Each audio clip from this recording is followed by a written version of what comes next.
My name is Luke Cheen, and I am not a Skywalker. I yearn for a life of leisure, however, upon reading news of Stark Industries in the newspaper. I opted to distance myself from New York and continue my pursuit of tranquility as a third-generation heir. Yet, fate had other plans for me. Relentless cultivation practice compelled me to extend my rebellious phase. Thus, I acquired numerous titles: California Aquaman, Montana Stark, Stanford Toymaster, Human Motor, Cheerleader Slayer, San Francisco Aquaman. But none of these truly define me. My genuine identity is that of an American hardcore cultivator. My cultivation has finally reached fruition. I can now fly with a sword. Wait, I don't have a sword. I don't have a sword. Oh. Master, young one, may the Force be with you. What on earth is this lightsaber? Do they truly believe I am Luke Skywalker? Never mind. I shall continue my American Iaido after all. My accuracy and speed within 7 steps are unmatched. Open up, FBI. We need to check the water meter. Chapter 1. The legendary third-generation heir and irreverent cultivation.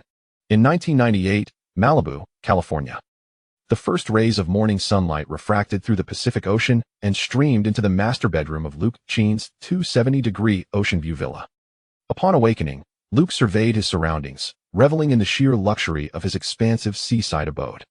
After admiring the breathtaking ocean view from his window, he rose and made his way to the washroom.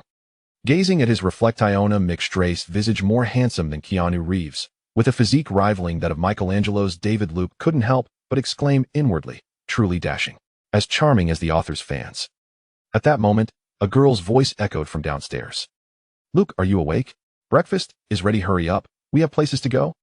I'm up and washing up, I'll be there shortly. It was the voice of his younger sister, Angela.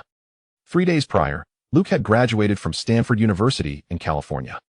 After an exhilarating graduation ceremony filled with wild parties and celebrations with classmates and teammates, he returned to his oceanfront villa in Malibu. This villa was a graduation gift from his grandparents. Although Luke was a third-generation heir, he was also a reincarnated individual. His previous life was quite the saga. Once a carefree second-generation heir, his family's fortune was coveted by a treacherous uncle's family, leading to their demise, while he narrowly escaped while studying abroad. In pursuit of vengeance, he endured humiliation and ultimately returned home to confront his uncle's family in a final reckoning. Upon awakening once more, he found himself reborn as a mere infant. His grandfather was a genuine Chinese immigrant who struck gold in America before World War II. His grandmother was of Italian descent. His mother was the eldest daughter of the Dutton family, the twin sister of John Dutton, the heir to Yellowstone Ranch. Initially, Luke believed he could lead a comfortable life as a quiet third-generation heir. However, at the tender age of 6, upon reading the newspaper, he stumbled upon news regarding Stark Industries. His heart nearly stopped for several seconds. Cold sweat broke out as he realized the perilous nature of the world. How could he possibly relax? Just as he was contemplating a return to his homeland, an unexpected figure appeared. A striking middle-aged man manifested seemingly from thin air. Before Luke could fathom who this mysterious figure was, the man snapped his fingers, and the surroundings instantly transformed. Surveying his new environment, Luke comprehended that he had entered another realm. He found himself on a plot of land exceeding 300 square meters, adorned with a fruit tree, a central spiritual spring, and a wooden cabin. The middle-aged man extended a finger glowing with white light and tapped Luke's forehead. Before Luke could react, he lost consciousness. Upon awakening, the middle-aged man spoke in fluent Chinese. I have left a message for your family. You shall cultivate here for now in due time. You will come to know my identity. With that, he vanished. Luke, feeling utterly abandoned, had no choice but to begin cultivating according to the knowledge implanted in his mind. Whenever thirsty, he drank from the spiritual spring. Whenever hungry, he feasted on spiritual fruit. As he reached the second level of his practice, he was abruptly expelled from this ethereal realm. He found himself back in his bedroom. His family was astonished to discover him, as a whole year had elapsed. Initially believing him to have been abducted, they searched tirelessly for clues, but to no avail. Ultimately, they could only accept that he had been taken by a mysterious master. Luke had departed from Yellowstone Ranch, and soon the Duttons and the Cheens gathered to reunite. Upon confirming Luke's well-being, they began to inquire. Luke recounted his experiences truthfully, albeit describing the spiritual spring realm as a valley. Such tales seemed utterly fantastical. Yet, when the 7-year-old Luke effortlessly punched through a 1-inch thick oak table in the Dutton study, everyone was convinced. Thus, Luke resumed his studies while assisting his family in advancing their business, leveraging his knowledge as a time traveler. His cultivation practice, which began with the first level of clarity, endowed him with exceptional memory and cognitive abilities. Consequently, he completed a 3-year tenure at Stanford, earning doctoral degrees in chemistry, physics, and biology fields he had already mastered in his previous life, making the process exceedingly effortless. The cultivation method he practiced was known as the 99 Great Sun Peak Yang technique, aptly named for its abundant yang energy. Luke had mastered the 6th level, but found himself stymied at the threshold of the 7th. The first 6 levels were the first level of clarity, the 2nd level of drawing energy into the body, the 3rd level of muscle and marrow enhancement, the 4th level of refining energy into essence, the 5th level of yin-yang circulation, and the 6th level of using energy to manipulate objects. In addition to the foundational techniques, there were 4 combat styles: the dragon and phoenix play, mountain shaking technique, great auspicious body technique, and insightful eye technique. These styles were combat-oriented, while the peak yang technique resembled an internal cultivation method. Until he achieved the 5th level of yin-yang circulation, Luke was unable to engage in dual cultivation. As a result, his girlfriend during his first year of high school presumed he harbored some unspoken secret. Even after Luke explained his dedication to Chinese martial arts, she heartbreakingly ended their relationship and transferred schools, leaving Hellgate High School, the nearest high school to Yellowstone Ranch in Missoula, Montana. This girl was the school beauty, Luke's first crush, as her appearance reminded him of the elven girl from his past life. Regrettably, she departed, and it was only 6 months later that Luke's cultivation finally broke through to the 5th level. The first 3 levels significantly enhanced Luke's physique, establishing him as a core running back on the high school football team. The quarterback orchestrates the offense while the running back scores. The 4th level of cultivation alleviated any concerns regarding potential offspring, and upon reaching the 5th level of yin-yang circulation, Luke finally embraced his masculinity. Thus, he acquired many monikers: Montana Stark, Hellgate Aquaman, Cheerleader Terminator. As the school's football team participated in national competitions, Luke's titles evolved. Originally dubbed the Lightning of the Field for his participation in the team, and later Stanford Bulldozer, these gradually morphed into California Casanova, National College Cheerleader Collector, and Stanford Stark, among others. However, Luke remained indifferent, for enjoying oneself while honing skills was a mutually beneficial endeavor. The dragon-playing phoenix technique was originally intended for acupressure, capture, and subtle maneuvers, yet it possessed the remarkable ability to vibrate at high frequencies. The mountain-shaking art fortified the spine and core strength, allowing for the endurance to run a marathon with 8-pack abs. Among his numerous girlfriends, a saying circulated: "No one can battle Luke throughout the night, no one." The agile footwork, besides aiding in swift movements on the court for running, breaking through defenses, and scoring, also allowed Luke to maintain a horse stance, as not everyone could endure being hoisted high. The Eye of Insight was designed for X-ray vision and night vision, not merely to see through clothing, but to directly observe human tissue and the structure of objects beneath skin and fabric. Consequently, as Luke engaged in physical activities, he activated the Eye of Insight, unveiling a new world with curious applications. The techniques were indeed legitimate, yet the individual employing them was somewhat unorthodox. Nonetheless, Luke's approach garnered no disdain, even from his former girlfriends, as his charm, wealth, and generosity often brought them romance and surprises. Thus, parting ways with Luke was devoid of resentment. Luke often remarked, "I am a wild stallion, and there is no prairie within your heart." One must ponder, who would desire to bear such a burden as a prairie? It must be said, Luke had truly grasped the essence of being a charismatic figure. Chapter 2: Departure. Once prepared, Luke descended to the dining area. Observing his family gathered around the 5-meter-long dining table filled him with immense joy. His parents busily prepared breakfast in their open-concept kitchen, while his younger siblings frolicked in the spacious dining room. At that moment, Luke felt a deep sense of gratitude. However, his reverie was interrupted by his father's voice. "Luke, I have prepared the dishes. I await your arrival to commence cooking." Reluctantly, Luke donned the apron his mother handed him and entered the kitchen to prepare breakfast for the family. Since embarking on his journey of self-cultivation, Luke had developed an uncanny ability to learn and execute tasks effortlessly. Consequently, whenever he returned home during breaks, he assumed the role of head chef for breakfast and dinner, earning unanimous praise. This skill, in turn, won him the hearts of countless young women. As he cooked, Luke mused on the bittersweet nature of his situation. While it was not physically exhausting, it was indeed a hassle and time-consuming. Yet, Any chef would find joy in seeing their labor devoured by eager patrons, and Luke's household was no exception. After breakfast, the young ones began to pack their belongings, as they were about to embark on a holiday retreat to the Yellowstone Ranch in Montana. Luke held a deep affection for the ranch, having spent his formative years in Montana before returning to Los Angeles only during holidays. Now a student at Stanford University, he would return home every weekend and head back to Yellowstone during breaks. Perhaps due to his cultivation, Luke felt a profound connection to nature. Accompanying him to the ranch were Jamie Dutton, the second son of John Dutton, his adopted brother Rip Wheeler, his sister Beth Dutton, and his own sister Angela Cheen. This trip combined leisure and travel, prompting Luke to prepare a fortified, bulletproof Dodge Ram Mammoth for their journey. Indeed, it was the Dodge Mammoth.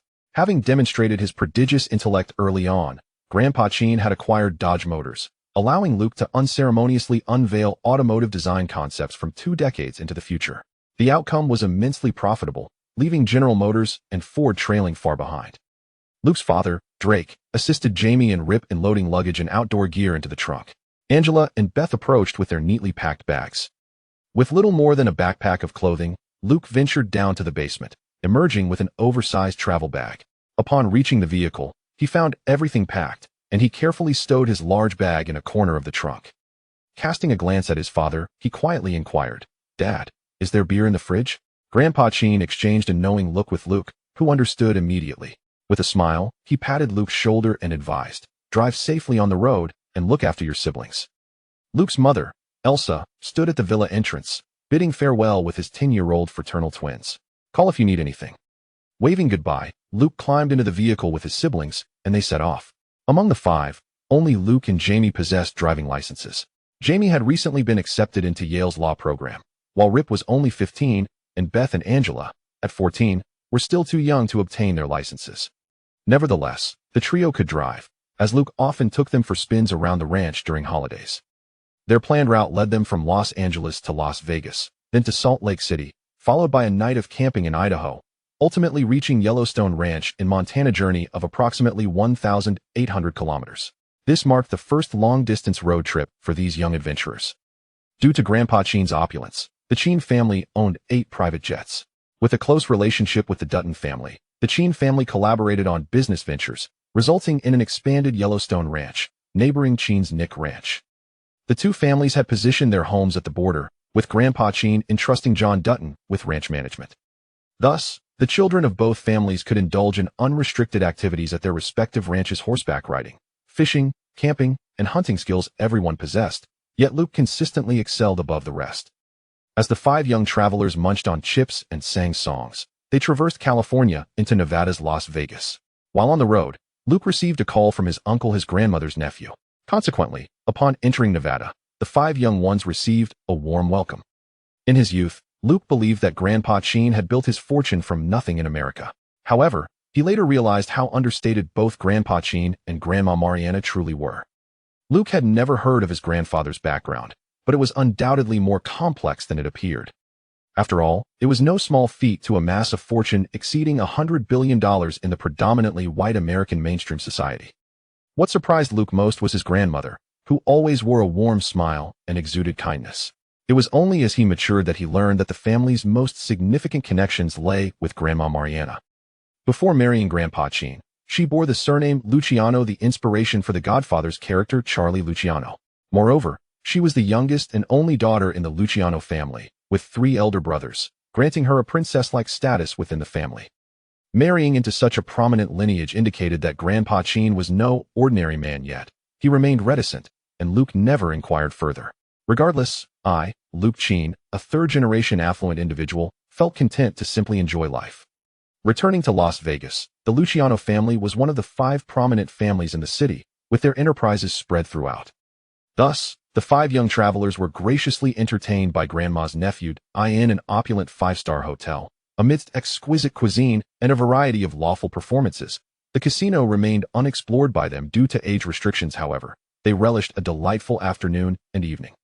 The following morning, under the warm gaze of their uncle, the young travelers embarked on their journey once more. After a leisurely half-day's travel, they arrived in Salt Lake City, making a stop to admire the Bonneville Salt Flats racetrack along the way. This straight-line acceleration track, situated in the heart of Salt Lake City, serves as a paradise for automotive enthusiasts and those who modify their vehicles, hosting exhilarating competitions. Luke's fortified, bulletproof Dodge Ram became the center of attention among the visitors. On the expansive salt flats, he allowed 3 unlicensed youngsters to experience the formidable power of his enhanced vehicle, boasting 1,100 horsepower and an 8.4-liter supercharged engine. Amidst the joyous laughter and playful screams of the young men and women, they concluded their day's adventure and returned to the Hilton Hotel in Salt Lake City. It is worth noting that the Cheen family holds shares in Hilton, and the Hilton family once sought to arrange a marriage between their daughter and Luke, a proposal that was graciously declined by old Master Cheen. As he succinctly put it, "I hold no esteem for that Richard fellow. Having such a father-in-law would undoubtedly be a blemish on your reputation." Luke concurred, stating that while occasional friendly outings with the sisters are acceptable, marriage is another matter entirely. After departing from Salt Lake City, they prepared to find a suitable spot for camping while passing through Idaho. Thus, after replenishing their supplies and sending a message of reassurance to their families, the 5 young adventurers set forth once again. Chapter 3: Arrival. 5 young individuals continued to munch on chips and sing as they entered the state of Idaho. After traveling more than 100 kilometers north of Salt Lake City, Elwood altered its course. The usual route north leads to Montana, but they diverted to the northwest for over 100 kilometers to reach Lake Walcott. The entire journey spanned approximately 300 kilometers. As they approached Lake Walcott, they encountered a traffic jam on the highway. Due to the height of the Dodge Mammoth, Luke was able to clearly see the lengthy line of cars stalled in the distance. Without hesitation, Luke exited the highway at a nearby ramp. Jamie picked up a map and remarked, "Luke, this back road will also lead us to Lake Walcott, but it will require quite a detour. We need to go under the highway and then head northeast to reach it." Luke parked the car by the roadside, took the map from Jamie, and glanced back at the traffic jam on the highway. "All right, let us aim to arrive at the lake by noon. I'd rather not have lunch in the car," he said. His suggestion was met with unanimous agreement from his siblings, prompting Luke to start the vehicle and venture deeper into the back road. This road was merely a dirt path, unpaved and not particularly wide, accommodating at most 2 vehicles side by side. The Dodge Mammoth occupied more than its fair share of space, so Luke drove with utmost caution. Just after navigating a sharp turn, he spotted a camper van halted in the middle of the road. A few young people stood beside it, seemingly enjoying an outing. However, Luke was not naive. He was fully aware of the sparse population in America. Swiftly, he maneuvered the steering wheel to bypass the stranded vehicle and pulled over after driving another 10 meters. After observing through the rearview mirror, he noticed the young individuals approaching them and waving. Luke opened the glove compartment of the passenger seat and retrieved a handgun, handing it to Jamie. Both Jamie and the others inside the vehicle stared in astonishment as Luke produced another firearm from beneath his seat. After checking it and loading a bullet, he tucked it behind him. "Jamie, hold on to this. You know how to use it, right?" "Yes, I can use it," Jamie replied. "Don't be anxious. When venturing out, one must learn to be wary of strangers." The boys and girls, having grown up on a ranch, were naturally bold, and after hearing Luke's words, their tension began to dissipate. Luke did not turn off the engine and cautioned before exiting, "Stay in the car. It is safest here." Jamie and the others nodded, knowing the vehicle was bulletproof, and watched as Luke stepped out. Upon exiting, Luke observed the approaching youths and activated his perceptive instincts. He felt relieved upon confirming that they bore no weapons. The first to approach was a young girl who, upon seeing Luke dressed in cowboy attire and noting his tall, handsome figure, felt a surge of nervousness. "Apologies, our vehicle has been damaged by the sharp barbed wire on the road. Could you lend us a hand?" "Hey there, mate. Your car is truly impressive. I just saw you drive over the wire. Did your tires sustain any damage?" The individual conversing with the leading girl is one of the only 2 men in the group. This assemblage comprises 5 individuals, 2 pairs of whom appear to be couples, leaving only the one who initially addressed Luke as the sole singleton in the party. Luke nodded at the 4 individuals behind the girl, then adjusted his shirt to conceal the handgun tucked at his lower back, and said, "Lead me to the scene. How many tires have been punctured?" The first man replied, "It seems like 2. I noticed one is still deflating, while the other is completely flat, devoid of any air." The second man interjected, "I saw you drive right over it. Aren't you going to check your tires?" Clearly, the second man's inquiry piqued the curiosity of the other 4. Luke shot a sidelong glance at him and responded, "My vehicle's tires are special. They are puncture resistant." The first man exclaimed, "Wow, that's impressive. This car must be quite expensive, right? Luke was somewhat disinclined to engage with the two young men, who appear to be recent college graduates and rather boisterous. Meanwhile, the three girls silently observed Luke. Today, he donned a quintessential American ensemble, a beige cowboy hat, sunglasses, a red and black checkered shirt, jeans, and hiking boots. This attire is quite common among Americans, giving him an appearance of an ordinary individual. However, Luke's handsome features and towering height of 6 feet 3 inches set him apart. Although his clothing seemed similar to that of an average American, the brands were of high-quality investment from Grandma Cheen's fashion label. The girl's eyes sparkled at the sight of the 480,000 watch adorning his left wrist, which indeed belonged to the brand under Grandma Cheen's ownership. While the two young men chattered incessantly with Luke about the Dodge Mammoth, the girls' perceptions of him began to shift, particularly one of the girls from the couples. Glancing at her garrulous boyfriend, who was acting rather foolishly, could not help but question her previous judgment. Luke examined the situation. One tire was ensnared by the barbed wire, while the other was merely punctured slightly, allowing for a slow leak as long as the wire remained intact.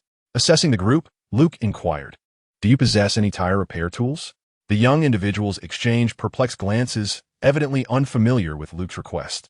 Realizing they were novices on their first outing, Luke sighed and added, "My tire repair tools won't work for your type of tire, but I can assist you in calling for roadside assistance." A few individuals exchanged glances, and it was the girl who had first spoken to Luke who said, "We initially intended to visit Walcott Lake. If we call for rescue now, it is highly probable that our plans will be thwarted, and we must also consider the time needed to return." Luke looked at the girl and inquired, "So what do you propose we do?" The girl cautiously asked Luke, "Are you also heading to Walcott Lake?" Luke nodded. Upon seeing his affirmation, the girl exclaimed with delight, "Could you assist us in removing the barbed wire and then tow our vehicle to the lakeside? If we leave together tomorrow, could you also tow us to the repair shop? Rest assured, we will compensate you for your help." Luke pondered for a moment before refraining from agreeing to her request. "I need to consult my companions." The girl, somewhat disheartened, replied, "All right, we will wait for you here. Please, we implore you to assist us. We have traveled a long distance." Observing the girl's pleading demeanor, Luke revealed a smile that had once captivated countless young hearts. "I will do my utmost to persuade them." With that, Luke returned to his vehicle. Upon his return, his anxious younger siblings breathed a sigh of relief, casting curious glances at Luke, eagerly awaiting his explanation. Their vehicle has suffered 2 flat tires that cannot be repaired. They require a tow. However, they too are headed to Walcott Lake and wish for our assistance in towing their car, intending to leave with us tomorrow. What are your thoughts? The group of young men and women exchanged looks before Beth spoke up first. "You decide, Luke. We trust your judgment. After all, you are the wisest among us." The others nodded in agreement. Luke reflected for a moment and replied, "I believe these individuals pose no threat. They are merely young people looking for fun. What do you think?" The group enthusiastically responded, "Agreed, that sounds wonderful." Chapter 4. Camping with the support of his siblings, Luke disembarked and approached the group of young people. "Well, my companions have agreed to your request." Upon hearing Luke's affirmative response, their faces lit up with joy. "Wow, that's fantastic. We won't have to delay our journey." The young people could not help but cheer. Luke turned back to the vehicle and called out, "Jamie, come down and lend a hand." Hearing Luke's summons, Jamie glanced at the gun in his hand and handed it to Leap. "Leap, keep an eye on it and don't let it misfire." Leap chuckled, "Don't worry. Jamie, I handle this much better than you do." Jamie opened the car door and stepped out to join Luke. Luke had no intention of making introductions.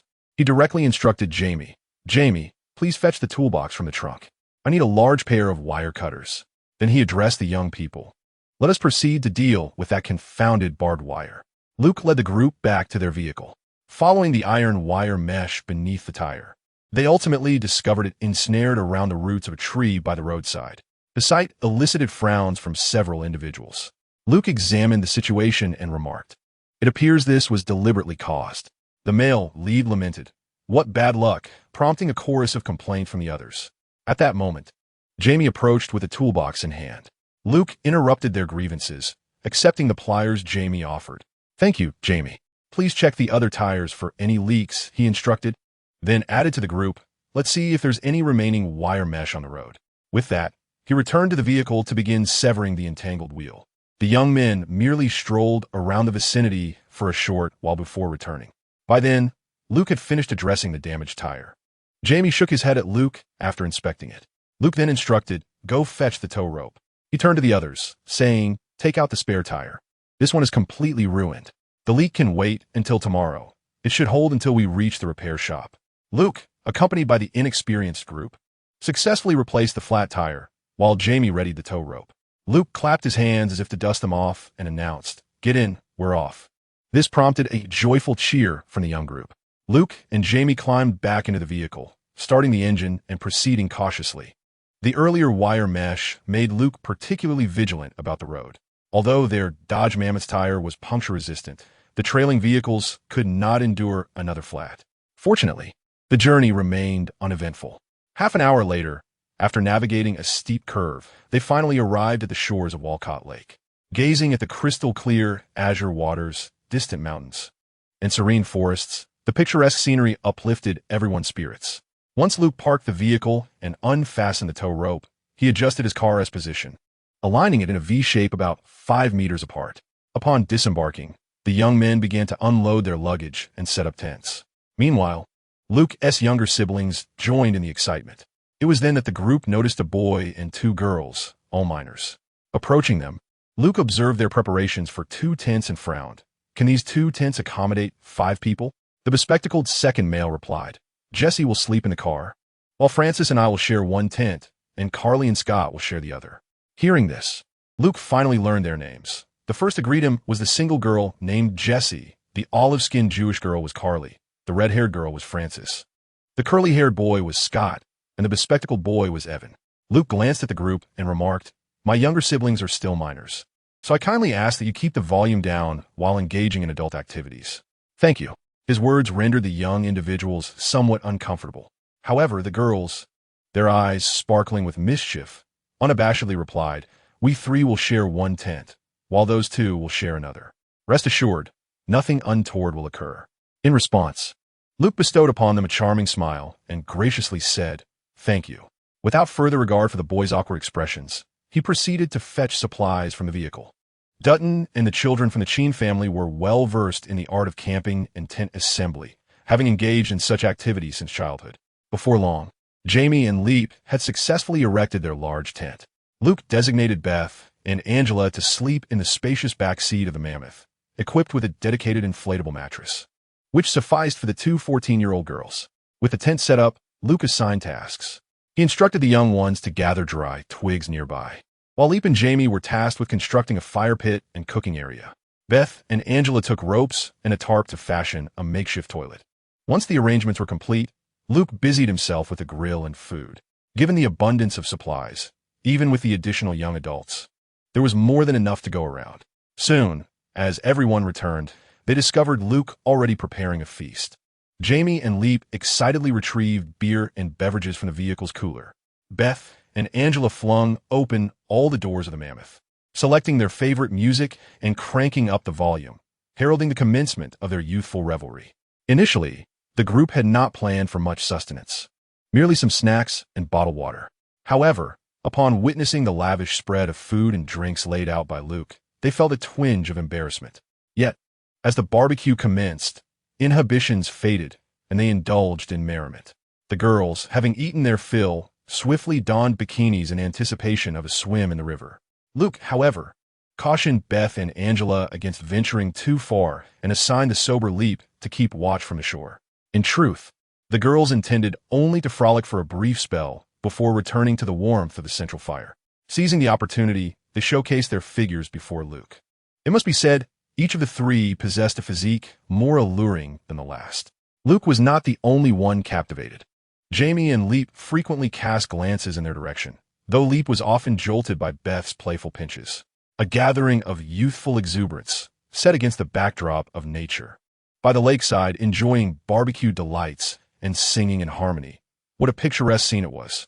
Yet, Luke remained vigilant, his senses heightened by the presence of a conspicuous barbed wire fence, keeping him alert to his surroundings. The sight before him, albeit idyllic, evoked a sense of unease within him. Amidst a gathering of youthful souls beneath the nocturnal sky, a peculiar ambience reminiscent of American horror films enveloped the scene. At that moment, Luke detected an unusual scent wafting through the air. Chapter 5. Chaos following the trail of the odor. Luke beheld Evan and Scott seated near the campfire, indulging in a shared cigarette. Beside him sat Jamie, while a few girls and Beth's shadow, Leap, were engaged in lighthearted banter. Rising from his seat, Luke approached the two boys, seized the cigarette from their hands, and extinguished it beneath his foot. With a fierce gaze, he admonished them. I have made it clear that my younger siblings are minors. Should I witness this substance again, I shall ensure you experience the wrath of a cowboy's fist. Mark my words. Without pausing to acknowledge their startled expressions, he returned to his seat. The girls, having witnessed the exchange, fell into a hushed silence. The two boys, chastened, retreated to their tent. Meanwhile, the girls resumed their chatter, primarily probing Beth and Angela for information, their curiosity about Luke evident in their words. Beth and Angela were well acquainted with such tactics, having navigated numerous relationships throughout their lives, making them adept at handling the situation. As Luke conversed with Jamie about the nuances of university life, he discreetly listened to the girls' discussions. Their topics were not particularly profound. They too were university students, on the cusp of their senior year. The conversation eventually meandered into campus gossip, which they eagerly relayed to the two middle school girls, Beth and Angela. It was remarkable how swiftly the five girls had forged a bond akin to that of lifelong friends. As the clock struck 11, Luke glanced at the time and felt compelled to interrupt, urging them to retire for the night. He instructed Leap and Jamie to sleep, asserting his intention to keep watch, cautioning them not to remove their clothing. The two complied without protest, their trust in Luke's judgment well established since childhood. Once Leap and Jamie had returned to their tent, Scott and Evan approached Luke. Luke, we apologize for our earlier actions. Please forgive us. We were merely curious. You know how it is in college. Luke did not chastise them. He understood that such behaviors were commonplace among university students. Nonetheless, his disdain for such matters seemed ingrained in his very being. He waved his hand dismissively, stating, I simply wish to shield my younger siblings from witnessing or smelling this. They are minors. As long as you refrain from indulging in our presence, I shall not interfere elsewhere. The two boys offered awkward smiles, and noticing they had not yet departed, Luke inquired, Is there something else? Well, we also wish to contribute to the night watch, one of them said. Luke waved his hand dismissively, replying, No need. You all should rest. I can manage on my own. Leap and Jamie will rise early to take over for me. Scott and Evan, eager to redeem their earlier failures, attempted to prove themselves. Yet Luke offered them no opportunity. He swiftly drew a pistol from his waist, leaving the two to retreat in disappointment. By midday, the group had gathered a substantial amount of dry wood, ensuring a brilliant bonfire for the night. Luke occasionally tossed a few logs into the flames and stood up to stretch his limbs. In truth, his physical condition and abilities would not suffer from several days of sleeplessness. However, he understood that in the realm of ordinary humans, one must behave like a normal individual. Otherwise, one becomes an outcast. An outcast seldom meet a favorable fate. Thus, Luke presented himself as merely a robust, ordinary man, though his physical prowess had already reached the pinnacle of human capability. A breakthrough to the next level of his cultivation would elevate him beyond the confines of humanity, entering the legendary realm of golden elixirs. Yet, Luke had been stuck in this place for over a year, making no progress in his cultivation. After a leisurely stroll around the camp, he returned to the bonfire, still contemplating his techniques, when an unusual odor wafted through the air. It was not the scent of the herbs, but rather a foul stench, initially faint but growing increasingly pungent. Suddenly, the sound of something slicing through the air approached him. Luke instinctively erected a barrier of energy toward the noise and focused his gaze, spotting an arrow hurtling toward him. With a swift motion, he deflected the arrow mid-flight and activated his insightful eye. In the woods, approximately 20 meters away, shadows stirred. One figure peered from behind a tree, continuing to launch arrows in his direction.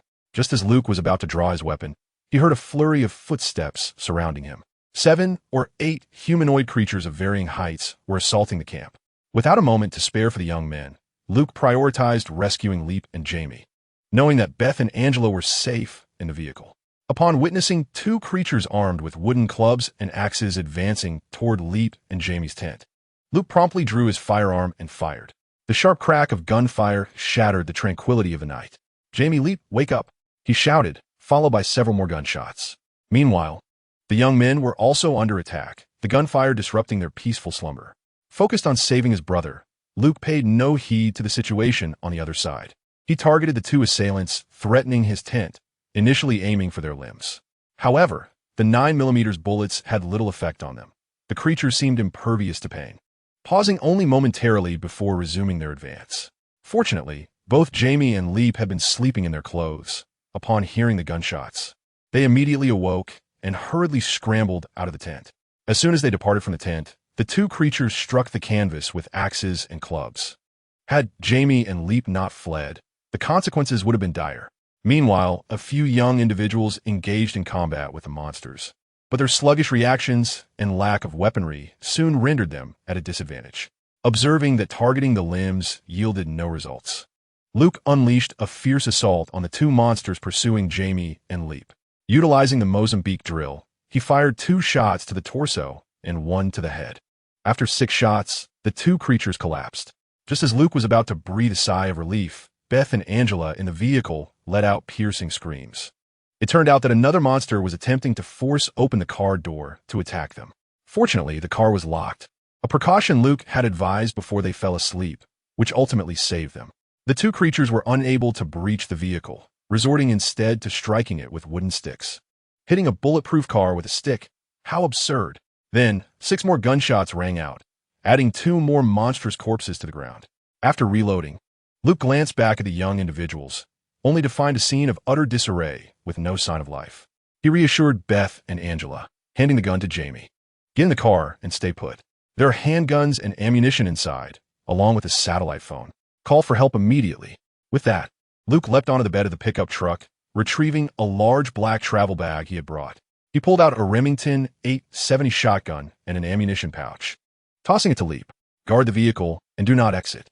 Then Luke produced an automatic rifle, a handgun, a tactical vest, and a thigh holster from the bag. He equipped himself with a magazine and handed the remainder to Jamie. "I must pursue. I cannot stand idly by." The younger siblings obeyed Luke's words without hesitation, though they cautioned him to act within his limits as he departed into the woods. Luke's desire to rescue the young individuals stemmed not from misguided sense of altruism, but rather from his recent breakthrough in combat skills after dispatching several monsters. Chapter 6. Carnage. Luke gazed at the panel before him, a faint smile gracing his lips. However, this was not the moment for contemplation. Grasping his rifle, he activated his inside eye, confirming the area was secure before organizing his equipment. Although firearms are rampant in America, they're not typically accessible to the general populace. Why was Luke an exception? Because the Chin family, along with the Luciano and Joyce families, jointly established a light weapons company. In his youth, Luke was aware that Stark Industries also manufactured weapons, but those were high-end products. Thus, Luke adopted the models of various light firearms from the future, focusing on volume for profitability. As a prodigious favorite of the Chin and Luciano families, as well as the Dutton family, Luke had his own account from an early age. To date, his design company boasts over 1,000 patented technologies, all licensed through his family enterprise. This light weapons company was established by 4 families: the Chin family, the Dutton family, the Luciano family, and the Joyce family, the family of Luke's second uncle, along with Luke himself. Each family holds a 20% stake, and the company is privately held without public listings or external financing, also catering to special military orders. Besides the connections and wealth acquired by each family, Luke himself has been granted the status of a weapons designer and tester by the Department of Defense, allowing him the privilege to carry a firearm freely across the nation. In simple terms, he possesses a special authorization from the Department of Defense to bear arms throughout the United States. The firearm in Luke's possession is the latest design, the Honey Badger assault rifle, which utilizes 300 blackout ammunition, 7.62 by 35 subsonic rifle rounds.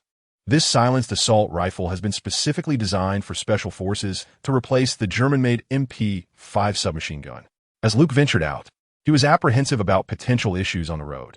Although he was confident in his ability to protect himself, he had to consider the safety of his younger siblings. Thus, he took along a Remington 870 Special Forces variant, as well as the Honey Badger assault rifle, both stored in a large travel bag. While observing his surroundings, Luke diligently tracked the trail left by the creatures. The signs they left were unmistakable. Aside from the bloodstains from the young individuals, the most significant clue was the scent. Luke's sensory perception was exceptionally keen. Even in the absence of blood, he could follow the creatures solely by their scent. Activating his eye of insight, he cautiously pursued the trail. After more than half an hour, he finally emerged from the woods into a clearing. In this open space, numerous abandoned vehicles lay scattered.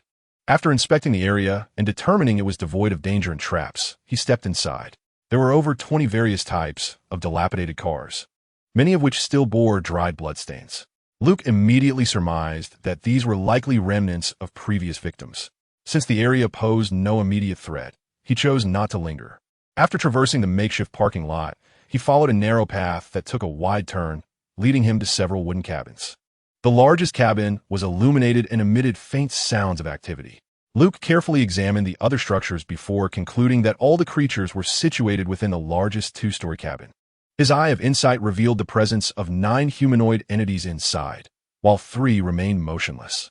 Judging by their sizes, Luke inferred that the 3 were likely the young women. There were no other creatures present, suggesting that the 2 young men were in grave danger.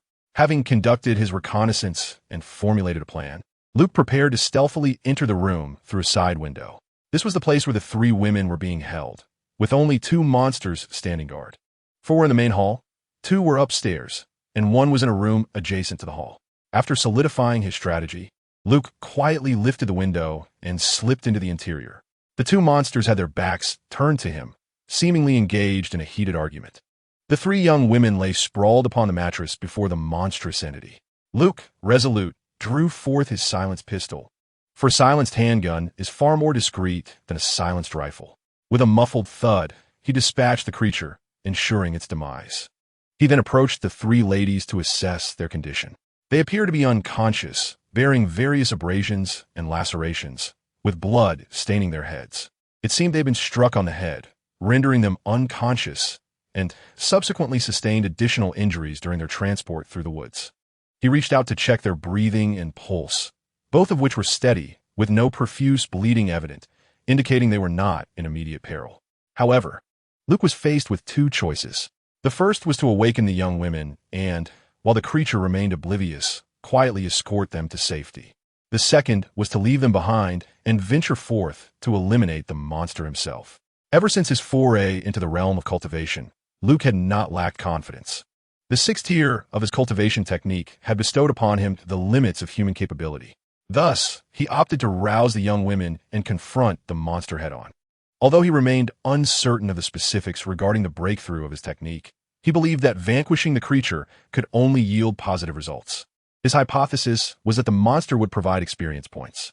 Gently, he nudged Jessie, who stirred groggily. Just as she was about to scream, Luke swiftly covered her mouth. He gestured for silence, and Jessie soon became fully alert.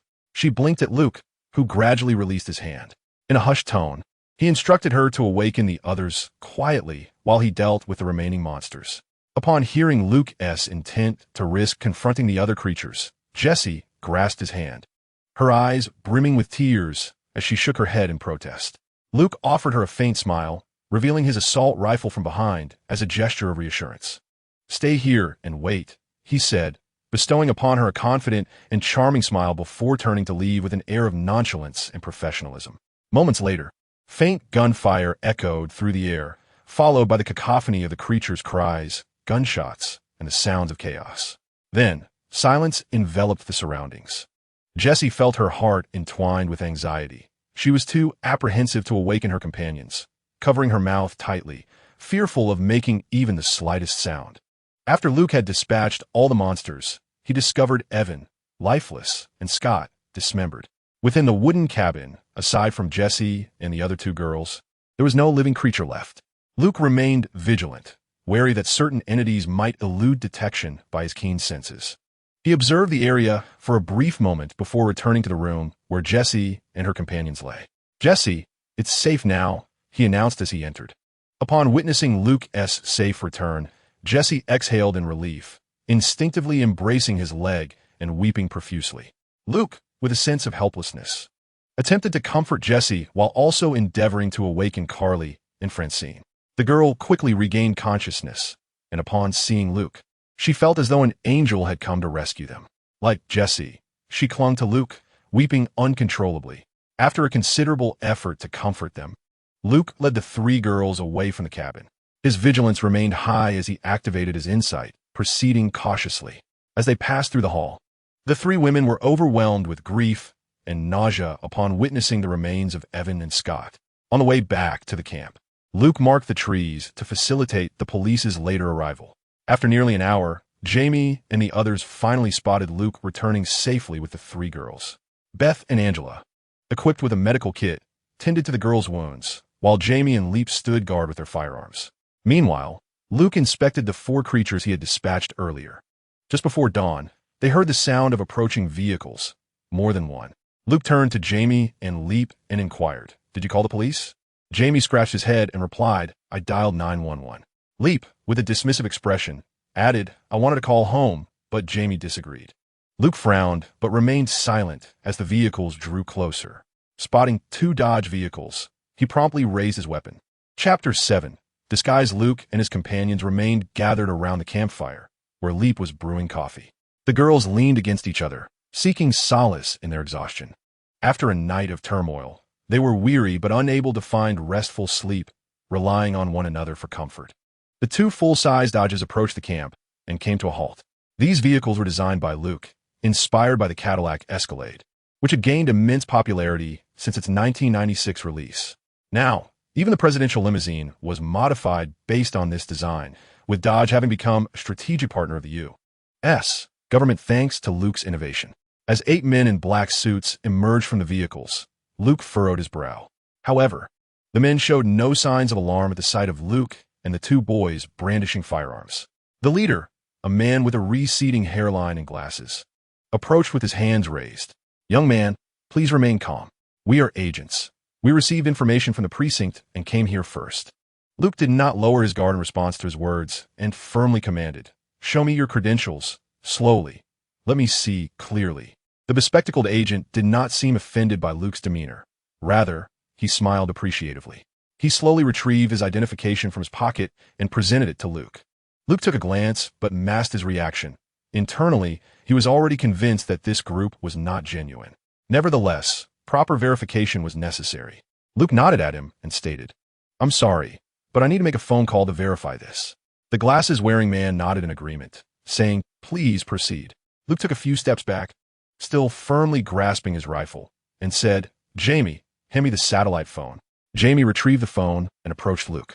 With his left hand, Luke drew his pistol and aimed it at the adversary before passing the rifle to Jamie. He then took the satellite phone and dialed a number. The call was not directed to just anyone, but rather to his father, Drake Sheen. On the other end, old Sheen, clearly still in slumber, mumbled, "Who is it at this early hour?" However, Luke had no intention of exchanging pleasantries. "Hello, may I speak to headquarters?" Although the inquiry seemed somewhat perplexing, old Sheen immediately recognized Luke's voice and became alert. Before he could respond, Luke continued, "Please assist me in verifying the agent number. Thank you." Old Sheen promptly committed the number to memory. From the other end, Luke's voice returned, "All right, I won't hang up. Please expedite this. Thank you." Consequently, old Sheen swiftly roused his wife, whispering, "Stay quiet. It's Luke. He might be in trouble. Quickly, contact your friend to verify this number. Go to the next room and do it swiftly." After approximately 2 minutes, Luke's mother, Elsa, returned with a serious expression and quietly informed old Sheen, "This is an agent named Marvin Boggs from headquarters. The system indicates he is on leave today." Instantly, old Sheen grasped the gravity of the situation and relayed Elsa's message to Luke over the phone. Luke, after expressing his gratitude, ended the call. At that moment, the couple found themselves at a loss. Eventually, it was Elsa, familiar with their son, who spoke up, "Trust Luke, I will call John. They departed from Salt Lake City yesterday and should be in Idaho by now. John is close." Old Sheen nodded in agreement. "It's rather early. Would it be inappropriate to wake your father?" Elsa replied, "Given how much Dad and Mom cherish Luke, if you don't wake them now, they will surely express their displeasure later." Thus, old Sheen had no choice but to call Grandpa Sheen. There was no alternative. As the saying goes, the youngest son, the eldest grandson, the elder's lifeline. While the Sheen family began mobilizing, Luke remained remarkably composed. With the phone tucked behind him, he smiled at the bespectacled man and said, "Thank you, Agent Boggs." The man in glasses managed to smile, but it quickly faded. Luke immediately retracted his smile, brandishing his weapon and shouting, "Raise your hands. Hurry, let me see your hands up, right now." Jamie and Leap quickly found cover and raised their firearms, while Beth and Angela, along with several girls, took refuge inside the car. The agents exchanged glances, all turning their attention to the bespectacled man, who reluctantly raised both hands in surrender. Moments later, 8 men clad in black suits knelt on the ground, hands clasped behind their heads, their backs turned to Luke and his companions. However, Luke showed no inclination to approach them and merely observed from a distance. He then placed a call to John Dutton. As anticipated, both his son and mother had arrived at a similar conclusion.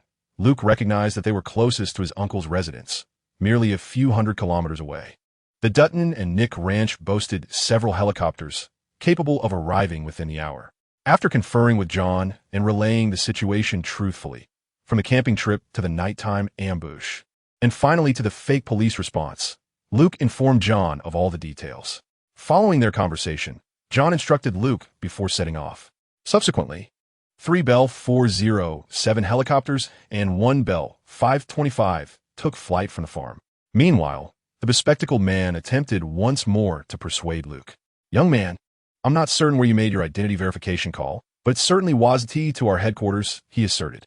Luke scoffed in response, "Be silent. Your headquarters is undoubtedly filled with your own people.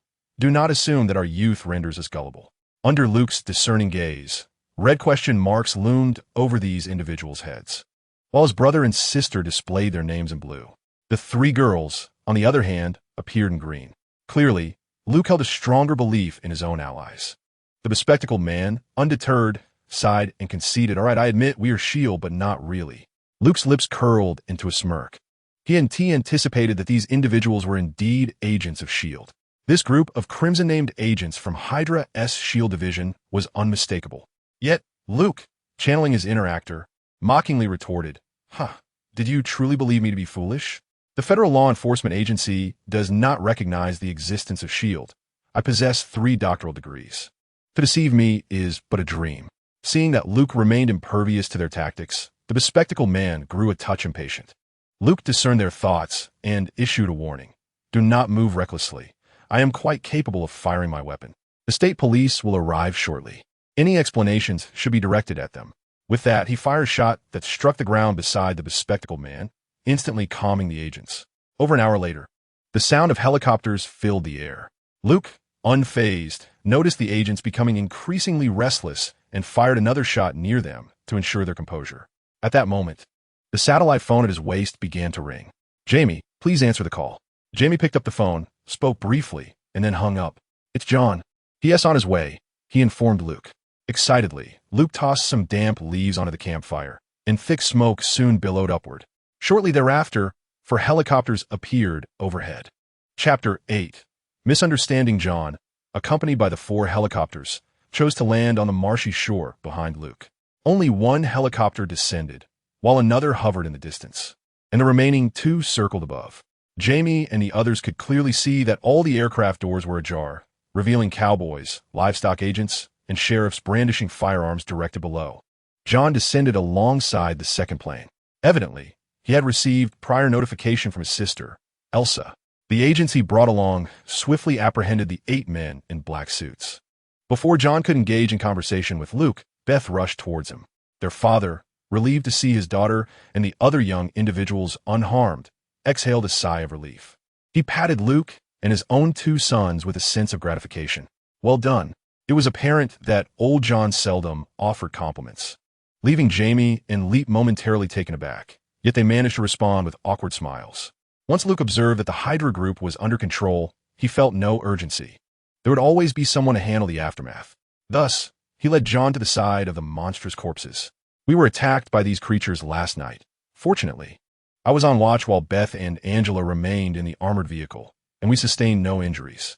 Old John, glancing at the 3 girls with Beth and Angela, inquired, "What is the story with those girls?" "They are college students we encountered along the way, also here for camping, but their tires were sabotaged, likely by these monsters." Old John furrowed his brow at the corpses, remarking, "They appear to be deformed humans, albeit peculiar."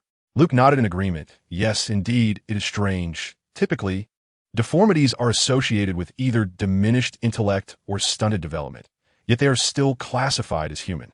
However, through combat yesterday, it became evident that they exhibit a remarkably low response to damage. Ordinary harm fails to hinder their movements. Pausing, Luke continued, "We must strike the heart or the head to incapacitate them, and I discovered they consume human flesh. Among our companions, one young man perished, and another was dismembered." John nodded thoughtfully and gazed deeply at Luke for a moment before saying, "Thank you, Luke." Luke grasped the weight of John's sentiment. Without him, Jamie and Leap would undoubtedly have struggled to manage the situation, placing Beth in peril. Thus, Luke offered no resistance, cheerfully declaring the renowned phrase, "We are family." Giving Luke a reassuring pat on the shoulder, old John remained silent. The individuals John brought along were the town's sheriffs, livestock officers, and ranch cowboys. These individuals were well acquainted with Luke and his companions, and during their leisure moments, they came to examine the grotesque bodies, exchanging greetings with Luke and the others. Jamie, accompanied by Leap and Beth, prepared coffee for the cowboys, offering them cookies and other treats. After all, they had risen early and flown in to rescue them, and it was only fitting to reciprocate their kindness. The younger siblings were significantly influenced by Luke, particularly regarding social etiquette. Luke's standing among the three esteemed families, the Cheen family, the Dutton family, and the Luciano family, was not solely due to his intellect, but rather his emotional intelligence. In addition to the lucrative counsel provided to the three families in the realms of technology and financial investment, Luke espoused the notion of uplifting more families to prosperity. He also encouraged the Cheen and Luciano families to establish a commercial presence in their ancestral homeland, thereby securing a safety net for their lineage.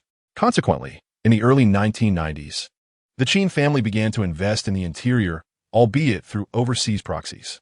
The ingrained racial prejudices of these Anglo-Saxon individuals were well known to Luke, who was acutely aware of their shamelessness in the future. Thus, he advocated for early strategic positioning. The Dutton family only needed to maintain control over Montana, as the ability to sway an entire state's electorate and political inclinations would be sufficient to ensure their enduring prominence. Luke's astuteness extended to the political alignment of the Cheen family. The Duttons had historically aligned with the Republican Party, while the Lucianos harbored animosity towards them, steadfastly supporting the Democrats. However, the elder Cheen remained indecisive, oscillating between the two factions, with both the Dutton and Luciano families vying for favor. Neither party dared to antagonize him, resulting in both striving to win his approval. The elder Cheen pledged his support to whichever party would benefit his family, leading to both factions earnestly courting the Cheen family, which in turn facilitated rapid growth alongside the other two families and several affiliated clans. Luke acted as a catalyst, guiding the Cheen family's trajectory and facilitating the formation of a new conglomerate, as their commercial endeavors penetrated various industries. Returning to the present scene, after leaving 2 aircraft behind, John's entourage had departed. An hour following John's arrival, the sound of sirens echoed through the air. The arrivals were state police and actual agents. Upon encountering the genuine agents, the bespectacled man exhaled in relief and hurriedly informed the lead officer of his affiliation with S.H.L.D. Luke was aware that this group would ultimately face no repercussions, though they would inevitably become the subject of ridicule.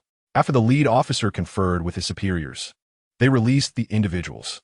The bespectacled man sought to pursue the case further, especially given the involvement of an unknown creature. However, the officer in charge was less accommodating. Despite S.H.I.E.L.D.'s formidable reputation, as Luke pointed out, they possessed no enforcement authority within federal jurisdiction, much like others. Their frequent impersonation had engendered considerable disdain towards them.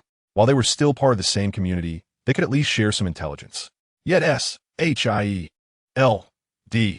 agents exhibited a lack of awareness, attempting to seize everything without offering any information in return.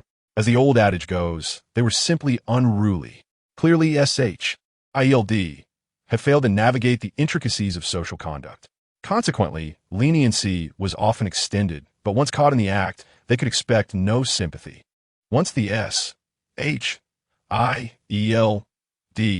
matter was resolved, the supervisor and the state police chief approached Luke. Luke recounted the incident in detail, earning the admiration of the state police chief, who recognized him as a true hero for daring to venture alone into the dark wilderness to rescue others. The person in charge's eyes lit up immediately as he handed over his business card. "Young man, are you interested in joining us?" Luke merely smiled politely, and old John unceremoniously took the card, saying, "Thank you." At this moment, they became aware of John and his companions. The state police chief recognized John, but the others were unfamiliar with him. "Who are you?" he inquired. "I am the brother of his mother.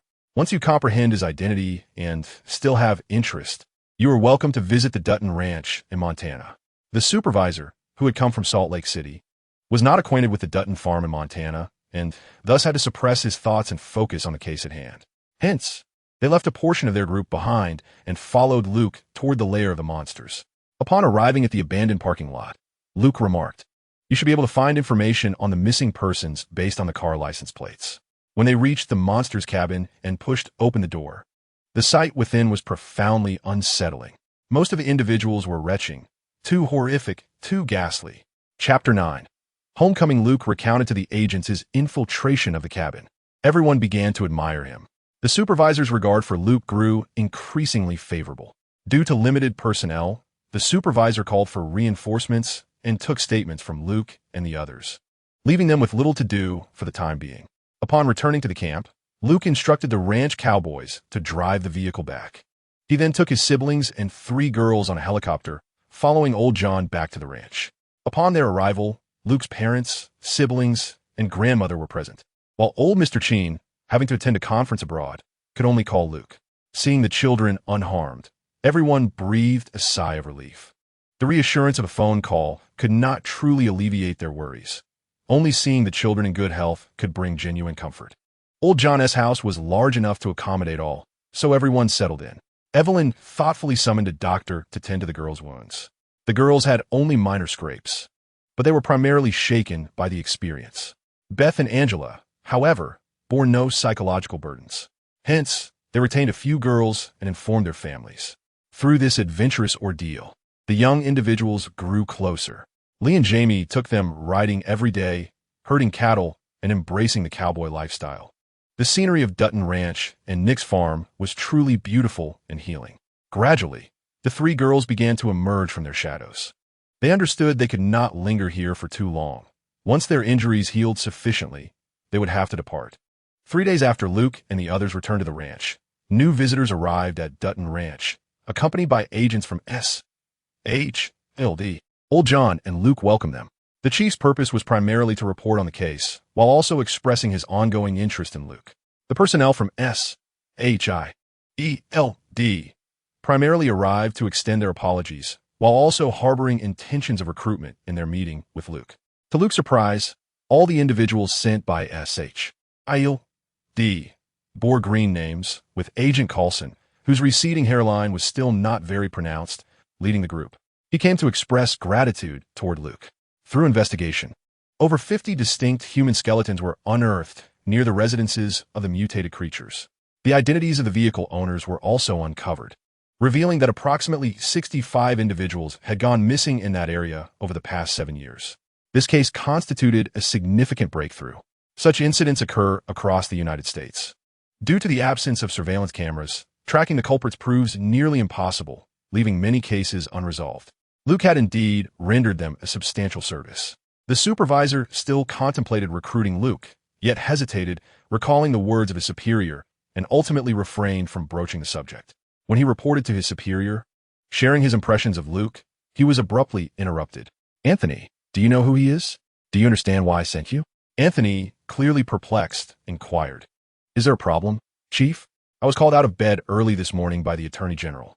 This young man is the heir of the Hex Group, with a family fortune exceeding trillions. Why would you think it appropriate to admire him?" Anthony's already dark complexion seemed to deepen at this revelation. He had not anticipated the young man's significant background. However, he found it perplexing that someone so wealthy would roam about indiscriminately. The behavior of the affluent often eluded his understanding. Nevertheless, his superior regarded Anthony's capabilities highly and reassured him. "Establishing a good relationship with their family would be beneficial for you. This case is substantial enough for our advancement. Would you like to go to New York?" Upon returning to the farm, the supervisor left Luke with a business card, stating, "Once this case is concluded, I will likely be transferred to New York. Should you encounter any troubles there, Do not hesitate to call me. This time, old John did not impede Luke. Noticing the courteous demeanor of Supervisor Anthony, Luke gifted him a bottle of wine produced from his own vineyard. When Anthony inspected the bottle upon entering his vehicle, he was astonished to discover its value exceeded $3,000. Consequently, he decided to keep it for himself, reasoning that the old man would never share it if given to his superior. After Supervisor Anthony departed, Agent Coulson turned to Luke to offer his apologies. I sincerely apologize for my subordinate's behavior. However, Luke promptly interrupted, stating, "There is no need for your apologies. I am unfamiliar with S-H-I-E-L-D, and you possess no authority over me. We have little to discuss. Any issues should be addressed through proper channels." Observing Luke's brusque demeanor, Coulson could only manage a resigned smile as he replied, "We wish to extend an invitation for you to join S-H-I-E-L-D. I'm aware you hold multiple doctorates from Stanford University. Our organization possesses the most advanced research facilities in the world. You may choose any project that piques your interest." Luke shook his head and remarked, "You possess no law enforcement authority within the Federation. I have checked, and in most countries around the globe, you wield no such power. You are merely an intelligence agency." As Coulson attempted to interject, Luke continued to interrupt him. "I apologize, but if I were to pursue research, given my family background, I have ample resources to do so." Coulson's intention to recruit Luke was primarily driven by the value of his research and inventions, rather than the display of force showcased during the recent incident. Since childhood, Luke had been appropriating product from future generations for his family's enterprise, resulting in a plethora of patents under his name. Thus, S-H-I-E-L-D was particularly interested in his research capabilities for recruitment. However, Luke had no desire to be entangled with S-H-I-L-D, as the Hydra faction was not unjust in their assessment. Ultimately, Coulson returned disappointed, but before leaving, Luke presented him with a bottle of the same wine as Anthony's. Luke understood the nuances of human relationships. After Coulson departed, he spoke in the car. "Boss, what are your thoughts?" A deep, middle-aged male voice resonated through Coulson's earpiece. "It's problematic. This young man comes from a formidable family, and we cannot coerce him through illicit means. We should maintain surveillance. Such wealthy heirs inevitably make mistakes, and when that time comes, we can leverage those to compel his compliance." "Understood, boss. I sense that this young man is not inherently malevolent, but I cannot fathom why he harbors animosity towards S-H-I-E-L-E. Let us set that aside for now. New York requires your assistance, so we will pause this matter." "Very well, boss." John and Luke watched the car as it receded until it vanished at the end of the road. Turning to Luke, John inquired, "Have you yet decided what you wish to pursue?" Luke reflected for a moment before responding, "In truth, I find Anthony's proposal quite enticing. After all, I have little interest in other accomplishments." Old John handed Luke a bottle of beer, and after taking a hearty sip, he cautioned, "I understand.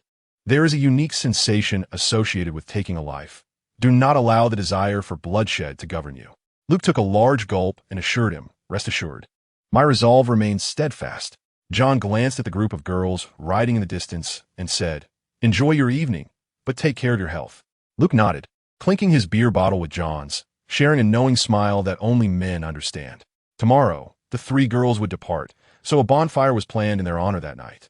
However, this gathering would be exclusive to the children, no parents or cowboys present.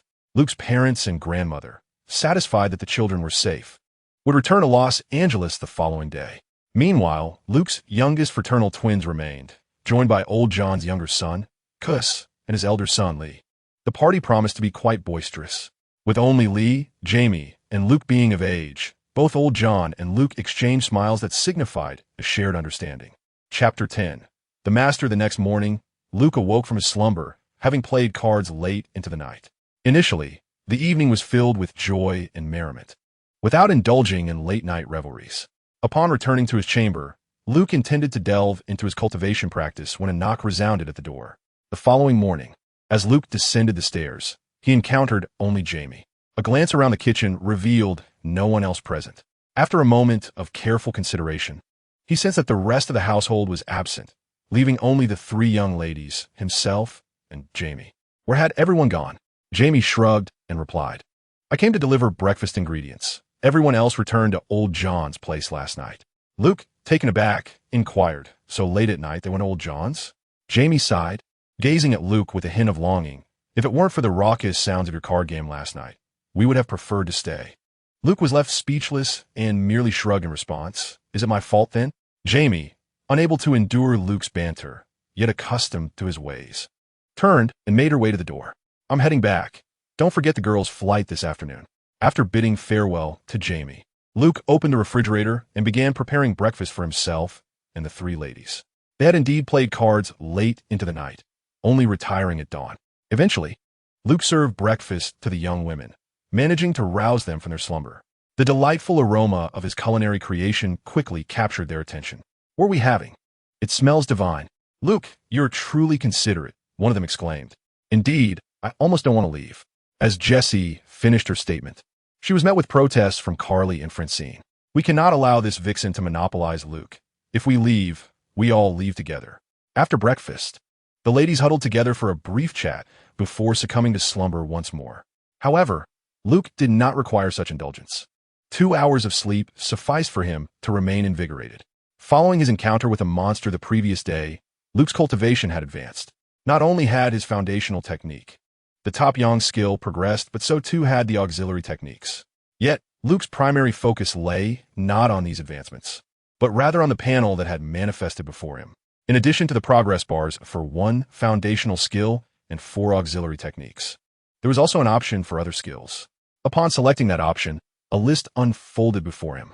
To his astonishment, the highest-ranked skill was reproduction, leaving Luke somewhat speechless. The other skills varied in level, yet he discerned that the pinnacle of these skills was level 5. They were categorized as follows: 1. Glimpse of the path. 2. Proficient mastery. 3. Advanced proficiency. 4. Transcendent mastery. And 5. Sublime perfection. Each skill reaching level 3, advanced proficiency, would yield additional attributes, while level 5, sublime perfection, would grant a unique talent attribute. Luke's dual cultivation technique had accompanying attributes of 75 probability of causing the target to lose resistance, a 50 probability of inducing significant dehydration, and a 25 probability of causing muscle spasms in the target. The ultimate level bestows a remarkable talent attribute, which permanently diminishes the target's maximum hostility towards oneself by 50 points, increases their fondness by 50, and has a 100% chance of slightly enhancing the target's physique and beauty. This is quite absurd. If Luke's ex-girlfriends were to discover that he possessed such a talent, they would likely go to great lengths to confine him in a basement. Consequently, Luke resolved that he must never reveal this ability to any woman. Moreover, what brought Luke immense joy was the presence of a quantifiable item on his interface, namely, the order points. His current order points stood at 6,760.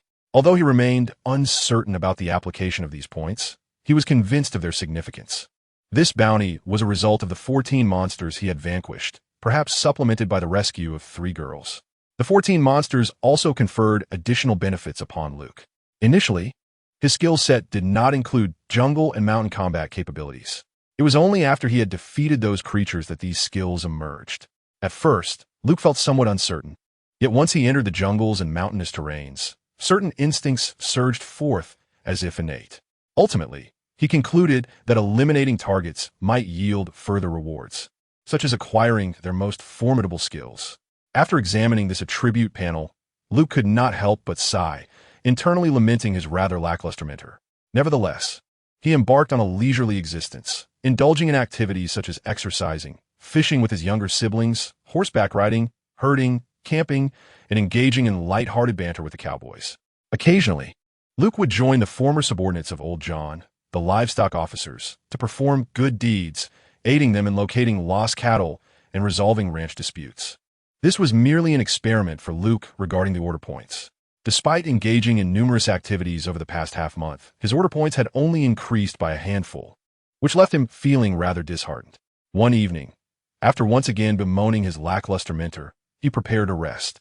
However, just as he was about to drift off to sleep, he sensed a change in his surroundings.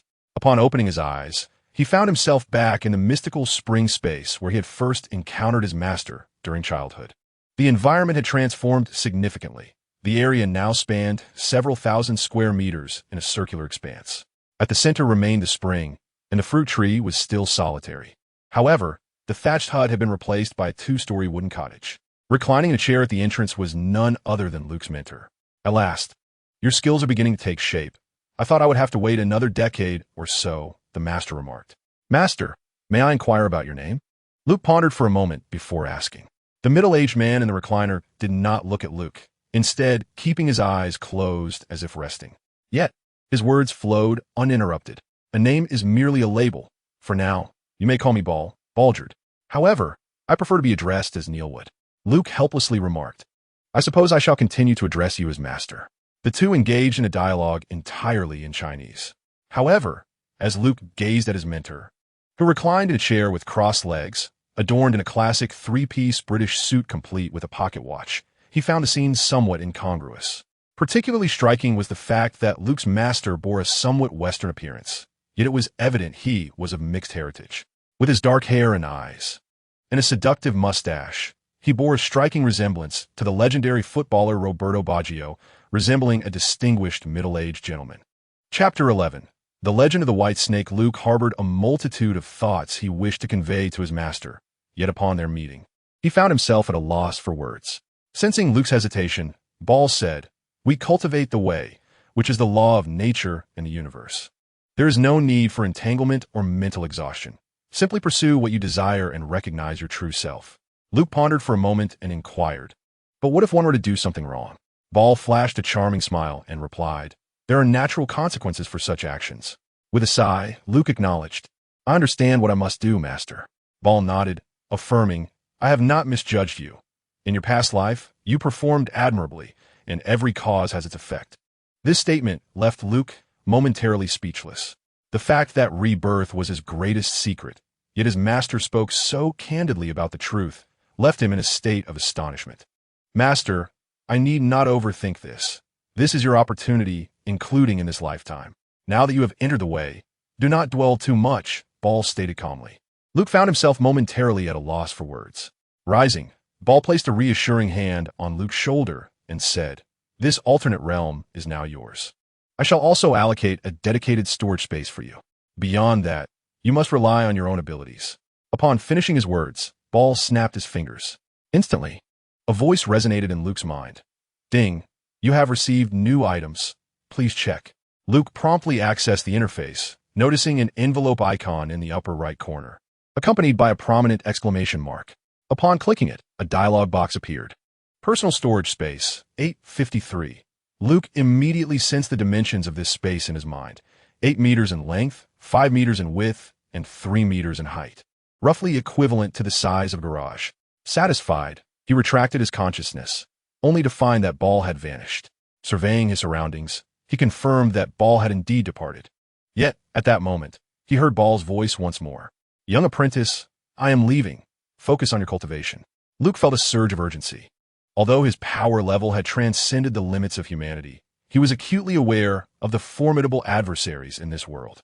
Thus, he hastily exclaimed, Master, what if I encounter a powerful enemy? Ball's voice echoed again. No carbon-based life form exists that cannot be eradicated by current firearms.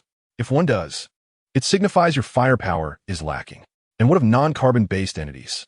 Luke pressed, Child, do not engage in debate. You are practicing authentic Taoist sorcery. Concentrate on your cultivation. Ball replied, Master, do we not possess any magical artifacts for our cultivation? Upon Luke's inquiry, he was greeted by a system notification.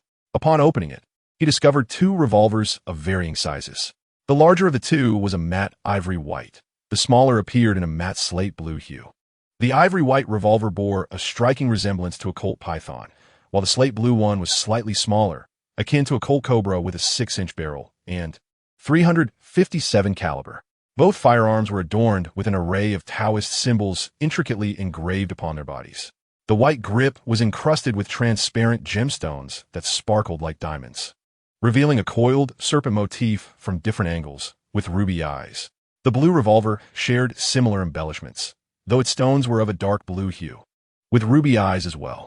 Luke was astounded as he perused the detailed descriptions of these extraordinary items within the system. Weapon name, White Snake Legend, by Sujin, Seal 99, Attributes. Basic form, 8-inch barrel, 44 caliber. Infusing spiritual energy activates the no-reload mode, ammunition deducted in private space. Inflicts additional damage to evil entities, including spiritual beings. Rate of fire 50, power 25. Weapon name, Whitesnake Legend, Shao Qing, sealed 99. Attributes, basic form, 6-inch barrel. 357 caliber. Infusing spiritual energy activates the no-reload mode, ammunition deducted in private space. Inflicts additional damage to evil entities, including spiritual beings. Rate of fire 50. Armor-piercing capability 25. These attributes, these aesthetics, were nothing short of a dream come true for a firearm enthusiast. The design of both revolvers closely mirrored that of the Colt Python series, yet they exuded a more refined elegance. It is worth noting that the Colt Python series is revered as the Rolls-Royce of handguns. However, excitement was fleeting as Luke regained his composure. Although he possessed a firearm license, he was not a law enforcement officer. He could carry firearms for self-defense in emergencies, but he could not proactively draw any weapon. Deep in thought, he hardly took the time to admire the two exquisite guns, until the raucous chatter of the three young women upstairs jolted him back to reality. With a sigh, he realized he must first see these three spirited ladies off before he could engage in a quiet study of his newfound treasures. After enjoying a heartfelt lunch prepared by Luke, the three ladies reluctantly boarded their private plane, returning home. With that, Luke resolved to set aside contemplations of the future and to thoroughly explore the two revolvers in his possession. He meticulously recreated the blueprints of both firearms at scale of 11, then sent them to his weapon manufacturing company, requesting the swiftest replication possible. The staff, upon receiving the designs, were momentarily taken aback, but after extensive discussions with Luke, they confirmed the task of crafting the two revolvers. The diamonds for the grips were to be provided by Luke's grandmother's jewelry company. A week later, Luke welcomed an 8-member delivery team from his weapon company. There was no alternative.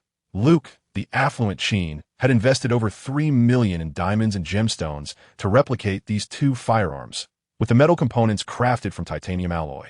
Consequently, they were compelled to dispatch a security team to escort these exquisite guns to the Dutton farm. Upon witnessing the tangible items, Luke was immensely pleased. The head of security could not suppress a smirk after Luke's appraisal. After all, two handguns totaling a staggering $380,000 warranted nothing less than satisfaction. Once the security personnel departed, old John S. family arrived to observe the spectacle. After inspecting the firearms, not only did the men fall silent, but the women too were rendered speechless. Such extravagance. These two guns were undoubtedly the dream weapons of every man. The women, however, were captivated by the glimmering embellishments. Even the sights and aiming devices were adorned with gemstones, making them irresistible. Yet, upon learning the cost, they could only express their astonishment. Following this, Luke began daily practice at the ranch's shooting range to familiarize himself with his new acquisitions. He concealed the replicas, while others remained oblivious to their true nature. Luke, however, kept the genuine items close at hand, carrying them daily, having even commissioned a custom belt and holster for their accommodation. He maintained the air of a wealthy individual, adorned with the finest calfskin, hand-stitched, featuring a rose gold buckle and embellished with gems shaped like serpents in white and teal. Thus, Luke practiced diligently at the range, ultimately mastering the properties of the firearms. In the absence of his spiritual energy, the guns exhibited characteristics akin to ordinary firearms. Yet their power and rate of fire remained evident. However, when empowered by his spiritual energy, these two guns became virtually limitless, consuming only Luke's personal storage space and ammunition. Once his supply was depleted, the firearms would cease to function. This attribute brought Luke immense satisfaction, effectively compensating for the revolver's most significant shortcoming. Now, he wished he could embrace these guns and slumber each night. More than half a month later, after completing his shooting practice, Luke heard a delightful sound. Chapter 12. American Iado. Ding. The seal of the Whitesnake legend has been lifted. Ding. The first layer of the seal is broken. Upon reassessing the firearm's attributes, he observed a transformation. The weapon's name now displayed, sealed 99, reduced to sealed 89. Aside from the unchanged original attributes, by Sujin's characteristics had enhanced, adding a new effect, paralysis. Upon striking a target, toxins would incapacitate them for a duration. Similarly, Shao Qing's attributes received an enhancement, bleeding, upon inflicting a wound. the target would experience exacerbated blood loss. This new attribute was a delightful surprise. The original capabilities were already formidable, and with these additional effects, Luke felt elated. Reflecting on his current state, with a ranch, cowboy hat, revolver, and holstered belt, he was the quintessential embodiment of American Aikido. Thus, Luke resumed his training in quick-draw shooting, American Aikido. Before he could revel in his joy for long, his sister Angela and Beth sought him out. At this moment, Luke had just finished preparing lunch, beef stew with potatoes and carrots, accompanied by pasta. Initially, after having a meal, two of his younger female cousins, who had intended to engage him in conversation, set aside their reservations and indulged in another bowl. Observing the two sprawled on the sofa, Luke felt compelled to brew some hawthorn barley tea to aid their digestion. Once he tidied up the dining table, he seated himself across from them and inquired, "What brings you here? Is your allowance insufficient? Have you spotted something worth discussing?" Upon hearing Luke's words, the two cousins exchanged conflicted expressions. Eventually, it was Beth who broke the silence. "Luke, I'm pregnant." Luke's eyes widened in shock as he activated his insight, focusing intently on Beth's abdomen. Through his discerning gaze, he indeed detected the small life nestled within her. Retracting his gaze, Luke's expression darkened as he muttered, "Damn, is it that fool Leap's doing?" Beth and Angela remained silent, but Luke gleaned the truth from their expressions. Sensing Luke's burgeoning anger, Beth pleaded, "Luke, please." Witnessing the transformation of his bold and lively cousin into such a state, Luke could only sigh, contemplating the complexities of love. He then glanced at his younger sister, Angela, who immediately understood the implications of his look and raised her hand, proclaiming, "I swear I have no boyfriend." Luke scoffed, "If any guy dares to get you pregnant before marriage, I'll deal with him." He then turned to Beth and asked, "What do you wish to do?" After a moment's hesitation, Beth softly replied, "I want to find a clinic." Before she could elaborate, Luke understood her intent. "I'll handle this, but I must make it clear that this cannot be hidden from old John and Evelyn. After all, they are your parents." Upon hearing Luke's words, Beth's face reflected fear as she exclaimed, "Old John will kill Leap if he finds out." Seeing Beth in such a distressed state, Luke couldn't help but reflect on the melodrama of Leap and Beth's romance, tragically cliché. Nevertheless, with Beth seeking guidance from the most esteemed elder cousin in their family, Luke felt it was his duty to ensure the matter was managed appropriately. Unfortunately, among the Dutton brothers, Lee was rather taciturn and indecisive, while Jamie was an academic who shied away from responsibility. Thus, the onus fell on him, the eldest cousin. With this in mind, Luke instructed Angela, "You and Beth should gather your things and take the family as private jet back to Los Angeles." He then turned to Beth and assured her, "I will discuss this with old John after you leave. Rest assured, I will protect Leap, but you must promise not to engage in such activities until you are of legal age." With no other thoughts in mind, Beth could only nod in agreement. Luke then addressed Angela, "Once in Los Angeles, I will have Mom look after Beth. Make sure to support her, as this situation can be profoundly detrimental to a young woman's health."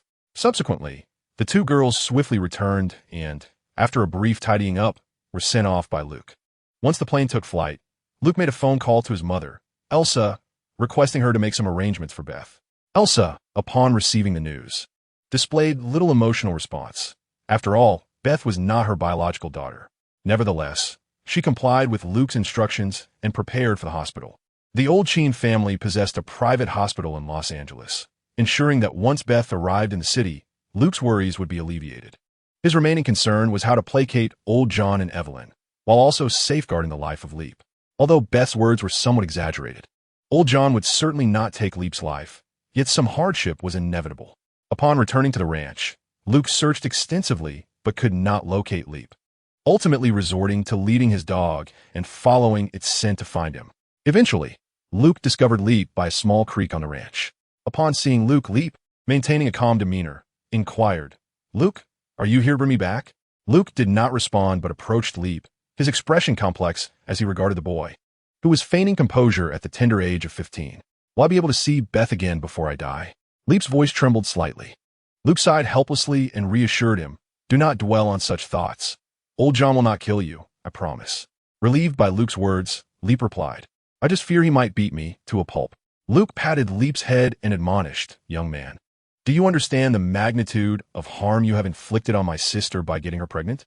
Leap appeared somewhat flustered, ultimately managing to utter a simple, "I'm sorry." Luke shook his head and replied, "That apology is one you should express to Beth. Now, come with me to face old John and Evelyn. We must confront what needs to be confronted." Upon arriving at old John's villa, Luke instructed Leap to wait at the door while he entered the villa alone. Inside the living room, old John was watching television. Luke retrieved a bottle of liquor from the cabinet and poured a glass for himself and old John. He then called out for Evelyn to come downstairs. Although old John appeared puzzled, Luke remained silent until Evelyn joined them in the living room. With both present, Luke straightforwardly stated, "Beth is pregnant and Leap is responsible." The reactions from the couple were markedly different. Old John's expression shifted dramatically, and as he attempted to rise, Luke restrained him, knowing he was likely heading for a weapon. Meanwhile, Evelyn expressed her concern. "Did you arrange for Beth and Angela to return to Los Angeles?" Luke nodded and reassured her, "I asked Mom to take care of them. Rest assured Beth will be fine." Upon hearing Luke's words, Evelyn exhaled a sigh of relief. Meanwhile, old John remained sullen and silent, his face clouded with discontent. Luke said, "John, I understand your anger, but you must recognize that two young lovers can easily lose control of their emotions. It is not entirely their fault." Evelyn and old John looked at Luke with a mixture of confusion and curiosity, eager to discern his intent. Luke continued, "At least half of this is your responsibility. Or rather, both of yours. Do not rush, let me elaborate." Old John, suppressing the urge to lash out, remained seated, listening intently as Luke spoke. What followed from Luke's lips, indeed, brought a sense of calm. Chapter 13. Parental Guidance. Once the couple's emotions stabilized, Luke spoke earnestly. "You have faltered in your education of the children. This is your obligation. Evelyn, have you imparted this knowledge to Beth? Old John, have you done the same for Leap?" Luke's words clearly struck a nerve with both old John and Evelyn. He pressed on, "I understand you were raised in a ranching family, inheriting the indomitable spirit of cowboys. Yet education transcends such ruggedness. Observe Lee and Jamie, who have grown under your authoritative guidance. Do they truly embody the essence of a cowboy? Among your siblings, I find myself most fond of Leap. He is brave, strong, and neither timid nor fearful, a fine young man, largely untouched by your educational influence. Since you have chosen to adopt him, nurture him well." Yes, his actions were indeed misguided, but primarily due to a lack of guidance on how to navigate such situations. "I am merely their brother. You are their parents." Luke's words rendered the couple speechless. As they fell into contemplation, Luke sensed it was time to summon Leap, who had been waiting outside. The couple regarded this slightly apprehensive Leap with complex expressions. Luke's remarks had evidently illuminated their oversight, yet Leap had still committed a transgression. "Leap," Luke stated, "you have hurt Beth. As her brother, I insist that you vow to be her knight, loyal to her as a princess for all your days. Can you uphold this promise?" Leap's countenance transformed. He stood tall, no longer shrinking back, and solemnly declared, "John, Evelyn, I deeply regret what has transpired. However, I genuinely love Beth. I vow that no matter what occurs, I shall remain steadfast as her knight, protecting her, even at the cost of my own life." Old John and Evelyn gazed at the serious Leap, their hearts heavy with mixed emotions, yet they found themselves unable to voice any reproach. Having watched Leap grow, they eventually concluded that Beth being with Leap was not as dire as it might seem. It was certainly preferable to her associating with some reckless young man. Evelyn rose and embraced Leap, saying, "Child, this oversight is ours. You need not apologize to us. I only hope you can fulfill your promise, for I do not wish to become a grandmother before you come of age." Evelyn, after bestowing a gentle kiss upon Leap's forehead, cast a meaningful glance at old John before ascending the stairs. "I must check on young Case to ensure he sleeps soundly. The ensuing discussion is entrusted to you gentlemen," she declared. Once Evelyn departed, Luke turned to old John and remarked, "I have pondered this matter for quite some time. Lip and Beth's situation is merely the prelude." Old John raised his glass and gulped down a generous sip. Lip, exhibiting his perceptiveness, promptly refilled his father-in-law's glass, but awkwardly smiled in response to old John's scrutinizing gaze. Luke continued, "Lip's disposition is excessively reserved, while Jamie lacks strength. John, you and Evelyn have been rather domineering in your upbringing. You impose your will without considering their own thoughts. If this continues, who will you entrust the Dutton Ranch to in the future?" Finally, old John spoke, though his voice was somewhat raspy. "What are your thoughts?" Seeing that old John was receptive to his words, Luke pressed on, "Let Lip undergo training in the military. And after Jamie graduates, allow him to gain experience at my father's firm. As for Beth, she should study in Los Angeles alongside Angela. Regarding Lip, both old John and Lip exchanged anxious glances at Luke's words. Let Lip remain on the ranch. If he and Beth manage to gain admission to university together, it signifies their bond remains intact. However, during their studies, it might be prudent to keep them apart. Old John pondered this and nodded in agreement. Yet, Lip appeared somewhat disheartened. Having experienced similar situations, both old John and Luke were acutely aware of the difficulties in separating young lovers. Nonetheless, Luke's suggestion was sound. Given the closeness of their families, Beth accompanying Angela in Los Angeles for her studies seemed beneficial. Jamie still had 4 years until graduation, but the primary concern was their eldest son, Lip, who was reluctant to pursue further education after high school. He had been managing the ranch with old John, yet his temperament remained rather somber and emotionally unrefined.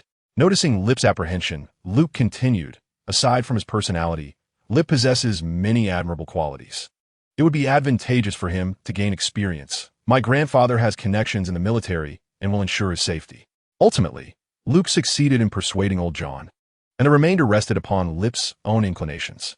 Initially, old John considered making a definitive choice, but Luke encouraged him to alter his approach to parenting, suggesting he engage Lip in a heartfelt conversation to ascertain his perspective. After leaving the villa, Luke embraced Lip and said, "Work hard, Lip. Do not hesitate to share any difficulties with me." Thanks to Luke's intervention that evening, Lip narrowly avoided an outcome of severe reprimand from old John. In Lip's eyes, Luke appeared almost larger than life. "Brother, you are truly my elder brother. I am at a loss for how to repay you." In truth, Luke and old John had spoken sincerely that night. In his childhood, he altered the tragic fate of Evelyn's demise from a fall, and now he seeks to change Beth's prospects of infertility. The next step is to prevent further tragedies from recurring. Old John, the rugged cowboy, poses no issue. The real concerns lie with the Dutton children. With the presence of Leap, Beth's character will likely remain unscathed by her fertility challenges. Jamie, although an adopted son, would not face significant problems as long as he refrains from choosing between the ranch and his future. The youngest, Case, will probably not be as rebellious, thanks to the changes brought about by old John and Evelyn. Currently, the only challenge remains with the eldest, who is overly earnest and somber. It is imperative that he undergoes some form of social or military training. Luke believes the military would be a more suitable environment, as it is less complex than society. Once he completes his service, he will adapt more readily to civilian life. Consequently, Luke recommends that Lee enlist in the army to foster a transformation in his demeanor. That evening, old John, pressed for time, opted to engage in a heart-to-heart with Lee instead of confronting Leap. Lee, however, did not respond immediately, choosing instead to consult with Luke the following day. Luke recognized that Lee had been overshadowed by the rigid cowboy upbringing imposed by old John and Evelyn. Thus, he devoted considerable time to guiding Lee, ultimately encouraging him to venture beyond the ranch and explore the world outside Montana. That night, Luke accompanied Lee to meet old John and Evelyn once more. With Luke's encouragement, Lee finally mustered the courage to articulate his thoughts.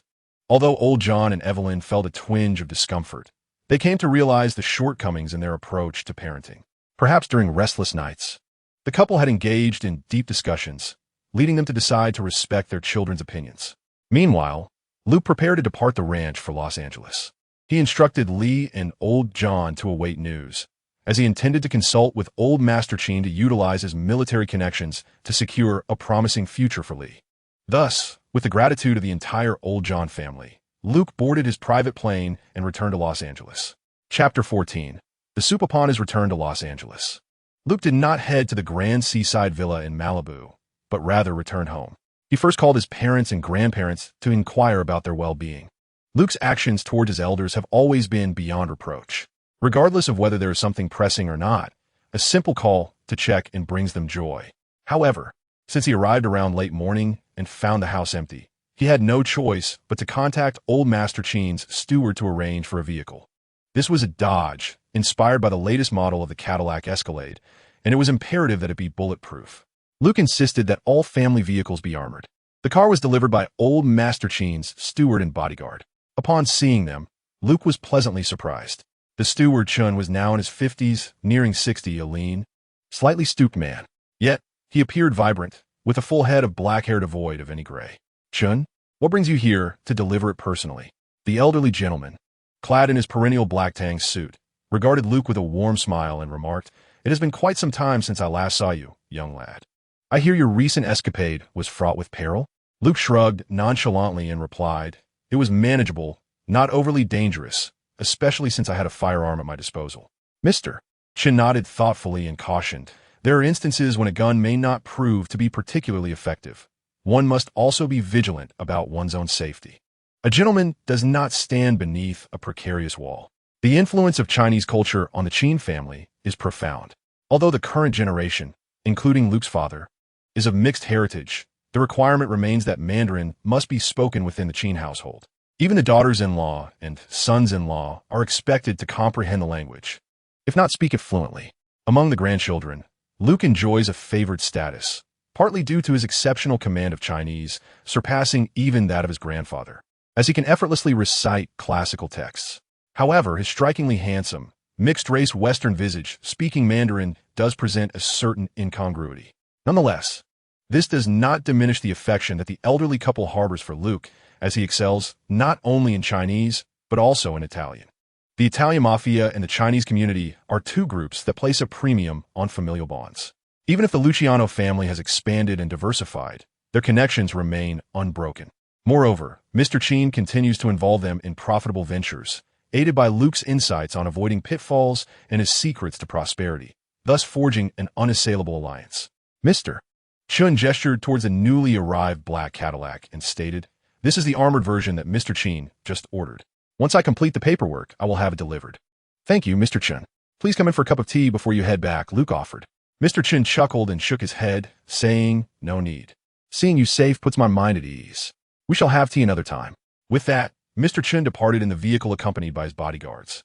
As the two families resided not far apart, Luke's grandparents in Beverly Hills and Luke's family at the base of the hill, Luke opened the car door, wrinkling his nose at the lingering odor of a new vehicle, resolving to suggest improvements to the Dodge manufacturing team. He intended to visit Beth at the family hospital and had arranged to meet his mother there for lunch. Prior to his visit, however, Luke prepared a nourishing soup using ingredients from the household refrigerator, specifically for Beth's recovery. Crucially, he added several drops of spring water into the concoction. Luke had thoroughly explored the properties of the spring space. The spirit fruit resembles a glossy, crimson apple, perfectly round, yet devoid of seeds, with flesh akin to a crystal pear, not hard, but succulent. Through extensive experimentation, Luke concluded that a ratio of 12 parts fruit juice to 1 part spring water yields an elixir of remarkable efficacy. A dosage of 10 milliliters can bolster the health of the well, albeit without overt changes. However, for those severely injured, as long as they possess a spark of life, this same dosage can sustain them for at least 6 hours, after which their vitality will gradually wane. Luke had conducted numerous trials on small animals, yet had not yet tested it on humans. Thus, he incorporated 10 milliliters into the soup. "Beth, for the sake of our family's well-being, you should consider being our little guinea pig this time. After all, this remedy brings only benefits, devoid of any drawbacks." Remember, Luke once spent a year relying solely on these two miraculous items for survival. It was not that he was unwilling to provide for his family sooner. Rather, the sanctuary of a spring was only reopened to him after he vanquished those monstrous beings. The true effects of the spring water and spirit fruit necessitate time for experimentation, as their remarkable efficacy might attract unwanted attention. Having prepared the soup, Luke placed it in a large thermos, anticipating that his mother, Elsa, and elder sister, Angela, might also partake. He drove straight to the Qin family's hospital, a private establishment funded by the family's charitable foundation, situated in Burbank, nestled against the picturesque northern slopes of Hollywood Hills. Upon arrival, he found his mother already there, chatting and watching soap operas with the others on the sofa. "Hi, Beth. You seem to be in good spirits," Luke remarked as he approached. Beth stood and enveloped him in a warm embrace. Thank you, Luke." Angela stepped forward to accept the flowers and thermos from Luke's hands. "Wow, Beth, you're in for a treat." Elsa, seated on the couch, smiled at Luke. "I heard you gave old John a lesson. I had no idea you possessed such talents."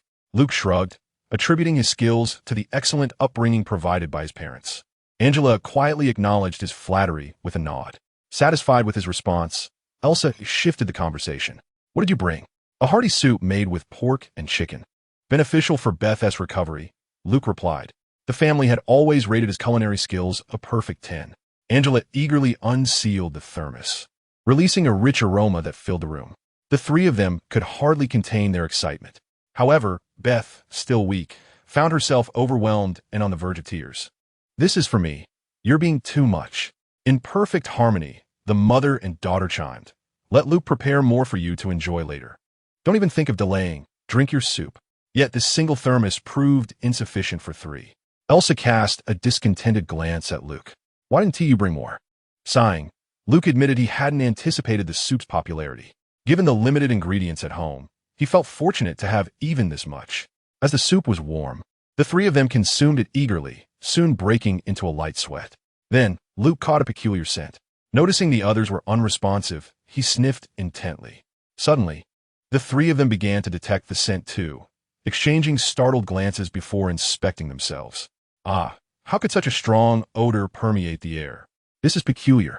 With so little sweat, how can it smell so overwhelming? Thus, the three hurried towards the bathroom. In that moment, Luke comprehended that this was a side effect of the additives, a detoxification process. He promptly opened all the windows in the room. At that moment, Elsa shouted from the bathroom. Luke, fetch us some change of clothes. Oh, damn it, these clothes are unsalvageable. Luke realized they could no longer remain there and called out, I'll step outside, Mom. Do you want me to grab some from home? The sound of running water echoed from the bathroom as he heard Elsa exclaim, Just go out first. I will call you. Reluctantly, Luke exited and secured the door, waiting in the car for Elsa's call. Before long, Elsa's call came through, instructing him to visit her favorite custom casual wear boutique, which she had already contacted. Consequently, Luke drove to the shop in North Hollywood. Chapter 15. The Daring Bandit. Upon arriving in North Hollywood, Luke parked the car and called the store to request a delivery. He remained outside the shop, refraining from entering since it was a women's custom clothing store, restricted to male patrons. Soon, the store manager called back, asking Luke to wait a moment. Although they had Elsa's measurements on file, they lacked those of Beth and Angela. Thus, the seamstress was busy altering existing garments for them. Luke settled back in his car to ponder. However, it wasn't long before he heard a cacophony of police sirens. This was not unexpected. A pursuit of criminals often attracted a swarm of police vehicles. Luke continued to recline in the driver's seat, but soon the sound of gunfire erupted. A spectacle to behold. Before Luke could rise, he heard a distinctly different kind of gunfire. Goodness, had he stumbled upon a terrorist incident? Instantly, Luke sat up to survey his surroundings. His vehicle was parked roadside, facing west in the northern direction. Across the street, diagonally opposite, stood a bank. Approximately 100 meters away, the police cars and gunfire originated from that location. Several police vehicles were stationed on the streets to the west and north of the bank. Yet they wielded weapons that were inadequate for retaliation. Although they were armed with 9mm handguns produced by Luke's family's weapon company, they were utterly powerless against the assailants. It was evident they were facing heavily armed robbers. Luke couldn't help but feel concern for the officers, but fortunately, he discerned that only 2 guns were firing. After all, his vehicle was bulletproof. He could simply observe the unfolding drama. Due to the angle, Luke could not see the southwest entrance of the bank, as he was positioned to the northeast. The officers were engaged in a standoff with the bandits at the southwest entrance. To describe the standoff is to elevate their situation. They are, in fact, the party being suppressed by firepower, unable to lift their heads. Luke expressed his astonishment, remarking on the ferocity of the assailants' weaponry, wondering if it originated from the Middle East. The sound of sirens from increasing numbers of police vehicles resonated nearby. Luke observed from a distance that officers were cordoning off the scene, yet it was not the authorities who arrived first, but rather the media, with their helicopters and broadcast vans. Indeed, when chaos ensues, it is the media that rushes in before any reinforcements, a hallmark of American culture. Luke remained in his vehicle, watching the unfolding drama. The officers were under severe duress. The doors of the vehicle, which should have been bulletproof, now resembled mere paper. Luke quickly discerned an anomaly. The assailants were employing armor-piercing rounds. Such criminals are rare. The mere act of robbing a bank indicates they are not ordinary thieves. However, engaging in direct confrontation with the police is not something typical petty criminals could accomplish. After listening to the gunfire for an extended period, Luke noted that the criminals were using drum magazines rather than standard clips. The sustained intensity of their fire was akin to that of a machine gun. It was hard to believe that a small handgun could compete with such might. Thus, Luke promptly dialed his grandfather. "Grandpa, there's a bank heist in North Hollywood. The assailants are using firepower so fierce they can't even lift their heads. Once this incident is over, we should send our weaponry team to market our products." With just a few words, Grandpa Cheen grasped the situation. "Understood. I will make arrangements immediately. Are you at the scene?" "Yes, in an armored vehicle at a safe distance." Reassured by Luke's safety, Grandpa Cheen hung up and swiftly mobilized the weapon company to engage with various police departments. It must be said, Luke's maneuver was a masterclass in the essence of unscrupulous capitalism. Setting down the phone, Luke turned his gaze back to the scene. To his astonishment, two assailants clad in heavy body armor were firing in unison, one in front of the other. Yet, he noticed that some officers, despite their disadvantage, were attempting to rescue injured civilians. This revelation profoundly impacted Luke. American officers are not obligated to save civilians. Yet he witnessed one officer braving the hail of bullets in an effort to reach an injured individual. He fought valiantly, but bullets do not discriminate, and he soon fell, struck by 2 rounds. At this range, the 7.62 by 39 millimeters armor-piercing rounds would only inflict penetrating wounds. Nevertheless, being rifle bullets, even such wounds would result in significant damage. The officer struggled to crawl behind a tree to shield himself from the assailant's fire. His shoulder and leg had been penetrated, and he painstakingly retrieved a tourniquet from his waist to secure his thigh. However, there was little he could do for his shoulder, which continued to bleed profusely. The surrounding officers, hampered by suppression, were unable to reach him for assistance. Yet, his bravery struck a chord within Luke. As he observed the assailants retreating toward the north side of the bank through the southwest entrance, Luke made a decisive choice. He started the car. 2 robbers found themselves confronted by officers positioned to their west and north. Currently, Luke was situated to the northeast of the criminals, over 100 meters away.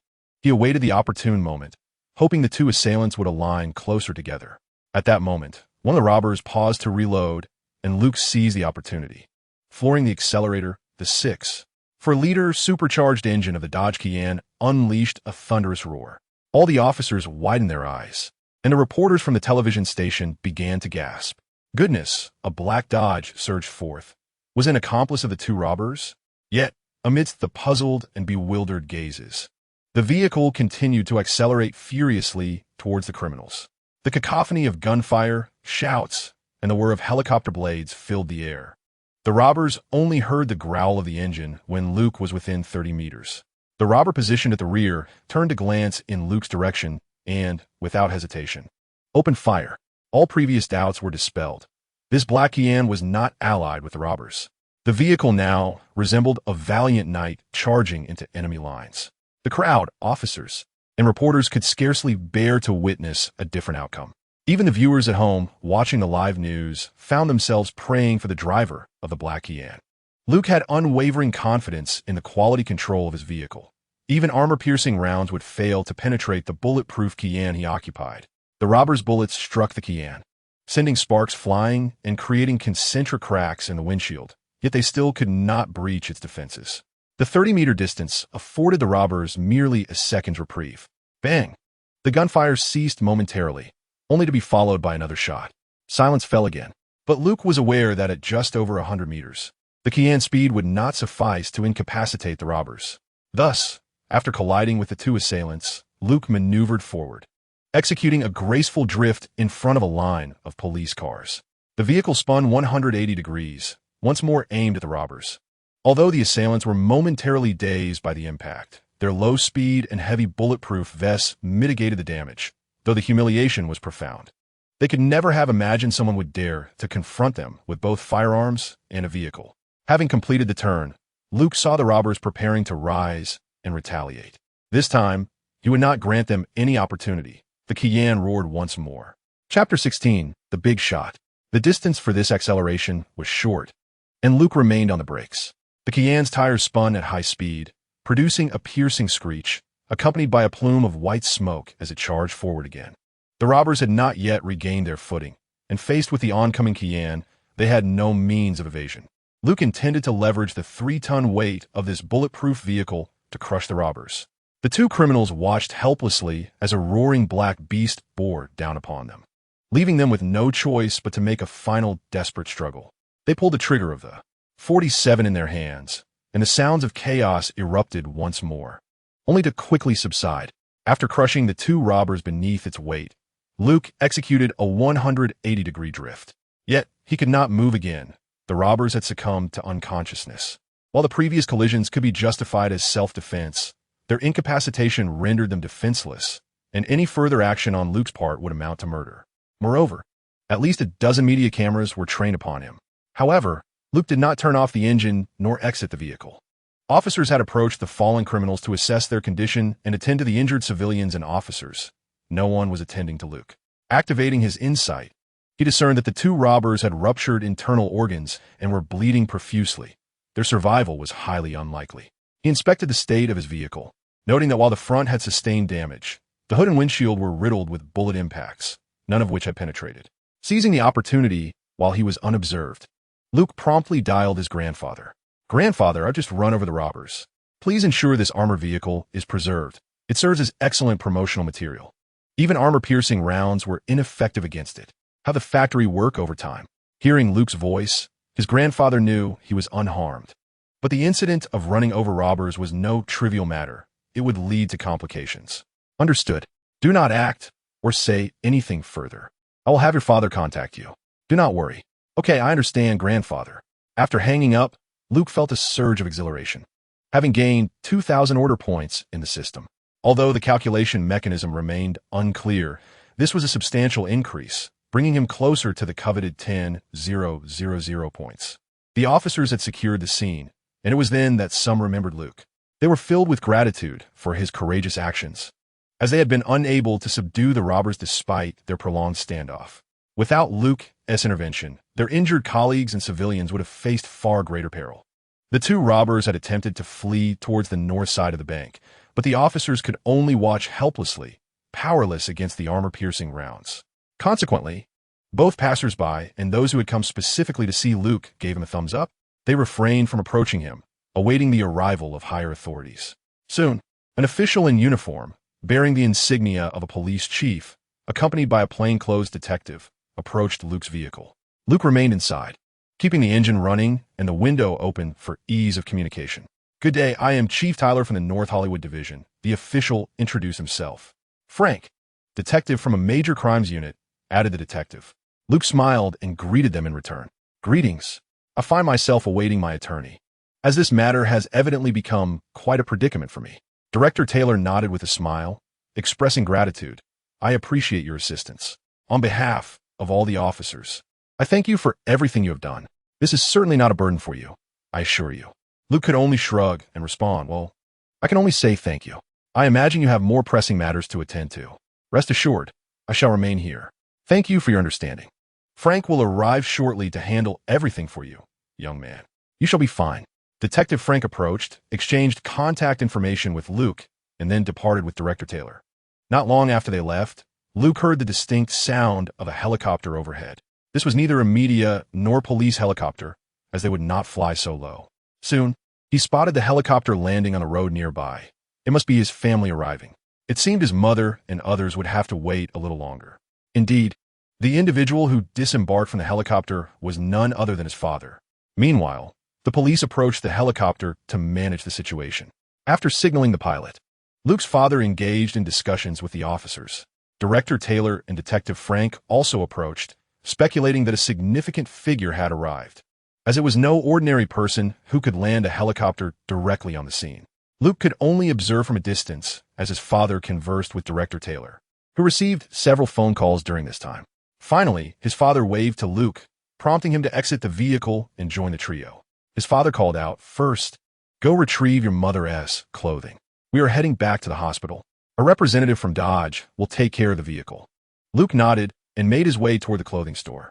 The staff, having witnessed the unfolding events, gazed at Luke with eager eyes as he approached. However, upon opening the door, he hesitated, for a sign indicated that men were not permitted inside. The reason for his reluctance was not merely the sign, but the insatiable looks from the employees through the glass doors. Familiar with this situation, Luke announced from the entrance, "I am here to collect the garments reserved by Ms. Elsa Cheen." Fortunately, the store manager, a seasoned and composed woman, quickly instructed the staff to retrieve the prepared clothing. Luke left the store with 4 large tote bags, garnering regretful glances from the employees as he boarded his family's helicopter. After greeting Director Taylor, Luke's father joined him on the aircraft, heading directly to their St. Mariana hospital. Upon arriving at Beth's ward floor, Luke located a nurse and entrusted her with delivering the clothing before engaging in conversation with his father in the corridor. "Did Grandpa mention it to you? That vehicle will henceforth serve as our promotional tool." Old Cheen gazed at his son with a sense of satisfaction and said, "You need not worry about these matters. Your grandfather will arrange for someone to handle everything. Shortly, someone from the police station will come to take your statement. As for the other issues, I will manage those. You should carry on with your own affairs." Luke shrugged and replied, "I don't have much to occupy my time lately. Though I do have some thoughts. I'll discuss them once Grandfather returns." Regarding his astute and independent son, Old Cheen felt both pride and a tinge of conflict. The boy's intelligence and maturity left him feeling somewhat devoid of parental accomplishment. However, Elsa took great pride in having given birth to such a prodigy. Just as they exchanged a few words, Old Cheen's phone rang. After answering, he hung up without speaking. Before he could utter another word, Luke turned and headed towards the hospital room, having already discerned his mother's voice. They had changed clothes and were ready to enter. Chapter 17. Decision. As soon as Luke entered the room, he was met with the playful banter of Beth and Angela. "Luke, why were there little notes with phone numbers in a bag?" Indeed, not just 1, but 7 or 8. Connecting this with the glances he had received from the shop staff earlier, Luke had already pieced it together. He shrugged, and before he could explain, Old Cheen's voice boomed. "Today, our Luke has become a great hero." The 3 turned to him, puzzled. "Let him explain. You should see him on the headlines today." Under the scrutinizing gazes of his mother and 2 sisters, Luke reluctantly recounted the events of the day. His narrative was rather uneventful, yet coincidentally, the television began to replay the news coverage of the incident. Old Cheen wasn't entirely informed about the details, but after watching the broadcast, the way people looked at Luke shifted dramatically. His sisters gazed at him with admiration, while Old Cheen and Elsa wore expressions laden with complexity. Sensing their concern, Luke smiled and reassured them, "Hey, it's all in the past now." Elsa, still slightly reproachful, remarked, "How could you act so impulsively?" "What if?" Old Cheen hugged his wife gently, attempting to soothe her. "Luke is already an adult. You didn't voice such complaints when he shot those creatures at Walcott Lake. He had a gun then. This situation is different," Elsa retorted. Noticing his parents' affectionate exchange, Luke quickly interjected, "This is precisely why I insist on our family using an armored vehicle. After all, in a land of freedom, gun violence is a daily occurrence." Soon, the arrival of the police brought an end to their inconsequential debate. In the presence of his parents and sisters, Luke recounted the events in their entirety. The officers were courteous, expressing their gratitude both before and after taking Luke's statement. Any subsequent inquiries would be handled by Old Cheen's law firm, sparing Luke from any further involvement. That evening, Luke received calls from other members of the Cheen family, including those from his second Aunt S family and his younger Aunt S family. Later, Luke and Old Man Cheen visited Grandfather S' house. The elderly patriarch also hurried back to the Grand Cheen Manor before dinner.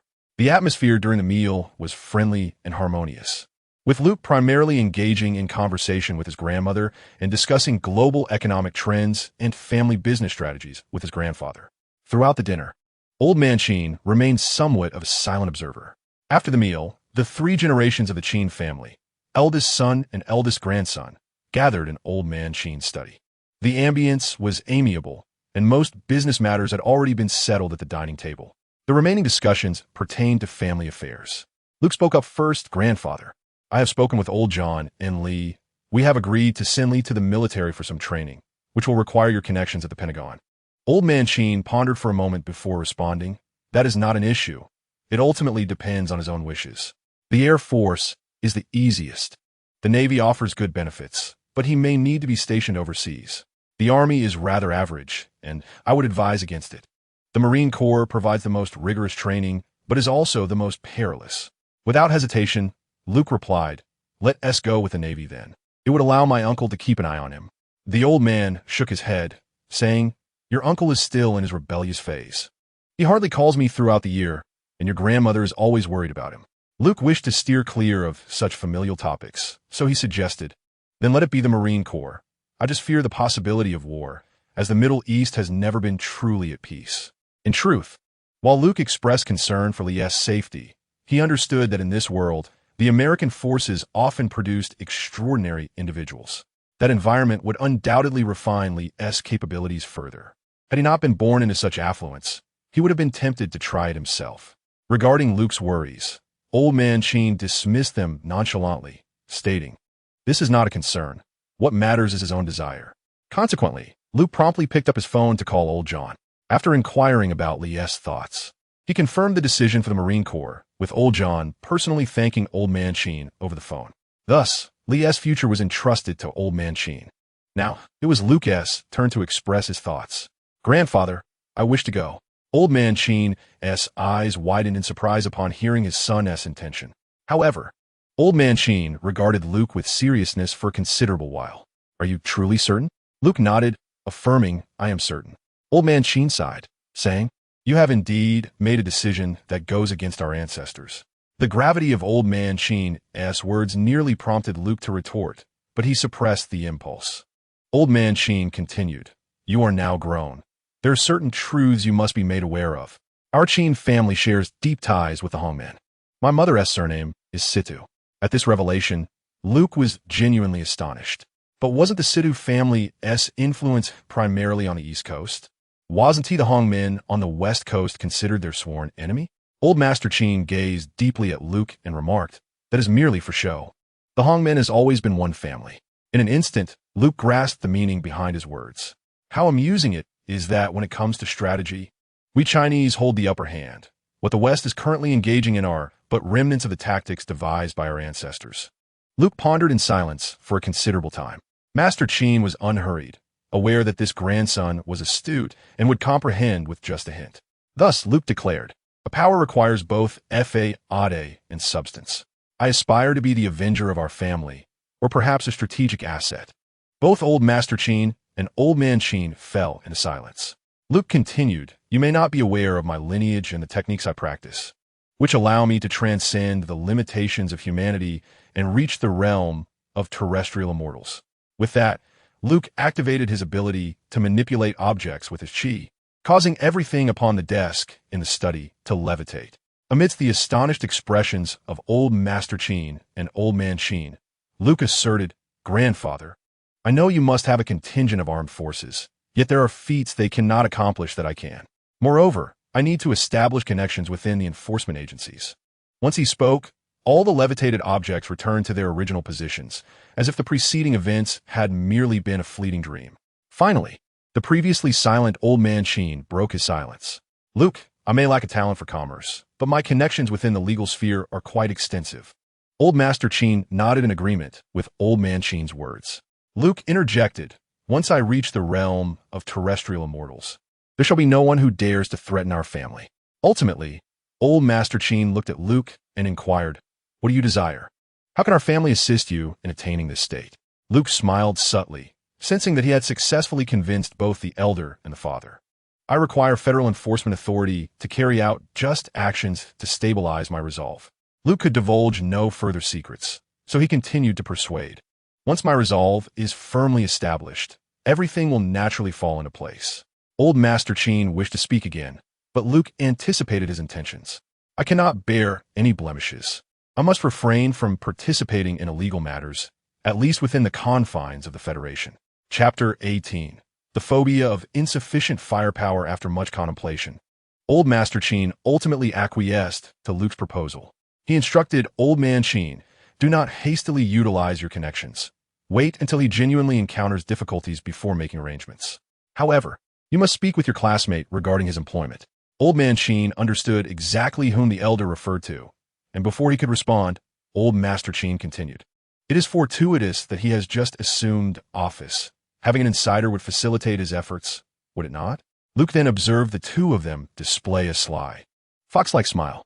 "By heavens, this is a cunning ploy to gain entry under the guise of providing timely assistance," Old Man Sheen elucidated to Luke. "My senior, A recommender from the fraternity has just been appointed as the Attorney General by the newly inaugurated President James Marshall, also known as Mr. Luke. Luke couldn't help but feel a surge of admiration. His father's connections are indeed formidable. However, his reverie was interrupted by his father's subsequent remarks. "Child, you must return to Montana to young John. Your identity requires some discretion. I will arrange for someone to speak with young John. Others refer to him as Old John, but it is perfectly acceptable for your grandfather to call him young John. Given the Dutton family's influence in Montana, it will be much easier to conceal your identity there. California is far too convoluted and troublesome." Luke obediently acquiesced to the arrangement.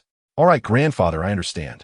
Thereafter, Luke was not involved in the ensuing discussions, which were solely between his grandfather and father. Thus, after merely a day back in Los Angeles, having accidentally killed 2 robbers, Luke was sent back to Montana once more.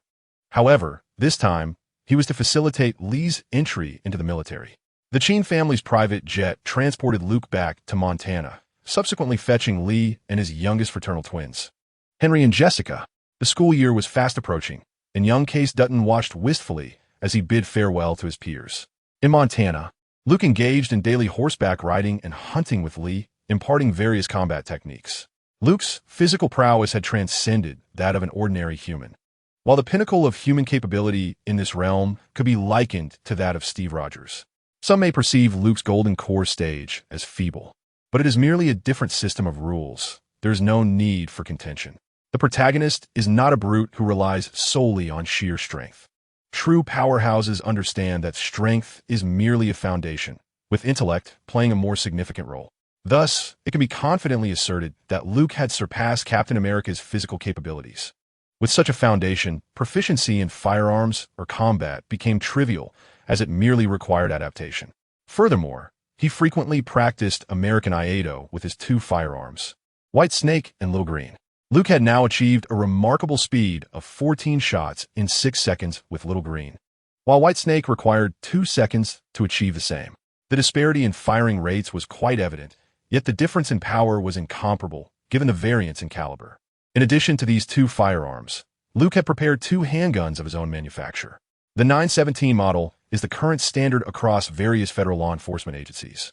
A 9mm pistol modeled after the design of the 320. This firearm has completely supplanted other 9mm handguns and has effectively ousted Glock from the American market. Luke utilized its derivative model, the 412, which fires 45 caliber ammunition, the same as that used by the 1911. Its notable feature is its stopping power.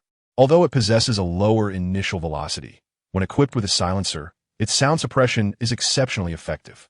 The other model, the 55, was specifically developed for the 55-21 ammunition, distinct from the 57-28 ammunition used in the Company S-90 submachine gun. The ammunition used by the 55 is similar to the Company S-57 ammunition, both capable of penetrating level 3 body armor. However, the 55 model offers a superior tactile experience, with a structure akin to the 320, allowing for the interchangeability of numerous components. Consequently, it is favored among specialized law enforcement agencies. Due to regulatory constraints and pricing issues, it is not permitted for civilian circulation, which has led many tactical law enforcement teams, including the Navy SEALs and various local units, to adopt this firearm as standard equipment. Luke not only designs firearms, but also various accessories, having preemptively patented the Picatinny rail, now commonly referred to as the rail.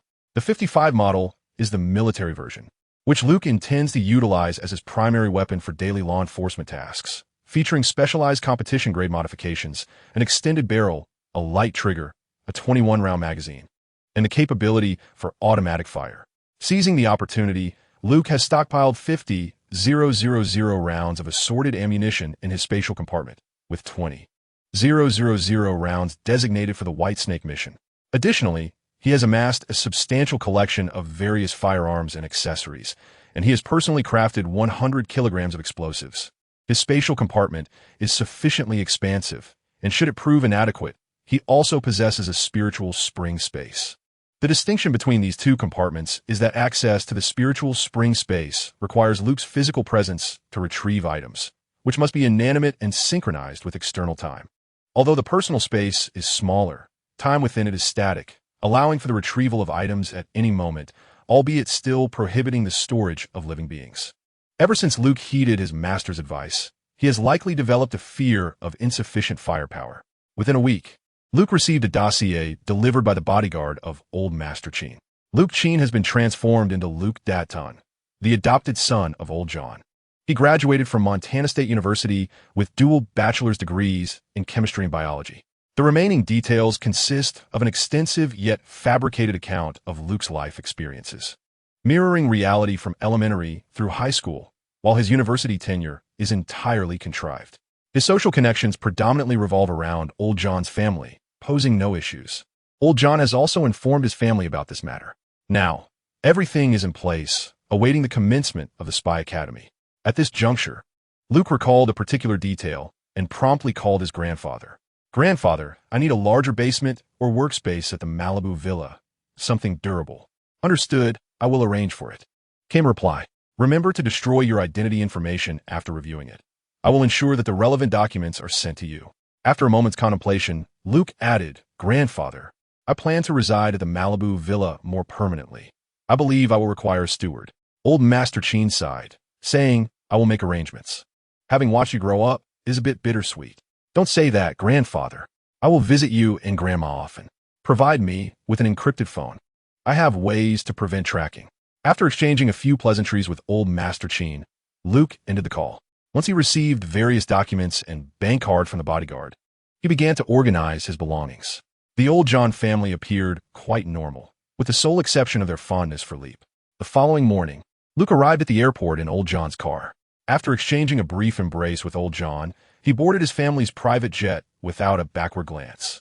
Although the flight attendants, captivated by the charming young master, felt a stirring of desire, their professionalism and ethical standards prevented them from pursuing any further advances. They understood that a fleeting night with Luke would come at the cost of their lucrative jobs. Thus, Luke awaited the plane's descent with ease. Upon disembarking, he was struck by the realization that he was not in Los Angeles. As he stood there in confusion, his phone rang.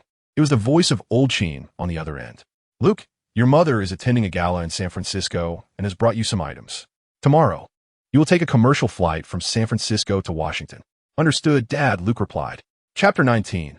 A true father and son moment after hanging up. Luke exited the airport and ran into Elsa's bodyguard. They were acquainted and somewhat familiar with one another. Elsa had specifically sent her bodyguard to fetch him.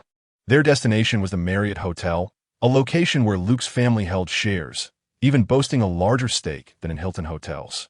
Years ago, when Marriott was still on the rise, Luke's father had heeded his son's advice and invested in the Marriott Group. With his father's financial backing and industry connections, Marriott rapidly expanded, acquiring numerous hotel brands and surpassing Hilton's footprint in the American hospitality sector. This prompted Hilton to urgently invite Old Cheen to invest and even proposed a potential marriage alliance. Luke's aversion to Hilton stemmed from his perception of the Hilton family as excessively frugal, in stark contrast to the Marriott founder, who was generous enough to reserve a presidential suite for the Cheen family in every luxurious hotel. Even in the absence of a presidential suite, the finest room would be allocated for them. Such gestures of goodwill were beyond the capabilities of the Hilton family. However, it must be noted that the Hilton family possessed influence beyond the hotel industry, as their long-standing legacy still held significant potential. Upon arriving at the banquet hall of the Marriott Hotel, Luke found the spacious area only partially filled, with merely a few dozen individuals present. Yet, it was evident that they were all business elites. Luke's mother, Elsa, as the chairman and CEO of a California investment bank, commanded considerable respect in the business community. Wherever she went, people eagerly approached her for conversation. Although a local bank, its reputation resonated strongly on Wall Street, largely due to Luke's unique advantages as a time traveler and his foresight into future developments. While many companies had yet to emerge in this world, Luke possessed knowledge of the future's trajectory, allowing him to invest in enterprises that quickly flourished. Even if they struggled, they would be fully acquired, only to rise again under Luke's guidance towards specific directions. Upon his arrival, Elsa warmly embraced her eldest son and placed a kiss on his forehead. Though Luke appeared somewhat uncomfortable, the gathering was graced by the presence of high society, each individual clad in tailored suits and exquisite gowns. Elsa, adorned in a custom-made deep red gown and lavish jewelry, may not have been the most beautiful, yet she certainly wore the most expensive attire. In stark contrast, Luke's denim ensemble was utterly mismatched with the ambience. However, no one dared to mock him, for he was the son of the president of a California investment bank, an institution boasting assets in the hundreds of billions. Elsa showed no intention of introducing her son to others, but when Luke arrived, two individuals happened to be standing beside her. Out of courtesy, she introduced Luke to them. One was an elderly Asian gentleman, the other a Caucasian elder. The Asian man, a Japanese-American named Yoshinobu Aoki, and the white man, the governor of California, recognized the situation. Noticing Luke's attire, they understood that Elsa had business with her son. Thus they exchanged pleasantries and departed. With no one else around, it was clear that those with discernment would refrain from interrupting the mother-son conversation. Your father had the winery send a bottle of exquisite vintage. You are to take it with you to Washington to visit the Attorney General, a close associate of his. Elsa informed Luke. Curiously, Luke replied, "You mean the alumnus from Yale, who should also be your alumnus?" Elsa, with a hint of reluctance, responded, "I'm not particularly fond of them. You know how wild things can get during school." Upon hearing this, Luke's interest piqued. "And then what happened?" he inquired eagerly. "Just don't let your father know I told you," Elsa cautioned, to which Luke nodded promptly. "Your father was the one who recommended him for the fraternity, as you know. There are certain requirements for joining," she continued. Luke was aware of the fraternity's reputation, though he had dismissed them during his time at university, even resorting to financial means to distance himself, which nearly led the school to believe it was a terrorist incident. During his university days, Luke had become somewhat of a pariah among his male peers. Consequently, the initiation task assigned to him was to abduct a rather attractive female teacher. However, Luke had no intention of granting them such an opportunity. He devised a plan. He discreetly informed the principal and the teacher beforehand. Thus, when Luke set out to accomplish his initiation task, the onlookers from the fraternity witnessed his sinister grin. A group of men in black suits and sunglasses, armed with submachine guns, swiftly apprehended them, shrouding their heads and whisking them away. These were the bodyguards Luke had summoned from home. Luke escorted the female teacher, following closely behind. The bodyguards transported everyone directly to the airport, boarding a retired military transport plane. Each individual was then assigned a parachuting instructor. In a cacophony of their anguished cries, they were unceremoniously ejected from the aircraft. Luke embraced his female teacher, holding a glass of red wine, as they watched the others leap into the depths below. Thus, he seamlessly integrated into the fraternity. The initiation rites mandated by Old Man Sheen required him to swim with Elsa in the school lake, even in the winter's chill. The onlookers were eager to witness the alluring Elsa don her swimwear. Elsa, a child raised on a ranch, possessed the fiery temperament and agility akin to that of a cowgirl. Not only was her temper fierce, but her figure was equally striking. Perhaps it was the refined demeanor of Old Man Sheen, coupled with the enigmatic allure of his mixed heritage, that captivated her. Consequently, this renowned thorny rose of Yale was plucked by Sheen, inciting resentment among many. Yet, one must acknowledge that Sheen, being a second-generation scion of wealth, along with his strategic prowess derived from his lineage, adeptly maneuvered through the social labyrinth, much like Luke, who had become the male pariah of the school. However, Sheen was astute. For this undertaking, he prepared 2 sets of diving gear and took Elsa for a midnight plunge into the lake during late autumn, surfacing on the other side to warm themselves in a prearranged vehicle. Meanwhile, the spectators, eager for entertainment, shiver in the cold for 3 hours. Despite this, Elsa caught a cold and suffered a fever for a week. During this time, Sheen's meticulous care and attention ultimately won her heart. Thus, Elsa harbored little affection for the fraternity members. Upon hearing Elsa's tale, Luke felt as though his mother had been ensnared by his father's schemes. After over 20 years and 4 children, his mother remained oblivious, determined to leverage this for a good-natured extortion of his father. Luke soon learned a valuable lesson when Sheen outsmarted him, proving that experience holds its own wisdom. Chapter 20.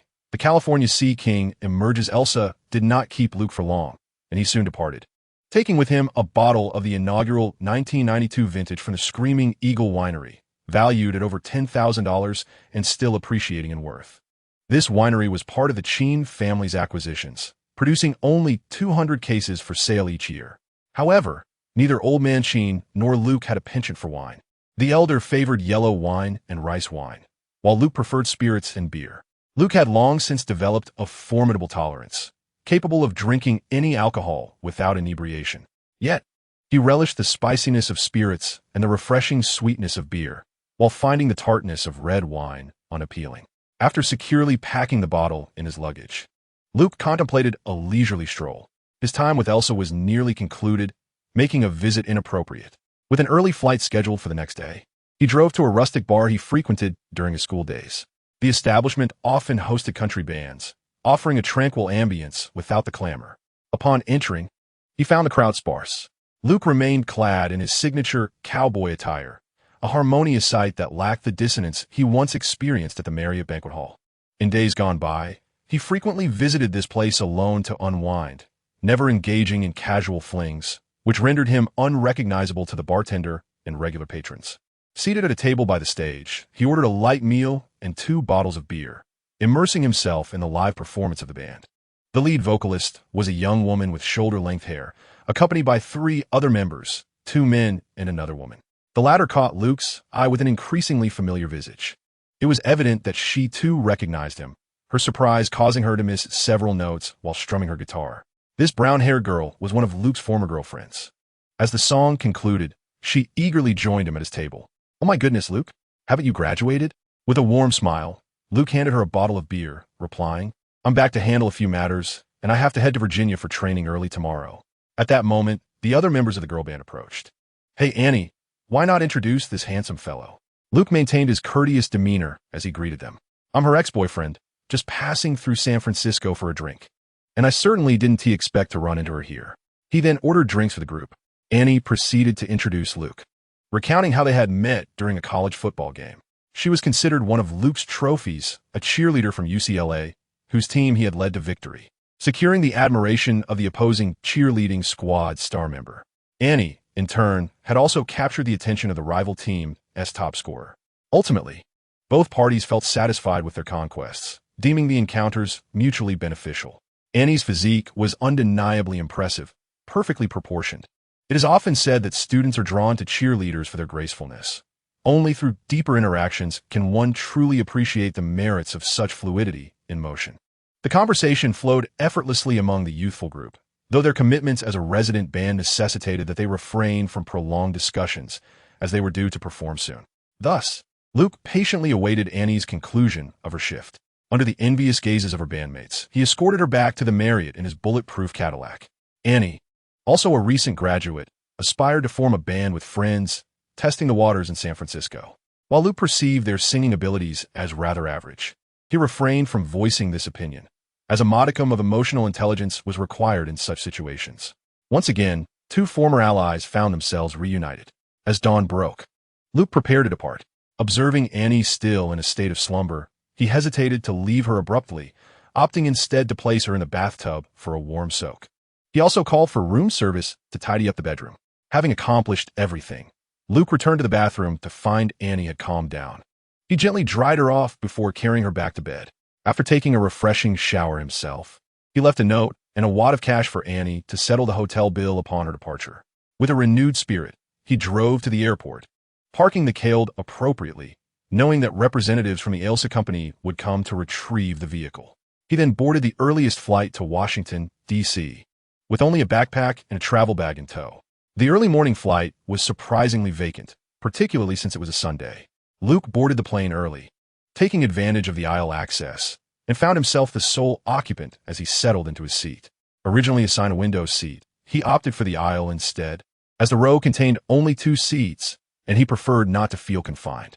Before long, a few passengers began to board. First, a young man with a balding head and a scruffy beard took the seat across the aisle from Luke. Shortly thereafter, a stunning woman of Indian descent approached Luke. She glanced at her ticket and then at Luke's seat number, frowning as she said, "Sir, you are in my seat." Luke immediately flashed a charming smile and produced his ticket, apologizing, "My apologies, miss, my seat is inside. Given my height, I find it a bit cramped. Would you mind if we switch seats?" That infuriating charm of his momentarily captivated her, and she nodded, offering him a smile in return. Luke stood to allow her to take her place. Strangely, despite the abundance of empty seats on the plane, these 3 found themselves seated together. Luke broke the silence first, introducing himself to the woman. "I'm Luke, traveling to Washington to visit family. The young woman replied, Alexis, with Doctors Without Borders, I'm connecting through Washington. Just then, the balding man interjected, Ryan, I've just returned from service in Manila. Luke and Alexis exchanged glances before resuming their conversation. They found a remarkable rapport, and with Luke's extensive knowledge, they could have conversed for hours. However, Ryan frequently interjected, yet Luke and Alexis remained focused on each other, merely giving cursory responses to the soldiers' comments. Initially, Ryan managed to insert a few remarks into their dialogue, but as he noticed their lack of engagement, he ceased to participate and instead listened attentively to their animated exchange. Upon disembarking, Luke retrieved the vehicle his family had sent ahead from the airport parking lot. This time, he opted for a more subdued choice, selecting an unassuming gray Dodge Ram pickup, albeit still the bulletproof version.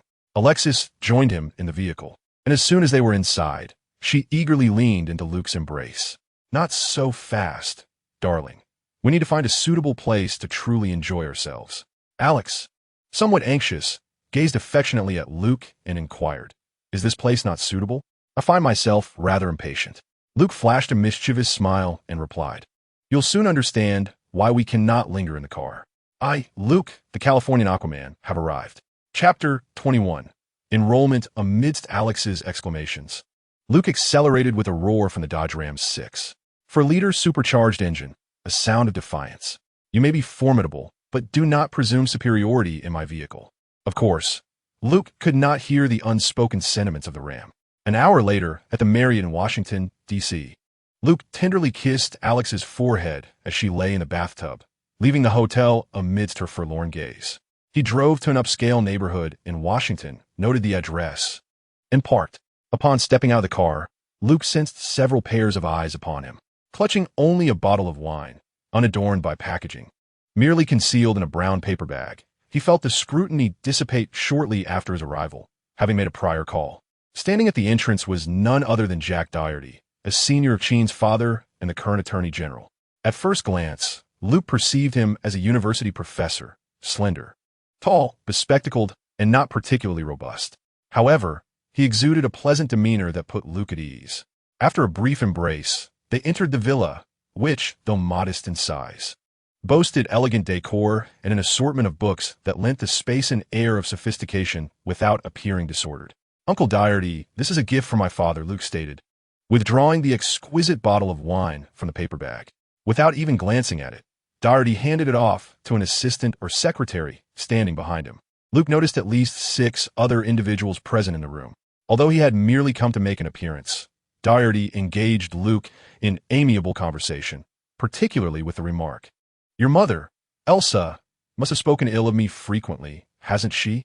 Upon hearing this, Luke's spirits lifted, instantly adopting the persona of the acclaimed actor, Cheen. You know my mother? He responded with feigned astonishment. She has never mentioned you. Luke, possessing both intelligence and emotional acuity, was well aware of Elsa's disdain for Doherty and refrained from fabricating any tales of her speaking favorably about him. It was far more authentic to leave the subject unaddressed. The older gentleman chuckled and moved on. He then proceeded to share various details regarding the training academy, thoroughly explaining the essential training programs. Though he had only recently assumed office, Doherty demonstrated a remarkable understanding of the training content, which spoke volumes of his competence. It was no wonder he had attained the position of Attorney General. Such diligence was unparalleled among ordinary individuals. Moreover, the meticulous manner in which he elucidated matters suggests that the influence of his father and the esteemed gentleman played a pivotal role. Luke promptly seized the opportunity and, with a serious demeanor, remarked, Uncle Doherty, your teachings have greatly enriched my understanding. From this moment forth, I shall consider myself your student and eagerly seek your guidance on further legal matters. I hope you will not find me burdensome. Doherty, with a warm smile, turned to Luke and replied, Long before you were born, I wished to be your godfather, but Elsa did not agree, and your family, the Cheens, does not adhere to any faith, so that notion was abandoned. Luke chuckled and said to Doherty, Though you may not be my godfather, being a teacher is equally significant. There is a saying among us Chinese, a day as a teacher is a lifetime as a father. This implies that a good teacher is akin to a father, an influential figure in a child's life. This sentiment elicited hearty laughter from Doherty, who placed a hand on Luke's shoulder. You are a fine young man. Study diligently, And should you encounter any difficulties, do not hesitate to reach out to me. I will have my assistant exchange contact information with you shortly. Luke, with utmost sincerity, responded, "Rest assured, Teacher Doherty, I shall overcome any obstacles and will not cause you any inconvenience. My excellence must be proven through my own efforts." Doherty cast a meaningful glance at Luke and remarked, "Confidence is commendable, but it is crucial to communicate with me promptly. Some matters may seem trivial, but are tied to high-level intrigues that you may not be able to manage." Luke nodded thoughtfully. Adapting to advice is a commendable habit, at least on the surface. Doherty continued, "Some pieces in the game can be sacrificed. Do not worry. You will not be among them, I assure you." On the surface, Luke expressed profound gratitude, though internally, he couldn't help but smirk. The words of a politician should not be taken at face value.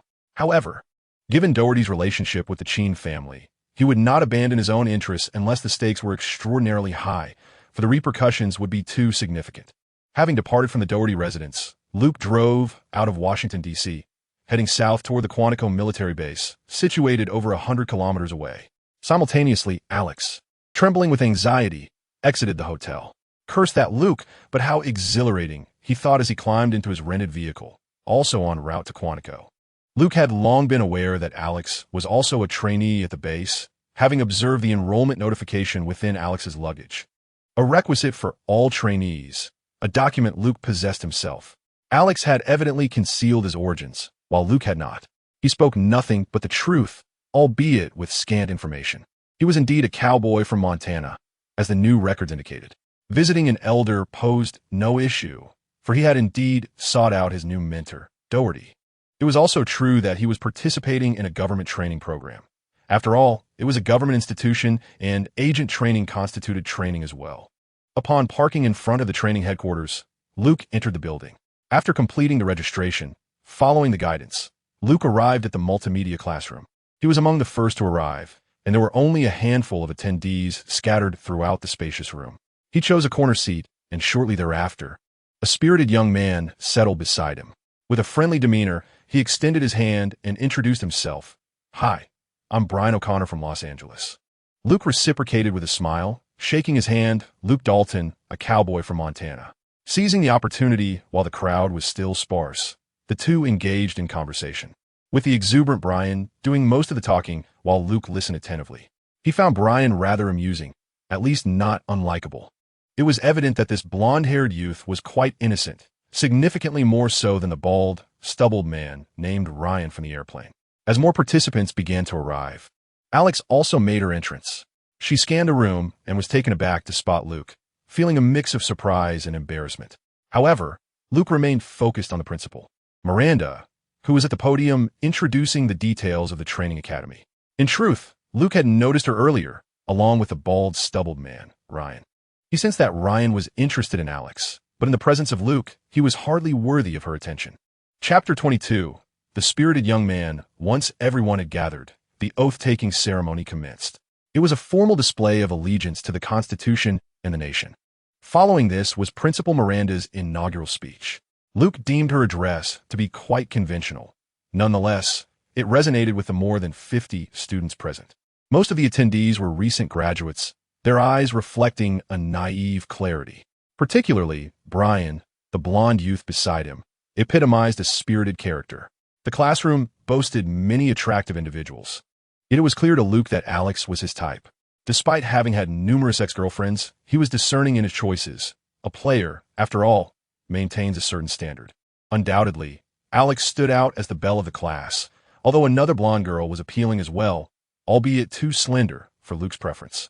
After Miranda's speech, the instructor Liam O'Connor took the stage to familiarize the class with various protocols, distribute equipment, and introduce the facilities of the teaching building. Although referred to as an instructor, his role was akin to that of a homeroom teacher. Each subject had its own instructor, and his primary responsibility resembled that of a university counselor. At this juncture, the students began to mingle, seeking out classmates with whom they felt a connection. The students were issued a uniform consisting of gray-blue shirts, yellow pants, a holster, notebooks, and other essentials, excluding shoes. They also received student ID cards and training models resembling firearms. Luke picked one up and marveled at its uncanny resemblance to his own 917, sharing the same weight. However, it lacked a firing mechanism, and below the barrel was a strikingly red grip.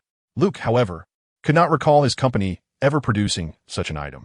Upon closer inspection, he realized that it was a replica made by the federal agency itself. Just as Luke contemplated whether to pursue legal action for infringement, Brian approached him. The rooms here were all double occupancy, and it was evident that Brian had come to partner with Luke. Luke did not mind, as he bore no ill will towards Brian. Having an energetic companion certainly added a touch of enjoyment to the otherwise monotonous study routine. Brian was particularly pleased to discover that the dormitory accommodated both genders. However, this did not imply that males and females could share a room. Rather, it was a matter of same-gender arrangements. At that time in America, gender distinctions were not as pronounced, making such classifications still quite necessary. Furthermore, romantic relationships among cadets at the Federal Bureau of Investigation Training Academy were strictly prohibited.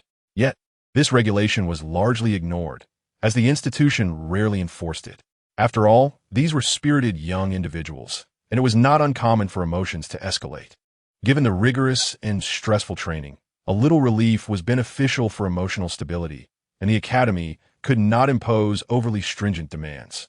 Once Luke had tidied his room, he stepped out and encountered Alex.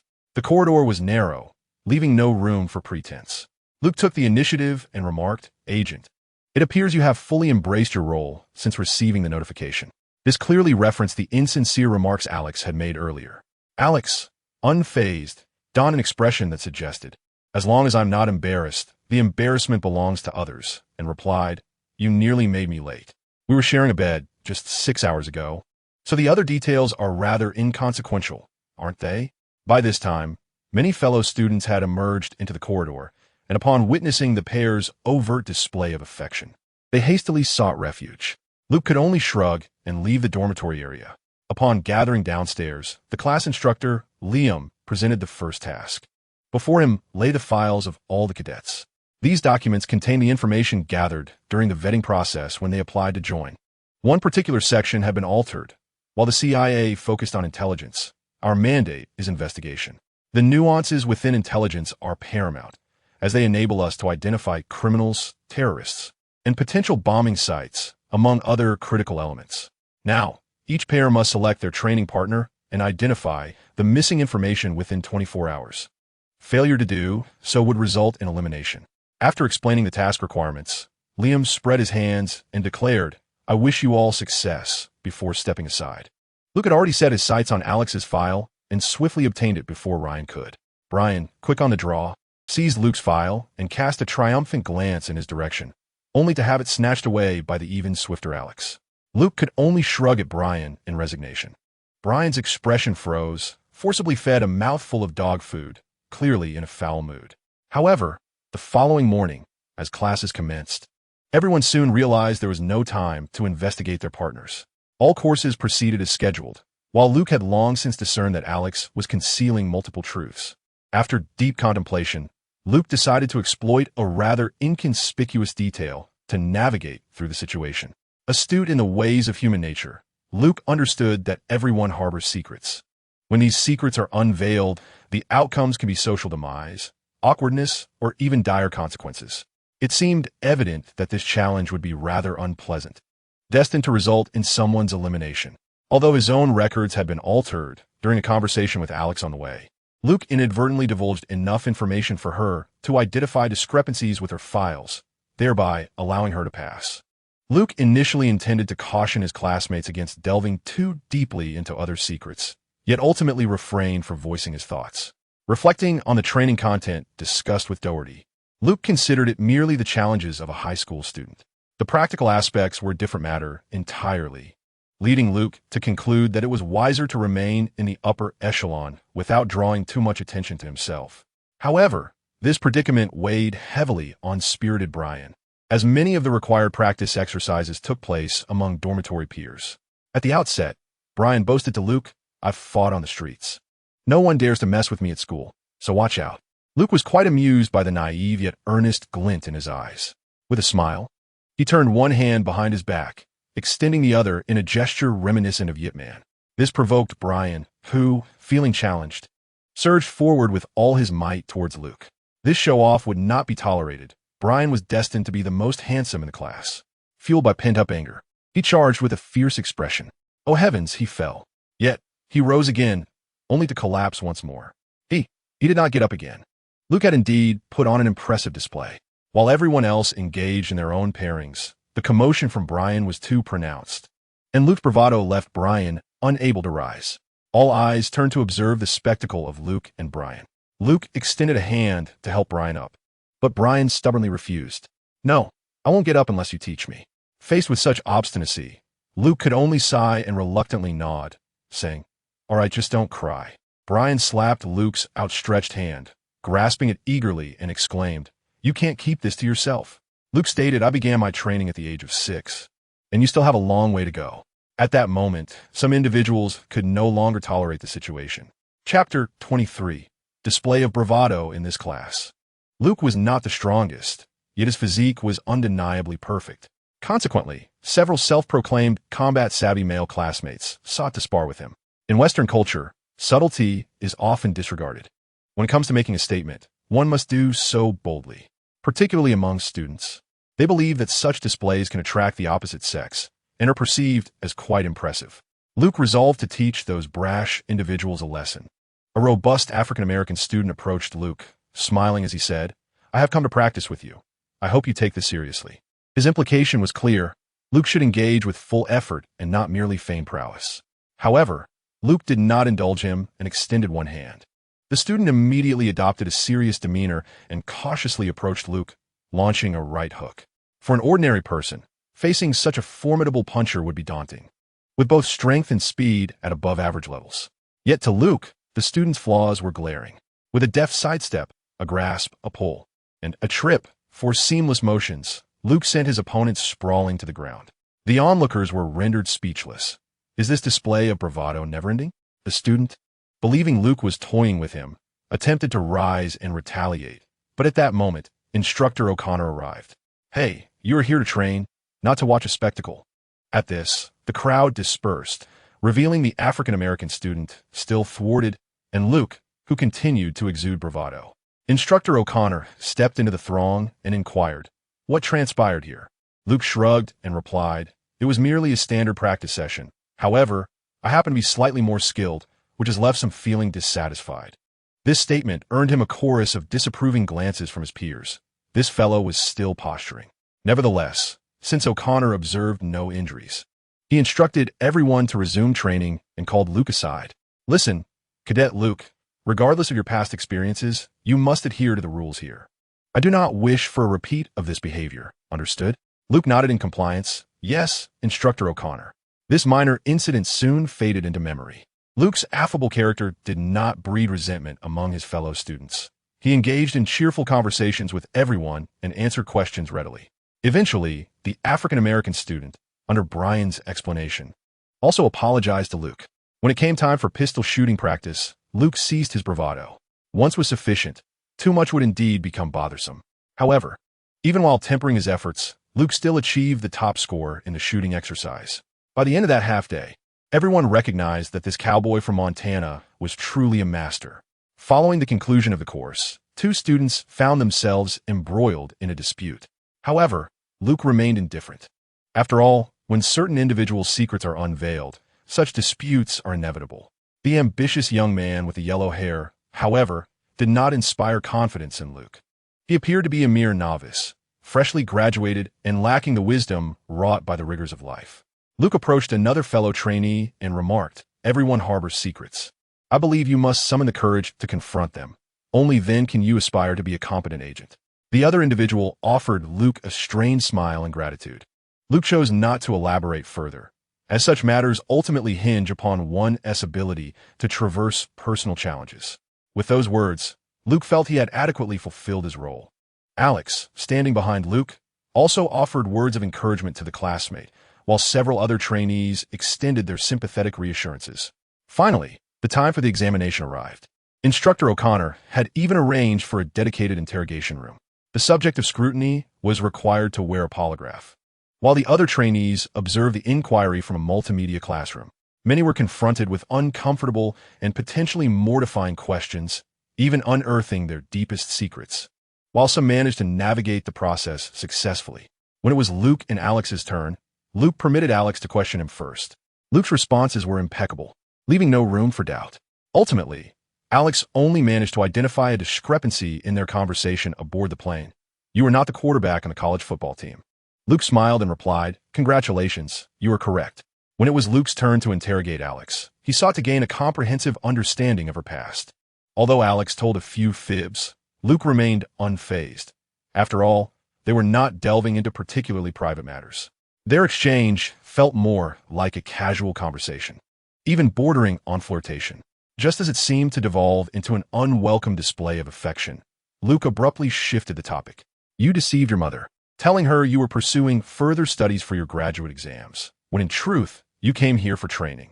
She remains unaware of the truth." Alex candidly acknowledged this. After their examination concluded, the next pair was the male duo that had argued earlier that afternoon. The earnest young man entered the room, promptly locking the door and barricading it with a cabinet. He then turned and drew a gun, shooting the recorder, and aimed it at his partner, who had failed to surrender his real firearm after the shooting course. At this, the young man with the yellow hair finally panicked. Instructor O'Connor and all the trainees witnessed the unfolding scene. The instructor rushed to open the door, but the confrontation on the large screen continued, teetering on the brink of chaos. Luke followed O'Connor in his attempt to open the door. O'Connor, in a state of distress, found the door firmly blocked. At that moment, Luke pushed O'Connor aside. "O'Connor, step back," he said, and with a swift kick, he forced the door open. Upon hearing the loud crash, the armed trainee did not turn towards Luke, but instead aimed the gun at his own head. He contemplated suicide, yet Luke acted with swiftness, misdirecting the trajectory of his arm just before he could pull the trigger. The gun discharged, but fortunately, no one was harmed. Luke seized the firearm, but did not restrain the student, who, having failed in his attempt to take his own life, had evidently surrendered. At that moment, O'Connor rushed in and subdued him, while his partner, the blonde-haired boy, lay lifeless on the ground. This incident was undeniably grave, considering there had been injuries. The event had indeed terrified young Haas. The student responsible, Eric, was subsequently detained. That evening, Haas sat dejectedly by the poolside, his spirits low. Simon, the bespectacled boy, and Shelby, the slender blonde classmate, offered him consolation. Luke decided to check in on him, recognizing that they were classmates and that these individuals would eventually form part of his network. After Simon and Shelby had provided their comfort, Luke made his entrance, surprising them all. They had assumed Luke's approachable demeanor was merely a facade, believing that true experts maintained a certain aloofness. Thus, their interaction with him was rather limited. Luke approached Haas directly and stated, "Everyone harbors secrets. This is a hurdle that can only be overcome with the courage to confront it. I had counseled Eric, the one who drew the gun, but it is evident he faltered. This incident serves as a lesson for you. I hope you can mature swiftly." Before departing, Luke added, "You are not fighting to prove anything to anyone. You fight for yourself. Your family is not an obstacle, but rather your support. There is nothing wrong with that." It remained uncertain whether young Haas absorbed this wisdom as Luke exited. It was a matter of personal interpretation. Nonetheless, Luke's words left a profound impression on Simon and Shelby, enhancing their perception of him as a formidable figure. Chapter 24. Confrontation. The following day, a meeting was convened for all. Principal Miranda expressed her deep concerns, but reminded the remaining students to bravely face themselves.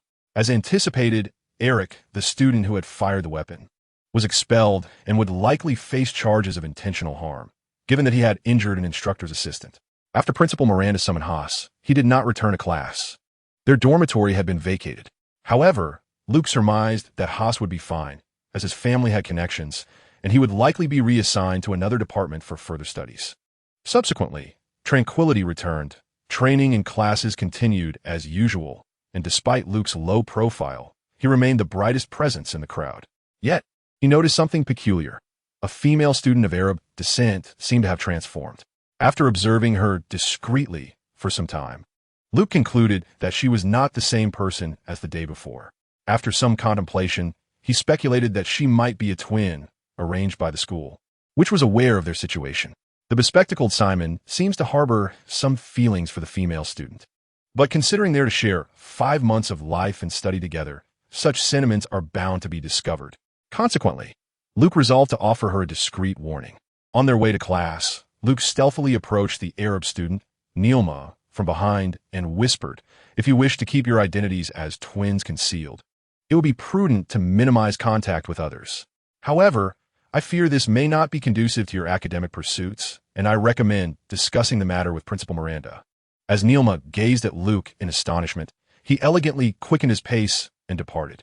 This revelation left Neelma quite taken aback, but at that moment, she was not Neelma. She was her twin sister, Amin. Forgetting all about the class, she hurried off to consult Miranda. Upon hearing Amin's account, Miranda too was astonished.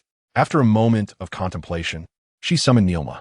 Yet, the sisters were at a loss as to how their secret had been exposed, nor did they know whether Luke had divulged it.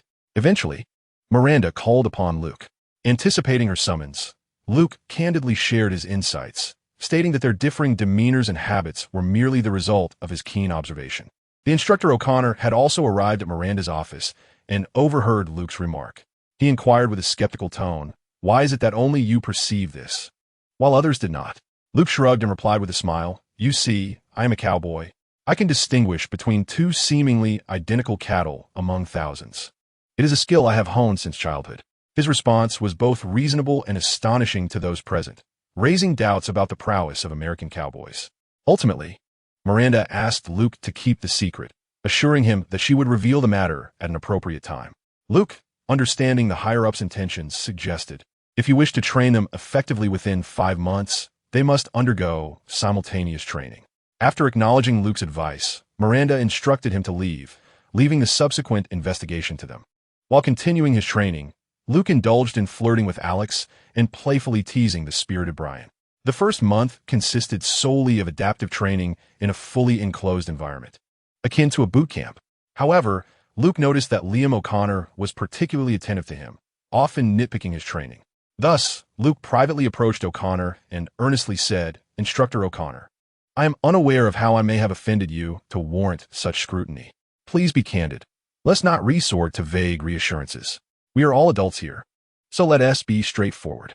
O'Connor was momentarily taken aback by Luke's words, but he quickly recovered and replied with a smile, "You have misunderstood.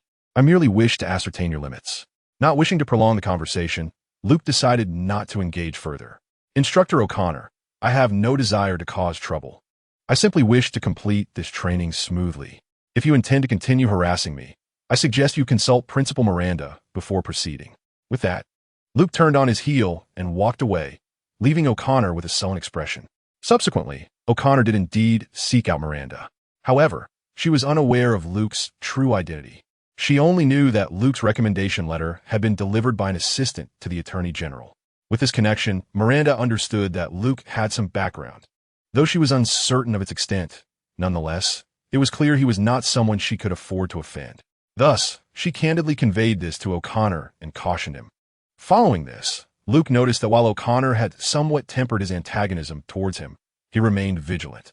Additionally, Luke observed that O'Connor seemed equally preoccupied with Alex, frequently engaging in private conversations with Ryan, the scruffy-haired fellow who often sought to chat with her. Luke shared this revelation with Alex, who, after much internal conflict, finally confided in him. It turned out that after her father's death, Alex had discovered her father's credentials as a federal agent and had enlisted O'Connor to investigate her father's records. Upon seeing her conflicted expression, Luke surmised certain truths and hesitantly posed a question. "The person who shot and killed your father was not your mother, but rather you, wasn't it?" Alex gazed at Luke, momentarily speechless, her eyes betraying a tumult of confusion, shock, embarrassment, and guilt. At that moment, Luke chose not to press further. Her expression had already spoken volumes. The truth was secondary. What mattered was the warmth of an embrace. That evening, the two nearly ignited a spark, but ultimately, they exercised restraint. Luke and Alex's burgeoning relationship left Brian envious. Yet, Luke soon recognized that Brian was simply an innocent young man. That evening, he imparted numerous insights to Brian, who was utterly awestruck. Navigating romantic relationships fell within the realm of social nuances, and despite Luke's attempts over several evenings, he felt that mere discussion was insufficient. Nonetheless, This did not deter Brian from idolizing Luke as a master. Eagerly, Brian set out to select a target among the trainees. Meanwhile, as Luke's relationship with Alex blossomed, O'Connor resumed his antagonism towards him. It felt as though Luke had inadvertently offended O'Connor's daughter, provoking the ire of a protective father. Ultimately, unable to endure any longer, Luke erupted on the day of the initial major assessment. Early that morning, the entire class was to participate in the first phase of physical and shooting evaluations. After O'Connor outlined the assessment details, Luke rose to his feet. Before all the instructors and trainees, Luke addressed O'Connor. Instructor O'Connor, I'm uncertain how else you intend to challenge me. I shall use today's assessment as a benchmark. Should I fail to surpass everyone comprehensively, I will withdraw. However, if I emerge victorious, I implore you to cease your antagonism towards me. Under the watchful eyes of all, O'Connor calmly replied, That is indeed your assertion. Chapter 25. Raise the stakes upon O'Connor accepting this wager. A distinct murmur arose among the trainees. Miranda, when did you recruit such formidable students? Turning around, they beheld Principal Miranda accompanied by several soldiers clad in military uniforms, who were observing the spectacle. The speaker was a man in army combat attire, a cigar clenched between his teeth. Beside him stood a robust figure in Marine Corps fatigues, while on the other side was an African-American officer, his blue uniform indicating his affiliation with the Air Force. Next to him was an individual in a pristine white naval uniform, though unfortunately he was bald, which somewhat diminished the elegance of his attire. Upon seeing these newcomers, O'Connor could not suppress a smile as he remarked, Today coincides with the evaluation of recruits at Quantico. It is not only our institution, but also the Marine Corps recruits and trainees from other academies. Witnessing O'Connor's barely concealed delight, the others began to worry for Luke. Despite being recruits, the standards to which they were held resembled those of federal agents, and the assessment criteria appeared to lack the advantages enjoyed by the military recruits. It is noteworthy that Quantico serves as a base for the Marine Corps, housing not only the Marines and the FBI Training Academy, but also institutions such as SHIELD Academy, the Marine Corps University, and the Criminal Investigation Departments of the Navy and Air Force. Undoubtedly, the primary combat force remains the Marine Corps. Luke, observing O'Connor's exuberance, felt no trepidation. Rather, he was intrigued by the presence of the soldiers. These individuals represented 4 of the 5 principal military forces of the United States, with only the National Guard absent. However, that falls under the jurisdiction of state government, leaving these 4 branches as the federal representation. Miranda introduced several officers, elucidating that they were present to observe the assessment, although the reason for their attendance remained unclear to the attendees. The officer with the cigar, the highest ranking among them, was Major Hannibal from the Army's 75th Ranger Regiment. The formidable figure beside him was Captain Castor from the Marine Corps Armed Reconnaissance Training Camp. The African-American officer was Captain Rhodes from the Air Force Special Operations Command, while the naval officer was Captain Waters from the Navy SEALs. After Miranda's introductions, Luke understood their purpose. They were there to scout talent. No wonder Captain Castor of the Marine Corps appeared so displeased. The 4th-class recruits, indeed, held little standing within the military hierarchy. However, this fortuitously aligned with Luke's intentions. He possessed unwavering confidence in himself and eagerly anticipated O'Connor's downfall. Consequently, all the trainees and instructors boarded 2 large buses, setting forth towards the Marine Corps training base. The base was a mere short drive from the Joint Training Academy, taking only about 10 minutes. It was significantly more expansive than the academy, bustling with numerous new recruits preparing for their assessments. The evaluation criteria were uniform for all participants: physical fitness and marksmanship. The physical fitness assessment encompassed a 500-yard swim, sit-ups within 2 minutes, push-ups, pull-ups, and a 15-mile run. The marksmanship evaluation included shooting at a target with a pistol from 10 meters, a rifle from 100 meters in a prone position, and a sniper rifle from 200 meters in a prone position. Luke's proposed assessment challenge was not conducted simultaneously for all, yet the Marines had already selected the top performers from their regular training sessions. Similarly, the recruits from the Joint Training Academy and several other units were tasked with identifying their elite candidates. O'Connor had also chosen a few outstanding trainees. At this juncture, Luke noticed several individuals in black suits approaching Miranda. The leader among them was instantly recognizable to Luke. It was Agent Coulson from SHIELD. Whether by coincidence or persistent determination, Luke remained indifferent. The elite participants for the assessment had convened, numbering approximately 40, the majority being Marines. After Captain Frank elucidated the assessment details and scoring criteria, Luke interjected with an objection. He stepped out from the crowd and approached Captain Frank, stating, "Everyone here is elite. I believe standard assessments hold little significance for us, so why not elevate the challenge?" As the crowd expressed their curiosity, Luke continued, according to the usual standards. There are rest periods between assessments. I propose we eliminate those breaks and integrate the shooting evaluation amidst the physical fitness tests, as this more closely simulates real combat. Does it not? Upon finishing, he turned his gaze towards Captain Frank, who, throughout the proceedings, wore a perpetually grim expression, as if everyone owed him a substantial debt. After a moment's contemplation, he acquiesced to Luke's suggestion. It must be said, Captain Frank was indeed a formidable individual. Not only did he agree to Luke's request, but he also intensified the difficulty. The revised assessment included 100 sit-ups, a 25-meter shuttle run, followed by 100 push-ups and a 100-meter sprint, 20 pull-ups, and another 100-meter sprint. The pistol shooting was set at 10 meters, with the added requirement of assembling a 917 pistol with 10 rounds of ammunition. This was then followed by a 400-meter sprint and a 500-yard swim. Finally, the recruits would run another 400 meters to the shooting range, assemble an M16 rifle, and engage in 100-meter target shooting from standing position, using 30 rounds of ammunition. With a burden of 20 kilograms upon his back, he embarked on a 15-mile run, making his way directly to the shooting range to assemble 40 sniper rifles. Lying prone, he was to engage targets at a distance of 400 meters, firing 10 rounds. Upon the announcement of this rigorous assessment, a pall of concern swept across the faces of all present, save for Luke. The physical fitness test was seemingly a trivial matter for these elite individuals. However, the true challenge lay in the shooting examination that followed intense exertion. Notably, the assembly of 40 sniper rifles was a simpler task than assembling 16 rifles. The crux of the challenge resided in calibrating the optics after installation. For a firearm that necessitates exceptional precision, the ability to properly calibrate the scope is paramount to achieving accuracy. Yet, this assessment afforded no opportunity or time for calibration.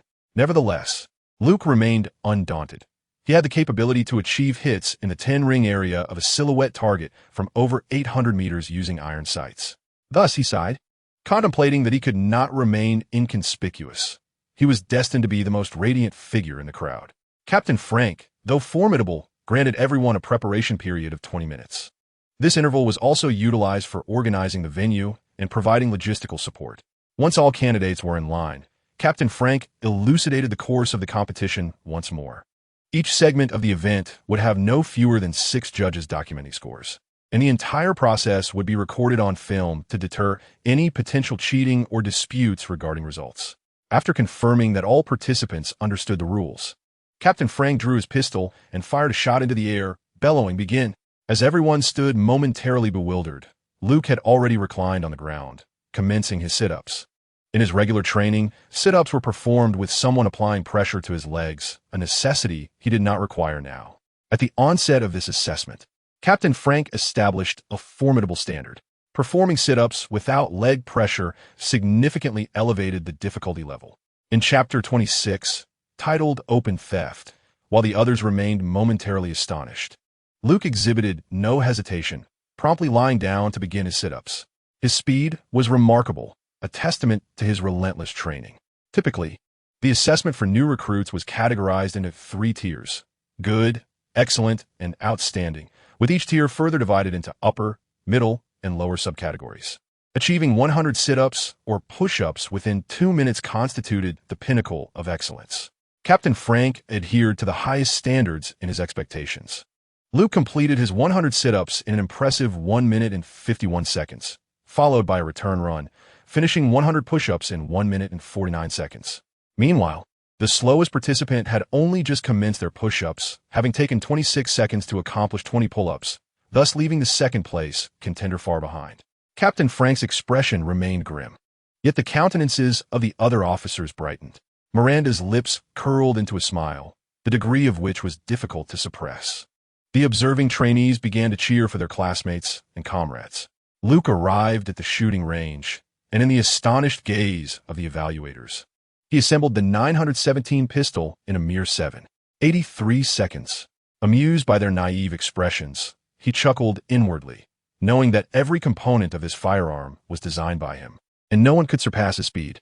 When it came to firing, he did not even take the time to aim, simply raising his hand and shooting consecutively. The results left everyone in utter shock, as the dispersion of 10 bullets on the target did not exceed 3 centimeters. This implied that at a distance of 10 meters, aiming for the heart, every bullet found its mark. While the evaluators had witnessed such marksmanship before, they had never seen it demonstrated by a recruit. With less than a third of the competition completed, Luke's performance already rivaled that of elite soldiers. Several officers ceased their whispered conversations, intently watching Luke's subsequent events. Following the 400-meter run, the next challenge was a 500-yard swim. Approaching the pool's edge, Luke surveyed his surroundings, removed his shoes, and leapt into the water. Beginning to swim forward, it was evident that Captain Frank had set him up for a challenge, as he had not prepared swimwear. Swimming in clothing significantly increases resistance in the water, and the added weight from absorbed water dramatically heightens physical exertion.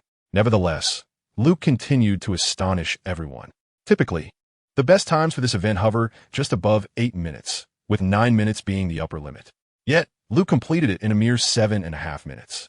Once he donned his shoes, he rushed to the shooting range. The rifle segment posed no difficulty for him. The M16 series rifle developed from the M15 is practically the national rifle of America. The improved versions currently in military service are of excellent quality and boast remarkable shooting accuracy, making 400 meters a trivial challenge. Luke again achieved a perfect score with a 30-round performance, with bullet dispersion around 6 centimeters, just over 2 inches. Upon reaching the training ground, Luke strapped on a 20-kilogram backpack and commenced a 15-mile run. In fact, this weight was compounded by the additional 3 kilograms from the water his clothes had absorbed after swimming. Although Luke felt physically at ease, he feigned a struggle. Nevertheless, during this final phase of assessment, he remained far ahead, leaving the second-place contender and others in the first tier still grappling in the pool. This segment was conducted without any load, requiring outstanding results within 9 minutes. Luke once again completed it in approximately 7.5 minutes, as if the burden on him had no effect whatsoever. At this moment, the cheers from onlookers diminished significantly, as most had shifted their focus entirely onto Luke, forgetting to encourage their own comrades. The expressions on the faces of the several officers grew increasingly serious, occasionally glancing furtively at one another, as if on guard against some unseen threat. Instructor O'Connor's demeanor became progressively grim. Even Miranda ceased to display her usual smile. Luke's victory in the competition was utterly beyond doubt, even if he were to score 0 in the final shooting event. But could that truly happen? Luke adjusted the scope, resetting it before making slight modifications based on the parameters provided by the on-site instructors: wind speed, direction, temperature, humidity, and so forth. His first test shot yielded a score of 8 rings. Luke recalibrated once more, and with the remaining 9 shots, he struck the bullseye with each, controlling the spread of his shots to within 9 centimeters, less than 1 inch. Ultimately, Luke completed the entire competition in 22 minutes and 25 seconds, despite having never encountered such a test before. Observing the second-place competitor and the leading group merely commencing their 15-mile run made it evident that Luke was ahead of his rivals by at least 10 minutes. As anticipated, the second-place finisher's final time was 33 minutes and 11 seconds. Following Luke's completion of the test, he was met with enthusiastic applause from his classmates. Before the celebrations could conclude, Major Hannibal squeezed in, exclaiming, "Young man, congratulations on your victory. Are you interested in joining the Rangers? They're the Army's most elite unit." Captain Rhodes followed closely behind, grinning as he added, "Our Air Force offers quite generous benefits. The 724th Special Operations Squadron welcomes you." Finally, the bald Captain Waters from the Navy, who had previously looked down his nose at others, forced a grim smile and said to Luke, "Join the SEALs. We are the finest special forces in the world." As the surrounding classmates gaped at this remarkable scene, a frustrated voice echoed from afar. It was Captain Frank. "Damn it. We agreed to invite him for a fair competition, and you all abandoned me." He was supposed to oversee the assessment, and witnessing those old-timers dishonor their word to recruit Luke, he disregarded the evaluation entirely. "Young man, don't listen to their boasts. They claim to be formidable, yet they were utterly lost in Somalia. Everyone stared in astonishment as Waters, Hannibal, and Frank began to exchange barbs and insults, while only Rhodes chuckled to himself. Seizing the opportunity while the three were engaged in their verbal sparring, Rhodes approached Luke, and the trio collectively turned to him, declaring, "The Air Force has no future." Indeed, Air Force bases are all located in remote areas where they merely eat sand. Exactly what combat capability does a transport squadron possess? Finally, it was the scowling Principal Miranda who intervened to put an end to the brazen recruitment tactics of these prominent figures, though she was already in a foul mood. Yet, it was still evident that her expression was far from pleasant, while Instructor O'Connor appeared utterly dejected behind her. Major Hannibal was the first to speak up, saying, "Since you all seem disinclined to welcome this young man, why not let him join us? Have any of you even considered asking for his own opinion?" At this moment, Miranda found it difficult to intervene with so many eyes upon them. Consequently, after Colonel Hannibal spoke, everyone turned their gaze to the individual at the center, Luke. Chapter 27. Luke smiled and waved at Alex, leaving everyone puzzled as to his intentions. However, Luke took his backpack from Alex and extracted a stack of business cards, which bore only his name and phone number. Under the scrutiny of all present, he distributed the cards to the officers like a salesman. "Thank you all for your interest. I would prefer to wait until I complete my courses at the Joint Adjustment Academy before making any decisions. If I'm still here, perhaps we will have the opportunity to collaborate." Luke's response was neither a rejection nor an indication of his departure from the academy, displaying exceptional emotional intelligence that pleased everyone involved. Even if the military were to recruit Luke eventually, his graduation from the academy would enhance his credentials. The atmosphere became harmonious, with everyone content except for Instructor O'Connor. True to his word, O'Connor ceased to trouble Luke, even going so far as to ignore him. As the coursework progressed, the typical training for new recruits became less intense. The Joint Adjustment Academy had established a simulated town to replicate various environments for case handling. Essentially, the entire class was tasked with assignments to complete collaboratively. During this period, there was a test, and once again, Luke showcased his remarkable abilities. The class found themselves locked inside a classroom equipped with an electronic lock, and the power was cut off. The only way to exit was for Luke to use his extraordinary strength to force the door open, as it was impossible for an ordinary person to do so. The class then worked to uncover the source of the problem based on clues. Luke participated minimally, resembling more of an observer. Alex, demonstrating his own competence, with the assistance of his classmates, eventually discovered the issue, a timed bomb concealed beneath the podium. Simon, the class member most familiar with the electronic system, struggled to disarm it after examining it for quite some time. Ultimately, it was Luke who stepped in. Disarming a bomb was exceedingly simple for him. Regardless of the type of bomb, its structure typically comprised the explosive core, detonation mechanism, control center, and power source. The challenge for an ordinary person lay in deciphering the intricate relationships among these crucial components.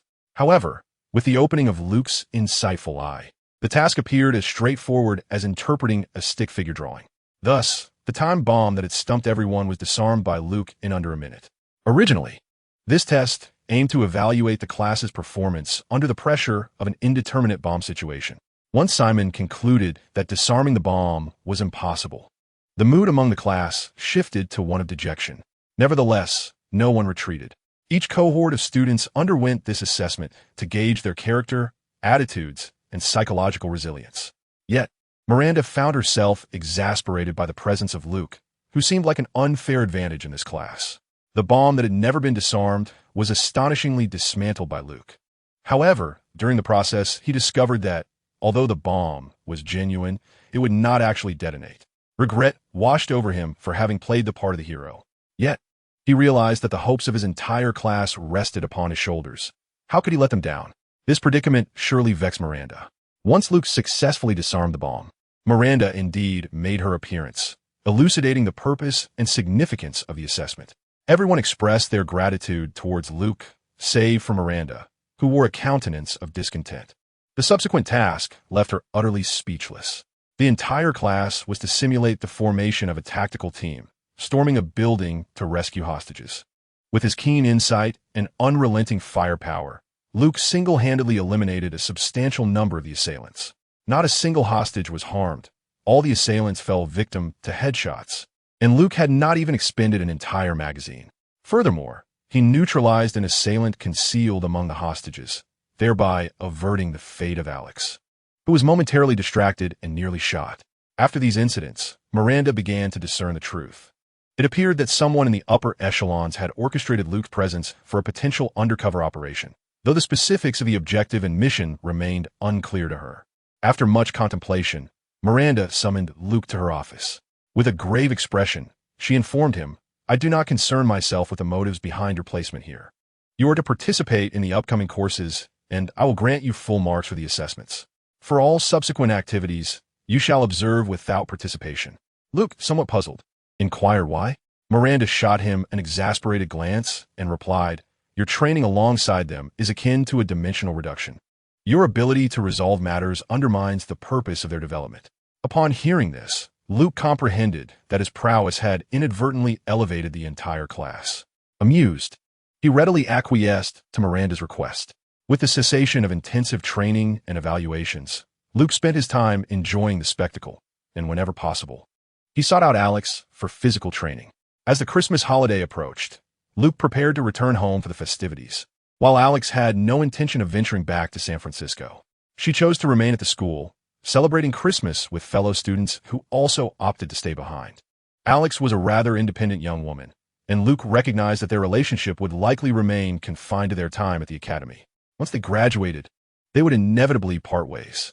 While relationships at school went unregulated, the same could not be said for the professional realm. Numerous federal agencies imposed restrictions on intimate relationships among couples or partners working within the same unit. This could necessitate a transfer to another department or resignation.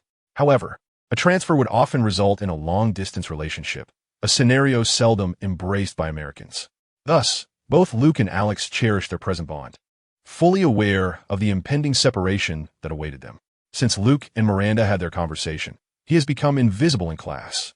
With the shadow of Luke lifted, the students began to strive to become the most dazzling individuals in the classroom.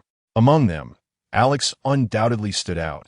However, there was another individual fiercely competing with her, even exhibiting a touch of hostility. This girl not only aimed to surpass Alex academically, but also sought to outshine her in life, particularly by attempting to seduce Luke. Although Luke had countless ex-girlfriends, he had never been unfaithful. He would only pursue the next relationship after concluding the previous one or accepting a new prospect. In the face of Alex's rival, Natalie, Luke took the time to speak with her privately. "Do you know why I'm so strong?" Luke asked. Natalie, who was entirely focused on winning Luke's affection, paused momentarily at his words. Luke continued, "Because I never concern myself with who is ahead of me. I only care about whether I can surpass the person I was yesterday." Observing Luke's serious demeanor, Natalie fell into contemplation. Seizing the opportunity while she hesitated, Luke added, "Everyone is inherently different, each possessing their own strengths and talents. Comparisons are futile." After patting Natalie on the shoulder, he gazed intently at her before stating, "I like Alex, but she's beyond my reach." Luke then chuckled and swiftly escaped just as Natalie raised her hand in frustration. Ultimately, Luke's words, while failing to alter Natalie's initial intentions, at least reduced her volatility, and the rivalry with Alex became less charged. Consequently, for several days, Alex eyed Luke with suspicion. Eventually, Luke candidly shared everything with Alex. Chapter 28, Blind Date. Thus, under Alex's reluctant gaze, Luke gracefully departed from Quantico. He did not visit Doherty, but instead boarded his private plane back to Los Angeles. While on the flight, he called his mother. It was Christmas Eve, with the official holiday commencing the following day. A week of festivities awaited, extending into the new year, as per tradition. Elsa was still attending a gala and had already prepared Luke's suit in advance. During the call, Elsa insisted, "Luke, it is essential for you to attend. Several dignitaries will be at the gala, and they could be valuable connections for your future." Understanding that his mother had his best interests at heart, Luke did not decline, and he changed into his suit on the plane. It must be said that Luke looked quite dashing in his suit. His mixed heritage gave him an already striking appearance, which was further complemented by his perfectly proportioned physique. The flight attendant was consumed by a dilemma throughout the journey, torn between her professional obligations and the prospect of a passionate encounter with Luke. Just as she resolved to abandon her duties for a fleeting moment of indulgence, the plane touched down. Luke, who had returned without any luggage, donned a fresh outfit and made his way to the airport terminal. Surveying his surroundings, he spotted a young black man holding a sign that read Mr. Luke Dutton alongside Mr. John McClane. With a smile, Luke approached and inquired, "Hello, I am Luke Dutton. Did Ms. Elsa send you to pick me up?" The young man nodded affirmatively, stating, "Indeed, I'm here at the behest of Mr. Aoki from the Zhongfu building." After a moment of contemplation, Luke recalled that Mr. Aoki was one of the two individuals introduced to him by Elsa at the previous gala before his trip to Washington, a Japanese gentleman. It was apparent that the young man was there to fetch two individuals, prompting Luke to ask, "When will the other person arrive?" The young man shrugged, replying, "I only know the name. He is coming from New York." With no alternative, Luke resigned himself to waiting alongside the young man for Mr. McClane. The wait was brief, as Mr. McClane emerged from the terminal within 10 minutes, swaying slightly and clutching an oversized teddy bear. Upon seeing the sign held by the young man and Luke, who was impeccably dressed in a tailored suit, he paused momentarily before approaching them with a cigarette in hand. "Apologies for the wait," he said, gesturing toward the sign. "I am John McClane." Luke extended his hand with a smile. "Luke Dutton, are you also with Zhongfu Company?" McClane shook his head, replying, "No. I was merely coerced into attending the gala." Observing McClane's struggle with his belongings, a suitcase in one hand and the teddy bear in the other, with his jacket draped over his arm, Luke offered, "Do you need assistance?" McClane hesitated for a moment, then chuckled as he handed the teddy bear to Luke. "Thank you. This is for my daughter." The trio made their way outside and entered the stretch Lincoln limousine driven by the young man, named Agile. Despite its opulence, Luke found his own Rolls-Royce to be far more comfortable. Agile, possessing the innate charm of his heritage, engaged in a lively conversation throughout the ride. Observing McClane closely, Luke remarked, "You seem to be experiencing a midlife crisis." McClane glanced at Luke, surprised, and asked, "How did you deduce that?" Luke shrugged, stating, "It's quite simple to infer. You traveled from New York, armed, indicating you're a police officer. Arriving in Los Angeles for Christmas with a dedicated driver suggests your wife must be an executive at a major corporation, and your boss is treating her to special perks. If the issues between you were not of a marital nature, you would not have arrived in such an unkempt manner." Listening to Luke's extensive analysis, McClane was genuinely astonished, his curiosity prompting him to inquire, "What is your profession?" Luke chuckled and replied, "I'm undergoing training at Quantico." McClane responded with a smile, "Ah, the future great detective." Luke, still smiling, countered, "You are no ordinary officer. You must be from the detective bureau. You are the true great detective." At that moment, the young African-American, Agale, remarked, "Wow, I have two great detectives in my car. Are you here to collaborate on solving a major case?" The two laughed and replied, "No, we are here to celebrate Christmas." The conversation then shifted to familial matters. Luke and the young man shared numerous tips with McClane on how to interact with women. "Do not reason with women. That approach you take at the precinct will not work. Yes, indeed, you must charm them, employing various means, flowers, gifts, and creating a romantic atmosphere." On the eve of Christmas, with everyone returning home for the holiday, the roads were remarkably clear, allowing the trio to swiftly arrive at the entrance of the Zhongfu Group's building, while the young man might continue to transport McClane after the banquet. Luke did not need to. He parked the car and left his contact information with McClane and Luke. Upon reaching the lobby on the first floor, the security guard instructed them to follow the directions displayed on the screen. Luke frowned and took out his phone, while McClane, bewildered, fumbled in front of the display. Once he figured out, Elsa's secretary arrived in the lobby to receive Luke. After greeting the security personnel, the secretary escorted Luke and McClane upstairs. In the elevator, Elsa's secretary frequently cast flirtatious glances at Luke, yet he remained oblivious. Previously, he had slept with Elsa's secretary, which led to an extensive chase by Elsa. Ultimately, with sadness, Elsa expressed to Luke, "After you slept with my secretary, I can no longer look at her the same way. Luke, without a good secretary, my work becomes considerably more burdensome. Can you bear to see your siblings without care?" Although Luke was aware that his mother was playing the sympathy card, he found himself susceptible to it. Family ties were the most cherished aspect of his life. Thus he resolved never to sleep with Elsa's secretary again. Upon reaching the 30th floor, as the elevator doors opened, they were met with a cacophony of noise and music. Spotting Elsa among the crowd, Luke patted McClane on the shoulder and said, "Good luck, John." McClane smiled and nodded in acknowledgement, and they parted ways. Upon seeing her handsome son Luke, Elsa enthusiastically approached him, planting a kiss on his forehead before introducing him to those nearby. Aoki Yashin, the host from Zhongfu Group, was someone Luke had met previously. Another middle-aged man was a California legislator, and a mother-daughter pair were the governor's wife and daughter. Observing the situation, Luke comprehended why Elsa insisted on having him disembark the plane. This was clearly a setup for a matchmaking encounter. However, while the governor's daughter was indeed attractive, the rebellious glint in her eyes left Luke utterly disenchanted. Chapter 29. The Return of Poseidon. The group merely exchanged polite greetings before these individuals left Luke alone with the governor's daughter, Lena Kendrick. Lena and Luke retreated to a corner, feigning a lively conversation. It was Lena who broke the ice, saying, "Listen, this arrangement is merely a plan orchestrated by my mother and me. Don't read too much into it, all right?" Luke smiled knowingly in response, saying, "I acknowledge your beauty and your figure, but you are not my type. Let us just be friends, as I still have to manage my family's expectations. Wouldn't you agree?" Lena scrutinized Luke for a moment before replying, "I'll grant you that you are quite handsome, but I am well aware of our kind, and this is not what I desire." After exchanging contact information, Luke said, "Wishing you a delightful Christmas Eve, Miss Kendrick."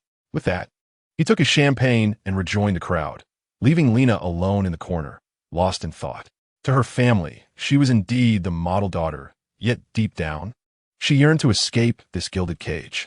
She did not wish to live a life dictated by others. She craved freedom. She understood that the young scions of affluent families often indulged in reckless behavior during their youth.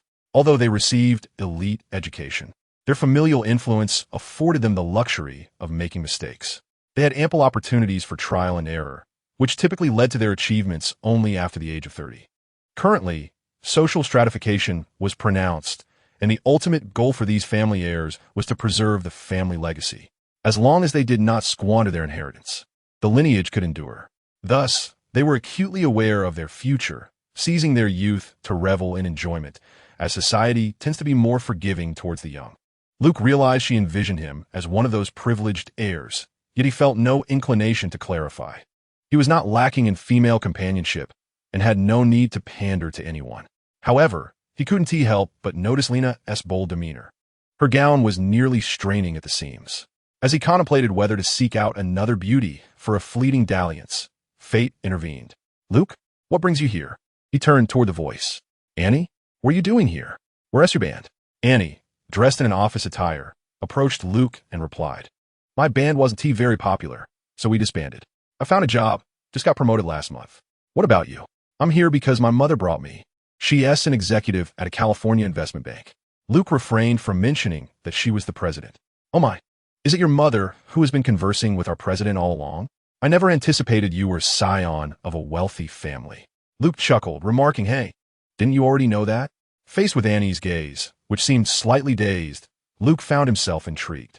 Today, Annie had styled her hair elegantly atop her head, and she had donned black-rimmed glasses, presenting herself in a uniform that was quite striking. To his surprise, Annie appeared quite taken with him. Luke, clad in a tailored suit, exuded an undeniable charm. The suits of the 80s and 90s were typically loose-fitting, but after encouraging his grandmother to acquire numerous fashion brands, Luke convened a meeting with their designers. He introduced them to modern fashion elements, which indeed left these rebellious designers in awe. Consequently, the Chin family's fitted haute couture suits and gowns became an international trend, with countless individuals vying to place orders. This maneuver proved tremendously profitable for Grandma Chin, who always looked upon her eldest grandson with a kind and affectionate gaze. Annie discreetly scanned their surroundings and whispered to Luke, "Shall we find a more private spot?" Luke concurred with her suggestion and winked in response. Annie then led him to the 31st floor. This area housed their meeting rooms, reception area, and the president's office. After assessing the environment, which was indeed quite splendidly decorated, Luke remarked, "Let us skip the president's office and head to the entertainment room. It seems to feature an indoor golf course." Annie responded with enthusiasm, "Yes, let us go. I can hardly wait." With that, she took Luke's hand and ushered him inside. Meanwhile, Officer McLean, waiting downstairs for his wife to conclude her social engagements, found himself in his wife Holly's lounge, feeling uncomfortably restless. Initially, the couple had been in harmonious spirits, but as their conversation progressed, it turned sour. The catalyst for this discord was McLean's discovery that Holly had abandoned his surname in favor of her maiden name, which left him feeling somewhat unsettled. Although Holly attempted to explain her reasoning, it ultimately led to a heated argument. Lena, sitting alone for a while, found the situation rather dull and eventually returned to her mother's side. Noticing that Luke had not rejoined them, Elsa expressed her displeasure towards him and conveyed her apologies to the Kendrick mother-daughter duo. Fortunately, the Kendricks remained silent, recognizing that the status of the governor's family paled in comparison to that of a family controlling a significant financial empire. Just as Elsa was about to search for Luke, a group of unidentified armed individuals stormed the banquet, firing shots into the ceiling. The chaos erupted with gunfire, screams, and cries. McLean, hearing the commotion, swiftly drew his sidearm and, amid the confusion as the assailants attempted to disperse the crowd, made his way through the safety passage to the 31st floor. Shortly thereafter, 4 armed intruders, accompanied by the president of the Zhongfu group, Aoki Yoshinobu, arrived at the president's office. The lead assailant, clad in a suit, appeared as though he were an attendee of the gala. With a quintessential London accent, the words conveyed an air of fierce tenacity. Luke and Annie concealed themselves behind the curtains of the golf room, which remained dimly lit, rendering it inconspicuous to anyone unaware of their presence. Yet, Luke managed to spot McLean hiding beneath a desk outside the office. Listening to the exchange between the suited ringleader and Aoki Yoshinobu, Luke discerned that this group was intent on acquiring the bearer bonds worth a staggering $6.4 billion hidden in the building's underground vault. Aoki, displaying remarkable bravery, reminded the intruders that even with the code, they would be unable to unlock the final electromagnetic lock. Luke found himself in agreement with Aoki's parting words. "You seek only money? What sort of terrorists are you?" Noticing the growing impatience on the face of the suited criminal, Luke resolved to act. He could not allow Aoki to perish in this dire situation. After all, his mother had taken him to Aoki's gatherings on 2 occasions, suggesting a strong connection to a significant client of hers, and he felt compelled to protect the old man. With Annie nearby, he hesitated to overtly employ his extraordinary abilities, so he scanned his surroundings. Golf balls littered the floor, an excellent resource, capable of serving both as a means of play and as a weapon. Hence, Luke gathered a basket of dual-layer balls, the hardest variety. Just as the ringleader brandished his firearm and commanded Aoki to divulge the code, Luke sprang into action. Chapter 30, The Assault Through the Open Office Door. Luke could clearly see 3 of the assailants. The furthest one brandished a submachine gun, and due to the angle, Luke was unable to target him directly. He glanced at McLean, who was observing from beneath the desk. Without hesitation, he launched 3 golf balls at the trio of criminals while shouting, "John, fire!" McLean paused momentarily, then rose to aim at the distant assailant holding the submachine gun. The criminal, taken aback, was suddenly bombarded by the 3 white projectiles, incapacitating him and his companions. Aoki, displaying commendable awareness, promptly dropped to the ground. Bang! Bang! John successfully dispatched the assailant. It was only then that Luke emerged with Annie, first seizing the ringleader's handgun before assisting Aoki to his feet. The old man was drenched in sweat, his shirt thoroughly soaked. "Mr. Aoki, are you all right?" Luke asked with concern. Aoki trembled as he retrieved a handkerchief, wiping his brow while replying, Thank you, Mr. Chin." McLean, having searched the fallen assailant, approached Luke. With a smile, Luke complimented, "Well done." Despite their collaboration in rescuing Aoki, McLean still appeared somewhat bewildered. His intention to celebrate with his family had taken a bewildering turn. Aoki, regaining composure, said, "Thank you, Officer McLean. I believe it is time for us to contact the authorities." As McLean pondered over his discussion with Argyle on how to win a woman's affection, the sudden interruption of the signal indicated the professionalism of the gang. The telephone line had been severed, leaving uncertainty as to whether a mobile call could be made. Aoki, devoid of a phone, watched as Annie checked her device, shaking her head in disappointment. There was no signal on her phone either. Only Luke, with a smile, produced his phone and dialed out. "Dad, my mother and I are at the Mid-Fortune building for a banquet, and we've been taken hostage by terrorists. All communication signals have been disrupted. Please inform the Los Angeles Police Department immediately. I must ensure my mother's safety first." Upon hanging up, the 3 cast puzzled glances at Luke, questioning how he managed to make a call despite the lack of signal. Luke shrugged and explained, "Our family has its own satellite. This is a dedicated satellite phone. Aoki interjected. Please make sure to sell me a few units afterward. Goodness, Luke, what does your family do? McLean asked, astonished. Luke, you're amazing, Annie remarked, punctuating her words with a playful kiss on his cheek. Luke quickly regained his composure, asserting, First, we need to secure these individuals. We have hostages to rescue. He rummaged through the 3 unconscious assailants, collecting 2 more handguns and several magazines. Inspecting the weapons, Luke nearly cursed aloud. Seriously? You claim to be professionals. And yet here are 3 handguns, each with a different caliber, produced by 3 distinct manufacturers. Using tape that Annie had procured, Luke bound the 3 assailants securely and ultimately dragged them behind the dark curtain of the golf simulator. He handed Aoki an unsilenced handgun, advising Mr. Aoki, if they regain consciousness, please be prepared to fire. Aoki hesitated, taking the gun. Despite being American, he had never wielded such a weapon before. Finally, unable to contain herself, Annie stepped forward, taking the gun from Aoki and saying to Luke, Go forth, my knight. I shall await your return. Luke smiled and nodded, leading McLean away. The display of affection was not lost on McLean, who felt a pang of sorrow. That girl is quite fond of you. It's impressive that you found such a fiery companion so quickly. Luke shot him a glance, replying, We've known each other since college. Enough chatter. Let us get the bodies to the elevator. Despite his reservations, McLean complied, dragging the bodies as instructed. Luke fetched a chair, stating, I will scout the situation from the stairs. Place the bodies on the chair. They may serve as bait. McLean then grasped Luke's intention. Using the bodies as bait could divert the attention of the guards downstairs, facilitating their ambush to rescue the hostages. Luke ascended the stairs, reaching the top floor, where he discovered a group engaged in the act of installing explosives. Luke stealthily descended to the 30th floor after retreating from the 31st, assessing the situation. 5 bandits were watching over the hostages, scattered throughout the area. The good news was that the hostages were concentrated in the lobby, situated at a distance from the elevator that was neither too close nor too far, ideal for a tactical approach. Being too close could risk crossfire between the bandits and John, and even if Luke was accurate, ricochets could still inflict harm. Conversely, being too far would hinder their ability to draw the bandits' attention and eliminate them efficiently. Returning to the elevator on the 31st floor, Luke found McLean had already secured the body of the slain bandit to a chair. There's a group upstairs rigging explosives. Likely to ambush the police arriving by helicopter, Luke informed him. The positioning of the bandits downstairs is advantageous for our assault. I need you to take out any bandits who come to investigate from the elevator. McLean nodded in agreement with the plan. Luke continued, I will coordinate with you from the stairwell. Your gunfire will signal the start of our attack.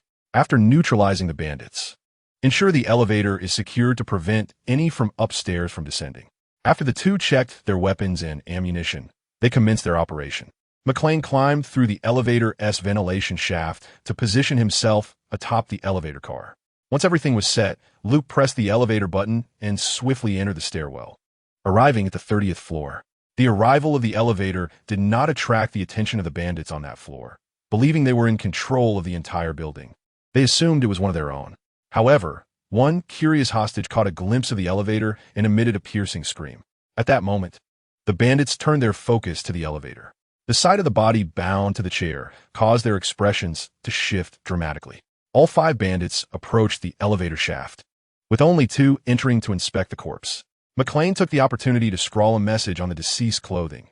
Get ready, you bastards. Your daddy's big gun is eager for action. As one of the bandits reached for the radio to report, McLean opened fire. 5 rounds from a submachine gun penetrated the elevator's ceiling, striking the 2 nearest bandits dead on the spot.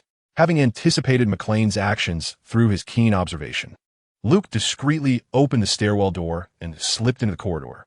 In the wake of the gunfire, as the remaining bandits aimed at the elevator, Luke sprang into action. Bang, bang, bang. 3 shots, 3 headshots.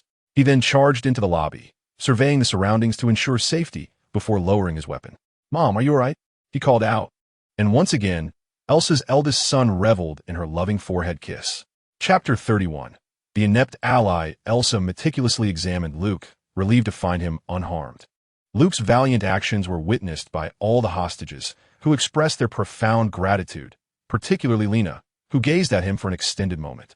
McLean leapt down from the elevator, while Holly, much like Elsa, embraced McLean warmly, showering him with affectionate kisses.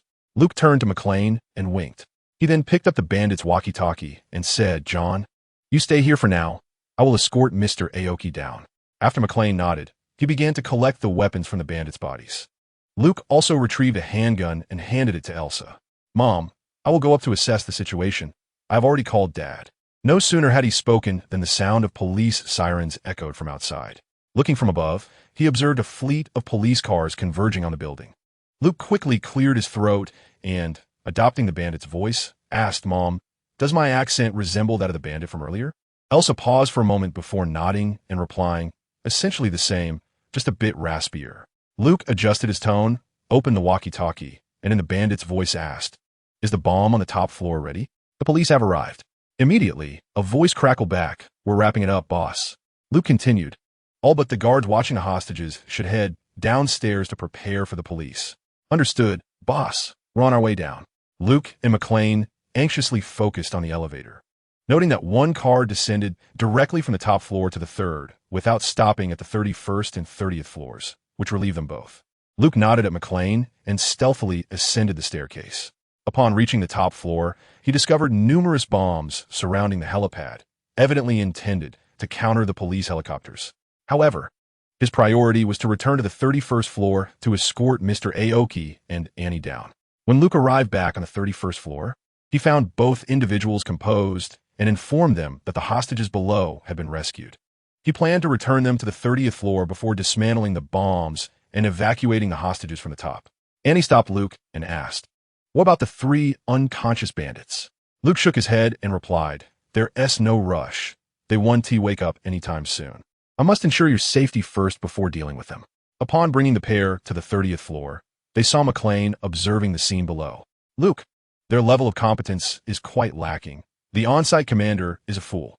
Luke joined him at the window, peering down. To his astonishment, an armored vehicle had just charged up the steps only to be obliterated by a single anti-tank rocket fired by the bandits. McLean continued, "They were preparing a frontal assault on the lobby, but seems they fell into an ambush. They intended to use the armored vehicle to rescue people." Luke diverted his gaze and remarked, "Forget about them. We must secure the safe evacuation of the hostages. You hold this position while I ascend to disarm the explosives. Those scoundrels have placed at least 10 kilograms of explosives on the helipad." McLean's eyes widened as he exclaimed, "Goodness, do they intend to collapse the top floor?" Luke shrugged, saying, "Perhaps they do not wish to leave any survivors." Elsa was unaware of Luke's extraordinary abilities. The details of the clandestine discussions among the 3 before his enrollment had remained undisclosed. They were remarkably tight-lipped. Upon hearing Luke's intention to defuse the bomb, Elsa stepped forward with concern, asking, "Luke, are you confident?" Luke smiled reassuringly, replying, "Rest assured, Mom. Do not forget that I hold a doctorate in physics and chemistry." Elsa embraced Luke, cautioning, "Do not overexert yourself. If it becomes unmanageable, let the police handle it." Luke nodded in acquiescence, saying, "All right, I will, Mom." At that moment, Annie also stepped forward, asking, "Luke, how can I assist you?" Luke shook his head, responding, "Just hold this position." Lena, observing the interaction between Annie and Luke, felt a surge of impulse. However, as she took a step, she realized her formal gown restricted her movements, forcing her to sit back down in frustration. Luke preferred not to have anyone accompany him while disarming the bomb, as utilizing his extraordinary powers was far more convenient in solitude. He refrained from showcasing his abilities, as the timing was not yet right. Once superheroes became commonplace, that would be the moment to reveal his true prowess. Luke did not wish to be seen as an outlier. The old adages about the perils of standing out held significant truth. When heroes became ubiquitous, his display of extraordinary strength would attract little attention. After all, Luke was not alone. His family needed him, and he sought their warmth to soothe the heart of a solitary soul from another world. Before long, Luke successfully disarmed the bomb and returned to the 30th floor with a travel bag in hand. The group sighed in relief upon his return. Luke waved the bag at McLean, stating, "All the explosives are here. Let's take everyone upstairs. John, you cover the rear." After tossing the bag filled with explosives into a corner, Luke informed his mother, "Mom, we will ascend the stairs to the top floor. I just called Dad." Elsa and the elderly Aoki promptly organized the others to follow Luke in an orderly manner up the stairwell. As Luke reached the upper level, he heard the sound of a helicopter approaching. prompting him to lead the group onto the helipad. Upon arriving, Luke waved at the helicopter. Suddenly, a sense of impending danger surged within him, and he swiftly embraced Elsa, leading her away from the helipad. The original location was enveloped in wisps of smoke from gunfire. The bullets had been unleashed from a helicopter, prompting Luke to swiftly peek out. Damn it. Yes, it was indeed a helicopter. It appeared they had mistaken him and Elsa for criminals, possibly due to the firearms in their possession. He promptly retrieved his phone and dialed his father. Dad, the helicopter is firing at me and Mom. Brace yourself for her wrath upon our return. Tell those damned bastards to keep their distance. Let our own aircraft come to fetch us. If they dare approach again, I will fire back. A cascade of frantic exclamations poured through the phone to the other end, where Old Sheen listened in silence before abruptly hanging up. Meanwhile, the helicopter above attempted to adjust its angle for another attack on Luke. Just as it pivoted towards him, it seemingly received a notification, refraining from firing and instead beginning its descent towards the helipad. At that moment, Luke's phone rang again. Upon answering, the voice on the other end declared, "I am the on-site commander. My name is..." Upon hearing this, Luke erupted in a tirade. "I don't care who the hell you are. You nearly shot the president of California Investment Bank. Have you lost your mind? Who authorized you to fire?" After a minute of unrelenting curses, he concluded with, "Tell your men to get lost. We have our own helicopter." Without waiting for a response, he hung up. Chapter 32. Struggle. The on-site commander, drenched in cold sweat, absorbed Luke's words. His frustration directed towards the agents aboard the helicopter intensified. Firing at the president of California Investment Bank was a grave misstep. His focus shifted from capturing the robbers to appeasing the ire of the Sheen family and their extensive financial network. He hurriedly contacted his superior to report the incident, and, as anticipated, received a scolding. Luke, however, paid no heed to the man's internal turmoil. He had spotted several helicopters approaching from a distance, unmistakably belonging to his family. As the first helicopter landed, Luke was taken aback. Old Sheen had come personally to retrieve his wife, displaying an unwavering will to survive. After embracing his spouse, he arranged for the governor's wife and daughter to board the aircraft first. The initial group included Mr. Chingmu, accompanied by Ms. Holly and Annie. Before boarding, they expressed their gratitude to Luke. Noticing Annie beside him, Luke perceived the old man's emotional intelligence was commendable. The Sheen family had mobilized 8 helicopters. After 2 trips, Old Sheen, observing Luke's reluctance to board, inquired, "Why aren't you leaving?" Luke exchanged glances with McLean before responding, "We're preparing to take action. We cannot let that bunch of incompetent teammates downstairs claim the credit." Old Sheen was aware of Luke's extraordinary abilities, and he nodded, saying, "Be cautious. Once you finish, let your mother and me know that you are safe. I will handle the rest." After giving Luke a reassuring pat on the shoulder, he nodded at McLean. Due to the distance and the overwhelming noise of the helicopter, McLean had not heard the exchange between father and son and looked on in bewilderment as the helicopter departed. Perplexed, McLean turned to Luke and asked, "Are we leaving?" Luke, with a smile, raised his submachine gun and racked the slide, replying, "Weren't you the one who rode on the corpse about kicking their butts? One must be true to their word." He was jesting. Eliminating these notorious robbers would yield valuable experience points, which were essential for Luke's current progression. Hence, he was in no rush to depart, bringing McLean along for later cover. If he single-handedly eradicated all the robbers, how could he continue to develop his skills discreetly? This situation would necessitate McLean taking the blame, ensuring that the credit went to the New York Police Department. Upon returning to the 31st floor, they intended to check on the 3 unconscious robbers, only to discover that they had fled. Exchanging serious glances, both men understood the gravity of the situation, while Luke secretly chuckled. If the adversaries lacked the ability to resist, it would be rather difficult to execute them outright. It would be unacceptable for an ordinary person or a police officer to condone such actions against defenseless criminals. Thus, their escape was a deliberate move by Luke, perfectly aligning with his plan to take down the remaining foes downstairs. They both recognized that the final confrontation was imminent, and the absence of those 3 was inconsequential. After ensuring their equipment was in order, they stealthily descended the stairs. Below, the robbers were suppressing the police with gunfire while hastily attempting to crack the vault. Upon reaching the 3rd floor, the sound of machine gun fire echoed. They quietly approached the door, and Luke signaled for McLean to halt. pretending to observe the situation through the door's crack. He was already aware of the 4 robbers inside, thanks to his keen perception. Luke then communicated several tactical gestures to McLean, indicating the positions of the robbers, 1 to the left, 1 in the middle, and 2 on the right. They were to act in unison, with McLean responsible for the left and middle, while Luke would handle the right. Luke raised his fingers to count down, 3, 2, 1, and then pushed the door open. McLean, still bewildered by Luke's gestures, only grasped the countdown and the command to act. Thus, he kicked the door open and opened fire indiscriminately, striking the 2 on the right, while the other 2, momentarily stunned, were swiftly dispatched by Luke. After the skirmish concluded, Luke turned to McLean and inquired, "Did I not assign you to the left and middle?" McLean shrugged and replied, "I couldn't comprehend your gestures. I only understood 3, 2, 1. This left Luke at a loss for words. "Are you even a police officer? Doesn't the NYPD train you in this area?" McLean replied with an innocent expression. After a drink, I returned everything to the instructor. Luke sighed, remarking, "With your careless demeanor, it's no wonder your wife wants to change her identity." Upon hearing the mention of his wife, McLean grew agitated. "Hey, can we not discuss this?" Meanwhile, as Luke gathered firearms and ammunition, he advised McLean, "John, you can't merely placate your wife with words. You must also demonstrate care and patience through your actions. Criminals are endless, but family surpasses work in importance. Just consider this. If you exhaust yourself to the point of demise, someone else will lie with your wife, raise your children, and spend your life insurance." At Luke's depiction, vivid images flooded McLean's mind, prompting him to interrupt, "Stop, stop.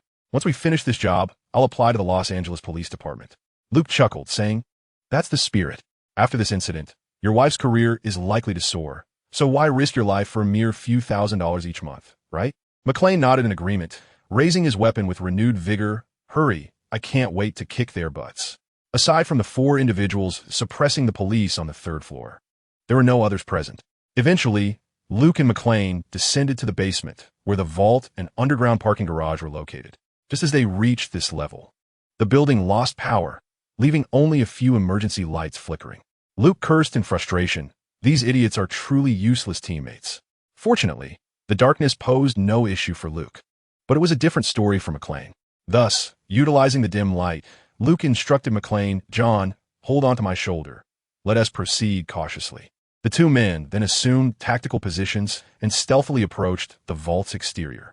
Luke paused at the corner and crouched down, while McLean peered around to observe the vault's direction. For guards stood at the vault's entrance, but it had already been opened. With cheers from the robbers emanating from within, Luke whispered to McLean, "Let us wait until they all come out before we act." McLean patted Luke's shoulder in acknowledgement. Within a few minutes, the robbers emerged from the vault, dragging several large boxes onto the truck. Luke clearly saw the leader take the passenger seat, while the remaining criminals headed to the rear.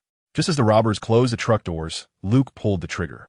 McLean followed suit, and the 2 submachine guns unleashed a barrage, emptying for magazines. Luke confirmed that there were no survivors inside the vehicle. All that remained was to await the arrival of reinforcements to conclude the affair. Chapter 33, Aftermath. The 2 men cautiously approached and, upon confirming that all the assailants had been neutralized, arrived at the entrance of the vault. Luke took out his phone to inform his father of his safety and awaited the arrival of the others at the scene. After straightening his suit, Luke leaned against the grand door of the vault. McLean retrieved a cigarette from his pocket and offered it to Luke. Although Luke did not smoke, despite the fact that such substances could no longer harm his body, he accepted the cigarette from McLean after a moment's contemplation. The camaraderie between men can often be peculiar. Sometimes it is forged through conflict, or perhaps through shared struggle. Following this battle side by side, Luke and McLean had become bonded for life. In his previous life, Luke had devoted his energy to academics and serving his country, remaining largely untouched by the realm of entertainment. He was aware that this world resembled many films from his past, but he only knew a handful of renowned franchises. Even his knowledge of Marvel was merely superficial. Nonetheless, he surmised that McLean might possess some form of protagonist aura, thus making him a valuable connection for Luke in the future. John McLean was a man of strong character, and Luke found no disdain for him. Generally, those named John tend to be quite formidable, such as John Dutton, John Rambo, John Wick, John Connor, and John 117. After lighting Luke's cigarette, McLean plopped down onto the ground, leaning against the vault door. Taking a deep drag, he remarked, "You don't look like someone who smokes regularly."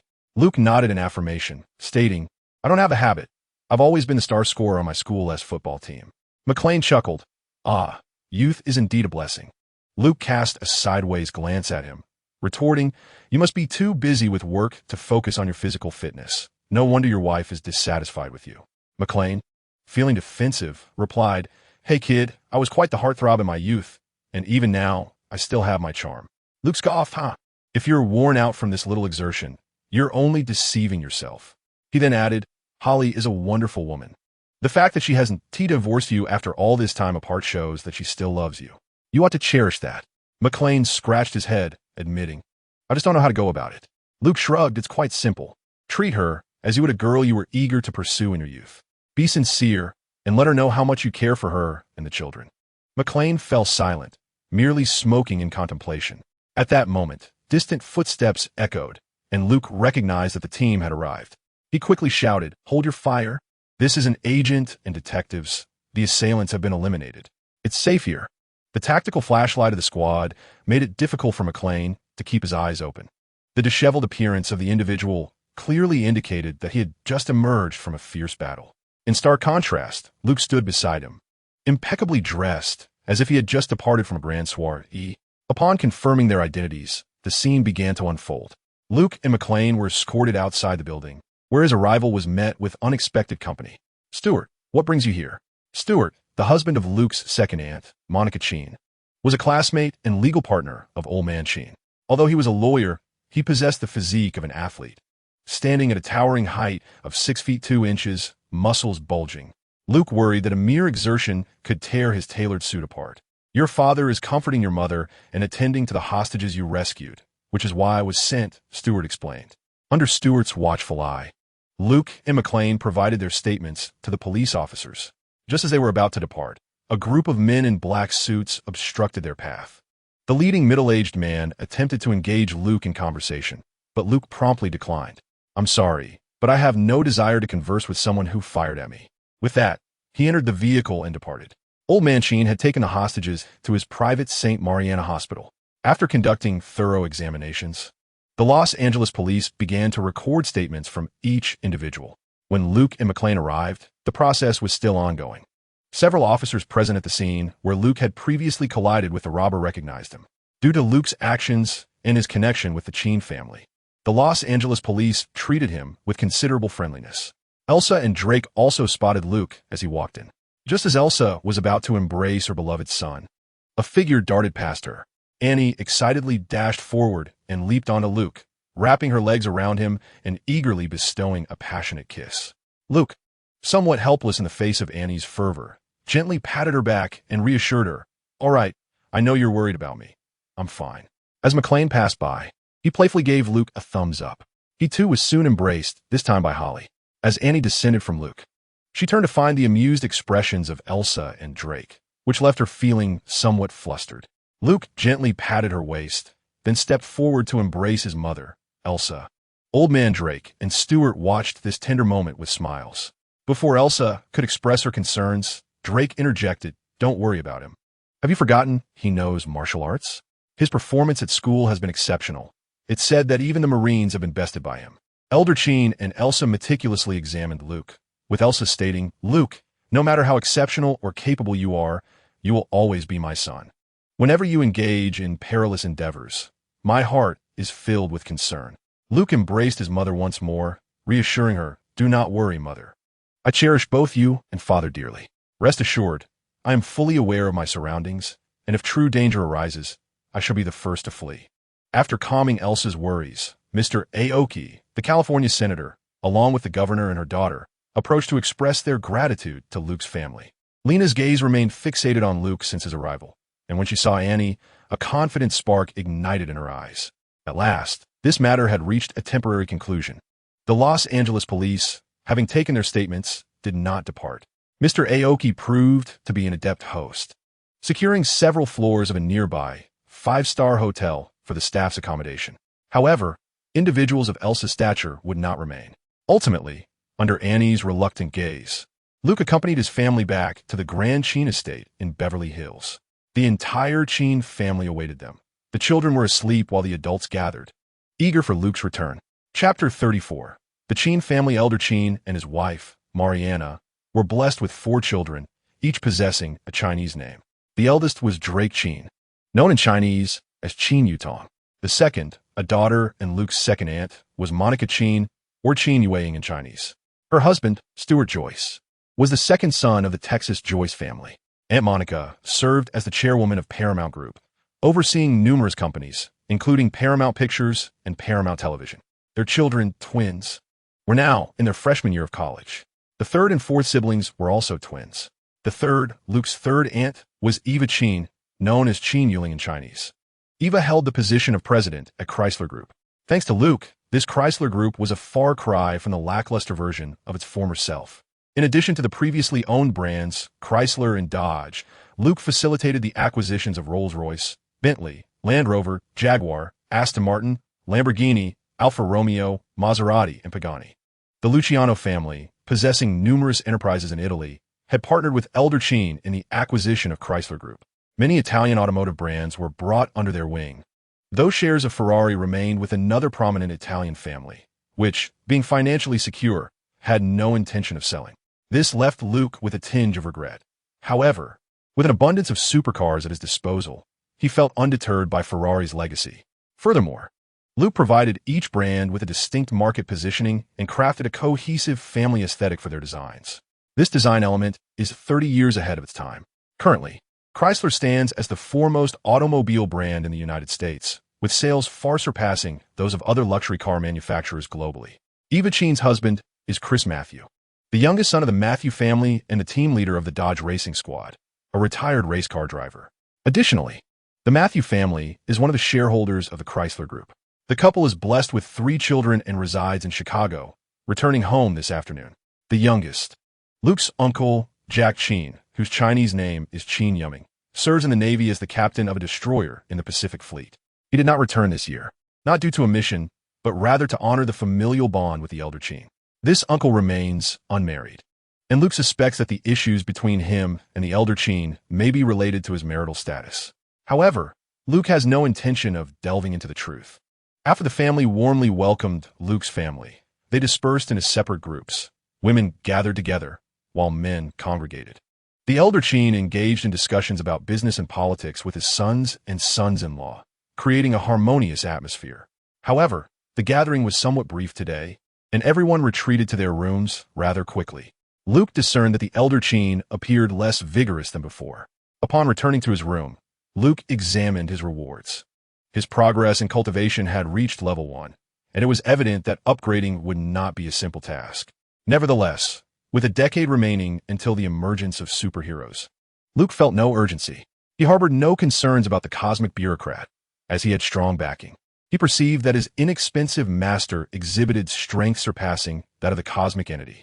After all, the cosmic being could not transport his soul to another universe. Despite only a modest increase of 1 in his cultivation progress, Luke distinctly felt his body growing stronger, his energy reserves more solidified, and his mind clearer. His order points had also exceeded 10,000. However, he noticed something unusual. A multicolored circular pattern appeared behind the order points, resembling a color palette on a computer. After some contemplation, Luke focused his attention and clicked on it. Consequently, a prompt emerged on the system interface. Would you like to spend 10,000 order points to draw a prize? Luke finally discovered something entertaining and clicked yes. Instead of a typical lottery interface, he received a notification. Ding! You have acquired a new item. Please check. Upon clicking the envelope icon, it revealed that he had obtained a hunting knife. Name: Blade of Kindness attributes. Forged from divine steel, extremely sharp. When infused with true energy, it can cut through any material, except for living beings, those possessing a soul. After reading the attributes, Luke was momentarily speechless.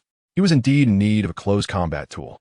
However, this was a folding hunting knife, measuring only 16 centimeters when folded, with a blade length of 149 centimeters. Remarkably, it fell within the regulations for restricted weapons. It is indeed quite suitable for crafting a utility knife. However, it falls short as a weapon, incapable of taking even the life of most animals. Luke ultimately conducted numerous tests, confirming its remarkable sharpness, akin to slicing through iron effortlessly. Yet, the sturdier the material he attempted to cut, the more spiritual energy he needed to infuse, which seemed quite reasonable. Noting the remaining balance of over 1,000, Luke could only sigh, realizing he must continue to strive for improvement. On the following day, Christmas, the family gathered at the estate. Celebrating Christmas at Old Master Qin's home was merely a formality. The true significance lay in the traditional Chinese New Year. Unfortunately, there are no holidays in America for the Spring Festival, so the family simply shared a meal and observed New Year's Eve together before returning to their daily routines. The atmosphere was rather mundane, yet the children delighted in receiving red envelopes. Christmas bore a similar vibe, yet being in America, the festive spirit was palpable. The Qin family spent this day in a relaxed manner at home. Luke conversed with his aunts about business and also engaged in discussions about sports with his uncles. His third uncle, Chris Matthew, heeded Luke's advice and planned to venture into Event 1 this year. He also chatted with Old Master Qin regarding industrial layout and development trends. This Christmas passed harmoniously, devoid of any unforeseen incidents. After the festivities, everyone returned home. The third Uncle S family, residing in Chicago, intended to stay until after New Year's Day. Luke took the children to his grand seaside villa in Malibu. His second aunt organized a lavish party, inviting numerous Hollywood stars for the occasion, and returned to her hometown of Boston the following day. Luke, however, held little regard for those Hollywood celebrities. Well aware of the sordid affairs that transpired in that realm, most of the actresses were of questionable character. Thus, he found no interest in their company, preferring to enjoy a drink alone on the highest balcony, where security ensured solitude from the others. However, it wasn't long before security approached him with news of a visitor. Just as Luke pondered this, his phone rang. "Hello, Luke, this is Rhodes. I apologize for the unexpected intrusion." Luke immediately recalled Rhodes as the Air Force captain who had sought to recruit him during the assessment at the Joint Training Academy. He made his way to the hall, only to be surprised by the presence of an unexpected guest. Beside Rhodes stood a young man, not particularly tall, yet impeccably dressed, though his demeanor exuded a hint of arrogance. Behind this young man stood a blonde beauty, likely a secretary or assistant, holding a bottle of red wine. Upon Luke's arrival, Rhodes warmly approached him, and Luke reciprocated with a smile, saying, "Welcome, congratulations to you, Major Rhodes." "Thank you, and I apologize for the intrusion. I didn't expect the owner of this villa to be you. My friend is your neighbor, Tony Stark." Chapter 35. The California Cannon King Stark after Rhodes' introduction. Luke noticed Stark approaching. He smiled and nodded at him, only to be taken aback when Stark extended his hand. Both men paused momentarily, and Luke hurriedly reciprocated the gesture. "I apologize. I heard you never shake hands with men." Stark shrugged and replied, "That's a rather intriguing suggestion, Pepper." At that moment, a blonde woman behind Stark handed him a drink. Stark then presented it to Luke, saying, "I wasn't sure what you preferred, so I randomly selected this bottle of 95 Eagles Roost Winery wine. It's customary to bring something when visiting or attending someone else's gathering, and wine is the most universally accepted choice. This social etiquette is applicable worldwide." With a smile, Luke accepted the wine and handed it to Uncle Chun, the butler of the villa, who was also the former steward of the Great Qin Manor. When Luke sought a butler from Old Master Qin, the elder promptly sent Uncle Chun, which deeply moved Luke. Uncle Chun had served the Qin family for nearly 2 decades. To Luke's astonishment, he discovered that Uncle Chun possessed martial arts skills, and not just any kind, but the internal style known as Nijiaquan, as Luke sensed the profound energy within him. After passing the wine to Uncle Chun, Luke turned to Stark with a smile, saying, "Thank you for your appreciation of our winery's wine. Do enjoy the 93 vintage with Rhodes later." Stark widened his eyes at Luke and remarked, "Your family is quite stingy. You only sell a limited amount each year, and yet it's a struggle to procure." Luke chose not to engage in that conversation, instead gesturing for them to follow. "Let us head upstairs to find a scenic spot for a drink. By the way, Rhodes, when did you get promoted to Major?" Rhodes glanced at Stark and replied, "I was just promoted a few days ago. Tony intended to celebrate with me, and since he was passing by your place, his villa is right next door, he came to visit, but I didn't expect it to be your home." Stark observed Luke's villa as they walked and said, "I just purchased the bay next door and am considering a renovation. Who is your designer? Could you recommend them to me?" Seeing Stark's interest in the villa, Luke guided them through a brief tour. "I designed it myself," Luke stated, Stark expressed surprise. I heard that this land was acquired by the chairman of the Hex Group. I had my eye on it as well, but missed the opportunity. I can't believe you managed to purchase it from him. Luke smiled silently in response. Tony, being astute, quickly pieced things together and asked, "Are you related to that Chinese elder?" This time, Rhodes appeared astonished. "Is your family that wealthy? I recall your file, stating you were the son of a farmer." Luke continued to smile without speaking, leaving Rhodes and Stark in contemplative silence. The enigmatic Luke suggested that the openly available documents were undoubtedly fabricated. However, he had already anticipated their thoughts and said, "The matter concerning the documents is merely a means to avert complications. In truth, the chairman of the Helix Group is my grandfather." The two were utterly taken aback by this revelation, their eyes widening in astonishment as they gazed at Luke. He chose not to dwell on the topic further, and instead began to elucidate some design concepts of the villa. Stark nodded in agreement, remarking, "This concept is quite commendable. I believe I shall incorporate it into my own villa." As he glanced at the distant revelers and enchanting women, Stark felt a surge of excitement. "Whom have you invited to today, a soiree?" "I believe I spotted a few Hollywood actors." The trio had now ascended to the terrace of the villa's main building, where Luke gestured towards the crowd below and explained, "With the recent holiday, my younger relatives have been quite bored, so they decided to invite some Hollywood stars for a celebration." Stark, intrigued, inquired, "Who did you manage to secure? How much did it cost?" Luke shrugged nonchalantly, replying, "It didn't cost a penny. My aunt is the president of Paramount." At just 28 years of age, the vivacious Tony Stark's interest was piqued. Luke arranged for several bottles of fine wine to be brought over, inquiring specifically about Pepper's preferences. Noticing Stark's inclination to join the festivities, Luke cautioned, "It's fine to enjoy a party, but I must warn you, most of those Hollywood starlets are rather promiscuous. Be careful not to catch something."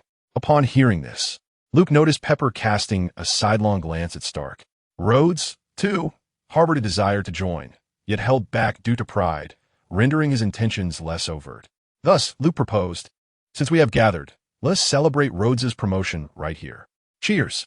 This suggestion met with unanimous approval. As they sipped and conversed, Luke shared tantalizing Hollywood gossip while imparting his theories on romance to Stark. The latter, perplexed, remarked, "You must be younger than I. From whence do you derive such theories?" Luke swirled his glass and smiled.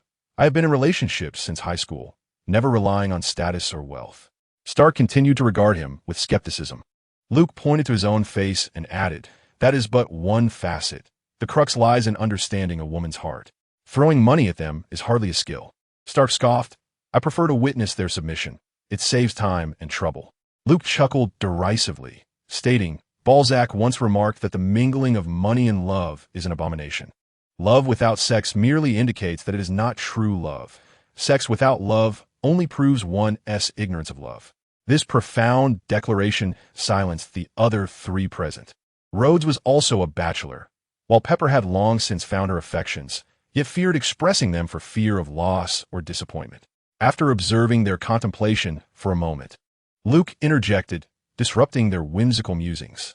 "Stark, these Hollywood actresses may appear glamorous, but they are truly desolate. I shall host a gathering with some virtuous young ladies another day." At the mention of this, Stark instantly perked up. However, Luke cautioned, "You may rely on your personal charm, but not on wealth or status, for those are respectable women." Stark inquired, "Where can I find such ladies?" Rhodes, too, looked eagerly at Luke, while Pepper remained despondent. Luke replied, "My grandmother's fashion group has numerous boutiques, employing meticulously selected girls who are well compensated, stable, and of high caliber, not like those tawdry Hollywood starlets downstairs." Stark immediately declared, "Then it's settled. When shall we hold this gathering? I'll cover the expenses." Luke scoffed, "Do you think I lack that trifling amount of money? However, I must first consult with my grandmother, perhaps in a few days, while the holiday is still ongoing." Stark hastily apologized, "Forgive me for my impatience." Luke waved his hand dismissively, "No worries. Your visit was rather impromptu, and there was little preparation. Next time, we shall properly celebrate Rhodes." Rhodes quickly expressed, "I feel quite embarrassed about this." Luke smiled warmly, "Not at all. We are friends now, are we not?" Thus, the three raised their glasses in celebration once more.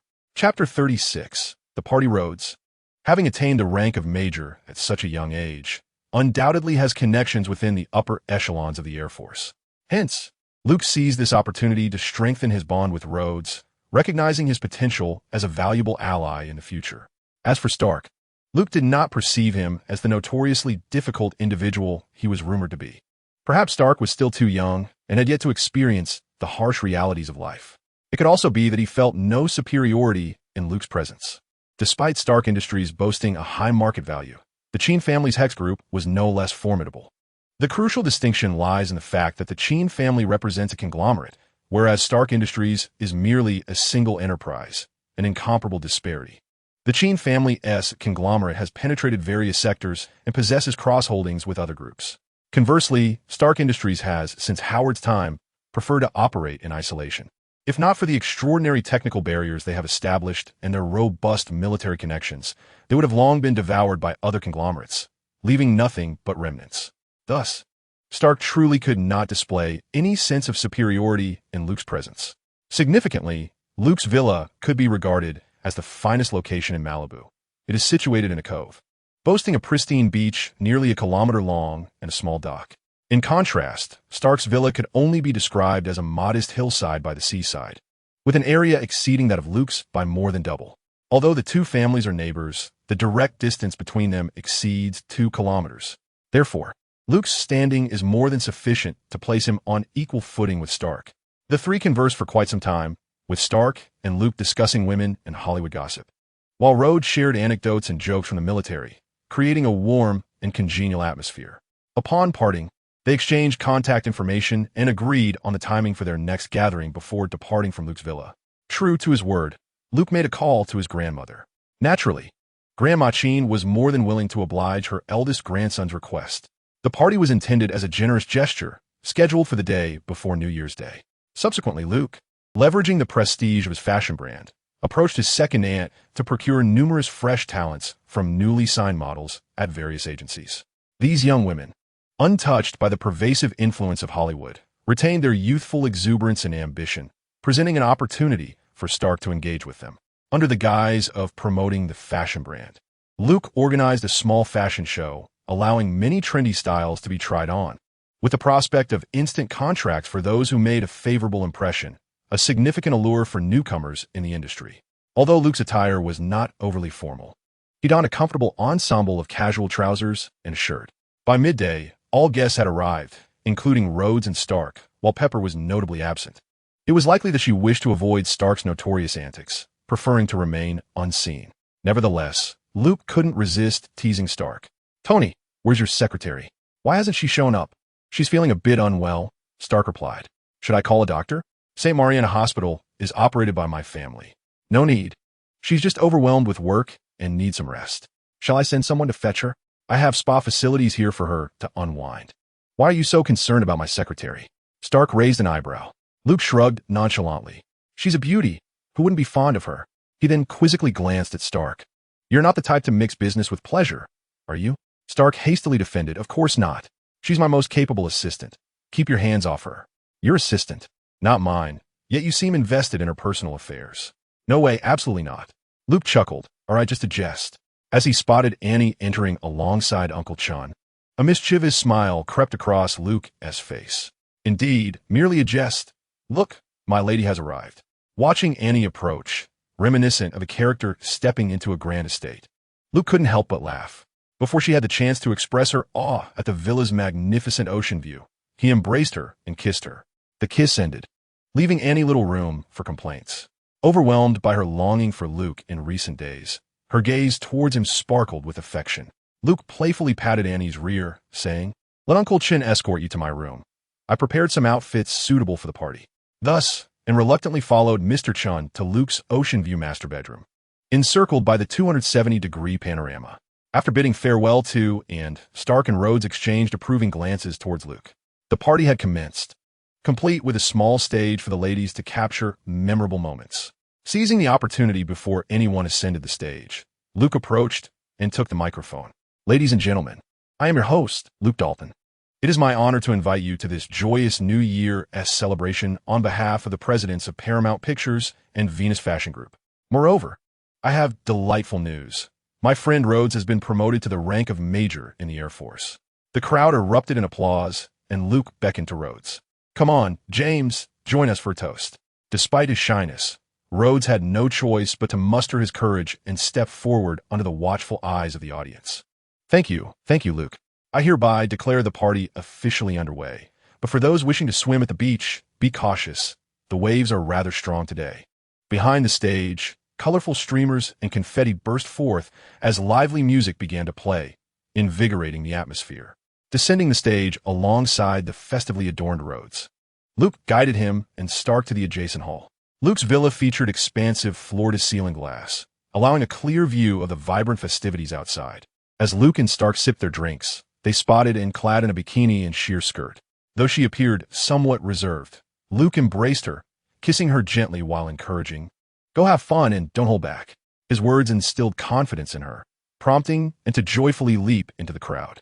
The three men settled in, observing the ladies outside as they drank, danced, and swam. However, Rhodes remained too bashful, burdened by the weight of his military demeanor, while Stark was utterly captivated by the women. Just as Luke was about to urge Rhodes to join in, he reminded him, "Tony, remove your watch. We agreed no money should be used. You look like a wealthy heir. Mr. Chun, please assist them in changing clothes." "Certainly, sir. This way, gentlemen." Once the two had changed into their attire, Luke couldn't help but chuckle. Both wore beige shorts, flip-flops, and floral shirts, creating a comical sight as they stood together. As they entered the dance floor, Luke's gaze returned to Anne.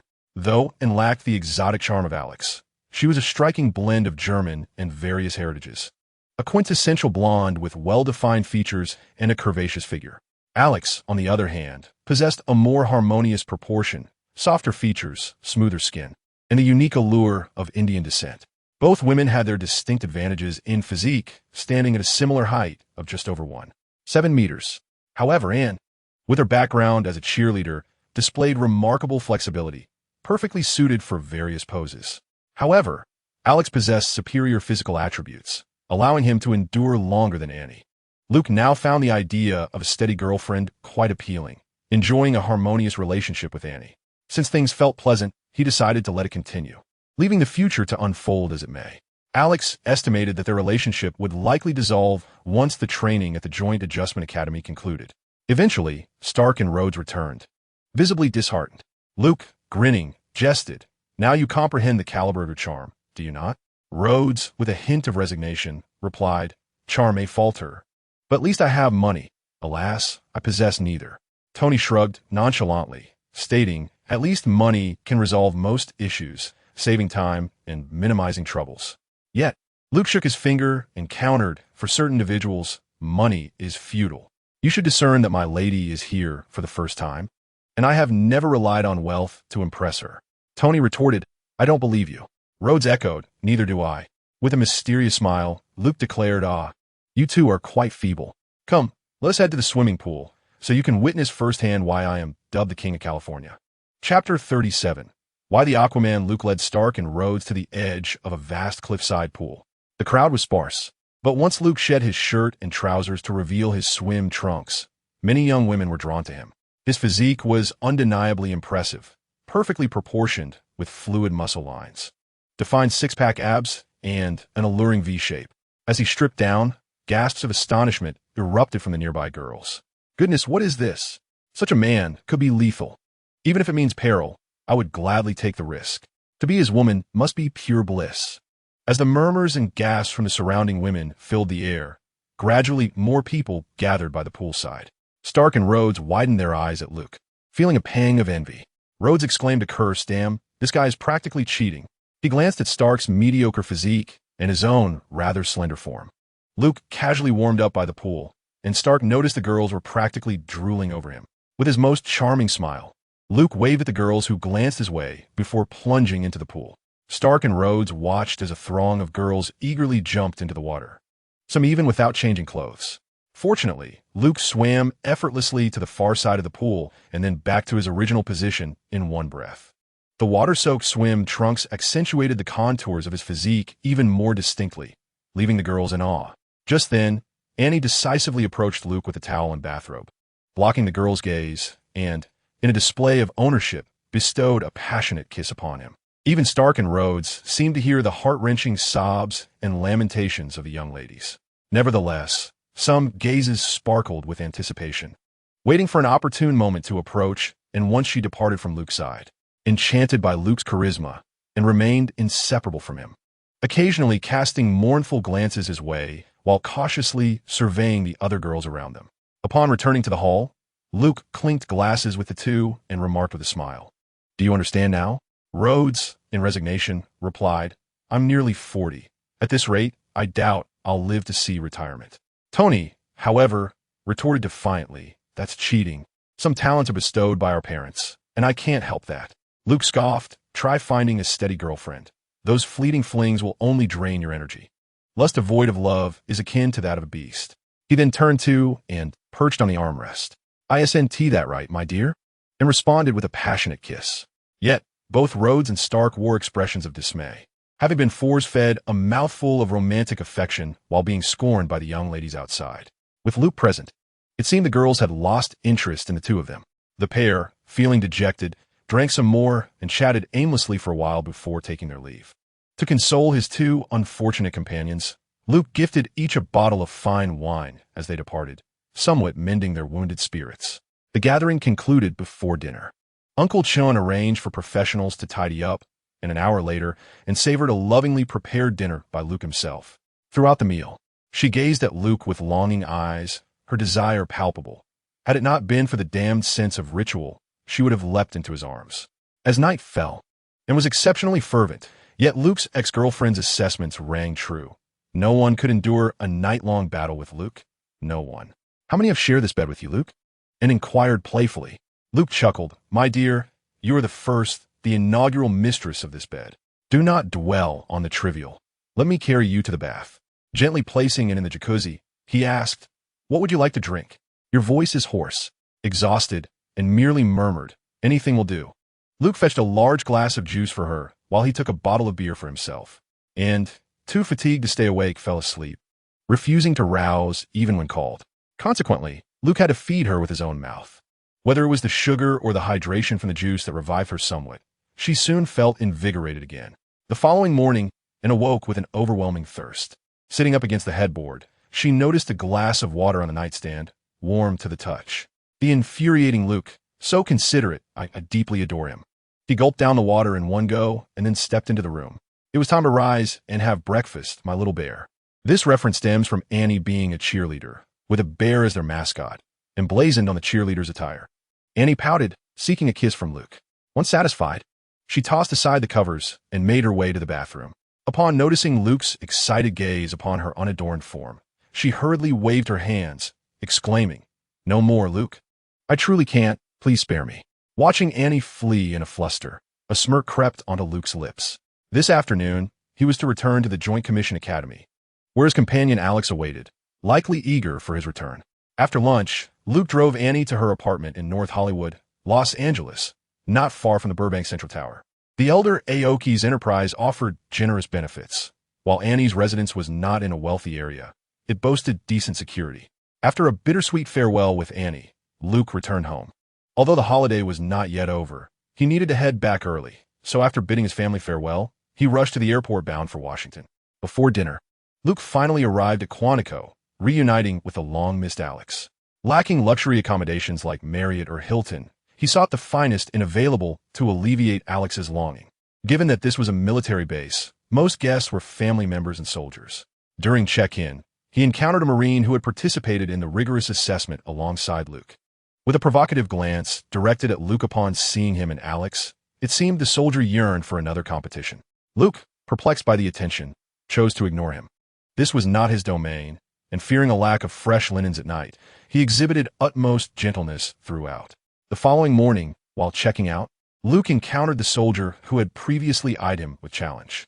The soldier appeared dejected, accompanied by a dissatisfied girlfriend, who, upon completing the checkout process, uttered a parting phrase of breakup. As they departed, she cast envious glances at Alex for quite some time. Alex, bewildered, then looked at Luke with questioning eyes. Luke responded with a charming smile, stating, "You called out for half the night. She only cried out for 20 minutes, divided into 3 instances." Chapter 38. Choices. After spending yet another day indulging with Alex, the holiday came to an end. Everything returned to normal.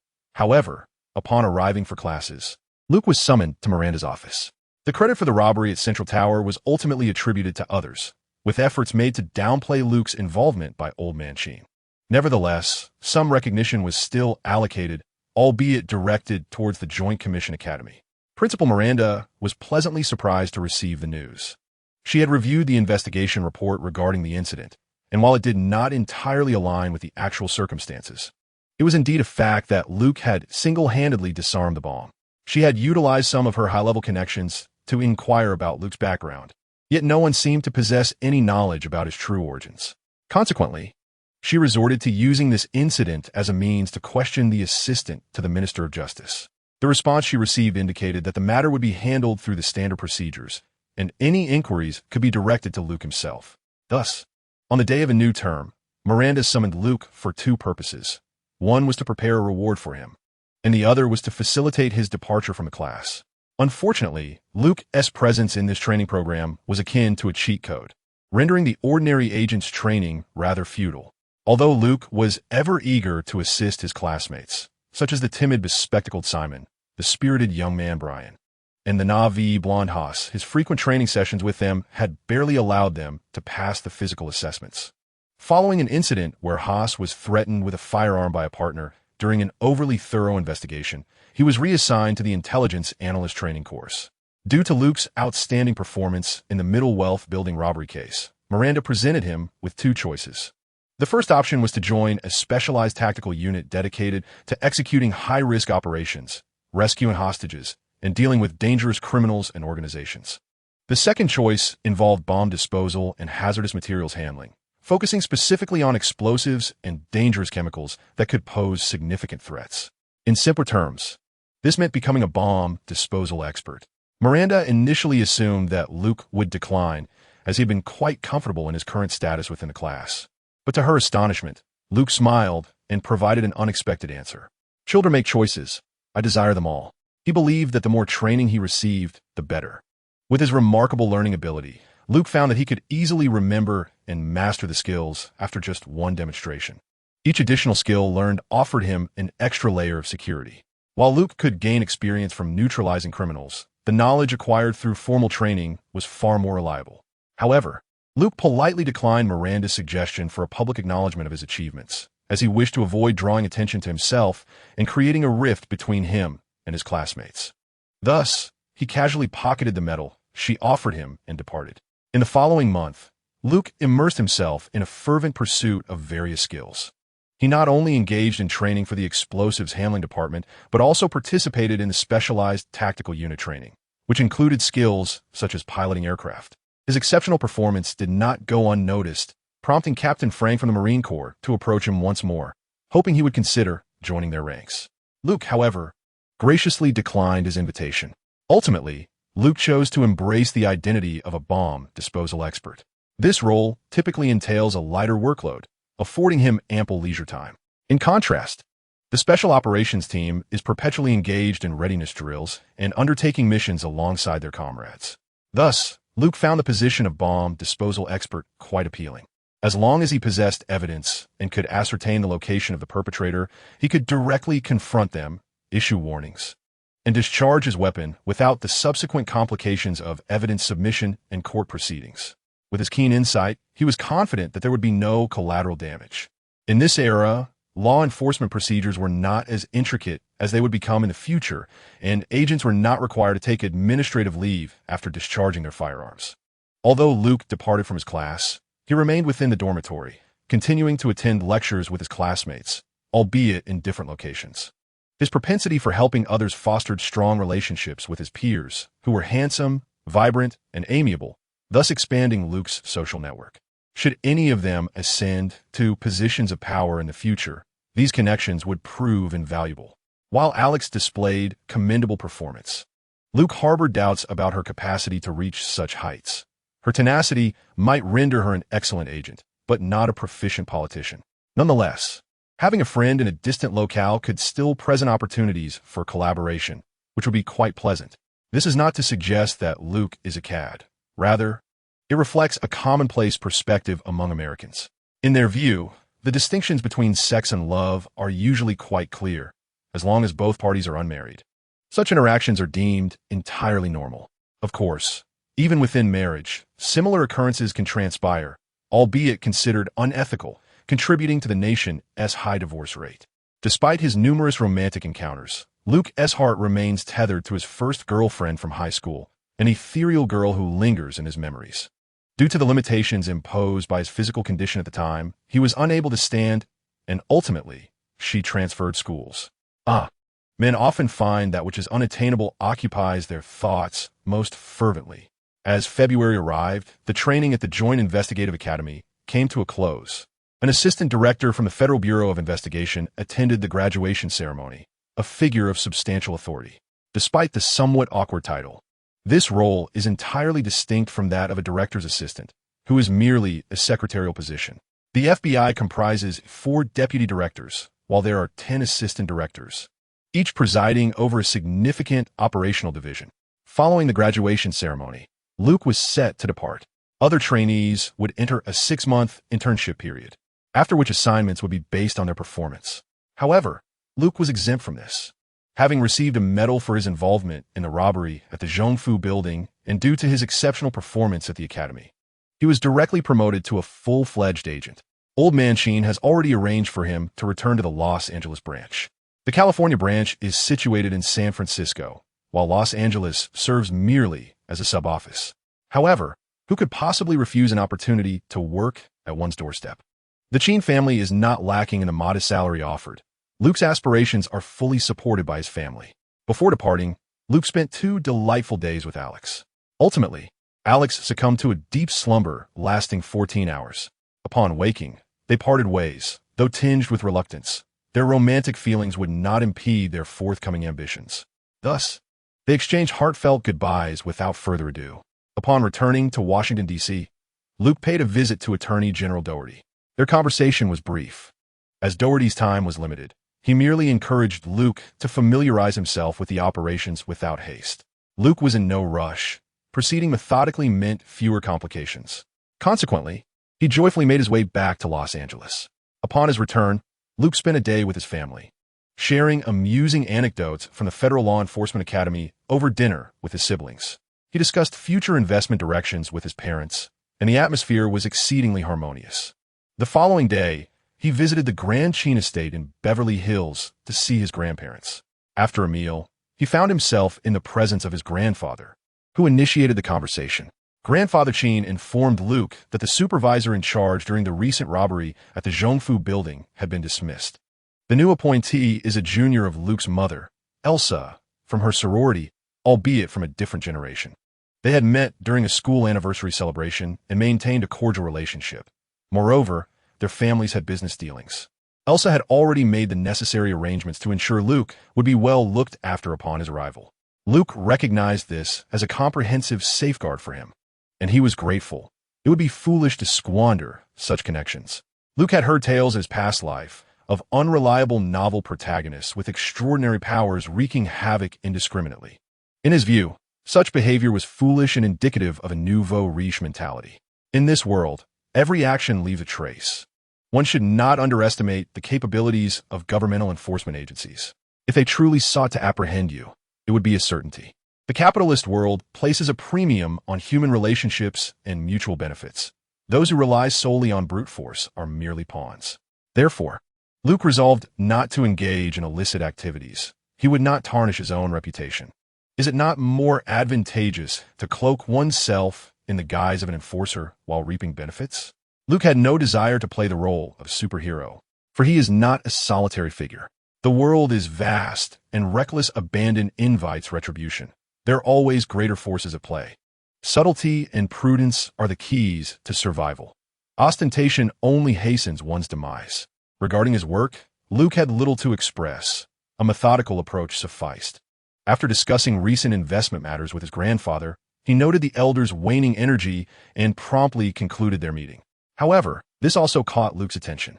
The effects of the previously researched mixture of spiritual spring water and fruit juice were now to be prioritized. It was not that Luke did not wish to provide this for his family sooner, but after the incident at Walcott Lake, his spiritual spring space had only recently reopened. Thus, he called Uncle Chun. Uncle Chun, Could you please assist me in ordering a set of small-scale bottled drinking water filling equipment, as well as food capsule production equipment? After detailing the essential apparatus, he hung up. With a few days of vacation remaining before his return to work, he intended to focus on this research. The following day, Luke received a call from Uncle Chun, who did not request delivery to the seaside villa in Malibu, but rather designated a transit warehouse. By evening, Luke discreetly rented a large box truck and drove to the factory. Upon entering the warehouse, with a mere wave of his hand, he transported all the equipment into his spiritual spring space. After a brief tour around Los Angeles, he returned the truck and went back to the seaside villa in Malibu. Once home, he entered his study and accessed the spiritual spring space, having previously instructed Uncle Chun not to disturb him. 3 days later, Luke rented another truck and returned to the transit warehouse, where he deposited 20,000 bottles of mineral water. After returning the truck, he drove his own vehicle back to the Tycoon Manor in Beverly Hills. Upon arrival, he instructed the butler to have the 480 bottles of water from the trunk moved inside. Luke offered no explanations and, as usual, engaged in conversation with his grandmother. When his grandfather returned for dinner, Luke summoned Grandpa Chin. In a moment of astonishment, Luke conjured 2 bottles of mineral water from thin air. These were 450-milliliter bottles, devoid of any packaging, representing the essence of the spring water in Luke's spiritual space. Consuming it would significantly enhance one's health. Then, Luke produced a small box which, upon opening, revealed neatly arranged portable syringes, reminiscent of the emergency morphine supplies distributed to soldiers on the battlefield. There were 20 in total. Finally, he conjured 2 vials, similarly unadorned by packaging. As the expressions of the 2 men gradually calmed, Luke began his explanation. This mineral water has undergone special treatment, and regular consumption offers remarkable benefits to the body. This is strictly for family use. I have placed 20,000 bottles in the warehouse in Burbank. Once those are finished, feel free to ask for more. Then, pointing to the open box, he stated, I refer to this as Life Saver 250. As long as there is breath left, a single injection can ensure 24 hours of vitality remains intact. Hearing this introduction, both men gasped, their gazes toward Luke transforming. Luke continued, if the dosage is increased to 100, it can cure the vast majority of ailments and facilitate recovery for severely injured patients within 3 days. The 2 men gasped once more in astonishment. Luke continued, if it is increased to 200, you will become younger within the next month. However, ordinary individuals must not exceed 250, or they will face fatal consequences, resulting in the rupture of blood vessels throughout their body. Upon hearing Luke's account, the 2 exchanged solemn glances, their expressions turning serious. The elder Chin interjected, who else is privy to this information? Luke shook his head, replying, for now, only the 3 of us know. I intend to inform Uncle Chun, as it is essential for him to deliver these items to you. He then pointed to a vial, stating, this is our sex longevity elixir. 1 pill daily suffices, eliminating the need for meals, while also enhancing beauty, delaying aging, and eradicating ailments. In truth, Luke had dried the pulp of a spiritual fruit after extracting its juice, then ground it into powder, combining it with diluted spring water to create an entirely sealed capsule. Anticipating the elder's forthcoming objections, Luke preemptively declared, Grandfather, I am aware of your concerns. These items were obtained through my master and are strictly for family use. The life-saving essence of 250 can be distributed in limited quantities. The elder nodded in agreement, stating, leave it to me. Your father cannot manage those individuals. Chin Laoi shrugged, affirming, your grandfather is correct. Luke added, the water and capsules can be retrieved anytime from my Malibu villa storage. I will entrust the remainder to Uncle Chun. You may reach out to him whenever needed. The elder nodded immediately, subsequently accepting 2 vials of capsules under Chin Laoi's eager gaze. After the meeting, Chin Laoi sought out Luke. Before he could speak, Luke presented him with 2 vials, saying, these are for you and Mother. Once consumed, contact Uncle Chun. They must not be leaked. Otherwise, our family will be in peril. Chin Laoi nodded fervently. Upon returning to Malibu, Luke summoned Uncle Chun to his study. He then produced a syringe, asking, Uncle Chun, do you trust me? Chun looked at the syringe with a puzzled expression, replying, young master, speak your mind. I shall not question you. Luke smiled reassuringly. Do not be anxious, Uncle Chun. This will thoroughly heal your hidden injuries. As Chun was momentarily taken aback, Luke swiftly injected him with the life-saving essence of 250 into his arm. Chapter 40. Uncle Chin's past after the injection. Luke observed in astonishment as Chun underwent a remarkable transformation. He had previously conducted experiments on small animals, but this was his first time administering the essence to a human. Chin's bones crackled audibly, and his muscles began to swell. The once slightly over 1.7 meter tall Chun now stood over 1.8 meters, transformed into a muscular elder. This transformation reminded Luke of a character from an anime he had watched in his previous life, Master Roshi from Dragon Ball. Although it was a childhood memory, the image of Master Roshi remained vividly ingrained in his mind. At last, Chunbo let out a sigh and said, "Thank you, young master." Soon after, Luke heard the sound of Chunbo's bones cracking. His once bulging muscles deflated like a puncture balloon, instantly reverting to the form of the frail old man. With a cheerful grin, Chunbo clenched his fist and remarked to Luke, "My injuries have healed. This old man can live a few more years." Although Luke felt a surge of astonishment within, he maintained a smiling facade and congratulated Chunbo, saying, "Congratulations, Chunbo. You must live longer to help me with the children." Chunbo laughed heartily in response, declaring, "I will certainly strive to last until then." "I suppose you have many questions at this point?" Luke shrugged and replied, "Everyone has their secrets. I do not dwell on the past. I only need to know that we are family." Though he was indeed curious, he understood the necessity of maintaining emotional intelligence in this moment. After receiving the bottle of mineral water that Luke offered, Chunbo settled onto the sofa and began his tale. In his youth, he had clandestinely crossed into America as a Chinese immigrant, due to an altercation in his homeland where he had lost control during a martial arts contest. He had offended powerful figures. Thus, Chunbo journeyed through Hong Kong and eventually to America, where he fought in underground boxing matches to make a living. His martial arts were rooted in the authentic ancient Baji boxing technique, of which Baji Quan was merely one aspect. It was a genuine internal martial art. His youthful arrogance and pride as a warrior led him to offend the organizers behind the scenes, and he was nearly beaten to death in the ring.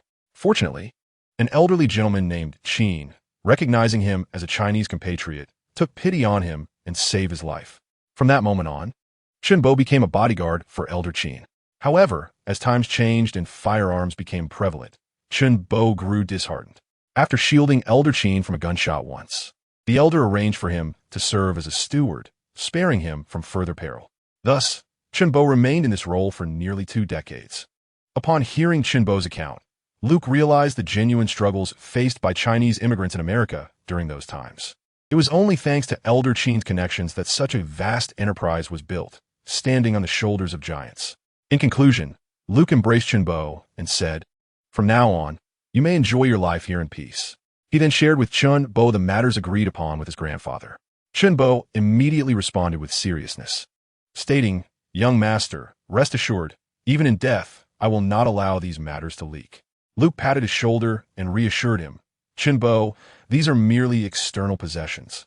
As long as you are safe, it matters not if they are revealed. They cannot harm me." Chunbo shook his head and cautioned, "Young master, do not underestimate the greed of humanity. Some would disregard all rules for such things." Luke comforted him, saying, "Do not worry. I am not easily manipulated." After concluding his demonstration of manipulating objects with chi, Chunbo left Luke in a state of astonishment. With a beaming smile, Chunbo inquired, "Young master, would you like to learn the old man's techniques?" Luke, intrigued, was eager to explore this internal martial art, despite his own focus on cultivation. Chunbo proceeded to showcase a series of boxing techniques while articulating the nuances of internal power. Luke absorbed the information with remarkable ease, memorizing the movements after a single demonstration. As he practiced alongside Chunbo, an unexpected delight emerged. A notification revealed the existence of the ancient 8 extremes technique, which could be integrated into the mountain shaking technique. Without hesitation, Luke affirmed the merging. Subsequently, he felt a symphony of cracking sounds emanating from his bones. Although his height remained unchanged, his muscles grew denser. His weight surged from 180 to 210 pounds without any alteration in appearance. A light sheen of sweat formed, and an overwhelming hunger washed over him. After expressing his gratitude to Chunbo, Luke retreated to his bedroom and entered the spiritual spring space, indulging in a feast. The spiritual fruits proved effective in quenching his thirst and satiating his hunger. After consuming 5, he felt revitalized. Over the following days, Luke diligently produced mineral water, life-saving capsules, and longevity supplements within the spiritual spring. Once he amassed a sufficient stock, he ventured to the underground warehouse of the villa, leaving behind a significant portion of his supplies. After brief instructions to Chinbo, Luke set out in his car. During the drive, he dialed a number. "Hi, my little bear. Oh my, is that you, Luke? Have you graduated?" "Indeed, I'm back in Los Angeles." "Where are you? I'll come to pick you up, and we can go for dinner." "I'm near the Appliance Plaza by Van Nuys Airport. I need to change clothes at home. Why don't you wait for me there?" "All right, darling. See you soon." Soon. Luke arrived at Annie's building, waiting patiently until he spotted her hurriedly descending from a taxi, rushing into the apartment. He barely had time to call out to her as she dashed away. Within 10 minutes, Annie emerged, ready to call Luke when a gray Dodge pickup truck pulled up. Rolling down the window, she spotted Luke inside, her face lighting up with joy as she opened the door and hopped in. Before Luke could utter a word, Annie leaned in for a passionate French kiss. Pulling away, Luke chuckled. "Hold on, my little bear. Let us have dinner first." Their dinner took place at a restaurant by the Santa Monica coastline. However, Annie's thoughts were far from the meal, as she playfully flirted with Luke throughout. Upon returning to the Ocean View Villa in Malibu, although Annie felt an urgent desire, she restrained herself, declining Luke's suggestion for an eco-friendly shared bath, and instead headed straight for the bathroom. After exiting, she gently pushed Luke into the bathroom, whispering, "I have prepared a surprise for you. Please take a shower first. I need to do my makeup." 10 minutes later, when Luke emerged from the bathroom, he was utterly astonished by Annie's surprise. With a pitiful gaze, Annie looked at Luke, who had just stepped out of the shower. She had adorned herself with makeup, sporting fluffy pointed ears, furry paws, and a large bushy tail behind her. Noticing Luke's stunned expression, Annie spoke in a plaintive tone, "Master, please save the little fox." At that moment, Luke revealed a mischievous grin reminiscent of a Dark Lord. Chapter 41. This is not the Middle East. The following morning, Annie remained in her whiny state, stubbornly refusing to rise. Observing this, Luke left her a note and, after giving a few instructions to Uncle Chun, drove to work. The Los Angeles branch was located downtown, not far from Parker Center. Rather than reporting directly to the Human Resources Department, Luke first sought out the branch chief, Claire Harris, a member of the sorority that Elsa belonged to. As Luke followed the secretary towards Harris's office, he sensed an unusual atmosphere in the surroundings. Upon meeting Harris in person, Luke understood the reason for the strange ambience. Claire Harris appeared remarkably youthful and beautiful. Her chestnut red hair was elegantly styled in a bun, and her gray suit paired with a white shirt exuded professionalism, resembling a corporate leader rather than the head of a violent agency. Upon seeing Luke, Harris did not display much enthusiasm. It was evident that she was in a rather foul mood. Their conversation was minimal, only touching upon Elsa and the work challenges Luke was to face. The headquarters in California was well-staffed, and Luke had graduated as an explosives disposal officer, which rendered his potential position here rather inconsequential. Consequently, Harris opted to assign Luke the title of a regular agent, yet did not arrange any specific tasks for him. Luke said nothing. While this was somewhat irregular, he felt no concern. Typically, new agents are paired with seasoned veterans to facilitate a smoother transition into their roles, akin to the system in law enforcement where the experienced guide the inexperienced. However, it was clear that the Cheen family had paved the way for Luke. He was free to pursue whatever he desired without interference. Luke was quite content with this arrangement, as it allowed for greater freedom. Conducting investigations independently was also an option. After a long consideration, Harris addressed Luke, "I have recently arrived here, and many operations are yet to be fully initiated. Can I trust you?" Luke smiled and replied, "You can trust me as you would trust my mother." After Harris nodded, she instructed her assistant to accompany Luke for his registration. Following the completion of his personal information entry, he received some work attire, consisting of a standard blue jacket and baseball cap. The issued weapon was a standard 917 handgun, but Luke declined it, opting instead for his customized 2 firearms and other equipment. The registrar at the military supply office was taken aback when he saw Luke carrying a large bag filled with weapons. These items were of the highest caliber, representing Luke's imitation of renowned weaponry from the future, crafted to surpass even those of House Stark. Of course, Luke did not register the genuine Whitesnake revolver, but instead opted for the two replicas. The supply officer, eyes wide, pointed at the imitated Whitesnake revolvers and inquired, "Are you truly intending to use these in actual combat?" Luke shrugged and replied, "Aren't guns meant for firing?" Reluctantly, the supply officer suppressed his envy and proceeded to register the entire collection of high-end weaponry for Luke. This included the 7.6251 full-power rifle ammunition, 5.5645 rifle ammunition, and the Honey Badger integrated silencer standard model, 0.300 specialized rounds. The inventory also featured replicas heavy barrel, lightweight tactical model, 7.6251 full-power rifle ammunition, replicas short barrel, lightweight tactical model, 5.5645 rifle ammunition, a 55 submachine gun, 5,521 special rounds, and 45 caliber, 0.45-inch handgun ammunition. Additionally, there were semi-automatic shotguns, replica 1014 12-gauge, a short-barreled automatic shotgun, replica 12-12-gauge, bolt-action sniper rifles, replica lightweight 8.6703 3/8-inch Magnum rifle ammunition, and semi-automatic sniper rifles, replica modified tactical model 7.6251 full-power rifle ammunition. Other items included the 412 handgun, 45-inch handgun ammunition, 5,521 special rounds, and two replicas of the Whitesnake, one 0.44-inch Magnum high-caliber handgun ammunition, and the other 0.357 Magnum high-caliber handgun ammunition. When Luke finally retrieved the modified 7 rocket launcher and 6 grenade launchers from his bag, the supply officer erupted in expletives. "For heaven's sake, Luke Dalton, I must remind you, this is Los Angeles, not the Middle East. What on earth do you intend to do with all these weapons?" Luke smiled and said, "Just register them, please. I suffer from a fear of inadequate firepower." The supply officer looked at Luke with a face that clearly conveyed disbelief and, in the end, had no choice but to call his superiors to report. Harris received the supply officer's report and, after a moment of contemplation, instructed, "Register them as he requests. He possesses a special qualification as a weapons tester from the Department of Defense." The supply officer, after hanging up, resignedly proceeded to register the weapons for Luke. Subsequently, the entire precinct became aware of Luke Dalton's reputation as a weapons expert. Beyond this, it was noted that Luke never occupied an office. He could only be found at the internal shooting range. Luke became well known, earning the admiration of his colleagues, as he spent all his time at the range. Except during meal breaks, while an average person would struggle to lift an arm after firing a few hundred rounds, Luke would shoot all day long as if it were nothing. However, the supply officer approached Harris to complain about Luke, who persistently took ammunition from the supply office and shot several hundred rounds daily. Harris had no choice but to comfort the quartermaster. In a few days, Company 3, the Cheen family's arms enterprise, would donate a substantial quantity of ammunition, so he could let them shoot as they pleased. What could the quartermaster do? Naturally, he forgave Luke.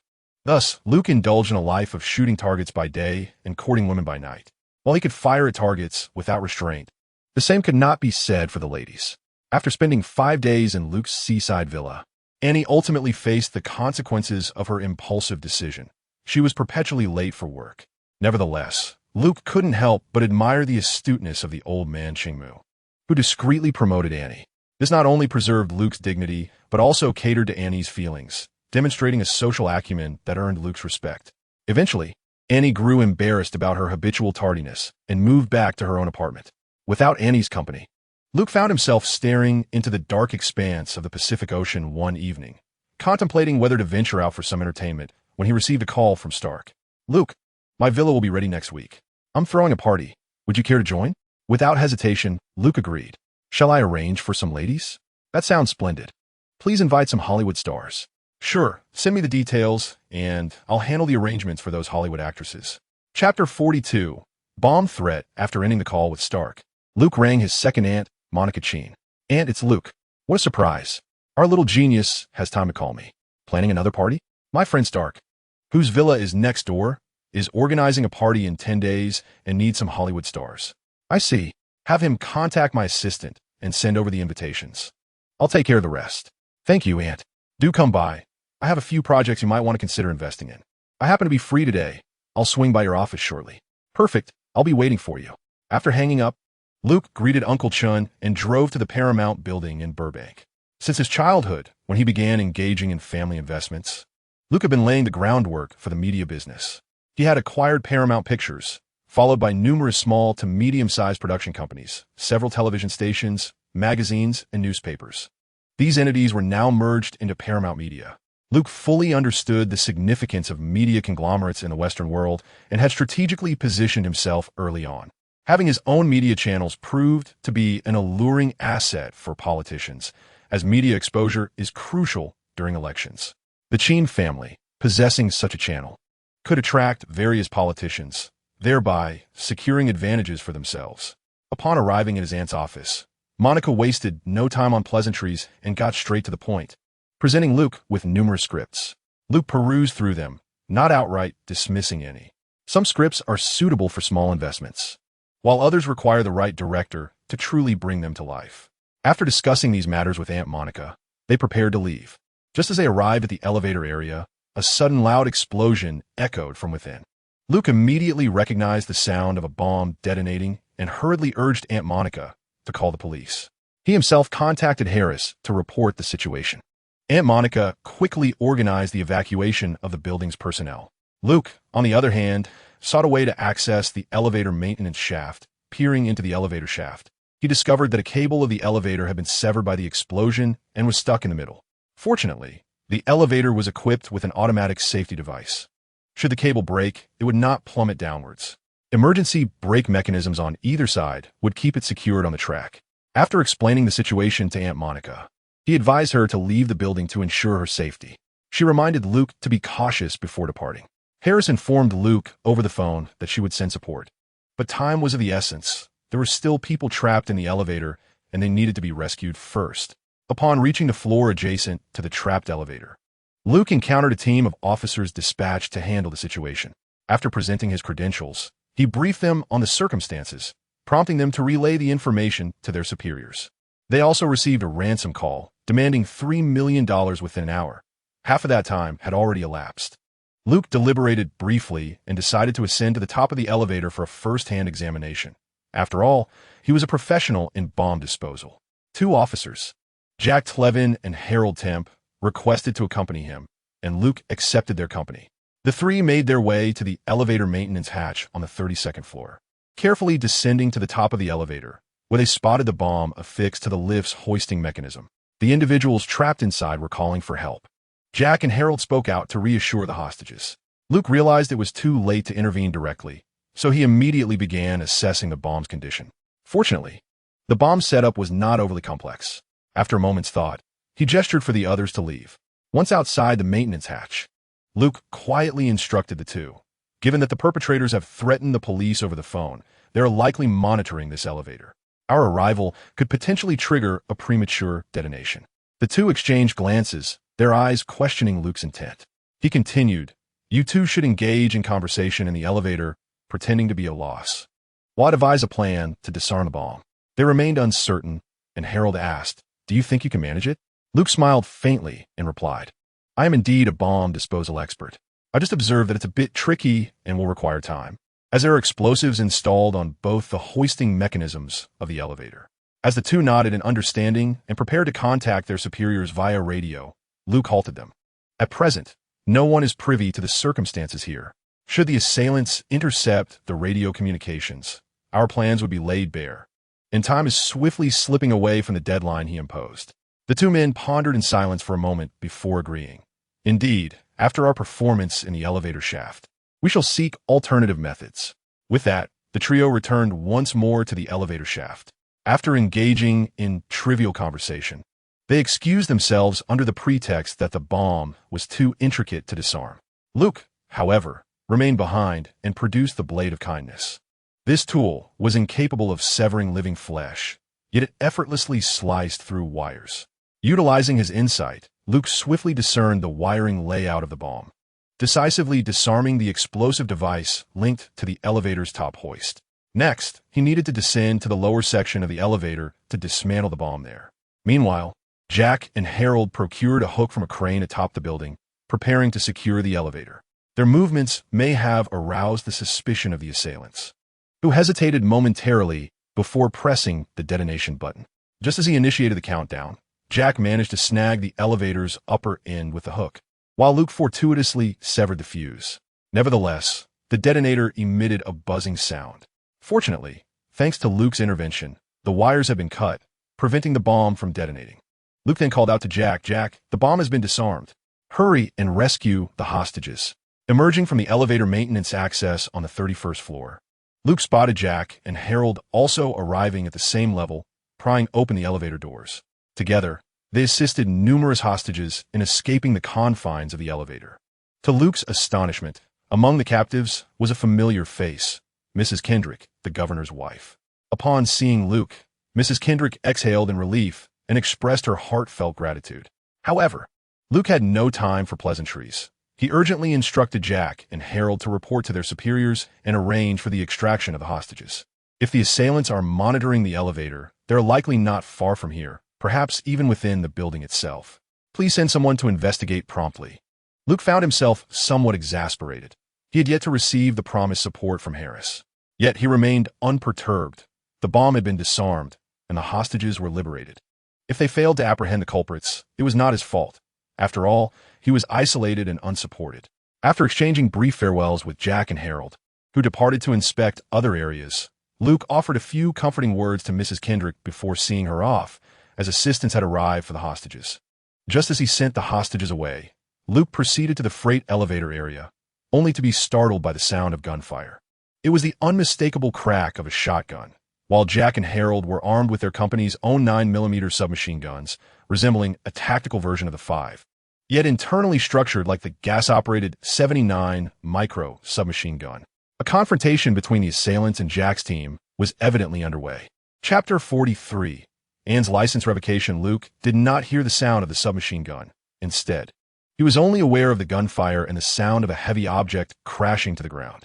He hurried to the floor where the freight elevator was located, only to discover that the elevator was ascending to the top floor. Lacking a police radio, he was unable to call for reinforcements and had no choice but to run to the top floor. As he approached near the top, the elevator began its descent once more. Cursing under his breath, Luke followed the elevator down. Meanwhile, the commander on the lower level had noticed the issue with the freight elevator and promptly dispatched personnel to investigate. Activating his insight, Luke discovered that the elevator had stopped at the basement level, cautiously making his way through the fire door of the stairwell. He arrived at the elevator shaft just as gunfire erupted. It was the sound of 917, prompting Luke to move towards the source of the noise. Mere seconds later, a tremendous explosion reverberated through the air. Before him, Jack was hurled from the corridor's corner, crashing against the wall. Luke, disregarding the pursuit of the assailants, rushed to check on Jack and Harold. Jack appeared relatively unscathed, merely shaken by the blast, while Harold had sustained a gunshot wound to his leg. After providing him with rudimentary first aid, reinforcements arrived. The newcomers nearly mistook Luke for an assailant, but upon seeing him tending to Harold's injury, they refrained from firing. Realizing their misunderstanding, Luke hurriedly clarified his identity. Jack was helped to his feet by his comrades, confirming Luke's status. The danger alert was lifted, and after ensuring safety, the trio descended to the ground floor. Harold was whisked away by an ambulance, while Jack remained behind. At this moment, Luke also spotted his backup. Harris had arrived in person. She was engaged in conversation with the team's commander. As Luke and Jack approached, their dialogue ceased. Jack recounted the ordeal following the rescue of the hostages. They had ascended to the freight elevator to conduct an inspection when they were suddenly ambushed by the assailants. The elevator car was shattered, and they both fell inside. The assailants, armed with explosives strapped to themselves, had taken Harold hostage and descended to the basement. Jack managed to shoot Harold in the leg, causing the assailants to lose their hostage. However, undeterred by Jack's firearm, the assailants detonated the explosives as they attempted to flee. After listening to Jack's account, Luke sighed and remarked, "With both of you armed with submachine guns, how did you not subdue him? Even a fatal shot would have sufficed." Jack shared his frustration. During the hostage rescue, they had handed over their submachine guns to a teammate and were left with only handguns. Although the assailants escaped, the hostages were successfully rescued, resulting in a shared victory. The endeavor was a collaboration between Jack, Harold, and Luke, with both parties reporting their respective achievements and rewarding their own, leading to mutual satisfaction. The next phase would involve capturing the bomber, each relying on their own skills. However, upon witnessing Harris personally supporting him, Luke's hopes dwindled. After leaving the building, Harris took a moment to explain things to Luke. Noticing the knowing glint in Luke's eyes, Harris realized he could not deceive him any longer, and with a sigh, he confessed, "I was just reassigned here, and many are discontent, especially since I was brought in from outside." Luke nodded in understanding and remarked, "Surely. The head of that group of agents was originally poised for your position?" Harris nodded, his silence betraying his frustration. Luke comprehended the situation. Thus, he concluded, "I must be the breakthrough in this case to prevent them from undermining you, correct?" Harris affirmed with a nod. "While I may not be able to assist you in the field, I can certainly aid you in investigations and information gathering from within the department." After a moment's contemplation, Luke declared, "Let it be so. Having me on the ground is sufficient. As long as I wield a weapon, I fear no numbers." Harris chuckled, looking at Luke. "Is your fear of insufficient firepower genuine?" Luke solemnly nodded. After reaching an agreement with Harris, Luke shifted into work mode. The personnel at the precinct found Luke's demeanor peculiar, as this individual was not engaging in gunplay, but was instead engrossed in investigating. Given that Jack and Harold had seen the appearance of the criminals, Luke proposed a request for a joint investigation. However, after some coordination, Harris was met with a refusal. It was evident they intended to exclude him.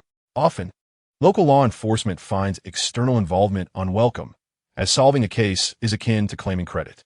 The distinction between cases solved independently and those tackled collaboratively is significant, despite belonging to different systems. Consequently, local police prefer to retain control over their cases, only willing to hand them over when they are unequivocally interstate matters or those they cannot resolve themselves. In some regions, police would rather not relinquish cases even if they are unable to solve them, fearing that if an adept individual resolves the case, it would reflect poorly on their competence. Luke, having not seen the criminals' faces and with police cooperation lacking, resorted to examining the internal and external surveillance of the building. This task was assigned to Harris while Luke proceeded to the crime scene, which he had already surveyed. In the elevator shaft's maintenance control room, a security guard had tragically perished there prior to the incident. The area was immaculate, devoid of any clues. Thus, the focus shifted to the bomb itself. These explosives were meticulously crafted, indicating they were not the work of amateur hands. Luke surmised that the perpetrator likely possessed experience with law enforcement or military operations. This hypothesis had a considerable degree of likelihood, yet felt akin to searching for a needle in a haystack, given the multitude of such individuals. Since he was extorting the police, it was reasonable to presume a connection to law enforcement. Luke and Harris engaged in a discussion, with Harris concurring that Luke's line of thought was indeed correct, albeit the workload was exceedingly burdensome. Ultimately, Luke suggested they first investigate locally, particularly focusing on retirees. After several days of inquiry, both Luke and Harris found themselves at a standstill. Consequently, Luke contemplated unwinding with Annie after work. Just as this thought crossed his mind, Annie called. "Luke, my driver's license has been suspended," she said, leaving Luke utterly bewildered. "What on earth happened?" he inquired. Annie fell silent for a moment, unsure of how to articulate her predicament, ultimately confessing, "Uncle Chun gave me the keys to the car in your garage. I took the Porsche convertible out and inadvertently exceeded the speed limit a few times." Luke had witnessed Annie's driving skills before.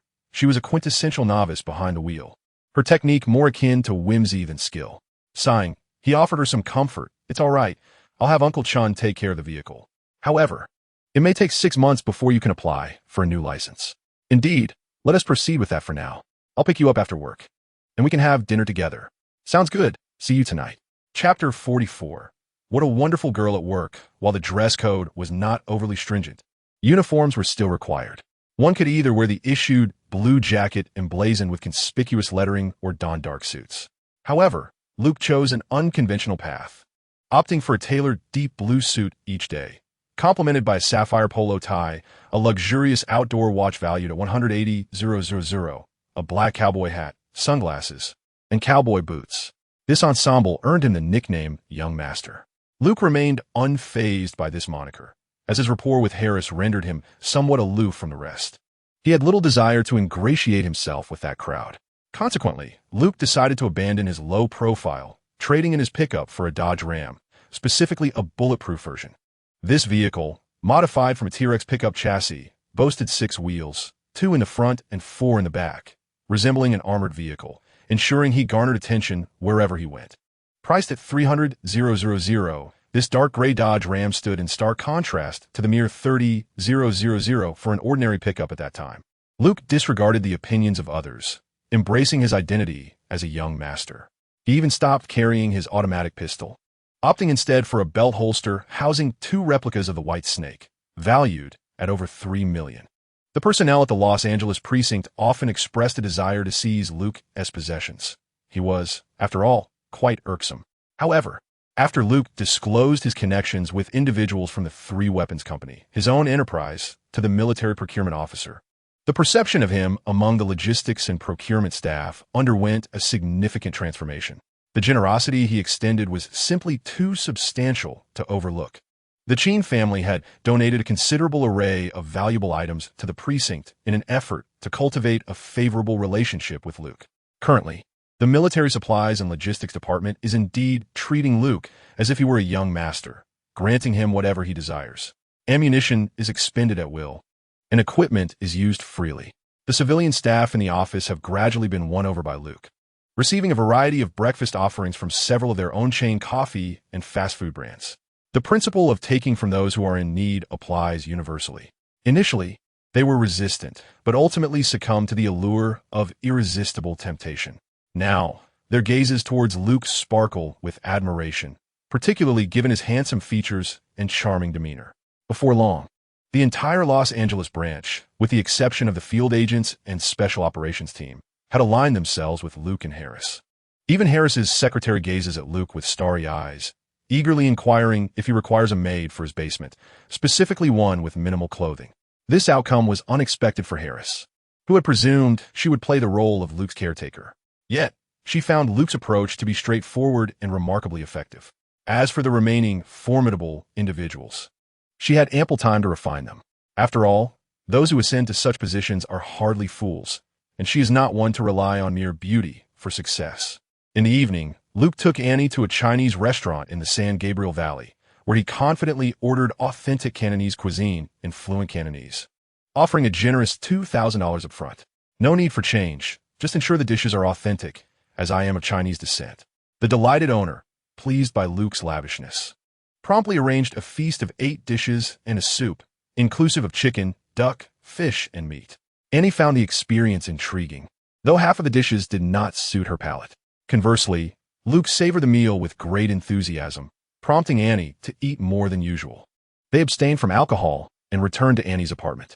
Upon entering, Annie felt a twinge of embarrassment, as her single status had led to a somewhat untidy living space.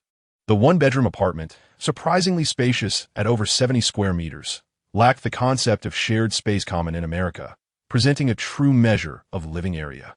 The decor was warm and inviting but rather cluttered, with clothing and undergarments strewn about. Feeling a bit awkward, Annie hastily began tidying up the scattered garments, while Luke observed and found the space rather small. Even his childhood room at his parents' house was significantly larger. Given that they both had work the next day, Luke spared Annie the burden of excessive cleaning. Afterward, he embraced Annie, remarking, "This place is too small. We should consider moving to Malibu." Annie looked at Luke, her features scrunched in thought. "Luke, you are so extraordinary, while I feel so ordinary. I fear that one day this will all be a dream, and when I awaken, you may no longer be here." Luke gazed down at this sentimental, anxious woman and gently kissed her. Lips parted, she remarked, "The future remains unpredictable for all of us. Let's leave it to God. At least we are joyful in this moment, and this is no mere dream," and playfully punched Luke's chest, exclaiming, "Pa, you scoundrel, I know you don't believe in God. Will you go to Malibu?" Luke inquired, and shook her head, responding, "Please don't say that. It makes me feel useless, like your canary, and that is not what I desire. I am content as things are now." Seeing Anne's refusal, Luke ceased his insistence and asked, "What will you do about work with your license suspended?" "I will take the bus, of course." "Then why not buy a car?" Luke regretted his question almost immediately. Given Anne's situation, she likely still had student loans to repay. Where would she find the funds for a vehicle? Sensing Luke's discomfort, and reassured him with a smile, "I wish to rely on my own efforts rather than the charity of others." Such a fine young woman left Luke at a loss for words. As your boyfriend, I want to feel accomplished. Yet, and replied, Luke, I will strive to become worthy of you. Ultimately, Luke could only sigh, his myriad thoughts condensed into a single breath. This girl, seemingly gentle as a stream, possessed an inner strength that was formidable. The following morning, and awoke late once more, grabbing the sandwich Luke had prepared. She hurried to catch the bus. Even Luke's offer to drive her to work was met with rejection. Her reasoning being that she did not wish for her colleagues to see her in his flashy armored vehicle. Thus, Luke tidied up the house for her before locking the door and heading to work. Originally, the sandwich Luke had made was intended for her lunch, while he had prepared a traditional Chinese breakfast. After her departure, he was left to enjoy the meal alone. As for coffee, he had never been particularly fond of it. Yet in America, one had little choice but to partake. He settled for the brew, unable to discern much difference in quality. Upon arriving at the precinct, ready to continue his investigation into the criminal, Luke received a call from a man. Her voice trembled with emotion as she spoke. Luke, I love you. I was wrong. I never want to take the bus again. Amidst the noise on the line, Luke quickly asked, and, what is wrong? Take your time and explain. Luke, there's a bomb on this bus I'm on. What? Chapter 45. Airdrop ending the call. Luke rushed to find Harris.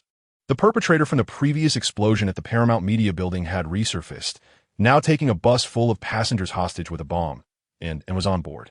I must get there immediately, he declared. Harris quickly inquired, what support do you need? Luke contemplated for a moment before stating, deploy a helicopter for me. I must reach my destination with utmost urgency. Harris nodded in acknowledgement and promptly made the necessary arrangements. Luke secured the imitation of the White Snake and armed himself with his 2 regular service handguns. He then ascended to the rooftop of the precinct, where a helicopter was typically on standby.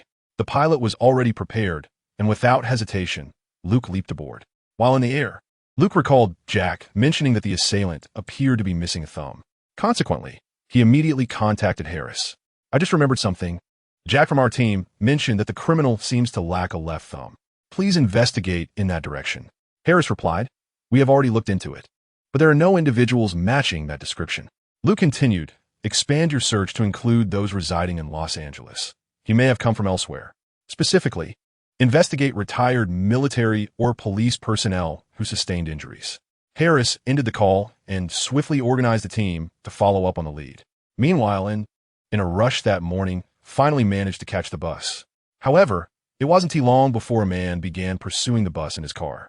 Due to the cacophony of traffic, the driver could not hear the man's shouts, prompting him to resort to writing a note that read, there's a bomb on the bus.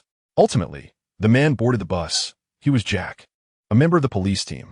Earlier that morning, he had witnessed a bus explode not far from his location, shortly before receiving a call from the assailant. This criminal intended to engage Jack in a deadly game, likely inspired by the infamous Jigsaw. The bus was rigged with explosives, set to activate if the speed exceeded 50 miles per hour, approximately 80 kilometers per hour, and to detonate if it dropped below that threshold. The assailant challenged Jack to locate the bus, providing him with clues. Jack hurriedly boarded the bus, but soon found himself confronted by a man who believed Jack was there to apprehend him, resulting in a standoff at gunpoint. A well-meaning passenger attempted to assist Jack in subduing the criminal, but during the struggle, the assailant's gun discharged, striking the driver. Consequently, and urgently stepped in to replace the injured driver. When Luke arrived, he was devising a plan to extract the wounded driver. The precinct's pilot exhibited remarkable skill, landing directly atop the bus.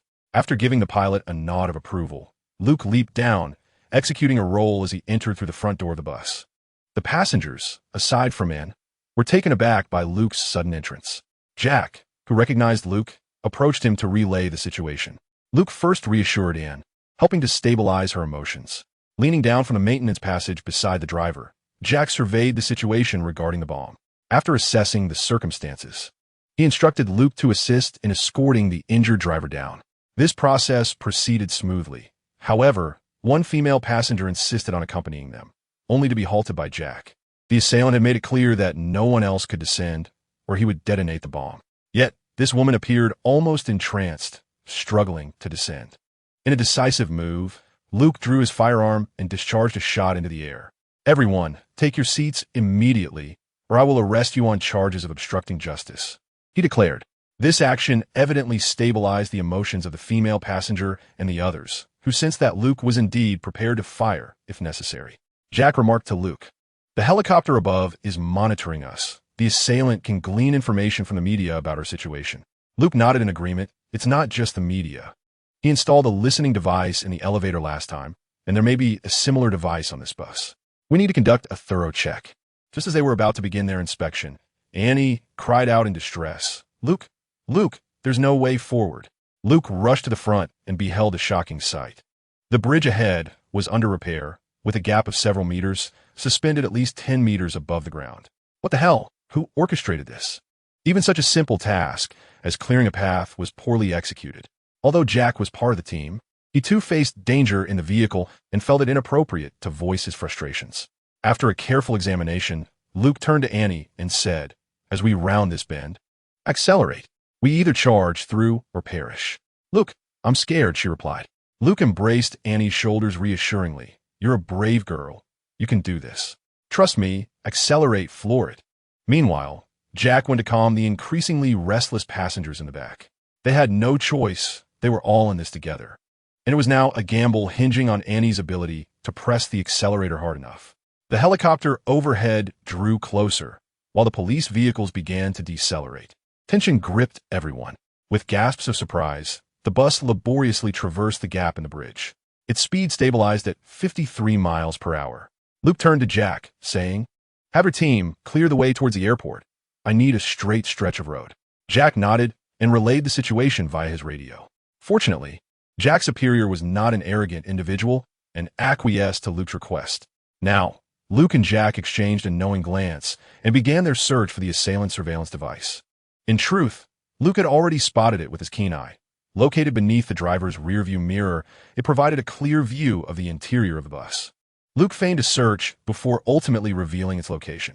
Without hesitation, he drew his weapon and fired 3 shots, shattering the surveillance device. A sigh of relief escaped Luke as he hastily contacted Harris. "Harris, I need you to disperse the media helicopters hovering above me. If they refuse to comply, apprehend them immediately on the grounds of providing real-time information to the criminals." "Understood.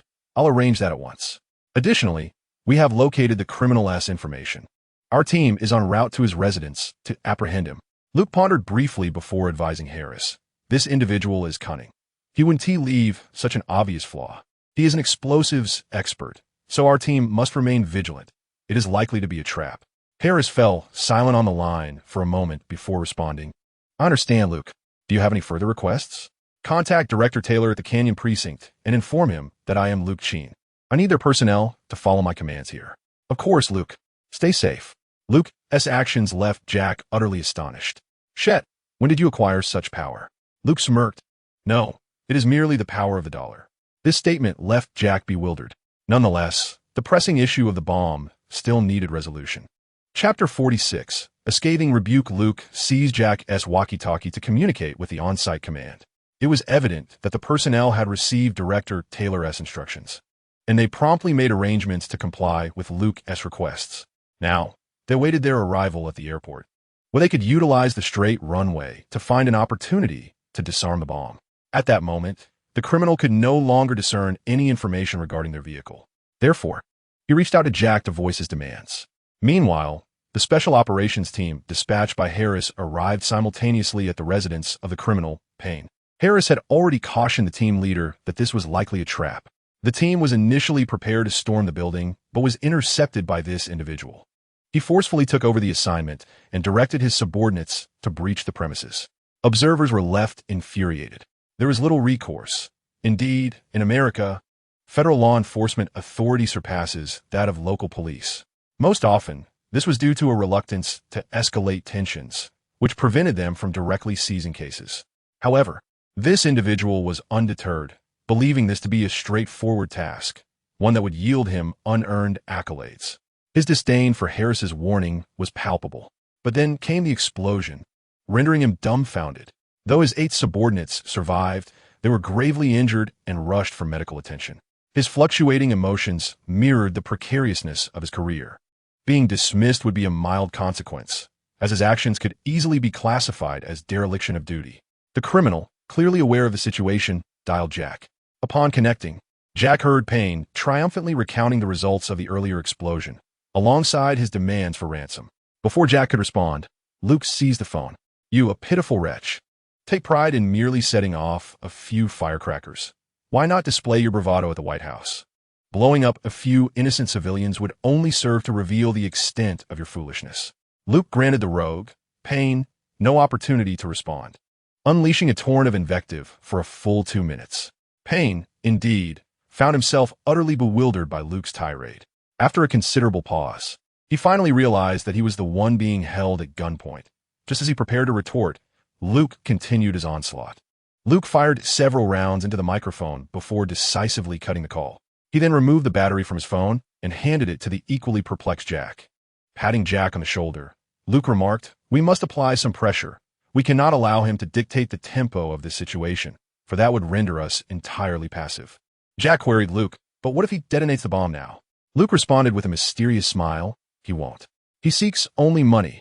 Without it, he will not resort to violence." It is crucial to remember that there are not only police officers in the vicinity, but also, unless he wishes to flee the country immediately, he knows that if either of us perish, the authorities will stop at nothing to ensure his capture or elimination. Upon hearing this, Jack understood. In America, it is exceedingly rare for anyone to premeditate the murder of police officers or agents, as such actions would incite the collective wrath of law enforcement. This indignation would obliterate any adversary united against a common foe, regardless of internal conflicts. When faced with such a scenario, the response is invariably one of solidarity, relentless in pursuit. Hence, few organizations would dare to murder police or agents. While isolated incidents might occur, they are typically the result of impulsive novices. Well-organized criminal enterprises would never engage in such folly.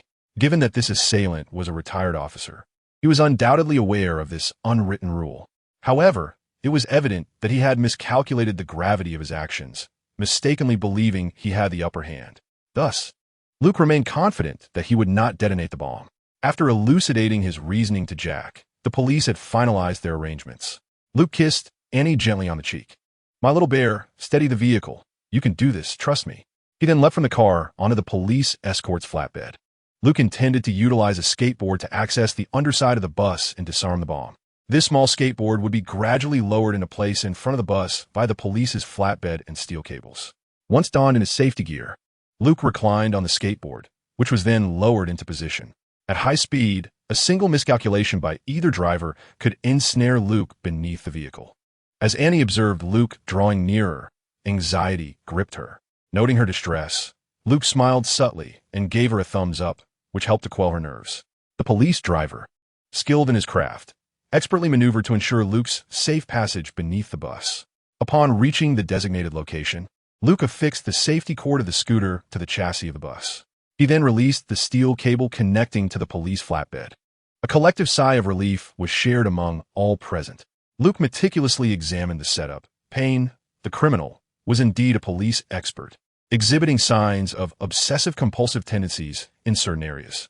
The wiring was impeccably organized, indicative of a disciplined approach rather than a haphazard one. A peculiar device was linked to the drive shaft, programmed to detonate the bomb should the revolutions fall below the specified threshold. This explained why the bomb would trigger automatically if the speed dipped below 50 miles per hour. Although this design was ingenious, it posed no challenge to Luke. He effortlessly located the wires connected to the detonation device and retrieved a pair of pliers. With a decisive snip, the wires were severed, and the bomb remained inert. Luke relayed the successful disarmament of the bomb over the radio, informing the police that the hostages could now be evacuated.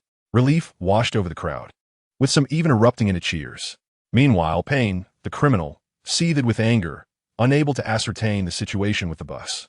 He resorted to contacting the police, demanding the ransom within a stipulated time frame. Luke utilized a maintenance access point to stealthily enter the bus. Upon hearing Jack mention the criminal's demands, he resolved to play along, preparing to keep a close watch on Payne at the exchange site. Once all the hostages had been evacuated, he pulled Annie along and leaped into the police flatbed awaiting their arrival. The bus gradually came to a halt under the scrutiny of all, and the bomb remained dormant. Cheers erupted from the crowd, grateful for their narrow escape. Annie slumped into Luke's embrace. At that moment, police reinforcements, ambulances, and helicopters arrived. Luke spotted a familiar face descending from one of the helicopters. Chief Taylor, who was no longer the head of North Hollywood, but now the chief of the Canyon Bureau, one of the 4 major bureau heads. With a warm smile, Taylor extended his hand to Luke, apologizing for the selfish and reckless actions of his subordinates. The old man displayed a commendable emotional intelligence, adopting a humble demeanor. What could Luke say in response? Naturally, he forgave him. After shaking hands with Chief Taylor, Luke replied, "No need for apologies, Chief Taylor. It's not an issue. Our current priority is to capture this criminal. Shall we collaborate on this case?" Taylor smiled, affirming, "Absolutely. Harris has already discussed this with me, and we are in agreement. You will command and take full responsibility." While Luke maintained a cheerful facade, internally he reflected, "So, the mess created by your incompetence falls to me to resolve, and if any mistakes arise, it will be attributed to my command." Chapter 47. The Foolish Girl. After reaching an accord with Taylor, Luke promptly initiated preparations. The ransom drop location demanded by the criminal Payne was in the bustling downtown area, not far from the One-Eye Airport. Luke's series of maneuvers rendered the bandits incapable of controlling the situation aboard the bus. He then contacted his aunt, instructing the television station to broadcast false information, claiming that the bus was circling the airport while the police sought ways to refuel the vehicle. Meanwhile, Luke orchestrated the deployment of personnel, ensuring that everyone was in plain clothes. The $3 million demanded by the bandit, Payne, had been delivered by the bank. Without delay, Luke fashioned a small remote-control bomb using the explosives from the bus, along with a specialized die provided by the bank. This die was specifically designed to thwart bank robbers. Upon detonation, it would mark all the money, rendering it instantly recognizable to the police. Any money spent would swiftly attract law enforcement's attention, transforming the dyed currency into worthless paper. Luke meticulously bundled all the cash with plastic wrap and placed it into a large travel bag. "Damn it, aren't you supposed to be an expert in explosives? I shall defeat you with magic against magic. Come on, let us inflict mutual harm. Don't let me catch you, or I'll empty the magazine without a trial." With all preparations complete, everyone gathered near the transaction site. Luke, peering through binoculars, communicated via radio, "Snipers, conceal yourselves. The opposing party is undoubtedly monitoring the transaction site as well, so do not reveal any weaknesses." Director Taylor silently followed Luke, observing his meticulous arrangements without uttering a word. To be honest, during the last North Hollywood heist, he had perceived Luke as merely a passionate scion of wealth. However, upon encountering him again, he realized how much he had transformed. Furthermore, in his discussions with Supervisor Harris, it became evident that Harris held Luke in high regard. This piqued Taylor's interest in nurturing a relationship with Luke, hoping to ascertain his potential for investment. Even if he could not bring Luke under his wing, fostering a good relationship would undoubtedly benefit him. There was no denying that the influence of Luke's family was formidable. No politician could resist the allure of support from a powerful consortium. Within the system, his role had long transcended that of a mere police officer. They were now politicians. Thus, to attain greater power and status, one must secure the backing of such financial entities, for without it, progress becomes nearly impossible. Luke returned with Annie, instructing her to remain in the police car while he set up the scene. Feeling somewhat stifled in the vehicle, Annie decided to step out for some fresh air, reassured by the considerable distance from the transaction site. Meanwhile, Luke patiently utilized his keen perception to scrutinize inconspicuous corners in search of Payne. Just as an officer tossed the bag filled with money into the designated garbage bin, Luke immediately sensed something amiss. "Damn it, that trash can is suspicious," he exclaimed, dashing outside. As the others followed him in confusion, they witnessed Luke approach the trash can and kick it over. Beneath it lay an empty space, revealing a gaping hole. Luke had no time to ponder and immediately leaped into the hole. Hearing footsteps ahead, he swiftly drew his gun and pursued. Turning a corner, he caught sight of the individual in front and cursed under his breath. "Damn it, Annie." Before he could finish his sentence, a figure emerged from the adjacent corner, holding a remote control. It was Payne. Just moments earlier, disguised as a police officer, Payne had deceived Annie under the pretext of ensuring her safety while she stepped out for some fresh air. He had recognized Annie through the surveillance footage on the bus, but he was unfamiliar with Luke. Although Luke had parachuted onto the bus, Payne had never encountered him before and was unaware of his intentions. During the incident at the Paramount Media Building, he had only seen Jack and Harold. Now, having taken Annie hostage, he assumed Jack would be the one to pursue him. Luke holstered his handgun as Payne began to threaten him. In response, Luke produced a detonator from his pocket. "Old man, can you even handle $3 million? Given your age, you won't be able to run far." $3 million weighs approximately 32 kilograms, or over 70 pounds, which is indeed burdensome for most individuals. The old man's expression darkened, and just as he was about to utter a threat, Luke interjected, "Guess what's in your money? How many explosives did you place on the bus? Can you fathom what a specialized die is?" Payne was taken aback. "Damn it, then let us perish together." Luke and Payne exchanged sharp words. Realizing that this stalemate was futile, Payne contemplated retreating, intending to force Luke to disarm the bomb on Annie, while he himself made his escape, discarding the explosives hidden within the ransom. Luke recognized his intentions and continued to advance, hurling insults. As Payne prepared to withdraw, Luke employed his telekinetic abilities to subtly immobilize the remote control in Payne's grasp, ensuring that even if he released it, the detonator would remain inert. Then, with a swift motion, Luke lunged forward, seizing the detonator with his left hand while drawing his .55 caliber handgun with his right, flashing a sinister smile at Payne. The old man's face paled, but Luke did not afford him a moment to react. He fired several shots at Payne without emptying the magazine. At this distance and position, after 5 shots, Payne was already incapacitated. Still holding the detonator, Luke turned his gaze towards the stunned girl. Hey, Annie, wake up. Come over to my right side." Gradually, under Luke's persistent calls, Annie composed herself and moved to his right. Luke had already drawn the blade of benevolence, examining the bomb strapped to Annie. It appeared straightforward, clearly a makeshift device crafted by Payne, lacking complexity. He deftly removed the fuse, instructing Annie to take it off and toss it around the corner in front of them. Luke then slowly relinquished his grip on the detonator held by Payne. The bomb remained inert, and Annie's anxious heart finally relaxed. As the tension ebbed and flowed, Annie found herself unable to stand. Luke swiftly enveloped her in his arms, noticing the palpable fear etched across her face. Grateful for their narrow escape, she instinctively pressed a tender kiss upon his forehead. When Director Taylor and his entourage arrived at the scene, they were met with an overwhelming display of affection, perhaps a bit too much for comfort. Sensing the collective gaze upon her, Annie shyly buried her face in Luke's embrace. Reluctantly, Luke lifted Annie and addressed Director Taylor, stating, "I shall escort her to a secure location while you manage things here. I will return shortly." Amidst the applause of onlookers, he departed with the seemingly lifeless Annie, making their way back to the ground level. Upon arriving at his own chain coffee shop, he gently placed Annie down and ordered her a cup of coffee. Perhaps the adrenaline had faded or the warmth of the coffee had taken effect, but Annie's spirits began to stabilize. At that moment, Director Taylor entered the CAF accompanied by several officers. Luke extended the handgun that had been used to neutralize Payne to one of the officers behind Taylor. "Please take this weapon for registration. Remember to return it to me upon your departure." Without waiting for Director Taylor to respond, Luke summoned the CAF manager. "I shall treat all officers to coffee and snacks today. I will settle the bill tomorrow." The manager, beaming with delight, replied, "Certainly, sir." The officers exited with laughter, eager to share the good news with their colleagues. Director Taylor engaged in light conversation with Luke, offering praise and comfort to Annie. Before long, Supervisor Harris also arrived. After exchanging greetings with Taylor, he took a seat. "I heard you neutralized a suspect?" he inquired. Luke shrugged, responding, "It is quite regrettable. In that moment, I had no choice but to fire, lest he detonate the bomb."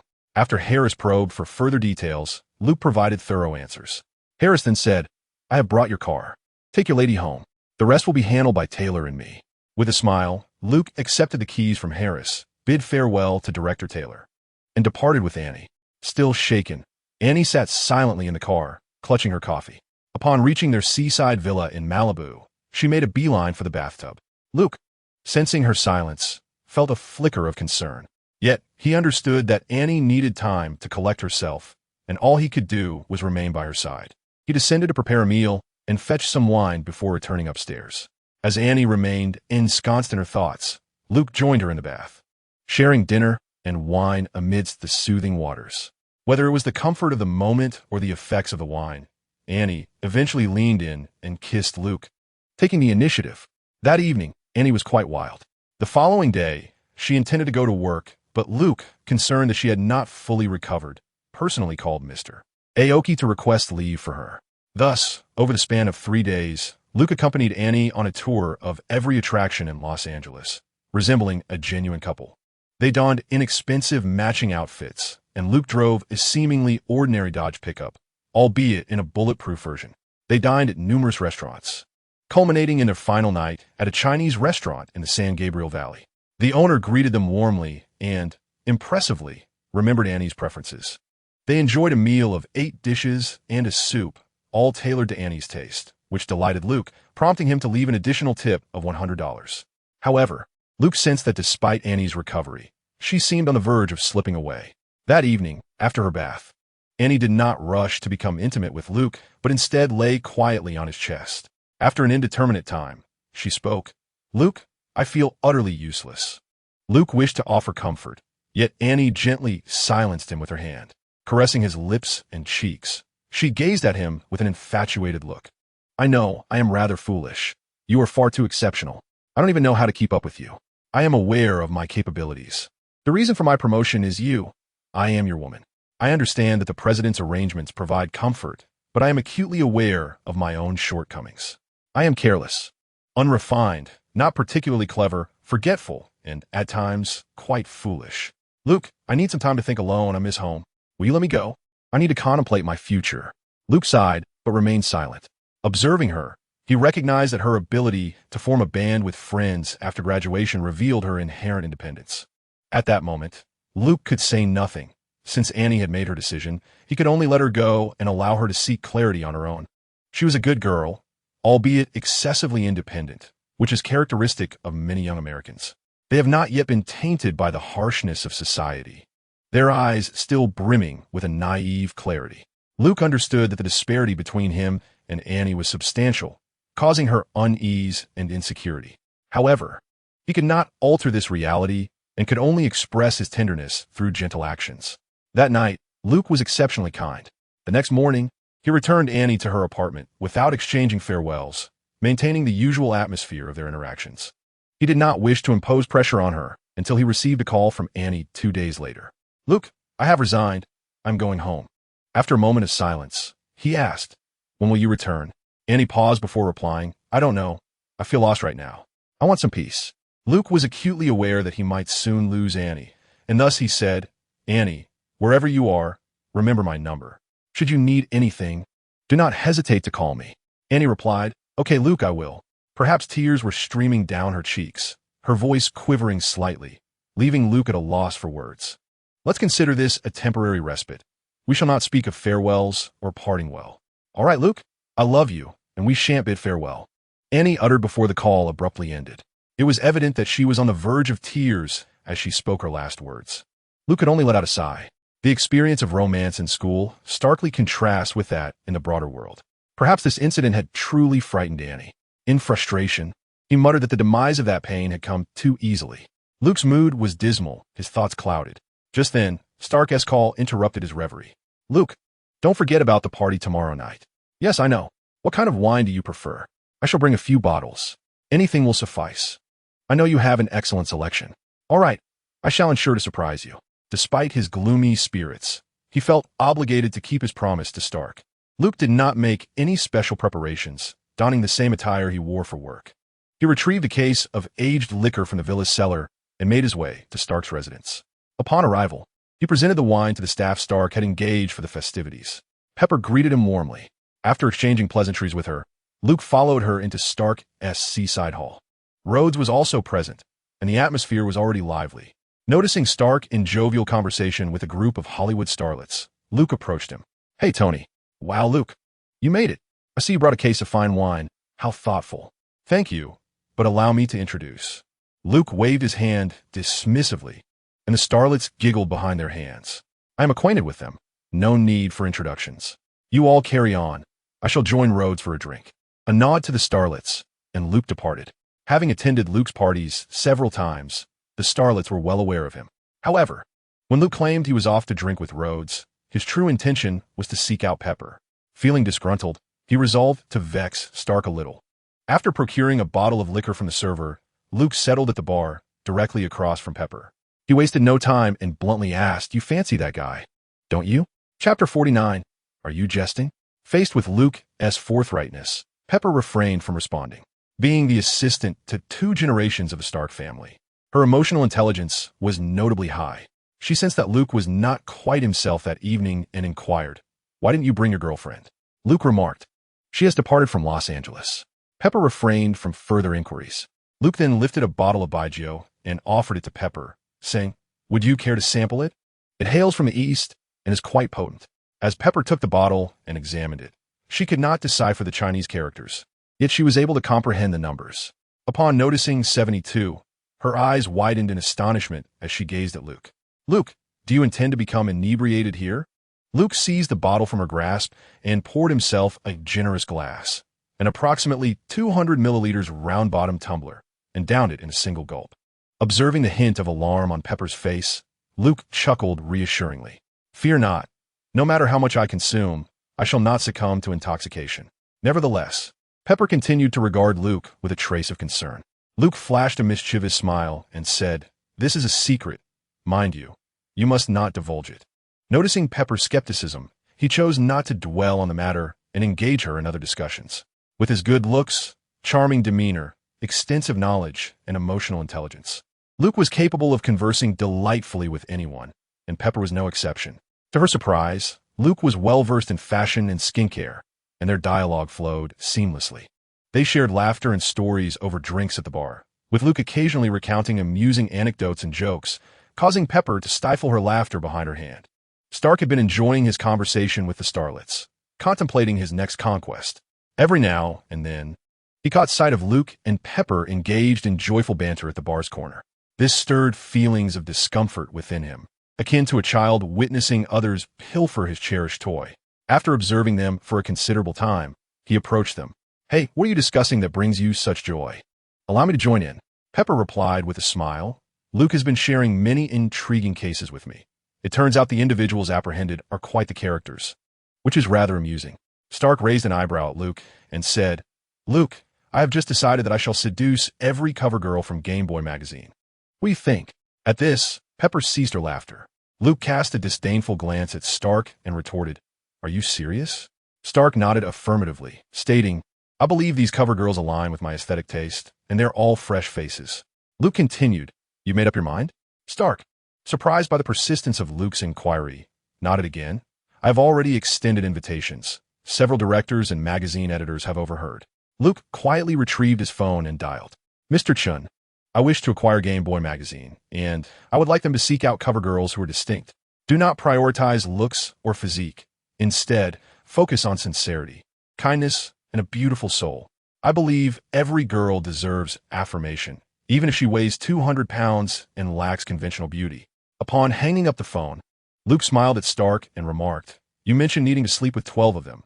Rest assured, I guarantee they are all good girls." Stark's expression at that moment resembled one who had just ingested a fly.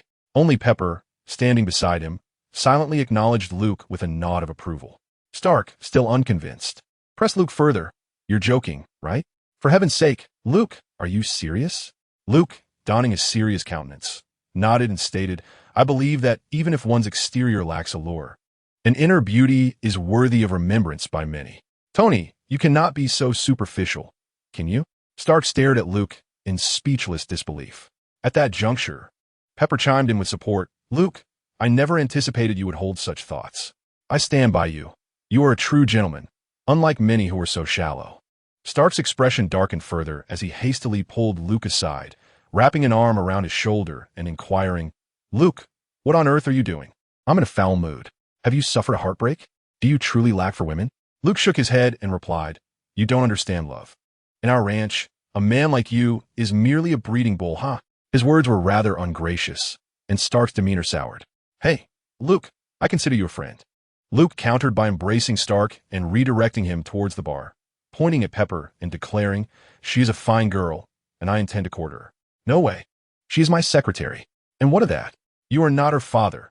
Even if you were, you have no right to meddle in her affections." "You bastard, Luke. What are you planning?" Luke scoffed. "Planning? I find you insufferable. You have a devoted girl by your side, yet you fail to cherish her. Since you do not want her, I shall take my chance. Noting Stark's gloomy countenance, Luke smirked and added, what? Upset? Want to fight? I've faced opponents across Quantico and emerged victorious. You, with your slight stature, wouldn't stand a chance even if I fought you with one hand tied behind my back. Not convinced? Huh. Tony, you are merely a spoiled child. Your rebellious phase is yet to pass, hasn't it?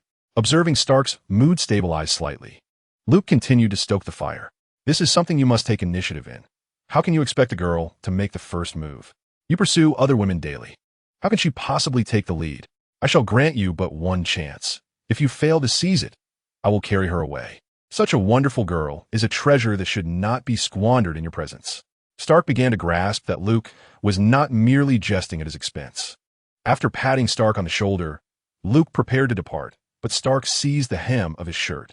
Luke gazed at Stark in bewilderment, while Stark, after much hesitation, finally confessed, I do not know how to express my feelings to her. A smile crept onto Luke's lips, for he realized that Stark, even in the presence of his parents, had always been rebellious, and now that they were gone, he seemed adrift. This fellow relied solely on his wealth to attract women. Having never experienced a genuine romantic relationship, lacking even the foundational theories. With a sigh, Luke remarked, it appears you possess no fundamental understanding. It is best to start from the very beginning. Stark, looking at Luke, inquired, how should I learn? After a moment of contemplation, Luke replied, I find myself with ample free time lately. You may come to my home, or I can visit you. Stark nodded in agreement, stating, all right, it is settled then. But you must not entertain any thoughts about her. Luke chuckled and said, do you not feel a pang in your heart when you see me chatting and laughing with Pepper? Stark's face darkened in silence, but Luke perceived his feelings and continued. Does it not resemble the sentiment of childhood when another child snatched away your beloved toy? Stark nodded, visibly disheartened. Luke patted his shoulder, saying, this indicates that Pepper holds a significant place in your heart, indeed a very important one, does it not? After pondering for a moment, Stark nodded in agreement. Do not worry, I shall guide you on what to do next. Chapter 50. The teaching of the California Playboy. In the ensuing time, everything returned to normal. Luke spent his days either at the precinct practicing his aim or alongside Stark, instructing him on the art of courting women. He provided Stark with a list of youthful campus dramas and films, recommending them as a means to learn how to interact with girls. After all, Stark had entered university at the tender age of 15, leaving him with a blank slate concerning the realm of campus romance. During his idle moments, Luke also visited Stark Industries to alleviate his boredom, particularly after Annie's departure, which left him feeling quite lonely. Harris was busy reorganizing his rowdy crew and had not arranged any tasks for Luke. However, after a few visits to Stark Industries, Luke began to understand why Stark might become quite insufferable in the future. Obadiah Stane's treatment of Stark was remarkably shrewd, employing a tactic known in Chinese culture as killing with kindness. His approach toward Stark was a perfect embodiment of this strategy. When Luke visited Stark, he used his original surname, Luke Cheen, which greatly improved Stane's attitude towards him, as he appeared to view Luke as a carefree scion of wealth. Luke did not disappoint, frequently organizing parties for Stark's employees at his grandmother's fashion company. He subtly observed the girls while dragging Stark along, and later arranged gatherings with Hollywood associates, allowing Stark to discern the true nature of certain individuals. The silver lining was that Stark, at just 29, had not yet been profoundly influenced by Obadiah Stane. Moreover, Luke elucidated upon the ancient strategies of destruction prevalent in Huaxia, particularly the concept of praise leading to demise, leaving Stark momentarily bewildered. Luke, exhibiting a modicum of emotional intelligence, refrained from explicitly naming Obadiah Stane. The connection between Stark and Stane could be traced back to Stark's parents' era. However, Luke privately confided in Pepper that the only person capable of influencing Stark was indeed Pepper herself. Observing Stark's ability to engage in normal conversation with girls without resorting to monetary persuasion, Luke felt reassured that his efforts were bearing fruit. He then encouraged Stark to comprehensively understand Pepper, not merely her personal details, but also her preferences and experiences. This compilation, curated by Luke, left Stark in contemplative silence for an extended period. It detailed Pepper's insights into Stark, while Stark remained woefully uninformed about her. All he knew was that she was Howard's secretary, and now, thanks to Luke's prompting, he realized he was uncertain about what to do without Pepper by his side. Sensing that the time was right, Luke ceased his frequent visits to Stark, allowing him some space to reflect, as he had a rather audacious plan in mind. On a day when Stark was engrossed in research at the company, Luke summoned Pepper and Rhodes. In a corner of the restaurant, Rhodes, still perplexed, inquired about Stark's absence. It was evident to Pepper that Luke had intentionally arranged their meeting to exclude Stark. However, she refrained from questioning him, waiting to see how he would unfold the conversation. Luke directly posed the question to Pepper. "Do you harbor feelings for Stark?" Rhodes stared wide-eyed at the two, clearly bewildered by the abruptness of the topic. After a moment of silence, Pepper, observing Luke's earnest demeanor, nodded in affirmation. Lately, she had sensed an air of secrecy surrounding Luke and Stark's endeavors, which left her feeling somewhat unsettled. It was not that she feared Luke would lead Stark astray. Rather, it seemed as though they were conspiring towards some grand undertaking. Luke then proceeded to unveil his plan, leaving both of them in a state of astonishment. Ultimately, Pepper departed with a smile, leaving Rhodes in a state of dejection.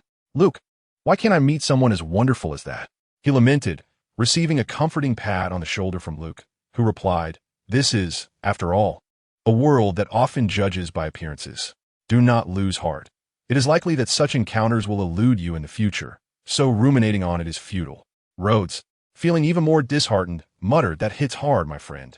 A few days later, Luke assisted Harris with a case. He had nearly pieced together the clues, with a team of clerks having organized the reports and evidence, leaving only the apprehension of the suspect. However, Harris delegated the task to a group of unruly field agents. Others expressed their indignation on Luke's behalf, yet he recognized the perilous nature of the situation. The criminals' familial connections ran deep, though their records had been meticulously obscured. This undoubtedly bears the hallmark of their family. Yet Luke has indeed heard of this individual. When that group of ruffians comes to see someone, they should brace themselves for the repercussions from his family. Harris has certainly fallen into a deep pit. This woman has a truly malevolent heart. Just as the case was handed over, Luke received a call from Stark. "Luke, Pepper has been kidnapped."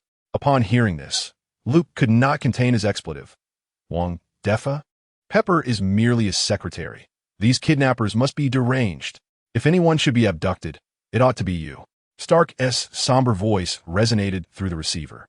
"Originally, they aimed for me, but Pepper insisted I attend to other matters and went in my stead." "What about Happy?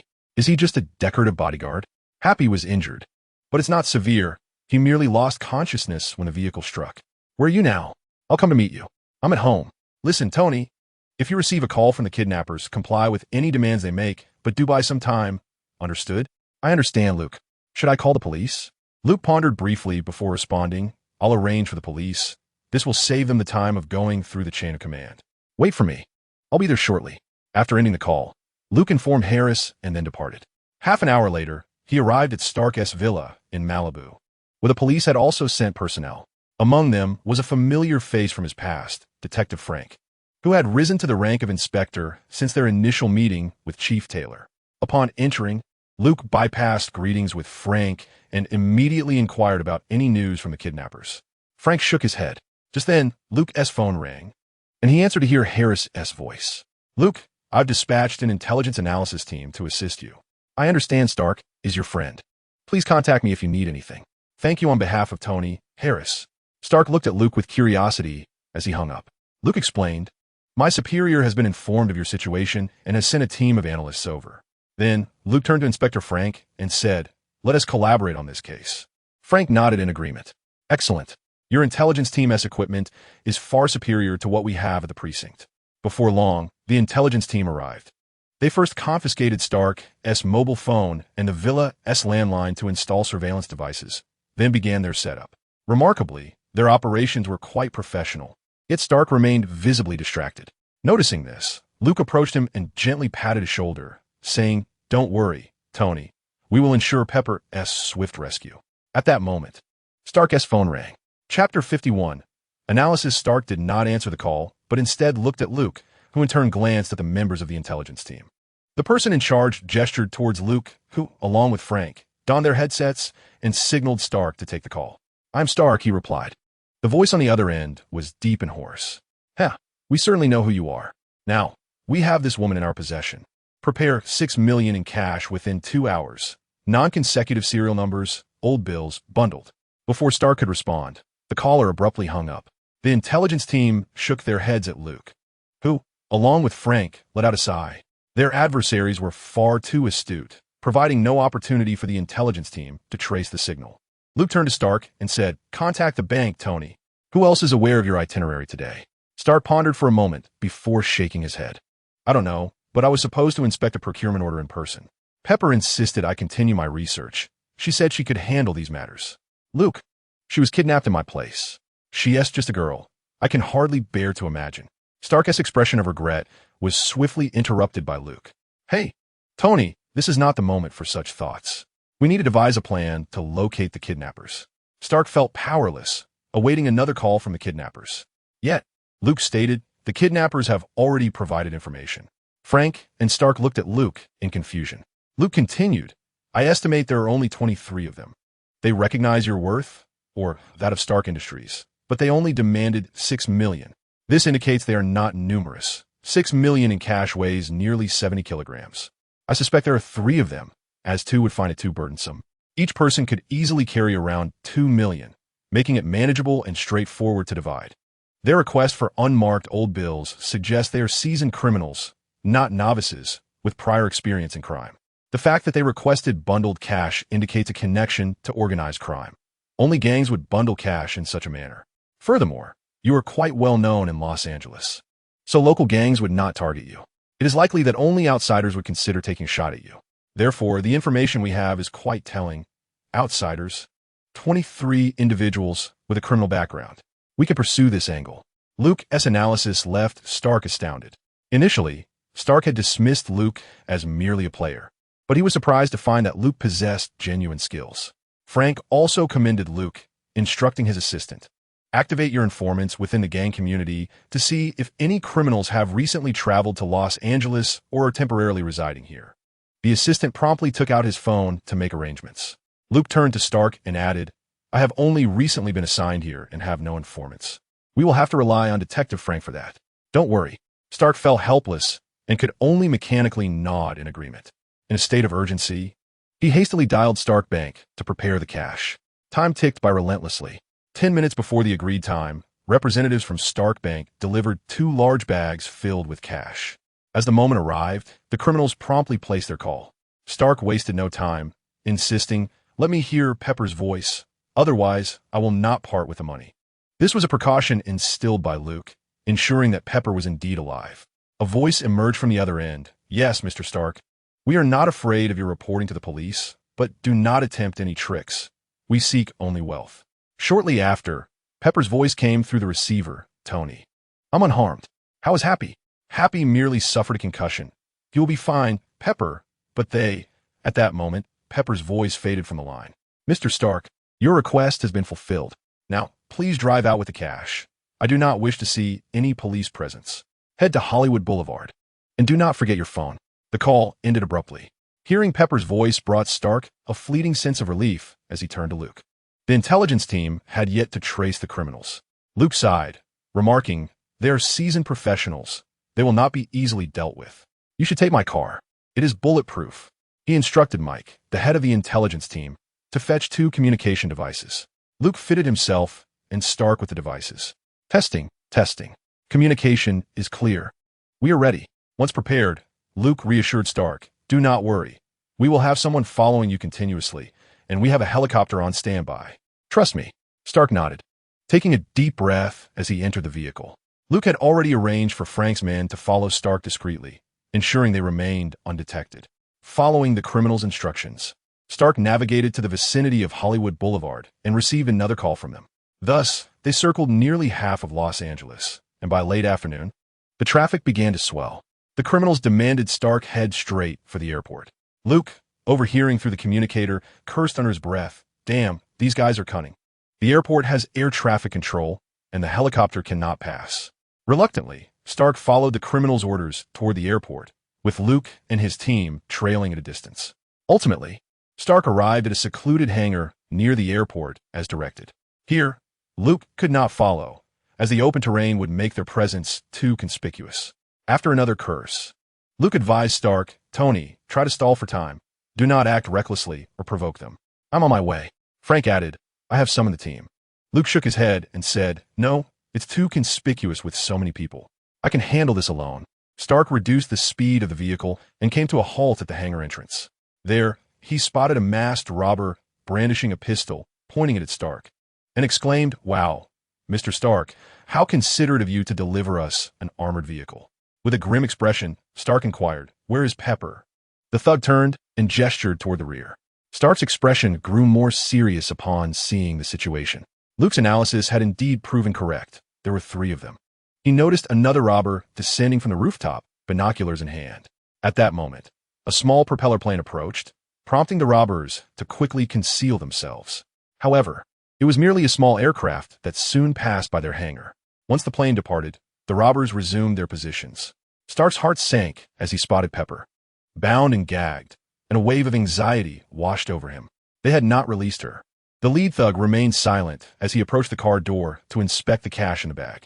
Chapter 52. Oscar owes me a little golden statue. The thug opened the trunk and began examining the cash.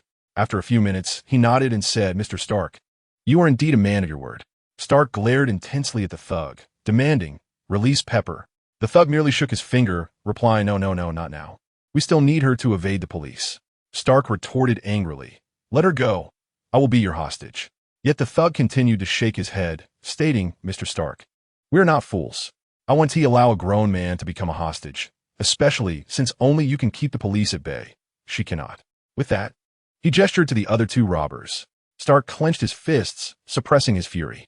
Just as the 3 robbers clustered together, Luke unexpectedly appeared not far from the hangar door. Bang, bang, bang. He fired 6 shots in quick succession. Under Stark's horrified gaze, the 3 robbers collapsed to the ground, struck by bullets. Luke hurried over to check on Pepper, asking, "Pepper, are you all right?"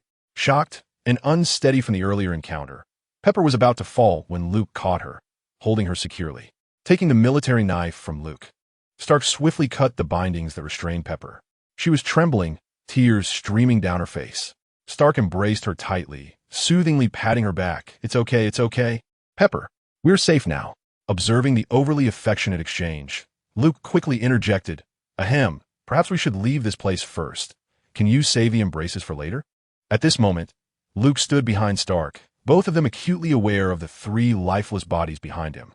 They hurriedly separated, preparing to leave when Pepper, in a state of shock, pushed Stark aside. The gunshot was the last gasp of the fallen outlaw. Luke had no time to ponder. He swiftly drew his weapon and emptied the magazine at the assailant.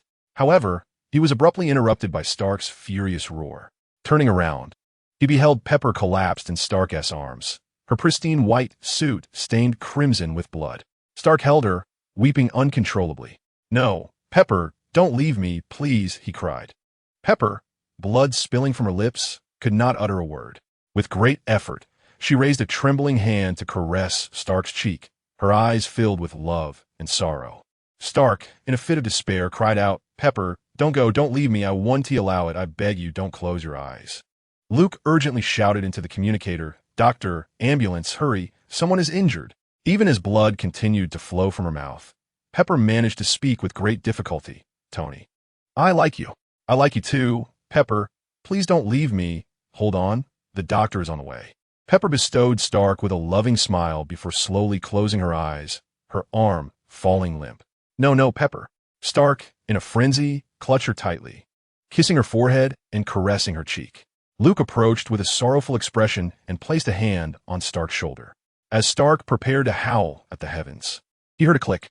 Bewildered, he looked around the hangar to see numerous people and cameras emerging from the shadows. Then he noticed Pepper moving in his arms. Luke stepped forward to support her. Stark remained in a stupor, questioning reality. At that moment, people gathered around, applauding fervently. Luke turned to a gaunt, middle-aged man with a mustache and inquired, "James, how was my performance?" The man chuckled and replied, "It was remarkable, simply perfect, capturing the essence of a brilliant and righteous federal agent." Luke's lips twitched. He recognized the compliment, but felt it was somewhat insincere. Was his aunt paying this man a bit too generously? "Did you get it all on tape?"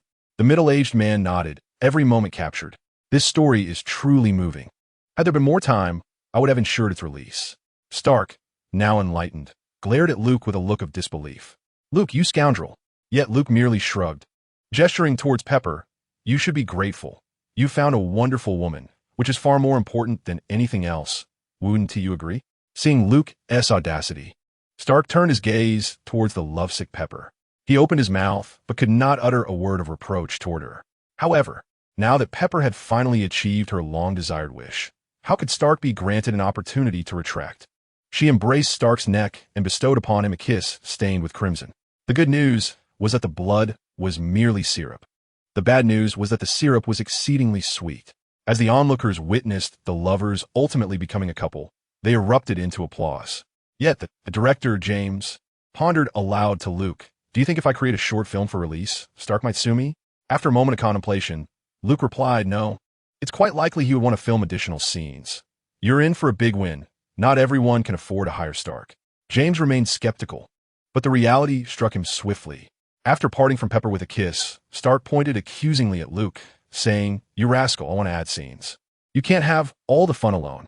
Luke shrugged and responded, "Feel free, but I worry your lamentable acting skills won't allow you to replicate that expression." Stark, however, replied with confidence, "Hey, don't underestimate me. Given my performance just now, I believe the Oscars owe me a little golden statuette." The director interjected, "From a professional standpoint, Ms. Pepper Potts displayed the finest acting. Her portrayal of longing in the face of death and regret for her beloved truly surpassed that of many Hollywood actresses." Pepper smiled and gave James a thumbs up, saying, "Director, shoot well. Remember to seek my investment in the future." Stark immediately expressed his dissatisfaction. "Hey, I'm the star here." Clearly, Pepper understood how to manage Stark more adeptly. The two engaged in playful banter as they prepared to conclude this farcical affair. "Don't you think the robbers' performances were the best?" Only then did Stark notice the robbers, Happy, Rhodes, and Chief Taylor. Stark gaped at them before casting an accusing glare at Luke. "You really know how to pick actors." Luke shrugged and said, "I'm the producer and screenwriter. No need for thanks, just sign the bill later." "Damn it, why do I have to pay?" Luke shot back at Stark. "Do you think hiring all these actors comes without compensation? Chief Taylor even personally portrayed a robber. Can just anyone afford that?" Stark glared at Luke with wide eyes and asked, "How much did it cost?" Luke pointed to the bag on the ground and replied, "Exactly $6 million. $1 million for the crew, $3 million in donations, and $2 million to the Los Angeles precinct." "Perfect. Damn it, Luke, you scoundrel." Chapter 53. Can you disarm a missile? Afterward, Stark sought to reclaim his dignity, but was dissuaded by Pepper. Stark remained unaware of Luke's prowess. Yet Pepper sensed that Luke was exceptional. Perhaps it was a woman's intuition at play, for Stark did not attempt to arrange anything for Luke, though he feigned reluctance. His body proved to be quite honest, ultimately leading him to cooperate with director James, reshooting numerous scenes. With great satisfaction, James returned to edit the footage. This reshoot not only showcased Stark's full commitment, but also revealed a heartfelt performance that greatly pleased James. After the filming, Luke hosted a gathering at his seaside villa, inviting all the crew members, including the police officers and agents who participated in the reshoots. However, Luke specifically instructed director James that all law enforcement personnel present must use aliases and refrain from disclosing their real names. The party was lively, yet Stark had lost interest. His entire focus now devoted to Pepper. Luke, eager for their departure, ushered the couple away. Rhodes inquired about the reason, and Luke, with a hint of exasperation, delivered a sharp retort to the single man. The couple was in the throes of a passionate romance, and spending time at the party seemed futile. It would be far better for them to retreat to the privacy of their own quarters. Observing Luke leaving with a lovely companion, Rhodes' expression twisted in heartache. Since Annie's departure, Luke had not pursued any other women, not due to a lack of desire, but rather because his standards were exceedingly high. Even the most cunning of Hollywood sirens could not escape his discerning gaze. Although it was past midnight, the party was at its peak when suddenly Luke's phone rang. Glancing at the unknown number, he hesitated. Given the high confidentiality of his number, it seemed unlikely to be a scam, so he answered it. As he picked up, a familiar voice greeted him. "Luke, it's Doherty." "Doherty, please hold on while I find a quieter place." Luke retreated to a corner of the hall. Speaking into the phone, "Doherty, what can I do for you?" Doherty's tone was serious as he replied, "Listen, Luke, I need you to head to the San Francisco division immediately. They will arrange your next assignment there. And remember, absolute confidentiality is paramount." "Understood, Doherty. I'm on my way. Is there anything specific I should prepare?" After a brief silence, Doherty responded, "You'll need to defuse a bomb. Bring the necessary tools." and someone will meet you upon your arrival. All right. After hanging up, Luke pondered for a moment before retrieving a large cache of weapons from his vehicle. For bomb disposal, he deemed his trusty knife and a toolbox to be sufficient. After bidding farewell to Chun, Luke summoned his helicopter and departed for San Francisco. The journey from Los Angeles to San Francisco spans over 600 kilometers and takes just over 2 hours. The helicopter, flying directly, ensured a swift arrival, landing atop the California Division's building where the minister had arranged for someone to greet Luke. Upon entering the office of the minister, Luke encountered Ernie Paiston, the head of the California Division and the West Coast's overseer. Despite the early hour, the California office was ablaze with light, suggesting a significant crisis was at hand. Observing the youthful visage of Luke, Minister Paiston addressed him. "Agent Luke Dalton, your performance at Quantico has been exemplary. Now I ask you, are you capable of disassembling a missile's warhead?" Luke refrained from providing a definitive response, instead inquiring, "Which missile?" "The 140 model. The missile in the film is inaccurately referred to as the 64 air-to-ground missile, a minor adjustment here." Without waiting for further elaboration from Paiston, Luke promptly recited the specifications of this missile. The 140 tactical missile represents one of the earliest models utilized by the United States Army, having been commissioned in 1991 and participating in the Gulf War that same year. This missile can be launched from the M270 multiple launch rocket system, with the first variant weighing 670 kilograms and featuring a warhead weight of 450 kilograms, reaching a maximum range of 150 kilometers. The first variant boasts a maximum range of 165 kilometers. Both models are produced by Lockheed Martin. Minister Paiston expressed surprise at Luke's knowledge, having initially presumed him to be merely a figurehead sent by the Justice Department. He was pleasantly surprised by the agent's competence. Luke shrugged nonchalantly, stating, "This device is quite easy to disassemble. It employs a cluster munition with separate warheads." Satisfied with Luke's answer, Paiston's expression turned grave as he continued, "Agent Luke Dalton, what I am about to disclose must remain strictly confidential. You're not permitted to use any communication devices or leave this building without my express authorization." Recognizing the seriousness of Paiston's demeanor, Luke understood the gravity of the matter and responded earnestly, "I will comply without question. Please proceed." "Are you familiar with nerve agents?" Although Luke nodded solemnly, inwardly he was cursing his luck. What kind of assignment had Doherty landed him with? Nerve agents are no trivial matter. Despite being classified as a biochemical weapon, their lethality surpasses that of atomic bombs. A mere spoonful of nerve agent released over a city could leave no living creature in its wake. Contemplating the potential devastation of a 450-kilogram cluster warhead filled with nerve agent, the destructive capability far exceeds that of a small nuclear weapon. One detonation could annihilate a substantial portion of San Francisco, leaving both human and animal life extinguished. Paiston, observing Luke's youthful countenance and serious demeanor, sighed. He did not wish to burden the young man with overwhelming pressure. He continued, "Last night, Brigadier General Frank Hammer of the Marines led a contingent of soldiers in an assault on an Army warehouse. They made off with 15 missiles armed with nerve agents. Currently, they have seized control of Alcatraz Island, taking 81 tourists and staff hostage. At midnight, the Pentagon received a call from General Hammer, demanding $100 million be transferred to his designated overseas account within 40 hours. After listening to Secretary Payton's account, Luke found himself engulfed in confusion. Who exactly was General Hammer? Was a general in the United States so impoverished? How much salary was owed to him by the federal government? After a moment of contemplation, Director Payton decided to disclose the truth to Luke, as he was appointed by the Attorney General and had a significant backing that could not be overlooked. This matter was indeed grave. Although he was affiliated with the current FBI Director, Jim Womack, the Attorney General, Doherty, also provided a safety net. While the military's issues would not implicate him, the fact remained that the notorious Alcatraz Island lay within his jurisdiction, just off the coast of San Francisco. The unfortunate circumstance was that the Attorney General and the President were attending a conference in the Asia-Pacific region, thus leaving the situation in the hands of the Pentagon and the FBI. It was evidently a precarious predicament. If mishandled, both San Francisco and his own reputation could be at stake, compelling him to seek an escape route. Luke presented himself as an opportune channel. Given that the Attorney General had arranged for his presence, it was clear that Luke was either an associate of the Attorney General or the President. Chapter 54. The cunning fox Luke discerned that Peyton was somewhat conflicted, yet he remained unhurried and uninterested in Peyton's turmoil. He solely wished to understand the mission-related details. Peyton proceeded to recount the circumstances. Brigadier General Frank Hammer was affiliated with the Marine Corps and had participated in every foreign conflict waged by the federal government since the Vietnam War. The medals he had earned could adorn his left chest, including the highest honor bestowed by Congress. Luke's thoughts turned bitter. With such an imposing record, how could he possibly command his men to seize Alcatraz Island? How would they rescue hostages? How could they defuse the missiles?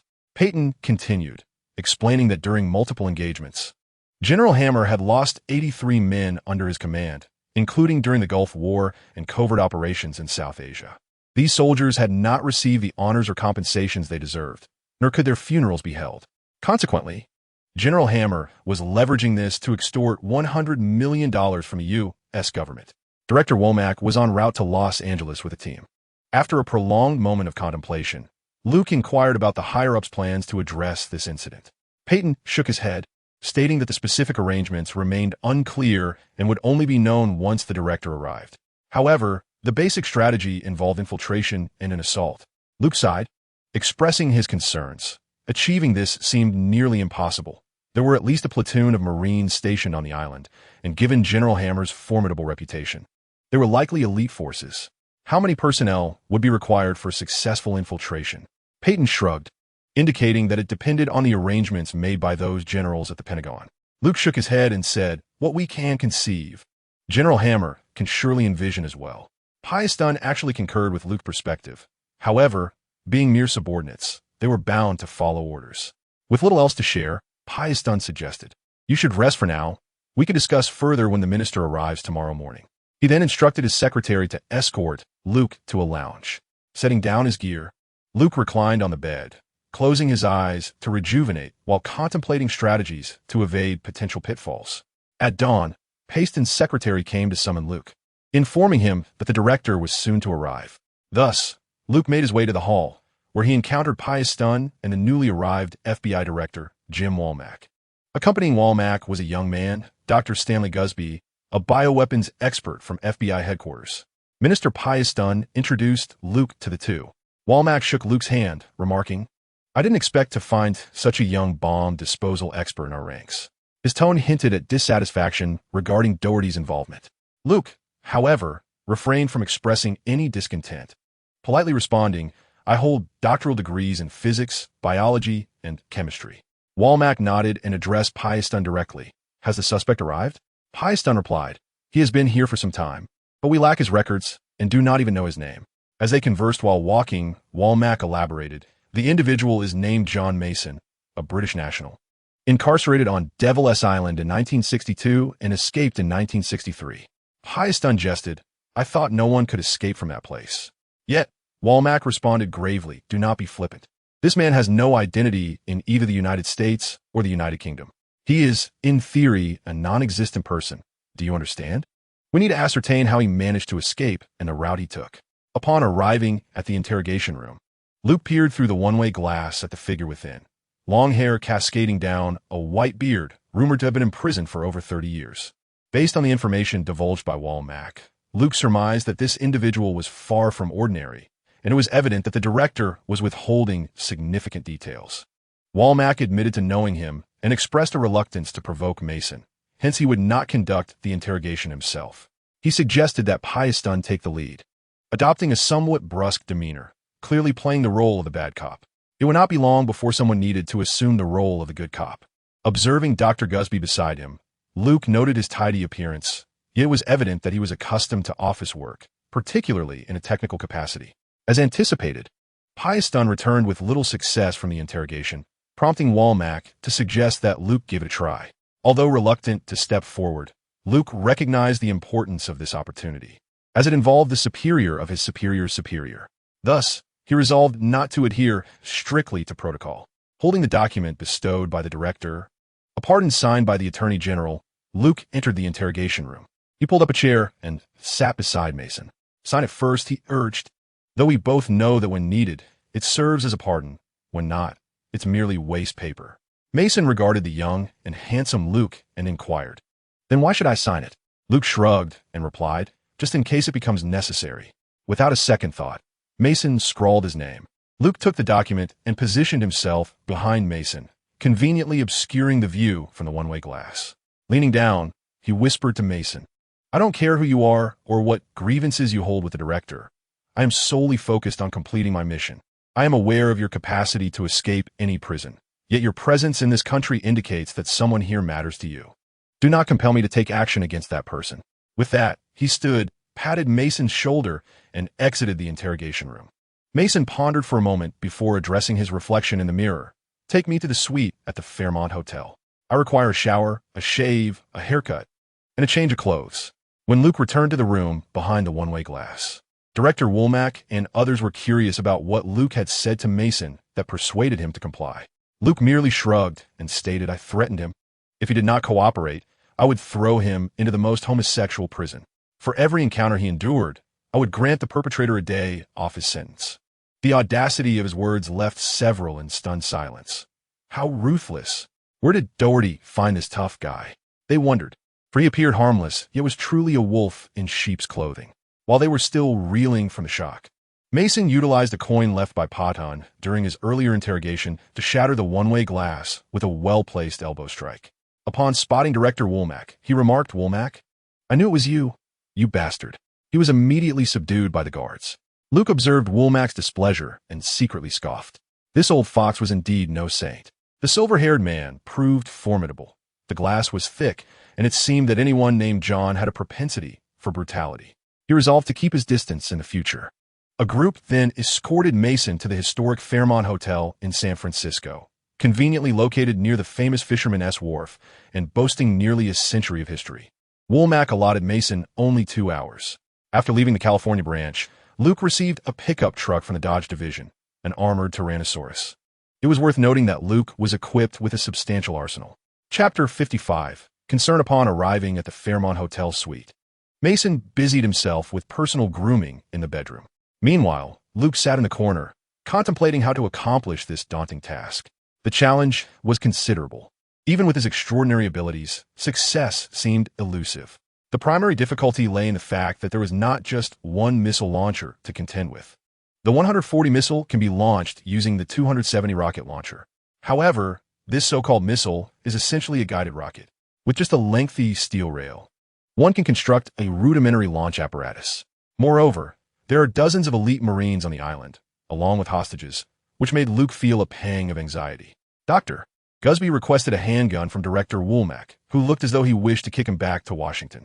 Observing Gusby's somewhat endearing navette, Luke discreetly retrieved a handgun from his own space and handed it to him. A 917, it should be akin to your standard sidearm, he remarked, also providing 2 fully loaded magazines. Subsequently, Luke retreated to a corner to contemplate the mission. The agency had even arranged for a barber for Mason. It was unclear who had made the call, but the hotel provided a lavish feast. The accompanying agents indulged in various culinary delights while enjoying soft melodies, relishing the moment. Only Woolmack and Dr. Gusby remained on the rooftop. Seizing the opportunity while getting a haircut, Mason took action. He bound his and Woolmack's wrists with the hotel's clothesline and then pushed Woolmack off the balcony, using him as leverage to compel Gusby to lower his weapon. Ultimately, Gusby lacked the courage to pull the trigger. Mason wrapped a section of the rope around a stool and, as Gusby called for help, made his escape. The scene descended into chaos, and Luke showed no inclination to assist. He surmised Mason's intentions and elegantly rose to take the elevator to the hotel lobby. By this time, Mason's flight had thrown the hotel into disarray, with Gusby in hot pursuit. Clearly, he was still a novice. Luke reached his car and dialed Harris. Harris, I need you to look up a person. John Mason, Federal Prison of Wolfburg. Harris immediately began her search on the computer. There is no record of this individual, Luke. After a moment of contemplation, Luke added, transferred from San Quentin in February 1976. After a brief operation, Harris exclaimed, their SA case file, a Scotsman, but no name. Wait, their S family information. Yes, that's exactly what I need. Harris quickly opened the file. Jade Angelo, 32, Stinson Street, San Francisco. I'll hang up now. Wait. Luke, I received a collaborative notice from the California Division regarding you. What is going on? This is confidential for now. It's a matter arranged by Attorney General Doherty. I'll explain when I return. All right, Luke, stay safe. Doherty's a tough one. After ending the call, Luke understood Harris's implications, but that was not his primary concern. He needed to retrieve Mason first. Now that he was aware of the target location, Luke felt no urgency. It was merely on the road that they encountered the instigator of the substantial traffic jam in San Francisco, Dr. Gusby. Evidently, his driving skills did not match his academic credentials. After getting into Luke's car, he urged Luke to hasten in pursuit. However, Luke responded with an enigmatic smile, assuring him, "Worry not, I am aware of his destination." The duo swiftly arrived at 32 Stinson Street, where they indeed discovered traces of Mason. Luke continued to follow Mason's vehicle until they reached the park outside the art museum, where it appeared Mason was awaiting someone. Luke sensed that this individual must hold significant importance to him. Shortly thereafter, two young women appeared. After exchanging a few words, one of the girls departed. Luke remarked with a grin, "That old fellow must have been quite the heartthrob in his youth. Just look at his daughter's looks." He then patted Dr. Gusby, preparing to alight from the vehicle. When he saw Gusby reaching for his phone to report, Luke halted him. Gusby looked at Luke in confusion. Luke explained, "Now that we have located his kin, he will not flee again. Trust me, it is human nature. We can take him back without alarming that young girl." Gusby still seemed somewhat perplexed. Having spent half a day with Luke, he could tell that Luke was far from a mere technician like himself. "Why do you treat him so differently? I sense you do not regard him as a criminal," he inquired. Luke flashed a charming smile and replied, "Seeing the chief so anxious indicates this man is no ordinary individual. Walmark is clearly concealing something, and I must guard against being ensnared. It is likely this fellow intends to act alongside us." Though Gusby remained uncertain, Luke chose not to elaborate further. Despite the unclear circumstances, the more Walmart concealed, the more determined Luke became to support Mason. The fact that he had evaded the FBI for so long without succumbing suggested he possessed some form of leverage. Moreover, escaping from Alcatraz was truly commendable. Even with extraordinary abilities, it was no easy feat. Mason's secrets were indeed numerous. Upon arriving at the park, Luke spotted Mason and the girl seated on a bench, engaged in conversation. The girl appeared visibly anxious, occasionally glancing around. Another girl was also observing the pair. After a moment of contemplation, Luke sighed. It was likely that this girl was meeting her biological father for the first time. Mason also seemed somewhat awkward and tense. Luke couldn't help but admire the old man, escaping prison only to encounter true love and leave a legacy. Walmart must harbor significant animosity toward him to orchestrate such an elaborate trap for his capture. As Luke noted that the two had nearly concluded their conversation, he approached them. Both father and daughter noticed Luke and the Dr. Gusby behind him, both clad in dark suits and sunglasses, presenting an archetypal age and appearance. Clearly, Luke's attire exuded an air of authority. The girl confronted Mason with indignation, inquiring, "Did they come looking for you? Have you escaped again? Why are you here to see me?" Mason's expression grew increasingly despondent. At that moment, Luke approached them, removing his sunglasses and producing his credentials. "Miss Angiro, I am Agent Luke. Your father is not a criminal. He is currently serving the federal government." Despite Luke's polished appearance and commanding presence, his youthful visage elicited skepticism from Angiro, prompting her to ask, "Is that true?"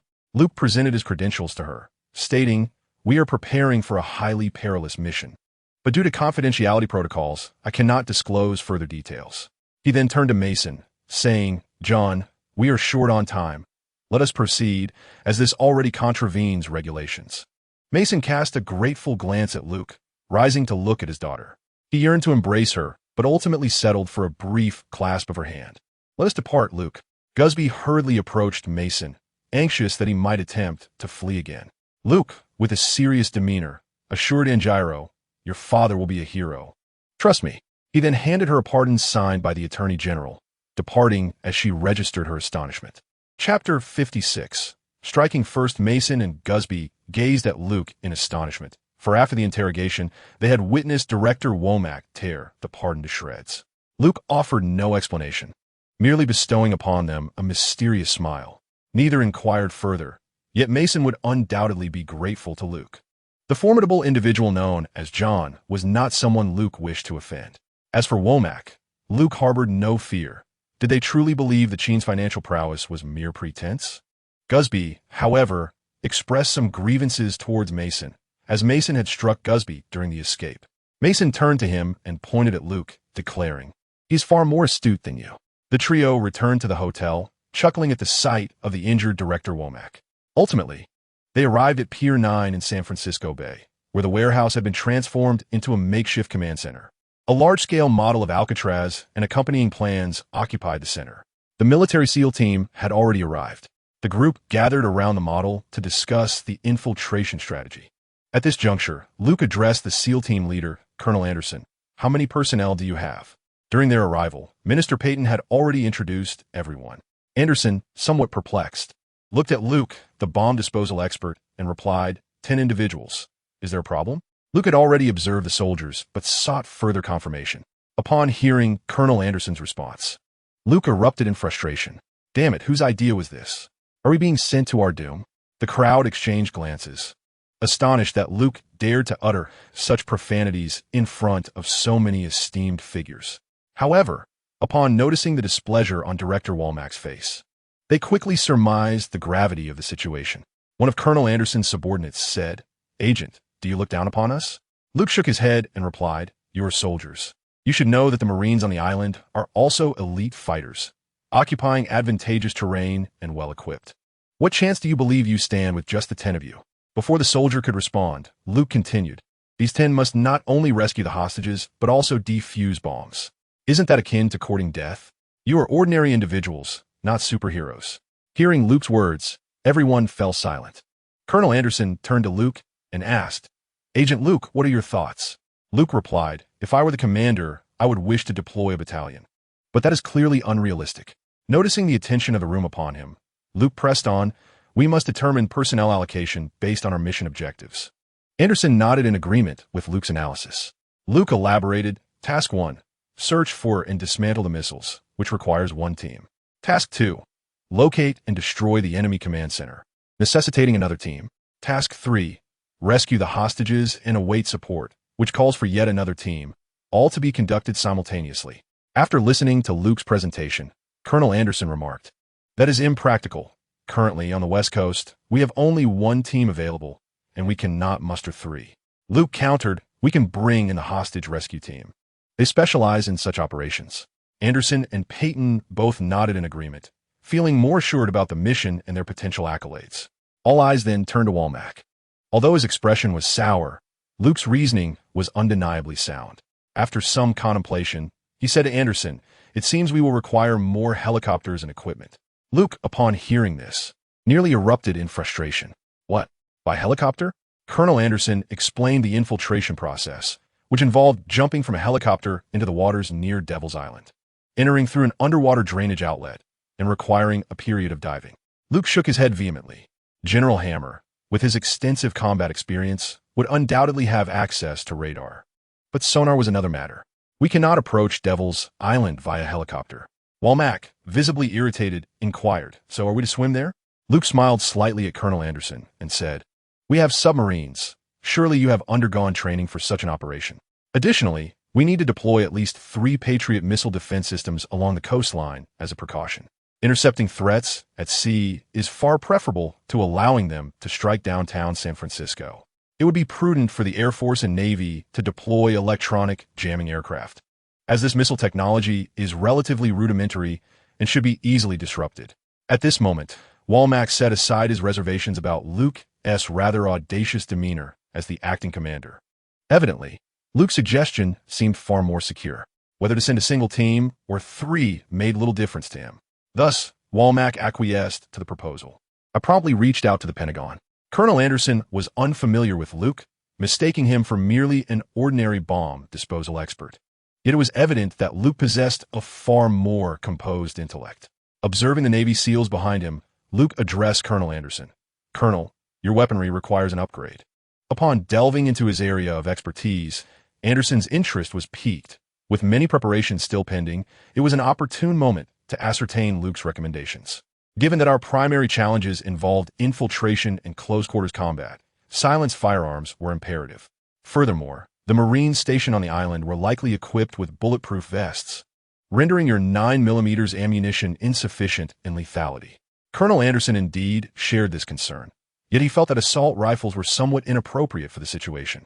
Luke, resembling a persuasive salesman, asserted, "I recommend the Type 55 submachine gun produced by Company 3. It employs a gas-operated mechanism, ensuring greater reliability. The 5mm round can penetrate level 3 body armor, has minimal recoil, and produces a significantly quieter sound when silenced." Anderson, with a hint of resignation, replied, "That weapon is prohibitively expensive. The Pentagon won't supply us with it." However, Luke continued to entice him. Surely, someone must cover the expenses incurred by this incident? He then glanced at Minister Paston, who immediately grasped the implication and stated, "We shall assume the cost for this operation." Nodding in agreement, Luke added, "Considering other potential combat scenarios, we should also procure semi-automatic shotguns and assault rifles, and perhaps replace the handguns as well." With that, to the astonishment of those present, Luke retrieved his phone and dialed. "Chun, have our arms company in San Francisco deliver some weapons and ammunition. Ensure they arrive at Dock 9. I will arrange for the logistics." He specified 10 Honey Badgers, standard model with integrated suppressors, 30 Type 55 with integrated suppressors, 6 semi-automatic shotguns for precision marksman rifles, and 40 Type 55 handguns, each with 6 magazines. "Sir, is there anything else you require?" he inquired. "Have the accessory company send 40 night vision devices, along with laser pointers compatible with these firearms. Night vision scopes, holographic sights, underbarrel grenade launchers, and various high-end grips. Make sure they prioritize quality. Expedite the order." "Understood, sir." After hanging up, the expressions of those around Luke transformed to warmth and camaraderie. Such high-end equipment was beyond their usual means. The Pentagon was notoriously frugal, and securing even 5 items would have been commendable. Now, with a sweep of his hand, Luke made it happen. They had resolutely decided that they would never return until their mission was completed. Chapter 57. Insurance after contacting Wall Mike and the Pentagon. Luke returned to find everyone appearing relaxed, yet somewhat puzzled. He remarked, "I observed that the weaponry of these SEALs was somewhat inadequate for this mission. So I arranged for a shipment from Company 3, which should arrive shortly." Pyaston gave Luke a thumbs up and organized the guards to await the delivery. Noticing the gradually amiable expressions among the crowd, Luke promptly placed a takeout order with his chain of restaurants for all present. Due to the large number of individuals, the general manager from San Francisco brought chefs and equipment to prepare the meal on site, allowing for fresh dining. Thus, dinner was enjoyed in a congenial atmosphere, devoid of the earlier tension. Just after the meal, personnel from Company 3 arrived with the necessary weapons and gear. Anderson and his subordinates were overjoyed, eagerly inspecting the weapons. Observing their naive excitement, Luke mused that even presenting them with a beautiful woman would not distract them from their newfound treasures. Anderson believed in seizing the opportunity to select first before the other 2 teams arrived. Before long, the other 2 teams also made their entrance. Luke recognized them immediately. None other than the bald Captain Waters, known for his perpetual debt. Alongside him were 7 others. Another team, led by Harold Cooper, an African-American, consisted of 12 members. Luke could discern that Cooper was an astute strategist, a quintessential commander. Waters did not engage in pleasantries with Luke, merely offering a nod, albeit with a somewhat intimidating smile. Pyaston briefly introduced everyone to one another, and Luke began to present his weaponry. Anderson's group had already made their selections, leaving Waters and Cooper's teams to choose next. Company 3 graciously provided 3 ballistic shields, which Cooper promptly claimed. Waters selected 6 rifles, a shotgun, and a designated marksman rifle. Luke could tell from his choices that Waters' subordinates were likely formidable as well. The 5 submachine gun's stopping power was relatively low compared to the more lethal 7.62 rounds used by the Honey Badger. Once everyone had selected their weapons, Director Wall Mike commenced a briefing on the mission, uninformed of the specifics upon arrival. They began to comprehend Luke's astuteness after hearing the briefing. None of the teams possessed absolute confidence in their ability to eliminate the elite Marine soldiers stationed on the island. Luke's 3 teams were the most reliable, each assigned to a distinct task: search and dismantle missiles, raid the enemy command post, and rescue hostages. The trio of tasks was simply beyond the capabilities of a single team, which is why Colonel Anderson held immense gratitude towards Luke. As a soldier, he was bound to obey orders, but Luke had boldly secured additional support in the presence of Wormick. Yet, it was only Luke who understood that it was Doherty who had truly made a difference. In the interior conference room of Air Force One, Soaring above a certain Asian nation, President Marshall wore a grave expression as he inquired of Doherty, "What is the level of confidence among your people in resolving this crisis?" The Turner people could refer to either Wormick or Luke. Doherty replied, "The proposal currently presented is the best course of action we have. Yet we cannot afford to halt our originally planned countermeasures. They must remain as a safeguard." Clearly, when Doherty spoke of his people, he was alluding to Luke. After a moment of contemplation, President Marshall stated, "Ensure General Ross is prepared with thermite. We can only await their performance now." Doherty recalled a private conversation with Luke's father and addressed the president. "James, my student is exceptional. Please have faith in him as you do in me."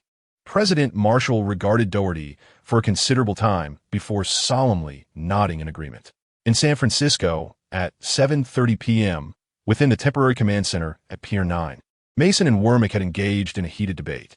The gathered blueprints of Alcatraz were woefully incomplete. Since Mason's escape from the island, it had undergone numerous renovations. Thus, Mason insisted on entering Alcatraz alongside the task force. Wormick vehemently opposed this.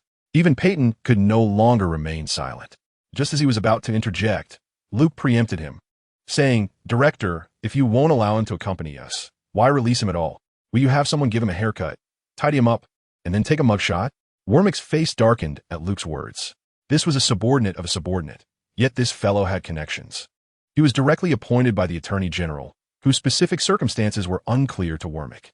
However, the Attorney General, Doherty, was a trusted confidant of the president, suggesting that Luke might be a protege of the Attorney General or an operative placed by the Secret Service. Such instances of mutual infiltration among various U.S. agencies were common, as they sought to acquire intelligence, a tacit understanding amongst them all. Yet, it was rare to encounter someone as audacious as Luke. Wormick, infuriated, chose to remain silent. However, one must acknowledge that those who partake in another's sustenance are beholden to them. Colonel Anderson and Lieutenant Waters both asserted their demands. To accomplish the mission, this individual must accompany them.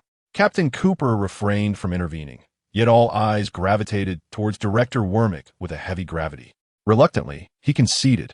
Gusby sought to consult Luke regarding the bomb disposal, to which Colonel Anderson promptly declared his intent to participate in the operation. Gusby, momentarily taken aback, inquired about the specifics. The nearby team members chuckled as they explained the situation to him, but he couldn't help but feel a pang of anxiety. Luke, noticing that he seemed startled, also made his way to the restroom. After witnessing him finish, Luke handed him a tissue. It turned out that Gusby's fiancée, he was pregnant and was en route to San Francisco. At that moment, Preston arrived as well. He and Luke encouraged Gusby, instilling confidence in him. With everything prepared, the group gathered their equipment and boarded a helicopter, heading straight to the naval base near San Francisco, where 2 submarines were on standby.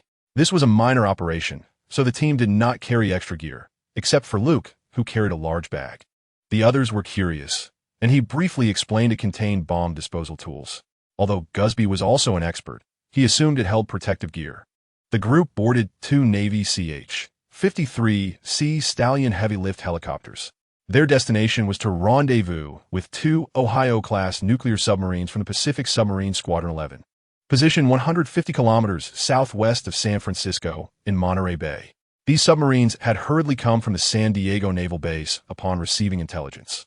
Pentagon generals deemed Luke's plan to be the more prudent approach.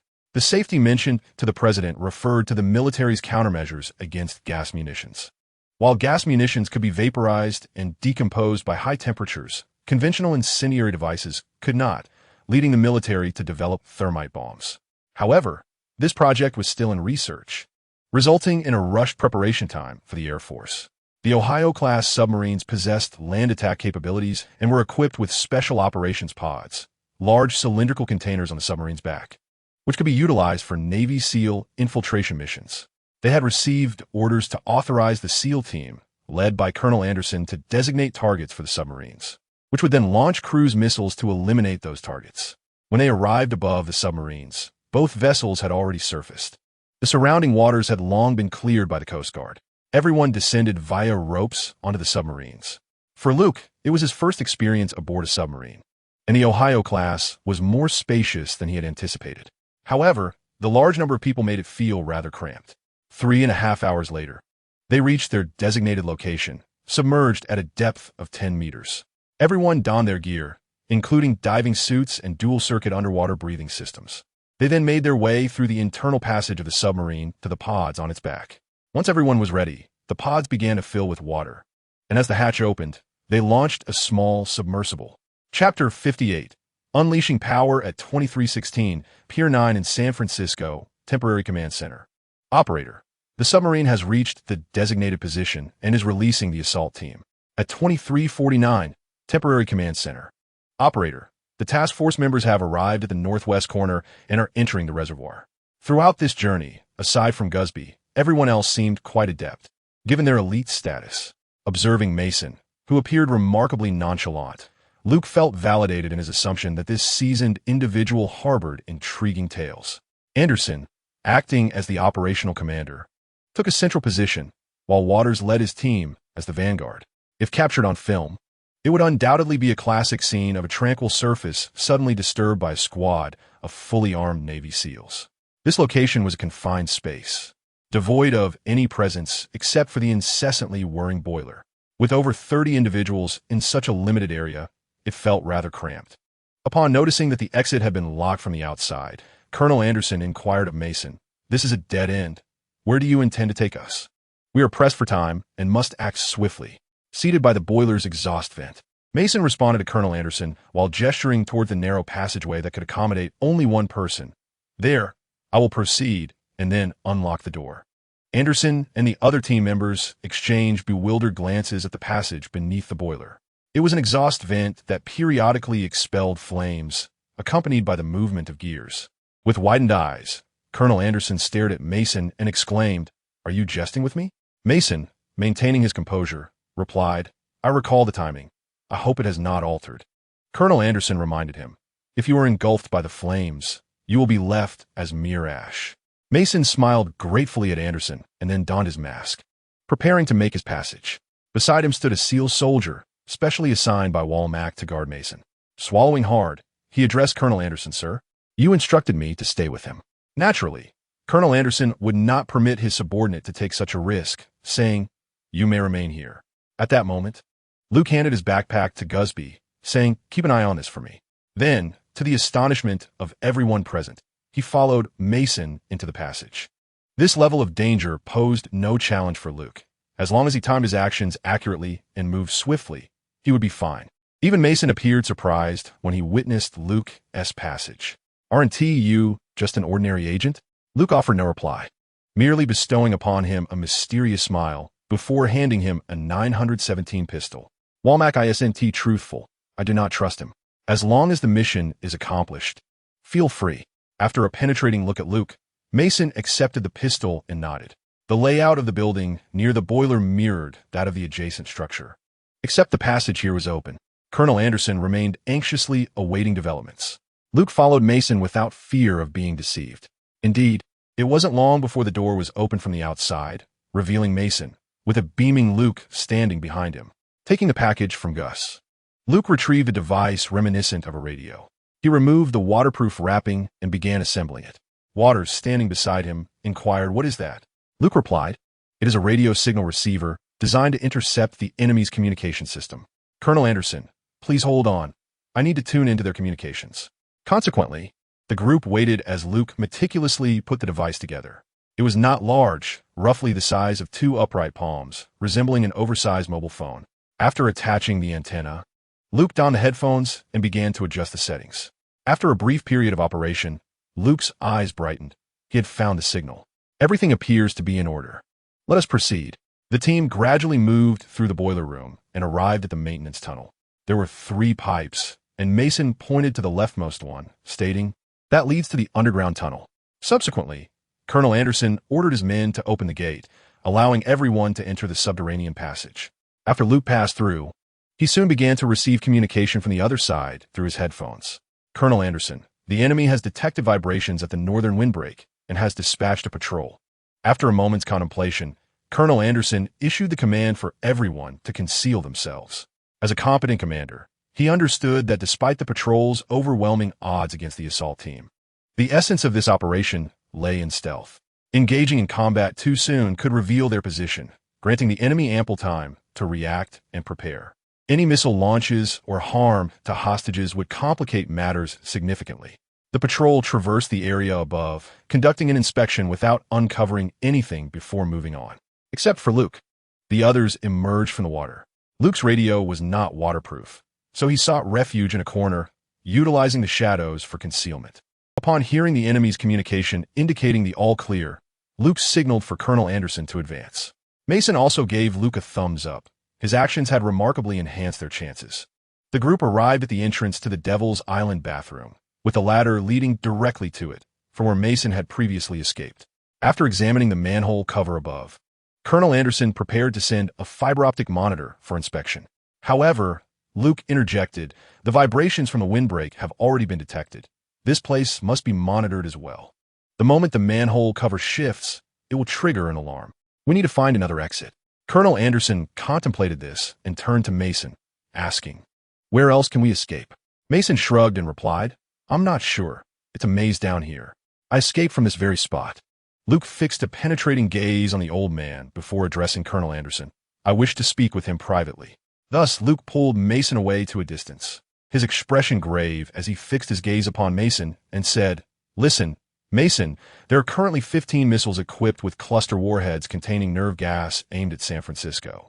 Without hesitation, Luke unveiled the stark truth, prompting Mason to curse vehemently.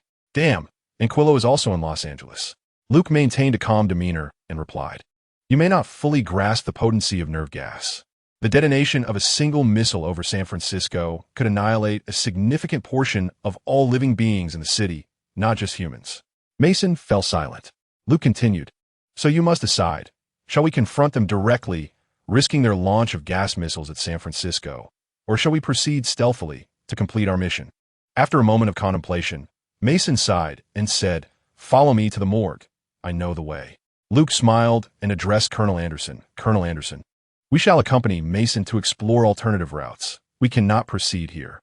Colonel Anderson gestured broadly, leading the rest of the strike team behind Mason, quietly informing Luke, "You were right. We just checked, and there are indeed sensors above the manhole cover." Luke replied with amusement, "General Hammer is no fool. We cannot treat them as we would terrorists.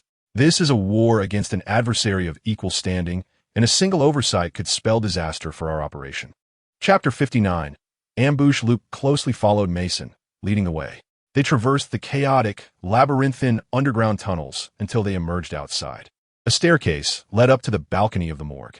While walking ahead of Mason, Luke suddenly clenched his fist and crouched down, signaling that there was a situation. Except for Gusby, everyone else evidently understood the significance of this gesture and likewise concealed themselves. Colonel Anderson approached Luke from behind and whispered, "What's the issue?" Luke glanced at the device connected to the listening station in his hand and replied, "There's a signal source above. There was communication just now. I need to calculate the interval of their reports." Upon receiving Luke's response, Colonel Anderson instructed everyone to retreat back into the tunnel, leaving only him and Luke at the tunnel's mouth. After 10 minutes, Luke once again heard the report from the other party through his earpiece. He then informed Colonel Anderson, "There are 2 targets upstairs, with a report interval of 10 minutes.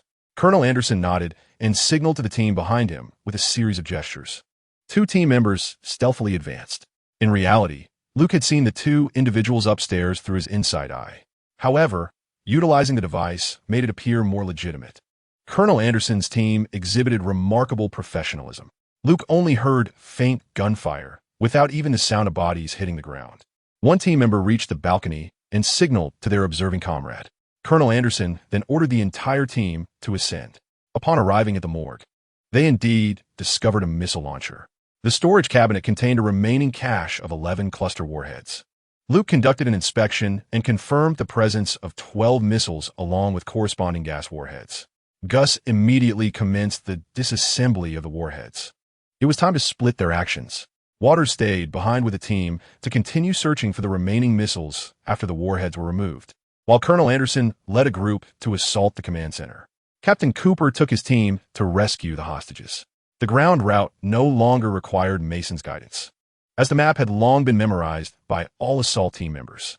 Luke intended to remain behind to continue dismantling the missiles, so he conveyed to Colonel Anderson that if there was no response in 10 minutes, they would dispatch reinforcements.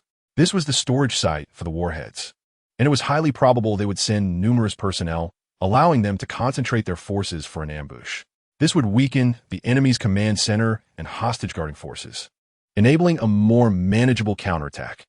Colonel Anderson, upon hearing Luke's proposal, found it feasible and sought the opinions of the other team members. The team members were not foolish. This tactic of encircling and striking reinforcements could minimize casualties. It is well known that in encounters involving similar firepower, the outcome is often a 50-50 chance, as both sides comprise normal human beings, with victory determined by who is more elite. Thus, Luke began assisting Gus in disassembling the missiles, while Colonel Anderson arranged the defensive perimeter. Dismantling the missiles was not as cinematic as extracting the cluster warheads. Luke's task was simpler. He needed to disable the ignition mechanism of the rocket engines to render the missiles inoperable. Consequently, Luke worked at a much quicker pace than Gus. 10 minutes later, Luke had dismantled 8 missiles, while Gus had just begun on the 4th. At that moment, Luke's earpiece and the intercom on the ground simultaneously crackled to life. "Blackbird 1, this is Blackbird. Please respond. Please respond," repeated 3 times before falling silent. Luke promptly alerted Colonel Anderson. A patrol team had been dispatched to investigate. Colonel Anderson acknowledged the receipt.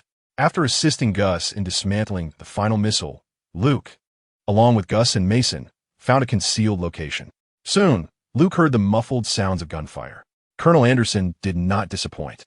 The 4-man patrol team was taken out before they could even fire a shot.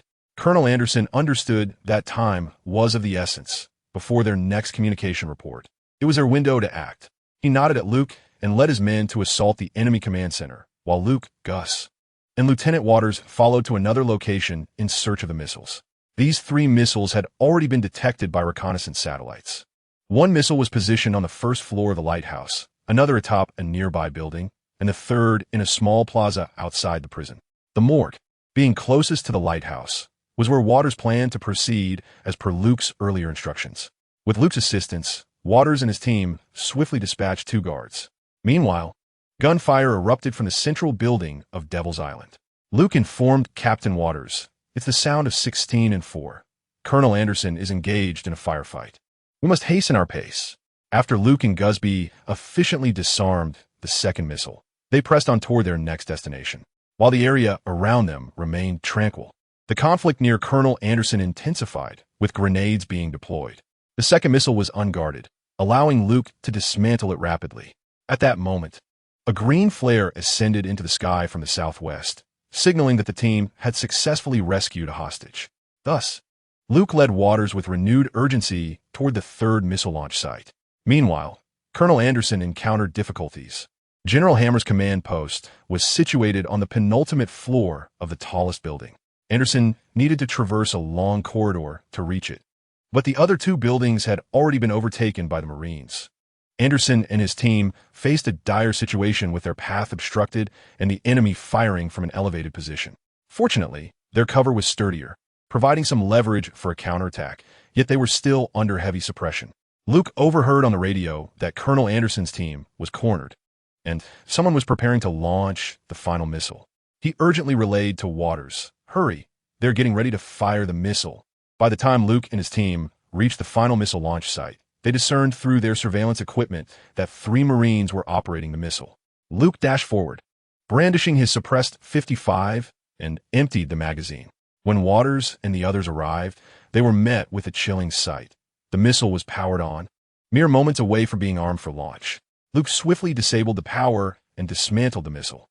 As everyone exhaled in relief, Luke fired a signal flare, also green in color. At 0:52, cheers erupted from the temporary command center at Pier 9 in San Francisco. Walmack's expression finally brightened. Now, they awaited the signal from the personnel assaulting the command post. Although the greatest crisis had been averted, the group felt considerably lighter. They were aware of their teammates' locations, but remained uncertain about the specifics of the situation. As Luke had instructed Walmack before their departure to maintain radio silence throughout the operation to prevent enemy eavesdropping, dissatisfaction with the headstrong Luke was palpable. Yet the military personnel unanimously supported the proposal. Reluctantly, he acquiesced. Chapter 60. Dignity. After launching the green signal flare, Luke turned to Lieutenant Waters and remarked, "The gunfire over there has not ceased. It is highly probable that Colonel Anderson has encountered difficulties. We can launch a surprise attack from the opposite side."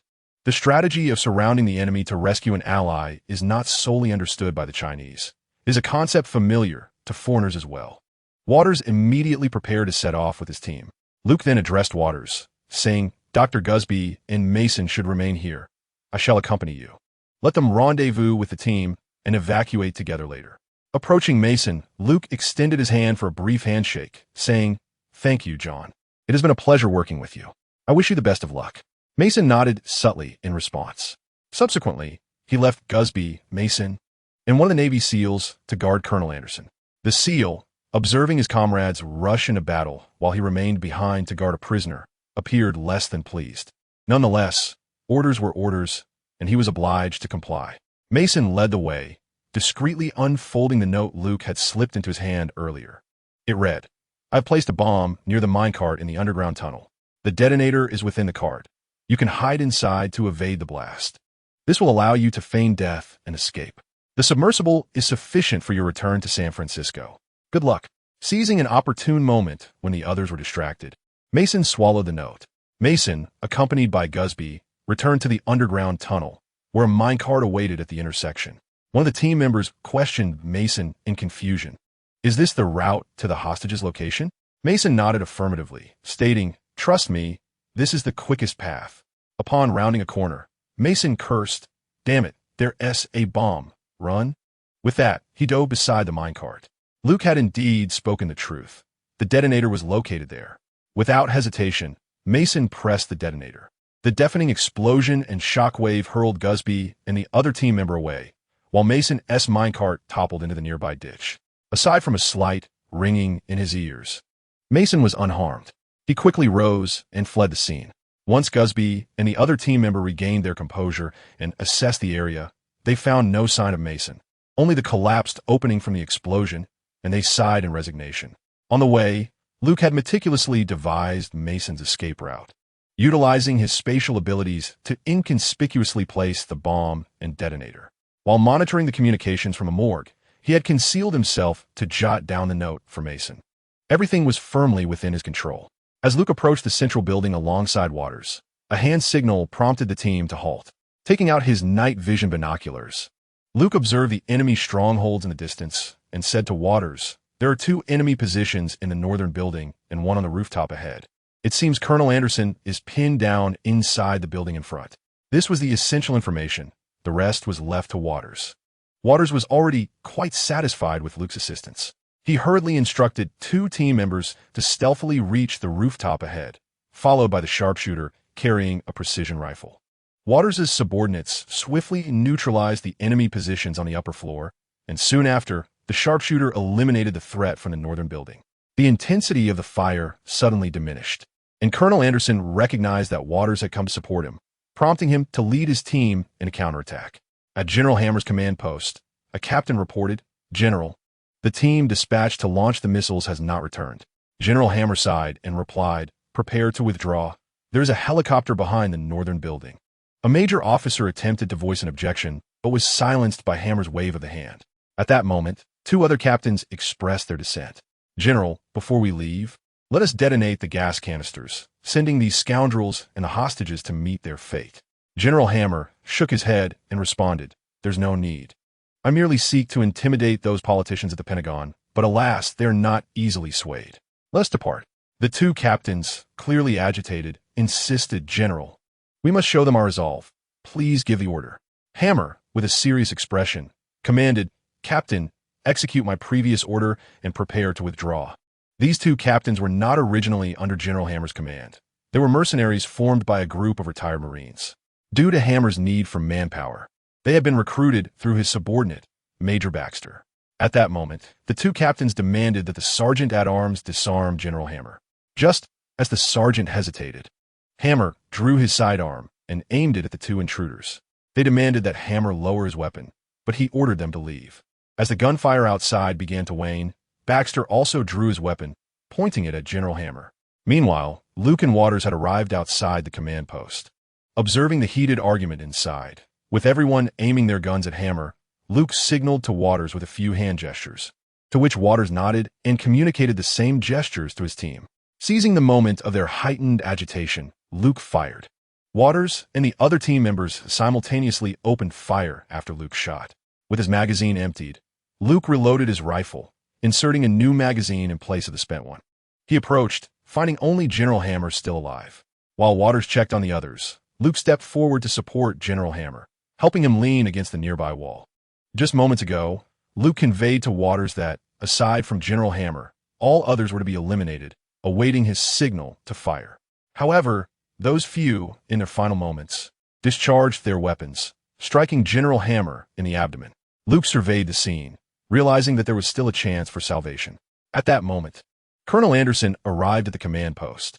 All eyes were on Luke as he assessed General Hammer's injuries, yet no immediate medical measures were taken. Supporting General Hammer, Luke spoke gravely. "General Hammer, I hold deep respect for your contributions to this nation, yet I cannot condone your actions. Nevertheless, this does not diminish my admiration for you." Rising, Luke picked up a pistol that had fallen from the hand of a deceased captain, examined it, and approached General Hammer. In a low voice, he addressed Colonel Anderson and the others. General Hammer was taken hostage by his subordinates, who, realizing victory was beyond reach in the final battle, ruthlessly took his life. Luke's words clearly plunged everyone into contemplation. Without waiting for their understanding to surface, he turned to General Hammer and said, "General Hammer, this is the only thing I can do for you." He then handed the pistol to the general. Understanding Luke's intent, General Hammer smiled faintly and replied, "Thank you, young man." He then whispered, "Forgive me, Barbara," referring to his deceased wife. "I have broken my promise." Without hesitation, he raised the pistol to his heart.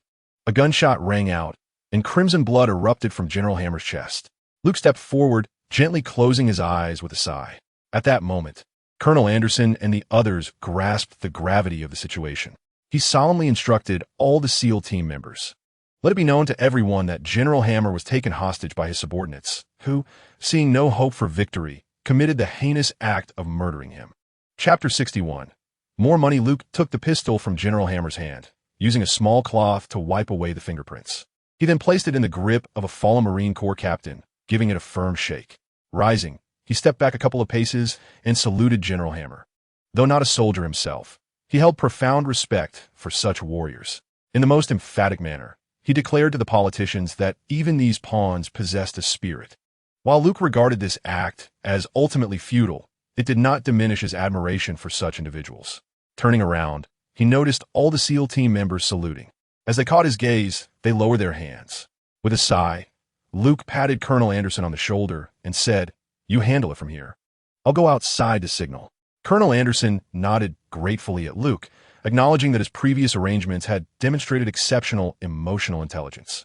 The definition that General Hammer was held captive by his subordinates can be seen as a means to provide the military with a graceful exit. The incident itself is inherently a military issue. However, the critical point is that General Hammer is a recipient of the Congressional Medal of Honor, the highest accolade bestowed upon American servicemen. Thus, Luke's arrangement ensures that General Hammer's legacy remains untarnished. This not only preserves the military's dignity, but also safeguards its reputation. Although Colonel Anderson instructed his team to maintain confidentiality, it is inevitable that the upper echelons of the military will eventually become aware of the underlying details. At that juncture, the military will find itself indebted to this personal favor. When the time is right, leveraging Old Sheen's connections and the family's business ventures could yield significant benefits for the military. Luke fired off the final green signal flare. Glancing back at the command room, he noticed Anderson engaged in hushed discussions with his subordinates.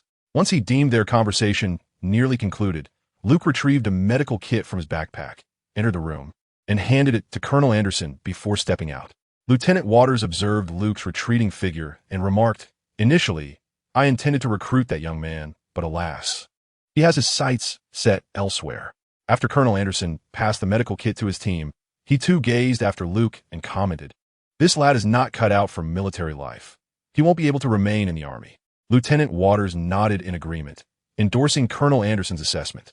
Following the launch of the final signal flare, the command center dispatched numerous helicopters and fast boats to invade Devil Island. Gusby and his teammate regrouped with the team and awaited the arrival of Director Womack. What about Mason? Gusby exchanged glances with his comrade and replied, he is dead. There was an explosion in the passage. Woolmack, skeptical of Mason's demise, promptly sent personnel to the scene. He then proceeded to the command center, where he encountered Colonel Anderson and others. Colonel Anderson relayed the prearranged narrative to Woolmack. After a prolonged moment of contemplation, Woolmack nodded in tacit acceptance of this conclusion. This individual is quite cunning. Colonel Anderson's words hinted at a deeper significance that he readily grasped. There was no need to probe further. Extending a favor to the military could facilitate future cooperation, and what harm could come from that? He simply never anticipated that Colonel Anderson possessed such shrewdness. Evidently, there are adept minds guiding the military. Ultimately, he approached Luke to inquire about the entire operation. Luke had a solid alibi, so he feigned ignorance regarding Mason's situation, expressing only regret over Mason's death. Realizing that Luke was indeed uninformed, Woolmack chose to refrain from further questioning. The only witnesses were Gusby and the Navy SEAL, and despite any lingering doubts, it was implausible to suspect either of them. They had no prior connection to Mason and belonged to different units, making it impossible for them to conspire to release him. In any case, the site had collapsed, leaving no evidence to the contrary.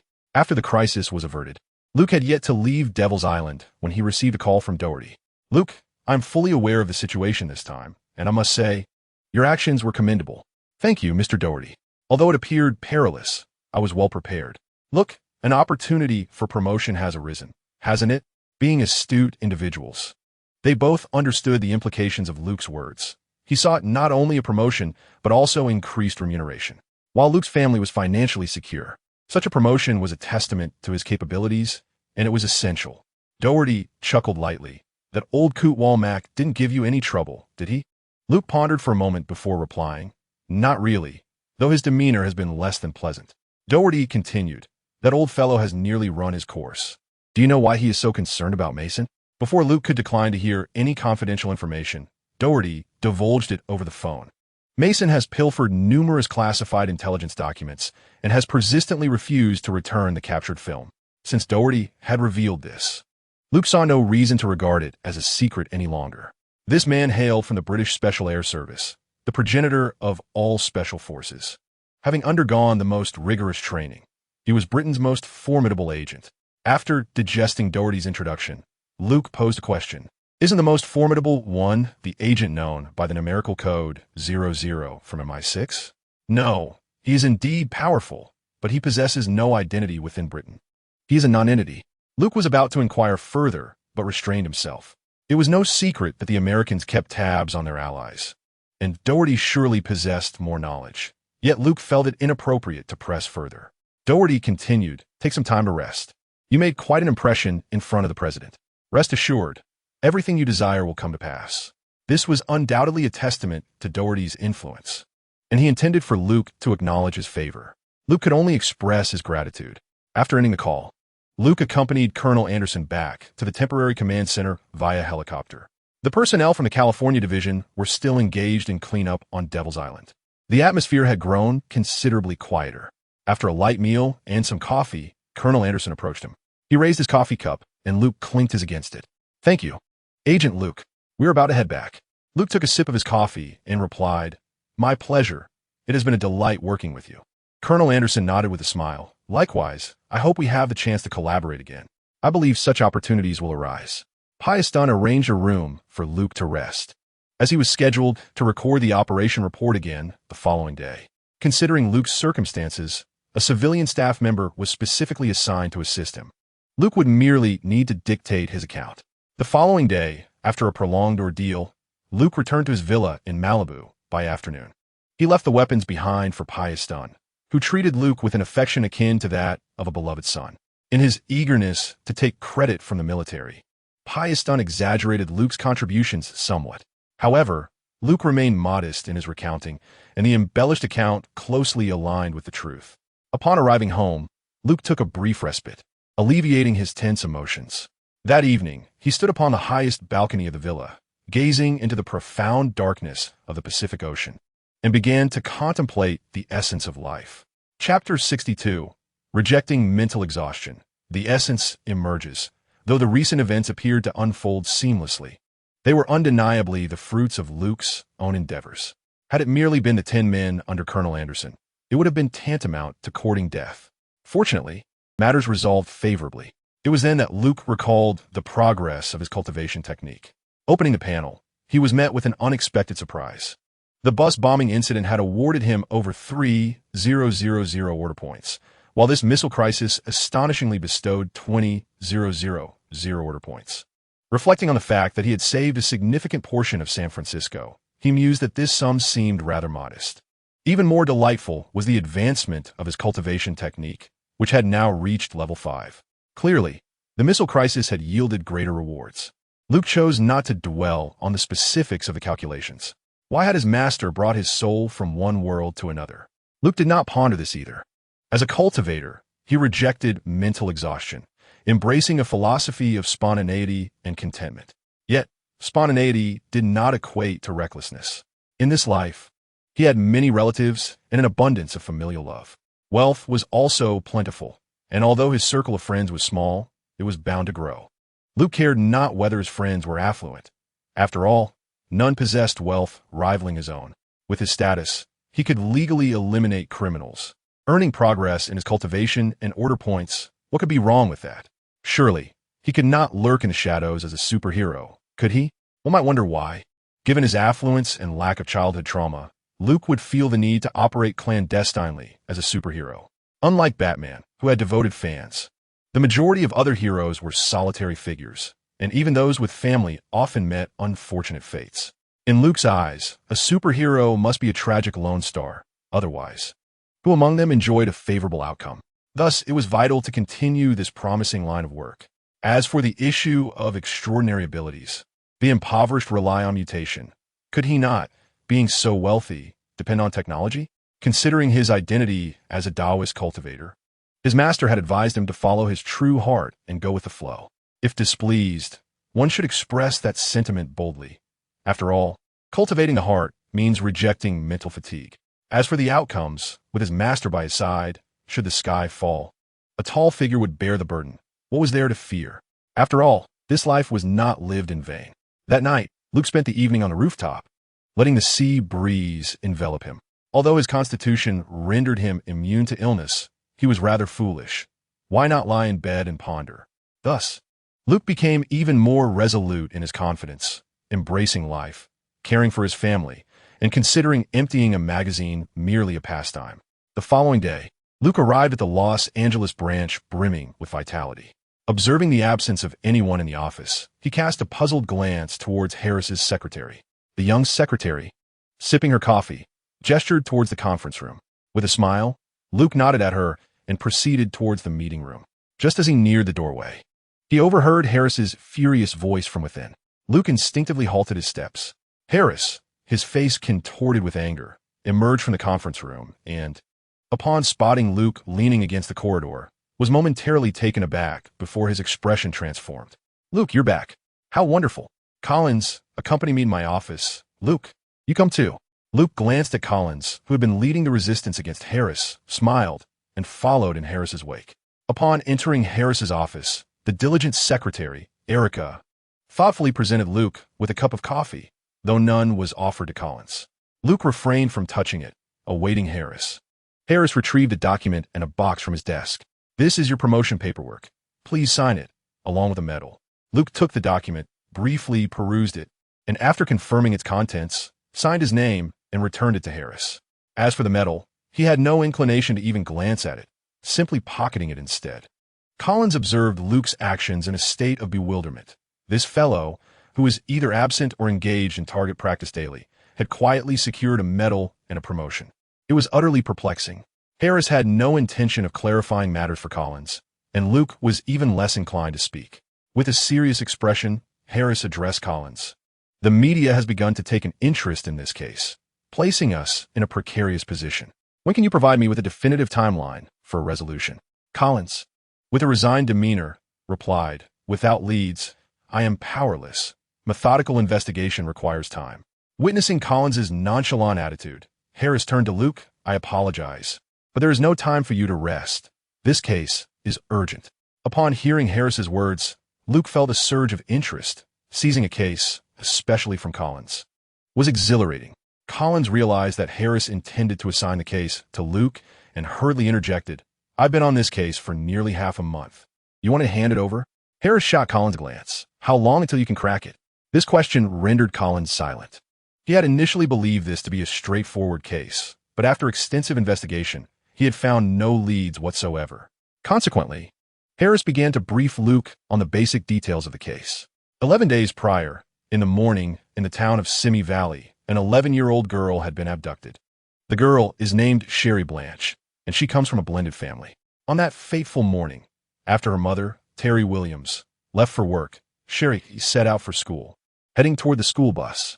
Suddenly, a woman emerged from a gray sedan, wielding a stun gun that incapacitated Sherry before she was taken into the vehicle.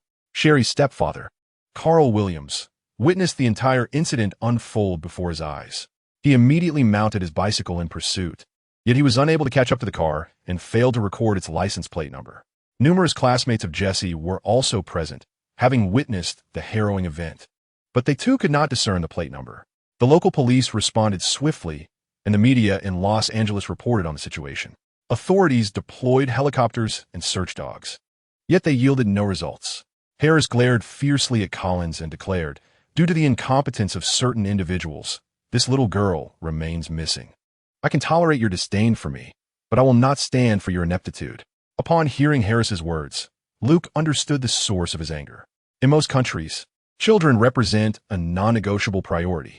While it is acceptable to falter in resolving a routine case, those involving children must take precedence. Luke sighed and remarked, "Why didn't you inform me sooner?" Harris continued to fix his gaze on Collins, stating, "Some individuals believe themselves to be detectives, yet they amount to nothing more than fools." Collins, his expression darkening, retorted, "Enough. I will hand it over." He then rose to leave, but paused to say to Luke, "Kid, don't think that just because someone is shielding you, you're formidable. I'll be watching how you handle this case." Harris, witnessing Collins's continued provocation, shouted, "Get out." Collins slammed the door of Harris's office with a resounding thud. Luke shrugged and commented, "Your door seems quite sturdy." Chapter 63. The young girl is in danger. Harris cast a disgruntled glance at Luke and said, "I'm placing all my bets on you. How long until you solve the case?" Luke shrugged and replied, "I need to review the files and conduct a field investigation." Harris nodded in agreement. "Go quickly. The sooner this case is resolved, the better, as it has attracted excessive attention." Luke pondered for a moment and said, "A mere pretense with the media will suffice. Those individuals offer no assistance and sometimes provide the culprits with more information."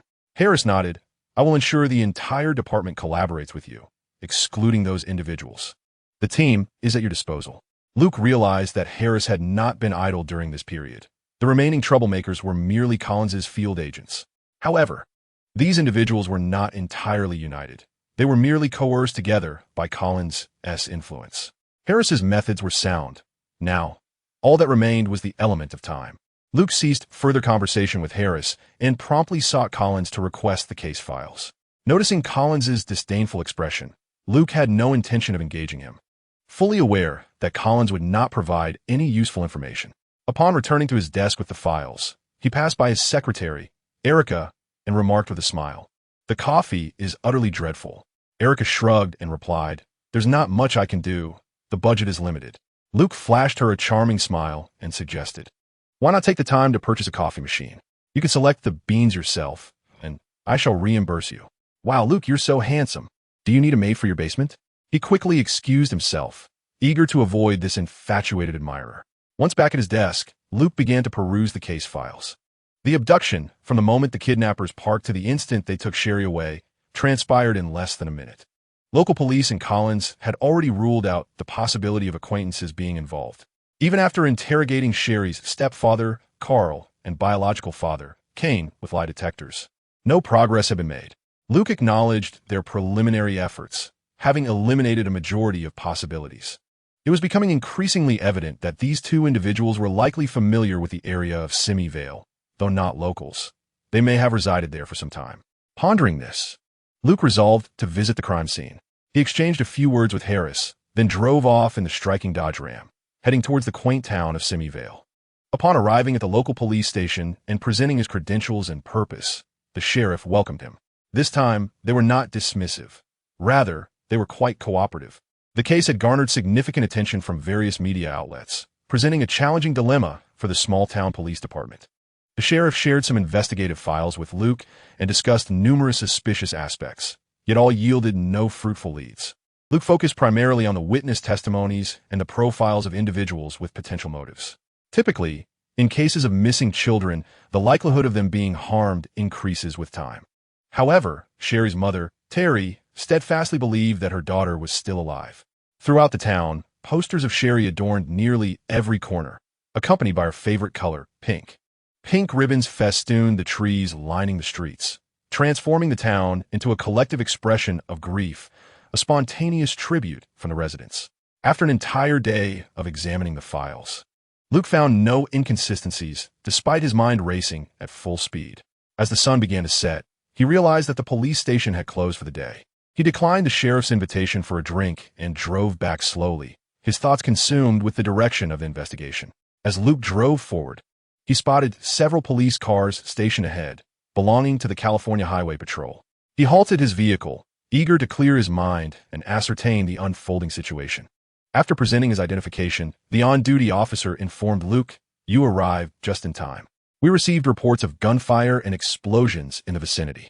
Following the officers, Luke's gaze fell upon two vehicles, one a standard hatchback and the other a Dodge Vegas reminiscent of a Chevrolet Suburban in design. The hatchback's trunk had been blasted open, shards of glass strewn about. The car was parked along a dirt road, with a forest just 20 meters away. Luke conducted a brief inspection, discovering the tail end of an arrow nearby, seemingly severed by the explosion. He also noticed two sets of footprints, one large, one small, leading into the woods. After exchanging pleasantries with the officers, Luke drew his handgun and trailed the footprints into the forest. Activating his keen insight, he discerned every trace with clarity. With a surge of speed, he darted forward, bolstered by the formidable agility that his training bestowed upon him. Indeed, he was swift as the wind. Soon, he heard the sounds of struggle ahead and paused, concealing himself as he approached the source of the commotion. It wasn't long before he discerned the voices of an adult male and a young girl. "Let go of me, you brute," cried the girl. "Stop your futile resistance. Now that you've escaped, you must return with me," the man replied. Peering through the foliage, Luke observed a grown man kneeling on the back of the girl, his hands bound behind her. The girl struggled fiercely on the ground, yet against the grown man, her efforts appeared pitifully inadequate. To Luke's bewilderment, both the girl and her captor were marked with yellow question marks above their heads, indicating that the system had deemed them neither villains. Unable to fathom the situation further, he resolved to rescue the girl first. Thus, he emerged from the underbrush, brandishing his weapon and commanding, "Raise your hands." The sudden appearance of an agent startled both individuals, who had not anticipated such an intrusion in this secluded thicket. Noticing the man's hesitation, Luke reiterated, "Lift your hands so I can see them, or I will fire." Aware that Luke had halted and was aiming steadily at him, the man gradually released his grip on the girl. She sprang to her feet and dashed to Luke's side. Noticing she bore no visible injuries, he reassured her, "Do not be afraid. I am here to help," and he directed the man, "Place your hands on your head and lie face down on the ground." The man responded, "Don't be alarmed. I'm also a law enforcement officer." Luke, however, did not engage in idle chatter and insisted that the man keep his head down. Seeing that Luke was unyielding, the man ultimately complied. As Luke produced handcuffs and prepared to secure the man's other wrist, the man suddenly twisted his body and struck at Luke with his elbow. Chapter 64. The perilous young girl. Luke's vigilance was always commendable. He remained alert until his opponent was completely subdued. He knelt on the man's back. Yet the man's sudden twist possessed considerable force. Nevertheless, Luke reacted swiftly. By applying slight pressure, he prevented the man from flipping over, dodged the elbow strike, and swiftly secured the man's arm with a handcuff. "Congratulations, you've just added another charge, assaulting a federal officer. Prepare to pick up soap in prison," Luke remarked, lifting the man effortlessly. This display left the young girl beside them wide-eyed. It was only then that Luke took the time to observe her closely. She appeared to be around 13 or 14 years old, with shoulder-length hair, exquisite features, and fair skin. After witnessing Luke handcuff the man, she approached him with a smile and said, "Thank you, Agent. What is your name, young lady? How old are you? Where are your family? And how can they be contacted?" The girl glanced at the handcuffed man before softly replying, "My name is," but before she could finish, she swiftly reached for the gun Luke had tucked under his arm, only to find it absent. It was then that she caught sight of Luke's charming smile. Luke usually did not carry his gun on him, as a firearm, weighing 34 pounds, could be quite uncomfortable tucked within his clothing. Therefore, he had a holster but no weapon. In that brief moment of confusion, Luke tapped her shoulder and abdomen twice, causing her expression to shift to one of alarm. What? What did you do to me? Why can't I move? The man, witnessing this exchange, was equally astonished. Luke maintained his smile and reassured her. This is a form of Chinese martial arts. Do not be afraid. It merely helps you to calm down. Now, come with me to the station. As Luke approached the girl, the man, uncertain of how his handcuffs had been released, attempted to strike Luke from behind. Luke, quicker still, evaded the punch, sidestepped, and with a swift motion of his shoulder, sent the man sprawling. The girl's eyes widened further. After hitting the ground, the man coughed a few times before finally rising, though he dared not make another move, for Luke had already drawn his weapon, exuding an aura of lethal intent. Don't shoot. I'm on the good guys, he exclaimed, hastily raising his hands and pointing to his pocket. Luke, however, responded with a cold smirk. I don't care who you claim to be. Ignorance of the law only adds to your offenses. He then approached the man and, like the girl, delivered 2 precise taps on his body. Now, their expressions mirrored one another. Luke retrieved a nylon tie, fastening it securely around his wrist and thumb. He then cradled the young girl in his arm as one would a child, while his other hand grasped the waistband of the man. You're choking me, the man gasped, prompting Luke to tuck him under his armpit. Put me down. I can walk on my own. Just a moment, Luke replied, and he continued to escort both individuals to the edge of the woods. Once he set the man down, he gave him a couple of light taps, allowing the man to exhale in relief. The little girl, resting on his shoulder, gazed at Luke's actions and asked, Is Chinese martial arts really that remarkable? Can you free me as well? I'm afraid not, Luke replied. I only had to restrain you because I feared you might be in cahoots with him. With a smile, he reassured her, No worries. Once we return to the station, we will assist you. He then urged the man away from the woods. The patrol officers, waiting by the roadside, quickly grasped the situation upon seeing Luke carrying a small girl while escorting a man. One officer approached Luke and informed him, We found a set of bows and arrows in the vehicle, along with 2 handguns and a rifle. Luke explained, This case is somewhat intricate. I need to take them back to the station. Could you please arrange for these 2 vehicles to be towed to the California precinct? Thank you. The state officer nodded and called for a tow truck. Typically, state troopers dealt with traffic offenders, and they prefer to steer clear of cases involving firearms and explosions. With the case handed over, they were glad for the respite. Luke placed the man in the front passenger seat and the girl in the back, fastening their seat belts. Throughout the journey, the man persistently demanded that Luke inspect the identification in his pockets, but Luke remained unfazed. He had already contacted Harris, who was still working overtime at the station. Upon their return, the on-duty personnel assisted in taking the man to the detention room. Luke then settled the young girl in the adjacent lounge, preparing a glass of milk for her before releasing her restraints. At that moment, Harris entered the room. Upon seeing the little girl, she paused in surprise and asked Luke, I sent tea that surely? Luke shrugged and replied, It's an unexpected twist, though perhaps not a pleasant one. What's going on? Harris inquired. The man was pursuing this young girl. When I discovered them, he was about to engage in inappropriate behavior, which I interrupted, and he even attempted to assault me. Harris called for the on-duty personnel. You all go interrogate him. I'll speak with the girl. Luke nodded and, accompanied by a detective on duty, proceeded to the adjacent interrogation room. Upon receiving the man, he had already been searched. Luke asked, Has his identity been verified? The detective replied, He possesses some identification, but we confirmed it does not belong to him.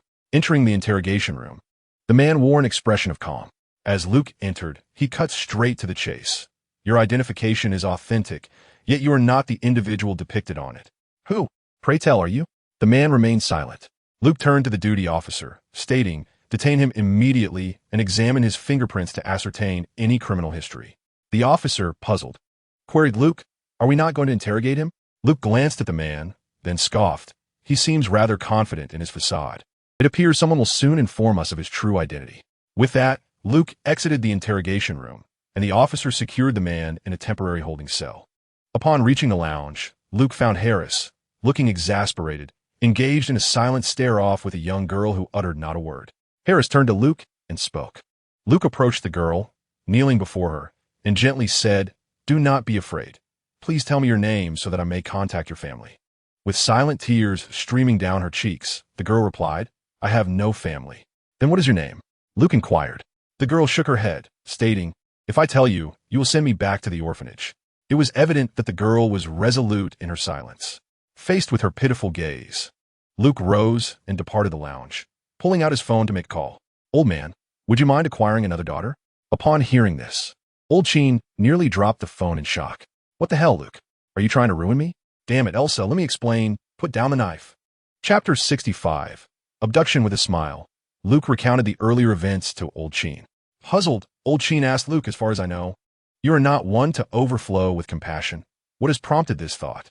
Luke chuckled. "In our Taoist practice, we embrace spontaneity. We follow our whims without reason, solely guided by our feelings." Old Sheen sighed. "Very well. I shall prepare, and we can discuss this further in person. You are unaware that just moments ago, your mother was beside me, cutting fruit. I will have words with you later." At that moment, the duty officer entered to report to Harris that the involved vehicle had been delivered by the patrol. Harris instructed him to collect evidence. Noticing that the young girl only spoke to Luke, Harris remarked, "I shall fetch her some food. Erica has plenty of snacks." Luke grinned. "When that little hamster discovers the treats are gone, she will lack energy all day." Harris nodded. "You can make it up to her tomorrow." With that, he left the lounge. Luke took a seat beside the girl and grasped her wrist. She attempted to pull away, but hesitated after a brief struggle. Luke merely rested 3 fingers lightly on her wrist. The girl, curious, looked up at Luke and asked, "Is this also a form of Chinese martial arts?" Luke withdrew his hand and said, "No, this is the art of Chinese medicine." The young girl continued speaking to him. "Oh, I've heard of it. It's quite miraculous. Capable of healing with just 3 fingers, surpassing even machines." Luke smiled and inquired, "So, from which organization did you defect?" This question instantly provoked the girl, causing her to tense up like a coiled cat. "Don't be nervous. It's just the 2 of us here." After a moment of contemplation, Luke ventured, "It's the Red Room. ISNT it?" The girl remained rigid, saying nothing. Luke had already surmised the truth. In fact, he had discerned her predicament earlier. During their initial encounter, he had merely used his insight to scan her, not out of any perverse inclination, but rather to ensure she bore no hidden weapons. That fleeting glance revealed the issue. She lacked the reproductive organs typical of a female. Such a condition usually indicated an affiliation with a killer organization or a state-sponsored assassination or espionage group. Clearly, only the Russians would handle matters so brutally.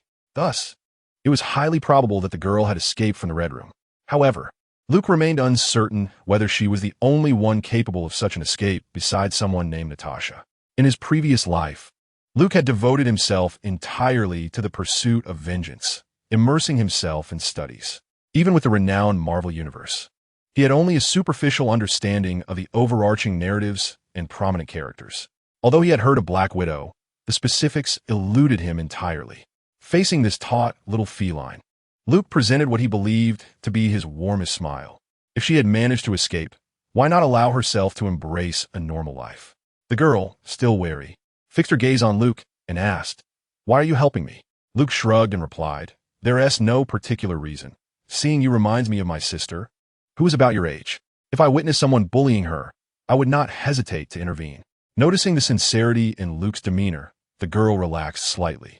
Luke continued, "Since you have escaped, would you still wish to live such a tumultuous life?" Observing her hesitant expression, Luke realized his assumption was correct. He then extended his hand, channeling his energy to levitate the cup of milk from the table. The girl's eyes widened in astonishment, her mouth agape, momentarily forgetting to speak. Luke merely showcased his ability before returning the milk to its original position. Seeing her speechless in surprise, he chuckled. "You see, now you're privy to my secret. You must keep it safe." At this point, the girl had relaxed, no longer tense. Responding to Luke's words, she mechanically nodded. Noticing her newfound ease, Luke inquired, "Can you share your name with me now? How about we exchange secrets?" The young girl bowed her head in contemplation for a moment, then softly murmured, Natalia Romanova." Luke, smiling, extended his hand and said, "Allow me to formally introduce myself. I am Luke Sheen, but here I go by Luke Dutton. Dutton being my mother's maiden name. Natalia cautiously shook Luke's hand, only to retract it swiftly. Luke whispered, "Look, this is now our little secret. Rest assured, you need not say anything. My father is a lawyer, and he will handle everything." The young girl mechanically nodded, yet her expression remained inscrutable. It was evident that she was torn, weighing whether to trust Luke's words. Before long, Luke's phone chimed. Upon checking, he discovered a message from his father. It contained only a name, with no further information. A smile crept across Luke's face as he recognized it was a girl's name, Lisa Rowland. He turned to the young girl and instructed, "Remember, if anyone asks, you are Lisa Rowland. Do not divulge anything else. Allow me to take care of it." At last, Natalia's demeanor began to soften. Observing her sip on the milk, Luke felt a surge of gratitude towards his father. This was the essence of wealth and familial support. A truly delightful feeling. Harris entered, carrying a large bag of snacks. Upon seeing Luke and a young girl seated side by side, he handed the snack bag to Luke. Harris then watched in astonishment as they began to share the treats. The young girl devoured the snacks with remarkable speed, as if she hadn't eaten in ages. Harris exited briefly, returning with a large cup of hot milk. After consuming half, the young girl paused her eating, patted her belly, and said to Harris, "I am Lisa. Lisa Rowland." A flicker of surprise crossed Harris's eyes upon hearing her speak. He nodded at Luke and then departed, knowing he would delve into further inquiries. Not long after, Harris returned, beckoning Luke outside and presenting him with a file. Within it was a single sheet detailing that Lisa Rowland was an orphan at an orphanage in Coeur d'Alene, Idaho, abandoned before she was even a month old. She had grown up in the orphanage, having been placed in 4 foster homes, all of which she eventually escaped from. The most recent escape occurred a year prior. Luke absorbed the information in silence. It was unmistakably the work of old John and grandfather Cheen. After reading, Luke returned the file to Harris and asked, "What course of action do you propose?" Harris shook his head, stating, "I can only proceed according to protocol." Luke sighed and replied, "I will have my father manage this. We shall discuss it further then." At that moment, the on-duty agent approached the two and said, "Director, individuals claiming to be from SHLD have arrived, and they wish to take the suspect away." Before Harris could respond, Luke scoffed coldly. "Do they think they can leave just like that? What a fantasy." Chapter 66. Firmness. Luke cast a glance at Harris, receiving an affirming nod in return, and instructed the on-duty agent to escort the individuals to the lounge. In a hushed tone, Luke advised Harris, "Be resolute. At the very least, we should secure some advantages. This group from SHIELD has a penchant for monopolizing everything." Harris nodded, agreeing with Luke's assessment. Although SHIELD maintained an air of mystery, its reputation was hardly a secret within law enforcement circles. They often impersonated various federal agencies, despite lacking any actual law enforcement authority. SHIELD was the most egregious in this regard, frequently sending agents to masquerade as officials. Consequently, federal agencies held a general disdain for them, and rightfully so. At least they were familiar with their own, but SHIELD operated as an entity of the United Nations. They understood the necessity of sharing intelligence when required. Even if information was withheld from law enforcement, certain higher-ups were privy to various secrets. In stark contrast, SHIELD refused to share anything, opting instead to operate in isolation, exploiting the gaps between different law enforcement agencies. Luke had a vague recollection of this incident. Had he not intervened, Natasha might have joined SHIELD, embarking on a life marked by solitude and tragedy. Luke was aware that SHIELD would eventually devolve into a nefarious organization, and he was more than willing to thwart their ambitions. At this juncture, Natasha was merely 14 or 15 years old, already suffering from the torment of the Red Room. Given the opportunity, Luke was eager to discover what the future would hold for her. The individuals who arrived were indeed acquaintances of Luke. Before Agent Coulson could speak, Luke adopted a serious demeanor and took the initiative. "Agent Coulson, I must remind you that this suspect is implicated in kidnapping, assault, the abuse of minors, illegal possession of various lethal weapons, impersonating federal law enforcement officers, resisting arrest, and assaulting federal officers, among other charges."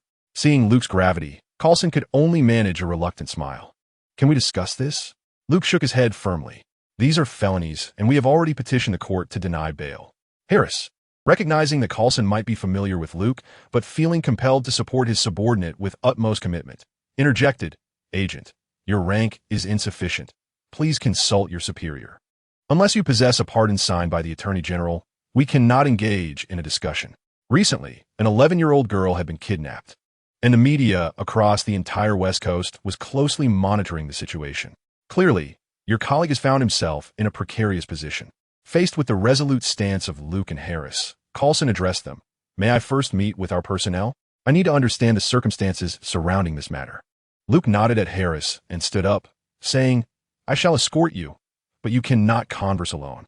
Coulson also nodded and turned to leave the lounge. The on-duty agent guided them to the temporary holding cell where the man was detained. Upon seeing Coulson arrive, the man stood up, and upon noticing Luke beside him, he forcibly swallowed his words. Observing this, Coulson turned to Luke and asked, May I speak with him in private? Luke, maintaining a serious demeanor, replied no. He faces 11 counts of serious charges as a repeat offender and cannot converse with anyone alone, not even with a lawyer. Coulson could only sigh in resignation and turn to the man, saying, Clint, I must ask you to endure a night here. I will report to Director Fury immediately. In 1995, during Captain Marvel, Keller was the director, suggesting that Alexander Pierce was likely the deputy director at that time.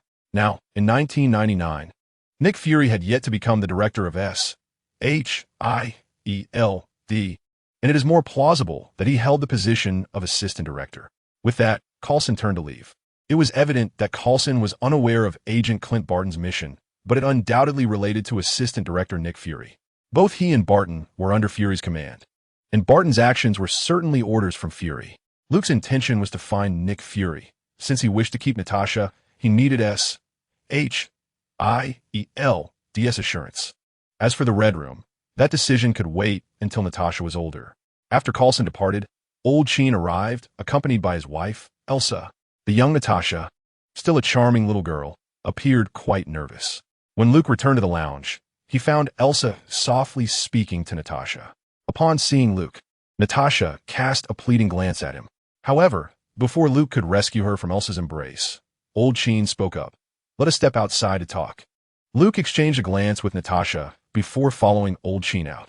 After scrutinizing Luke for a moment, Old Sheen asked, So, what is this girl's background? Luke replied mysteriously, I had a divination, and it revealed that this girl has led a sorrowful life, and her only chance for a turn of fortune lies in this encounter with me. Old Sheen regarded Luke with skepticism, saying, She is still underage. Do not harbor any ill intentions. And by the way, how come I did not know you could tell fortunes? Why not read for the family? Luke shook his head. Say, where are you going with that? I am not lacking in women. Besides, I am still a practitioner of Taoism. So what if I can tell fortunes? I cannot even predict the fates of those close to me. Old Sheen remained somewhat doubtful, yet he could not counter Luke's assertion. He then inquired, What do you intend to do with this young girl? Luke addressed Grandpa Sheen, inquiring, Do you not desire more daughters? Grandpa Sheen shrugged and replied, That depends on your mother's opinion. I have no objections, yet I worry about the potential complications. After a moment of contemplation, Luke assured him, Do not fret. I shall manage those matters. Grandpa Sheen fixed his gaze upon Luke and asked, Are you truly resolved? After a nod, Luke sighed, Alas, this world is in disarray, and I am left amended. At that, Grandpa Sheen playfully struck Luke on the back of his head, chiding, while lament, With your grandparents and us around, you need only to act. Call your mother. I wish to speak with her. Skeptically, Luke questioned, Are you sure you can handle Mom without my assistance? Once again, he received a playful slap on the back of his head from Grandpa Sheen. Do not doubt. Your father will always be your father. Now go.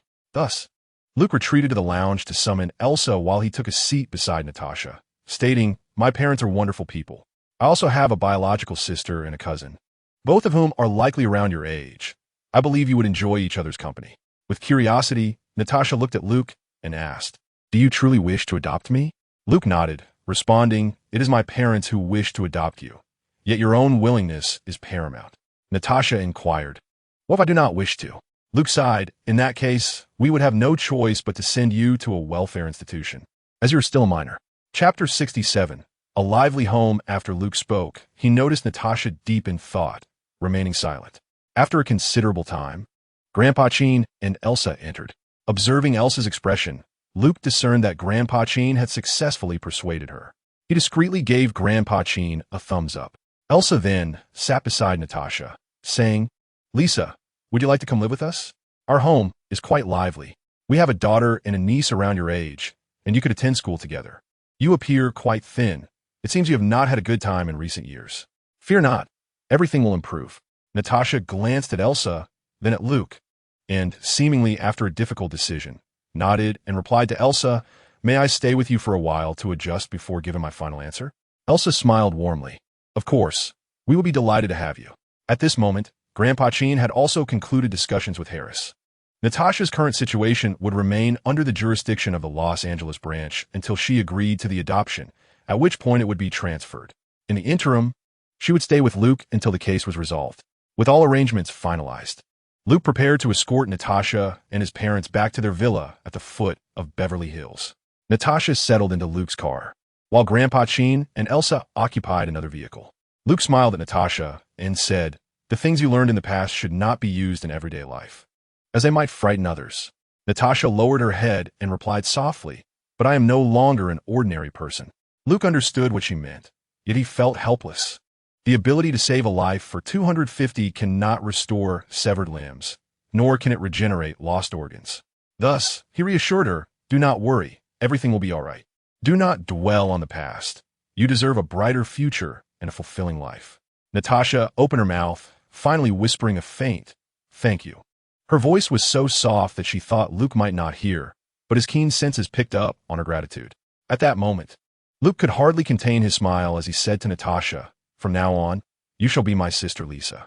For clarity, the character will continue to be referred to as Natasha in the text. Upon returning to their home in Beverly Hills, Luke noticed a mix of confusion and envy in Natasha's eyes.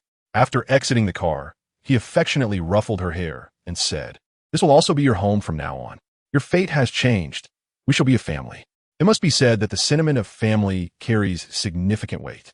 Luke's villa spans over 400 square meters, with lawns, a pool, and gardens adding up to approximately 500 square meters.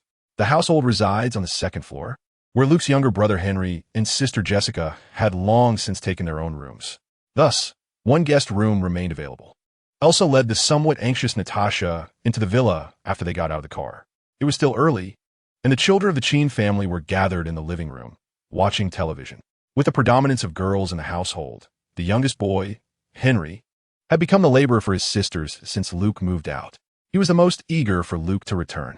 Everyone was taken aback upon seeing Natasha, prompting Elsa to introduce her as the girl Luke had rescued, who would now be living with them.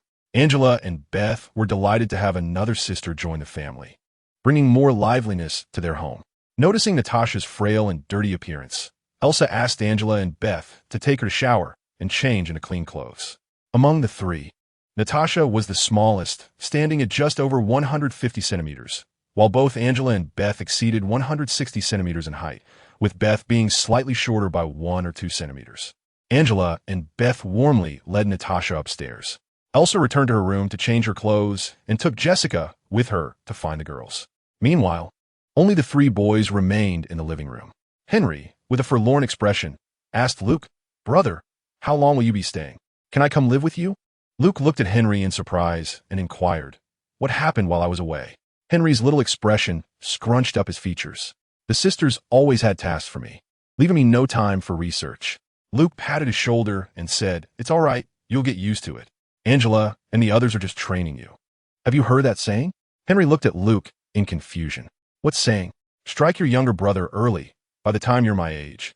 They won't be able to overpower you." Just then, Old Chin approached with 2 bottles of beer, handing one to Luke and addressing Henry. "Don't listen to your brother. No matter how old you get, the power of bloodline suppression will never fade." Upon hearing Old Chin's words, despair washed over Henry's face. Luke had no choice but to wrap his arm around Henry's shoulder, saying, "Old Chin is just trying to scare you.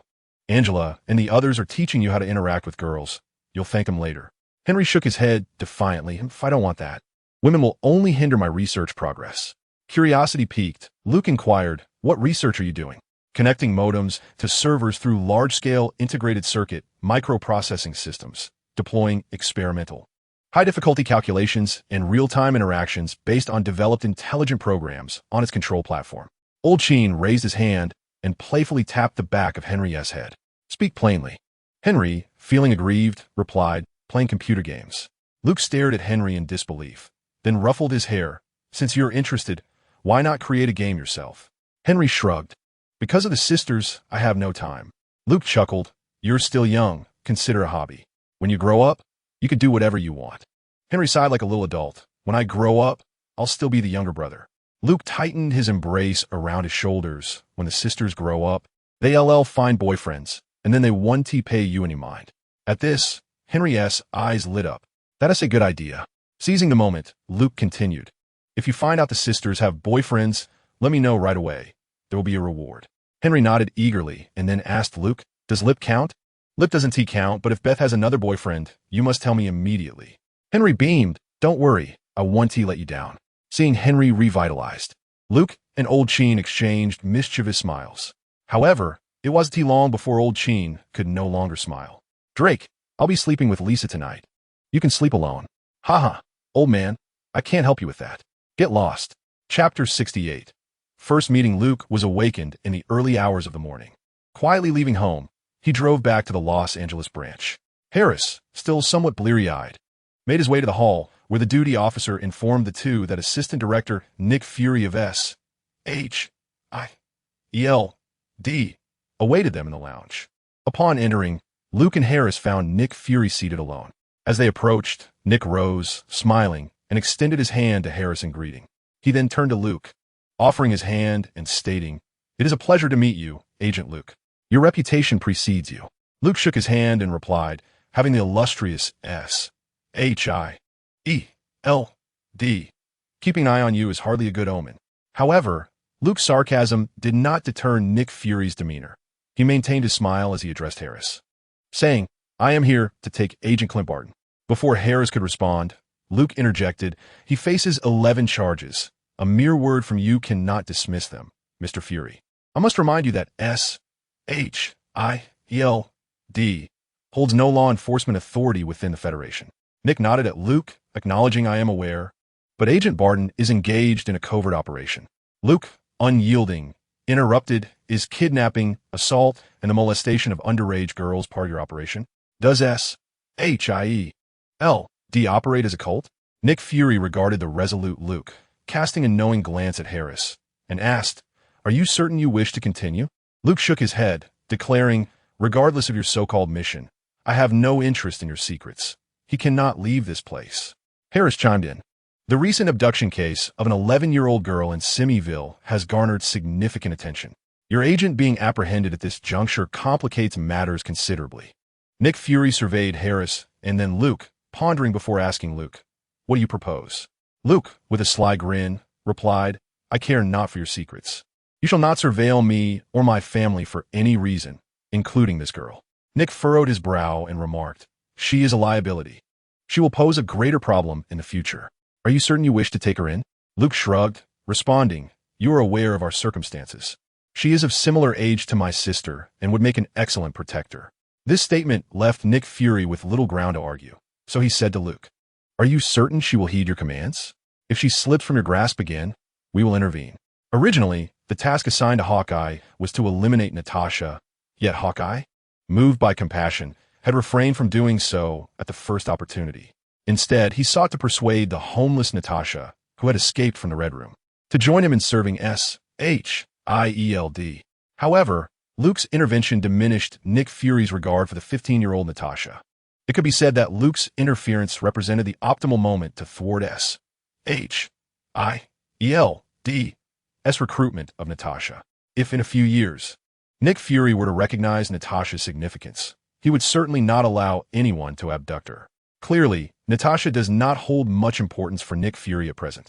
Despite her being an agent, what could a 15-year-old girl possibly accomplish? What impact could she have? Ultimately, Nick Fury nodded at Luke and declared deal. Observing the seemingly surreal exchange between the two, Harris felt a sense of disbelief. Although she was Luke's superior, it was evident that Luke had concealed something from her regarding this matter. Once Nick Fury departed with Clint Barton, Harris turned to Luke and inquired, Is there something you wish to share with me? After a moment of contemplation, Luke replied, "Honestly, knowing about this situation may not benefit you. Are you certain you want to hear it?" Harris gazed at Luke for a considerable time before asking, "Luke, can I trust you?" Luke responded with a smile, "Claire, this matter is now concluded. Unless unforeseen circumstances arise, it should not have any future repercussions. If something does go awry, remaining uninformed would be advantageous for you." Sighing, Harris conceded, "Very well, Luke. I understand your family possesses that kind of power. Just ensure you manage it well. The case concerning Sherry is our immediate priority." Luke had an epiphany when they apprehended Hawkeye the previous day, and he suggested to Harris, "Since it is morning, why not commence the investigation now?" "I have a new lead," Harris retorted impatiently. "Go buy some coffee." Luke cheerily pulled out his phone and said, "Order whatever you like." As she walked away, Harris muttered, "I despise the wealthy." Nevertheless, Luke ordered the finest pizza and coffee for Harris. However, the limited number of open establishments at that hour meant that while what he ordered was better than the usual low-quality fare, it was far from exceptional. Yet, Harris was still quite pleased with Luke's attitude. Luke remarked to Harris, "I suddenly thought of something yesterday. Sherry's abduction could very well be the work of a seasoned criminal. We should investigate individuals with prior convictions, particularly those related to kidnapping, sexual assault, and other similar offenses." Thus, Harris and Luke worked tirelessly from dawn until morning, engrossed in analyzing the personnel lists they had compiled. Suddenly, their concentration was shattered by a piercing scream. "Are we being visited by thieves in our precinct?" Luke pushed open the door to Harris's office and found a distraught Erica standing before his desk. He approached Erica to explain the situation, and upon hearing it was related to food for children, her mood improved slightly. However, she continued to regard Luke with a look of discontent. Relenting, Luke said, all right. This afternoon, I will have some discount vouchers from my family's store delivered to you. Just take care of the coffee machine and the coffee situation, will you?" At his words, Erica's expression transformed into one of delight. Luke continued his research alongside Harris regarding the personnel lists. Ultimately, they identified 3 individuals, all of whom had prior convictions for offenses against women or child molestation. 2 had already served their time, while the 3rd was currently on parole. Consequently, Luke resolved to visit these 3 individuals without delay. Before departing, he requested 3 search warrants from Harris. Thanks to Old Sheen's connections within the legal community, Harris was able to procure the warrants signed by a judge with relative ease. With the warrants in hand, Luke hurriedly left the precinct. Soon, Luke located the suspect's residence through the information provided by Harris. On this day, instead of driving his flashy Dodge Ram, Luke opted for a black, bulletproof Dodge Caliber.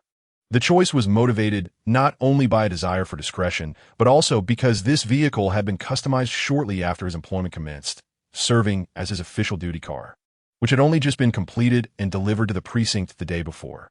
After a brief observation, he exited the vehicle and, utilizing his insight, discerned that the suspect was in the living room indulging in narcotics. He drew his handgun, forcefully kicked open the door, and shouted, "Put your hands up." Chapter 69. None are innocent. The suspect, already inebriated, lay languidly on the couch, his expression distant and unfocused. Upon entering, Luke swiftly approached and handcuffed him, encountering no resistance whatsoever. The house lacked a backyard, prompting Luke to activate his insight to inspect the lower levels.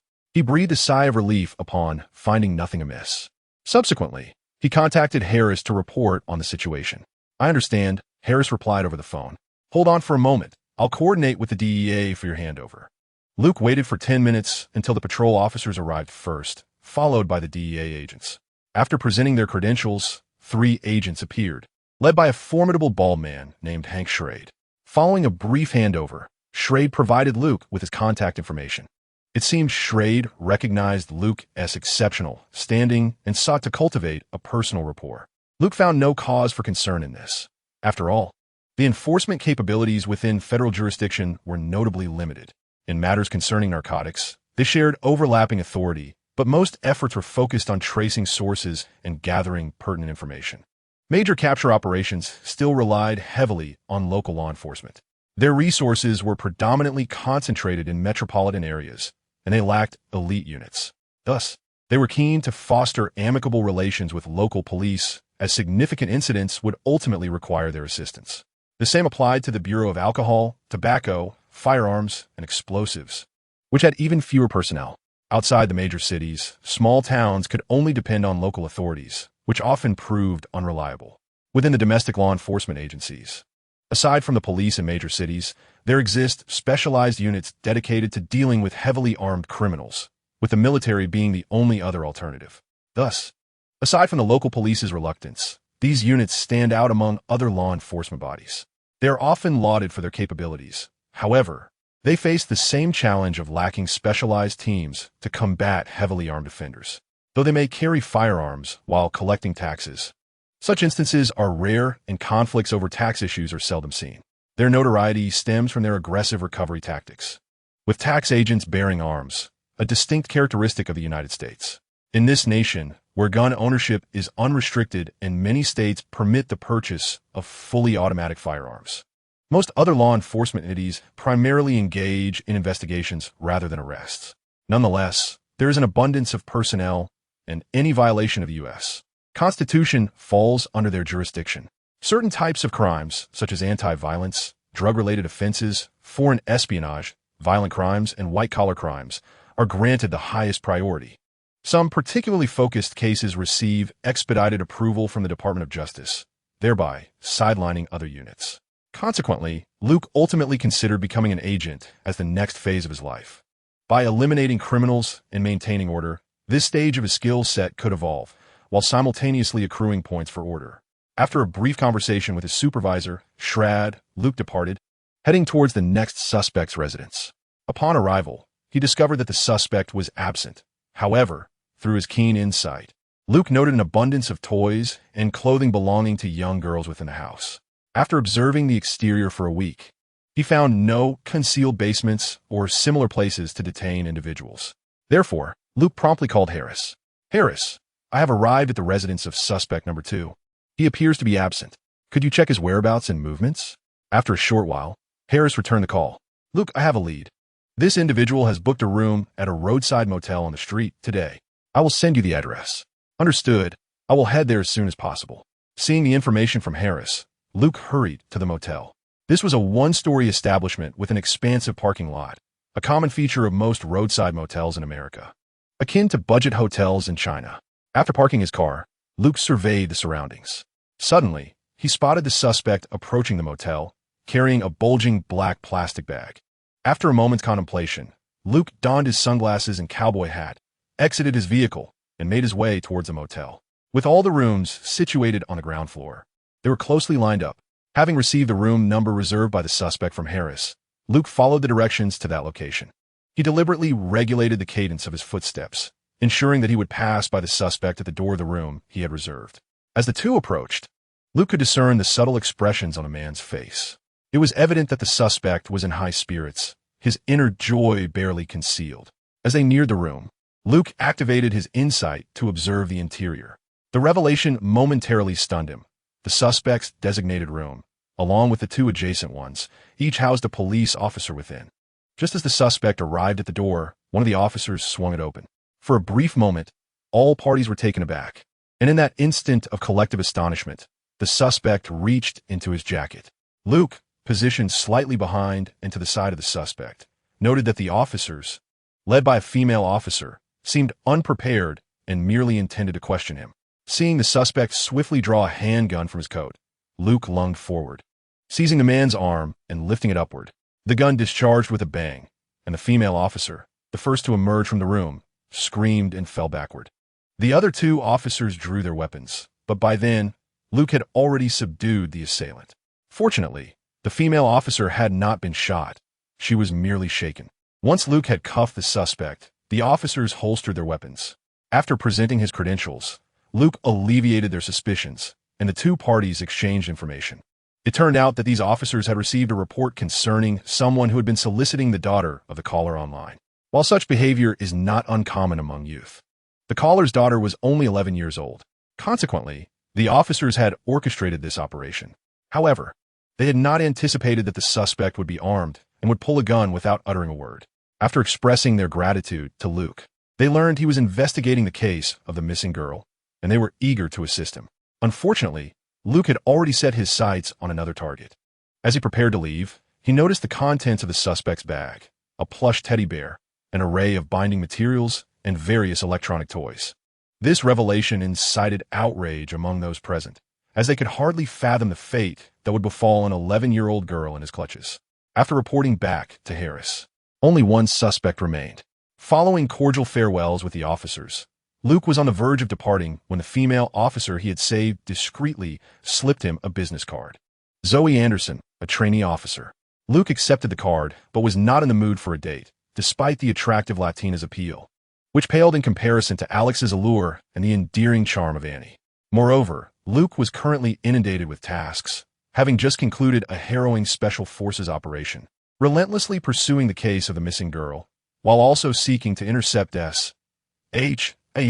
DS recruitment of the Black Widow. Let us postpone discussions regarding women's matters for another time. Today, Luke has investigated 3 individuals, each with a criminal history. The first suspect has a prior conviction for the molestation of women, resulting in a 7-year imprisonment from which he has recently been released. The second suspect has a record of molesting minors, serving 13 years in prison, and has been out for several years. The third, guilty of kidnapping and assaulting women, received a 30-year sentence but is currently on parole due to good behavior. The reason Luke investigated him last is that he is under supervision during his parole. Offenders on parole are required to wear electronic ankle bracelets, remain local, report regularly to the police station, and are subject to periodic visits from parole officers. Thus, Luke approached the last residence with little hope. As he pondered which avenues he had yet to explore, he soon found himself at the doorstep of the suspect's home. After securing a parking spot, he headed towards the suspect's abode. As Luke stood before the door, preparing to knock, the scene revealed through his observational prowess ignited an immediate fury within him.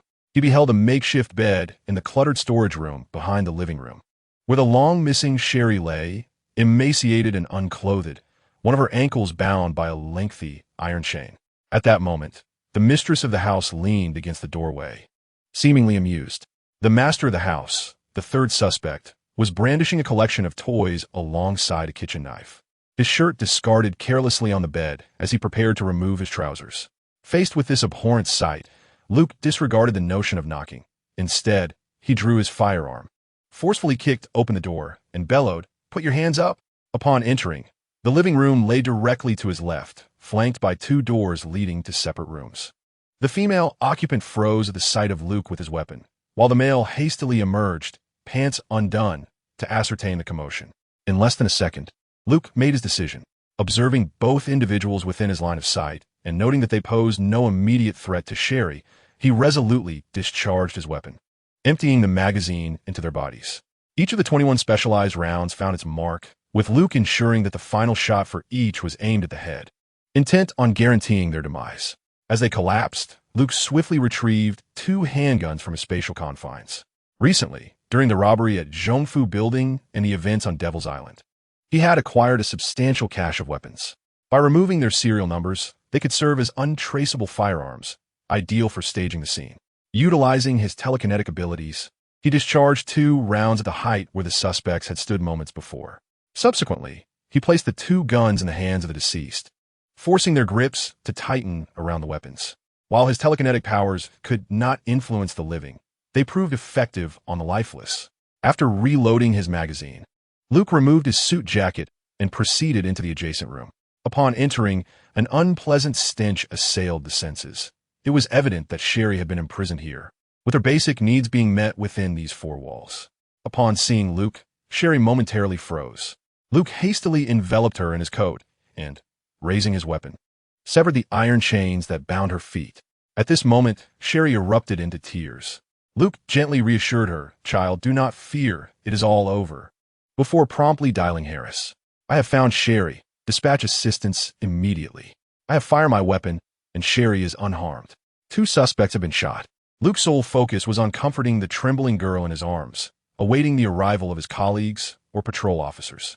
He needed to ensure the scene remained intact, so that both the trajectory of the bullets and the circumstances could unequivocally establish that the assailants had fired upon him, prompting him to empty his magazine.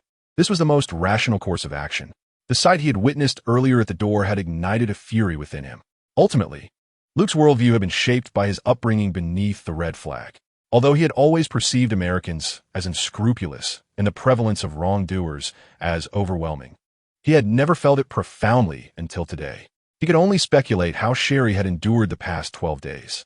But it appeared the assailants intended to threaten her before violating her. Had Luke arrived any later, Sherry's life would have been marred by a profound shadow, one that even a Fields Medal laureate could not comprehend. Perhaps due to her harrowing experiences, Sherry's cries gradually diminished until she succumbed to a slumber. Luke performed a quick examination. As long as she was not in shock, he deemed it acceptable. Her body was simply too frail. After contemplation, Luke retrieved a firearm, a modified pistol designed to fire tranquilizer darts, with a capacity of 8 rounds. However, he reconsidered and put it away, opting instead for a syringe gun filled with a sedative. He carefully injected it into Sherry's arm and activated the mechanism. Once the injection was complete, he stowed the syringe and gazed at the girl in his embrace, letting out a heavy sigh. Hell is empty, the devils are among us. For the first time, Luke confronted the essence of his role as an enforcer of the law. This was not about martial prowess, nor about systems or legislation. It was a matter of humanity. In that moment, Luke no longer perceived himself as a wealthy heir merely traversing a game of life. He felt the weight of an enforcer's responsibility. He recalled the oath he had taken upon joining, along with its tenets and principles: loyalty, courage, and integrity. Luke remained steadfast in his commitment to the justice that resided within him, leading him to unhesitatingly empty his magazine. His sense of justice would not allow such individuals to walk free and face trial. Old Sheen was a lawyer and understood all too well the significance of securing a competent attorney in America. Thus, he boldly fabricated the scene to ensure that these two miscreants would descend into the depths of hell, never to rise again. The patrol officers and ambulance were the first to arrive. Upon entering the house, Luke carried the sleeping yet tightly clutching Sherry into the ambulance. The officers had cordoned off the area outside the residence. Harris arrived by helicopter, making his way directly to Sherry. An 11-year-old girl had been imprisoned in a small, filthy room for 12 days. Deprived of sufficient nourishment and proper clothing, any rational individual witnessing such a scene would be overwhelmed by a surge of indignation. After seeing Sherry's condition, Harris remarked to Luke, "Well done." The forensic team soon arrived to commence their investigation of the scene. The medical personnel in the ambulance had already confirmed the demise of the two suspects. The preliminary findings from the forensic team aligned with Luke's expectations. The assailants had opened fire on Luke, who had emptied his magazine in return, a reasonable conclusion. With Sherry successfully rescued, the media-frenzied case was resolved, leading to a collective sigh of relief, except for Luke. Chapter 71.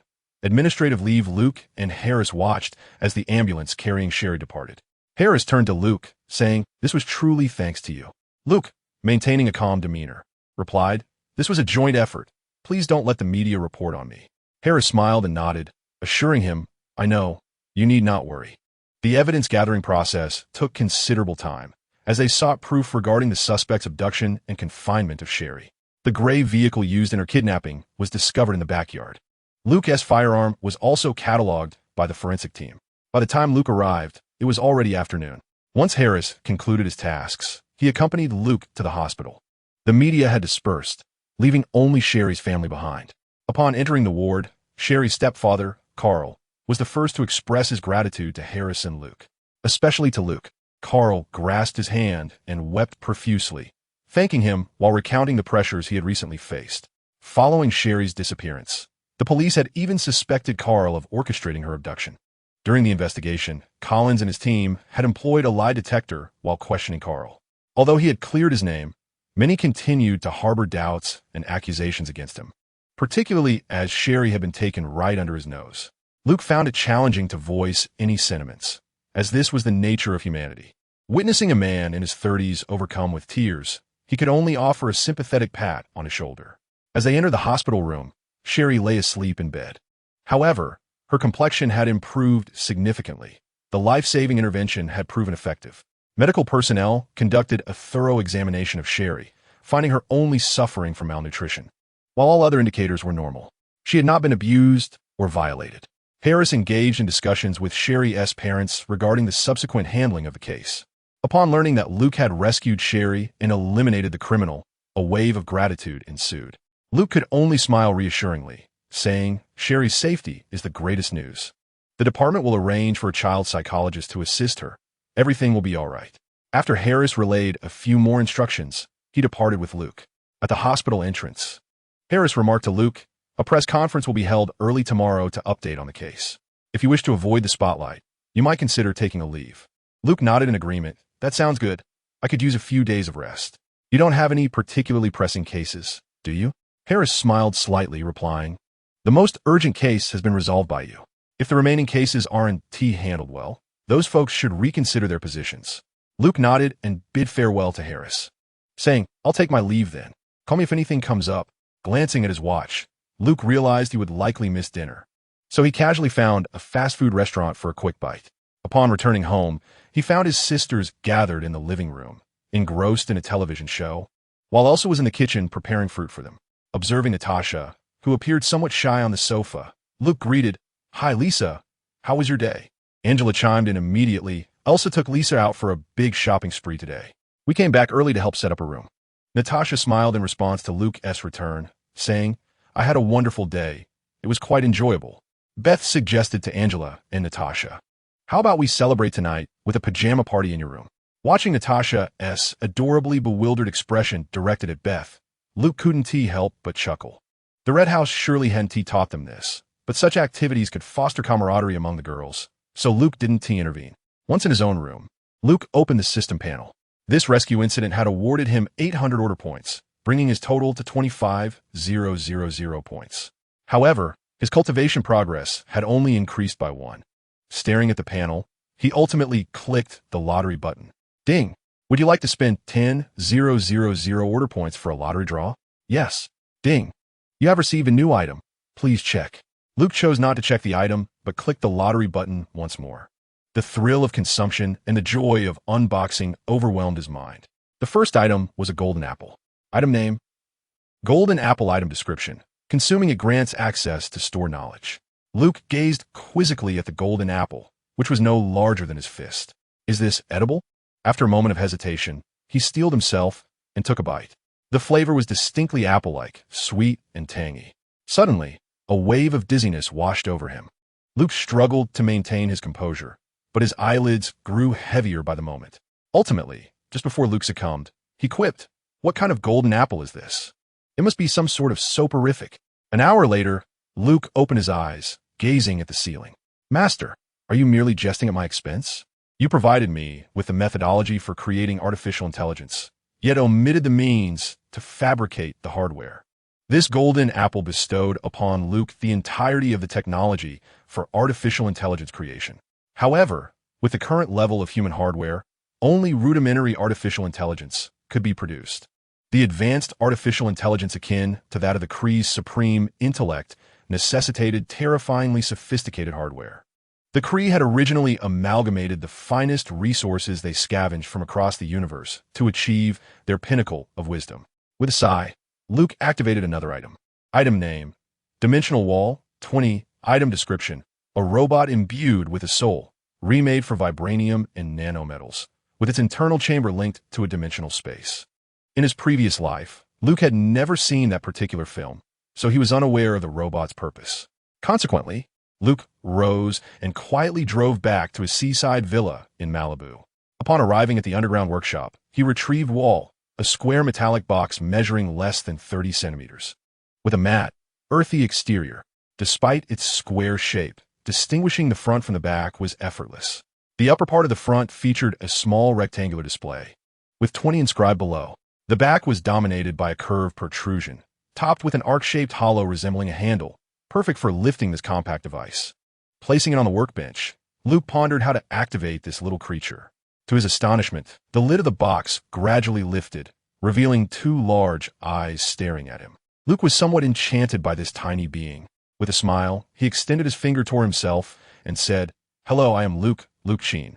The little creature raised its head to look at Luke, extending a mechanical arm from its side to point at the inscription on its body. Understanding, Luke nodded and inquired, "Can you speak?" Wall moved its large eyes slightly, and Luke then heard a distinctly erroneous computer sound. A red symbol appeared on Wall's chest display. Luke nodded again, yet inwardly lamented, given that it's made of vibranium, why on earth didn't they include a voice module? Thus, Luke spent the entire night conversing with Wall in this manner, gaining a fundamental understanding of the little robot.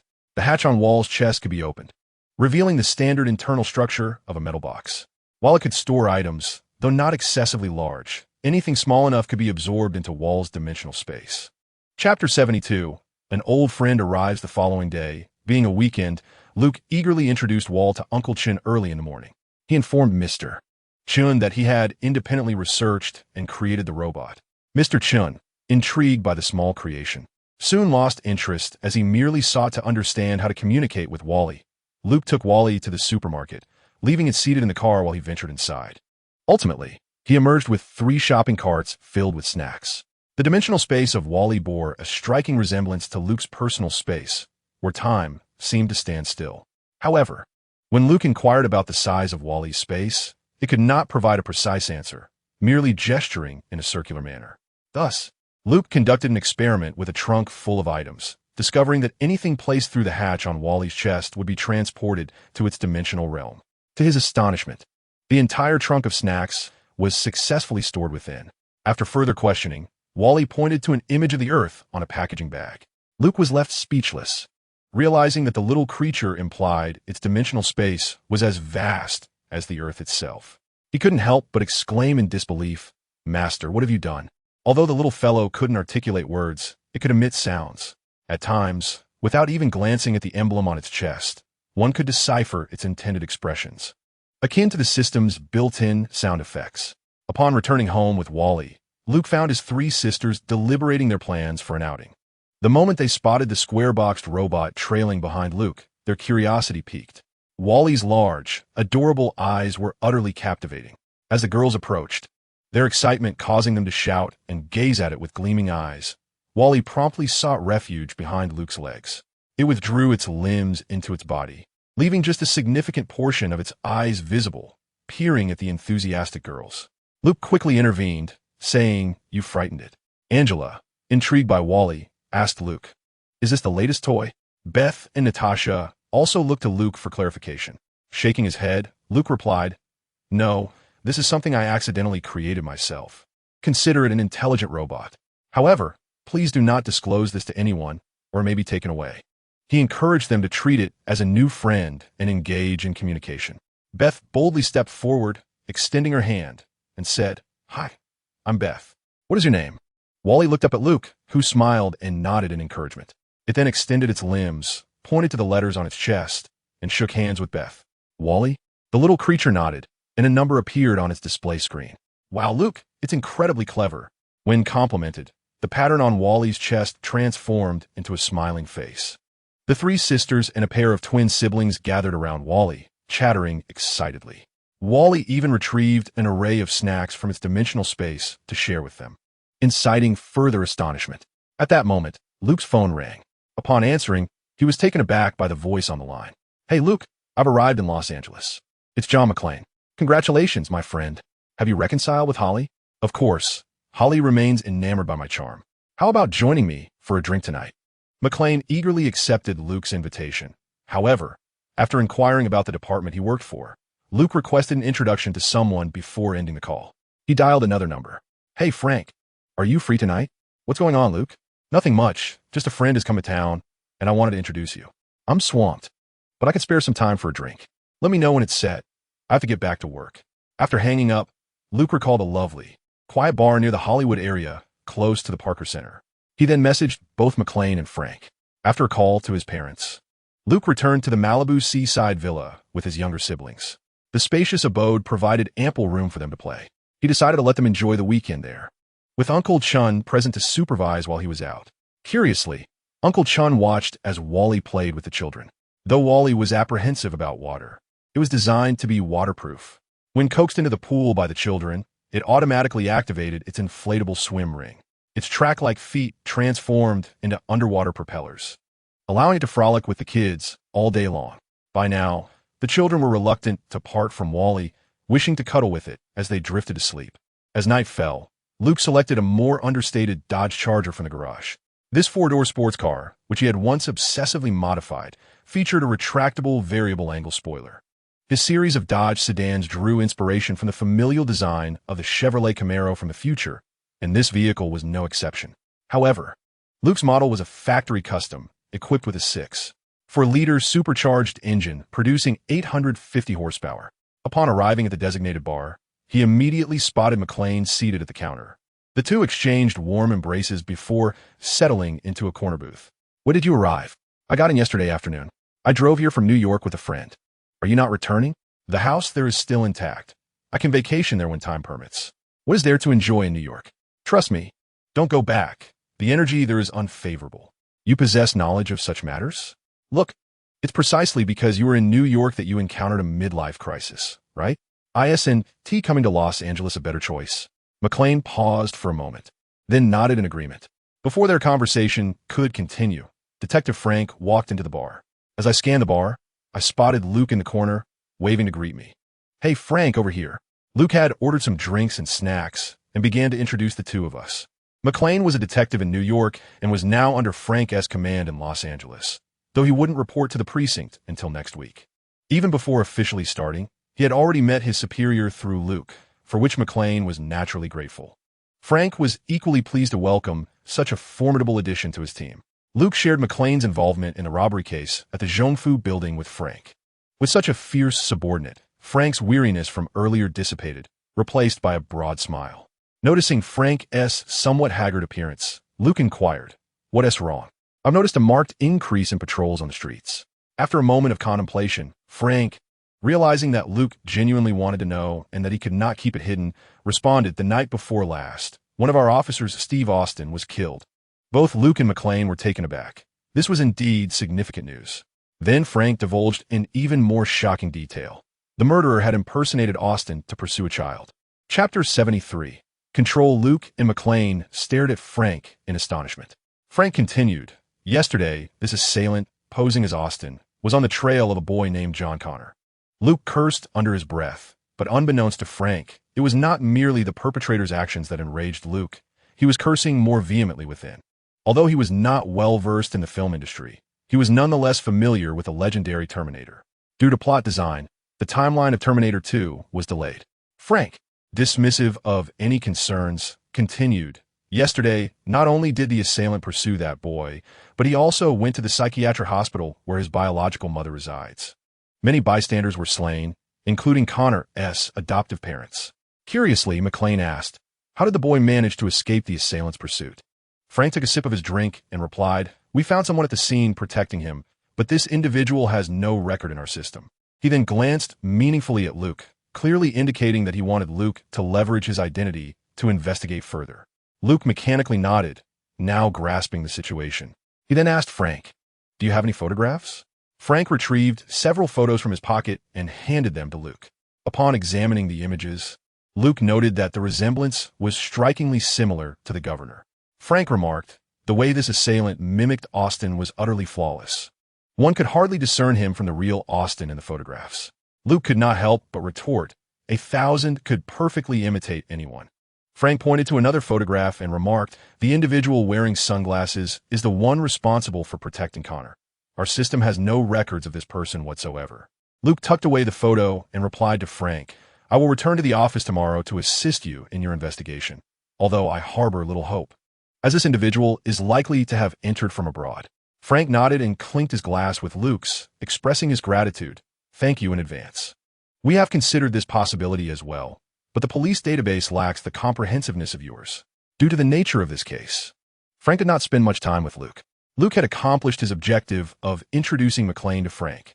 Upon returning to the seaside villa in Malibu, Luke pondered whether to involve himself further. Frank merely requested Luke's assistance, but his involvement might complicate matters. The murder of an officer necessitated that they capture the perpetrator themselves. An interference would be somewhat presumptuous. After some reflection, Luke resolved to engage discreetly. The following day, he instructed Uncle Chun to order supplies for the warehouse while he headed to the precinct. As anticipated, Harris was working overtime, while Erica sat at her computer, displaying signs of frustration as she watched a movie. Upon Luke's arrival, Erica's demeanor transformed instantly, and she rushed to embrace him warmly. Luke was taken aback by Erica's sudden display of affection. With a bright smile, she exclaimed, "Wow, Luke, you are so thoughtful. Those coupons you sent will last me a whole year." Luke had merely asked Uncle Chun to procure some discount vouchers from their company. Unaware of the quantity he had arranged for delivery, he shrugged and replied to Erica, "It's not good to hoard all the goodies. Be sure to share some with Harris and the others." At Luke's suggestion, Erica displayed a conflicted expression. "Fine," she conceded, though her reluctance was apparent. Luke gently patted her shoulder and reassured her, "Don't overthink it. If you run out, just let me know, and I will arrange for more." Erica's eyes sparkled with excitement as she looked at Luke. "Luke, I've fallen for you. What should I do? Can you save me a spot in your basement?" Luke shook his head in exasperation. "Cut it out. Have you purchased that coffee machine?" Erica promptly provided him with a model name. Luke appeared bewildered, lacking knowledge in that area. Noticing his confusion, Erica immediately disclosed the price. Isn't this coffee machine over $5,000 a bit extravagant? But it's the same one used by Starbucks." Luke interrupted her explanation, pulling out his phone to make a call. "Uncle Chun, which brand of coffee machine does Starbucks use?" "Oh, from Grandma's place? Please have them deliver the best one in my office." After hanging up, Erica leaped into Luke's arms and planted a kiss on his cheek. "Wow. Luke, I am utterly enamored with you. The finest coffee machine costs nearly $20,000. Luke promptly interjected, addressing Erica, "Will you select the coffee beans yourself, or shall I have someone deliver them?" Erica hurriedly replied, "I will choose them myself, Luke. Doesn't your household's basement truly lack maids? Ones that don't require clothing?" Luke swiftly curtailed Erica's comments and proceeded to Harris's office. Upon Luke's arrival, Harris appeared equally surprised. Luke directly broached the subject. "Detective Frank has presented me with a challenging case that requires my assistance, hence my visit." Harris nodded in acknowledgement, responding, "I am aware. A patrol officer has been murdered. Assistance is acceptable, but interference is inappropriate." Luke nodded in agreement, exchanged pleasantries, and then made his way to his desk. According to Frank's description, John Connor and his mother, Sarah Connor, had departed Los Angeles. However, their ultimate objective remained within the city. In a bid to thwart the emergence of Skynet, they intended to obliterate the company conducting research on the entity. Thus, Luke utilized this information as a springboard to commence his investigation into the relevant companies. After extensive research, he eventually identified the company in question. Upon opening the company's dossier and perusing its contents, Luke was taken aback. Goodness, after all that inquiry. It turned out to be a firm in which his family had invested. Consequently, Luke withdrew his phone and made a call. "Uncle Chun, our family has invested in a technology company called Cybertron, and I wish to gain complete control over it immediately." "Understood, young master. Do you have any additional requests?" Luke pondered for a moment and replied, "Please arrange for me a position within the company that allows for unchallenged authority, and ensure it is finalized before the end of the day." "Certainly, young master. I will attend to it right away." After ending the call, Luke exhaled in relief. The company's matters were easily resolved, yet the intricacies concerning individuals posed a greater challenge. Thus, Luke continued his research. Uncle Chun demonstrated remarkable efficiency. By midday, he dispatched someone to deliver Luke's identification card. Upon examining it, Luke noted he was designated as the chairman of the supervisory board and assistant to the chairman, holding an 89 equity stake, quite impressive. The remaining position was that of head of research, Miles Dyson. The name sparked a sudden thought in Luke's mind. Hairdryer. Entrusting this individual with the development of household appliances could indeed be a prudent choice. With that pleasant decision made, Luke departed from the precinct and made his way to the vicinity of Dr. Dyson's residence. With ample time remaining, Luke drove to procure a plethora of items and even indulged in a dinner. Now, he awaited the evening when Sarah Connor would arrive to assassinate Dyson. Chapter 74. Vacation. However, Luke spent the entire night in his car without encountering Sarah Connor and her companions. Consequently, come morning, Luke's mood soured. Upon returning home, he departed with Wally, much to the discontented gazes of his sisters. He first visited the family's weapons company. The warehouse manager, exasperated, presented the shipping order for Luke's signature. As Luke departed, he handed the manager a roll of cash, causing an immediate transformation in the latter's demeanor. "Take your time, young master," the manager murmured. Luke returned to his Malibu villa with 2 trucks laden with arms, leaving Wally at the warehouse, and made a beeline for the Cyberton Corporation. He had previously instructed Uncle Chun to inform the remaining board members and management of Cyberton. Upon arriving at the corporation, a throng awaited him at the entrance. Luke alighted from the chauffeur-driven, bulletproof Rolls-Royce arranged by Uncle Chun, clad in a meticulously tailored 3-piece suit, jacket, trousers, waistcoat, and tie. Acknowledging the crowd with mere pleasantries, he promptly requested, "Take me to see the robotic arm." The president hesitated momentarily before responding, "How did you come to know about it?" "This is company confidential." Luke furrowed his brow, glancing at the president and then at the former chairman of the board. "This man has been dismissed. I do not wish to see him within the company." Ignoring the complex expressions of those around him, he strode confidently into the building. However, the president's diligent secretary hurried after him, eager to introduce the various departments. One could not deny that the former president possessed a keen eye for talent. The secretary was a striking blonde with an alluring figure. Yet, despite her overt advances, Luke remained indifferent. Eventually, he, somewhat exasperated, remarked, "Miss, if you wish to continue receiving a substantial salary here, focus on your work rather than indulging in frivolous thoughts." With that, the secretary regained her composure. They soon arrived at the company vault, housing 800 damaged chips and a half-assembled robotic arm. The secretary's access was insufficient, so Luke instructed the others to wait outside while he entered alone. Within 2 minutes, he emerged and summoned all employees to the hall for an address. Half an hour later, the hall brimmed with Cyberton employees, all exchanging puzzled glances and murmuring amongst themselves. The secretary handed Luke a microphone. He had learned from Uncle Chun that the acquisition of Cyberton had proceeded smoothly due to the company's financial struggles. After over a decade of research with little to show for it and mounting costs, the shareholders were eager to sell to a willing buyer to recover their investments.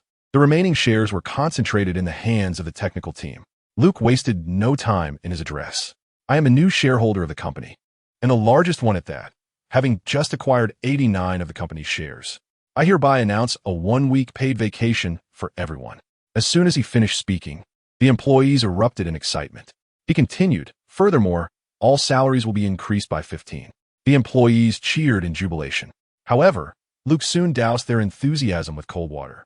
The company was poised for a transformation, emphasizing that altering the future of living did not necessitate grandeur, but rather should commence with the smallest of steps. "Our forthcoming research direction will focus on developing more intelligent and human-centric household appliances. Dr. Dyson, I have faith that you will excel. Therefore, I am sending your entire family to China to survey the market, departing this afternoon." Dr. Miles Dyson was utterly bewildered. What household appliances? What market research? Who am I? Where am I? After Luke briefed the executives on the transition of responsibilities, he imparted a few last words to Dr. Dyson, then gracefully exited Cybertron Corporation. Upon returning home, he discovered that a third of the munitions in his warehouse had vanished. Luke felt quite pleased with Wall's efficiency, and together they proceeded to Dr. Dyson's residence. The Dyson family had already prepared their belongings, and Luke's arrival surprised them. Yet, what astonished them even more was the presence of a box-shaped robot accompanying Luke. Without preamble, Luke stated, "Allow me to show you my masterpiece." Thus, Wall and Dyson engaged in an awkward conversation. Dyson, still in awe, remarked to Luke, "This is truly incredible. How did you accomplish this?"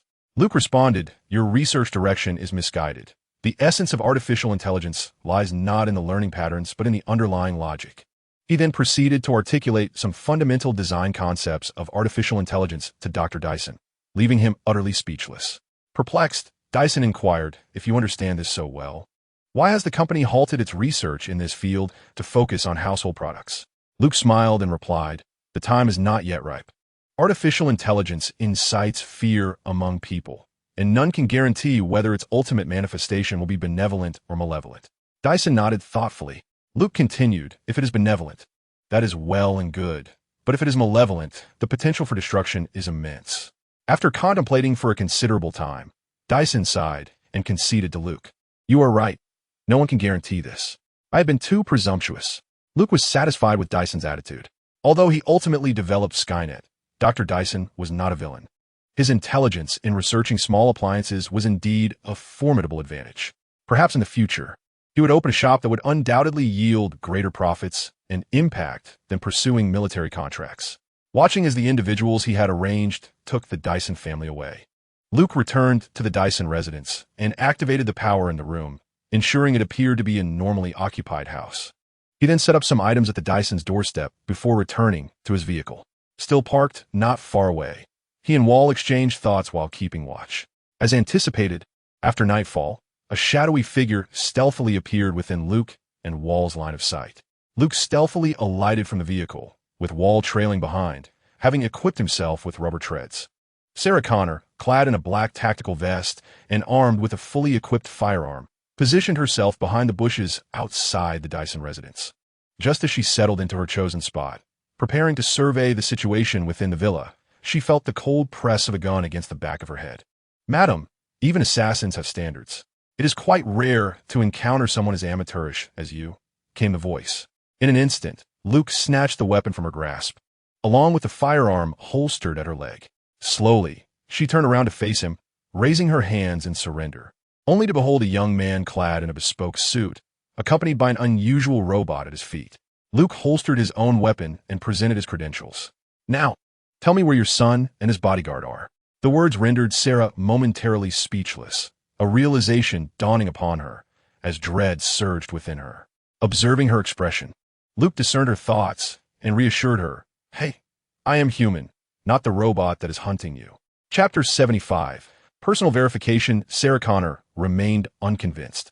Luke shrugged and remarked, "If I were that individual, I would have killed you by now, rather than engage in idle conversation here."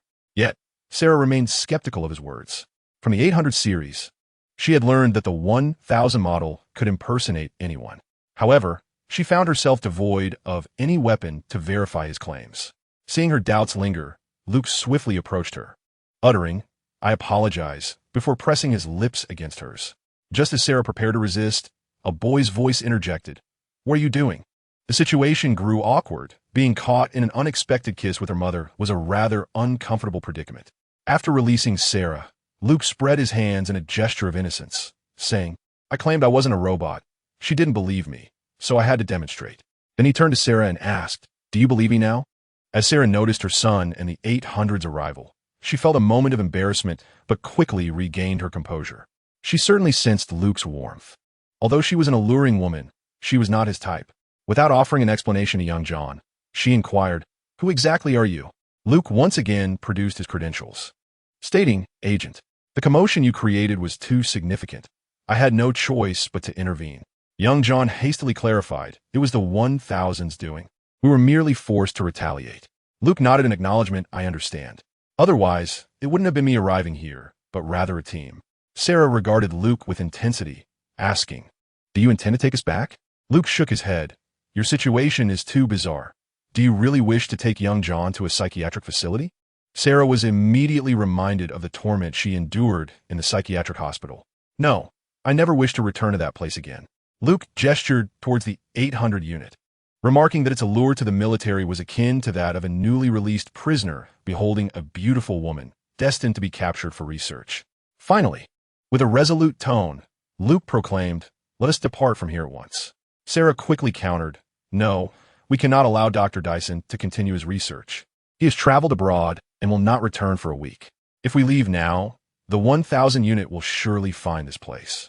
Luke surveyed the three of them and beckoned, "Let us go. My vehicle awaits. We are heading to Mexico."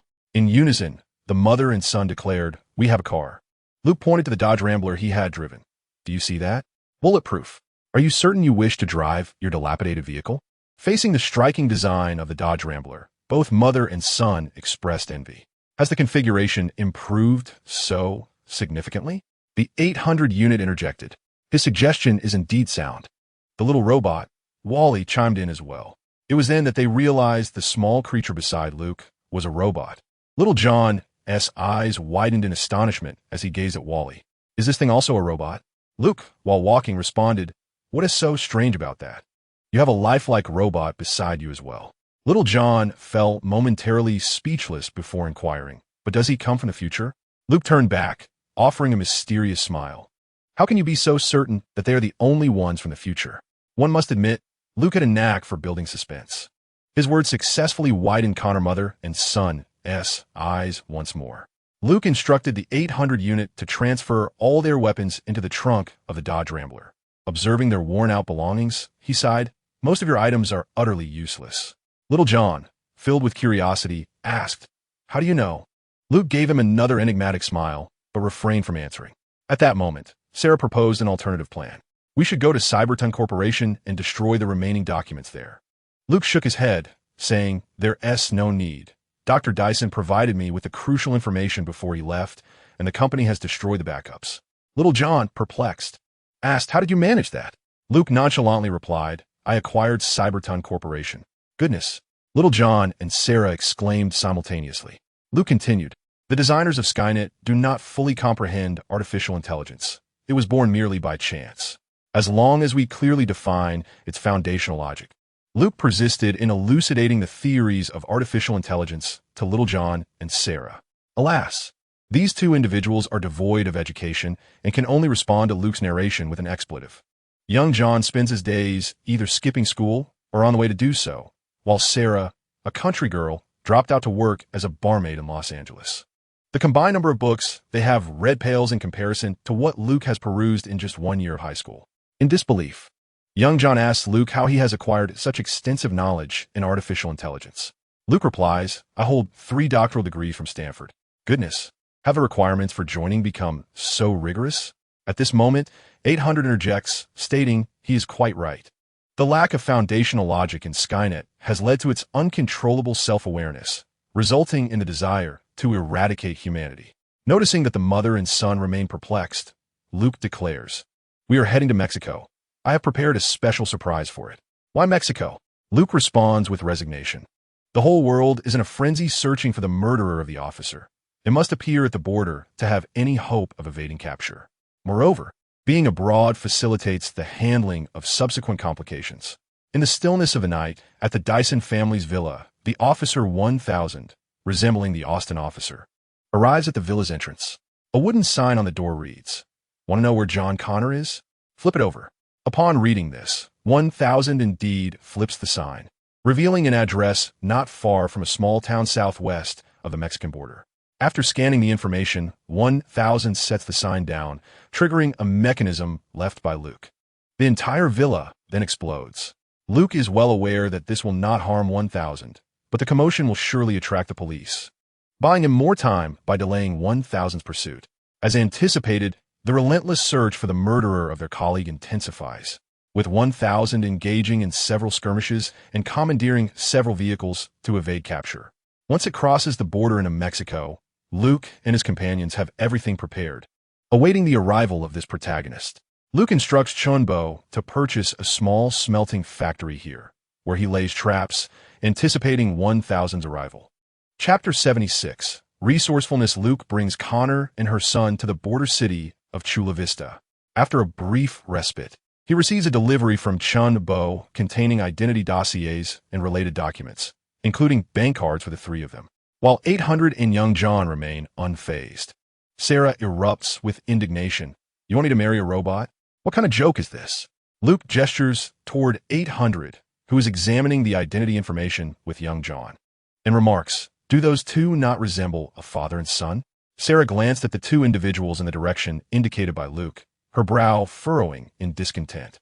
This was utterly absurd. He was a robot. Luke addressed Sarah, stating, "The mind is a valuable asset, yet it appears you lack one." Sarah shot him an indignant look, but Luke, unfazed by her piercing gaze, continued, "Why are you still being pursued by the Terminator? Can't you adopt a different name? You've already born a son for Kyle Reese. Why not change your surname along with young John? John Reese, Sarah Reese, sounds quite appealing." His words left Sarah momentarily speechless, plunging her into silence. "Damn it, all thanks to that guy Kyle." Luke, disregarding her inner turmoil, pressed on, "Your previous surname in the records was Reese. Now you are with Tango 800. You are a blended family, and it is only logical for John to retain the Reese surname." Sarah, still simmering with frustration, retorted, "Marrying that robot would be utterly ridiculous." Luke smiled slightly, replying, "You could always divorce him. It's a temporary solution. Don't fixate on the details unless you wish to abandon the idea of returning to the United States." The truth was, Sarah did not wish to return. It was far too perilous. Luke continued, "I have purchased a small smelting factory in Mexico, and the new equipment has already been delivered.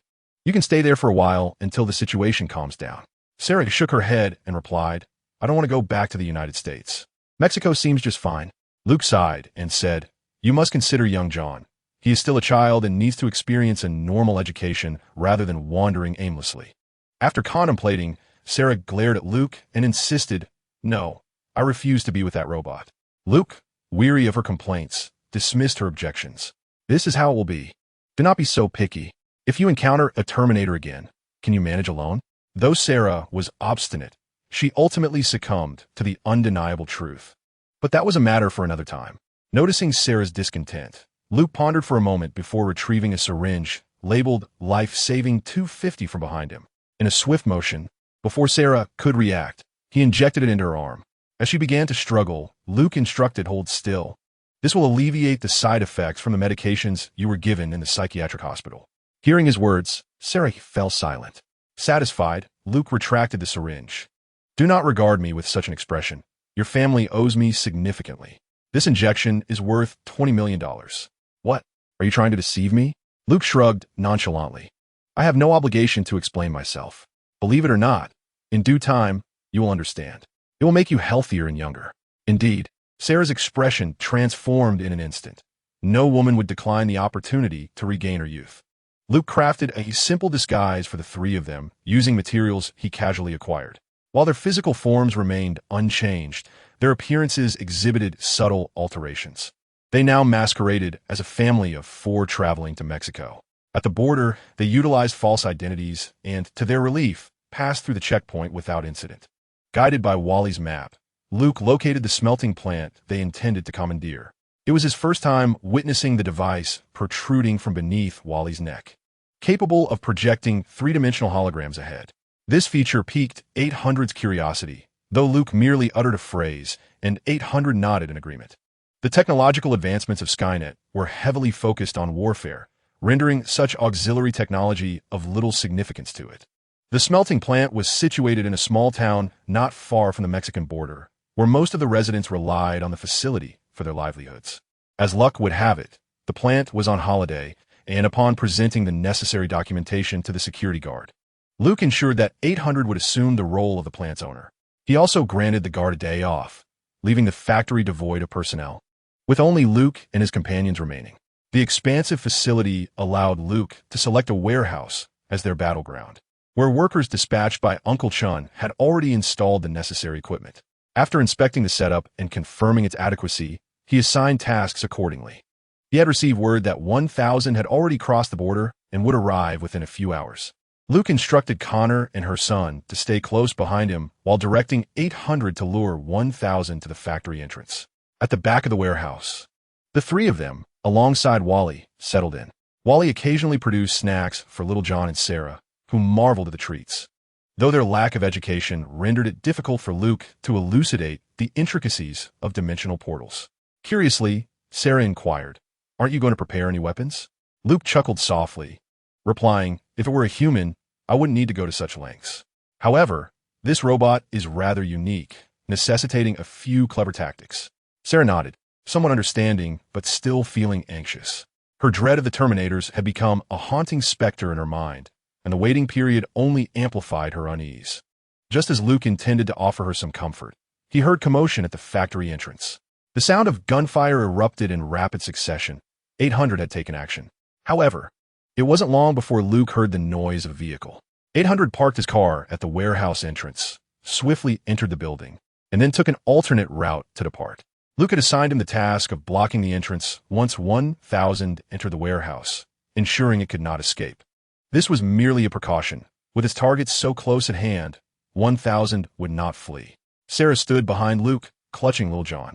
Wally nestled behind Luke's calf, peering with his large, curious eyes at the entrance of the warehouse. Indeed, the formidable 1,000, resembling Officer Austin, sauntered in. To their astonishment, upon spotting Connor and his mother, it drew its sidearm and fired upon them. Luke sighed, taken aback by this brazen disregard for the rules of engagement. He extended his hand, employing his telekinetic prowess to deflect the bullets which halted before him. Connor and his mother appeared to witness something far more terrifying than the 1,000 itself. Unfazed by the bullet's ineffectiveness, the 1,000 surged towards Luke. A smirk graced Luke's lips as he waved his hand, causing the bullets to clatter harmlessly to the ground. He once again extended his hand towards the 1,000, fingers splayed wide. "What the hell? Mother, come see God. John, why are you kneeling?" Chapter 77. Recovery. Luke outstretched his palm, activating his telekinetic ability once more. This time, the 1,000 was entirely under his control. His telekinesis could only influence inanimate objects within a 3-meter radius, devoid of any soul, and the 1000 fit this criterion perfectly. It was rendered immobile. Luke guided it, slightly shifting its orientation, and with a gentle push of his hand, the 1000 collided with a wooden crate beside the corridor. With his other hand, he reached for Bisusion. Bang, bang, bang, bang, bang, bang. 6 bullets struck the crate above the 1000 with precision. Liquid and white mist began to seep out. It was liquid nitrogen. Just as the 1000 attempted to rise, it was encased in frost. The chilling temperatures rendered it even more fragile. And before it could take another step, it was completely immobilized. Wally, please help me dismantle that crate over there. Following Luke's, Wally pried open a rectangular wooden box, revealing a metal container equipped with rollers beneath. Wally pushed this metal box close to the 1000. That's enough. Wally, don't come any closer. Obediently, Wally returned to Luke's side. Luke activated his telekinesis once more, encasing the 1000's wreckage and the liquid nitrogen within the open metal container. Once everything was secured, he turned to see Connor and his mother, still dazed and sprawled on the ground. He beckoned them. Let us go and eliminate this menace once and for all. The mother and son slowly rose, cautiously approaching Luke. Young John stammered, Are you God? An angel? Luke remained silent, merely smiling and gesturing for silence. The pair nodded vigorously. With a sigh, Luke reflected, humans tend to believe only what they choose. Sometimes, a falsehood proves more useful than the truth. He then led them, pushing the metal box out of the warehouse. 800 had already been waiting here. A group of individuals entered the smelting area of the factory. Uncle Chen had previously arranged for the installation of a small electric arc remelting device here. This apparatus was specifically designed for the smelting of special metals, capable of reaching extremely high temperatures. The furnace was not cold. Once activated, it had to maintain a minimum temperature, regardless of whether it was in the process of smelting or not. Otherwise, it would require a prolonged preheating to restart. The furnace was enclosed, and after tossing the metal box inside, Luke swiftly activated the switch, sealing the furnace. He set the heat to its maximum. Shortly thereafter, a loud explosion resonated from within the furnace. This sound was produced by liquid nitrogen meeting high temperatures, indicating that the external metal box had already ruptured. Before long, the temperature reached its peak, and, after an hour, Luke ceased the heating. He operated the machine to pour the molten steel into molds. Observing that the resulting molten iron bore no distinction from ordinary iron, Luke exhaled in relief. It was done. This object had been thoroughly eradicated. He then retrieved the damaged chip and a half of the mechanical arm. Luke discarded only the broken chip into the furnace, while still holding the arm in his hand. At that moment, 800 stepped forward and pointed to his own head, indicating he had a piece left. Luke glanced at him, but hadn't yet spoken when young John grew anxious. No, I don't want you to leave. Sarah quickly intervened to restrain young John. As it seemed they were about to engage in a mother-son confrontation, Luke interrupted them. Ahem, when did I say I wanted to eliminate him? 800 and Connor ceased their actions. Luke pointed at Wally. If my robots can exist, why can't Arnold Tango? Sarah, perplexed, inquired of Luke, what about Skynet? A smirk curled at the corners of Luke's mouth. The developers of Skynet sent me to develop household appliances. If my presence cannot prevent the birth of Skynet, then no divine intervention can save humanity. Sarah fell silent. Young John was delighted, and 800 appeared bewildered. This matter was settled. All that remained was to hand over a mechanical arm to the Los Angeles Police Department. After all, it was merely a metal arm, devoid of any technical significance. Anyone who desired it could have it. Just as they were about to depart, Wally grasped Luke's pant leg. Luke looked at Wally in confusion, who merely pointed to the molten steel in the mold. Luke was puzzled. Are you saying that thing isn't dead? Wally shook his head, opened his compartment, pointed to the mold, and then indicated his own interior. Luke understood.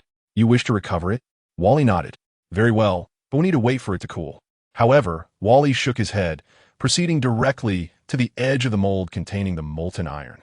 He opened his compartment and retrieved a vacuum cleaner nozzle. With the arm grasping this vacuum cleaner, Wally extended it directly into the searing molten iron. The sound of the vacuum cleaner whirring to life filled the air. The molten metal within the mold was visibly absorbed, vanishing completely in less than a minute. Luke observed in silent astonishment at Wally's remarkable capabilities. This little fellow is truly impressive. Upon returning to Luke, Wally opened the hatch and retrieved a mass of liquid metal. Under the terrified gaze of Connor and his mother, it transformed into Luke's likeness, much to Luke's delight. Shortly thereafter, Wally reshaped it into an inverted teardrop form resembling a white robot. Intrigued by Wally's fascination, Luke inquired, "Is this your friend?" Wally nodded, though a red heart appeared on the small screen on its chest. Luke was taken aback and asked Wally, "Can you reprogram it?" Wally affirmed with a nod and emitted a correct prompt sound. Luke then extracted a laptop from his pocket, opened it, inputted some code, and presented it to Wally. "Do you think this code can reprogram it?" Wally shook its head. Luke had acquired knowledge about programming robots, yet he lacked the understanding of how to program a liquid robot, as such entities did not exist in the knowledge he possessed. Witnessing Wally's ability to recover and reprogram, Luke felt genuine gratitude towards it. After a thoughtful pause, Wally typed another string of code on Luke's laptop. It dawned on Luke that his previous programming method was rather rudimentary. The programming of liquid robots necessitated an intermediate level of proficiency. Thus, Luke sat on the ground, engrossed in the process of reprogramming the liquid figure alongside Wally.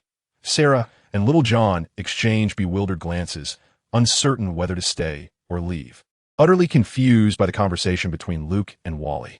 However, 800 was able to comprehend and soon joined the discussion. Consequently, Sarah and Little John found a spot at a distance to sit, observing Luke and the others in a daze. "Mom, do you think he is really an angel?" Sarah shook her head. "I don't know. What should I do about that kiss he gave me that night?" "Mom, I don't think he would fancy you." "Ouch. Put the gun down. I'm your biological son." Chapter 78. Arrangement. The tender interaction between mother and son did not disrupt Luke. With 800 assistance, his programming of the liquid figure progressed more smoothly. After approximately 3 hours, they finally concluded their work.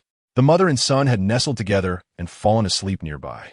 Luke, with a playful smile, commanded the liquid figure to transform into another shape. "Hey, Sarah, wake up." As Sarah and Little John awoke, they squinted against the blinding white light from above. Under the intense illumination, they could vaguely discern Luke's silhouette.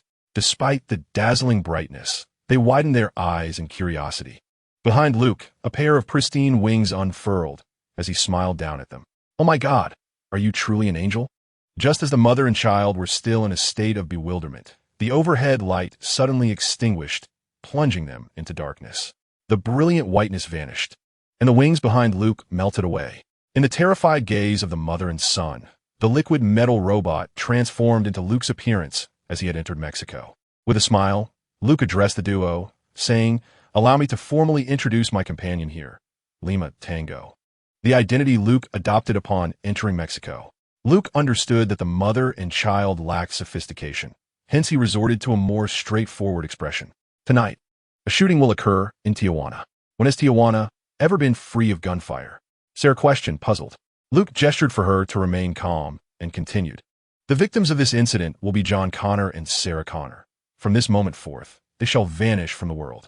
Indeed," he added, "you shall assume your current identities and reside in Mexico for a time.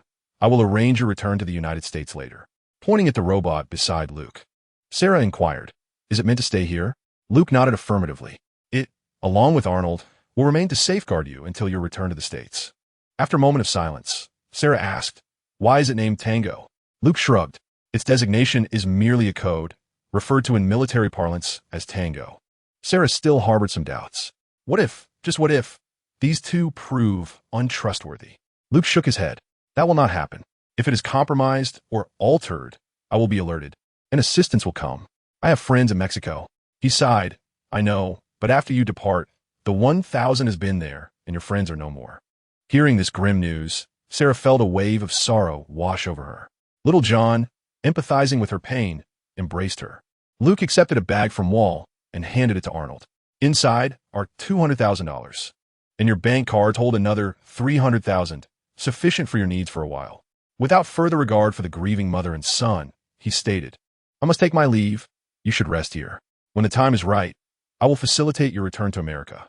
As Sarah and young John began to express their gratitude, Luke gracefully turned and departed. Watching Luke and Wall fade into the distance, young John asked Sarah, "Mom, why did he save us?" Sarah, equally perplexed, replied, "How should I know? He clearly finds me unremarkable. For now, Let us focus on recuperating here. Young John pointed at Arnold, asking Sarah, "Can I call him Dad?" Sarah was growing somewhat impatient. "Do as you please, but do not let him enter my room." Luke had retained the Dodge Ram. He pulled out his phone and called Uncle Chun. Before long, a bulletproof Rolls-Royce arrived at the factory's entrance, promptly transporting Luke to the nearest airport, where the private jet of the Chun family awaited him. This time, only the pilot was present, with no flight attendants on board. Luke quietly returned to Los Angeles. The following day, Luke remained at home, needing to arrange some matters. He intended to wait for developments regarding the situation in Mexico and for the Mexican authorities to relay the case details to Los Angeles. However, he received a postcard at home. Upon inspecting the address, he found it was from Walton, Kansas. The front of the postcard featured a photograph of an ancient church, with St. Michael's Church inscribed above the entrance. The message read, "Front row, right leg of the chair hollow. Thank you, my friend." After pondering for a while, Luke suddenly realized that the handwriting resembled that of John Mason when he signed the pardon. After a brief contemplation, Luke picked up the phone and dialed. On the other end, "Luke, I'm quite busy. Mr. Doherty, is this line secure?" Doherty paused for a moment. "Very secure. What is the matter?" "You need to note down an address, and it must remain absolutely confidential." "Go on." "Walton, Kansas, St. Michael's Church, front row. The right leg of the chair is hollow, containing something of great importance." After noting this down, Doherty fell silent for a while. "I understand, Luke. Does anyone else know about this?" After some thought, Luke replied, "The information comes directly from the involved party. No one else will know." Both men, being astute, understood each other's implications without further elaboration, and the call ended. The next day, Luke arranged to meet Frank and McLean at the same bar. In the evening, he arrived early. Frank and McLean came together. Upon their simultaneous arrival, Luke grinned and jested, "Wow, our detectives are on duty early." Only McLean shrugged and replied, "I was just bored at home and came to help." Frank still appeared somewhat unwell. Luke ordered drinks and snacks, engaged in light conversation, and then turned to the main topic. "I received information from the Mexican authorities. The assassin has killed Connor and his mother in Mexico." Frank sipped his drink, visibly disheartened. "That bastard, we have no leads whatsoever." Luke then produced a box from beside him and placed it on the table, his demeanor serious. "This matter must be kept confidential." He opened the box to reveal the mechanical arm from the infamous 800 case 10 years prior. Frank and McLean stared wide-eyed at the mechanical arm within. Both were still in a state of bewilderment when Luke continued. "This was left at the scene. There was a tremendous explosion, and the assailant was most likely a robot." He closed the box and set it down beside him. "I managed to procure this from the Mexican authorities. It can only be handled by specialists. My apologies." Frank understood immediately. This matter was concluded, and there was nothing further for him to partake in. He raised his glass to Luke and said, "Thank you." The three clinked their glasses and drank heartily. Chapter 79. Invitation upon returning home. Luke finally exhaled with relief. This affair had reached a resolution, albeit a rather tumultuous one. He had been bustling about, yet the rewards were significant. Although the order points and progress and techniques provided by the organization were modest, acquiring such a liquid metal robot would elevate the technological prowess of the Chun family exponentially. Its commercial value far surpassed that of merely being a decoy. As for the potential emergence of Terminators and Skynet in the future, Luke felt no trepidation. This was the Marvel Universe after all. The Time Master, the Ancient One, had not made an appearance, indicating that Skynet would neither arise nor annihilate humanity. Perhaps the Ancient One had intervened from behind the scenes, altering the timeline in the process. Finally, he could enjoy a brief respite. After contemplating, he decided to call Stark. "Hey Tony, I'm on vacation. How about throwing a party to unwind?" However, it was Pepper's voice that greeted him on the other end. "Luke, go find yourself a girlfriend. Tony has been quite busy lately." Staring blankly at the disconnected call, Luke scratched his head and dialed out again. "Hey Luke, what's up?" Rhodes answered.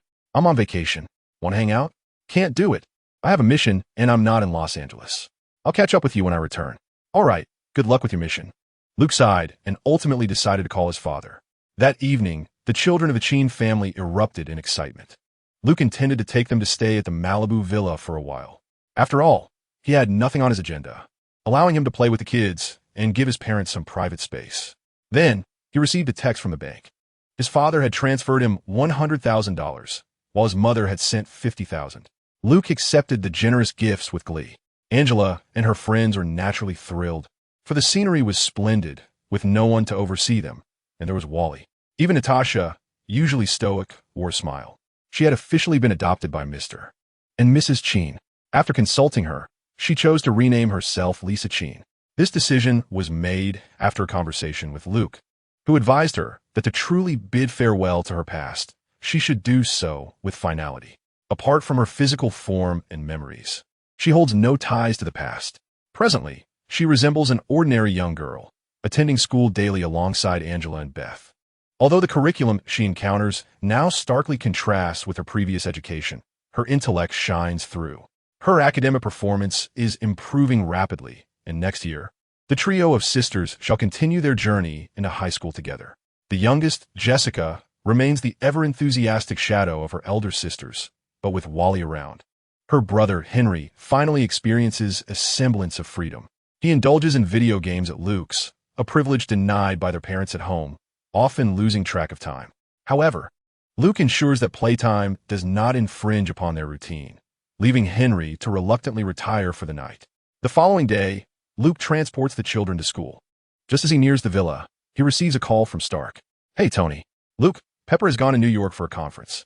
Aren't you planning a party? When will it commence? Ward, are you not concerned about Pepper discovering this? She might just become your ex-girlfriend and seek comfort in my arms." Luke replies, Stark, that joke is rather unamusing. All right, I'll make arrangements, but it must be tomorrow or the day after. Time is too tight. We don't need too many people. Everything else should be fine. All right, I'll notify you. Just ensure Pepper remains in the dark and avoid Rhodes. That guy can't keep a secret. After ending the call with Stark, Luke contemplates organizing a small gathering, albeit not the kind Stark envisions. After a productive day in the studio, he picks up Henry and Jessica and heads to Angela's school to collect the three sisters. After greeting them, Luke shares his plan. He wishes for the three girls to invite their close friends to their Malibu villa. The younger sisters enthusiastically endorse the idea. However, just as they begin to contemplate their guest list, Luke's phone rings again. Luke, it's Teacher Doherty. You handled the situation in San Francisco excellently. President Marshall has extended an invitation to you. Clearly, this pertains not only to San Francisco, but also to the matters involving Mason. Everyone is astute enough to understand that this is not solely about San Francisco, yet they remain tight-lipped. Doherty continues. The president is particularly interested in your meticulous thoughts and suggestions regarding counterterrorism operations. Why me? Luke inquires. Doherty chuckles. You'll understand upon your arrival. It would be best if you come to Washington tonight. The president will make time for you tomorrow morning. Very well, Teacher Doherty. After hanging up, Luke can only express his regrets to the three sisters. The excitement that once filled them dissipates, leaving them disheartened. Hey, don't be like this. I will arrange the party upon my return. Trust me, I will be back soon. Thus, Luke made a significant detour, returning his sisters home. Their parents were absent, having gone out for a leisurely outing, and upon learning of Luke's urgent business trip, they had no choice but to return home after dinner. It was only after receiving Luke's promise that he would take his sisters to Malibu for a month of enjoyment that they allowed him to leave. Fortunately, Luke had left Wally behind to keep his despondent sisters company. Otherwise, he would have become the family's antagonist. Upon returning to Malibu, Luke contacted Stark, only to find that the party was canceled. Tony, visibly downcast, mentioned that they would have to reschedule. After a brief conversation with Chun, Luke proceeded to the airport, boarding his private jet bound for Washington. The following morning, Luke arrived at the Doherty residence, where Doherty was already prepared. En route to the White House, Doherty explained to Luke that the items retrieved from the church pews had been successfully delivered to President Marshall, and Luke had performed admirably. Luke merely smiled, listening as Doherty continued. Verbal commendations would not sway him. Tangible benefits were of utmost importance. Doherty went on to inform him that the president would take him to Germany for a counterterrorism conference, where his expertise might be required. Upon their return, Luke's credentials would be elevated, though any promotion would likely be deferred until the year's end. Luke nodded in understanding. President Marshall's term would conclude early next year, and it was probable that Doherty and the president aimed to fulfill their commitments to him before leaving office. Curious, Luke inquired about the identity of the next director of the FBI. After sharing a mysterious smile, Doherty responded, Paxton. The president has already submitted the nomination to Congress. Unless unforeseen circumstances arise, he is expected to be officially promoted by year's end. This choice surprised Luke, It was also reasonable. He nodded, refraining from expressing an opinion. What Doherty had relayed was largely settled and difficult to amend. Given the current circumstances, he was merely a junior agent without significant influence. Next, Doherty shared an unexpected piece of good news with Luke. His promise was that upon his promotion at the year's end, Luke would be able to assemble his own team. As a senior agent, he was on the brink of becoming a special agent. The supervisory level equated to Colin's position at the Los Angeles branch, while Claire Harris held the title of senior supervisor. Within less than a year of his employment, Luke was already on the verge of attaining the special agent designation, while his peers were still in their internships. Such rapid advancement left Luke with little to critique. Upon arriving at the White House, Doherty's vehicle enjoyed certain privileges. After the Secret Service inspected the car, they were granted access. It was on an open day, thus the White House was relatively quiet. After passing through security and relinquishing his firearm, Doherty escorted Luke to a lounge. Despite it being his first visit to the White House, Luke felt no anxiety. He surveyed his surroundings, sensing an inexplicable dissonance, though he could not articulate the source of his discomfort. The assistant to the president informed Doherty that the president would allocate time for them in half an hour, but only for 10 minutes. Throughout this period, Luke remained inconspicuous, reminiscing about the unfortunate portrayals of the White House in films from his past life. When the time arrived, the assistant led Doherty and Luke to the president's office. President Marshall leaned against his desk, acknowledging Doherty with a nod before extending a hand to Luke with a smile. "Greetings, young man. Doherty has sung your praises. I'm glad to finally meet you." Luke, embodying the essence of an esteemed actor, offered a shy smile and shook the president's hand. The three of them settled onto a sofa in the corner, and President Marshall initiated the conversation. "We are heading to Germany for a forum centered on counterterrorism. Afterward, I will remain in Germany for a few days, during which I will require your expert counsel on certain matters." Luke nodded in silence, noting the implications of the president's words. The fact that they would remain after the forum suggested other pressing issues at hand. The need for his advice indicated the likelihood of specific counterterrorism operations. It seemed this formidable president was preparing to engage in the role of a global peacekeeper once more. Noticing Luke's reticence, President Marshall cheerfully reassured him, "Don't be nervous, young man. I knew your grandfather." Luke was unsurprised by this revelation. The connections of Old Man Sheen were extensive, and the president was merely one facet of that network. Luke returned the president's smile. "Mr. President, I'm also quite curious about your legendary experiences during the Vietnam War." "Huh, we have plenty of time on this journey. And I wish to hear about the San Francisco operation and that girl, Shirley," the president replied. That is my duty," he added, shaking his head. "Doherty rarely recommends young talent to me," the president noted. Doherty, grinning, affirmed, "Luke is truly one of the few exceptional young individuals I have encountered, and the facts speak for themselves." President Marshall gave Luke an encouraging smile. "Work diligently, young man, and you will reap the rewards you deserve, I assure you," Doherty remarked. "All plans are proceeding in an orderly fashion." The president further divulged, "After my term ends, Doherty will assume a position as a Supreme Court justice. Your career trajectory will encounter few obstacles thereafter." This news brightened Luke's spirits. Although the power of a Supreme Court justice may seem less than that of the Attorney General, in the realm of jurisprudence, it is akin to wielding dominion over a territory. The conversation continued, touching upon recent social cases that had garnered media attention. Primarily, it was Doherty and President Marshall who engaged in discourse, while Luke remained a silent observer. Throughout the dialogue, there was no mention of matters pertaining to the church, nor were any questions directed toward Luke. After the assistant signaled the end of the meeting, President Marshall concluded the session. As he departed, President Marshall imparted a significant remark to Luke. "You have a wonderful grandfather and a commendable father." Luke merely shook hands with President Marshall once more before leaving with Doherty. It was evident that President Marshall was aware of the relationship between Old Man Sheen and Doherty, and had been influenced by certain promises made by the elder. Ultimately, however, it was Luke who reaped the benefits. Luke remained uncertain about how the elders orchestrated matters, nor did he feel the need to inquire.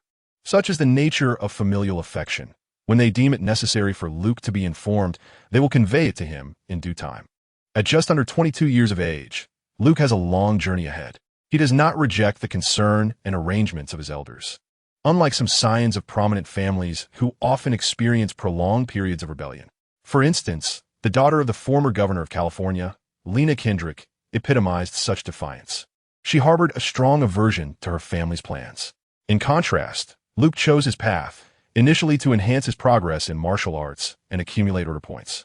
However, after the incident involving Shelley, Luke came to believe that the demons of this world require cleansing, and it is his mission to send them back to hell. America may lack in many respects, but it certainly has its share of the deranged. With his conviction renewed, Luke followed Doherty away from the White House. Upon returning to Doherty's residence, they arranged for Luke to join him at 4 in the afternoon. Ultimately, they accompanied the presidential motorcade to the airport, boarding Air Force One bound for Berlin, Germany. Before departing, Luke pondered for a moment and then asked Doherty, "Teacher Doherty, may I bring weapons with me to Germany?" After some contemplation, Doherty nodded in agreement. "I will give the Secret Service a heads up." With Doherty's approval, Luke smiled. The role of the President of the United States is fraught with peril, and without some form of protection, Luke felt utterly vulnerable. He was not so much afraid of criminals armed with heavy weaponry, but rather those endowed with supernatural abilities. Upon returning to the hotel, Luke called his family to inform them about accompanying the president on this trip. Feeling the warmth of familial concern, Luke was in high spirits. Seated in the living room of his suite, he retrieved a variety of weapons from his space, carefully selecting a few to pack into a travel bag. After enjoying lunch and taking a brief nap, Luke returned to Doherty's home. This time, he carried a suitcase along with his travel bag. Noticing Luke's upbeat demeanor, Doherty led him to the White House to join the presidential motorcade. Following the motorcade, Luke finally witnessed the grandeur of a presidential outing. The streets within a 5-kilometer radius were cleared, with police vehicles and Secret Service cars stationed at every intersection, accompanied by advanced reconnaissance teams and sniper units securing high vantage points. It was only 5 minutes after the advance convoy passed that the actual presidential motorcade appeared. A convoy of police motorcycles cleared the way, followed by a line of accompanying vehicles. The president and the Secret Service were now utilizing vehicles manufactured by their own Dodge, and witnessing this firsthand stirred a sense of excitement within Luke. However, during the security screening at the airport, Luke was halted. The Secret Service appeared bewildered as they pointed at Luke's carry-on travel bag. "Agent Luke, we are headed to Germany, not the Middle East." Upon hearing the altercation between Luke and the security personnel, Doherty instructed an assistant to intervene. The assistant summoned the head of security. Upon being informed of Luke's identity as a counterterrorism expert for the president, permitted him to board the plane. Nevertheless, his carry-on bag was required to be locked in the cargo hold with the other luggage and could not be taken on board. Luke expressed indifference, stating that as long as he knew it was on the plane, he was content. Chapter 81. A Gamble Once on Board. Luke took the opportunity to explore the legendary Air Force One. It was splendid and spacious, a modification of the Boeing 747, the largest aircraft produced by Boeing. Accompanying Air Force One was a backup plane, Air Force Two. Additionally, 2 military transport planes were set to follow Air Force One to Germany. The president's dedicated vehicle was housed in Air Force Two. The forum encompassed numerous matters, and the president did not engage Luke regarding the San Francisco and Shelley case. Doherty was also present, attending meetings alongside the president. Thus, Luke found himself with leisure time and sought out the head of security for a tour of the aircraft. Most areas were shown to him, though some restricted rooms were off-limits, even to Luke. However, with his keen insight, Luke could discern the purpose of those spaces with just a glance.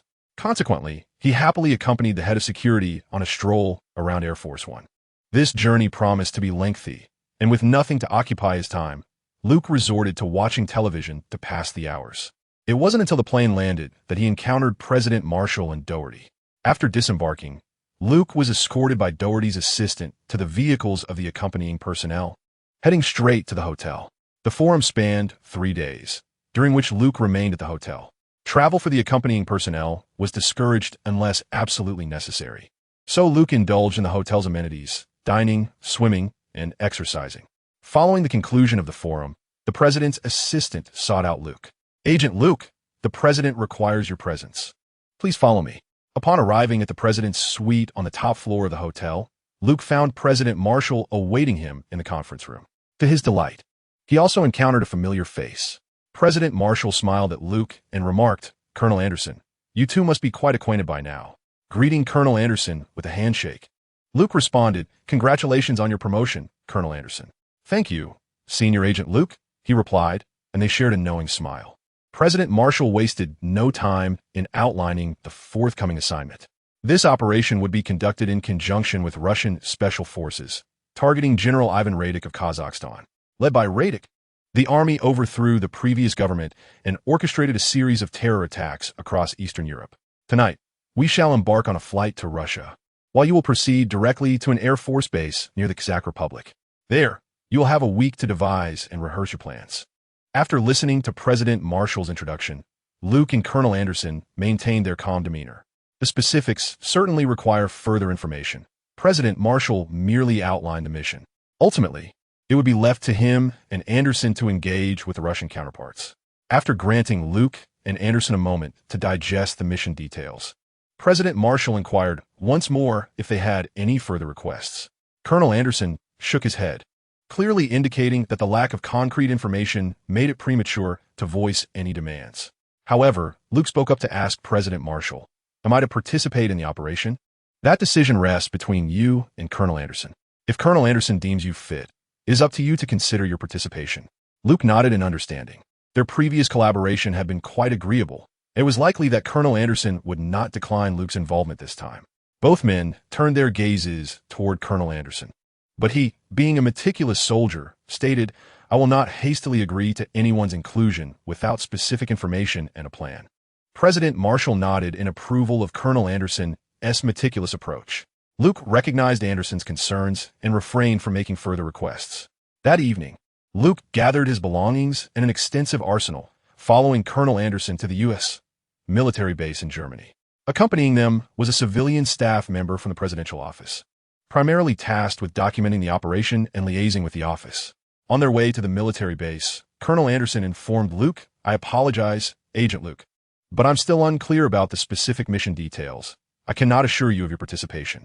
Luke smiled and nodded. "I understand. This is not a bomb disposal mission, but rather an operation to capture." Colonel Anderson chuckled. "Lieutenant Waters is also involved this time. He should be in a better mood upon seeing you." Indeed, that fellow always appeared as if everyone owed him a great deal of money. As they conversed, a shared topic lightened the mood, and the two enjoyed a pleasant exchange during the journey. Luke spoke of the case, while Colonel Anderson recounted amusing anecdotes from the barracks, though the nature of their clandestine operations left little room for extensive discussion. Upon arriving at the base, they indeed encountered Lieutenant Waters and his team. This operation would again involve two squads, comprised of those same individuals from the Devil's Island mission. After the mission concluded, they reviewed the prior plan, concluding that had Colonel Anderson led that small contingent into an assault, regardless of the chosen route, the outcome would have been catastrophic. At that moment, everyone had broken into a cold sweat. Had Luke not staunchly advocated for their case at that time, they would have undoubtedly embarked upon a perilous mission destined for failure. It was thanks to Luke's astute recommendations that the operation proceeded with remarkable success. Furthermore, having Luke on their side was akin to possessing an extraordinary advantage. The ability to intercept the enemy's communications was an unforeseen boon. Thus, the relatively unsullied soldiers were warmly inclined towards Luke, and he too felt a surge of joy upon encountering them.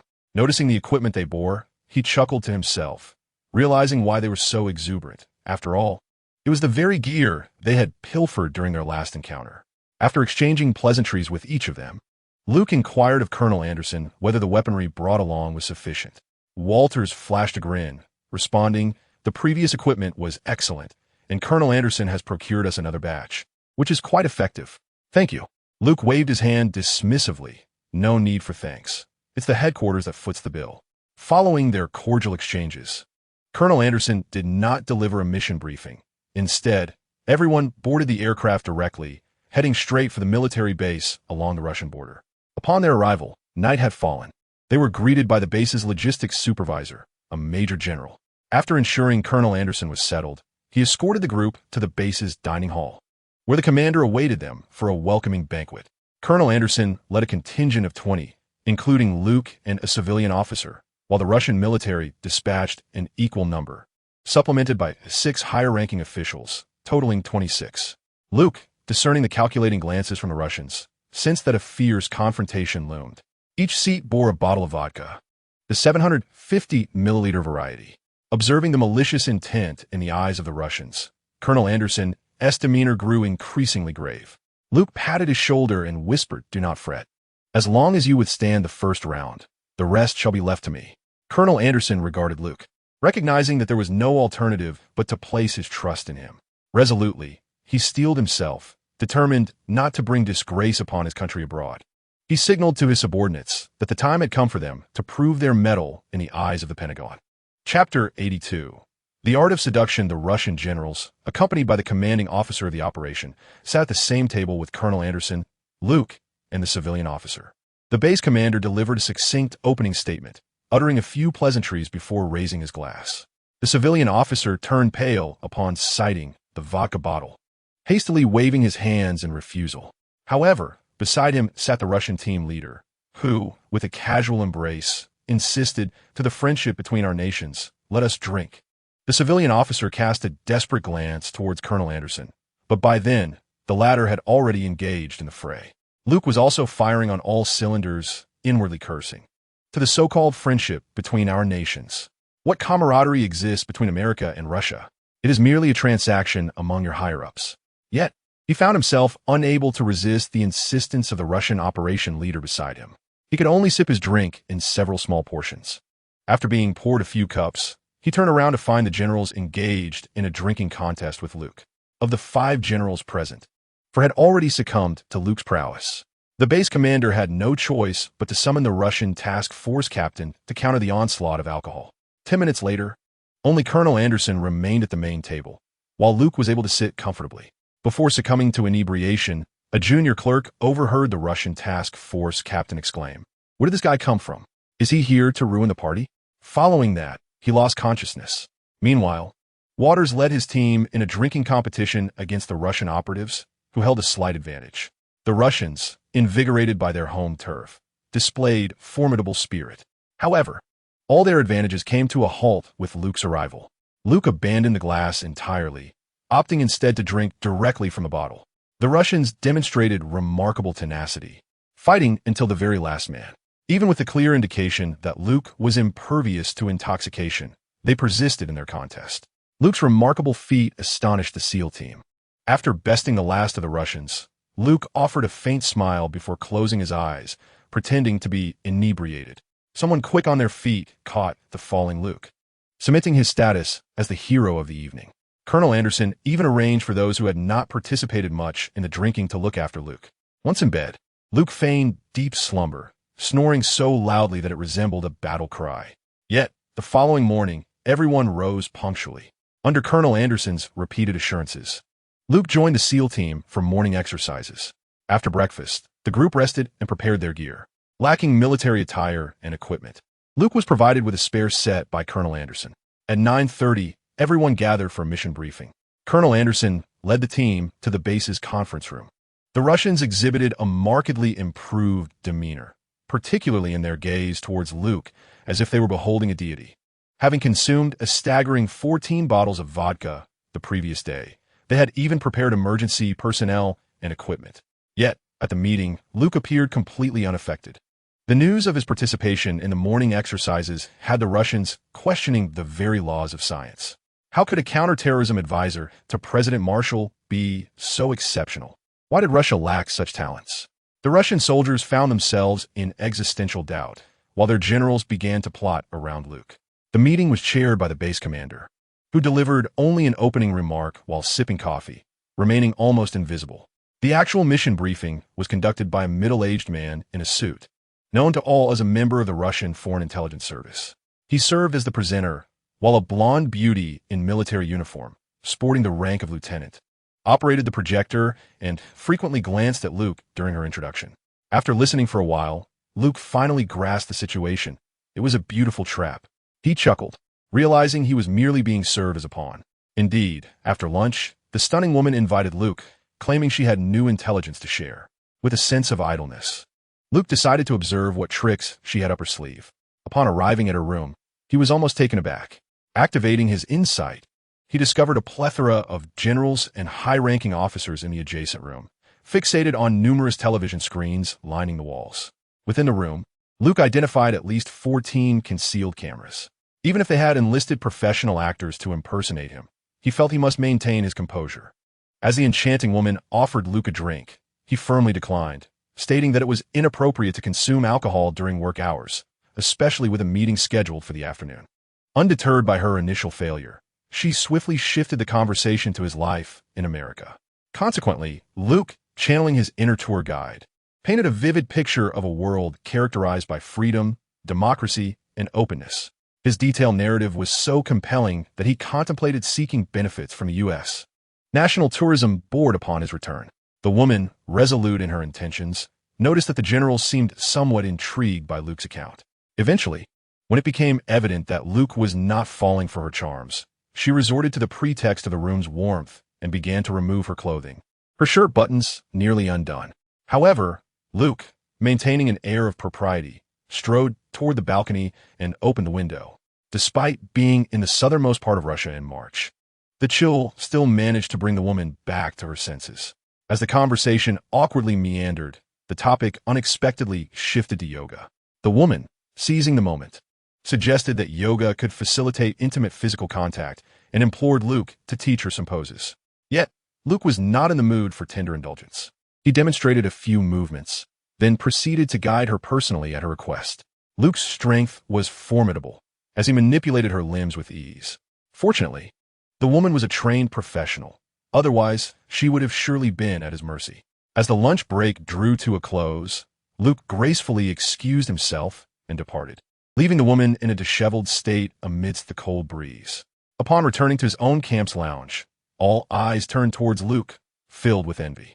Everyone had witnessed the woman calling for him, but only with admiration. After such a lengthy absence, they were eager to hear how Luke had managed to captivate the Slavic beauty. Some cheerful teammates approached Luke, whispering inquiries, while others in the distance strained to listen. "Hey, Luke, what is it like with a Russian girl?" "What do you mean? We were just having a normal conversation." Right. We all know. How is her figure? Is she skilled?" Realizing the futility of his explanations, Luke understood that he could never clarify the situation adequately. Thus, I began to share my insights gleaned from my school days with these exuberant soldiers. Only Waters delivered the final blow, exclaiming after a lengthy discourse, "But what about the Russian women?" Luke responded with a mysterious smile. "You guess, you damn bastard. I challenge you to a duel." However, during the afternoon meeting, the beautiful woman cast sorrowful glances at Luke intermittently. Consequently, that evening, the soldiers teased Luke, suggesting he had not satisfied her, implying his lack of prowess. Enraged, Luke revealed the truth. Who among you would dare to engage in such acts in front of a dozen cameras? The relentless Waters nodded in agreement, articulating his perspective, which garnered the approval of the majority of the team, leaving Luke astonished and cursing. "Even with cameras, I would still want to be with her. How long has it been since you all have been with a woman?" Chapter 83. Training Day. This was merely a minor interlude. Returning to the task at hand. The objective was situated within a city devoid of elevated vantage points and wholly under the control of General Radix forces. The first challenge lay in breaching the temporary presidential palace where the target was located. The second challenge was ensuring the safe extraction of the target. Present were elite soldiers from various nations, accustomed to infiltrating buildings and capturing targets with ease. Yet, these two challenges proved to be formidable. The city enforced stringent checks on outsiders, precluding any ground infiltration. Furthermore, the entire city was under their control, complicating the extraction process significantly. Utilizing helicopters for airdrops was also impractical, as the deafening noise of the rotors posed a considerable issue. They possessed radar and air defense systems, rendering it impossible for helicopters to enter the city brazenly. Before them lay a miniature model of the target city. As they surveyed the model, a sense of helplessness enveloped the room. The Russians suggested a direct assault, but Colonel Anderson swiftly dismissed the idea. Even regular troops would struggle against such opposition. Within and surrounding the city, there were at least a division's worth of troops, far outnumbering their small contingent. Moreover, the enemy had tanks and heavy weaponry, and even the most elite special forces were merely light infantry. Engaging in a conventional battle against heavy weaponry presented limited options. After careful contemplation, Luke engaged in a detailed inquiry with the intelligence officer regarding the enemy's troop deployment and weaponry. The Russian intelligence was indeed thorough. They had meticulously gathered information on the enemy's positioning, personnel, and equipment, leaving no stone unturned, except perhaps how long General Radic took in the restroom. With the detailed intelligence in hand, Luke began to strategize. The enemy's air defense system consisted of outdated Soviet equipment, sufficient for deterring helicopters but inadequate against high-altitude targets and more advanced electronic countermeasures. Thus, Luke articulated his plan in front of everyone. Firstly, a team of members would execute a high-altitude parachute descent, employing paragliders to silently land on the rooftop of the target building. Subsequently, another group would descend to form two teams for the apprehension of the objective. Simultaneously, electronic jammers would create strong electromagnetic interference above the target, incapacitating the adversary's air defense systems. Following this, two transport helicopters would facilitate the evacuation of the entire team, while two armed helicopters would provide ground suppression. Three groups of ground attack aircraft, equipped with anti-radiation missiles, would maintain pressure on the air defense systems. The latter stages of the plan ensured a safe withdrawal post-capture, with high feasibility. However, a significant challenge lay in the first team's requirement to neutralize the rooftop guards upon nearing the landing. Colonel Anderson and the Russian commander both concurred with this strategy. Presently, it appeared to be the optimal course of action. With ample time available, targeted training could commence. After reporting to their respective superiors, the plan received approval from both parties. The Americans would provide early warning aircraft, electronic jammers, and ground attack aircraft, while the Russians would supply transport and armed helicopters. The two parties promptly began specialized training. This high-altitude, low-opening parachuting method, however, posed certain risks. Jumping from 10,000 meters necessitated the use of oxygen masks. Consequently, the team members could not carry heavy equipment alongside their parachutes. Moreover, the most challenging aspect remained the necessity to eliminate the rooftop guards mid-air before landing. Following their previous humiliating defeat, the Russians were now highly motivated to reclaim their honor in this endeavor. Utilizing electromagnetic interference to suppress the adversary's air defense systems was a forte of the U.S. Air Force, being seasoned veterans in this domain. The opposing forces employed Soviet air medium to low-altitude air defense systems, allowing the U.S. Air Force to mobilize at any moment. The base had designated the headquarters building for training purposes, with all personnel divided into 4 teams. Luke joined forces with Waters.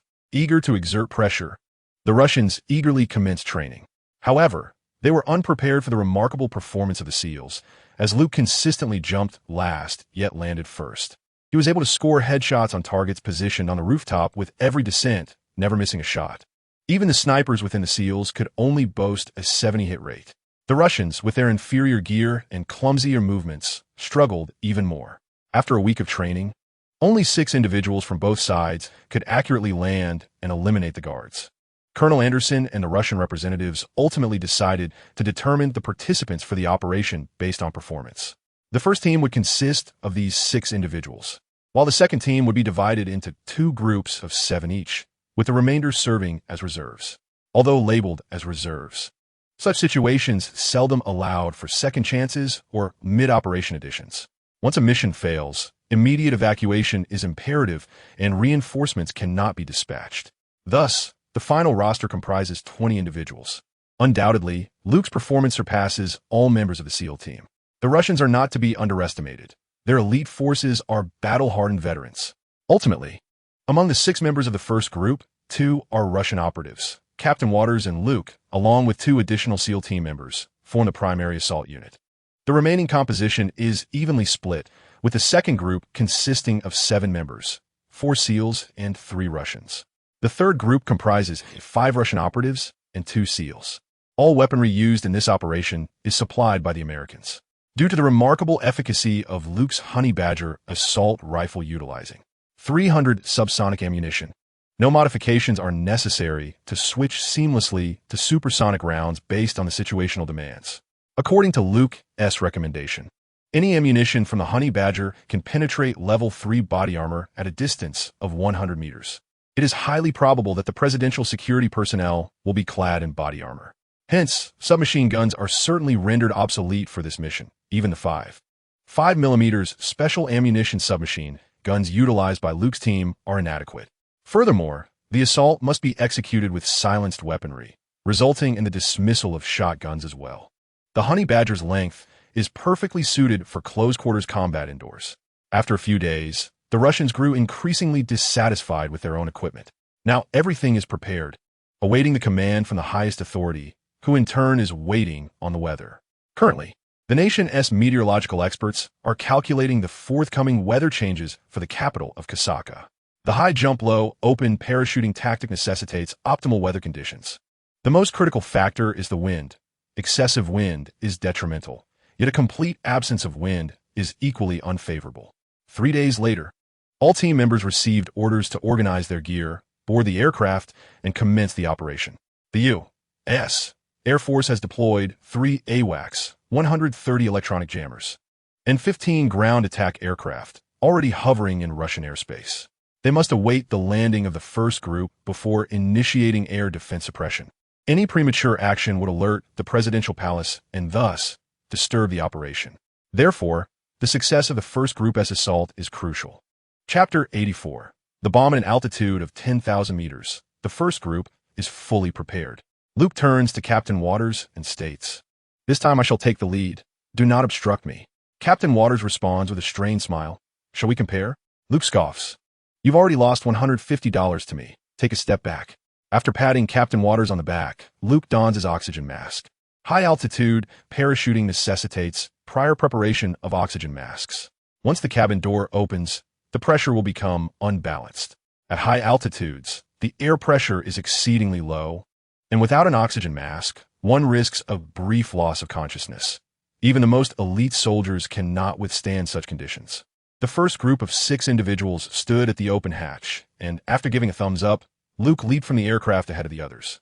This scene had been rehearsed countless times. From an altitude exceeding 10,000 meters, they would free fall and deploy their parachutes at approximately 500 meters. While most paratroopers utilized round canopies, Luke and his team employed rectangular gliding parachutes, allowing for effective directional control. Luke opened his parachute last, but was the first to reach the airspace above the presidential palace. As he approached the rooftop, he could already discern the 8 guards stationed there. Assessing their positions and line of sight, Luke chose to fire at the guard in the center first. The sound of the guard collapsing startled the others, yet Luke and his teammates had already aimed at the remaining sentinels. The gunfire was subdued. Aside from those on the rooftop, the guards below remained unaware. In an instant, Luke's team had neutralized the rooftop guards. Following their assembly, the second and third groups landed on the rooftop in succession.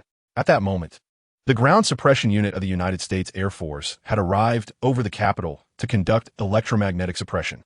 As the vanguard, Luke's first group had already infiltrated the interior of the presidential palace.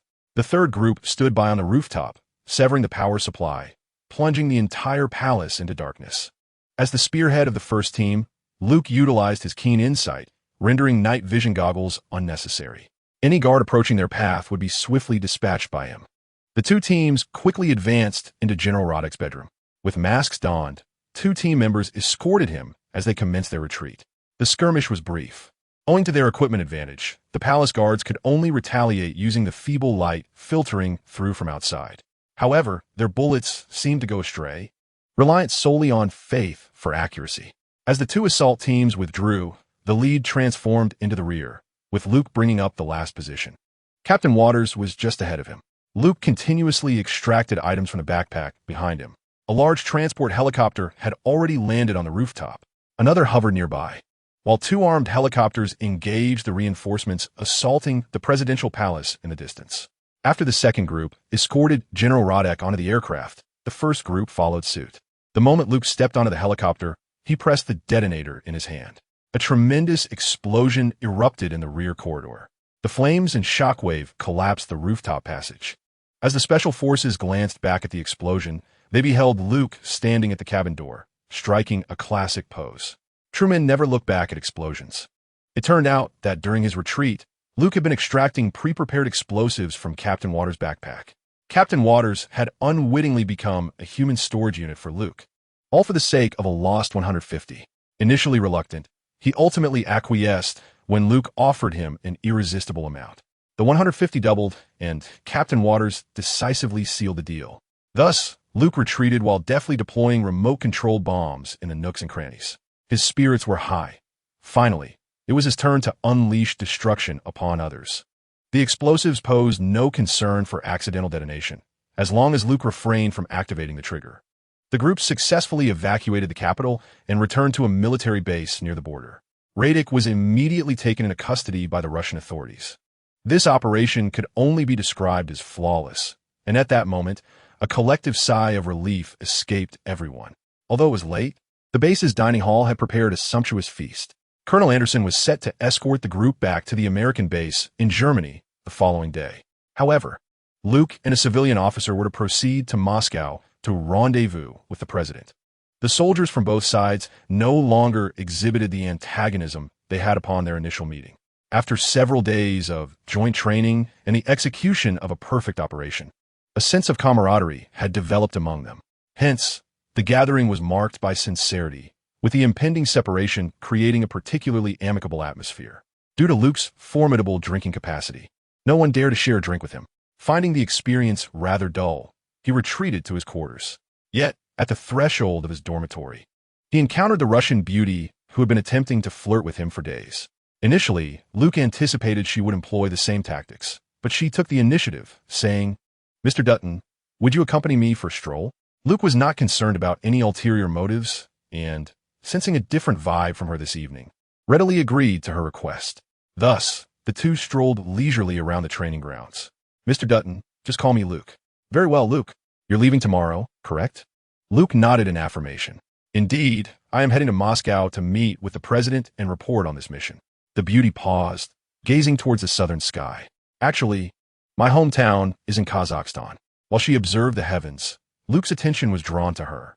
In that moment, she shed all pretenses, revealing her true self beneath the enchanting starlit sky, and confided in Luke. Her name was Angelika Dalmilova. 8 years prior, following the dissolution of the Soviet Union, her family had fled to Russia due to the turmoil in Kazakhstan. Tragically, her mother succumbed to illness en route, and her sister was lost to an attack. Only she and her father managed to escape to Russia, eventually settling in Moscow. The father and daughter struggled to make ends meet, but it was Angelika's admission to a military academy that improved their circumstances. Yet, from a now clouded gaze of hers, Luke discerned that she had likely been recruited into a clandestine organization for training, though certainly not the Red Room. Angelika continued to share her thoughts with Luke. They could have long since ended the turmoil, yet was ironically perpetuated in this manner. Luke was taken aback by her sentiment, but Angelika showed no signs of stopping. "I thought my homeland would finally welcome the peace we had long awaited, but these politicians can effortlessly plunge it back into chaos." From her tone and demeanor, Luke easily discerned that Angelika was not lying. Her words were a reflection of her true feelings. "I now find myself questioning the purpose of my service to this country." Luke sighed. "Once you enter such departments or institutions, you become a mere pawn, unless you manage to become a player. Indeed, we are all pawns, and the truth is perpetually harsh." Luke, however, felt no empathy. What concern did he have for pawns or players? He envisioned himself transcending to a higher realm, where everyone would speak to him in hushed tones. Observing Angelika's sorrowful and bewildered expression, Luke cast his gaze toward the heavens. Once he possessed the ability to overturn the table, the distinction between player and pawn would matter little. Chapter 85. Surveillance. The two stood before the woods adjacent to the training ground, gazing at the stars for a prolonged moment. They were beautiful, yet Angelika ultimately refrained from shedding tears. Luke gallantly offered his shoulder. Perhaps the topic was too weighty. Luke took the initiative to shift the conversation to lighter matters. He recounted numerous intriguing cases to Angelika, such as the Florida series on idleness, which finally brought a smile to her face. Reluctantly, he escorted her back to his dormitory. The following morning, Luke stepped out of the dormitory, ready to see Colonel Anderson and his team off. The group of Navy SEALs was heading back to Germany for some rest before returning to the United States. Upon encountering them, Luke greeted them warmly, but was met with a myriad of resentful, complex expressions infused with jealousy, and more jealousy. Puzzled, Luke inquired of Colonel Anderson, "What is wrong with them?" Colonel Anderson chuckled, casting a sidelong glance at Luke. "Do not worry. They are merely overly energetic and Haven tea rested well. I thought they had been intoxicated by the Russians again. Are you not coming back to Moscow with me?" Colonel Anderson shook his head. "There are still some follow-up issues to address here." At that moment, a civilian assistant approached. Joining their conversation, The president is still on a diplomatic visit in Europe and will not arrive in Moscow for a few days, the assistant continued. Hey, this means we will have plenty of time to enjoy Moscow. Luke smiled and remarked to Colonel Anderson, we'll rendezvous in Moscow. Anderson nodded, revealing a knowing smile that only a man could understand. Just then, Lieutenant Waters approached, his expression darkening at the sight of the three men's somewhat lewd smiles. What are you all discussing? Colonel Anderson was the first to reply. I was explaining to Luke why you all look so grim. Lieutenant Waters turned to Luke. You bastard. None of us slept well last night. Luke shrugged nonchalantly. What do you expect when you claim I am incapable?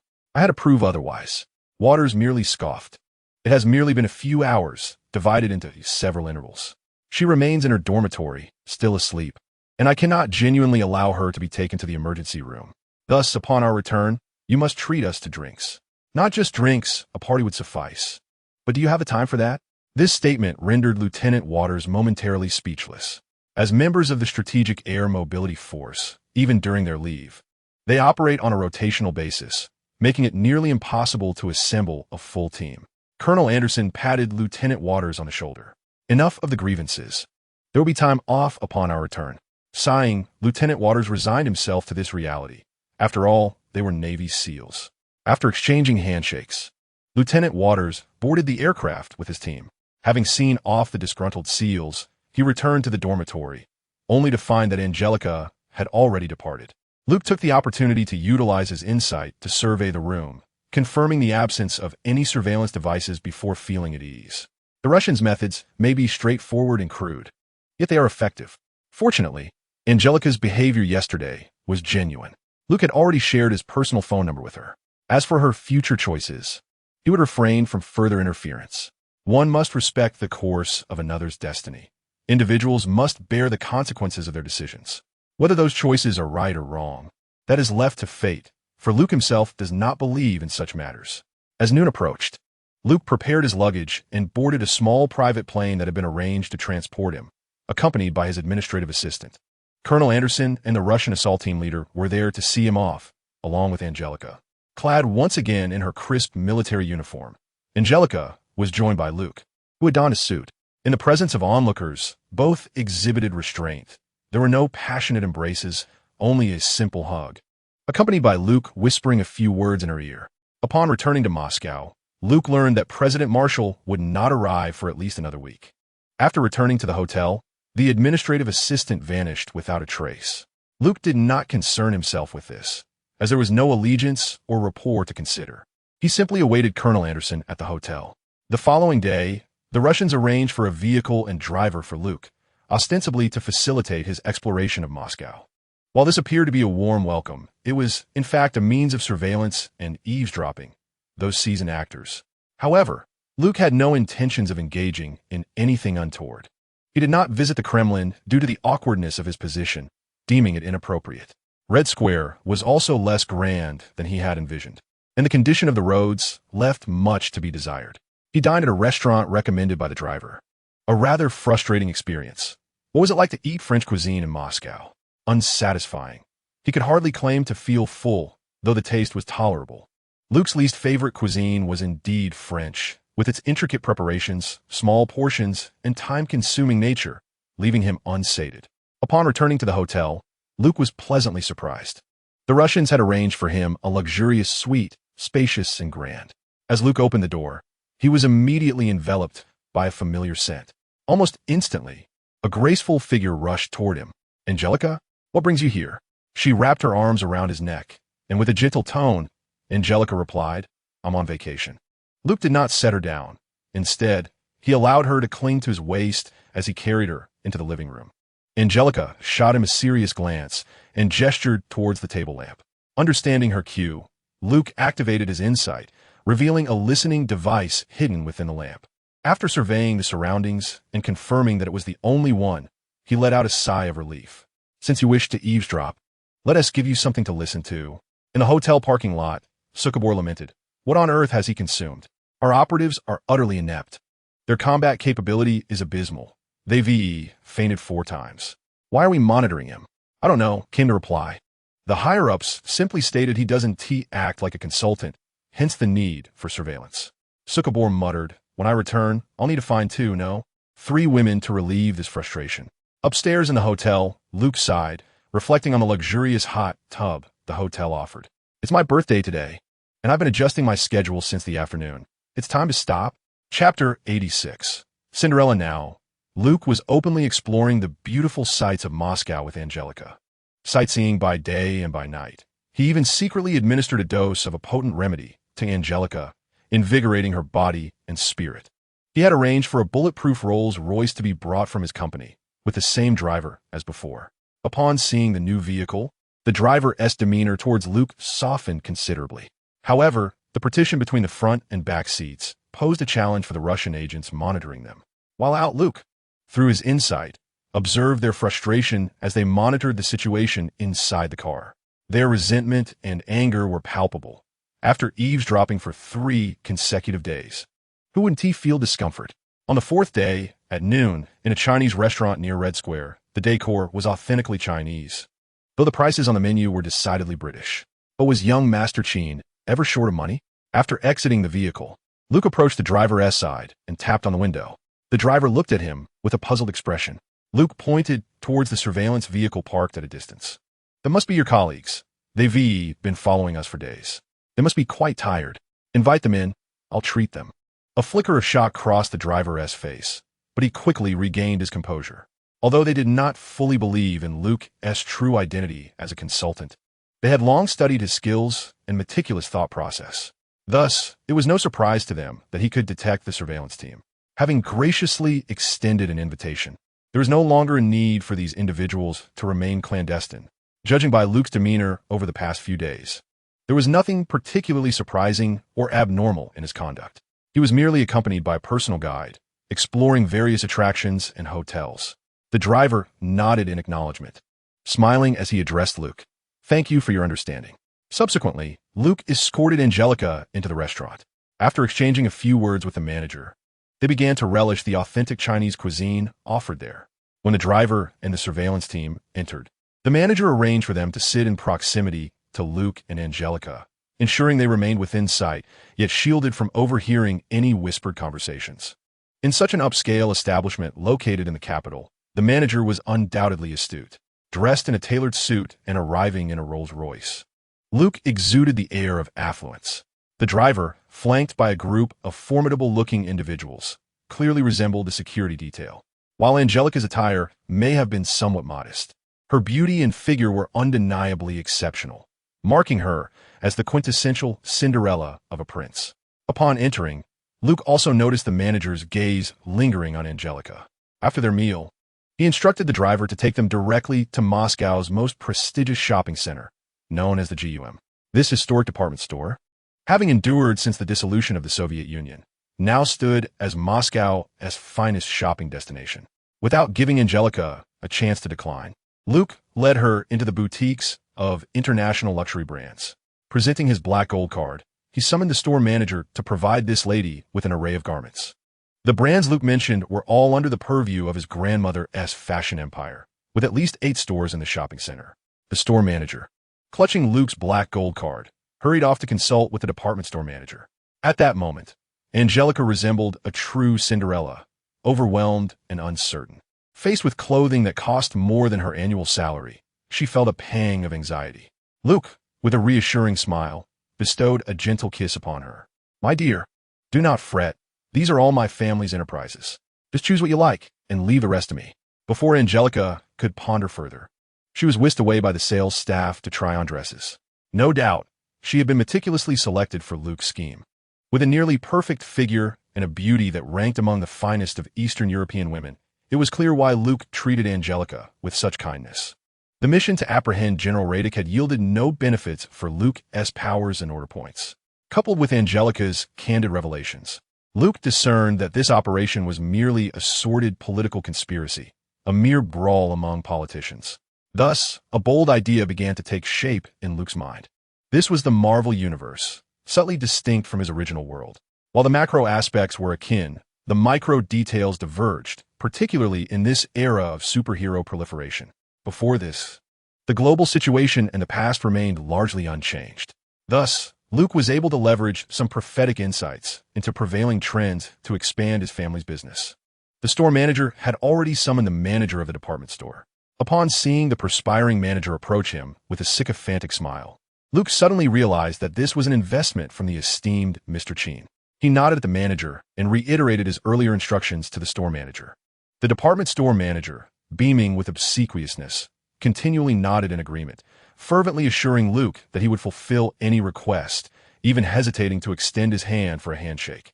The manager hastily went to find the store managers of other brands. Meanwhile, Angelica was busy trying on clothes with the assistance of the staff. Luke's aesthetic sensibilities, drawn from future era, rendered him indifferent to current trends. However, he had once commanded the admiration of a cadre of rebellious designers, demonstrating his considerable talent. As he selected outfits for Angelica, the managers of various brands began arriving with their clothing racks and accessories.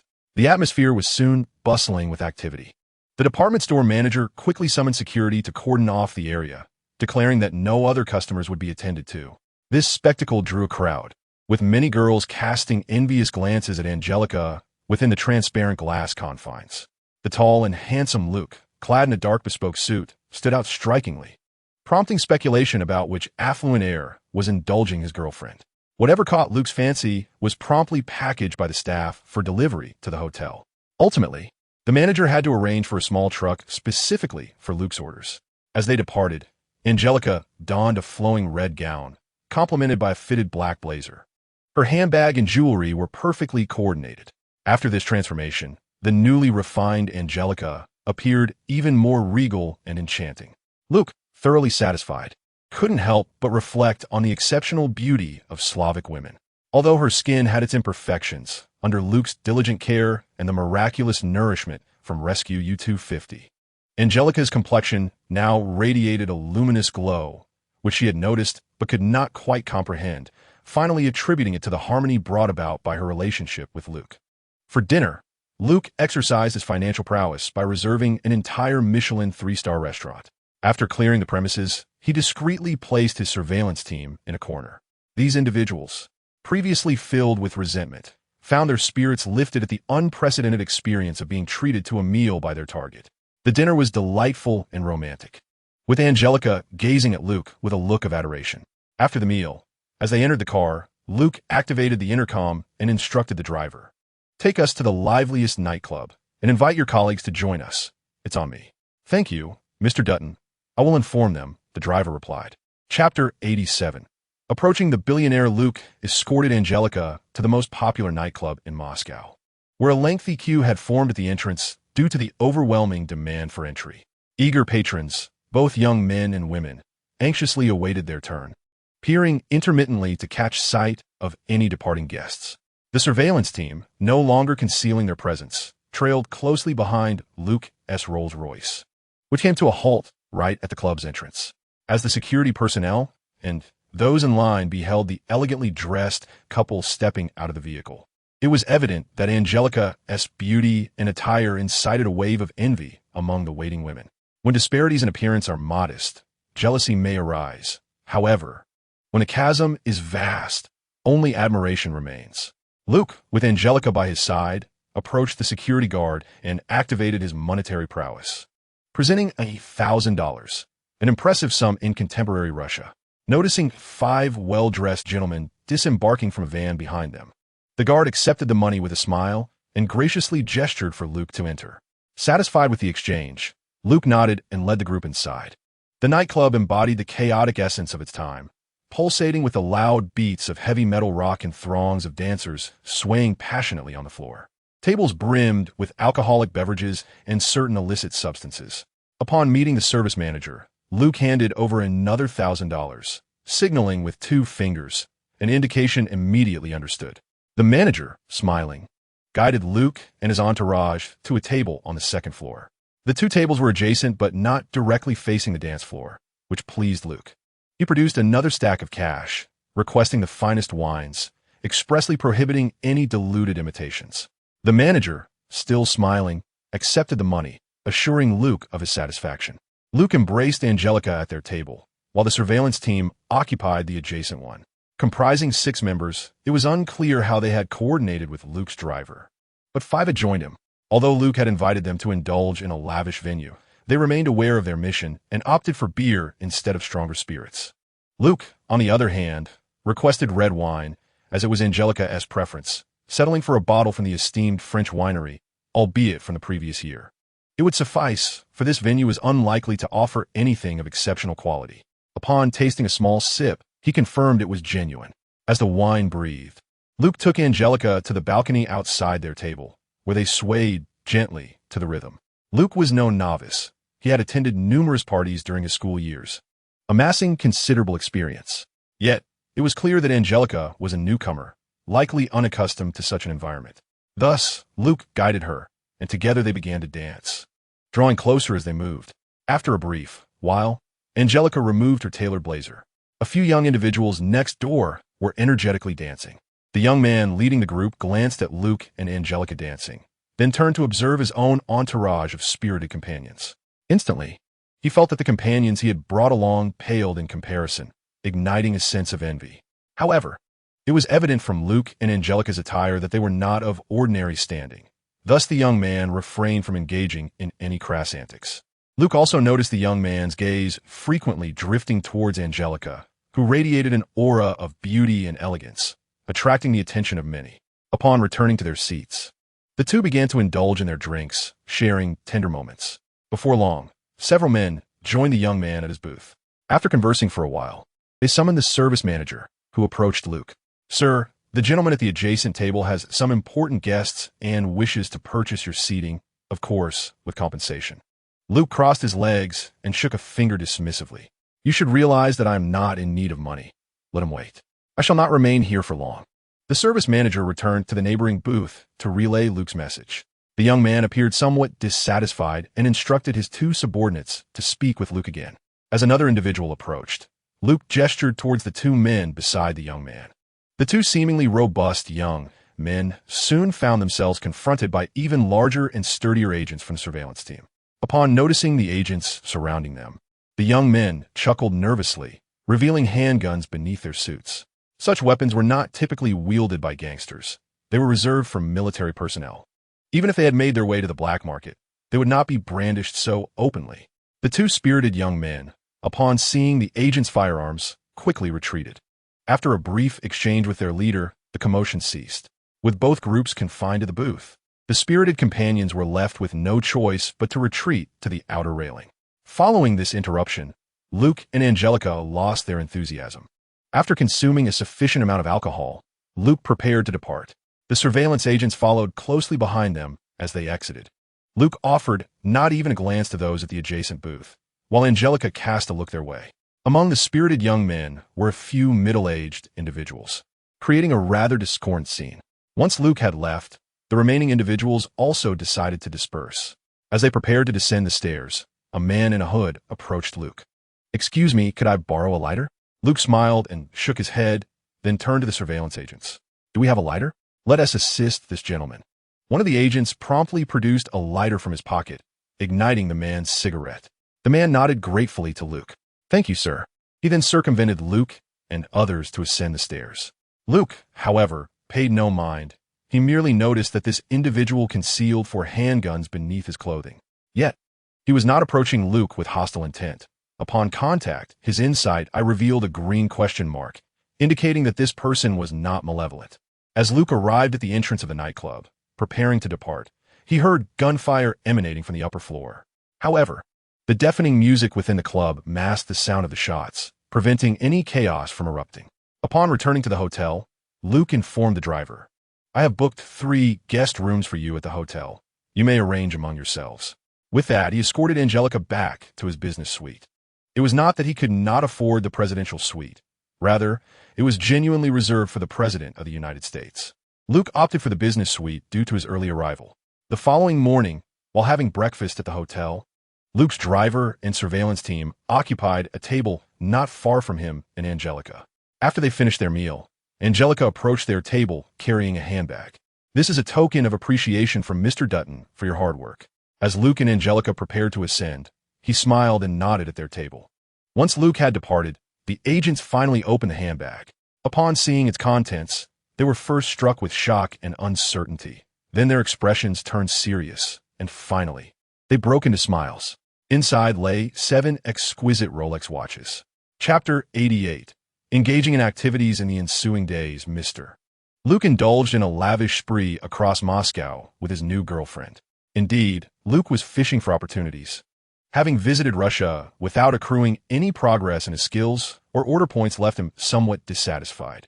Now, not only was he under protection, but he was also accompanied by dedicated bodyguards. To neglect engaging in some enterprise would be to disregard the high standards of hospitality extended to him by the Russian side. Thus, Luke's recent days of extravagant spending alongside a beautiful companion in a Rolls-Royce finally caught the attention of certain individuals, those with ulterior motives toward Luke, as well as higher-ups. After breakfast, Luke awaited Angelica's selection of attire to continue their outing when the deputy director paid him a visit. "Good day, Mr. Dutton. I am Alexander Vasilyevic, Deputy Director of the Federal Security Service of Russia." Luke politely shook his hand. "Good day, Director Alexander. It is a pleasure to meet you, and I sincerely appreciate your hospitality." This statement momentarily left Director Alexander speechless. However, he quickly regained his composure, his expression turning grave as he remarked, "Mr. Dutton, your recent leisure in Moscow may place you in peril." Luke, unfazed, chuckled as he poured him a glass of water. "I am merely a tourist. Is it not your duty to ensure my safety?" Alexander understood that the surveillance team had long since been recognized by Luke and had now become his personal bodyguards. Moreover, Luke and Angelica seldom engage in serious discussions at the hotel.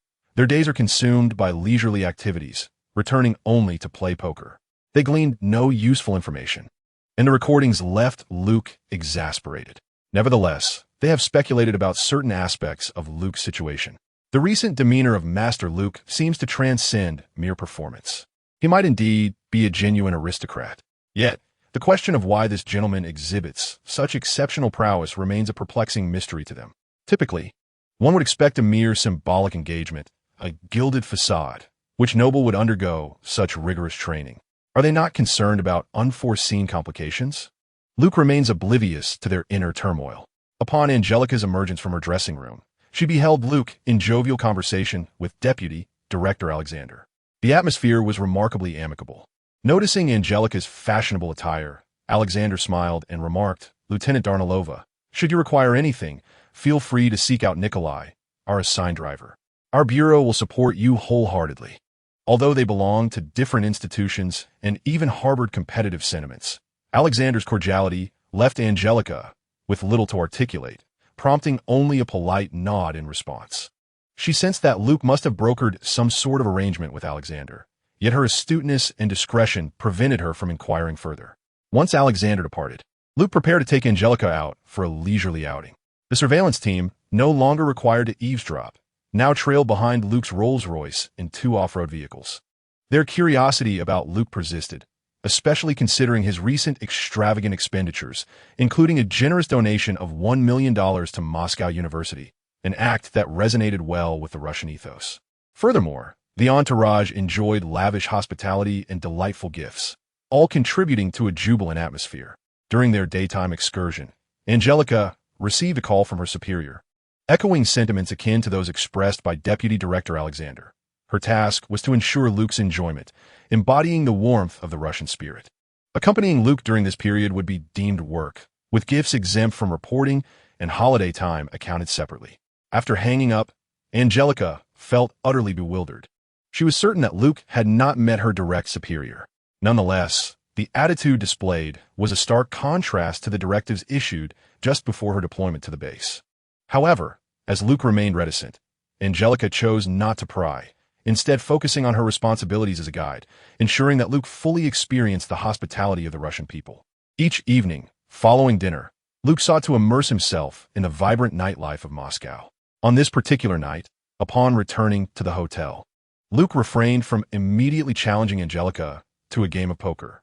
Instead, he ordered a fine bottle of red wine and, with a somewhat bewildered Angelica by his side, commenced to drink. Angelica found herself plagued by self-doubt, questioning whether her allure had waned or if Luke had lost interest in her charm. Luke discerned her subtle intentions and tightened his embrace around her slender waist, whispering softly in her ear, "This evening, we shall enjoy a performance." although Angelica was somewhat bewildered. She found solace in Luke's demeanor and actions, which still bore the freshness of their connection. Thus, she patiently awaited his promised entertainment. Indeed, it wasn't long before a resounding bang echoed through the corridor, followed by a cacophony of voices. Nikolai knocked on the door before stepping inside. "Sir, we have apprehended the suspects." Luke smiled and nodded in acknowledgement. "Well done. The rest is in your capable hands." Nikolai grinned, nodded back at Luke, and exited, shutting the door behind him. Luke, observing the slightly dazed Angelica, proceeded to feed her a generous sip of wine, finally roused from her stupor in Luke's embrace. She regained her senses. It was then that Luke elucidated the entire situation. Earlier that morning, he had indeed struck a deal with Deputy Director Alexander. However, Luke had devised a plan to use himself as bait to lure out those with nefarious intentions within the Moscow underworld. In the aftermath of the Chechen War, certain former Soviet republics had begun to stir restlessly, frequently executing acts of terrorism in Moscow, much to the chagrin of both the Security Service and the Foreign Intelligence Service. General Radek had recently been captured, yet other factions continued to engage in covert operations. Radek's group, however, posed the most significant threat. Luke's strategy involved using his unique position to draw out the gangs. Due to his status, law enforcement agencies like the Security Service often found themselves restrained in their actions against the gangs, protected by their powerful patrons. Yet, with Luke's involvement as an American official, it transformed into a diplomatic incident. As long as the patron was not the president, no one could intercede on their behalf. This method would ultimately allow for the identification of terrorists orchestrating attacks within the country, as the gangs were the primary suppliers of their weaponry. By dismantling these gangs, the Security Service would benefit, seizing all confiscated assets without the obligation to return them, thus gaining accolades. Meanwhile, the Foreign Intelligence Service would also reap rewards by obtaining vital information about the terrorists. Luke aimed to experiment with the extent of his involvement, eager to see how much progress and accolades he could accrue.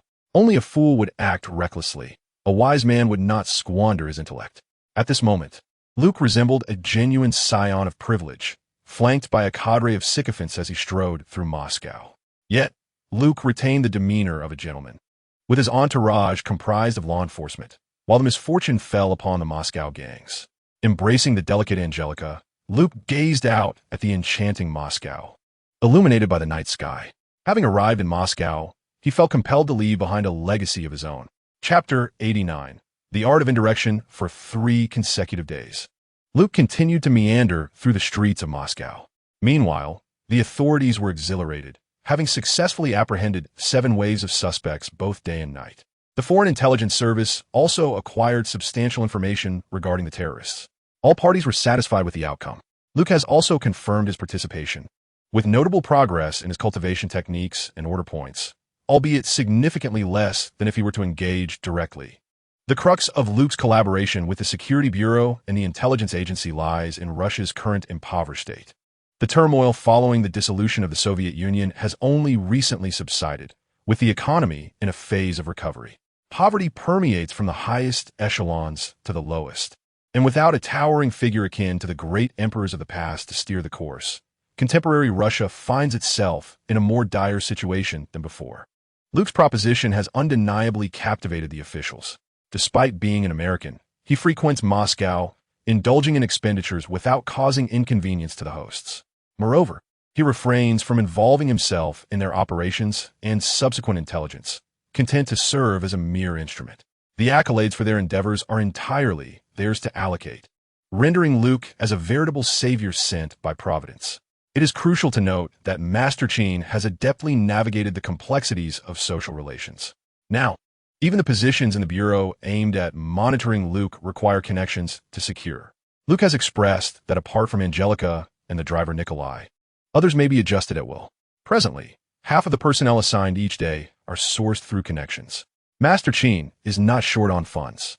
He books entire venues for meals and dines in high-end restaurants at his leisure, on days when reservations cannot be procured. There's no need for Luke to exert his financial prowess. Agents from the Security and Intelligence Bureau facilitate the clearance, elevating Luke's treatment to a level surpassing that of the U.S. ambassador to Russia. Each agent involved in the surveillance receives shopping cards as gifts from Luke. alongside a tailored suit and a luxury watch as standard fare.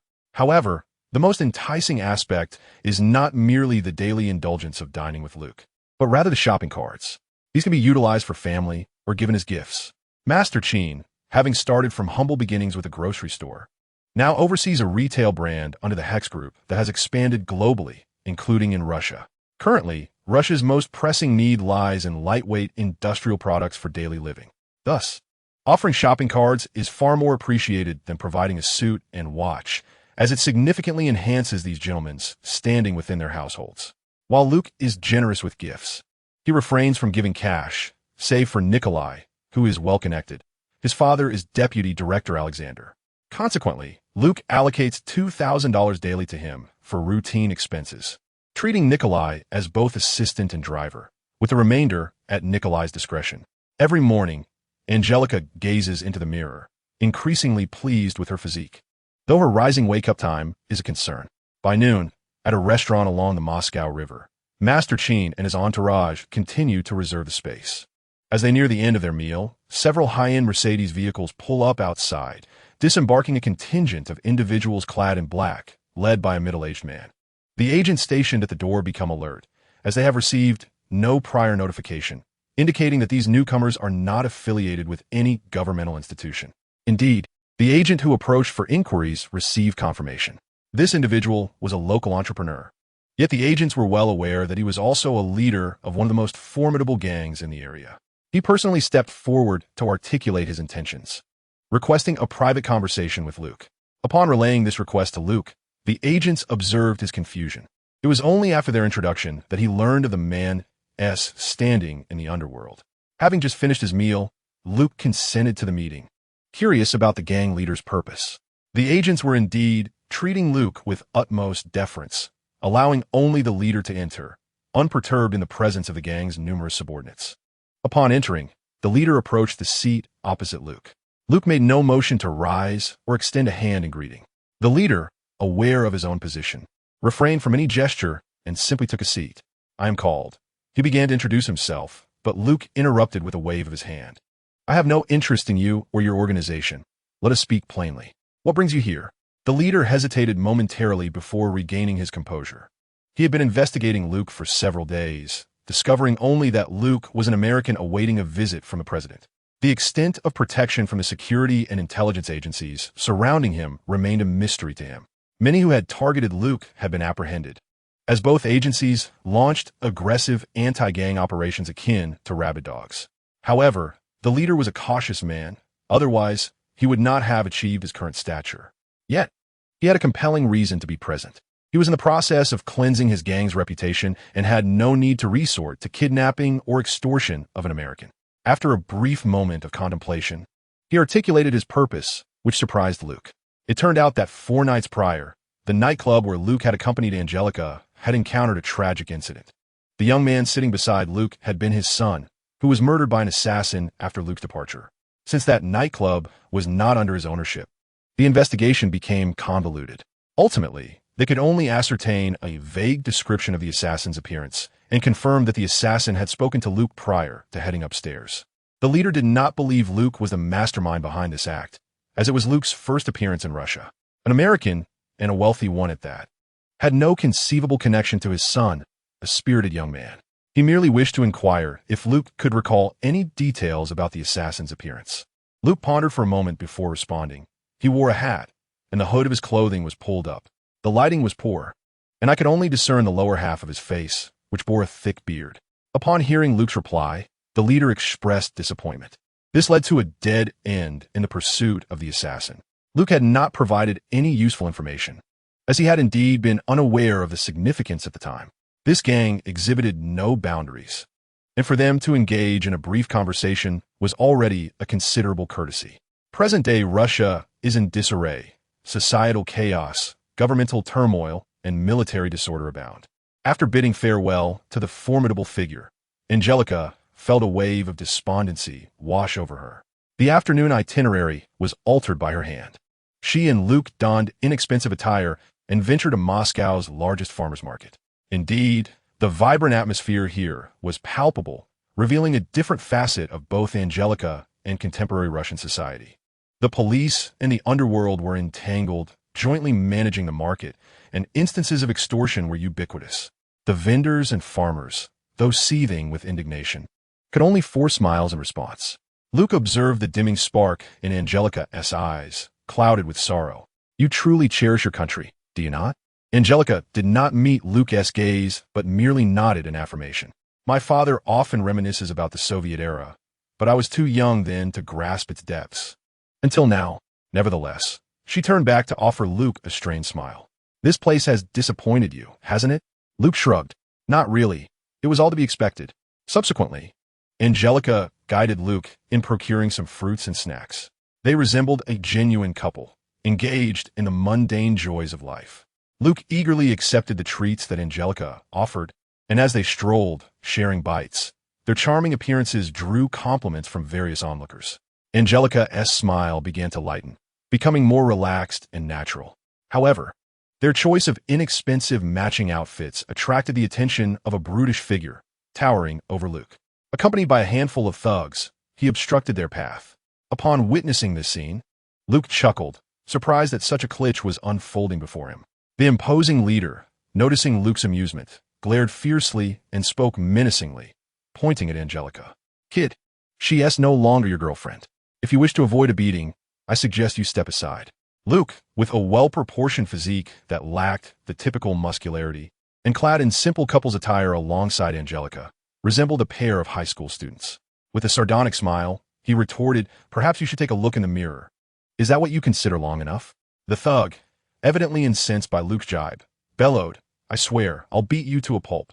He charged at Luke, swinging a fist akin to a heavy sandbag. Bystanders gasped and shielded their eyes, fearing for the young man's fate. After all, what manner of person was young Master Cheen? He was not one to be trifled with. Without hesitation, if he felt slighted, he sought immediate retribution. While others may choose to retreat for a broader perspective, he believed that failing to confront the matter at hand would only unsettle his resolve. Then Luke stepped forward amidst the astonished gazes of the crowd, delivering a powerful blow with his elbow, sending the nearly 2-meter-tall thug flying 4 to 5 meters away. The 5 or 6 henchmen, having just grasped the situation, prepared to draw their weapons and encircle Luke. However, Luke was quicker, not allowing them a moment's respite, striking with both fists. Within 5 seconds, all of them lay sprawled on the ground. Nearby, a few vegetable vendors and merchants quietly urged Angelica, Dear girl, please take your boyfriend and leave this place. They are members of a local gang. Angelica smiled and expressed her gratitude to the well-meaning individuals, assuring them, it will be fine, trust in the power of the government. Yet some believed she was being overly naive and quietly warned her, those people are in cahoots with the police. You must run, young lady. Luke, however, was unperturbed, setting aside his personal capabilities. As the special advisor to the president on counterterrorism, he possessed diplomatic immunity, akin to the privileges afforded to high-ranking officials of embassies. Luke was curious to discover Angelica's true intentions for bringing him here. Indeed, he discerned that Angelica's arrangements were purposeful. Turning back, he caught Angelica gazing at him with a look of gratitude. Upon meeting her enchanting eyes, he understood. This place held beautiful memories for Angelica. Yet it had now been tainted. She lacked the ability to change it herself, but with Luke by her side, she believed it possible. As a distinguished guest of the Russian side, only the president's intervention could sway those who sought to harm him. Bringing Luke here was an expectation that someone would stir trouble, providing an opportunity to cleanse the area of its impurities. During the days Angelica spent with Luke, he felt comfortable and at ease. She possessed exceptional qualities, independent, intelligent, and considerate. Luke had no qualms about allowing her to take advantage of the situation. To Luke, the forces of darkness were as intolerable as those involved in vice and drug trafficking. He could only eliminate the gambling issue himself, given that his maternal family, the Luciano family, was one of the ruling families of Las Vegas. It was unacceptable for family to turn against family. The current scene felt surreal to all present.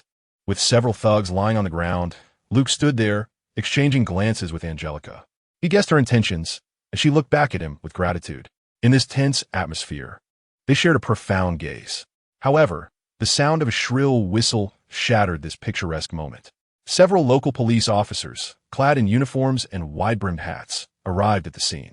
Before Luke and Angelica could utter a word, one of the thugs shouted, "Yuri, this guy assaulted us. We merely wanted to befriend him." The leading officer was presumably Yuri. As mentioned by the thug, Luke noticed him scanning his attire, and then Angelica, his eyes suddenly brightening. With a sweeping gesture of his hand, he commanded, "Take them all back." As the ruffians noticed the arrival of their support, they helped each other to their feet and glared menacingly at Luke. An officer approached to handcuff Luke, but he took a step back and pointed to the thugs, inquiring, "Why aren't they being restrained?" The officer shot Luke a glare and replied, "They are the injured parties and will need to undergo a medical examination shortly." It was only then that the ruffians recalled their leader. Turning around, they saw the burly man sprawled on the ground, unconscious. Luke had been measured in his actions, merely rendering the opponent unconscious and channeling a surge of energy into him, ensuring that his little toothpick would remain soft and pliable for a lifetime. Officer Yuri frowned, glancing between the fallen brute and Luke. "You have seriously harmed him. Cuff him and take him away," he commanded. Luke squinted and replied, "Aren't you going to confirm the situation? Once those handcuffs are on, they won't come off easily." Seeing Luke's audacity, Officer Yuri hesitated. Yet Luke and Angelica didn't appear to be individuals of influence. After a moment's contemplation, he nodded to his subordinates. "Take them away." Luke smiled and extended his hands toward the officers in a gesture of compliance. Thus, the group made their way to the nearby police station on foot. Upon arrival, the officers attempted to separate Luke and Angelica, but she remained unmoving, preventing them from placing handcuffs on her or escorting her to the interrogation room. However, Angelica insisted on staying with Luke. Understanding her concern, Luke leaned in and whispered with a smile, "Have you forgotten what I accomplished down south?" At that moment, Angelica recalled their previous mission and paused before breaking into a smile. In that endeavor, Luke had indeed outclassed a multitude of elite Navy SEALs and Alpha team members. With a radiant and enchanting smile, she embraced Luke and kissed him. The officers, unwillingly subjected to this display of affection, found themselves at a loss to separate the two. Fortunately, Angelica was mindful of propriety, keeping the kiss brief. 10 seconds was ample time to leave them feeling awkwardly fed with romantic sentiments. Luke was led into the interrogation room, while Officer Yuri approached Angelica in the reception area. "Well, miss, I suppose you wouldn't want your boyfriend to suffer in prison, would you?" In response to Yuri's overtly malicious threat, Angelica merely laughed. "He's not my boyfriend." Yuri, taken aback by her response, quickly brightened, asking her, "How much?" He had presumed Angelica to be the type of woman who could be bought, but her laughter was filled with derision. With a teasing glance at Yuri, she placed her designer handbag on the table and pointed at it. "This bag is an authentic Prada. Your annual salary wouldn't cover it. How much do you think I'm worth?" She then propped her feet on the table, indicating her shoes. "These are genuine Gucci, worth enough to rival your yearly earnings." Raising his left hand, he illuminated the dial on the inner wrist. "A limited edition Cartier diamond watch. Apologies, but you shall never afford it." Yuri's expression darkened considerably at Angelica's retort. However, after a brief pause, he revealed a sinister smile. "Miss, I suspect you and your companion are engaged in the illicit trade of prohibited substances." Yet, Angelica remained unfazed, casually gesturing towards the adjacent interrogation room. "First, ascertain whether you can handle him." Observing her demeanor, Yuri hesitated. This woman, clad in seemingly inexpensive attire, had spoken with an air of undeniable confidence that prompted his suspicion. He could not discern the authenticity of her claims, yet her assured tone suggested a high probability of truth. Had he inadvertently encountered a formidable opponent today? Was this young woman truly the mastermind? Dismissing Angelica's words, Yuri hurriedly exited to consult the chief. After hearing Yuri's account, the chief found himself in a quandary and instructed Yuri to probe further. This fellow was quite shrewd. To avert any real confrontation, he sent his subordinates to intimidate Luke. 3 officers, armed with batons, entered the interrogation room. Faced with Luke's bemused gaze, they feigned ferocity, tapping their batons against the table. "Behave yourself, or I won't be so courteous. Now, state your name and place of residence." Luke discerned their bluster immediately, smiling as he replied in English, "Luke Dalton, residing in Missoula, Montana, Yellowstone Ranch." The officers, taken aback by his fluent English, exchanged perplexed glances before hastily fetching someone proficient in the language. Luke repeated his statement. After translation, the officers found themselves at an impasse and quickly reported back to Yuri. Damn it. This guy's American? Where are his documents? Have you searched him? They looked at one another, shaking their heads. Yuri erupted in near fury. Then why the hell are you still standing here? Go verify. After much commotion, they returned to Yuri. We couldn't find his entry records. Is this brat playing us? Let's show him who's boss. Following a scolding from Yuri, the officers, in a foul mood, returned to the interrogation room, this time intent on taking action against Luke without uttering a word. The smile that had adorned Luke's face vanished in an instant. He urgently shouted in Russian, "What are you doing? This is illegal." Witnessing his cowardly expression only emboldened the officers further. As they advanced, Luke suddenly exerted force to topple his chair, crashing to the ground. The officers exchanged incredulous glances, wondering if this fellow was an actor, collapsing without even being touched. Just as they were about to approach him again, the door to the interrogation room was kicked open with a resounding bang. The visitor was Nikolai, and behind him was Deputy Director Alexander, who had hurried over upon hearing the news. As the door swung open, his gaze fell upon 3 officers brandishing batons, encircling the fallen Luke. Coupled with the content of Luke's earlier outburst in the interrogation room, Deputy Director Alexander was trembling with rage. This was a benefactor, a revered ancestor, a true young master. You bunch of scoundrels, severing someone's means of livelihood is akin to murdering their parents. He shouted urgently, "Stop!" Yuri, having heard the commotion, rushed over but was intercepted by Nikolai. Alexander hurried forward to assist Luke, his face a mask of remorse. "I apologize, Mr. Dutton. I have arrived too late." Luke managed a faint smile. "It's all right. Your timing is impeccable." Nikolai had already presented his identification to Officer Yuri. In this mission, apart from Angelica, Nikolai stood to gain the most.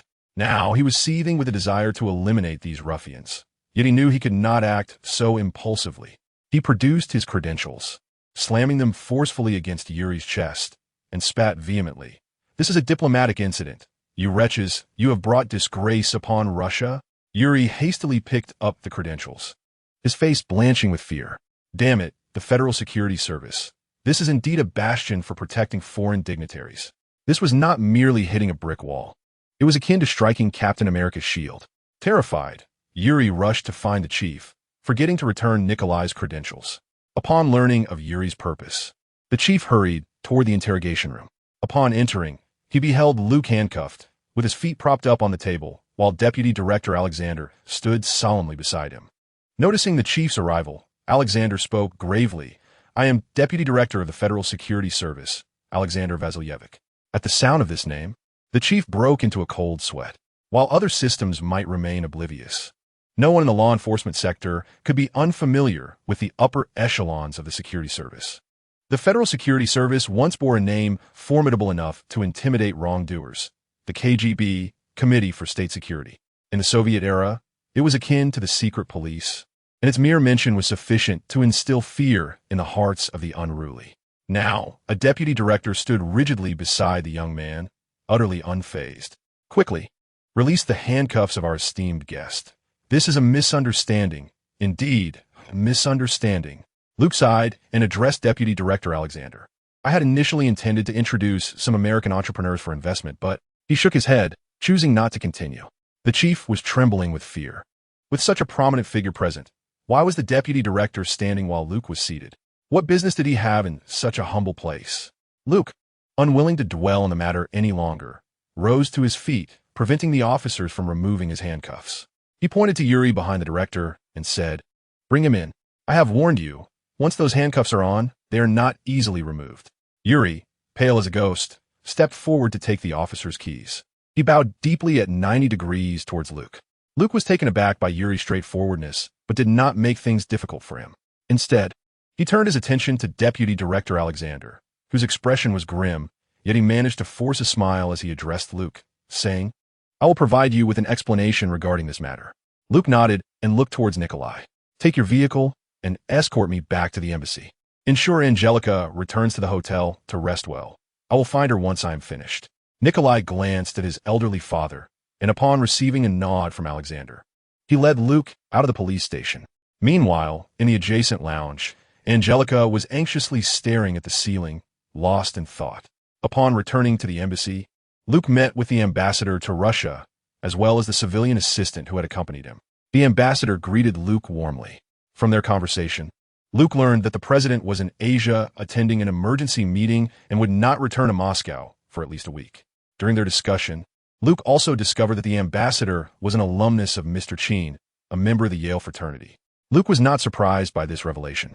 The lavish spending he had exhibited over the past few days had already reached the higher echelons of Moscow society, who welcomed it wholeheartedly. This, in turn, facilitated smoother interactions between the embassy staff and their Russian counterparts. Young Master Cheen was no fool. When the ambassador referenced his father and the Russian attitude towards the embassy, Luke immediately grasped the implications. The groundwork had been laid by the elders, and the nuances of social dealings now fell upon him. Consequently, Luke promptly donated 5 armored Dodge vehicles to the Russian embassy, along with a substantial quantity of supplies and office materials. While all this was entirely legitimate, no one was naive enough to overlook the underlying social dynamics at play. That evening, Luke covered the expenses for a lavish party within the embassy. Every staff member was presented with gifts, and the dinner was exceedingly sumptuous. Young Master Cheen garnered quite the reputation at the embassy, and that night, he was assigned a luxurious guest room, second only to that of the ambassador. After making a phone call home to assure his family of his safety, he began discussing serious matters with Mr. Cheen. The elder was taken aback by Luke's audacious plan, but was pleased to see him maturing and considering matters with a broader, long-term perspective. "Are you certain she won't turn against you after this?" he inquired. "It's hard to say, but she will never become my enemy," Luke replied. "Very well. I will discuss this with your father, and we will arrange the subsequent matters." "Thank you, grandfather. Family ties are paramount. Everything we do is for the sake of our lineage. Moreover, the individual you seek is a distant relative from your grandmother's side in Sicily, belonging to your nephew's generation. I will ensure he reaches out to you."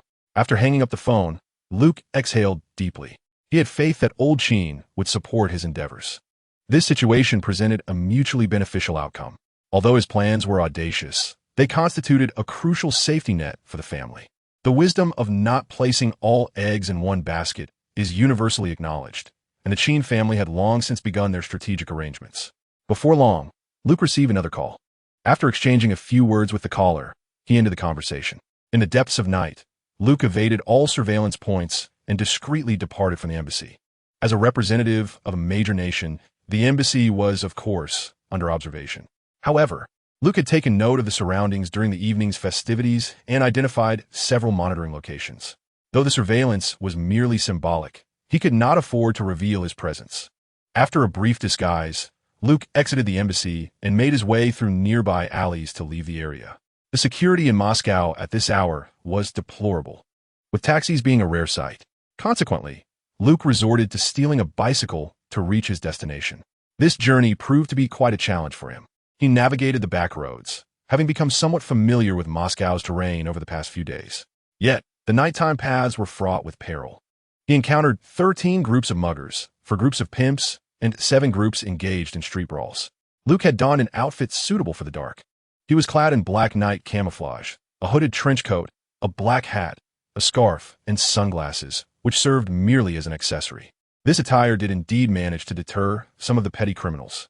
However, he refrained from lethal force, opting instead to incapacitate those who were intoxicated or under the influence.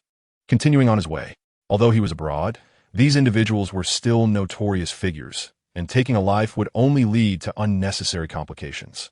There were far too many such individuals along the route, and should he eliminate them, it would surely make headlines the following day, attracting the attention of the authorities. Perfection in such matters is unattainable. Any action would inevitably leave traces. To avoid trouble, Luke endeavored to spare lives as much as possible. Upon arriving at the designated location, a small tavern nestled in a civilian district, he approached the back door of the establishment. Using the agreed-upon signal, he knocked on the tavern's rear entrance. It wasn't long before the door opened, revealing a man of average build, sporting a scruffy beard, who unmistakably bore a hint of Italian ancestry. In the alley, the man addressed Luke, saying, "We haven't uncovered much regarding that matter, but we did find that a bounty had been placed, which led to that young man's demise at the hands of assassins." Luke lowered his voice and inquired, "What is your influence in Moscow or Russia at large?" The man shook his head and remarked, "The local gangs are utterly unhinged, lacking any semblance of a moral compass. Our endeavors here have encountered considerable obstacles. After pondering for a moment, Luke chose not to pursue the topic further. It was evident from the man's demeanor that, in terms of brute strength, the Italian mafia would struggle to establish itself in Russia. The fierce reputation of the Russian people was not mere bravado. Luke inquired further, "Where do assassins here accept assignments?" The man responded, "There are a few dedicated brokers, and some gangs also take on tasks, but they lack professionalism. Hence they only handle minor jobs. Provide me with the information of those brokers," Luke requested. The man nodded and returned inside the bar, shortly emerging with a folder in hand. After handing it to Luke, he added, "Prepare a car for me, unobtrusive with false plates, parked at the entrance of the street near the embassy." "Very well. Is there anything else you require?" "Give me the contact number of your representative in Russia." All right." After acquiring the desired information, Luke departed. He stealthily returned to the embassy and began to scrutinize the profiles of the brokers. Throughout the day, he remained mostly confined to his room, emerging only for meals. As night fell, he quietly left the embassy once more. Arriving at the designated location where the prearranged vehicle, a black Volkswagen sedan, awaited him, he reached under the rear axle and retrieved the key. Following the addresses provided by the brokers, he set off. There were 4 brokers in total, and Luke visited each of their workplaces, silently infiltrating each location. He employed a deft touch to incapacitate the brokers with a single strike. He then proceeded to search for information on their subordinates. At last, he found what he sought at one broker's office, an assassin codenamed Chef. Luke believed this chef to be the individual he was seeking. The assassin he had encountered previously had been marked with a green indicator by the Eye of Insight, signifying alignment with the virtuous faction. Moreover, Luke had detected the scent of seafood and culinary spices emanating from that individual. This person was integral to Luke's plans, which is why he sought him out. After obtaining the assassin's information, Luke headed towards the chef's address. However, for 2 consecutive nights, he found no trace of the individual. On the 3rd night, Luke returned to the broker's office, slightly disguised, and forcefully compelled the broker to divulge the assassin's whereabouts. Unfortunately, the news he received was grim. Chapter 92. Conscious after extracting the necessary information, Luke wasted no time in eliminating the broker. He ensured that the scene bore no signs of a break-in. All valuables and cash were seized by him. He found a secluded spot along the way to bury the valuables, while the cash was stored in his personal space. Although Luke was not in dire need of money, cash is always useful, no matter the location. Valuable items are no longer of any necessity to Luke. In fact, they only serve to burn his hands and will inevitably reveal themselves if given to others.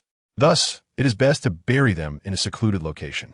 From the words of the assassin broker, it is known that this particular assassin is set to retire. The exact reasons remain shrouded in mystery. Yet there exists a rule within the assassin community. One must complete a final job before retiring, a task that cannot be declined. This last assignment is often a death sentence, either an impossible mission or a trap laid for them. Though the assassin world appears laden with regulations, it is the heads of the assassin organizations who truly lack any moral compass. Aside from a handful of elite assassins, the remainder are merely laborers, and those without any retirement benefits at that. Moreover, this broker, as assessed by the Eye of Insight, is a nefarious character, steeped in villainy. This broker also serves as the leader of a small assassin organization. From the information he provided, Luke learned that he has dispatched all his subordinates to eliminate this assassin. However, this plan is merely a breeding ground for deceit. He has 6 assassins at his disposal, yet he has divulged only a single piece of information: the time, location, and the name of the target, with nothing else to be gleaned. The target's identity is reduced to a single name, with all else remaining unknown. The designated location is a tavern in a small town near Moscow, and the appointed time is this very evening. All assassins receive the same information. However, a heavy snowfall has commenced, and it has now been 5 hours since the target was expected to appear. Luke first drove to the tavern, only to find it closed. He stealthily entered through the back door and, upon a cursory inspection of the interior, discovered numerous troubling signs. The main hall bore no evidence of a struggle, indicating that the assassins who arrived here likely did not engage in combat and were probably unaware of each other's identities. On the dining tables and the bar counter lay 5 cups, 4 of which were scattered across 3 tables, while 1 was positioned at the bar. By observing the arrangement of the cups, Luke surmised that one pair of assassins was masquerading as a couple. The table with 2 cups stood apart from the others. which each held a solitary cup. One of the cups bore traces of lipstick on its rim. The solitary cup at the bar represented one individual. It was accompanied by 2 sets of cutlery. Luke conjectured that the second set likely belonged to the tavern server, who must have left in haste, as the establishment closed early without even cleaning up or collecting the dishes. This provided Luke with a wealth of valuable information. Among the 5 assassins present, one was his intended target, while the others were merely pawns ensnared by his employer's scheme. Contemplating this, Luke furrowed his brow. The target was likely in peril. The breeding of deceit serves only to evade the payment of retirement benefits, revealing the depths of his employer's treachery. Now, Luke must venture to the target's residence to ascertain whether the target is still alive. Braving the heavy snowfall, Luke arrived outside his target's residence. Upon reaching the exterior of the house, he discovered, to his astonishment, that the individual was engrossed in a game of poker. Luke stealthily circled the premises for observation. He noted that, after the snowfall, the target had ventured out, only to return shortly thereafter. The tire tracks served as evidence of this, and the warmth emanating from the engine compartment suggested a recent arrival. After a thorough inspection, it became evident that the skirmish within the house had concluded.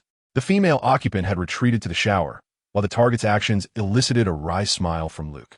Inside the room, Daniel had entered a state of contemplative clarity. His mind unusually sharp, he began to recall the details of his current assignment. Reflecting on the previous mission where he had flawlessly orchestrated the demise of a target under the guise of an accident. Every element had been meticulously calculated.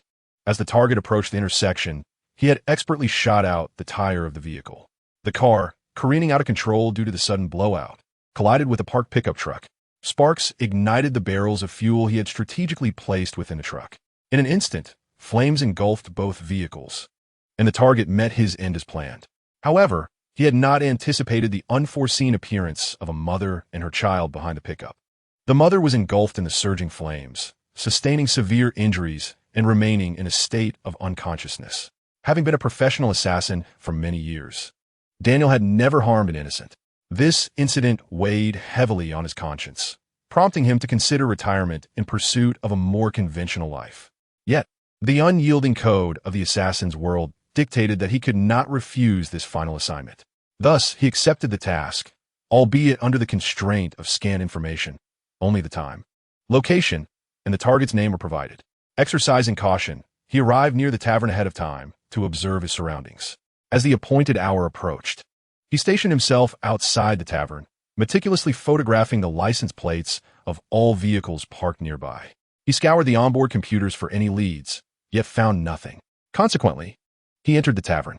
Although the atmosphere was somewhat peculiar, no one initiated any confrontation. Daniel ordered a drink and engaged the server in casual conversation, inadvertently revealing the target's name, to which the server displayed no reaction. As the tavern gradually quieted, Daniel sensed that a confrontation might be imminent. Just then, the town sheriff entered, greeted the server, and ordered a drink before taking a seat. One by one, patrons began to exit, until only Daniel remained. Lacking any solid leads, Daniel approached the server for further inquiries. Their conversation grew increasingly jovial, leading to the tavern's closing. The server, delighted, accompanied Daniel back to his residence. As she expressed a desire to play poker, Daniel's demeanor shifted. Being a cautious individual, he promptly halted her actions. The search commenced, for the waitress was indeed a notable figure within the tavern. However, after the thorough examination, her interest waned entirely. Once she donned her clothing, she turned to leave, only to be met with a blizzard outside. This predicament was rather awkward.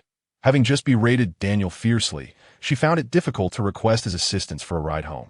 Thus, she resolved to use the storm as an excuse to spend the night at Daniel's residence, locking him outside of the bedroom. Daniel sat pensively on the sofa, harboring no regrets about his earlier actions. For an assassin wishing to prolong his existence, prudence was imperative. After a considerable wait, he ascertained that the young woman had succumbed to slumber, and he quietly opened the bedroom door.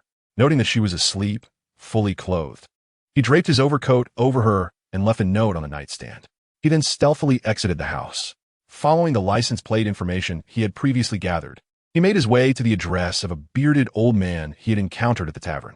He infiltrated the premises and, without warning, aimed his firearm at the unsuspecting old man. "Tell me, who is by he?" The old man, startled, clutched his chest and collapsed. Daniel was taken aback. Had he truly frightened him to death? Nevertheless, he felt no inclination to offer aid. Instead, he adjusted the man's body and began to search the house. Within the old man's outer coat, he discovered a note identical to one given to him by his employer.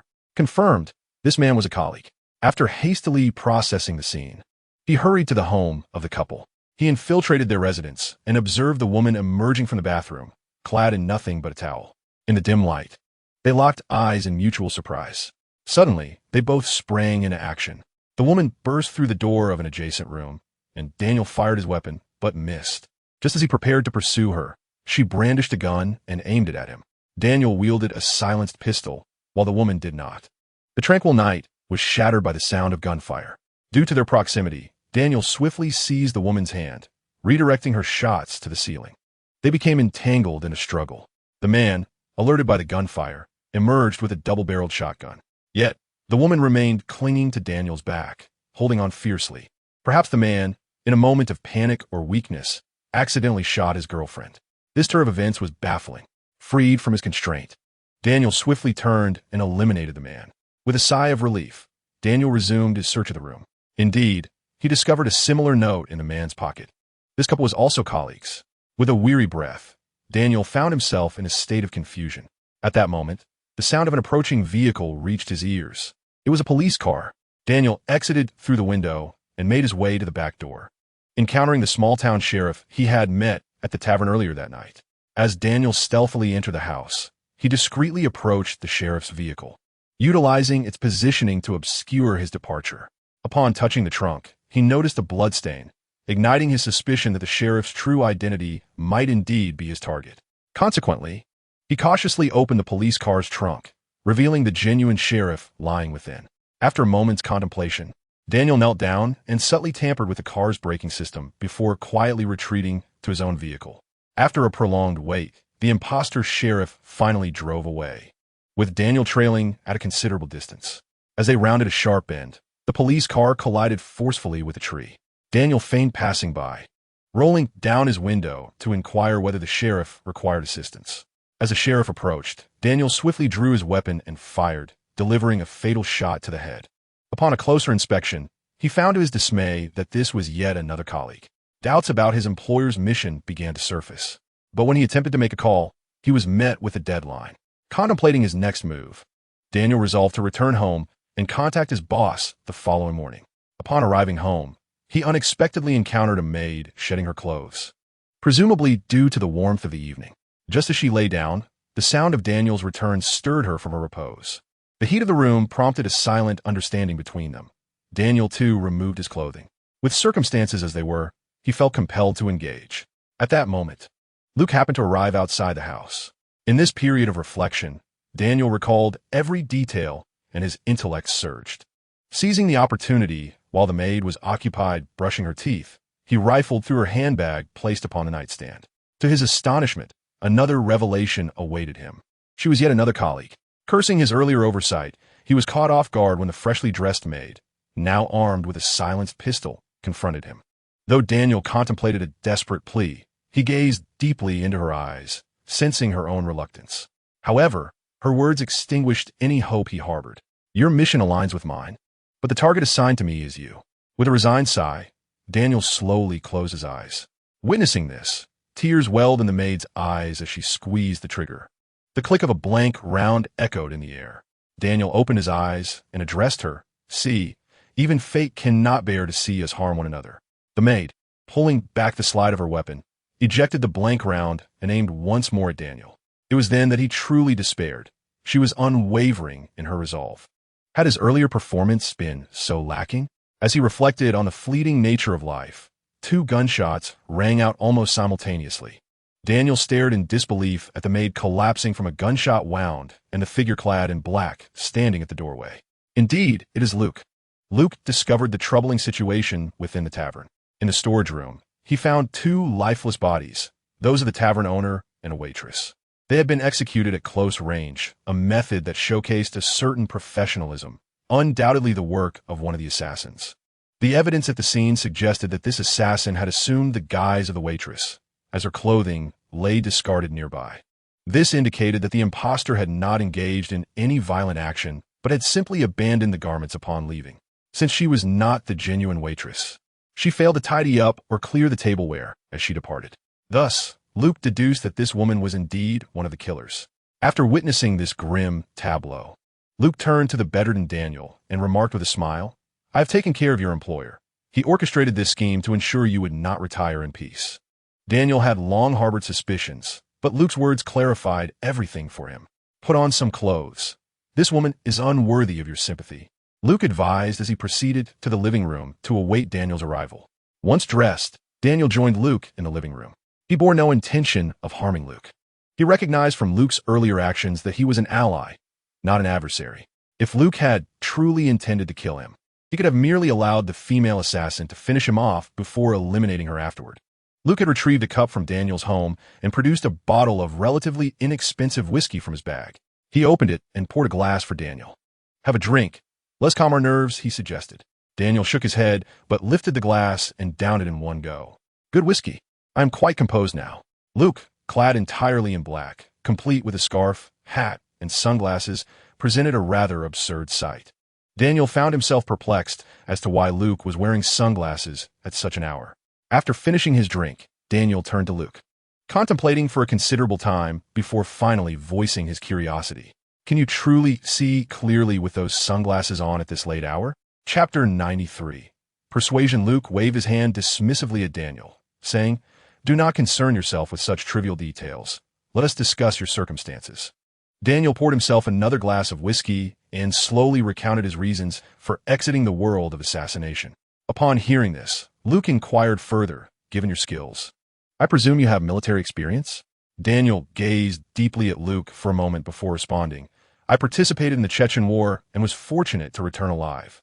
The First Chechen War was indeed brutal, with the battle for the capital, Grozny, notorious for its carnage.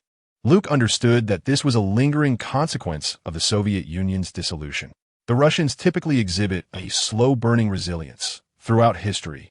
They have often been initially overwhelmed before ultimately gaining the upper hand. This pattern was evident during encounters with Napoleon, and even with underperforming art students. And now it seemed that neighboring nations were taking advantage of their current vulnerability. Luke pondered for a moment before addressing Daniel. "I will arrange for the family of the child you accidentally harmed to be taken to the United States for treatment." At this point, Daniel understood that the crux of the matter had arrived. "What is it that you wish for me to do?" "Rally your comrades and establish a security agency, with you as the head." This response left Daniel perplexed, as he assumed Luke was also an assassin seeking to recruit him. "Why me?"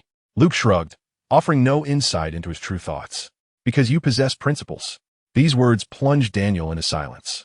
Luke then recounted the events that transpired 2 days prior when he accompanied Angelica to the farmer's market, deliberately concealing his identity. Noticing Daniel's lingering hesitation, Luke continued to entice, or rather persuade him. "Do you love your country? In such tumultuous times, you cannot bear to see it suffer, can you? The citizens here already endure great hardship. Do you not wish to take action?" Daniel, perplexed, queried, "Luke, what can I do? Even with a security firm, how could the impoverished populace afford to hire us?" Luke responded with unwavering conviction, "You need not concern yourself with that. Another group will handle the operations. Your sole responsibility is to ensure absolute military superiority." Daniel regarded Luke with skepticism. "What is it that you truly desire? I do not believe you are a philanthropist." Luke was pleased by Daniel's caution. His reluctance to immediately acquiesce signified that he was contemplating the proposal seriously. Thus, Luke produced a photograph and handed it to Daniel. "I require your loyalty, along with that of your organization, to her." Daniel took the photograph, examined it, and then gazed at Luke. "This individual is the future president of Russia. Yet the path ahead is fraught with obstacles. Our task is to safeguard her until she ascends to that position." Daniel scrutinized the photograph once more, furrowing his brow. "She is quite young. This will take time. Precisely because she is young, she will be more radical. Her humble beginnings afford her a clearer understanding of what the Russian people require." "Why her?" Luke reminisced about his time with her, a smile gracing his lips, although Daniel could not see it. "Because I have arrived." This statement left Daniel somewhat bewildered, yet impressed in an inexplicable manner. After a lengthy silence, he inquired, "Who is she?" Lieutenant Angelika Darnilova of the Russian Federation Foreign Intelligence Service. Daniel sighed. If she, Luke, anticipating his words, interrupted, you need not worry. Her resolve is far more steadfast than you can imagine. Then I will arrange for someone to contact you. Remember, should you betray her, I will ensure you understand the consequences of treachery. Daniel nodded, yet he bore no resentment towards Luke's threat. He had long since lost faith in the Russian government and military institutions. Gazing at the photograph of the young girl, it was abruptly snatched from Luke's grasp. Brother, is a mere photograph worth this? Luke tucked the picture away, stating, it is not yet the right time for you to meet. We shall discuss it once your security firm has flourished. Our organization is currently too feeble. Daniel nodded solemnly in agreement. Handle this matter yourself. Ensure it is executed with precision. I shall take my leave, Luke declared as he rose to depart. Daniel also stood and extended his hand. What shall we name our security company? Luke reciprocated the gesture with a firm handshake. Comrade Davarish, he replied, we are about to descend into the depths of hell. Let's call it Hell's Vanguard. Daniel chuckled softly. That name has a nice ring to it. I like it. After bidding farewell to Daniel, Luke stealthily returned to the embassy. Throughout the night, he engaged in an incessant stream of phone calls. Following breakfast, Deputy Director Alexander reached out, inviting Luke for coffee to discuss the outcomes of recent events. He had attempted to contact Luke the day prior, but Luke had declined the invitation, as they had yet to eradicate the insidious worms plaguing their ranks. It was evident that Deputy Director Alexander had sensed Luke's discontent during their last encounter. This time, however, Luke was extending a gesture of goodwill. Upon returning, Alexander had engaged in an extensive discussion with the director. After delivering a swift and decisive blow to those culprits over the course of 2 days, he finally arranged to meet Luke. They convened once more by the banks of the Moscow River, in a CAF that had been cleared by the security services. Present were only Luke and Deputy Director Alexander. Regarding the reported outcomes, Luke harbored no objections. The crux of the matter hinged upon Angelika's stance. However, he refrained from articulating his thoughts to Alexander, merely informing him of his intention to temporarily depart Russia. Due to their amicable relations, Luke put forth a request. He sought 8 individuals, along with Angelika and Nikolai, to accompany him on a vacation to Greece. Such an opportunity for an official trip would naturally be extended to those within his circle. Deputy Director Alexander understood the unspoken agreement, and they both left the meeting in high spirits. Subsequently, Luke returned to the hotel where he had been residing. Angelika awaited his return, and upon seeing him, she refrained from rushing into his arms. She harbored fears that Luke might resent her due to the recent machinations involving betrayal. Noticing her conflicted expression, a mix of anxiety and uncertainty, Luke approached her with a warm smile, wrapping his arms around her waist. At that moment, words felt inadequate. A fervent kiss was the only remedy to quell her racing thoughts. Indeed, as their lips met, the atmosphere in the room began to heat up. The emotional turmoil that Angelika had endured over the past few days needed an outlet, and Luke too sought respite from the mental strain of his recent scheming. The sun today radiates an unusual warmth, while a gentle breeze caresses the soft, white clouds drifting across the azure sky. Occasionally, a swift gust of wind stirs the dense clouds, intertwining them in a dance that renders them indistinguishable from one another. The evening glow paints the sky in hues of crimson, yet the atmosphere remains clear, devoid of clouds or rain, and the wind is but a whisper. Chapter 94. Visitors from home. As night fell, the two remained undisturbed, opting for room service from the hotel for dinner. The following morning, Luke departed Moscow with Angelika and a group of acquaintances from the security bureau. Their private jet had long been prepared, destined for Greece. In the Aegean Sea and the Mediterranean, Luke and his companions indulged in lavish expenditures, residing in seaside villas. They lingered longest on the island of Crete, where the climate was the warmest. Transitioning from the lingering chill of early spring in Moscow to the balmy embrace of Greece, it took everyone a moment to acclimatize. Though accompanied by connections from the security bureau, these were networks cultivated by Luke for Angelika. He arranged for personal guides to take them on excursions and shopping trips. Within the hotel, Luke reclined in a chaise lounge, savoring the gentle Mediterranean breeze. In his arms, Angelika nestled like a kitten wrapped in a towel. Without the watchful eyes of the surveillance team, she felt liberated. In their private villa, complete with a pool, she chose not to don a swimsuit. citing a fear of tan lines. That evening, Luke personally prepared an Italian dinner for Angelica, complete with an ample supply of red wine and candles. After their meal, they ventured into the courtyard to stargaze. The stars twinkled above, at times piercing the darkness, while at others, they quietly concealed their brilliance. Perhaps it was the sudden bursts of light that offered warmth to the night, or perhaps it was their retreat into obscurity that rendered the night sky ever-changing. Yet, none could rival the slender crescent moon, which, though cool, adorned the heavens. The moon and stars intertwined in the night sky, resembling a river flowing gently. Such splendor could not withstand the chill of the night. Despite its beauty, tranquility ultimately prevailed. "Anna," Luke addressed her affectionately, "I will be entertaining several guests tomorrow." Angelica lifted her head from his embrace, curiosity shining in her eyes. "Should I make myself scarce?" Luke pondered for a moment before nodding, then gently kissed her forehead. "Do not worry. This will be advantageous for you." Angelica continued to gaze at Luke, awaiting further explanation. Through their time together, she had come to realize that Luke was not only formidable, wealthy, and handsome, but also possessed a remarkable intellect, never boasting unnecessarily. If he remained silent, it indicated a lack of preparation. If he spoke, it signified that everything was already arranged. This thoughtfulness was endearing. What woman does not cherish surprises? The next day, Luke arranged for someone to accompany Angelica on shopping excursions while he remained alone at the hotel. Not long after, a young man scaled the wall from the neighboring villa. "Greetings, Mr. Chin. I am Marco Luciano." Luke smiled and nodded at him, gesturing for him to take a seat. "You may call me Luke." Marco is the great-grandson of Grandma Chin's elder brother, thus placing Luke a generation above him. However, Grandma Chin is the youngest in the family, being several decades younger than her brother. Through the generational age gap, Luke's status has somewhat inflated. Yet, neither party mentioned this familial connection. It was evident that the elders had reached a tacit understanding, leaving the specifics to the younger generation to navigate. Luke poured a glass of wine for Marco, and they commenced a lively conversation, discussing a myriad of topics. Marco shared numerous anecdotes from his homeland, Sicily. Despite the Luciano family's origins in the underworld, they had long been rehabilitated under the guidance of old Master Chin. Nevertheless, the remnants of their former influence remained substantial, though they seldom engaged in illicit activities anymore.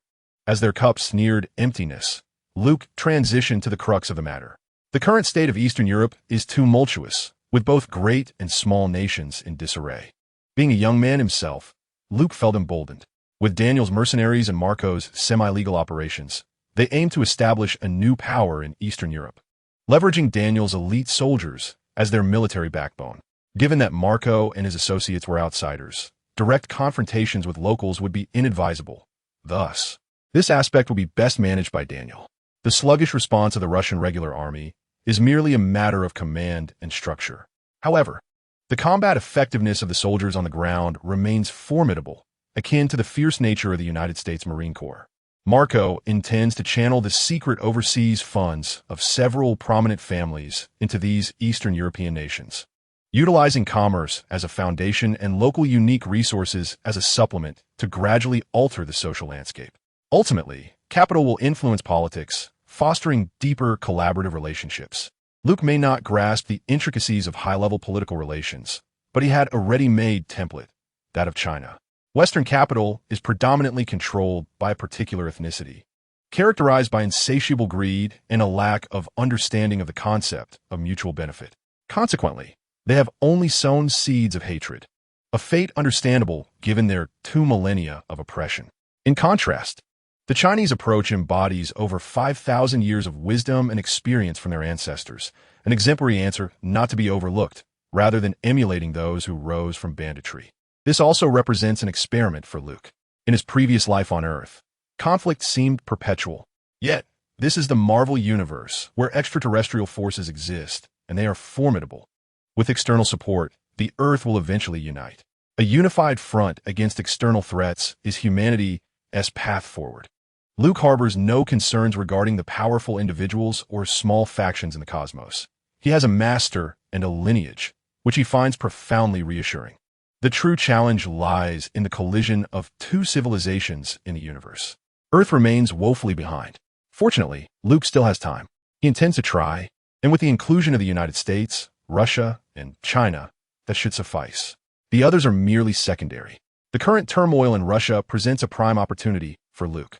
Marco stands out as one of the most exceptional among their generation, quickly becoming intrigued by Luke's plans. Their conversation flowed effortlessly, leading them to forego lunch and engage in dialogue until late afternoon. As time passed, Luke decided to conclude their meeting. He harbored no concerns regarding Marco's ulterior motives, as the familial loyalty inherent in the Italian mafia runs deep in their genes, much like in the Chinese. Moreover, with Luke's command over armed forces, he felt secure against any potential disloyalty. That evening, upon returning to the hotel, Angelica discovered that Luke had thoughtfully prepared a Chinese dinner for her. After their meal, they settled into the garden's lounge chairs, savoring the night view while enjoying drinks together. Feeding each other, their affection flourished. Sensing the moment was ripe, Luke confided his plans to Angelica. Although she was aware of Luke's ambitions, she was taken aback by the magnitude of his aspirations, leaving her momentarily dazed and unable to think clearly. Ultimately, it was Luke's gentle coaxing that prompted her to sip the chilled red wine, reviving her senses. Angelica gazed intently at Luke, questioning, "Why me?" Luke, with a tender gaze, replied, "It is the boundless love of a kind-hearted girl that has moved me. I cannot cruelly take you away from your homeland. Our identities ultimately cannot unite. Thus, I offer you my support in achieving your aspirations as a gesture of goodwill." Upon hearing these words, Angelica was moved to tears, yet continued to smile at Luke. "In this lifetime, I belong to you alone, I promise." In such an atmosphere, words seemed inadequate to express their feelings. Only actions could truly convey the love within their hearts. Chapter 95. The agreement. The garden at night possessed a unique beauty. Without the sun's rays, the flowers exuded an air of mystery, yet they continued to bloom with fervor. The evening breeze stirred, causing the blossoms to sway with emotion, enhancing their allure.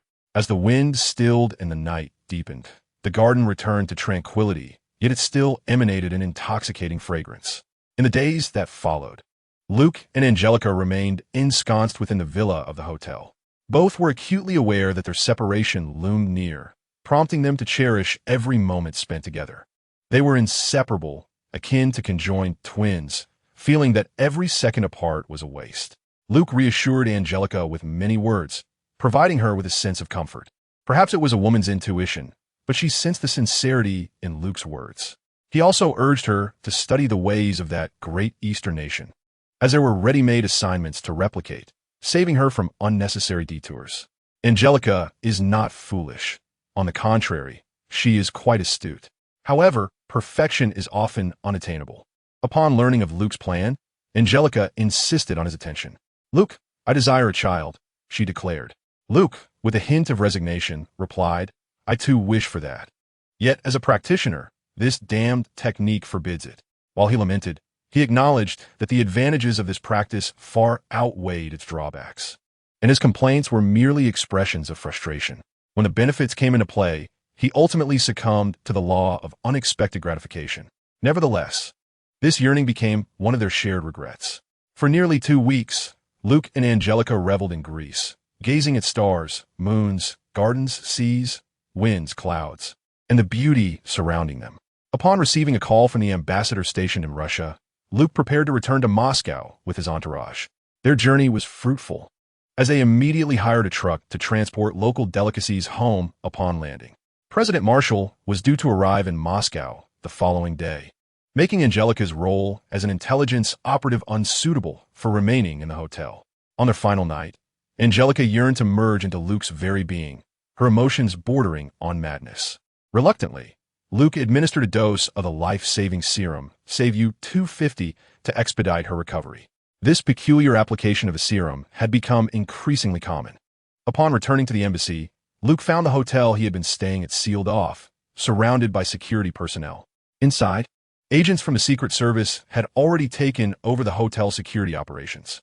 In the dead of night, Luke stealthily departed the embassy once more, seeking out Daniel. The contacts sent by Uncle Chun had already reached him, and company matters were progressing through the necessary channels. Daniel was also in touch with former comrades. When Luke met Daniel this time, he revealed his true self, at last earning Daniel's trust. Following their meeting, Daniel utilized his connections to investigate Angelica. discovering that she had recently been romantically involved with a wealthy American, though no photographs had surfaced. He presumed Luke was merely an associate of the affluent gentleman. Given Luke's prowess, it seemed natural for the American to harbor intentions regarding his beloved. Their relationship, however, was too audacious to exist in the light of day, and thus Daniel chose not to dwell on the long-term implications, considering it a positive development for the time being.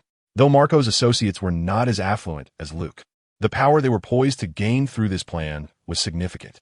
Consequently, Daniel's efforts proceeded with remarkable ease. Luke imparted some future considerations to Daniel, while also cautioning him about the boundaries of the Hellas vanguard. After receiving a solemn assurance from Daniel, Luke took his leave. He did not return to the embassy.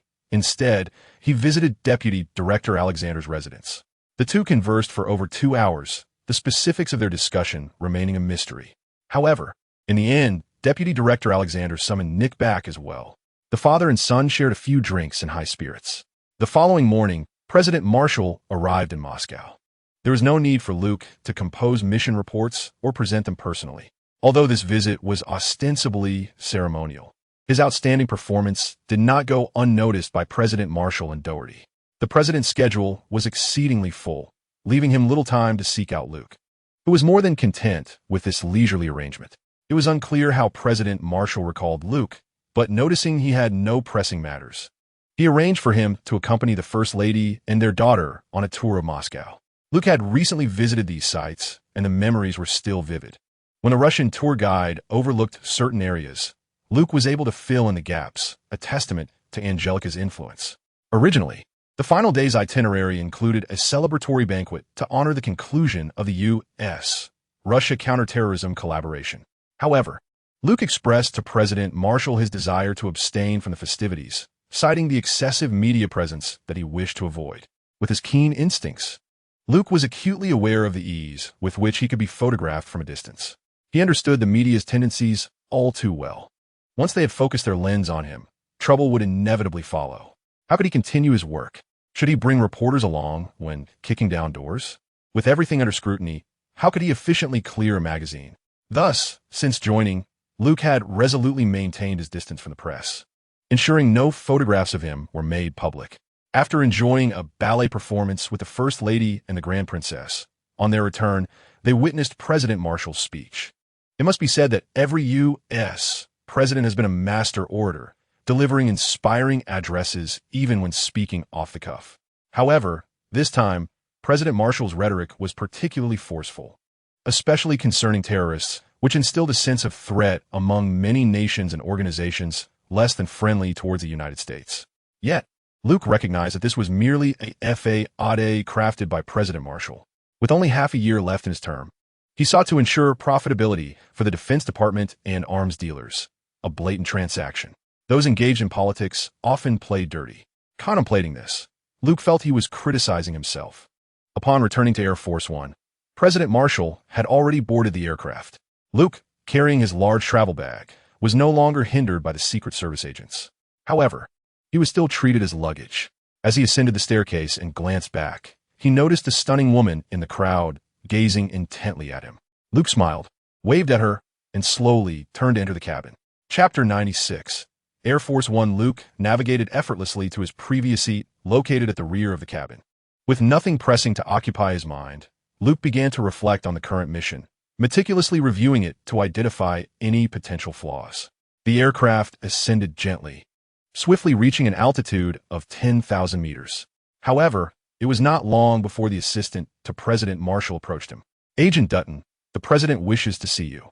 Luke opened his eyes and rose, following the assistant to the president's private meeting room. Air Force One had been transformed from a Boeing 747, which, prior to the Airbus A380, was renowned as the largest passenger aircraft in the world. It boasted 3 levels of cabin space, though, in reality, it only featured 2.5. The uppermost level housed the pilots and the Air Force Liaison S workspace and lounge, while the lower levels served as cargo and storage. The middle level was designated for passengers. Nonetheless, this configuration provided ample space. The president enjoyed an office, a lounge, an entertainment room, and a conference room within. Luke had a keen interest in the 747, although it paled in comparison to the expansive Airbus A380, which genuinely possessed 3 full decks, unlike the half-level of the 747. However, due to his ownership of Boeing shares, which had increased during the acquisition of McDonnell Douglas, the only feasible option for Luke's desire for a larger private jet was the Boeing 747. Upon entering the President's lounge, Luke found President Marshall with his wife, Grace Marshall, and their eldest daughter, Princess Alice Marshall. As he entered, President Marshall was discussing Luke's activities in Moscow with Grace and Alice. Luke greeted everyone politely. President Marshall waved him over, saying with a smile, "Come in, Luke. Just call me James. No need for such formality." Once seated, President Marshall jovially inquired, "I hear you had a splendid time in Moscow, and even ventured to Greece afterward?" Luke shrugged, responding, "The Russians were exceedingly hospitable. They even presented me with a girlfriend. I had to showcase a bit of American charm, didn't I?" President Marshall chuckled. Gesturing toward Luke, he remarked to Grace, "This fellow has revived half of Moscow's fine dining establishments." Thus, Luke regaled the president's family with tales of Moscow's breathtaking sights and delectable cuisine, ultimately steering the conversation toward the case of Sherry's disappearance. The president's family expressed their admiration for Luke's astute reasoning and investigative prowess in this matter. Sensing that the discussion had reached a natural conclusion, Luke decided to shift topics. At that moment, Air Force One had already entered German airspace, en route to Ramstein Air Base, located near the border of Germany and France, home to the renowned Kaiserslautern football team. Leaving the president's lounge, Luke noticed the cabin lights dimmed, as most passengers had succumbed to slumber in their seats. Upon returning to his own seat, he felt a pang of thirst. After all, there were no flight attendants aboard Air Force One. Thus, he inquired with the president's assistant and made his way to the rear of the aircraft in search of a drink. However, he found nothing appealing to drink, as many items had already been opened. After inquiring with the staff once more, Luke stealthily descended to the lower deck of the aircraft, where a refrigerator was dedicated to storing beverages. He reflected on the fact that he hadn't even managed to secure a glass of water in the Marshall Presidential Lounge. Suddenly, gunfire erupted in the cabin. What the devil? Luke hastily seized a bottle of champagne and concealed himself at the back of the luggage compartment. The gunfire was intense, accompanied by a cacophony of screams echoing through the space. Quietly, he uncorked the champagne and took a sip. Delightful. There were indeed points of order to be accrued. This gilded journey had yielded little in terms of progress or points of order. Yet Angelica was an unexpected boon, though the benefits of this arrangement would take considerable time to materialize. Earlier, while resting, Luke had contemplated returning to find a few sorted cases to amass some order points. The golden apple with a question mark was indeed enticing. Upon boarding Air Force One, Luke had not brought a weapon with him. He was not a Secret Service agent, and even if he were, firearms were not permitted aboard Air Force One. Thus, upon boarding in Moscow, he had stowed all visible weapons in his luggage. At this moment, they lay quietly before him in the luggage compartment. As the time approached for Air Force One to take off, 7 journalists from Moscow gathered beneath the aircraft. The presidential assistant had made arrangements. They merely needed to verify their identities and pass through security to board. They were to accompany Air Force One to cover President Marshall's daily activities and attend a press conference in Germany, where they would conduct a live interview with the president. The presidential assistant briefly guided them through Air Force One before being requested by the Secret Service's security chief to return to their seats. However, just as Luke finished conversing with President Marshall and slipped away to the lower deck in search of a drink, chaos ensued in the cabin. Someone had thrown a smoke bomb inside. Consequently, these Moscow journalists opened the weapons cabinet and began to fire indiscriminately. The Secret Service agents were caught off guard, armed only with handguns, while the 7 assailants wielded automatic weapons retrieved from the cabinet. This disparity in firepower immediately placed the Secret Service agents at a disadvantage. The pilots and technical personnel on the third deck, upon hearing the gunfire, promptly secured the cockpit door and swiftly reported that Air Force One was facing an emergency. Meanwhile, Luke, having taken a hearty gulp of champagne to steady his nerves, prepared to search for his luggage. Although there were numerous opportunities to show off, chances to impress the president were exceedingly rare. Just as Luke was about to begin his search, he noticed 2 Secret Service agents ushering a startled President Marshall into the luggage compartment. The 2 individuals swiftly placed President Marshall into the emergency escape pod and activated the emergency ejection mechanism. just as Luke was about to make an appearance. The two agents were brutally gunned down by the terrorists. The escape pod opened, and the terrorist, filled with impotent rage towards the sealed pod, vented his frustration before returning to the passenger cabin, oblivious to Luke's presence. In the immediate aftermath of the incident, the Marine Corps dispatched helicopters to escort Vice President Catherine Bennett to the White House to take charge of the situation. The White House was placed under lockdown, and generals from the Pentagon, along with the Secretary of Defense, began to arrive at the White House. Ramstein Air Force Base also dispatched several aircraft to assist Air Force One. However, the pilot of Air Force One remained composed and methodically descended the aircraft, preparing for a landing at Ramstein. They were among the finest pilots in the U.S.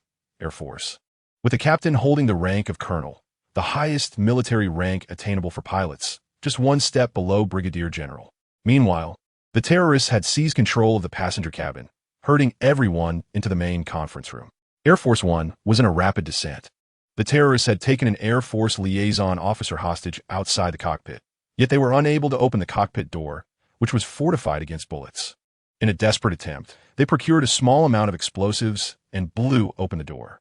Air Force One had landed and was taxiing on the runway. The terrorists, brandishing firearms, ordered the pilots to elevate the aircraft. The two valiant pilots resolutely refused their demands and applied the brakes. Just as they were preparing to shut down the engines, the terrorists, in a fit of rage, shot and killed both pilots.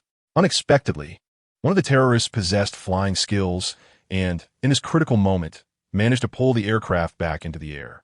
Luke, having witnessed this unfold, sighed, reflecting that the opportunity to impress the president had vanished. Chapter 97.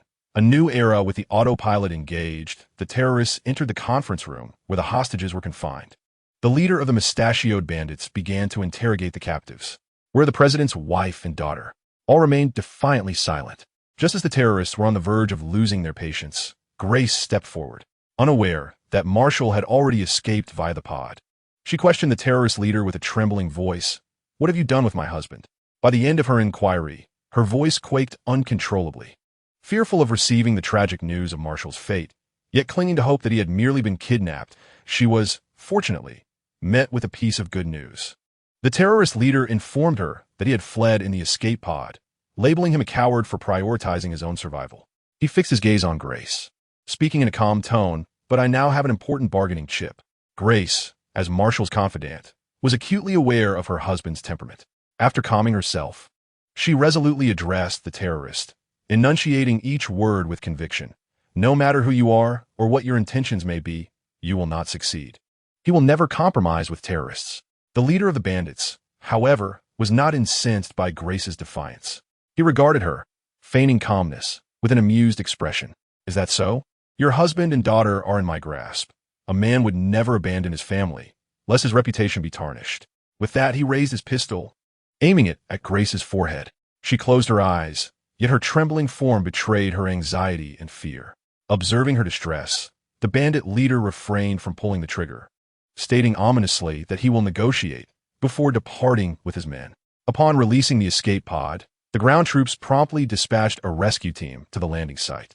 However, upon opening the pod, they were met with an unsettling emptiness.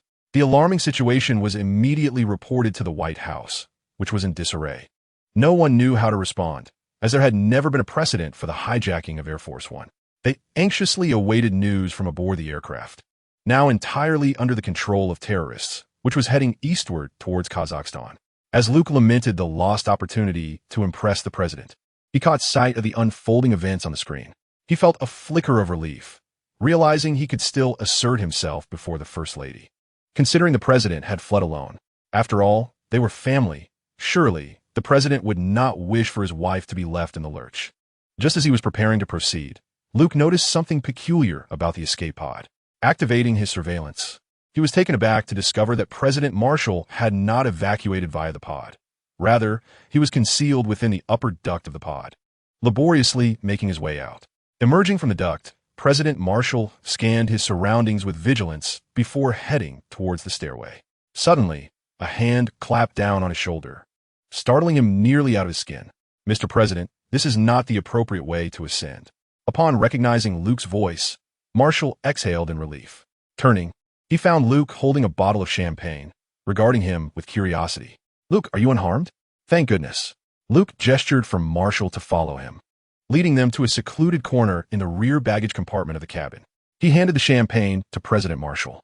"Would you care for a drink to steady your nerves?"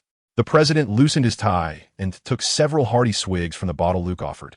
Seeing that his emotions had calmed somewhat, Luke began to speak. "There are 7 bandits above, all armed with automatic weapons. Are you truly prepared to walk into that unarmed?" President Marshall replied helplessly, "My wife and children are still up there. I cannot just flee." Luke smiled and gave President Marshall a thumbs up. Noticing Luke's nonchalant demeanor, President Marshall inquired, "Do you have a good plan?" Luke cheekily responded, "Have you forgotten why you sought me out in the first place? Honestly, I thought your father sent you merely for a gilded facade, but it appears you are genuinely capable," President Marshall admitted, struggling to find an adequate description. "How can a privileged youth be so audacious? What hope is there for ordinary people?" After the operation concluded, he had initially assumed Luke's involvement was due to connections, only to learn from Colonel Anderson's first-hand report that Luke was indeed exceptionally skilled, not only astute but also as capable as a Navy SEAL. However, upon arriving in Moscow, he heard tales of Luke's extravagant lifestyle, which seemed at odds with the elite counter-terrorist image painted by Colonel Anderson. Luke patted President Marshall on the shoulder and declared with unwavering confidence, "Mr. President, counterterrorism is my specialty." He then retrieved his duffel bag from a pile of luggage, inwardly grumbling about the Secret Service for placing it at the very bottom. Fortunately, Luke was strong enough to extract the bag and open it, revealing contents that made President Marshall exclaim in disbelief. "Goodness, Luke, are you the real terrorist? If these items were to explode, half of Air Force One would be gone." Luke handed a bulletproof vest to President Marshall. "Put this on. It accommodates ballistic plates and can withstand assault rifle rounds." He donned a similar suit and then produced weapons. "This is for you, a Thompson submachine gun, capable of penetrating level 3 body armor. I noticed the bandits are wearing vests. Will this suffice?" "Absolutely. I designed it myself." "You could do that too?" "I hold 3 doctoral degrees, but your records only indicate 2 bachelor's degrees." Luke flashed President Marshall a mysterious smile, who instantly understood. "You Chinese are inherently so modest. Mr. Qin was the same, and so are you.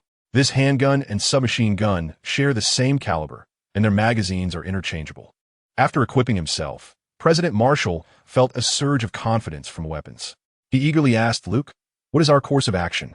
Luke returned the duffel bag to its place and retrieved a laptop from his backpack. Upon entering the control room, Luke connected one end of an Ethernet cable to the switch and the other to his laptop. President Marshall observed Luke's actions with a bewildered expression. "What are you planning to do?" he inquired. With a smile, Luke replied, "I'm infiltrating the electronic systems of Air Force One to undertake actions beneficial to us." "Is such a thing even possible?" asked the president. "Mr. President, times have changed. Just watch." Chapter 98. Where is Luke Dutton?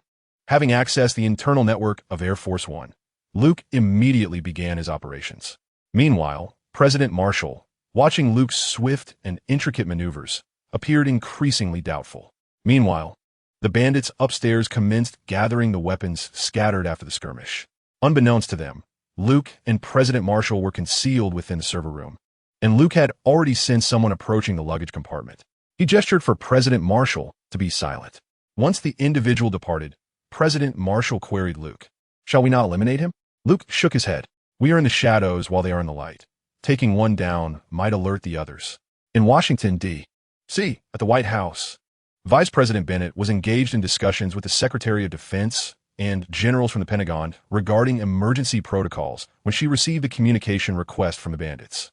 Taking a deep breath, she positioned herself at the head of the long table, drawing the attention of all present. The call was connected.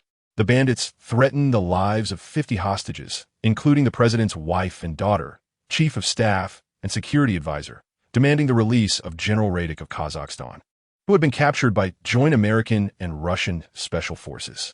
They declared that they would execute one hostage every half hour until General Radik was set free, abruptly terminating the communication before Vice President Bennett could respond. Chaos erupted within the White House as the Secretary of Defense received word that the rescue team had located the escape pod but found no sign of the president. This revelation only intensified the turmoil. If the president was not in the escape pod, Why had the bandits claimed he had fled? They even used the lives of his wife and daughter as leverage to demand the release of General Radic. Vice President Bennett and the officials were left perplexed. However, some generals speculated that the president was likely still on the aircraft and had gone unnoticed. They were aware of President Marshall's service in the Vietnam War, where he had not only served but had also been awarded medals for his heroism. If this conjecture were accurate, President Marshall would be the village's sole hope. The crux of the matter lay in the divisions forming within the White House. One faction, led by Vice President Bennett, advocated for continued negotiations to rescue the hostages, while another, spearheaded by the Secretary of Defense, argued that even at the cost of these individuals' lives, the terrorists must not be allowed to escape. Ultimately, Vice President Bennett implored the Russian president to release General Radic, only to be met with refusal. The Russian president shared the consensus of the Secretary of Defense and others. It was highly likely that President Marshall had already met with misfortune. Even if it means sacrificing these 50 hostages, Radic will not be released. As the two sides reached an impasse, Attorney General Doherty arrived at the White House. After listening to various opinions, he expressed his own perspective. According to the Constitution, when the president is missing or held hostage and is unable to fulfill his duties, the vice president has the authority to assume the presidential responsibilities. However, midway through his discourse, he suddenly inquired, "Where is Luke Dutton? Is he on Air Force One?" This question left everyone in the room exchanging puzzled glances, unable to comprehend its significance. Soon after, staff reported to Doherty, confirming that Luke Dutton was indeed on the aircraft. At this revelation, Doherty smiled, and the generals at the Pentagon shared in his amusement, while Vice President Bennett and the Secretary of Defense looked utterly bewildered. Doherty hurriedly clarified, "Luke Dutton is a senior agent, an explosives expert, and an advisor in the operation to capture General Radic, personally appointed by President Marshall."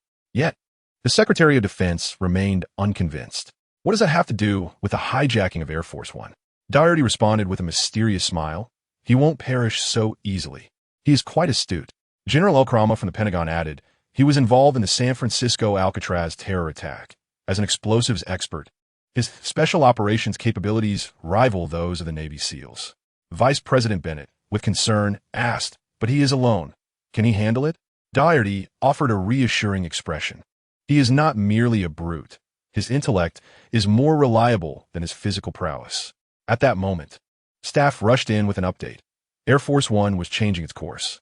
The group hurriedly gathered around the large screen to observe the aircraft making a wide circle. After being hijacked, it had initially turned eastward toward Kazakhstan, but now it was heading southwest. The plane was maneuvering around Germany, Austria, and northeastern Italy. Currently, Air Force One was soaring over the Mediterranean, heading southwest, with an estimated 2.5 hours until it entered the Atlantic.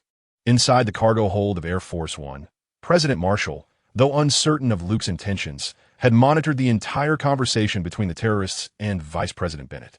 He looked at Luke with curiosity, awaiting an explanation. "I discreetly altered our flight path to avoid raising their suspicions, making a wide circle.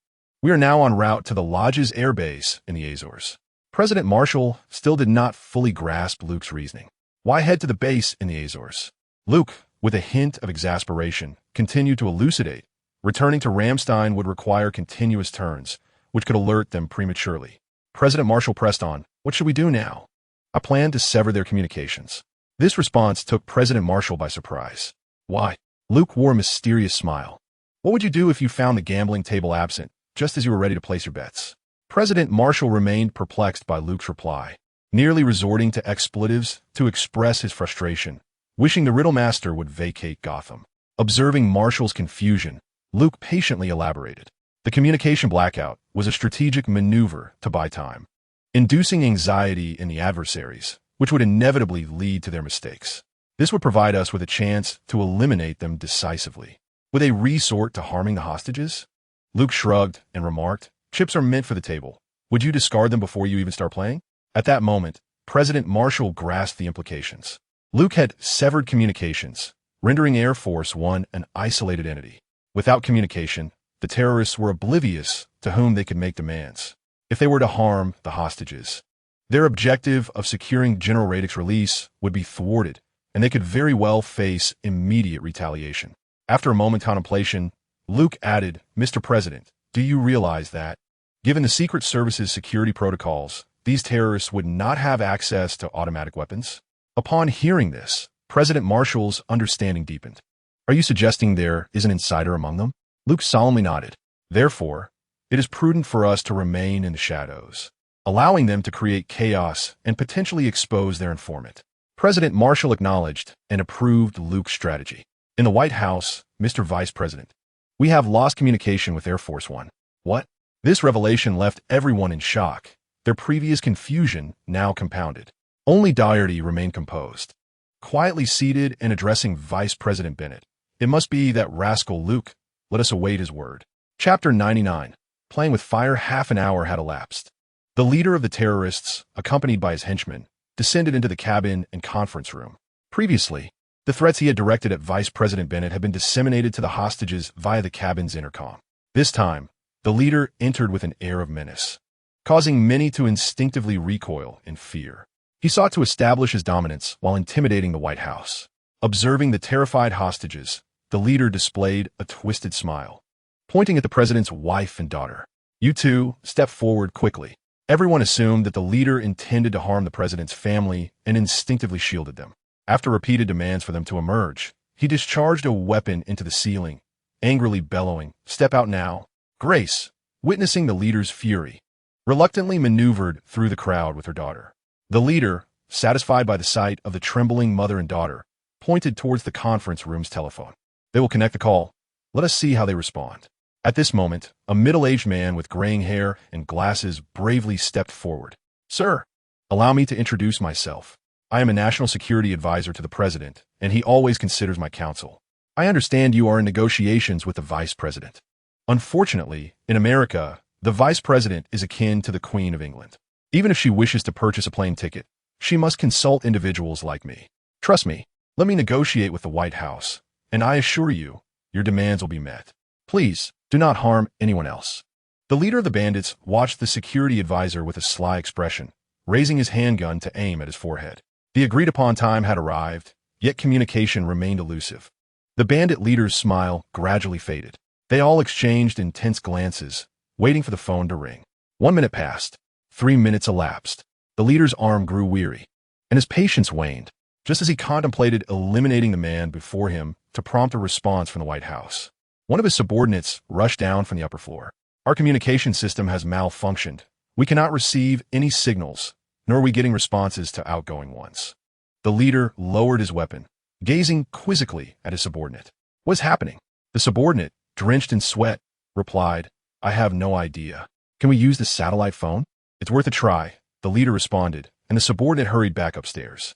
Before long, he returned with a phone in hand, approached the leader, and inquired about the White House switchboard number before dialing it. The hostages anxiously watched him. In the control room, Luke adjusted his headset and microphone, then pressed a key on the computer. In a languid voice, he said, This is the White House switchboard. Whom may I direct your call to? Seeing that the satellite phone was functional, the bandit, filled with ire, demanded, Connect me to the vice president. Luke replied sternly, May I ask who you are? This is Air Force One. Sir, please do not joke. This is a serious matter with legal implications. I'm not joking. Air Force One is in my possession. Immediately, connect me to the vice president. Luke's tone shifted to one of gravity. Sir, this is no laughing matter. If you have indeed hijacked Air Force One, then I am the president. With that, he abruptly severed the connection before the bandit could respond. The bandit stared at the phone in bewilderment, unsure whether to laugh or cry. He glanced at his subordinate and then at the hostages. Angered, he let out a laugh. Very well. The White House wishes to play games with me, does it? He then picked up the phone again, dialing with a sinister grin, aiming his gun at the security advisor, preparing to shoot should his demands be denied. Yet, an unexpectedly awkward voice emerged from the line. I apologize, your phone balance is insufficient. Please recharge your account. Since he was on speakerphone, everyone heard it. He gazed at his subordinates with a bewildered expression. Do I really have to pay for the satellite phone? His subordinate shrugged, indicating his ignorance. This is my first time on Air Force One as well. The frustrated leader nearly threw the phone in exasperation. Ultimately, he resigned himself to escorting Grace and her daughter back upstairs. Meanwhile, in the control room, Luke removed his headset and glanced at the still-dazed President Marshall. All sorted out here for the moment. We need to contact the White House. Upon hearing this, President Marshall's eyes lit up. However, Luke shook his head, seemingly aware of his thoughts. We cannot ascertain the situation at the White House. There may be moles among them or informants from the media, so discretion is paramount. With that, Luke took out his phone and sent a text message. At the White House, Doherty was engaged in a debate with the Secretary of Defense regarding the feasibility of the vice president assuming the presidency when his assistant approached him. Whispering something in his ear, Doherty's expression brightened immediately. He then summoned the Secretary of Defense, the chairman of the Joint Chiefs, and Vice President Bennett. In a small conference room, Doherty produced the phone his assistant had delivered and sent a text. Almost instantly, his phone rang. "Luke, is that you?" "Mr. Doherty." "It is I." "Oh my goodness, you're safe. Where are you now?" "I'm on Air Force One with President Marshall." "Thank heavens." Luke handed the phone to President Marshall. "I am James Marshall." "Bennett, I have overheard your conversation with the terrorists. We must not concede to their demands. Yet, there are you and 50 hostages aboard the aircraft." Luke had already severed all external communications from Air Force One, leaving them anxious and powerless. President Marshall promptly recounted Luke's plan. Vice President Bennett, unfamiliar with Luke, refrained from commenting, although the Secretary of Defense disagreed. He could not withstand the consensus of the chairman and Doherty. They all recognized Luke and were aware of the debt the military owed him following the Devil S Island incident, where was the chairman, General Elkrama, who negotiated with General Hammer. Ultimately, Bennett and the Secretary of Defense succumbed to the endorsement from the three, agreeing to Luke's plan. After ending the call, Luke closed his notebook and produced a collection of small components, beginning to assemble them. As President Marshall observed Luke's actions, his eyes widened in shock, and he exclaimed, "Good heavens, are you truly going to blow up Air Force One?" Luke smiled slightly. "This is merely a precaution. Rest assured, I am an expert and would not jeopardize the aircraft. At most, it will merely experience a minor malfunction." As soon as the words were spoken, two bandits descended to investigate the communication failure. The duo headed straight for the control room. Luke let out a sigh. The bandits were quick in their movements, leaving him with no choice but to take action. Chapter 100. The persona of the president through the eye of insight. Luke clearly observed the two bandits approaching the control room. Yet, they exhibited no caution, evidently believing the aircraft to be secure at that moment. Luke gestured to President Marshall and drew his silenced pistol. The roar of the airplane's engines was sufficient to mask the sound of gunfire, while the bandits meandered about, distractedly surveying the cargo hold of Air Force One. Luke suddenly thrust his pistol through the crack of the door. With a series of muffled shots, 2 to the chest and 1 to the head, he lamented that even divine intervention would not sway the outcome. He sighed again. The rate of fire of his automatic pistol was far inferior to that of the White Snake's little green companion. Alas, the White Snake's weapon could not accommodate a silencer. Even if one were ingeniously affixed, the sound would remain substantial. The situation was further complicated by the fact that the ammunition used by the White Snake's weapon was potent magnum rounds, which produced a louder report than even the .556 rifle cartridge. Time was of the essence. Luke instructed President Marshall to remain on standby below while he ventured to the passenger cabin to rescue the hostages. At the moment, only one bandit stood guard at the entrance to the cabin meeting room, while 4 others remained on the upper level. Through the eye of insight, Luke discerned that the leader was currently engaged in idle chatter with Grace and her mother. Seizing the opportunity when the guard was momentarily distracted, Luke stealthily ascended the staircase. With a single shot to the head, he conserved 2 rounds. What is efficiency if not this? Confirming that the upper-level bandits remained undisturbed, Luke signaled to President Marshall below. Luke kept watch over the staircase while President Marshall retrieved the meeting room key from the fallen bandit and unlocked the door. Initially, the hostages feared that the bandits were preparing to execute them, but upon witnessing President Marshall's entrance, they were taken aback. Without a moment to spare for pleasantries, President Marshall promptly explained the situation. Where were Grace and Alice? They had been taken to the upper level. Damn it, time was slipping away. They had already neutralized 3 bandits, but it was only a matter of time before their actions were discovered. They needed to escape swiftly. Someone inquired, "How do we escape?" Before President Marshall could respond, the Air Force liaison provided the answer. Parachutes were located in the tail of the cargo hold. President Marshall turned to look at Luke, who was stationed at the meeting room entrance, and received an affirmative nod in response. Without delay, President Marshall addressed the group. There is no time to waste. We must head to the cargo hold immediately. He then distributed the weapons taken from the 3 bandits to 2 uninjured Secret Service agents and the Air Force liaison. Under their vigilant watch, the hostages quietly exited the meeting room and made their way toward the rear of the cargo hold. At that moment, the Air Force liaison addressed President Marshall, stating, "Mr. President, in order to parachute, we must descend to a minimum altitude of 15,000 feet. Old Marshall, lacking comprehension of this matter, turned to Luke for guidance. Luke replied, "We can lower the aircraft's altitude, but once we initiate the descent, they will become aware of our actions." President Marshall hesitated, caught in a quandary. Luke continued, "Now, we are left with only the top floor where Grace and her daughter are held. I believe we can swiftly eliminate the assailants on that level." He then attentively observed the hostages, searching for any signs of change in their expressions. However, the crowd was too large, and many faces conveyed complex emotions, making it difficult for him to discern anything substantial. President Marshall turned to Luke and declared, "First, ensure the safe departure of these individuals. I shall remain behind. Even if we must perish as a family, I will not compromise with the terrorists." Luke sighed inwardly. Indeed, Old Marshall never missed an opportunity to project his persona in front of others. In this regard, Luke felt inferior. It was no wonder he had ascended to the presidency of the United States. Luke nodded in acknowledgement. Once everyone entered the escape pod at the rear, they were required to don parachutes. President Marshall nodded in agreement and instructed the Air Force liaison, Major Caldwell, "You shall oversee this operation. Everyone must adhere to your commands." Major Caldwell solemnly saluted President Marshall, affirming, "Yes, sir." Luke then proceeded alone to the cockpit.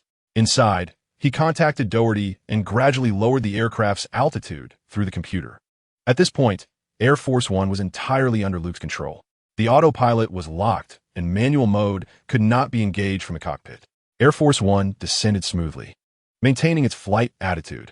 He was reducing the engine output to facilitate the descent, rather than manipulating the wing flaps. Consequently, the assailants remained unaware of the ongoing drop in altitude. He needed to stabilize the aircraft once it reached the desired height, so he could not leave just yet. After the leader of the assailants expounded upon his grand Soviet theories to Grace and her daughter, he finally remembered to dispatch someone to inspect the communication equipment. Just as he was preparing to send someone to investigate, an alarm blared from the cockpit display. The rear pod door had been opened. He hurriedly sent someone to check the situation. Meanwhile, everyone had donned their parachutes and was leaping out of the rear door one by one. Finally, only Major Caldwell and 2 Secret Service agents remained, steadfastly insisting on staying with the president to rescue Grace and her daughter. At that moment, the terrorists approached the parachute door, witnessing the individuals jumping from the aircraft. They seized a nearby emergency oxygen tank and blasted open the door. In an instant, the immense pressure differential nearly sucked the 4 of them out of the plane. Once the atmospheric pressure stabilized, they found themselves unarmed. It was imperative to grasp on any fixed object within the cabin to avoid being expelled into the void outside. As the tension eased, when the terrorists attempted to fire their weapons, Major Cowell intervened with a commanding voice, declaring, "He is President Marshall of the United States. You cannot take his life." The assailant hesitated, contemplating the gravity of the situation. Ultimately, he acquiesced to Major Cowell's request and pulled President Marshall back from the threshold of the cabin, where he had nearly succumbed to free fall. The shaken group was then escorted to the upper deck, unaware of Luke's presence in the control room. Once the aircraft regained stability, Luke engaged the autopilot and stealthily exited the control room. Observing the captured President Marshall, the leader of the terrorists finally revealed a self-satisfied grin. He began to expound his grand Soviet theories while coercing the president into making a call to the Russian leader. President Marshall, with unwavering dignity, responded, "I've already compromised the communication system. Air Force One is now an isolated fortress." Frustrated, the assailants vented their anger, relentlessly striking President Marshall. Grace and Alice screamed in terror, yet for reasons unknown, the leader abruptly ceased his assault. He glared at Marshall and demanded, "Where's your bodyguard?" This inquiry left everyone momentarily stunned. It was then that Major Cowell recalled the young man who had appeared alongside the president. However, the 2 Secret Service agents were unfamiliar with Luke, having never encountered the president's protector before. Noticing President Marshall's silence, the leader, sensing non-cooperation, shoved him aside and approached Grace. Seizing the internal intercom, "Mr. Bodyguard, I know you can hear me. Surrender, or one member of the president's family will be absent. At that moment, Luke stood beneath the staircase leading to the upper deck. After a brief contemplation, he retrieved an object from his person. The assailant repeated his demand for Luke to yield. Luke from below shouted back, "Do not fire. Do not harm the hostages. I surrender." All eyes turned to the staircase as suddenly a dark object soared upward from the entrance. Upon colliding with the cabin wall, it tumbled to the floor. The sight of the object elicited exclamations of alarm, prompting the crowd to seek cover. With a thunderous boom, it was revealed to be an 84 flashbang grenade. Luke charged forward, swiftly eliminating 2 of the assailants. However, another terrorist was pinned beneath the restrained President Marshall. The leader had taken refuge with grace against the cabin wall. In truth, Luke had overestimated the effectiveness of the flashbang. The spacious cabin, filled with personnel and equipment, mitigated its impact. Luke approached the bandit leader with his firearm raised. Seizing a moment of distraction among the group, the leader abruptly thrust Alice towards Luke. He then aimed his weapon at President Marshall, who was engaged in a struggle with one of his henchmen. Just as Luke caught Alice, he noticed the impending shot aimed at Marshall. With no time to respond with his own gun, he lunged towards the president. The gun fired, and the bandit leader seized Grace, fleeing towards the cargo hold. After shielding President Marshall from a bullet, Luke swiftly emptied his magazine into the assailant grappling with the president. Fortunately, clad in level 5 body armor, the impact of the handgun bullets felt little more than a mere tickle to him. Once he helped the others to their feet, he promptly followed to the cargo hold. The bandit leader dragged Grace towards the parachute compartment, donning his parachute while discarding the others out of the aircraft. Luke stealthily approached the cabin door, observing the leader still tossing parachutes. Suddenly, he pivoted, aimed, and pulled the trigger in one fluid motion. 2 rapid shots rang out. Striking true, the assailant collapsed without a trace of reaction, still clutching Grace. As he began to topple towards the cabin's edge with her, Luke swiftly intervened, grasping her tightly. The bandit leader ultimately fell from the cabin, but Grace remained secure in Luke's grasp. At this moment, President Marshall and several others arrived, rushing to assist Luke in pulling Grace back to safety. After a harrowing ordeal, the couple embraced, their reunion marked by relief. Luke and the others were unceremoniously subjected to a scene of affectionate camaraderie. "Ahem, Mr. President, we can resume communications now," declared the president as he ascended to the top level and took his seat in the cockpit. Although Caldwell was from the Air Force, he could not pilot the aircraft. The president donned his headset and heard Luke's voice crackling through. "Mr. President, this is the control room. We have restored communications, but the aircraft is still on autopilot. I will contact the White House immediately." In that brief interlude, Doherty had already received Luke's message.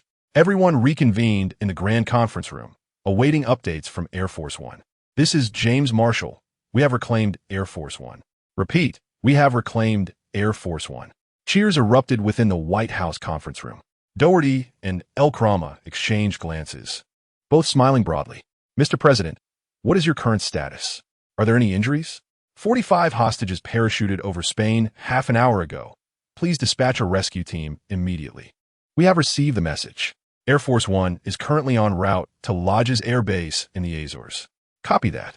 We will notify them right away. There are still 7 individuals aboard, and no one is injured." "Mr. President, rest assured, Air Force One is equipped with an autopilot system that will ensure a safe landing." With the communication concluded, President Marshall finally exhaled in relief. At this moment, the harrowing scene from earlier resurfaced in his mind. He spoke into the communicator. "Thank you, Luke. I'm truly grateful." "No need for thanks, Mr. President," came the reply, "but I must deliver some grim news. We have uninvited guests." The White House. Just as everyone exhaled in relief, a warning symbol suddenly appeared on the large screen. Vice President Bennett and all present were left bewildered. What was happening? An unidentified fighter jet was approaching Air Force One from the southeast. "Damn it, where do they come from? What about our fighter jets?" "They've already taken off from the Larish base and are expected to rendezvous with Air Force One in 2 minutes. Meanwhile, President Marshall posed a probing question. "Whose aircraft is this?" Luke glanced at the real-time map on his computer, pondered for a moment, and responded, "Who else could it be? That colonel from Africa loves to stir the pot, and, seeing the Russians falter, has taken matters into his own hands. Libya? Clearly, the last time he suffered a setback wasn't enough. He holds a grudge. Damn, how dare he? These unmarked MiG-29s were evidently expendable. Taking out the American president and Air Force One would be a significant gain. At that moment, a voice crackled through the communicator. Air Force One, this is Neptune Squadron from Larish Air Force Base. We are approaching you and expect to rendezvous in 2 minutes. President Marshall felt a sense of urgency. Prepare for recovery in 2 minutes. Luke responded through the communicator, Mr. President.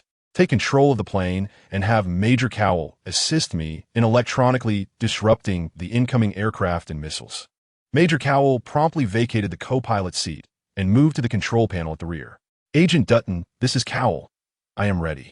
Mr. President, I will disengage autopilot now. Acknowledged. In the skies above the Atlantic, this is Neptune Squadron. Air Force One is turning and approaching us. In the White House's main conference room, everyone held their breath, anxiously monitoring every movement of Air Force One on the large screen. Neptune Squadron consisted of 6 F-15 fighter jets. Gentlemen, jettison the drop tanks and accelerate. Received. The 6 F-15s discarded their drop tanks, activated afterburners, and sped toward Air Force One. Damn, they've locked onto us. Mr. President, hold steady and wait for my signal to maneuver. 2 MiG-29s were the first to lock onto Air Force One, each launching an R-73 air-to-air missile. At that moment, President Marshall received Luke's signal and maneuvered the massive Air Force One tactically. Cowell coordinated with Luke, deploying infrared flares and initiating electronic countermeasures, rendering the MiG-29's onboard radar ineffective. Good news came through the communicator. Here is the Neptune Squadron. The enemy aircraft have entered the maximum missile range. Each unit has locked onto a target and may fire at will. 6 J-15 fighters launched 12 missiles. The long-range air-to-air missiles of the Model 120, fueled by the fury of Neptune Squadron, soared towards the MiG-29 fighters over 80 kilometers away. Chapter 102, Aerial Relay. Trailing Air Force One were 6 MiG-29 fighter jets. The maximum range of the 120 air-to-air missiles launched by Neptune Squadron was 100 kilometers. However, at this distance, the MiG-29s had ample time to maneuver and evade. Following the first round of missile launches, 2 MiG-29s were destroyed. The remaining 4, having evaded the missiles, disregarded Neptune Squadron and continued to target Air Force One with 3 missiles. President Marshall narrowly escaped, thanks to the collaboration of Lieutenant Colonel Luke. Upon witnessing this, the 4 MiG-29s split up, with 3 providing cover for 1 as it approached Air Force One to attack its engines with cannons. Despite Neptune Squadron's full acceleration and the deployment of both the 9 and 120 air-to-air missiles, they managed to down only 1 MiG-29 in the subsequent round. The enemy's strategy proved effective. The attacking MiG-29 damaged the vertical stabilizer's rudder and exploded one of Air Force One's right engines. Fortunately, the aircraft's engines were equipped with an automatic fire suppression system, preventing a catastrophic blaze. As the lead MiG-29 circled back for another assault, Neptune Squadron had already eliminated the remaining MiG-29s.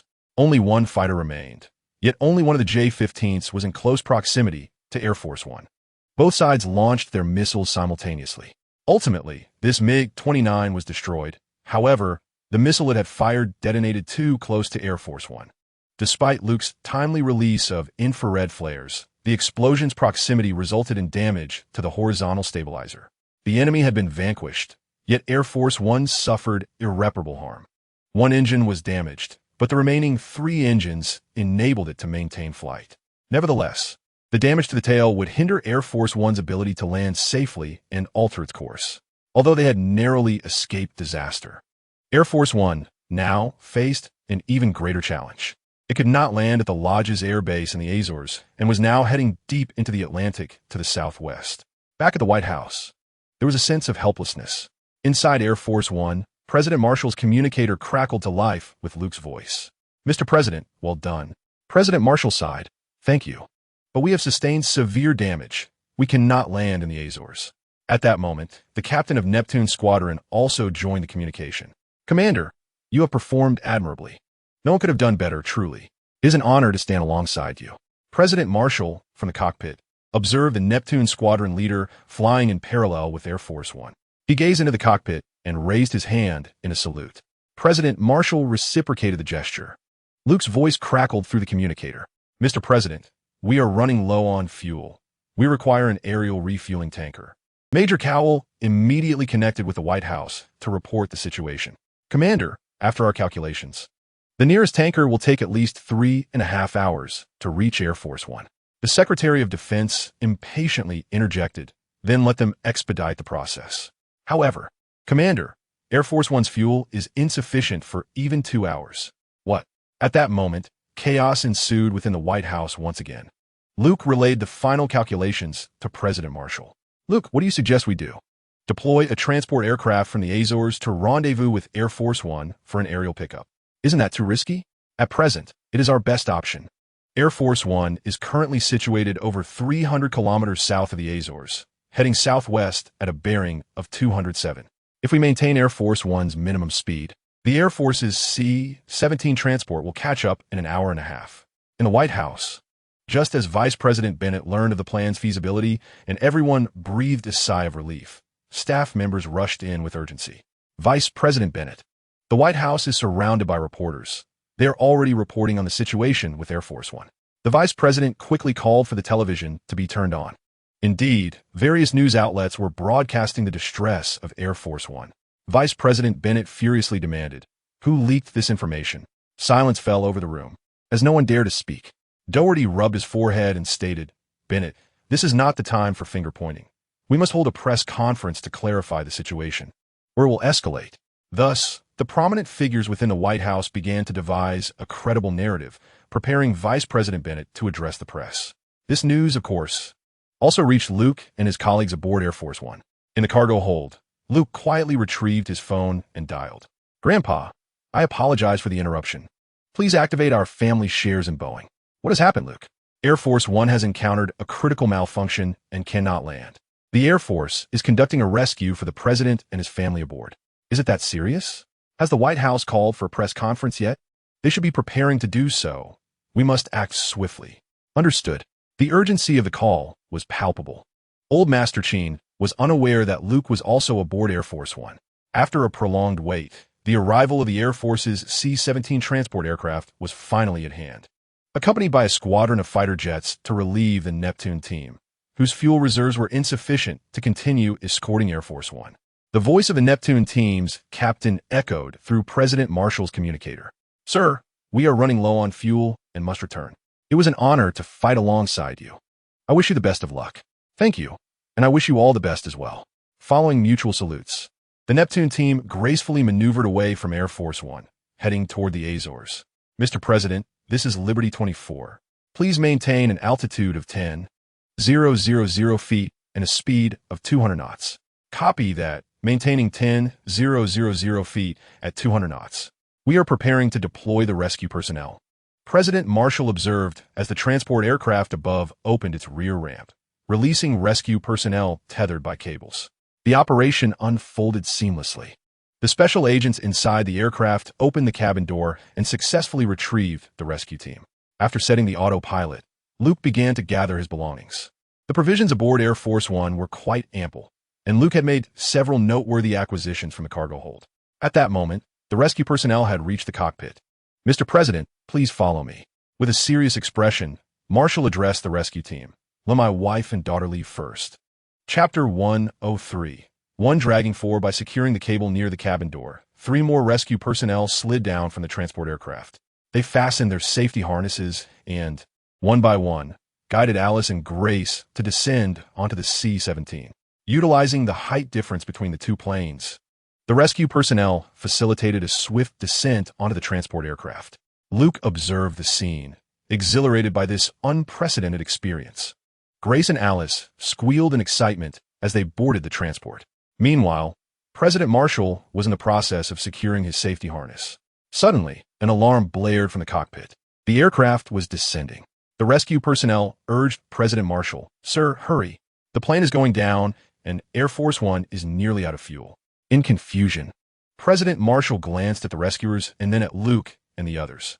"What do we do now?" The rescue personnel shook their heads, stating there's no time left. Just as Luke was about to suggest that they could all be lifted simultaneously by the cable, a special agent brandished a firearm, threatening the rescue personnel. "Let me go up first, step aside, quickly." His actions left everyone stunned, except for Luke, who had been unable to identify the terrorist infiltrator until now. So, you were the mole among them? The special agent remained unfazed, continuing to shout for priority access. Just as he was about to lose his patience and seize the safety rope, Luke sprang into action. He lunged at the special agent, subduing him while exclaiming, "Hurry, everyone. Secure your safety ropes so we can evacuate together." The rescue team, understanding Luke's urgency, swiftly equipped everyone with safety harnesses. Luke had previously utilized his insight to assess all individuals. Most bore green names, indicating their status as good people. The least favorable were marked with yellow names, suggesting a predominance of neutral actions. This special agent had also been yellow flagged, but the moment he raised his weapon, his name shifted to a pale red. Luke had never harmed anyone with a name outside of red, wary of the system deducting his order points. However, a shift to red name's status changed the equation. Luke decisively drew his pistol and fired at the special agent. Air Force One was already flying at a low altitude, allowing Luke to see the ocean clearly through the door. Upon witnessing Luke neutralize the special agent, the others urged him to don his safety rope quickly. However, after calculating the aircraft's height, Luke shook his head and informed President Marshall, "There's no time, Mr. President. Remember to bring me home." With that, he raised his weapon and severed the connection between the safety rope and the cabin door. President Marshall's attempts to intervene were in vain, as he could only watch while Luke saluted him with a smile. As anticipated, the steel cable began to retract, bringing 4 individuals back to safety. Meanwhile, at the White House, everyone, including officials, staff, reporters, and viewers, anxiously awaited news of the rescue. The communication channel buzzed with inquiries. "Freedom 38, have you rescued the president?" "Repeat, Freedom 38, have you rescued the president?" The cable in the cabin ultimately brought the 4 individuals safely aboard 17. President Marshall, gazing at the descending Air Force One, found himself momentarily lost in thought. Yet he silently vowed, Luke, I will find you and bring you home." He quickly instructed the rescue team to record the coordinates. At the White House, everyone held their breath, awaiting the final outcome. At that moment, the voice of the captain of Freedom 38 came through the communication channel. "This is Freedom 38. We are now aboard Air Force One." "Repeat, we are now aboard Air Force One." Cheers erupted from the officials, staff, reporters, and concerned citizens. Only President Marshall, Major Caldwell, and another special agent remained silent, gazing at the distant descending Air Force One. Luke had sacrificed his life to buy them time, and they would forever remember the image of him smiling as he fired to sever the safety rope. He was so young. Grace could sense her husband's emotions. Upon realizing that Luke had not arrived, she surmised that trouble had inevitably ensued. Marshall, relieved to see his wife and daughter safe, embraced them tightly. Luke, gazing at the ascending transport plane, hurried into the cabin, secured himself in a seat, fastened his seatbelt, and assumed a brace position. At that moment, Air Force One's engine had not completely lost power, yet it was perilously close to the ocean's surface, maintaining a commendable flight attitude. Ultimately, it succumbed to the sea. The protagonist, Luke, met his demise. What a jest! Luke was quite the adept in his own right. It must be noted that Air Force One proved remarkably resilient. Upon crashing into the ocean, it did not disintegrate. The fuselage remained intact, though the wings, burdened by the engines, fractured under the immense impact of the water. Luke's seatbelt and his brace position ensured his safety amidst the collision. Seizing the moment before the aircraft sank entirely, Luke swiftly activated his insight eye and located the emergency inflatable raft. Water had begun to infiltrate the cabin, yet the door remained a distance above the waterline. Luke activated the automatic inflation device, casting the raft into the sea. The raft unfurled rapidly upon contact with the water, transforming into a perfect pentagonal shape. Luke secured not just one but 4, stowing the others in his spatial pocket. As the raft fully opened, he leaped into the water, swimming towards it. Once aboard the raft, Luke exhaled in relief. He owed a great debt of gratitude to President Marshall. He could now boast of having shielded the president from gunfire, claiming a bond of life and death. But upon reflection, he realized that President Marshall's term still had over half a year remaining. It felt somewhat disadvantageous. He hoped President Marshall would hasten to send someone for his rescue. At this hour, the Atlantic Ocean was still shrouded in the early morning's embrace. The sun yet to rise. Having traversed multiple time zones, Luke could not discern the precise time in his current location. Unbeknownst to him, he was situated in the central Atlantic. After a flurry of activity, he finally found a moment of tranquility. Regardless of his surroundings, he retrieved a bounteous meal from his spatial pocket. Most of the provisions had originated from the storage compartments of Air Force One. He had no concerns about drifting at sea. He lacked neither food nor water, and if worse came to worst, he could always retreat to his spiritual spring space. After enjoying a bite to eat and finding himself with idle time, Luke produced a fishing rod from his space. He sliced a piece of ham he had taken from Air Force One, baiting the hook, and commenced night fishing. The surroundings were serene, devoid of disturbances. With an abundance of marine resources, surely no match for Air Force One's provisions. Yet, after a lengthy endeavor, there was no sign of life. Perhaps sensing something amiss, Luke reeled in the fishing line. Indeed, the ham was gone. At that moment, Luke suddenly sensed something and swiftly turned to look behind him. Chapter 104, Fishing. Luke turned sharply, and there, draped over the edge of the lifeboat, was a drenched beauty. For a moment, he thought he might be encountering a supernatural event and quickly activated his insight. A human form with a fishtail, there she was, the legendary mermaid. However, her gaze was not fixed on Luke, but rather on the ham in his hand. Luke immediately beamed a charming smile and greeted the little mermaid. "Hello. Can you understand me?" The mermaid did not respond, but merely cast a fleeting glance at him before returning her focus to the ham. Observing this, Luke took out his kind-hearted knife, sliced off a small piece, and extended it toward her. The mermaid tilted her head, scrutinizing Luke before swiftly snatching the morsel from his hand and devouring it. "Take your time. There's more," Luke encouraged. The ensuing moments were filled with Luke continuously feeding the little mermaid. She relished meat, or rather, protein-rich foods, showing little interest in vegetarian options, save for potato chips. She also adored fruits, juices, and milk, reveling in all things sweet. However, Luke was taken aback by her appetite. She consumed the equivalent of 34 adult meals. Finally, having nearly finished, she vigorously drained the milk from the straw and let out a satisfied burp, returning the empty carton to Luke. "My name is Serena," she declared. Luke paused momentarily upon receiving the carton. "What?" I said, "My name is Serena." Luke understood, but found her accent quite thick, with a distinct Latin lilt. He smiled and pointed to himself. "I am Luke, Luke Sheen." The little mermaid tilted her head, intrigued by his name.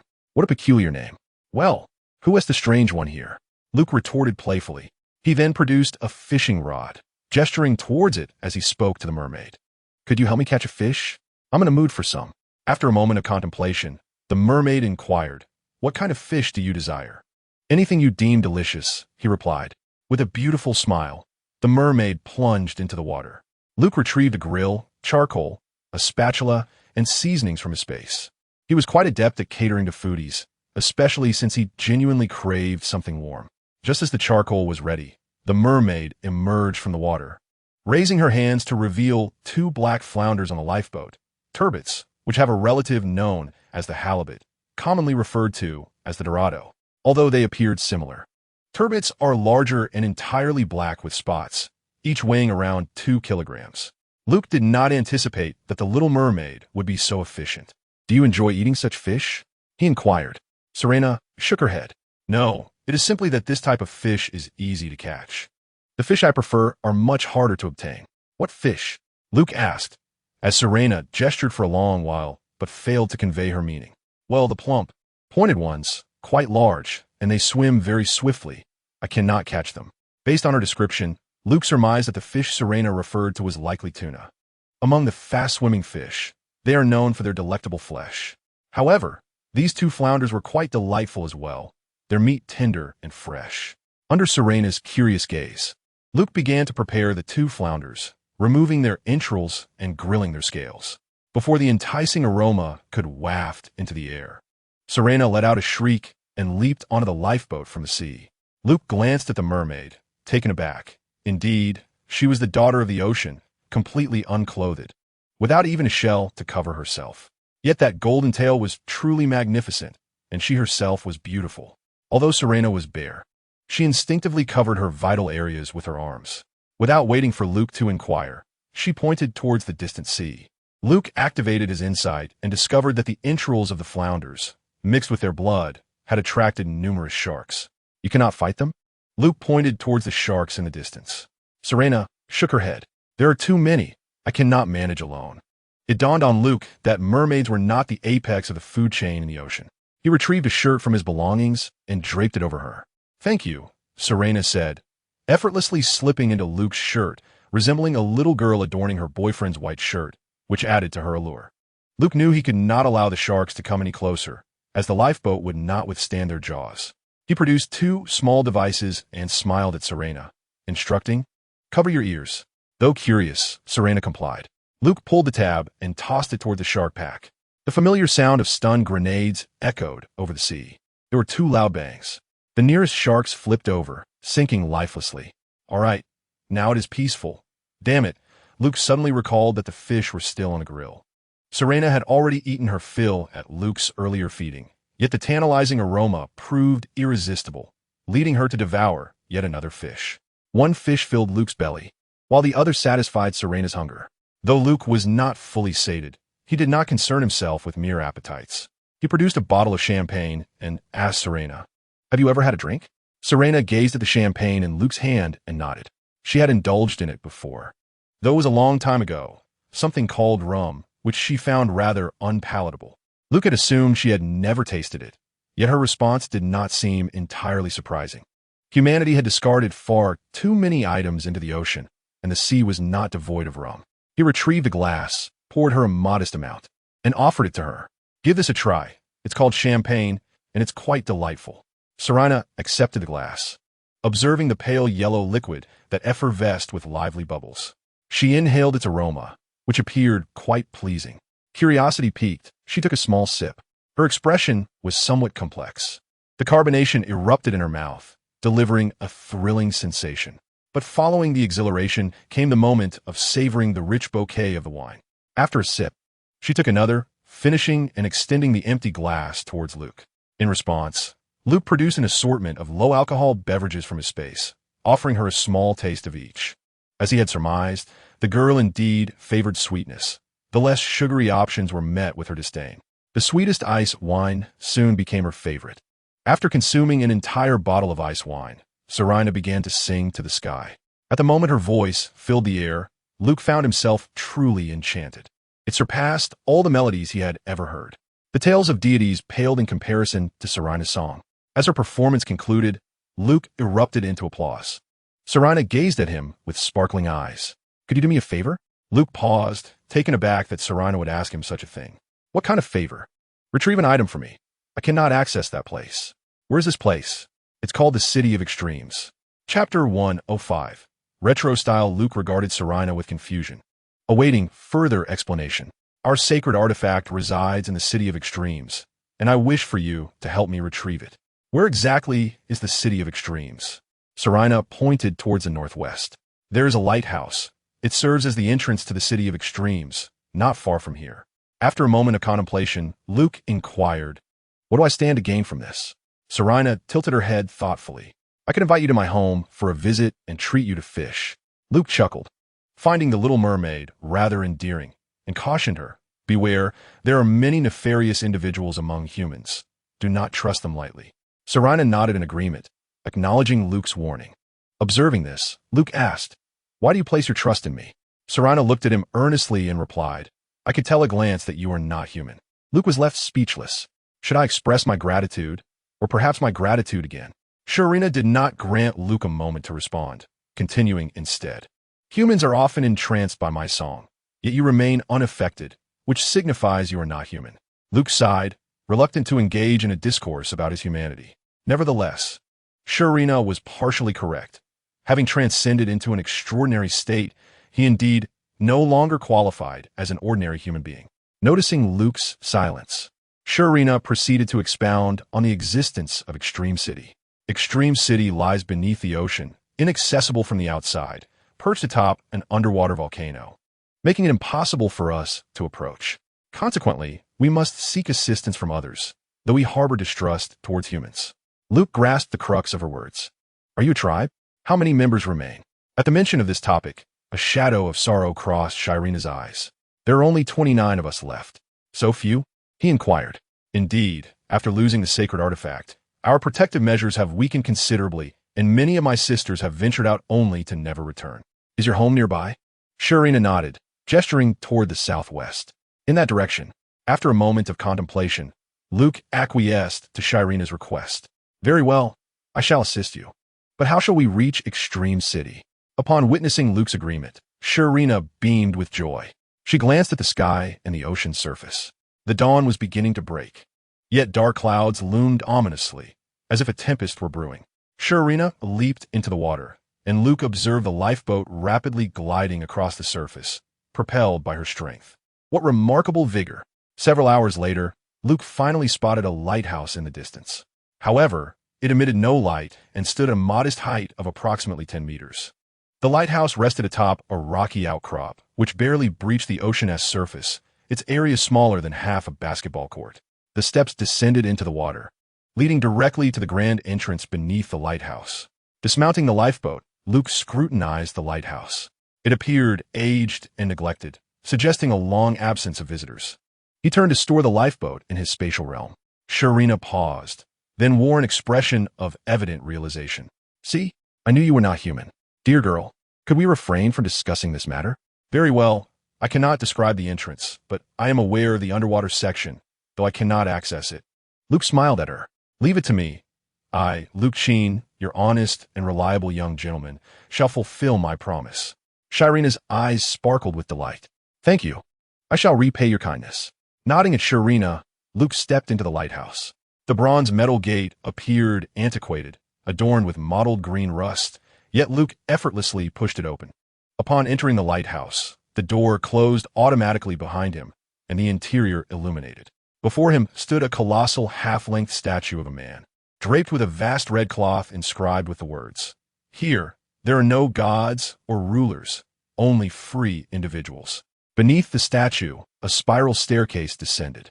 Descending the staircase, Luke arrived at the lowest level, revealing a grand circular pool. At the center rested an enormous spherical metal diving pod, its transparent hatch ajar. The interior bore a retro decor reminiscent of America's 1940s and 50s. On either side were seats, and in the center stood what resembled a control panel, albeit with only a single lever. Observing his surroundings, Luke noted that a passage extended downward, leading into the depths of the sea. After a moment of contemplation, he closed the hatch of the diving pod and pulled the control lever. The pod began to sink slowly. After traversing a lengthy tunnel, light illuminated the hatch's glass, revealing fleeting glimpses of underwater metal sculptures. At that moment, the glass hatch of the diving pod began to display slides, reminiscent of vintage black and white films. A man's voice echoed through the pod's speakers. I am Andrew Ryan, and I pose a question to you. Can a person not own the fruits of their labor? No. The people of Washington say that the fruits of labor belong to the capitalists. The people of the Vatican say that they belong to God. The people of Moscow say they belong to the collective. Yet I oppose these answers. I have chosen a different path. I'll make the impossible possible, and this is rapture. Luke felt a tremor beneath his feet, and the hatch's glass became transparent once more. However, he was rendered speechless by the sight before him. A vast underwater city unfolded. Towering skyscrapers and flickering neon lights surrounded him. Were it not for the schools of fish and other marine life weaving through this steel jungle, Luke might have mistaken it for a nocturnal Manhattan. As the diving pod glided through the underwater metropolis, Luke marveled at its immensity. Transparent passages connected the buildings, yet he noticed the scarcity of its inhabitants. Some structures lay completely silent, devoid of any illumination. In certain transparent corridors, he discerned vague silhouettes engaged in combat. An eerie atmosphere enveloped him. Just then, the voice of the man resonated through the pod's speakers once more. Here, artists shall no longer face censorship. Scientists shall no longer be bound by moral constraints. The great shall no longer be subjugated by the small. Through your diligent efforts, the city of Jiaoqing shall indeed become a realm that belongs to you. Following the conclusion of this audio segment, Luke discerned the voices of two other men. The lighthouse has been activated. We have guests. How is that possible? We are in the depths of the Atlantic. I do not know. You had better hurry and take a look. The repairmen are on their way. You must be joking. How do you know someone is coming? You fool. The submersible is approaching us. Does that not indicate the presence of visitors? Before their exchange could reach a conclusion, the broadcast from the submersible abruptly ceased. Luke felt the vibrations of the submersible as it ascended slowly, seemingly nearing its destination. He retrieved the white snake and his specialized belt buckle from his belongings, discarded his tie, and donned a cowboy hat. Should he encounter the denizens of this city, if reason fails, he possesses a modest understanding of American Iaido. Chapter 106. What on earth is this? As the submersible continued to rise, the broadcast resumed. I am on my way. The submersible is ascending. Johnny. The security system has been deactivated. You need to leave there? Ma'am. I did not intend to intrude. Please do not harm me.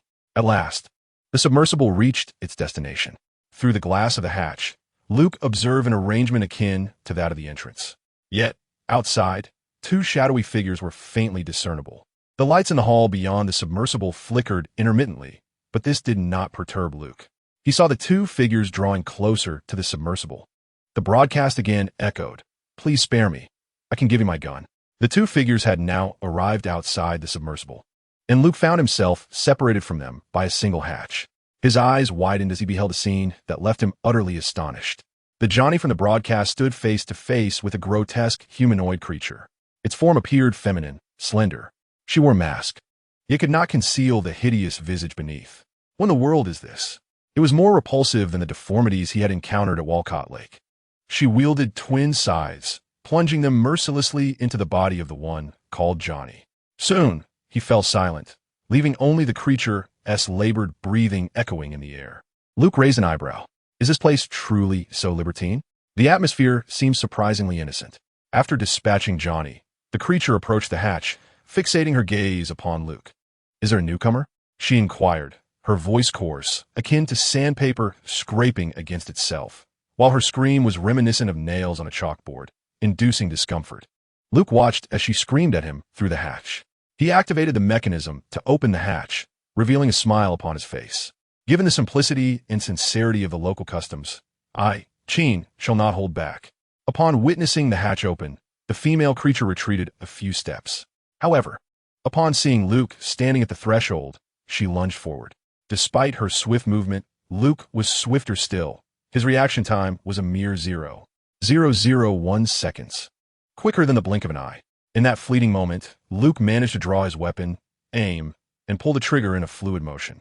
The white serpent roared with a thunderous gunshot, marking Luke's inaugural use of the weapon in combat. He exhaled the smoke from the muzzle, nodding in satisfaction. With a single shot, the creature lost a significant portion of its head.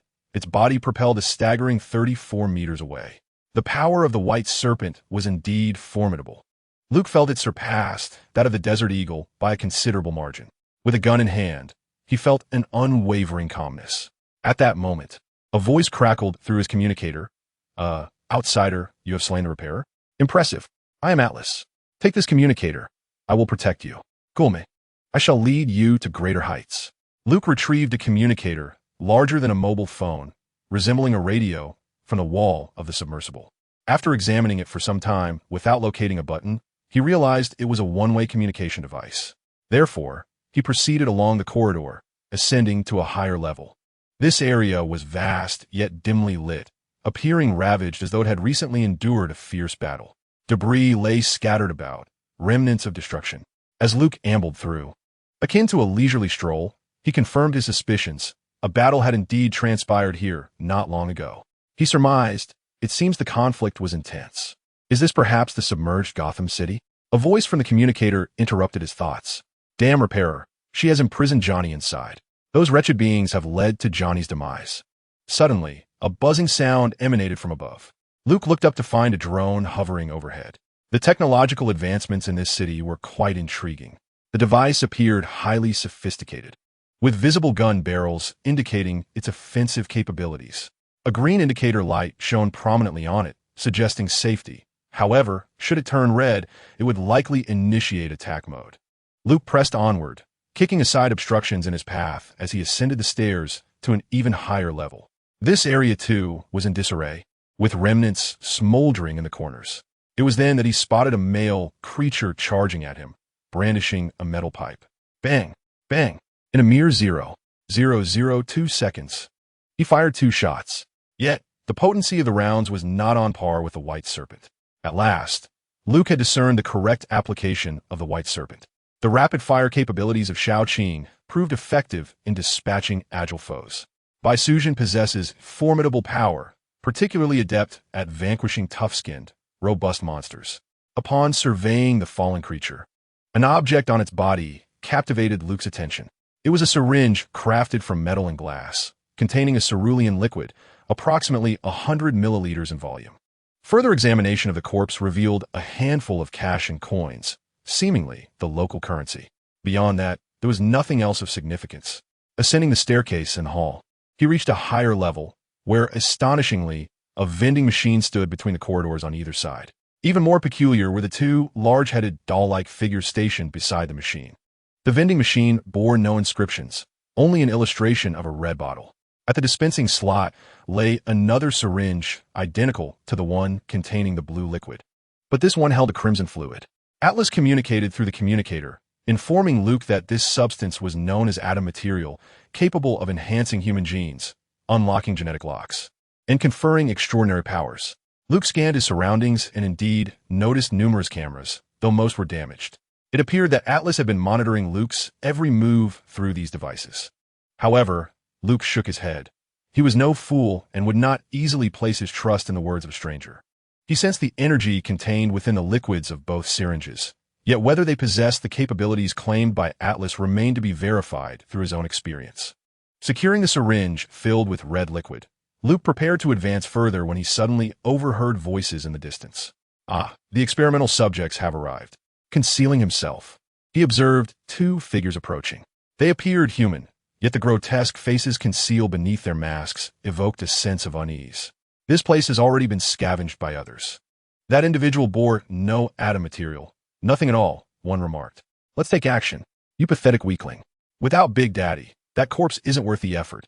It will soon be adrift in the sea. As they conversed, they remained oblivious to Luke stealthily trailing behind them.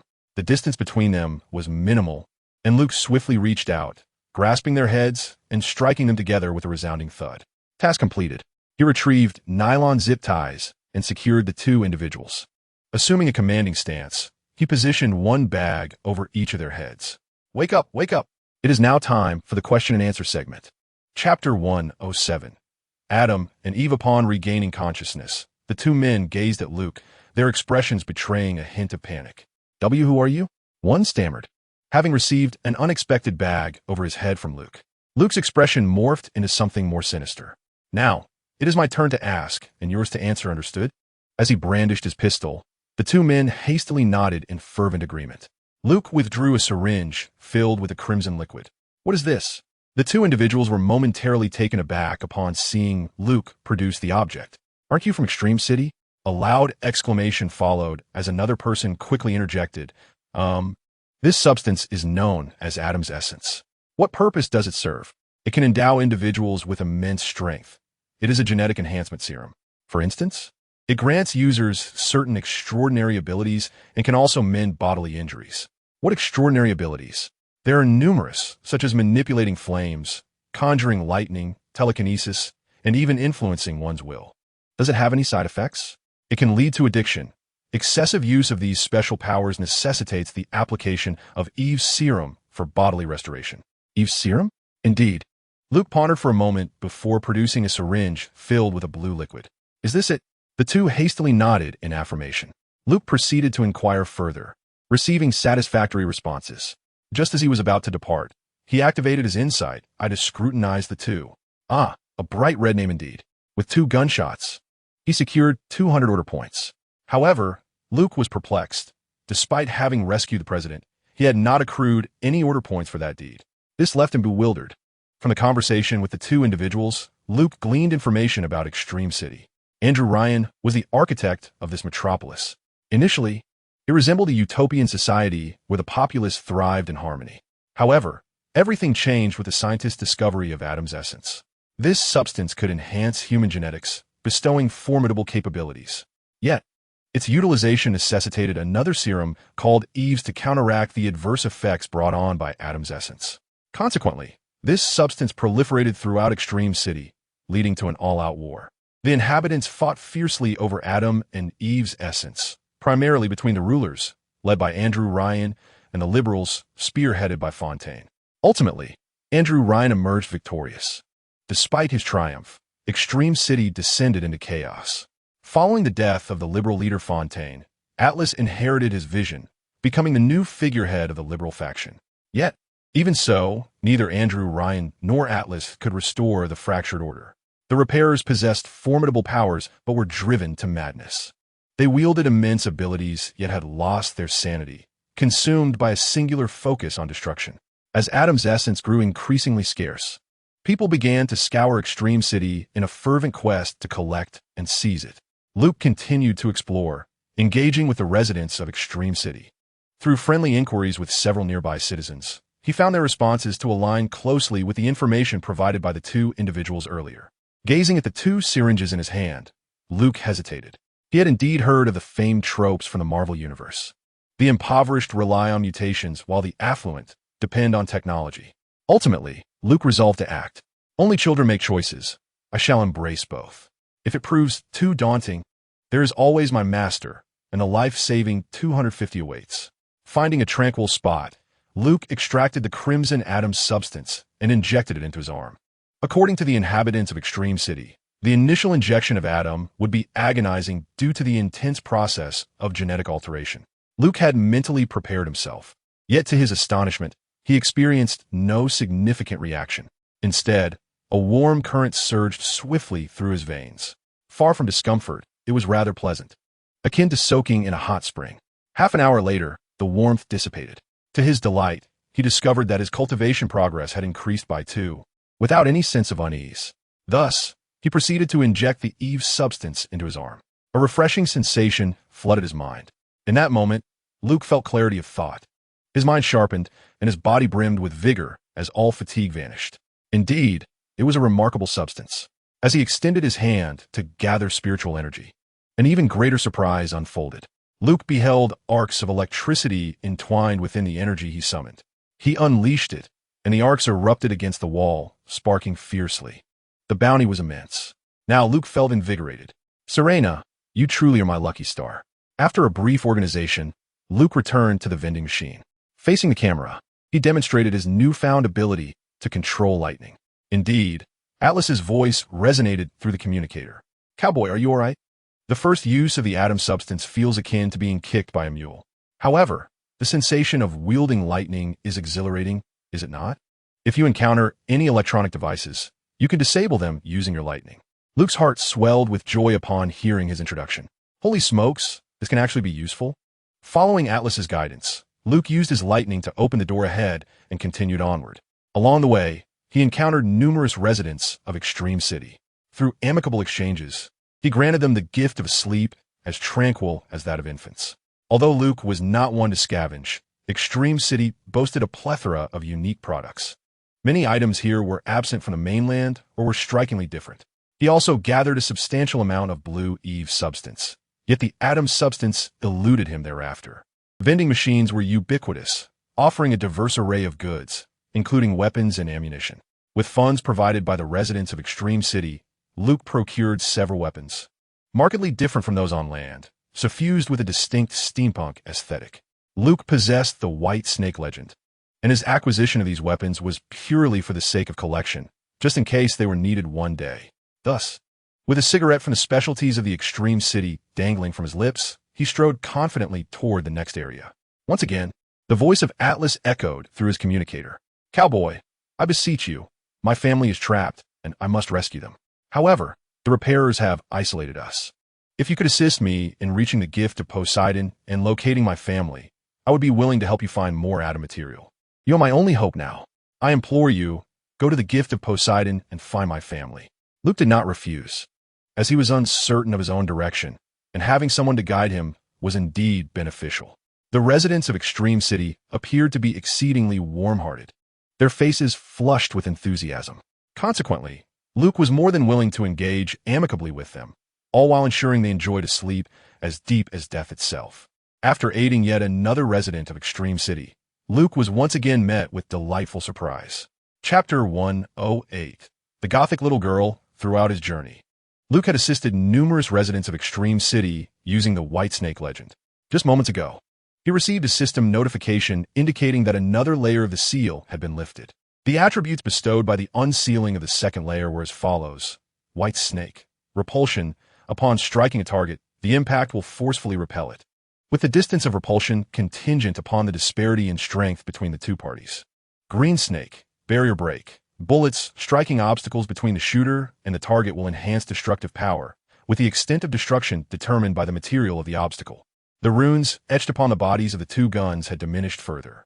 Luke pondered whether, once all seals were lifted, these two guns might transform into genuine serpents. He returned the white snake legend to its holster and continued onward. Through a crumbling wall, he ascended to the top of the theater. Blood stained the stage below, and the seats were askew, utterly destroyed. Navigating through the maintenance passageway for the lighting, Luke prepared to descend on the other side. As he stepped into the lighting maintenance corridor, he witnessed an eerie scene unfolding on the stage below. A corpse lay upon the stage, and beside it walked a little girl.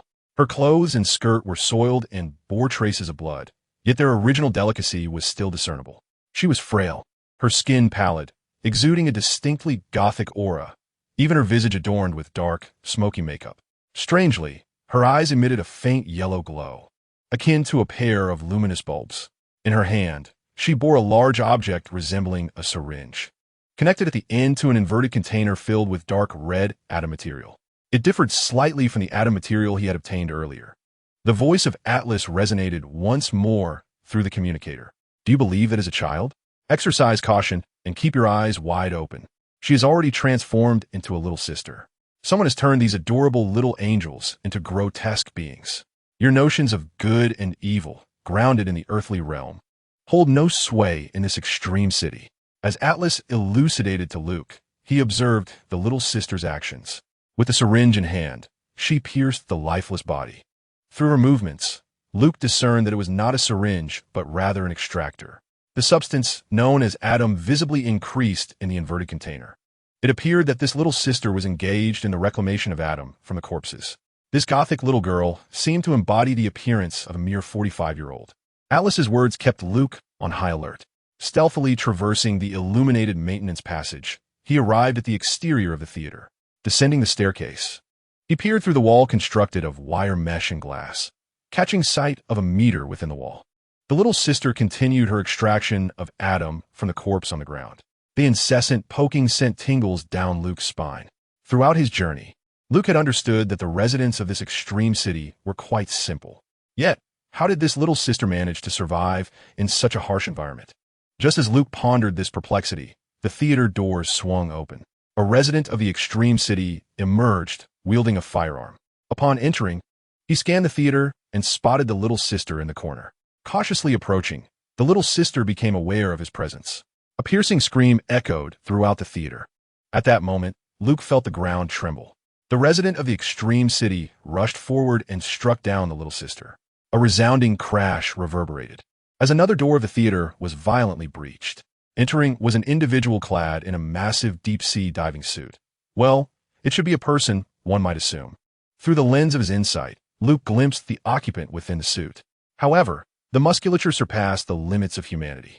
This behemoth, encased in a colossal diving suit, swiftly advanced toward the resident of the extreme city. One hand bore a gigantic, sharp drill, while the other was sheathed in a metallic gauntlet. Although the exterior appeared cumbersome, its speed of movement was remarkably swift. Within a few strides, it stood before the resident. The handgun in the resident's grasp proved utterly ineffective against the imposing diving suit. With just 2 swift movements, the creature rendered the resident incapacitated. Yet, it showed no mercy. Grasping the resident's head, it forcefully slammed it against the transparent wall before Luke.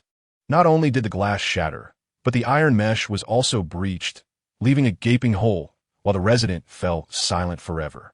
Luke had already placed his hand on the holster, poised to deliver a swift American-style draw to the creature. However, the creature seemed oblivious to his presence and continued to follow the fleeing little sister, exiting the theater. In Luke's moment of bewilderment, Atlas's voice resonated through the communicator. The creature clad in a diving suit was indeed the Big Daddy. The little sister collected atom material, a substance coveted by all in rapture. The little sister was frail, which led to the creation of Big Daddies, designed to ensure her protection. Luke nodded, acknowledging the logic otherwise the defenseless little sister, as a mere vessel for Adam, would struggle to survive in the innocent world of Rapture. As he pressed onward, Luke encountered several residents of Rapture. From their accounts, he corroborated Atlas's statements. Ever since the discovery of Adam, it had remained in a state of perpetual scarcity, particularly exacerbated following the onset of the civil war within Rapture. Consequently, scientists engineered the little sisters to extract Adam from the corpses of the deceased. These young girls, modified by the scientists, could reclaim Adam material through their bodies, transforming it into new Adam. Furthermore, Eve material was synthesized from this new Adam. However, these modified girls were exceedingly fragile. Ordinary individuals and the splicers could easily slay them and seize the Adam. Thus, scientists developed the Big Daddies, bioengineered beings clad in formidable deep-sea diving suits, equipped with immense strength and defense, specifically to safeguard the little sisters. After absorbing this information, Luke fell into a contemplative silence. Indeed, when scientists were unshackled from ethical constraints, they seemed to lose all moral boundaries. Ironically, this absence of limits accelerated technological advancement. Fortunately, Luke held a steadfast moral compass and did not linger in turmoil. Continuing his journey, he assisted numerous residents of Rapture. As he descended the stairs into another hall, he made a startling discovery. Beside the ornamental waterfall in the hall lay the lifeless body of a Big Daddy, surrounded by several corpses of Rapture's residents. 3 wounded inhabitants stood nearby. Luke approached them with enthusiasm, offering his help. Upon closer inspection, he realized that a fierce battle had recently transpired here. The residents had besieged and slain a Big Daddy, but their losses were considerable. Scanning the vicinity, he noted the absence of the little sister whom the Big Daddy had been protecting. Chapter 109. The tyrant Luke entered another hall, ready to proceed through the corridor to his next destination. Suddenly, an alarm blared throughout the hall. The red warning lights on the ceiling and in the corners flickered to life, and the corridor before him was sealed off by a descending shutter. However, this flimsy sheet of metal could scarcely deter Luke. Just as he was about to breach the metal door, he hesitated. Behind the door, a weapon station equipped with firearms emerged from the floor. The red warning light above confirmed its state of alert, with the muzzle aimed directly at the metal shutter. The communicator crackled with Atlas's urgent voice. It was Ryan, the damned Andrew Ryan. He had discovered our presence. He severed the passage to the Rapture and the medical station. But there was a way around. Hurry, what are you waiting for? Luke glanced around and indeed noticed signs indicating the route to the medical station. Yet he remained still. For a number of residents from Rapture were ascending the stairs, 7 or 8 individuals. Luke stood firm at the corridor's entrance, adjusting his cowboy hat. A mysterious smile gracing his lips as he watched the Rapture residents rush toward him. In a mere 15 seconds, they all lay down, succumbing to an exceptionally swift and profound sleep. Producing a cigarette, a specialty of Rapture, Luke brought the gun's muzzle close, inhaling deeply before exhaling delicate smoke rings. This particular cigarette was not composed of traditional tobacco, but rather crafted from a type of seaweed, exuding a subtle fragrance reminiscent of the ocean, gentle and invigorating. One could only wonder what Atlas, hidden behind the surveillance camera, might think. With the weapon stowed away, Luke gathered his spoils and made his way toward the medical station.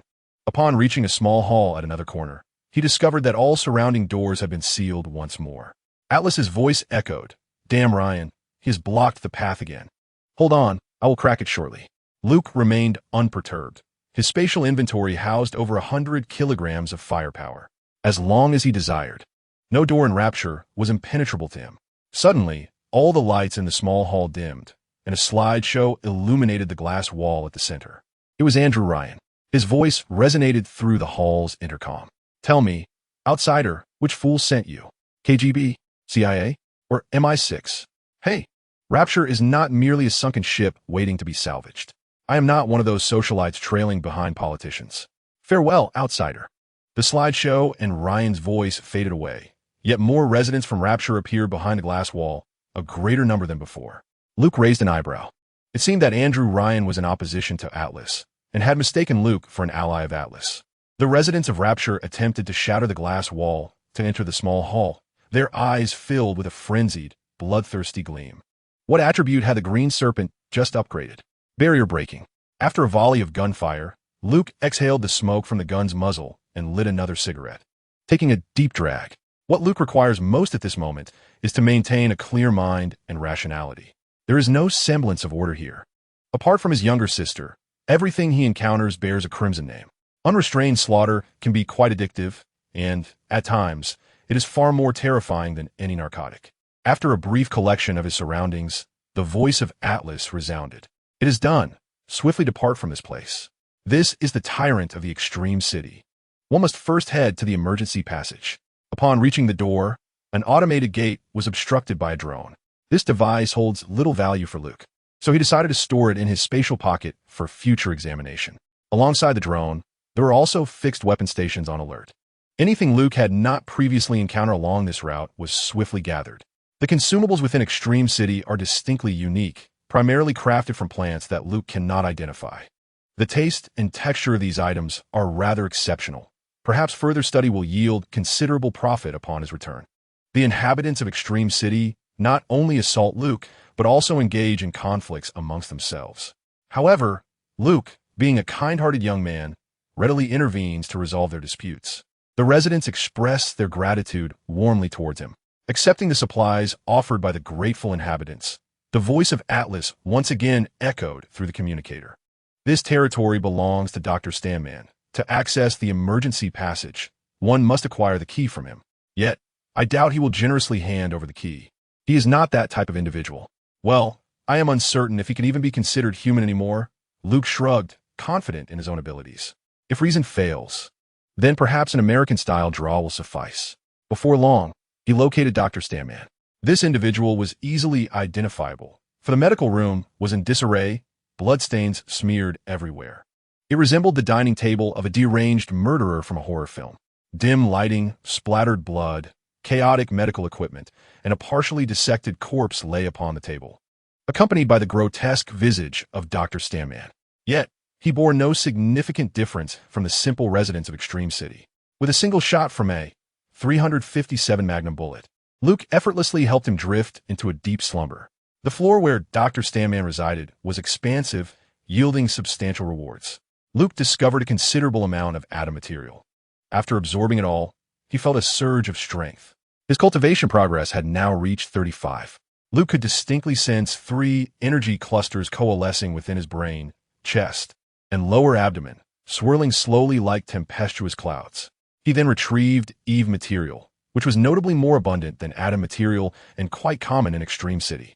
Most residents possessed several vials, and remnants in the ruins and corners could easily be found.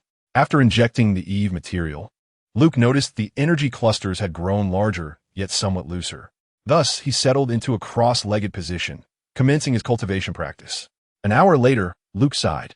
The mass of energy had solidified once again, and his cultivation had progressed by merely 1 point. Although Eve possessed abundant resources, the manual conversion process was significantly less efficient. After adjusting his mood, Luke stumbled upon something intriguing. He had now mastered 4 abilities through spiritual energy: flames, frost, lightning, and telekinesis. The first 3 were easily comprehensible, yet the last, telekinesis, bore a striking resemblance to Luke's own ability to manipulate objects with energy. However, upon utilizing it, Luke realized that the name was a complete misinterpretation by the residents of Extreme City. The correct term should be wind control, as it pertained to manipulating the state of gases. Each of these abilities had its drawbacks, particularly the limited range. Only lightning could strike at an approximate distance of 10 meters, while the others were constrained to a mere 67 meters. Nevertheless, Luke was quite content, considering this was an unexpected boon. Holding Dr. Stanman's key, Luke traversed a damaged passageway and arrived outside a grand hall. At the entrance lay the charred remains of a large figure, still engulfed in flames. Through the open door, Luke could hear the piercing screams of a young girl. Chapter 110, The Doctor's Redemption. Clearly, the large figure that had protected him was the one now burning at the doorway. Atlas remarked, "Wow, a little one. You have the opportunity to acquire some special atom substance."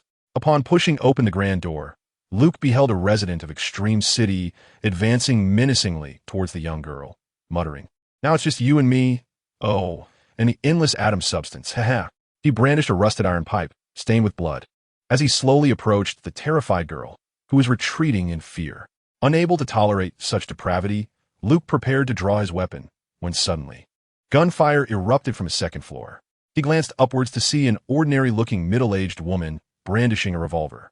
Although the resident had been struck, it was evident that her marksmanship was lacking, as she had only grazed his arm. The deranged resident, now enraged, summoned flames in his outstretched hand. In that instant, both Luke and the woman fired their weapons simultaneously, but Luke was swifter and more accurate. Almost immediately, the woman aimed her gun at him, warning, "Hey, stay away from her, or you'll be my next target." Before Luke could offer an explanation, Atlas's voice crackled through the communicator. "Don't be alarmed, Doctor. He merely wishes to savor the taste of the atom substance. Just a little will suffice." Luke raised an eyebrow, unconvinced by Atlas's assertion. The woman on the upper floor declared with a firm tone, "I won't allow him to harm my little ones." Atlas continued, "It's all right, cowboy. She is no longer a child." All of this was thanks to Dr. Tenenbaum upstairs.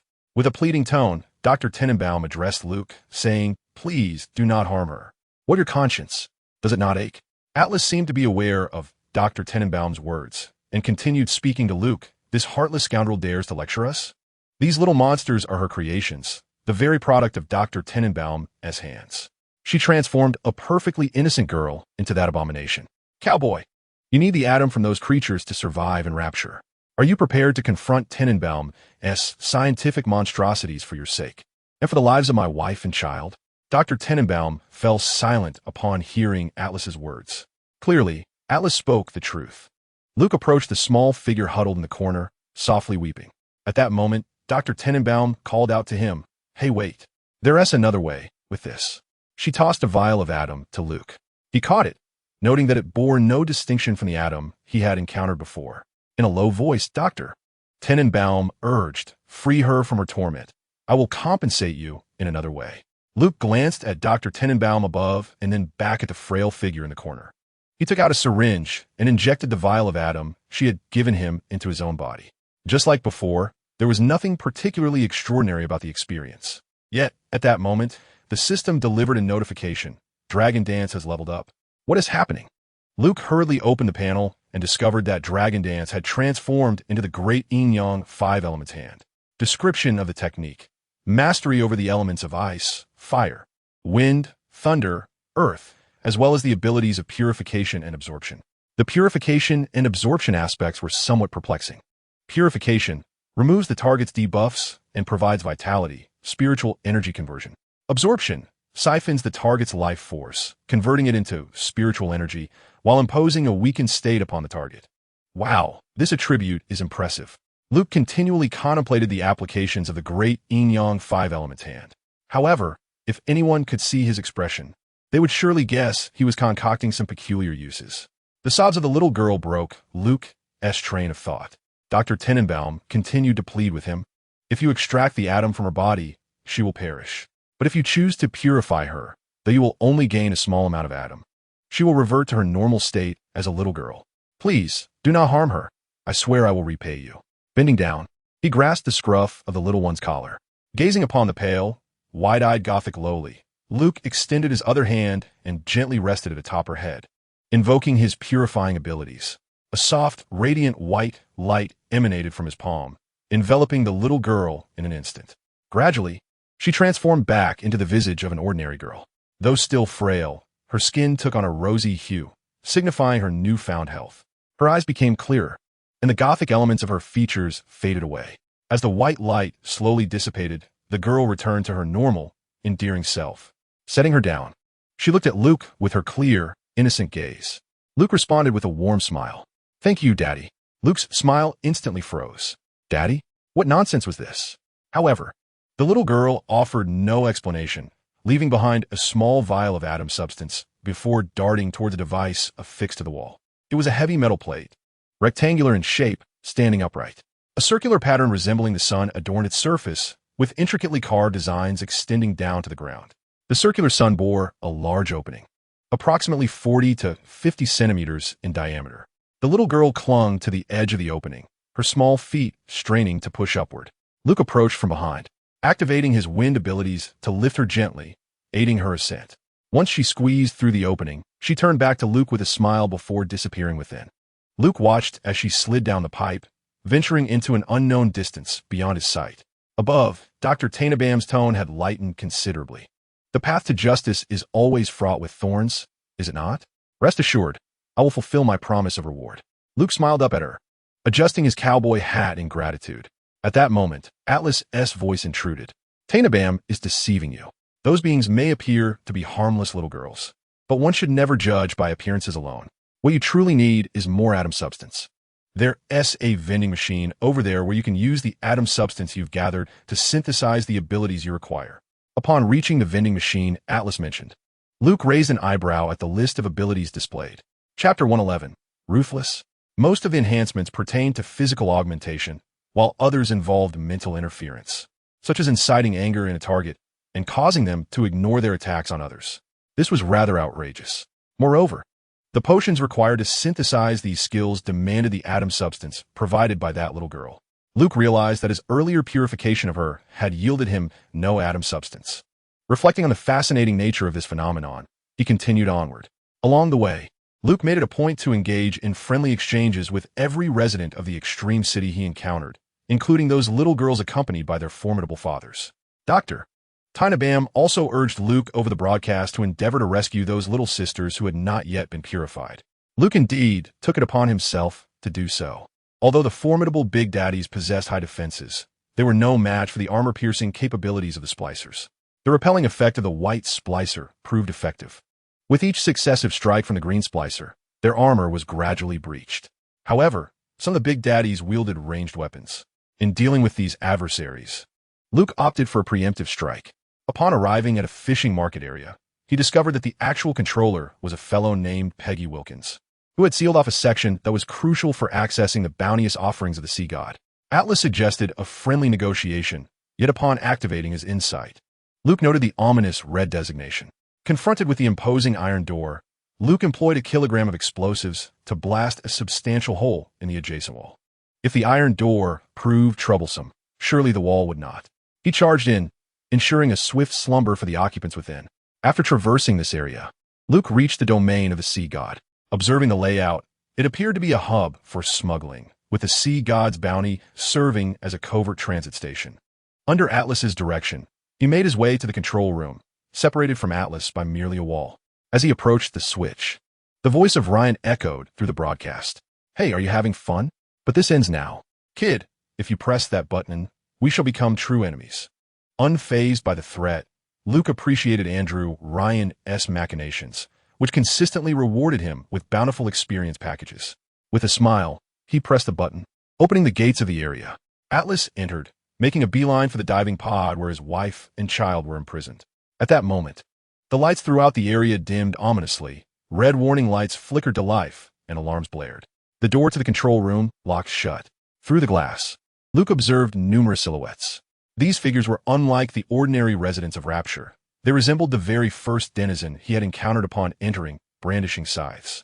The first resident had been swiftly dispatched before revealing their true nature.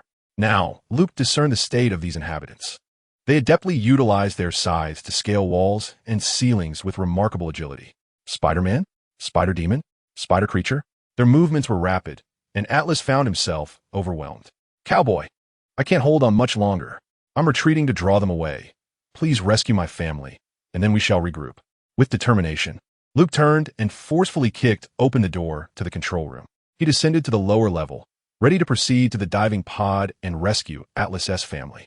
As he descended to the lower levels, a tremendous explosion erupted from the diving sphere. The voice of Andrew Ryan echoed through the broadcast.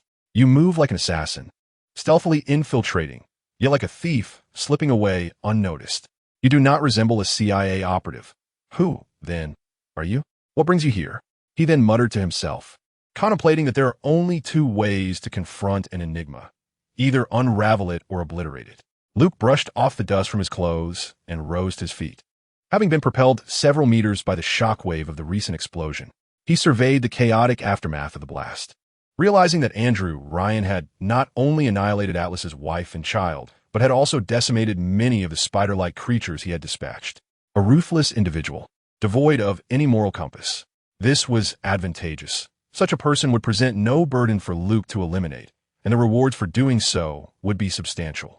Atlas, in the communicator, had succumbed to madness, incessantly cursing Andrew Ryan. Ultimately, Luke discerned Atlas's tearful plea through the device. Cowboy, get out of there and head to Arcadia. Following his guidance, Luke arrived at another area. As he exited the passage, he was astonished to find this sector devoid of ornamentation. Unlike other regions, which boasted opulent, retro aesthetics, this place was overrun with verdant foliage, even the ground carpeted in lush grass. The air quality here was markedly superior to that of other areas.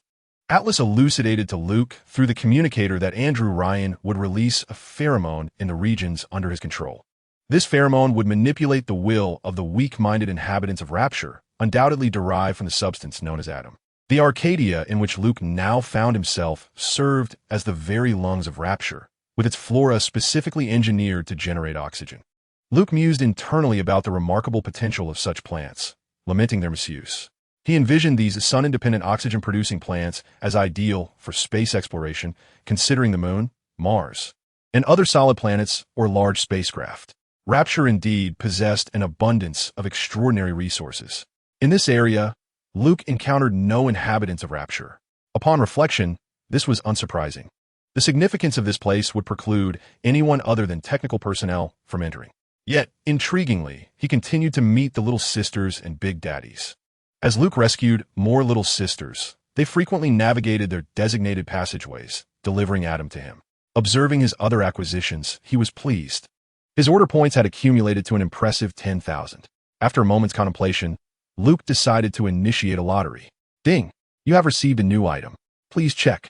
Upon opening the item, Luke felt a sense of bewilderment. Item name: Ancestral Banner, Thompson Submachine Gun Carbine Model, 19271 Enhanced Long Barrel. Item description: Your forebears gaze upon you, entrusting you with the family banner, hoping you will fortify the lineage and ensure its enduring prosperity. Item attributes: Infinite ammunition, non-detachable magazine, heavy long barrel that does not overheat. Effective range extended to 400 meters. Cannot be fired from the shoulder. Hip fire accuracy is 100. Lethality against gang members is 100. Special attribute: Gaze of the Overlord. When equipped with a suit, sunglasses, and a cigarette, inflicts 100 damage on metallic objects, with a penetration power of 100. Gazing at the golden Thompson in his hands, Luke fell into deep contemplation. Is this suitable for an agent like me? Chapter 112. Mutual Destruction. Luke was still clad in the suit he wore aboard Air Force One, though he had long since removed his tie. Now dressed in a full suit, cowboy hat, and cigarette, he felt ready. He retrieved sunglasses from his spatial storage. The Thompson felt considerably weightier in his grasp. Indeed, this weapon was quite heavy, but its craftsmanship and materials were impressive. The gilded Thompson weighed nearly 57 kilograms. Reflecting on the weapon's unique attributes, Luke pondered existentially. Is this meant for eradicating criminal elements? For targeting gang members? Or for unleashing fire upon vehicles? While still mulling over its application, he encountered an unpurified young girl. Upon seeing the imposing figure behind her, Luke instantly comprehended the purpose of the Thompson he held. The large man was clad in a heavy diving suit, equivalent to that of a heavily armored warrior. If Luke activated the gun's special attribute, the gaze of the Overlord, dispatching such a heavily fortified foe would be effortlessly simple. Seizing the opportunity, Luke decisively pulled the trigger. Though only capable of hip firing, the proximity ensured high accuracy. The distinctive sound of the Chicago typewriter rang out, with infinite ammunition and a barrel that did not overheat. This was a divine instrument for close-quarters fire suppression. Without expending an entire magazine, the armored figure collapsed. After purifying the young girl, Luke advanced into the core area of Arcadia. Suddenly, all doors sealed shut. Yellow smoke began to emanate from the ventilation system. The sight of such a substance did not inspire confidence. He quickly retrieved a gas mask from his spatial storage. Fortunately, the mask effectively filtered the noxious fumes. Atlas guided Luke through the communicator. Damn it, Ryan. This gas will devastate the plants. Does he wish for Extreme City to perish as well? Seek out Julianne Lanford. She is the overseer here. These plants are her cultivation, and she will undoubtedly devise a means to rescue them. Luke quickened his pace towards Julianne Lanford's laboratory. Outside the laboratory, Dr. Julie Lanford requested Luke's assistance in locating several rare plants through a monitor and communicator. Having successfully procured the items required by Dr. Lanford, Luke returned to her laboratory's entrance. Utilizing the item transmission portal by the door, he delivered the items to Dr. Lanford, who, upon receiving them, expressed her delight and opened the grand door, inviting Luke inside. As he traversed through the reception area and office space, they arrived at the interior of Dr. Lanford's laboratory. Contrary to the disarray found in other sections, this space was remarkably tidy, reminiscent of the orderly establishments in Manhattan. Approaching the entrance of a secluded lab, Luke caught sight of Dr. Lanford through the transparent wall. She was the second individual with a yellow name tag that Luke encountered in the vibrant city of Elysium. The first being Dr. Tannenbaum. Although Atlas had unveiled the murky past of Dr. Baum, cautioning Luke against placing his trust in her, he felt a stronger inclination to believe in the discernment of the Eye of Insight. Inside, Dr. Lanford was busily concocting an antidote, while a conversation between Andrew Ryan and Dr. Lanford echoed through the broadcast. It appeared that Dr. Lanford was an associate of Andrew Ryan. Although she was visibly enraged by Ryan's destruction of the plants in Arcadia, their discussion escalated into a heated argument. Suddenly, Andrew Ryan issued a threatening remark, causing Dr. Lanford to panic. Luke then witnessed the same yellow mist descending upon the laboratory as had been seen in the Arcadia Hall. The broadcast relayed Dr. Lanford's pleas for mercy. Acting swiftly, Luke shattered the glass wall and leaped into the lab. He found Dr. Lanford collapsed on the floor. From his personal space, he retrieved a gas mask and placed it on her face, followed by administering an injection of a life-saving serum. Once these urgent measures were completed, Luke watched as Dr. Lanford's breathing stabilized, allowing him to exhale in relief. Her research was of utmost importance, laying the foundational groundwork for humanity's future interstellar colonization. Her safety was imperative. As the mist gradually dissipated, Dr. Lanford began to regain consciousness. "Young man, was it you who saved me?" she inquired, as Luke assisted her in sitting up. "Indeed, Doctor. I shall never allow you or these plants to perish," he assured her. Dr. Lanford, taking a moment to gather herself, expressed her gratitude. "Thank you, young man. With this gas mask, I am quite safe." Luke nodded in acknowledgement. "What else do you require?" "I am here to assist you," he offered. "No need. What you have found is sufficient. However, once the antidote is prepared, I will need your help in delivering it to the Aerosol Control Center to revive Arcadia." This posed no challenge for Luke. After a brief wait, Dr. Lanford completed the antidote and entrusted it to him. Luke then presented Dr. Lanford with 2 handguns and a shotgun, gifts from the residents of Elysium. "Doctor, after I depart, please ensure that you protect yourself." Dr. Lanford once again expressed his gratitude to Luke. "Thank you, I will. The laboratory door can only be opened by me. It is quite safe here, so there's no need to worry about the toxic gas." Luke secured the antidote and proceeded to the aerosol control room. Upon arrival, he followed Dr. Lanford's instructions, placing the antidote into the aerosol controller before pressing the switch. However, Atlas reminded Luke through the communicator, Andrew Ryan has dispatched a substantial number of repairmen. "You must hold your position there." Luke chuckled, as he was in need of experience points, and here came an opportunity in the form of a generous gift. He sheathed Thompson and decided it was better to continue employing the White Serpent's tail. The damage from the White Serpent's tail was considerable, and Luke was eager to unseal its power. Indeed, it was not long before numerous spider monsters and repairmen charged toward the control room. Luke stood at the entrance, unwavering, with the White Serpent's tail raised in both hands, Blue Serpent in his left hand, White Serpent in his right. The flames from the gun illuminated Luke's exhilarated expression. Andrew Ryan had truly delivered numerous heads to Luke. In just over 10 minutes, the White Serpent's tail remarkably unsealed 2 layers. Third layer, White Serpent, rate of fire 50. Power 50 Blue Serpent, armor piercing 75 fourth layer. White Serpent, Blue Serpent, Spirit Bullet, launching bullets formed from condensed spirit energy to attack targets. Effective only against non-corporeal entities. One enhances basic attributes, while the other targets special entities. After a moment of contemplation, Luke discerned that this attribute was aimed at phantoms. The true purpose of Thompson was not merely for combating crime, but rather for dismantling vehicles and robots. The gaze of the formidable opponent indicated that this attribute was specifically effective against metallic substances, which vehicles and robots predominantly consist of. If faced with 1,000 foes now, Luke was confident he could reduce them to mere remnants. Chapter 113. The Riddler must leave Gotham. Exiting Arcadia, Luke entered another region. The decor here was distinctly unique, adorned with oil paintings, sculptures, and crafts. It appeared that the overseer of this area was an artist. Indeed, Atlas informed Luke that the individual in charge was named Sanders Cohen. This fellow was peculiar, both in thought and behavior. Atlas remarked, "In my lifetime, I have encountered various outlaws, oddities, and eccentrics, but this man is a true lunatic, an unequivocal madman. He is neither aligned with Andrew Ryan's faction nor on friendly terms with Atlas." However, Luke was indifferent to such matters. Upon entering this region, Atlas's communication was abruptly severed. The broadcast not only resonated with Sanders Cohen's voice, but also featured the background music of an opera.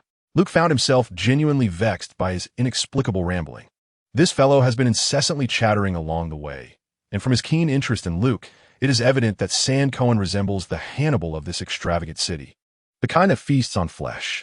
After a series of twists and turns, Luke finally located this individual, adorned in a striking white suit, exuding flamboyance. Upon encountering the menacing Luke, he leisurely engaged him in a discourse on art. Luke, thoroughly irritated by his incessant prattling, drew his weapon without waiting for him to finish, swiftly sending him into eternal slumber. Upon reaching the terminus of this area, Luke once again boarded a spherical submersible. Atlas introduced it as the subway of the extravagant city. Luke now found himself in the domain known as the Vulcan Realm, the energy epicenter of this opulent city, situated atop an underwater volcano. Entering this region, Luke immediately sensed a significant increase in temperature compared to the other areas. According to the clues provided by Atlas, one must reach the central control room of the extravagant city to locate Andrew Ryan. This endeavor necessitates activating boiler number 3 to generate a resonance overload, effectively diverting magma to activate the steam of the boiler, thereby propelling the elevator toward the control center. Andrew Ryan was beginning to make his final stand, dispatching his minions, including spider-like creatures, the repairers, the residents of the extravagant city under his control, and a multitude of drones. Yet, none of these could impede Luke's advance. They merely served to furnish him with experience. The White Serpent's legacy lifted yet another seal. Fifth layer, the power of rules. The White Serpent and the Green Serpent can fire in any environment. Initial velocity doubles in a vacuum, while underwater range is halved. This implies that the ammunition fired by the White Serpent does not require air, a truly magical attribute. However, their usability in diverse environments has greatly expanded, particularly for underwater shooting, proving to be exceptionally practical. Almost all firearms are rendered ineffective underwater or can only fire within a meter. The exception lies in two specially developed underwater firearms by the Russians. The effective range of the White Serpent's legacy in normal conditions can reach 50 meters. With this attribute, even with the halved range of 25 meters, the power remains formidable. Luke successfully dealt with boiler number 3, allowing the elevator to the control center to commence its ascent. Throughout this journey, Andrew Ryan continued his incessant monologue, not only issuing threats, but also offering temptations. However, Luke was equally eager to behold the control center of the extravagant city, primarily fixated on the sacred artifact of the Mare folk, as mentioned by Serena. Upon arriving at the control center, it indeed presented a stark contrast. Lavishly decorated, it lacked the multitude of instruments and apparatus one might expect. Entering Andrew Ryan's office, Luke found him engaged in indoor golf, seemingly unfazed by his arrival. Yet his tongue was far from idle. "Stranger, you have breached my final line of defense. Do you now come on behalf of Atlas to slay me? I wish to inquire, what distinguishes man from effort? Is it wealth? Power?" With a resounding gunshot, Luke watched as Andrew Ryan collapsed to the ground, slowly retracting the White Serpent. Damn it, the Riddler must vacate Gotham. At that moment, an alarm blared over the radio, and Atlas's urgent voice crackled through the communicator. "Quick, obtain the control card from his person. Andrew Ryan has just activated the self-destruct mechanism of the extreme city." Luke bent down to search Andrew Ryan's lifeless body and indeed discovered a metallic card. Following Atlas's clues, he swiftly located the control core of the self-destruct device. Inserting the card, the self-destruct mechanism was triggered, transforming the red indicator lights to green. "Well done, cowboy. It's time to conclude this masquerade." Yet, the cowboy knew that Atlas was merely an alias. In their profession, one must employ a myriad of false names. Listening to the self-satisfied voice of the so-called Atlas, Luke couldn't help but chuckle. "I had already surmised you were using a pseudonym." But Atlas continued, "However, you have always been quite cooperative, so I believe it's time you reveal your identity. I am Frank Fontaine." It dawned on Luke that the adversary he had battled against Andrew Ryan was none other than Frank Fontaine himself. who had not perished in a previous conflict, but had merely faked his death under the guise of Atlas. A familiar ruse. The communicator crackled on, with Atlas droning on. I must admit, I have had numerous business partners in my lifetime, but you, I am certain, have undergone genetic modification. The moment I utter the words, could you possibly oblige me? You shall be entirely subservient to my will. This proclamation left Luke bewildered. After Atlas's request, he felt no discernible change. His movements remained unimpeded. Unbeknownst to Frank Fontaine, Luke remained unfazed. Nonetheless, I still perceive you as unique. Once that machine processes Ryan's genetic key, I will fully dominate Extreme City. You have been a commendable partner. However, business is business, and personal matters are personal. Thank you for all your efforts, cowboy. Please extend my regards to Andrew Ryan. Just then, the alarm blared more urgently, and the warning lights on the walls turned crimson. Luke observed a multitude of drones approaching him, their red warning lights illuminating the air. Recognizing the gravity of the situation, he crushed the communicator and quietly retrieved the banner of his forebears. Faced with the metallic drones, Luke remained utterly composed. With a snap of his fingers, a flicker of flame danced at his fingertips. Lighting a cigarette and donning his sunglasses, he embraced the scrutiny of the powerful. The banner of his ancestors unleashed a long tongue of fire. Indeed, this weapon proved remarkably effective against the drones. Essentially, it takes 23 precise shots to obliterate a solitary drone. Yet, an incessant swarm of drones continues to swarm from all directions. Luke, immersed in the exhilarating task of shooting down aircraft, inadvertently catches a glimpse from the corner of his eye. Behind a column in the corner, a young girl is beckoning him. As Luke retreats while firing, he approaches the little girl, who tugs at his clothing and leads him to a ventilation shaft on the ground. The grate has been removed, indicating that she must have traversed this way. Observing the girl crawl inside, Luke follows suit. After an arduous crawl, he finally emerges at the exit alongside her. The sight before him elicits a smile of satisfaction. Chapter 114. The purified atom substance. This place is a safe haven, filled with the little girls Luke has rescued. Watching them play and rest joyfully within the sanctuary, he wears a paternal smile, filled with a profound sense of accomplishment for vanquishing the formidable foes.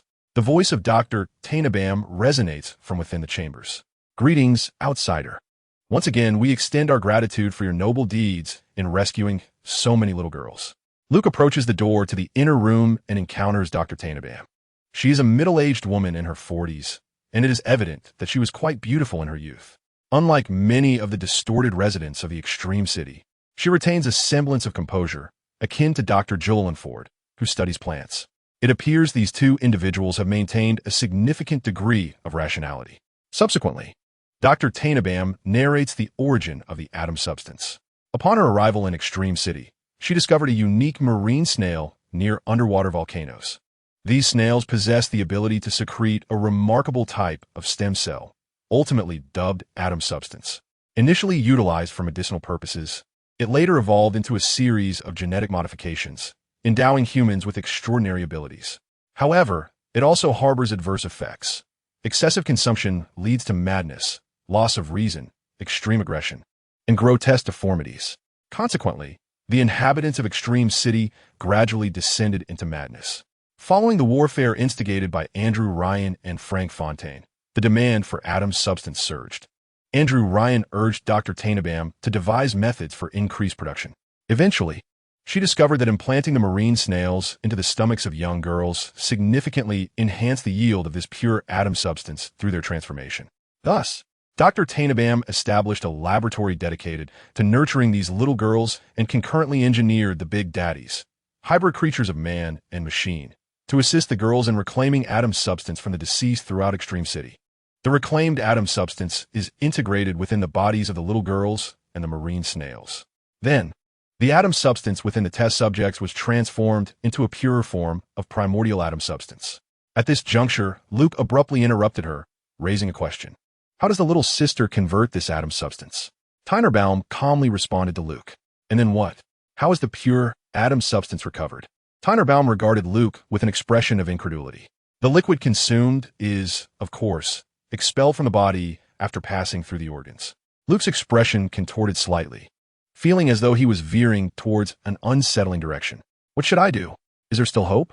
No wonder the purified little sister did not immediately provide Luke with the atom substance. After they had digested the sea slugs in their stomachs, they too required some time before expelling the remaining atom substance from their bodies. Looking at Dr. Tynerbaum, Luke felt relieved that she was a woman. Otherwise, the implications were too disturbing to contemplate further. He then inquired of Dr. Tynerbaum, "Are these little sisters fully restored to normalcy now?" Dr. Tynerbaum nodded, then shook her head. "The little sisters you rescued are mostly normal, but there was another scientist who invented a pheromone that compels these young girls to still be interested in corpses.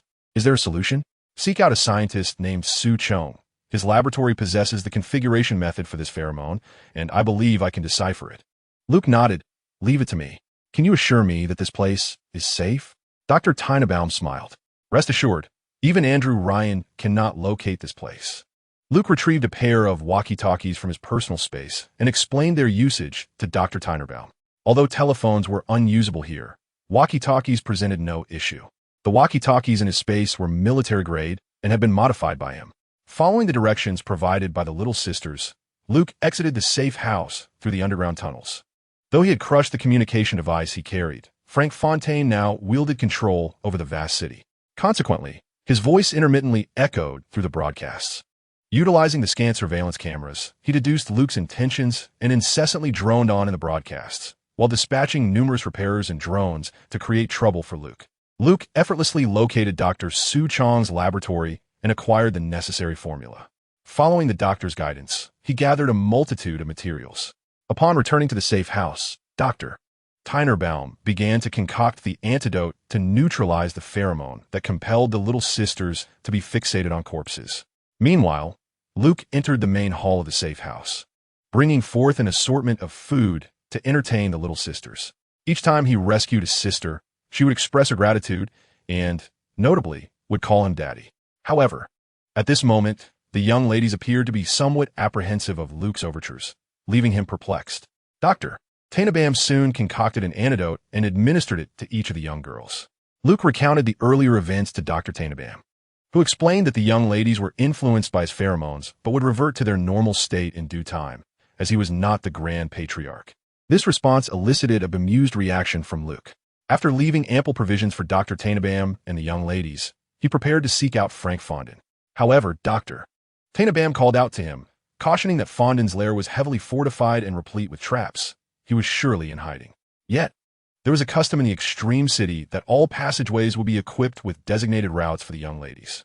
Thus, it would be prudent to enlist their assistance in opening those large gates. After a moment of contemplation, Luke acquiesced to Dr. Tynerbaum's suggestion, recognizing that none knew the pathways of extreme city better than these young ladies. Then, Dr. Tynerbaum put forth another stipulation, to have the young ladies guide him. It was essential to amplify his pheromones, allowing them to perceive him as the Grand Patriarch. What the fuck? Dr. Tynerbaum sighed, explaining that the young ladies had been profoundly affected by the Patriarch's pheromones, making it challenging to dispel their influence. However, he was an exception, having purified them. They held a memory of his pheromones, and now the task was to strengthen them. Luke nodded in understanding. So, the goal is to familiarize them with my scent, fostering a closer bond, correct? Essentially, she confirmed. What must I do? Dr. Tynerbaum hesitantly replied, "You will need to visit Dr. Su Chong's laboratory." "You could have mentioned that earlier," Luke remarked. "I did not anticipate that you would be so determined to confront Frank Fondin." Chapter 115. Pushing to the limit on his second visit to Dr. Su Chong's laboratory, Luke navigated it with ease. After procuring the requisite materials per Dr. Tynerbaum's instructions, he once more sought her confirmation. With Dr. Tynerbaum's assurance, Luke returned to the safe house. He sipped a dark brown liquid reminiscent of coffee, possessing a peculiar bitterness akin to herbal concoctions. He quickly rinsed his mouth with some whiskey and offered Dr. Tynerbaum a glass as well. The old woman displayed a penchant for both tobacco and spirits. Observing Luke, she sighed, "If I were younger, I would surely fall for you." Luke jested in return. "It is never too late." Dr. Tynerbaum waved her hand dismissively. "Do not flatter me. I am well aware of my current state. The youth would not find me appealing." In this safe house, a rare tranquility enveloped them. The underwater scenery beyond the window enveloped Luke in a fantastical realm. Upon entering the hall, he discovered that the little girls no longer cowered from him. A few bold and curious ones approached, gathering around him with intrigue. Luke produced some candies and offered them to the children. "Thank you," Daddy, they chimed. Luke's expression froze. It seemed that this appellation could not be altered. After a brief respite, he glanced at the clock. 14 hours had passed since his arrival at the Extreme City. Entering the room, he intended to greet Dr. Tainabam, only to find her slumbering on the sofa. Draping a blanket over her, Luke quietly exited the safe house. He led the oldest of the little girls, named Sarah. Although she was the eldest among them, she was still under 6 years of age. Moreover, they were generally petite, resembling 4 or 5-year-old girls in stature. Noticing Sarah barefoot, Luke lifted her with his left arm. He handed her a snack and instructed her to guide him. Fondin, through selective surveillance, monitored Luke's movements, incessantly broadcasting noise interference against him. His deployed agents and machines proved utterly ineffective against Luke, inadvertently unraveling yet another layer of the White Serpent seal. Layer 6. White Serpent. When the target is in a bleeding state caused by the Green Serpent, the paralysis effect's potency is doubled after inflicting damage. Green Serpent. When the target is in a paralyzed state induced by the White Serpent, the bleeding effect's damage is doubled after inflicting damage. The paralysis effect of the White Serpent and the bleeding effect of the Green Serpent were attributes acquired after unsealing the first layer. Now, these two attributes could synergistically enhance their efficacy. However, at present, Luke primarily aimed for headshots, ending encounters with a single bullet, leaving no opportunity for further exploitation. Upon reaching the final trial ground of the Extreme City, Luke received a call from Dr. Tainabam. Luke, only Andrew Ryan can enter the trial ground. But now Frank Fondin is also able to enter. I am unaware of the situation inside, but to confront you, he will undoubtedly employ an excessive amount of Adam material. Bringing along the extractor for the little girl might assist you. No matter how much Adam material he uses, if you drain it completely, he will perish. Lastly, I wish you good fortune. At this point, it was unnecessary for Sarah to lead the way, as the elevator ahead would take him directly to the trial ground. After escorting Sarah to the nearest passage designated for the little girls, she retrieved an extractor from within and handed it to Luke. This device, with its elongated needle, was designed for extracting Adam material from corpses, appearing rather perilous. Stowing it in his personal space, Luke boarded the elevator destined for the trial ground. Traversing the lengthy corridor, he entered a vast natural cave, at least the size of a football field. In the center stood a colossal, modern machine that seemed foreign to the surroundings. Frank Fontaine was positioned on that machine, displaying an unusual form. Grasping the handle, Luke was taken aback. Was this truly Frank Fontaine? Upon closer inspection, he recognized a figure resembling Jesus on the cross as Frank Fontaine. Luke had encountered him once before at the submarine, where he had rescued his wife and children. At that moment, Luke realized that this individual was indeed a prominent figure, yet his name was not displayed as Atlas, but rather obscured by a multitude of question marks. With his keen insight, Luke knew that upon learning a person's name, he could discern the name hovering above their head along with a color denoting their moral alignment. Thus, he concluded that Atlas was merely a pseudonym. What he beheld now was the crimson name of Frank Fontaine, an intensely vivid red. However, the current incarnation of Frank Fontaine bore little resemblance to a typical human. Rather, he was merely a humanoid figure, towering at approximately 2.5 meters. Fontaine's body was a mass of sinewy muscle, adorned with intricate blue patterns coursing across his skin. Several tubes connected to the apparatus surrounding him, filled with a red liquid that was the substance known as Adam. Indeed, Dr. Tannenbaum's predictions had come to fruition. This individual had excessively consumed Adam. Luke realized that he could not allow him to absorb any more. Without hesitation, he drew his firearm and fired. To his astonishment, Fontaine exhibited superhuman abilities. The bullets gradually halted before him. In an instant, he surged towards Luke with astonishing speed. Luke, too, reacted swiftly, evading the onslaught and creating distance. Though he had attained a transcendent level, he was still not far beyond the limits of humanity. Captain 55K possessed a shield, yet Luke did not.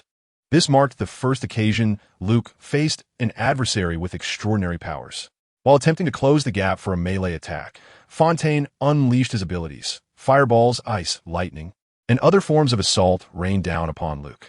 For a time, Luke found himself struggling to keep pace. Nevertheless, he recognized that his combat strategy was sound. Fontaine's only weapons were his own body. Luke wielded the white snake transmitter. Why engage in hand-to-hand combat when he had firearms at his disposal? The words of his master echoed in his mind.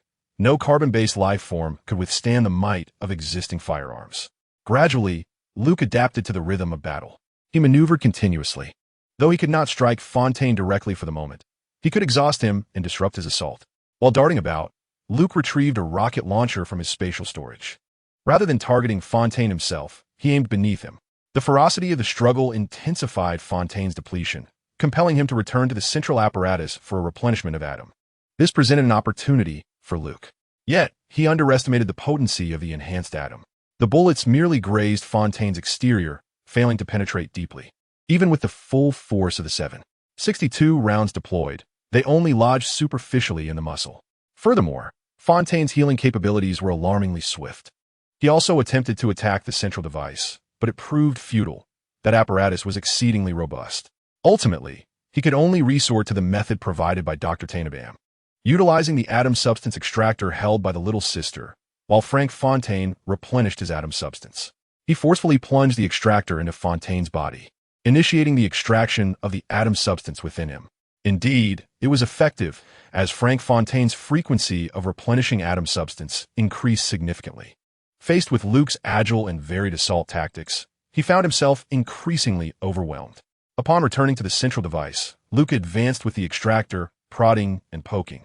However, this time, Frank Fontaine intentionally left an opening, and Luke fell for the trap. Suddenly, Fontaine swung a punch at Luke, who had no time to react and could only raise his arm to shield himself. Nevertheless, he was still sent flying until he collided with the wall, where he finally came to a halt. Chapter 116. A father's affection. Frank Fontaine's assault nearly knocked the breath out of Luke. As he leaned against the wall, regaining his composure, he found Frank Fontaine standing before him, not immediately attacking, but rather taunting him incessantly. However, a smile crept across Luke's lips. From the dedicated passage of little sisters beside him, a multitude of them emerged, all of whom Luke had previously saved. Armed with atom substance extractors, they jumped onto Fontaine's back, piercing his body with the injector's needle. As the little sisters rushed toward Fontaine, they called out to Luke. A throng of them surrounded Fontaine, persistently extracting the atom substance from within him. Fontaine, eager to rid himself of the little sisters clinging to his back, failed to notice the others who were also attacking him. The little sisters, nimble in their movements, were only just above Fontaine's knees, despite his towering height of over 2 meters. Before long, Fontaine's atom substance was completely drained, and he collapsed helplessly. The little sisters continued to poke him, as they had done in the past. Everything transpired in a whirlwind. One little sister approached Luke, holding something in her hand, and spoke to him. Luke gazed at the item in her hand, contemplating its origin. After catching his breath, he managed to rise to his feet. Upon confirming Fontaine's demise, the leading little sister, Sarah, stepped forward and handed Luke a metallic card. It was the key to controlling the extreme city. Luke paused for a moment, extending his hand to take the key, gently patting Sarah on the head. "Thank you." The little girls joyfully gathered around Luke, skipping in a circle before heading towards the dedicated passage they had arrived from. Sarah, trailing behind, turned to Luke and said, "Daddy, we will wait for you to return." Luke smiled and nodded, watching them depart. Good deeds beget good rewards. Our ancestors do not deceive us. Upon arriving at the central apparatus, Luke examined it closely. His current cultivation level stood at 56, and he noted the abundant atom material present. After a brief hesitation, he resolved to take a chance. He approached the central apparatus, stretching himself into a cross shape as he entered it. Soon, the device activated, and a substantial influx of atom material surged into Luke's body. In the White House, President Marshall had been back for 10 hours. Freedom 38 had first flown them back to the Lodge's Air Force Base in the Azores. After a brief respite, Air Force One's backup aircraft arrived to transport everyone. Yet, Marshall still recalled Luke's last words, "Mr. President, remember to bring me home." Consequently, he ordered the Navy and Air Force at Lodges to initiate a rescue for Luke. They needed to recover the black box from Air Force One, prompting the immediate deployment of the base's naval and air units. They located the black box, but found no trace of Luke. For the first time, President Marshall firmly demanded that the military locate Luke, alive or dead. 24 hours had passed. When he received news again, it was grim. A developing typhoon was forming in the target sea area, and the rescue team had returned to Lodge's base. Upon receiving this news, President Marshall felt helpless, unable to compel the military to pursue Luke amid the storm. They could only wait for the typhoon to pass before resuming the search. Yet, in light of these circumstances, hope had dwindled for everyone. Doherty even refrained from conveying any updates to Luke's family.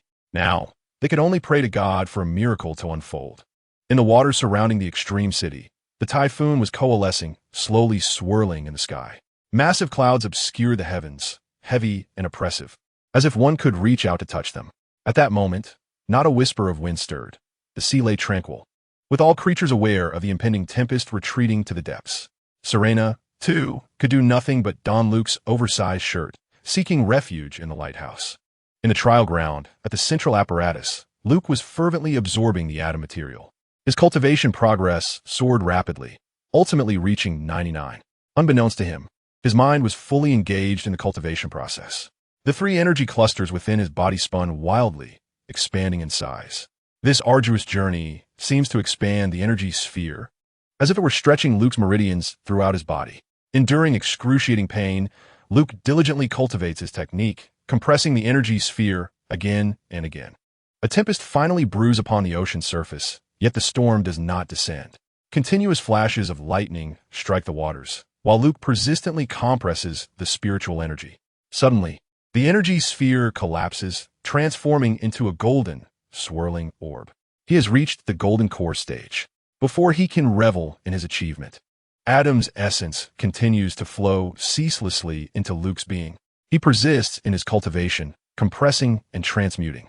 The small orb rotates slowly, expanding until it halts at the size of a ping-pong ball. With the depletion of Adam's essence, the moment Luke relaxes, he tumbles from the central decoration. Lying on the ground, he feels no pain, but rather grins with excitement, gazing at the vaulted ceiling. An inexhaustible source of power rejuvenates and nourishes Luke's body. My technique has finally reached minor success, the golden core stage. I can fly with a sword now. Wait, I don't have a sword. Just as Luke contemplates entering the spiritual spring space, a notification from the system chimes in. Ding! You have new items. Please check. Upon opening the message, he discovers not only items, but also words from his master. Young one, may the force be with you. What is this nonsense? Master, what are you doing? Clicking on the item, Luke reveals an expression of helplessness. Master, do you really think I'm a Skywalker? Item name, a father's love. Item description, driven by spiritual energy. This forms a high-temperature plasma, bound into the shape of a sword by a powerful magnetic field. The hilt is forged from a unique metal that cannot be destroyed. Special attribute. Upon the user shouting, I am your father, it triggers a severing effect. Gazing at the silver-gray, 30-centimeter cylindrical object in his hand, Luke cannot help but question his existence. Is the end of the Marvel Universe a Jedi Knight? Chapter 117. A thief does not leave empty-handed holding the Father's love. He infuses it with spiritual energy. A red beam of light slowly extends from the hilt. What the hell? Why is it red? Luke looks at the crimson lightsaber, puzzled. But soon he comprehends. Isn't this what Darth Vader wielded? But what does this have to do with me, Luke? I belong to the righteous camp. Never mind. Feeling increasingly absurd, Luke abandons further contemplation. Traversing through a cave behind the hall, he arrives at the deepest part of the trial grounds. The space here is vast, only half the size of the previous area. Yet, a circular altar stands tall, atop which is embedded a golden metallic object. This object resembles a certain shape, approximately 60 to 70 centimeters in size. It appeared to resemble a weapon, with an arrow-like tip atop its central body. However, the protruding points seemed to be broken. Through the eye of insight, Luke discerned a multitude of machines connected to the metal base beneath the altar. After a considerable period of observation, Luke concluded that this was indeed the object Serena sought. It radiated a potent energy. Uncertain of the repercussions that might ensue from removing it, he resolved to make preparations first. He promptly informed Dr. Tainabam. Subsequently, Luke traveled to Arcadia, the botanical garden, where he located Dr. Julian Lanford. After explaining his purpose, Dr. Lanford, after a moment of contemplation, acquiesced to Luke's request. She had narrowly escaped death at the hands of Andrew Ryan, and with the Order in rapture now in shambles, she felt no attachment to remain. Together, they proceeded to Dr. Tainabam's safe house. Luke intended to escort Dr. Tainabam as well, but she declined his offer. Lighting a cigarette, she softly remarked, I shall remain here. My time is limited, consider a penance. With that, she cast a wistful glance at the group of young girls. Dr. Lanford, observing Dr. Tainabam, inquired with concern, what troubles you? Dr. Tainabam offered a wry smile. It is cancer. Dr. Lanford hurriedly questioned, "Why not utilize atom material?" "Doctor." Tainabam shook her head. "I refuse to become a monster. I would rather die beautifully than live grotesquely." Luke comprehended the exchange between the two women. He retrieved a syringe of life-saving 250. The syringe itself was for 100, while the injector was for 20. The latter was used when saving Dr. Lanford. Under their bewildered gazes, he pressed the syringe against Dr. Tainabam and administered the life-saving 250 into her body. "What are you doing?" Both women exclaimed in astonishment at Luke's actions. With a smile, Luke reassured them, "Fear not, Doctor. There will be plenty for you to attend to in the future. This is a remarkable substance." After elucidating the benefits of life-saving 250, Dr. Lanford requested a dose for herself as well. The allure of regaining youth is an irresistible temptation for women, regardless of their appearance, age, or education. As they prepared, Luke planned to collect some local specialties from Rapture. Thus, he ventured beyond the safe zone, wandering through various parts of the city. He scavenged for items of interest, such as cigarettes, alcohol, and certain foodstuffs. These were crafted from deep-sea flora, and once he returned, they would be irreplaceable for a while. However, with Dr. Lanford's expertise, their production would not pose a challenge. These two women were indeed treasures. Dr. Tainabam's research into marine life and genetic engineering held boundless commercial potential. Thus, Luke resolved to take the two with him. Swiftly traversing the realm of Extreme City, a new layer of his white serpent legacy was unveiled. This attribute filled Luke with both astonishment and a touch of resignation. The seventh layer, white serpent, green serpent, demon breaking. The bullets fired cannot be obstructed or restrained by magic, telekinesis, or any other non-physical laws. Luke was both elated and helpless. Had this attribute manifested sooner, confronting Frank Fontaine would have been far less arduous. In that encounter, the bullets from the White Serpent Legacy proved utterly ineffective against Fontaine's supernatural abilities. Without the capacity to strike, additional attributes were of no avail. Now, however, Luke felt emboldened. Should he face an entity with Fontaine's extraordinary powers again, he would possess a means to contend with it. Yet, he pondered whether the ancestral banner, this gun, could pierce Captain America's shield or Tony's armor. Before long, Luke found himself once again in Andrew Ryan's office. In the haste of his previous departure, he had neglected to thoroughly scour the place. Surely, there were treasures to be discovered. Indeed, through the eye of insight, Luke discerned a hidden door. To Luke, all mechanisms lay bare in simplicity before the eye of insight. Entering the secret chamber, he was greeted by a trove of cash and gold bars from Extreme City. While the cash had lost its value, the gold bars amounted to nearly a ton. He would take them all. At last, within a wooden box, Luke stumbled upon an intriguing object, a golden metallic sphere, roughly the size of a fist, adorned with intricate patterns. As he grasped the sphere, the system chimed with an announcement. "Congratulations, you have acquired a golden apple. Will you use it?" This was indeed the most significant discovery. Without hesitation, Luke used it. And unlike his initial experience with the golden apple, he did not succumb to unconsciousness. An overwhelming torrent of information surged into his mind. After several minutes, clarity returned to Luke's consciousness. As for the knowledge contained within the golden apple, it was somewhat underwhelming. It detailed the construction techniques of Extreme City, specifically for building cities beneath the sea. However, this endeavor required a core, the sacred relic of the Serena clan. This artifact could expel seawater and shield Extreme City from the crushing pressure of the ocean depths. Ultimately, that relic must be returned to the Serena. Without it, the underwater city could never be realized. With a sigh, Luke reflected that unearned treasures often yield no true satisfaction. Having gathered what he could, Luke collected a considerable amount of children's clothing from the local shop. The attire worn by the little girls was in tatters. Upon returning, he instructed Lanford and Dr. Tainabam to tidy them up. Indeed, once cleaned, the little girls transformed from gothic lowless into charming, lovely girls. Personally, he escorted the two along with these little girls to the emergency diving sphere. In total, Luke rescued 13 little girls. The original text mentioned 21, but due to subsequent plot developments, this number has been simplified. First, he proceeded to the control center of Extreme City, utilizing the metallic card to activate the city's self-destruct mechanism. Upon calculating the time, Luke hastened to the trial site and retrieved the sacred artifact. Indeed, the moment the artifact was taken, a tremor shook the city of Extreme City. However, Luke also received some promising news, though time was of the essence, leaving him no opportunity to peruse it. Numerous damaged areas began to be inundated by the encroaching sea. Luke made his way to the nearest submersible pod, entered, secured the door, and activated the switch.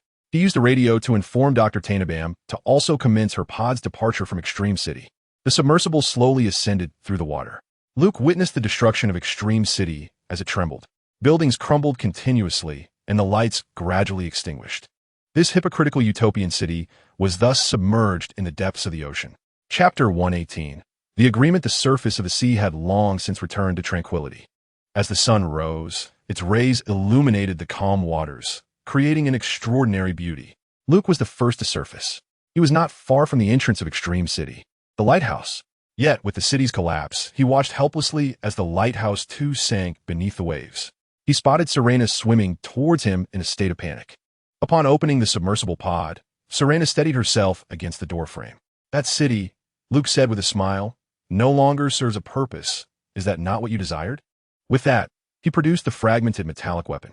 Serena nodded vigorously, but when he extended the artifact towards her, she recoiled in fear. Luke looked at her in confusion. This object restrains us. I cannot touch it, she explained. Then how do you intend to take it back? Serena gazed at Luke with her innocent, blinking eyes. It dawned on Luke as he pointed to himself. Serena nodded eagerly. So I am to be the fabled tool, am I? Gazing at the distant, ascending submersible pod, Luke spoke to Serena. I also brought people from the underwater city with me. I must first see them safely away. After a moment of contemplation, Serena nodded in agreement. When will you return? Luke pondered briefly before responding. I cannot say for certain, but it will be soon, no longer than half a month. However, how will I find you? Once I enter the sea with the artifact, I will be able to sense your location. Luke smiled at her. Very well, I understand. You should return now. Do not let them discover your absence. I will come back swiftly. Serena smiled and waved goodbye to Luke before diving back into the water. After she departed, Luke retrieved the lifeboat and jumped in, stowing the submersible pod away. Fortunately, Dr. Tanabam and the others had their pods facing away from Luke. They were unaware of the exchange between him and Serena. It was only then that Luke found the time to examine the system notification he received upon acquiring the sacred artifact. A notification indicated the presence of inheritable energy. Would he accept it? Luke glanced at the damaged metallic weapon in his hand and ultimately chose to agree. A tremendous surge of energy coursed through Luke's body. The notification confirmed the acquisition of the ability to control the ocean. Luke widened his eyes as he examined the battered weapon. Most of the energy had entered his being. In astonishment, Luke mused, could this broken relic be the legendary trident of Poseidon? It then dawned on him that this was merely the head of the trident, with the remaining two-thirds missing. Indeed, it was Poseidon's trident, albeit in a battle-worn state. The energy contained within was not substantial. Luke could not command the entirety of the ocean like Poseidon. He could only manipulate the surrounding seawater, roughly within a kilometer radius. Nevertheless, this was a source of great satisfaction for Luke. He could now stand upon the surface of the sea.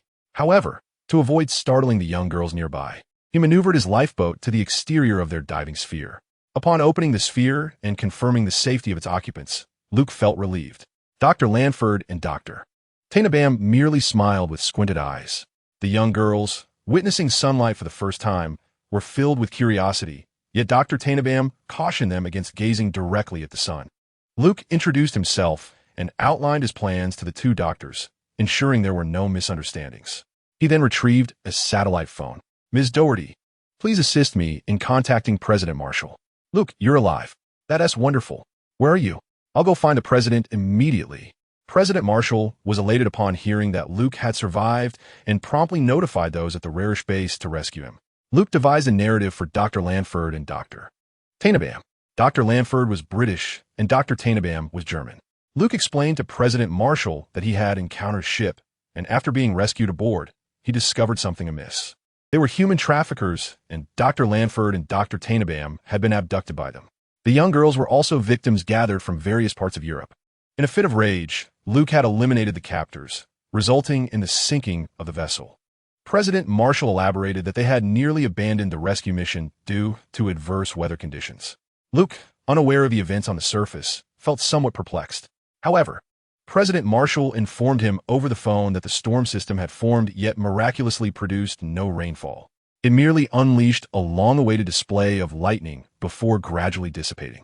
After considerable contemplation, Luke finally comprehended the situation. He had an inkling that something was amiss. It turned out that his golden core phase had not faced a thunder tribulation. He had previously believed that his cultivation technique was exempt from such trials. Little did they expect that the thunderous calamity would arrive, only to be thwarted by Poseidon's trident. Such fortune was truly unparalleled. Having brought Dr. Lanford and others onto his inflatable raft, Luke stored the submersible into his spatial pocket.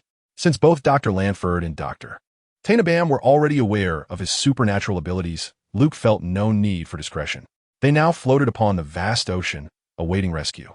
It was only then that Luke found the opportunity to reflect upon the spoils of the destruction of Extreme City.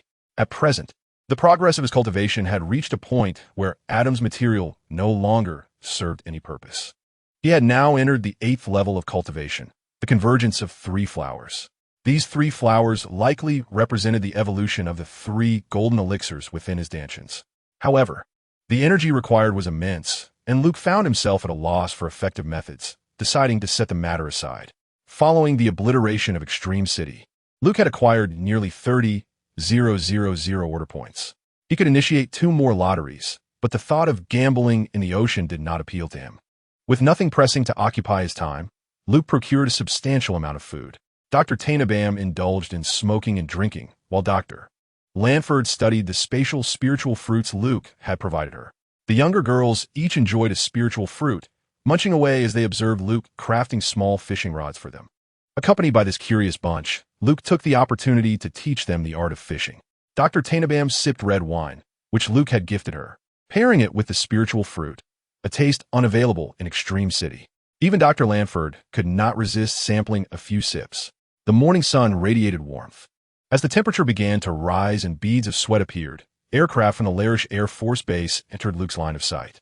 They first deployed a large rescue pod from the air. This pod was inflatable yet substantial, akin to those found on passenger ships, though cylindrical. Oversized tubes capable of accommodating 20 to 30 individuals once unfurled in the water. They circled above Luke, and with the arrival of this large rescue pod, they were finally spared from the relentless sun. 3 hours later, an Arleigh Burke-class destroyer gradually approached the expansive rescue pod where Luke was situated. Chapter 119. Unable to contain President Marshall, eager to meet Luke and express his gratitude in person, nonetheless decided it prudent to allow him a day of rest at the Larish base, considering his legendary experiences at sea. This time, it was not a military aircraft that awaited him, but rather a private plane belonging to Luke's family. Upon arriving at the Larish base, Luke promptly called home. It was still morning in Los Angeles. Luke, Dad, are you hoping for more daughters? Ward, what's this about? This time, Elsa was notably calm. If it were 1 or 2, there might have been room for doubt regarding old Sheen, but after the events of the last encounter, hearing that several had joined the fold made it clear that this was no longer a matter concerning old Sheen. Elsa directly seized the phone to inquire further from Luke. Beside him, old Sheen let out a sigh of relief. His troublesome son Luke had recounted the events over the phone, mentioning only the emergency landing of Air Force One without delving into the thrilling details. Thus, Elsa, after listening to Luke's account, decided to defer further discussion until his return. They had already adopted a girl named Natasha, who had seamlessly integrated into Luke's family. Both old Sheen and Elsa were fond of the sensible and diligent young lady, and even Angela and Beth had become less rebellious. The 3 sisters were inseparable. A day later, Luke, accompanied by Langford, Tainabam, and 13 little sisters, boarded their private plane and returned to Washington. Doherty and Old Sheen awaited Luke's arrival at the airport. Now, Old Sheen was tasked with managing the affairs of the 2 doctors and the 13 young girls. Luke was to accompany Doherty to the White House to meet President Marshall. Upon seeing Luke, President Marshall enveloped him in a warm embrace. Thank you, Luke," he expressed gratefully. Grace also embraced Luke, extending her thanks. After exchanging pleasantries, the 3 of them, President Marshall, Doherty, and Luke, gathered in the presidential office. Doherty spoke first. "Luke, although the public remains unaware of the specifics, discussions have been held internally. You will be awarded the Federal Bureau of Investigation's Bravery Medal and the Presidential Medal of Valor. The Bravery Medal recognizes acts of heroism that sacrifice personal safety and life, while the Presidential Medal signifies commendation from the President for exceptional service to the White House. Its symbolic importance is considerable, and only a president has the authority to bestow this honor. In terms of prestige, the Bravery Medal reflects personal capability, while the presidential medal signifies one has connections. Doherty continued, "This award ceremony cannot be conducted publicly, so you must prepare yourself mentally." This arrangement aligned perfectly with Luke's preferences, as he had no desire for public recognition. The lack of publicity suited him, yet he refrained from expressing his opinion. Such situations often come with alternative compensation plans. Publicly recognized individuals tend to garner more attention and benefits. Indeed, President Marshall added, "I apologize, Luke, but this is the extent of my authority." Doherty nodded in agreement and then addressed Luke, "Therefore, your promotion cannot be delayed any longer. Upon your return to Los Angeles, you will receive your promotion order. This is the advancement we promised by the end of the year, now accelerated by 6 months." This 6-month period was significant. Luke's ascent had been remarkably swift, akin to riding a rocket. Yet, his credentials were impeccable. No one could find fault with them. Although some matters could not be made public, they were clearly documented in his records. Hearing this, Luke could not help but display a genuine smile. "Old Ma, what a relief. Your rescue was not in vain." Doherty's surprises for him continued to unfold. "You have the opportunity to assemble a team, selecting individuals from any federal agency. However, I would recommend prioritizing personnel from within the FBI. President Marshall has also bestowed a surprise upon Luke. You may choose individuals from the Marine Corps. As for other branches, I believe General Elkrama will facilitate your requests." Though filled with joy, Luke nonetheless expressed a desire for a brief respite. As for any further demands, he felt content with the current situation. To ask for more would be to disregard the intricacies of human relationships. Certainly, transactions will follow. These politicians are adept at navigating the nuances of interpersonal obligations, striking a balance that is neither excessive nor insufficient, provided one stands on equal footing with them. While Luke himself lacks such connections, his family possesses them. As Luke departed the White House, he did so alone. Doherty had numerous matters to discuss with President Marshall. The recent attack on Air Force One has left many subsequent issues to address, such as Colonel Ka and Kesaha, along with the ongoing situation in the Middle East. However, at this moment, Luke could not concern himself with work. All matters would wait until his vacation concluded. There was much to manage, including settling Dr. Lanford and Dr. Tanabam, as well as the 13 young girls. Upon leaving the White House, Luke made his way directly to Washington, D.C. airport, where Old Chin awaited. The plan was to bring everyone back to Los Angeles, the true stronghold of the Chin family. Arranging for these individuals posed no problem. Once aboard the aircraft, Luke observed Old Chin clutching a pile of snacks to distribute to the young girls. However, those little ones were so frightened that they had retreated to the back of the plane, staring at Old Chin with wide, innocent eyes. Witnessing this scene, Luke could not help but chuckle, albeit unkindly. The little girls, led by Sarah, sought to approach Luke upon his entrance, yet they hesitated, obstructed by Old Chin. Their desire to move conflicted with their apprehension, leading some to tears. The sight of 13 crying girls was indeed a calamity. Old Chin let out a sigh in resignation. Luke hurriedly intervened, drawing Old Chin aside to comfort each girl individually. However, their address of Luke left Old Chin momentarily stunned. "Daddy," they wailed. Old Chin's mind short-circuited. Reflecting on Luke's past achievements in school, he wondered if he had truly become a grandfather at such a young age. Just as Old Chin grappled with his existential crisis, Luke successfully calmed the little girls. Now, he too felt helpless. Due to the influence of pheromones, these young girls had unequivocally designated him as a paternal figure. Having not seen Luke all morning, they had grown listless, abandoning their toys. Yet, both Luke and Old Chin soon recovered. Each girl now clutched a plush toy tightly to her chest. Beauty is indeed a pinnacle of humanity, and Adam's essence plays a significant role in this. Faced with such an adorable group of young ladies, it is impossible for anyone to overlook them. After charming these delightful girls, the plane soared into the sky, heading towards Los Angeles. Luke and Old Chin felt a twinge of anxiety, uncertain about Elsa's attitude. They too wished to keep these charming girls, for their cuteness was undeniable. However, the final decision rested with Elsa. Dr. Tanabam remained sprawled on the couch, inebriated, while Dr. Lanford diligently typed away on his notebook, engrossed in the internet. One was a drunkard, the other a net-addicted lady, and Luke found himself with quite the headache. Upon returning to Los Angeles, Luke and Old Chin took the group directly to Luke's seaside villa in Malibu. The space was ample, and during Luke's absence abroad, Angela and her 3 companions had been residing there. The arrival of 13 young ladies instantly enlivened the household, though the girls were still apprehensive in the unfamiliar environment. They huddled together behind Luke, gazing at their strange surroundings and the unfamiliar faces with wide, innocent eyes. Dr. Tainabam showed considerable interest in Luke's seaside villa. Through the transformation and salvation of the young girls, her spirit had also found redemption and healing. Thus, she had completely liberated herself, no longer concerned with her research. Her sole companion was now Dr. Lanford, who clutched his notebook obsessively, perpetually engaged in online activities. The arrival of the 13 girls piqued the curiosity of Angela and her companions. However, upon learning that the girls had been trafficked and rescued by Luke, they felt a deep sense of empathy, particularly Natasha. Yet, these young ladies only recognized Luke, shying away from anyone else who approached. Luke had no choice but to personally guide them around the villa to help familiarize them with their new environment.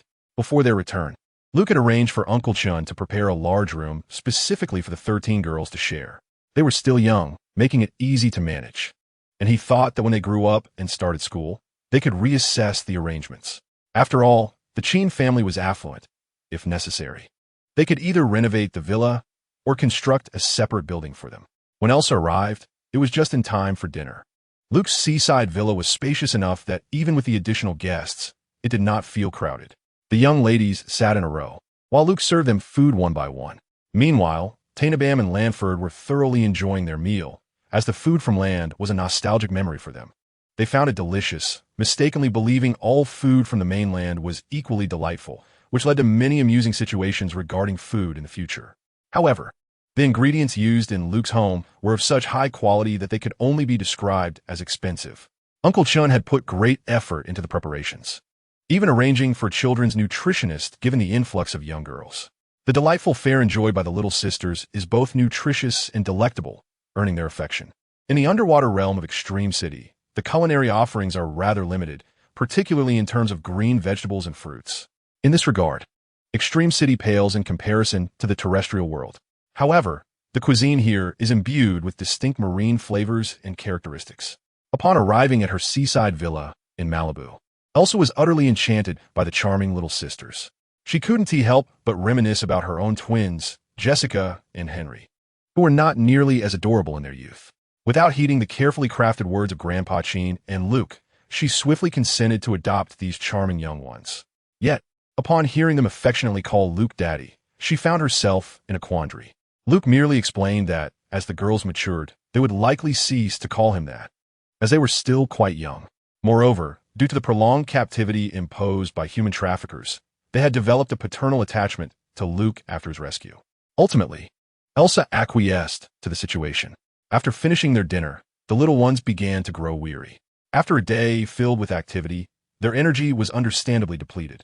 Uncle Chun had prepared a spacious room adorned with delightful decorations and murals, with each child having their own little bed.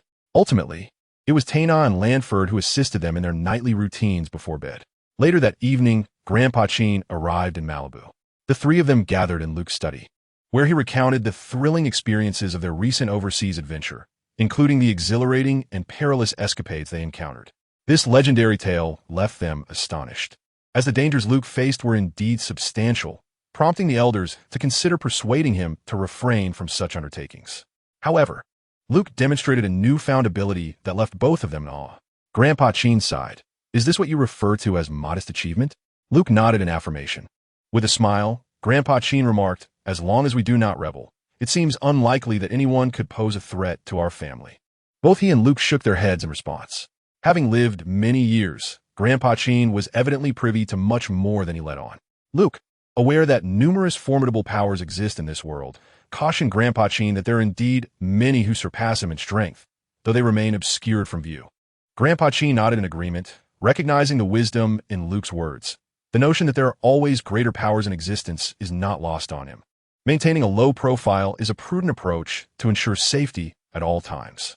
Luke shared insights regarding the extraordinary and perilous aspects of this world with the two men, particularly concerning extraterrestrial matters. Besides the purple yam spirit, the Kree represent a formidable civilization within the cosmos, and there are numerous such civilizations scattered throughout the universe. The absence of conflict thus far can be attributed to the vast distances separating them, as this universe is indeed immense. Hearing what Luke had to say utterly shattered their worldview. They refrained from inquiring how he came upon such knowledge, as it was not surprising that he possessed it due to his enigmatic mentor. Luke also shared his plans and future endeavors with Elder Chin. After posing a few questions, readily agreed to support Luke's initiatives wholeheartedly. The opinions of Elder Chin held little significance. Following that night, the vast Chin conglomerate began to operate with full force. Elder Chin also explained to Luke the intricacies of adopting these young sisters. Due to legal constraints, single men below a certain age are prohibited from adopting young girls, a requirement that varies across the states. In Los Angeles, for instance, the age limit is set at 45. While Luke did not meet this criterion, Elder Chin did. Thus, the adoption would be placed under the names of Elder Chin and Elsa. There were also residency requirements, yet these were minor issues. As for Dr. Tainabam and Dr. Lanford, both being adults, arranging identities for them posed no complications. Moreover, they already held formal status in their home country, so transitioning to the Chin family in America was hardly an issue. However, until all formalities were finalized, they would still need to reside with Luke. The young sisters only listened to Luke, and Dr. Tainabam could also command their respect. Dr. Lanford, on the other hand, merely lacked a significant presence in their eyes, serving more as a supportive figure. Luke's abode was bustling with activity, as the three sisters from Angela and the Dragon and Phoenix twins had moved in as well. The only stranger the young sisters were unafraid of was Wally, a diligent little fellow who was exceedingly endearing. He often produced a variety of snacks and toys from his dimensional pocket. Furthermore, Wally possessed exceptional practical skills. Uncle Chun informed Luke that the rooms of the young sisters had all been personally renovated by Wally. Upon learning this, Luke felt a sense of admiration. Wally's efforts were unparalleled. Once everything was momentarily settled, Luke boarded his private plane and departed for Miami. He was determined to fulfill his promise to assist Serena with matters concerning the relic. His only concern was whether the battle-damaged trident would still be functional after he had absorbed most of its energy. Chapter 121. The Foundation after Luke's departure from Los Angeles. Numerous foundations worldwide united to establish an organization called the Charitable Foundation. This entity represented rescue, collaboration, and protection, with its headquarters located in Los Angeles. The Charitable Foundation consolidated several enterprises and was restructured to form a company named Great Chin Industries. The primary endeavor of Dachin Industries revolves around high-tech and civilian technology. Yet these matters are of little concern to Luke, as they are deftly managed by the venerable Mr. Chin, the owner of the foundation. The shareholders of the foundation comprise various organizations from around the globe, interlinked through cross-shareholding with diverse charitable foundations. The majority of these entities are registered in neutral countries and prominent financial hubs worldwide. Upon arriving in Miami, Luke promptly made his way to the dock, where Mr. Chun had arranged for a splendid Riva 130 superyacht, elegantly moored and commanding attention akin to a top-tier Rolls-Royce in a parking lot. Although the Chin family was unable to secure shares in Ferrari while in Italy, they have monopolized the high-end yacht market alongside the Luciano family. The Riva yacht is often heralded as the Rolls-Royce of the maritime world. This particular Riva 130 superyacht, the latest model, measures approximately 40 meters, 130 feet, in length. While others require reservations, the Luke family does not. Each newly designed yacht is promptly delivered to the Chin family. Luke also possesses a Riva 110 superyacht in Malibu, measuring about 33 meters, 110 feet. After changing into a summer outfit aboard the yacht, he patiently awaited the arrival of deliveries. A truck soon arrived, laden with the freshest seafood, including a remarkable 23-meter bluefin tuna. Before the seafood could be fully unloaded, another vehicle arrived with additional provisions. Understanding the nuances of social etiquette, Luke was determined not to appear empty-handed on his inaugural visit to the Serena residence, which boasted an impressive collection of 28 mermaids. Therefore, he had prepared an array of gifts. 3 consecutive delivery trucks arrived, drawing the astonished gazes of onlookers, who marveled at the yacht's capacity. However, the yacht itself could not accommodate such a volume. Ultimately, everything was seamlessly stored within Luke's personal space. Items with extended shelf lives were placed in the ethereal space, while perishables were stored in his immediate vicinity, impervious to spoilage. Navigating the yacht, Luke set sail for Great Abaco Island, a property acquired by the Chin family. Located less than 200 kilometers west of Miami, within the Bahamas archipelago. This island is renowned as one of the Caribbean's premier tourist destinations. The Bahamas is a joint investment of the Chin family and several prominent clans. The Qin family's influence in the Bahamas surpasses that of the United States. However, Mr. Qin's sagacity is distinct from that of American conglomerates, relying on the ancient wisdom of Chinese culture for investment and collaboration. Thus, the Bahamas stands as the wealthiest nation in the Caribbean region, with the investments of the Qin family and their allies accounting for over 80% of the Bahamian economy. Notably, this prosperity is not achieved through exploitation, but rather through continuous investment aimed at enhancing the environment and services. For instance, the casino owned by the Luciano family, the diverse retail brands of the Qin family, the private fashion brand established by the grandmother, and the partnered hotel brands. All of these contribute to the Caribbean status as the largest financial center and a popular tourist destination, attracting numerous Americans and Europeans to indulge in consumerism. The greater the profits amassed by the Qin family, the more significant the development in this region becomes.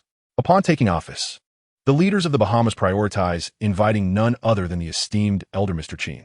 When young Master Qin arrived at Great Abaco Island, he had no other demands but to acquire a modern single-masted catamaran, nearly 20 meters in length.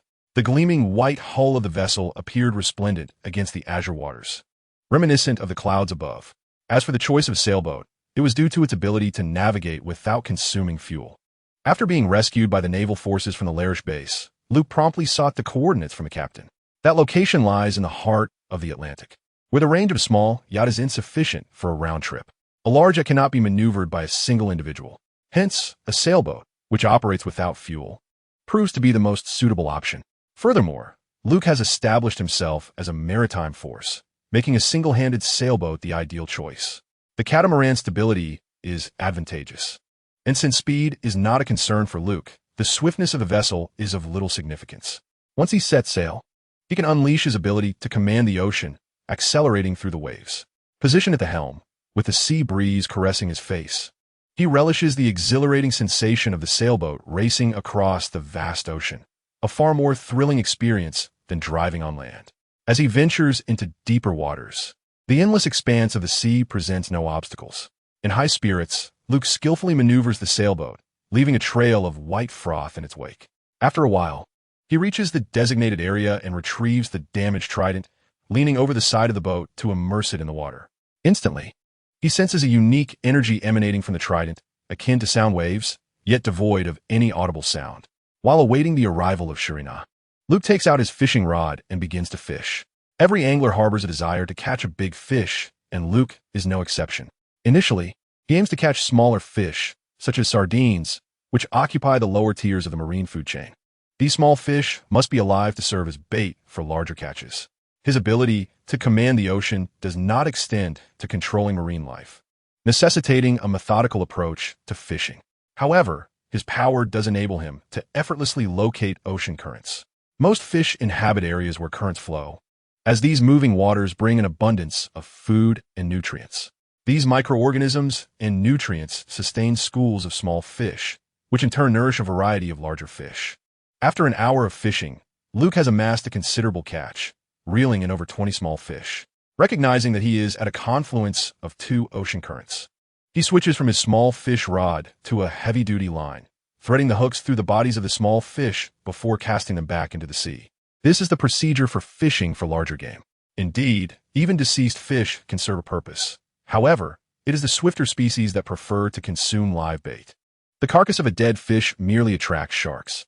After releasing the small fish, Luke patiently waited for over 10 minutes, until his fishing rod began to tremble.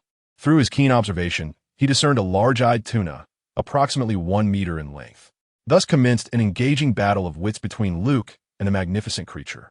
The joy of fishing lies in the experience itself. With Luke's strength and extraordinary abilities, he could have effortlessly reeled in the fish or yanked it aboard. But such actions would rob the endeavor of its delight. Just as he was about to pull the exhausted fish onto the boat, he was unexpectedly yanked into the sea by an unseen force. Stunned for a moment, Luke chuckled. Utilizing his superpowers, he drew the fish from the depths of the ocean. To his astonishment, a mermaid named Serena clung tightly to the large-eyed tuna, her eyes sparkling with excitement. He hurriedly lifted Serena out of the water. As the tuna drifted away, Serena pouted, her large tail flapping in discontent. Chapter 122. The gluttonous Serena with a smile. Luke watched Serena, who was pouting in his arms, and decisively offered her a piece of chocolate. Upon tasting the sweetness, her adorable eyes instantly squinted with delight. She eagerly stuffed the chocolate into her mouth, resembling a little hamster with her cheeks puffed out, much to Luke's amusement. Believing Luke might contest her for the chocolate, she hastened to consume it all in a hurried manner. Unforeseen, she nearly choked on the treat, prompting Luke to swiftly hand her a bottle of juice.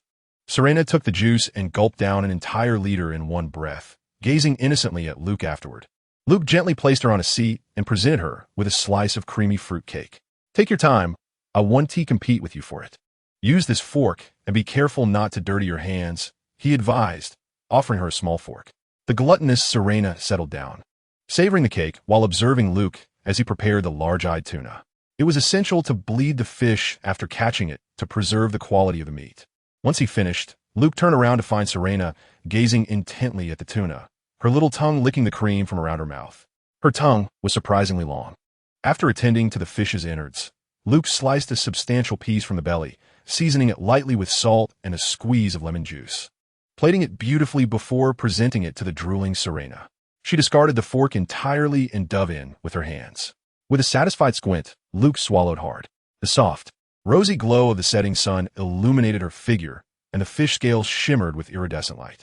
At that moment, Serena appeared to radiate brilliance, captivating Luke completely. He placed the remaining tuna into his spatial pouch, leaving behind a substantial portion of its belly, which was the most delectable part of the fish, producing a portable grill. A snap of his fingers ignited the charcoal. With his extraordinary abilities, life had become remarkably simpler. The fat from the tuna's belly was abundantly rich, reminiscent of prime beef. A mere sprinkle of salt sufficed, requiring no additional seasonings. Premium ingredients often demand only the simplest of preparations, as noted in the flavors of the Atlantic. While Luke tended to the grilling fish, Serena's golden tail suddenly transformed into human legs. Luke stood there, momentarily dumbfounded. Serena showed no hesitation, completely embracing her human form. In her mermaid state, her entire body was covered in scales, though the scales on her upper half closely resembled her skin tone and were notably finer and smoother. Luke, at a loss, retrieved a sheer skirt from his spatial pouch and handed it to her. Put this on. It will be quite cold tonight. Serena accepted the skirt, glancing at it before understanding how to wear it. She changed without any regard for Luke's presence. Awkwardly, Luke averted his gaze, distractedly attending to the fish. Serena, however, seemed oblivious to his discomfort. Once dressed, she sat beside Luke, fixated on the fish sizzling on the grill. Luke cut a piece and offered it to her, remembering to provide a fork. Be careful. It's very hot. Take your time. True to his warning, Serena speared a large piece and yelped from the heat. Luke, seeking to redirect her attention, used his powers to summon a warm breeze that gently tousled Serena's long, light blue hair cascading to her waist. It quickly dried, revealing a texture that was soft and smooth. Today, Serena appeared extraordinarily alluring, causing Luke to lose focus on the taste of the tuna, engrossed instead in her captivating presence. The 3 kilograms of fish were devoured mostly by the insatiable Serena. After her hearty meal, she began to feel drowsy, leaning against Luke's shoulder and drifting off to sleep. Reluctantly, Luke carried her into the cabin. Nothing untoward occurred. Luke emerged to sit on the deck, gazing at the night sky. The stars above the Atlantic were breathtaking, the firmament filled with a river of stars. Now in the golden elixir stage, Luke's physical prowess had significantly increased. It was likely that with his enhanced physical strength and protective aura, he could withstand any explosion short of a nuclear blast. However, if one were to provoke him, it would take a direct hit from those formidable weapons to truly endanger him. Luke was no fool. He wouldn't stand idly by, awaiting an attack. The reason supervillains required superheroes to combat them lay in their ability to conceal themselves within the crowd. The deployment of large-scale weapons of mass destruction is impractical, and conventional arms struggle to inflict damage upon them. Hence the necessity for superheroes. The most effective method of combating these superpower criminals is to counter magic with magic. Luke now estimates that he could engage Thor on equal footing. Faced with the purple potato demon, Luke is confident that he can prevent him from snapping his fingers. After all, he possesses a unique advantage bestowed by his father's affection, albeit somewhat juvenile, yet effective in critical moments. With the ability to sever limbs, a snap of the fingers? Without hands, how could one perform such an act? Presently, Luke laments the absence of weapons of mass destruction. Regardless of his strength, a phobia of insufficient firepower seems ingrained in his very DNA, an ailment that appears incurable. With time to spare, Luke utilized part of a tuna's entrails to craft some bait, employing a large rectangular trap to catch lobsters. This contraption, once cast into the water, requires no further attention. It is specifically designed so that once a lobster enters, it cannot escape. Thus, there is no need to frequently check on it. One can simply wait for a while before retrieving it. Luke then resumed fishing, yet no large fish graced his line. The largest catch of the night was merely a pound of mackerel. It seems a significant number of mackerel have descended upon this marine expanse, as the entire night yielded only this species. Nevertheless, with a bit of seasoning, it could be delicious when grilled. After a night of fishing, as dawn broke, Luke stowed away his fishing rod and commenced the preparation of grilled fish. As the morning light illuminated the scene, gluttonous Na awoke to the tantalizing aroma of grilled fish. With squinted eyes, she made her way onto the deck and settled beside Luke. Drowsily leaning against his shoulder, her little nose twitched, and she continually swallowed in anticipation. Luke found it exceedingly simple to entice this little foodie. He retrieved a towel, summoned water with his powers, warmed it, and gently wiped her face. Once this task was completed, Na gradually regained her vigor. Pouring her a cup of warm milk, she eagerly drank it down. Their breakfast consisted of grilled fish, toasted bread, fruits, and milk. After satisfying their hunger, Shurina directed Luke, who then navigated the sailboat toward her home. As they approached their destination, Shurina instructed Luke to don the sacred artifact. After continuing for some time, Luke could distinctly sense the passage through a layer of magical barrier. Before him unfolded a lush island. Circling the island, Luke quickly discerned its basic characteristics. This elliptical isle stretches east to west, with a length-to-width ratio of approximately 3:1. Its east-west span is about 6 kilometers, while its north-south breadth measures less than 4 kilometers. At the center of the island rises the highest mountain, flanked by hills on either side, though they hardly qualify as mountains, as their elevation does not exceed 200 meters. To the southwest, a semicircular bay indents the coastline, extending roughly 2 kilometers in total length. The island's perimeter is characterized by steep cliffs, with the only sandy beach situated at that bay. East of the beach flows a small river, meandering down from the mountains. The entire island was shrouded in dense vegetation. To Luke's astonishment, at the westernmost edge of the beach, there lay a 50-meter-long black, 3-masted sailing ship.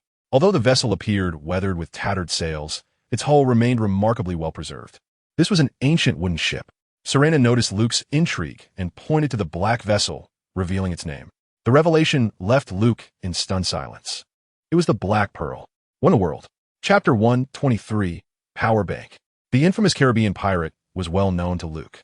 Before his previous life abroad, he had accompanied his girlfriend to watch the film. Captain Jack Sparrow's legendary exploits were etched vividly in Luke's memory. With wide eyes, he pointed at the Black Pearl and exclaimed, "Is it Captain Jack's?" Serena nodded. "And where is Captain Jack?" "He is also on the ship." "What in the world?" Though Luke was taken aback, Serena's demeanor remained calm. Noticing she had nothing more to add, Luke shifted the conversation. "What about your kin?" Serena glanced around. Then, before Luke's eyes, she shed her long skirt and leapt into the sea. Almost immediately, Luke was enchanted by Serena's ethereal singing voice. Once again, he marveled at what purpose Poseidon had in creating such a flawless race. Those Greek deities certainly knew how to amuse themselves. Before long, Luke noticed a group of swiftly approaching mermaids beneath the surface of the water. In the blink of an eye, they had surrounded him. Serena lifted her head and said to Luke, "They are all here." Luke brandished the damaged trident of Poseidon, displaying it for all to see. The mermaids began to chatter excitedly amongst themselves. Although Luke could not comprehend their language, their expressions conveyed unmistakable joy. Serena beckoned him to follow her to the shore, where the waves effortlessly brought the ship ashore. Upon closer inspection, the Black Pearl was not as grand as he had imagined, measuring only about 50 meters in length. Hearing Serena's call, Luke withdrew his gaze, only to find it captivated once more. 29 mermaids transformed into human form, gracefully emerging from the surf onto the beach. Could this be a spectacle I could witness without spending a dime? Even if I had paid, I would not have seen anything like this. It must be said that these mermaids, upon taking human shape, rivaled the supermodels of humanity. Fortunately, Luke's composure was strong. Otherwise, he would have been overwhelmed. Hastily, he retrieved an array of clothing from his space, including women's garments and his own shirts, sufficient to attire these transformed mermaids. They did not shy away from Luke. There was no place for modesty here, as they changed into various outfits right before his eyes. Dressed in their garments, they appeared exuberantly joyful, continuously admiring their attire as well as that of others. Serena exchanged a few words with them, which soon brought about a tranquil silence. She turned to Luke and said, "Follow me. I shall guide you to the sacred site where the relic must be placed." Luke, his expression solemn, nodded in agreement. Serena led the way, with the others trailing behind like a school of fish. They meandered upstream along a gentle river, traversing a winding stone path and penetrating the lush forest of the island, until they arrived at the foot of a mountain at the island's center. There lay a vast lake, within which was a small island crowned by a temple, exuding an aura reminiscent of ancient Greece. A stone-paved pathway connected them to the island. Upon reaching the temple's exterior, Serena halted her advance. Inside, there's an altar. Simply place the relic within it. Luke nodded and ascended the steps leading into the temple. Though the steps were few, the elevation from the ground to the temple's threshold was nearly 10 meters. Upon entering the grand hall, his gaze was immediately drawn to a circular pool at its center. Behind the pool stood a magnificent mermaid statue, towering 3 meters high. The statue's hands cradled a jar, level with its shoulders, from which a torrent of water cascaded into the pool below. However, there were no visible channels for the water to flow elsewhere, leaving Luke puzzled regarding its destination. The statue was intricately carved, so lifelike that upon first sight, Luke found himself entranced by its beauty. Yet, the golden elixir within his mind radiated light, dispelling those ephemeral, rosy thoughts. With clarity restored, he regarded the statue anew, now impervious to its allure. Before the statue stood an altar, elevated slightly above the pool. Luke waded into the water, which barely reached his knees, treading cautiously as he feared an unexpected emergence from the depths. Upon reaching the altar, he discovered a substantial hole, roughly the size of a damaged trident. He retrieved the trident and inserted it into the cavity. In that moment, Luke sensed an energy within the trident amplifying and radiating throughout the temple. This energy flowed continuously, yet he had already absorbed a considerable portion of it. Gradually, its vitality began to wane, and ultimately, it ceased. Serena hurriedly entered, her eyes widening in alarm upon witnessing Luke's act of placing the trident upon the altar. This is not right," she exclaimed. Luke regarded Serena, awaiting her explanation. It should not have stopped like this. It was meant to protect the waters nearby, but Luke surmised that his absorption of the energy had depleted the trident. Having taken the benefits for himself, he observed the disappointment in Serena's eyes and extended his hand, clasping the trident, channeling his own spiritual energy into it. Indeed, the trident has once again resumed its energy diffusion. 1 minute, 10 minutes, half an hour, and after 3 hours. Luke was nearly drained of his spiritual energy by this object. At last, it ceased its fervent activity, not truly stopping, but gradually releasing energy at a much diminished rate compared to its initial outpouring. Serena darted in and out, and upon witnessing the trident's slow energy release, she joyfully informed Luke that their barrier had been restored. Luke sensed the energy within the trident and concluded that, at the current rate, it could sustain them for another 3 years. Once the trident's energy was depleted, he would need to return to replenish its spiritual power. Was he merely a living battery? Observing Serena's radiant smile, Luke couldn't help but voice his concerns. "I sense that the energy inside is limited. It can only last for another 3 years." With a smile, Serena reassured Luke, "Do not worry. This place will allow it to recover slowly. It is only when it is absent that the barrier will gradually diminish." Luke grasped Serena's meaning. The temple served as the battery, while the trident was the key. With the trident in place, the temple would gradually replenish its energy and function autonomously. Fortunately, he would no longer need to serve as a power source. As Luke, unsteady on his feet, attempted to exit the pool, Serena hesitated briefly before joining him in the water to offer her support. Noticing her flushed cheeks and her averted gaze, Luke felt a sense of bewilderment. Yet, he could also sense Serena's quickening heartbeat and rising temperature. Was there something amiss with the pool? Serena shook her head, then nodded. This left Luke utterly perplexed. Was there truly a problem? Surely, he wouldn't transform into a mermaid too? Serena let out a soft laugh. "The mere folk have only females. No males. Then how do you propagate your kind?" Luke inquired, puzzled. Serena, blushing, looked up at him before lowering her gaze once more. "Before that, we must bathe in this pool." Wade interjected, "Oh, is that a perk?" Chapter 124. The hope of the entire village after assisting Luke out of the pool. Serena plopped down onto the ground. However, she then returned to the water, transforming into her mermaid form and swimming beneath the cascade of water from the jar.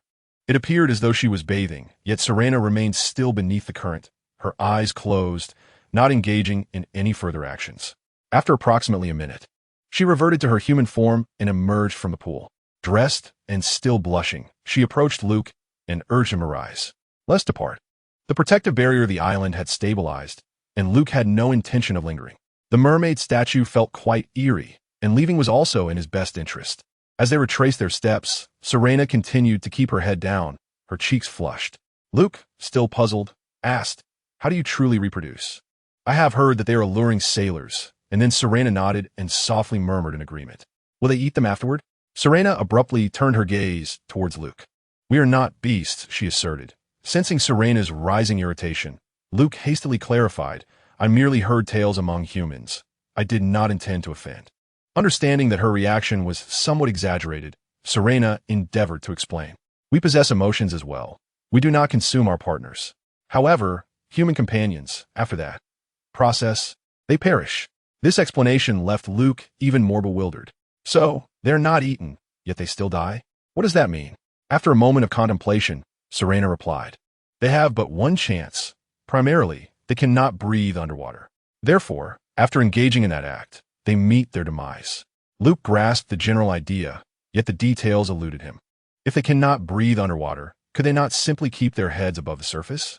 Must they rely on oxygen tanks to survive while submerged? This is truly a perilous experience. I have also heard that a mermaid's kiss grants the ability to breathe underwater. Is that true? Serena shook her head. "We are not deities. Such feats are beyond us." Upon hearing Serena's explanation, Luke sighed, lamenting the dangers of rumors. Arriving at the delicate sandy cove, the other merfolk had transformed back into their aquatic forms, frolicking and basking in the sun upon the shore. As Serena led Luke out of the thicket, the others greeted her with laughter, exchanging light-hearted remarks. Serena's complexion deepened in hue, and her gaze fell shyly. Luke, with an expression of innocent curiosity, inquired, "What are they saying?" Serena shook her head. "Oh, it's nothing. They are merely greeting me and expressing gratitude for your assistance in retrieving the sacred artifact and securing our sanctuary." This explanation left Luke somewhat skeptical. It was evident that the expressions of the merfolk conveyed something beyond mere greetings and gratitude. They seemed to be teasing her. Glancing at Serena, he noticed her quickening pace as she led the still bewildered Luke into the sea. The water soon reached Luke's chest, and Serena transformed back into her mermaid form, discarding her flowing gown. Just as Luke, puzzled, was about to inquire about her intentions, Serena wrapped her arms around his neck and bestowed upon him the legendary mermaid's kiss. Then, she pulled Luke beneath the waves. With a fragment of Poseidon's legacy coursing through him, breathing underwater was no longer an issue. Yet, this novel experience would require some adjustment. The two played in the depths, with Serena holding Luke tightly, unwilling to let him drift away. In the water, the merfolk held dominion. Luke relinquished control, allowing Serena to guide him through the ocean's expanse. Ironically, he had once mocked Poseidon's purpose in creating the merfolk. From disdain for Poseidon to understanding him, and ultimately to embodying his essence, Luke consistently manages to apply serious techniques in the most peculiar circumstances. The setting sun sprawls across the surface of the sea, casting its gaze upon this enchanting couple. Sunlight blankets the ocean, the sandy beach, and the mountains, as if wrapping this weary duo in a warm, comforting quilt. At this moment, Serena resembles a dolphin stranded upon the shore, with her occasionally flicked tail attesting to her vitality. The beach has long been devoid of other merfolk, leaving only Luke and the drowsy Serena in his embrace. Gazing at the vast ocean, Luke ponders a possibility. Would Serena's treatment of herself imply that the future of the merfolk rests upon his shoulders? Must I, Luke Poseidon Sheen, become the hope of the entire merfolk community? This notion seems rather burdensome. After some contemplation, he retrieves a healing potion and administers a dose to Serena. After all, she is not human. A little extra should pose no issue. Nestled in Luke's arms, Serena gradually awakens an hour later. When she lifts her gaze to meet his, their eyes lock, and she playfully loops her arm around Luke's neck, kissing him once more. Just as Serena attempts to rise, Luke gently restrains her. "Not so fast, little one. Shouldn't we consider dining?" Upon hearing the word dining, Serena's eyes sparkle with renewed vigor. Luke can't help but chuckle. Indeed, the most pressing concern for the food-loving Serena is the prospect of a meal. He instructs Serena to summon the other merfolk, while he activates his extraordinary abilities. With an abundance of trees lining the shoreline, he swiftly chops them into firewood and ignites two large bonfires upon the beach. The sun has exerted itself valiantly in radiating warmth and light, yet, unable to resist the allure of night, it sinks below the horizon. The flames illuminate the sand and sea, bestowing the island with a rare and exquisite beauty. Luke sets up a grand grill and two makeshift stoves, embarking on his legendary journey as a mermaid caretaker, catering to 29 mermaids, each of whom offers him 5-star reviews. After the meal, Luke discovers that this bay on Mermaid Island is where the merfolk find their rest. He had assumed they slept underwater like other marine creatures, only to learn that they, too, slumber on land, albeit in moist environments. The mermaids share similar tastes, and once they are satisfied, Luke is enveloped by their enchanting melodies. The 29 mermaids take turns singing, alternating between solo performances and harmonious ensembles. Sipping exquisite wine while resting his head on Serena's lap, he watches the interplay of the setting sun and twinkling stars. As the flickering bonfire casts dancing shadows of the mermaids, Luke succumbs to enchantment. After their joyous gathering, the mermaids retreat to the opposite side of the beach, leaving the serene space for Luke and Serena. Their gazes locked, the spark of love ignited between them as they strolled hand in hand into the embrace of the night and the vast sea. Chapter 125, The Blessing of the Sea Goddess, additional chapter for readers, at the break of dawn the following day. Serena awoke to find herself nestled within a tent on the beach. Exiting the tent, she beheld Luke busily tending to two makeshift stoves. Scattered around them were other merfolk. Some had emerged from the depths of the ocean with an abundance of seafood, while others gathered nearby, watching Luke prepare their meal. Upon seeing Serena, they greeted her with cheerful smiles. Although Luke could not comprehend their language, he discerned their expressions and tones, teasing Serena, no doubt. Observing the merfolk, Luke hastened his pace. Before long, a large pot of seafood stew and a medley of seafood dishes were ready. The staple was fruit, as Luke had not prepared much else that early in the day, given the primitive nature of their surroundings. Nonetheless, even such simple fare was delightfully exquisite. The little mermaids nearly licked the pot clean. After their meal, the other merfolk reclined on the beach, basking in the warmth of the sun. Serena accompanied Luke aboard the Black Pearl. The ship appeared to have been thrust ashore, its hull deeply embedded in the sand after years of sediment accumulation. Remarkably, after all this time, it showed no signs of decay, as if it had just returned from a fierce naval battle the day before. Upon entering the captain's quarters, Luke encountered Captain Jack Sparrow. The captain sat in his chair, a woman seated upon his lap. Yet, both had long since turned to mere bones, though their garments still hinted at their identities. At that moment, Serena's voice broke the silence. It had been Blackbeard's daughter, Angelica, who had slain Captain Jack Sparrow, only to take her own life thereafter. Puzzled by this outcome, Luke inquired of Serena, "Didn't he drink from the fountain of youth?" Serena regarded him with a curious expression. "Immortality does not equate to invincibility," she replied. Luke smacked his forehead in realization, acknowledging his hasty question. On the table before Captain Jack Sparrow lay numerous artifacts from that era, including maps and a compass. "A compass?" Luke exclaimed, lifting a square box and opening it to reveal indeed a compass. Noticing Luke's interest, Serena remarked, "Captain Jack Sparrow claimed this compass had lost its purpose. The last time he used it was to return here, to Siren Island. He said this place was his final resting place." Luke examined the compass closely, discovering that its needle persistently pointed back to him. After pondering for a while, he recalled the proper use of Captain Jack Sparrow's compass. He closed his eyes, contemplating, and glanced at the needle once more. It still pointed unwaveringly at himself. Just as Luke was beginning to believe the compass was indeed futile and prepared to set it down, a sudden memory of the broken trident surged forth. Curiously, he infused the compass in his hand with spiritual energy. The needle began to spin, proving its utility. Simultaneously, a voice from the system emerged. "Ding! A fantastical item has been detected.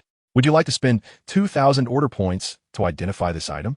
Without hesitation, Luke confirmed, as he possessed over 20,000 order points, rendering the 2,000 insignificant.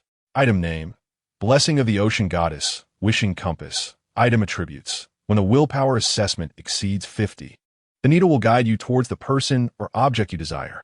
It cannot point towards non-existent entities. Within a 1-kilometer radius of the target, it cannot provide specific directions, and each use requires spiritual energy replenishment. Is this not akin to a magical locator? My mother need no longer worry about my misplacing items. However, the lack of precise indications within that kilometer could pose a challenge. After securing the compass, Luke began to explore the captain's quarters of the Black Pearl. Most of it consisted of Captain Jack's collections, albeit merely ordinary items. Due to their age, they might hold some value. But Luke was not in want of money and thus found them uninteresting. He decided to leave them for Captain Jack to enjoy. Upon opening a cabinet, Luke was taken aback. The cabinet was filled with glass bottles, each sealed with a ship from that era's sailing vessels. Looking back at Captain Jack, he noticed the broad-bladed sword at his waist. Luke speculated that this might be the magical dagger of Blackbeard, capable of controlling ropes. He had no intention of taking these items, as they bore no utility for him. Modern ships no longer required ropes. After departing from the Black Pearl, Luke gazed upon the legendary warship and activated his Earth-based abilities, submerging it underground until only the tops of 3 masts remained visible. Captain Jack Sparrow, I thank you for your gift. In our culture, we value resting in peace. This is the only tribute I can offer you. Subsequently, Serena guided Luke on a tour of the small island. In truth, there was little of interest. The entire island was in a state of primeval forest. Only within the valley between 2 hills on the western side did a flat expanse bloom with a variety of flowers. Upon arriving here, Luke noticed Serena's mood had soured. Gazing at the sea of blossoms, Serena spoke softly, "Mother, I have fulfilled your last wish." Though Luke was curious, he remained silent, feeling it was not the right moment to inquire. Instead, he embraced her tightly. In Luke's arms, Serena wept. After a while, having released her emotions, Serena took Luke's hand and departed from the valley. Along the way, she shared her lineage with him. Her mother, Selena, was once captured by humans, who sought to extract mermaid tears to create a fountain of youth. However, she was rescued by a missionary.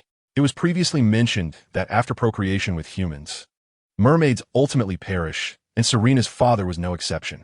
Shortly after her birth, the British, accompanied by their fleet, invaded the area and seized the trident. Despite the mermaid's fervent attempts to reclaim it, they were unable to retrieve the trident. In the ensuing battle, Serena's mother sustained grave injuries and soon succumbed to her wounds. The temple on the island could only shield it from discovery, yet it could not extend its protection to the surrounding seas, leaving the mermaids vulnerable to numerous ferocious sea creatures. Each expedition for sustenance was fraught with peril. As their population dwindled, they often chose to endure hunger rather than venture far to hunt. With the trident's protection, the waters near the island featured 5 confluence points of currents, all safeguarded by the trident, preventing the entry of those fierce marine beasts. The protective energy would automatically dispel these creatures, leaving only those that the merfolk could contend with. Luke began to comprehend that Poseidon possessed a modicum of compassion. Without it, the mermaid clan would truly struggle to survive. They were not a warrior race. Their virtues lay in their enchanting voices and extraordinary forms. Only through experience could one truly appreciate the allure of mermaids. Thus, Luke found himself captivated by Serena's melodious songs and captivating physique. Chapter 126. A brother's craftiness. Luke remained entranced for a fortnight, oblivious to the passage of time until the provisions in his space were exhausted, prompting him to realize how long he had been away from home. Enveloped by a magical barrier, no signals could penetrate. Reluctantly, Luke set sail to notify his family of his safety. Unfortunately, his father seemed indifferent to the duration of his absence. Now, he and Elsa found joy in feeding the 13 little Lolas every day. Old Master Cheen was busily occupied and remained unaware of Luke's sojourn to Miami. After placing a call to Uncle Chun, Luke was relieved to find him as reliable as ever. After entrusting Uncle Chun with a few matters, Luke returned to Siren Island. Having served as a caretaker for mermaids for half a month, he needed to embark on a significant procurement trip. This time, he invited Serena to accompany him. Luke inquired how long she could maintain her human form and what limitations it entailed. Serena explained that mermaids could sustain their human guise for a complete 12 hours without issue. Beyond that, they must immerse themselves in water for 2 hours. If in the ocean, 1 hour would suffice for recovery. Then, they could assume their human form for another 12 hours. Thus, Luke decided to bring Serena along for a grand procurement expedition to the Bahamas. Only by her side can one truly comprehend the culinary preferences of the merfolk. Although Siren Island has reinstated its protective barrier, there remain certain ferocious fish that elude their grasp, such as the delectable yet formidable tuna, swordfish, and marlin. Interestingly, they do not consume sharks, whales, dolphins, or other marine mammals, as their worldview perceives these creatures as descendants of the sea deities. Remarkably, those sea deities' descendants refrained from harming the mermaids even in the heat of battle. Neither party would ever inflict harm upon the mermaids. Luke, accompanied by Serena, navigated their sailboat back to the Bahamas, where Uncle Chun had prepared a warehouse for Luke. It was stocked with frozen goods and a plethora of seafood. Upon seeing the bounty, Luke furrowed his brow, yet Serena's eyes sparkled with delight. Thus, a new plan began to formulate in Luke's mind. In human society, Serena resembled an inquisitive child. Fortunately, Luke kept a vigilant eye on her, promptly advising her on what was permissible and what was not, wary of any potential embarrassment in public. After arranging matters at the warehouse, Luke took Serena to Morse Island, adjacent to Great Abaco Island. Here lay the true private island of the Chin family, boasting well-equipped facilities, including several independent villas and wooden houses by the sea, all constructed to the standards of a five-star hotel, yet not open to the public. Only families and individuals with close ties to the Chin family were afforded the opportunity to stay here, with all expenses waived. On the southwestern coast of the island, half of the shoreline was exclusively reserved for the Chin family, ensuring no outsiders would intrude and staff would only enter when necessary.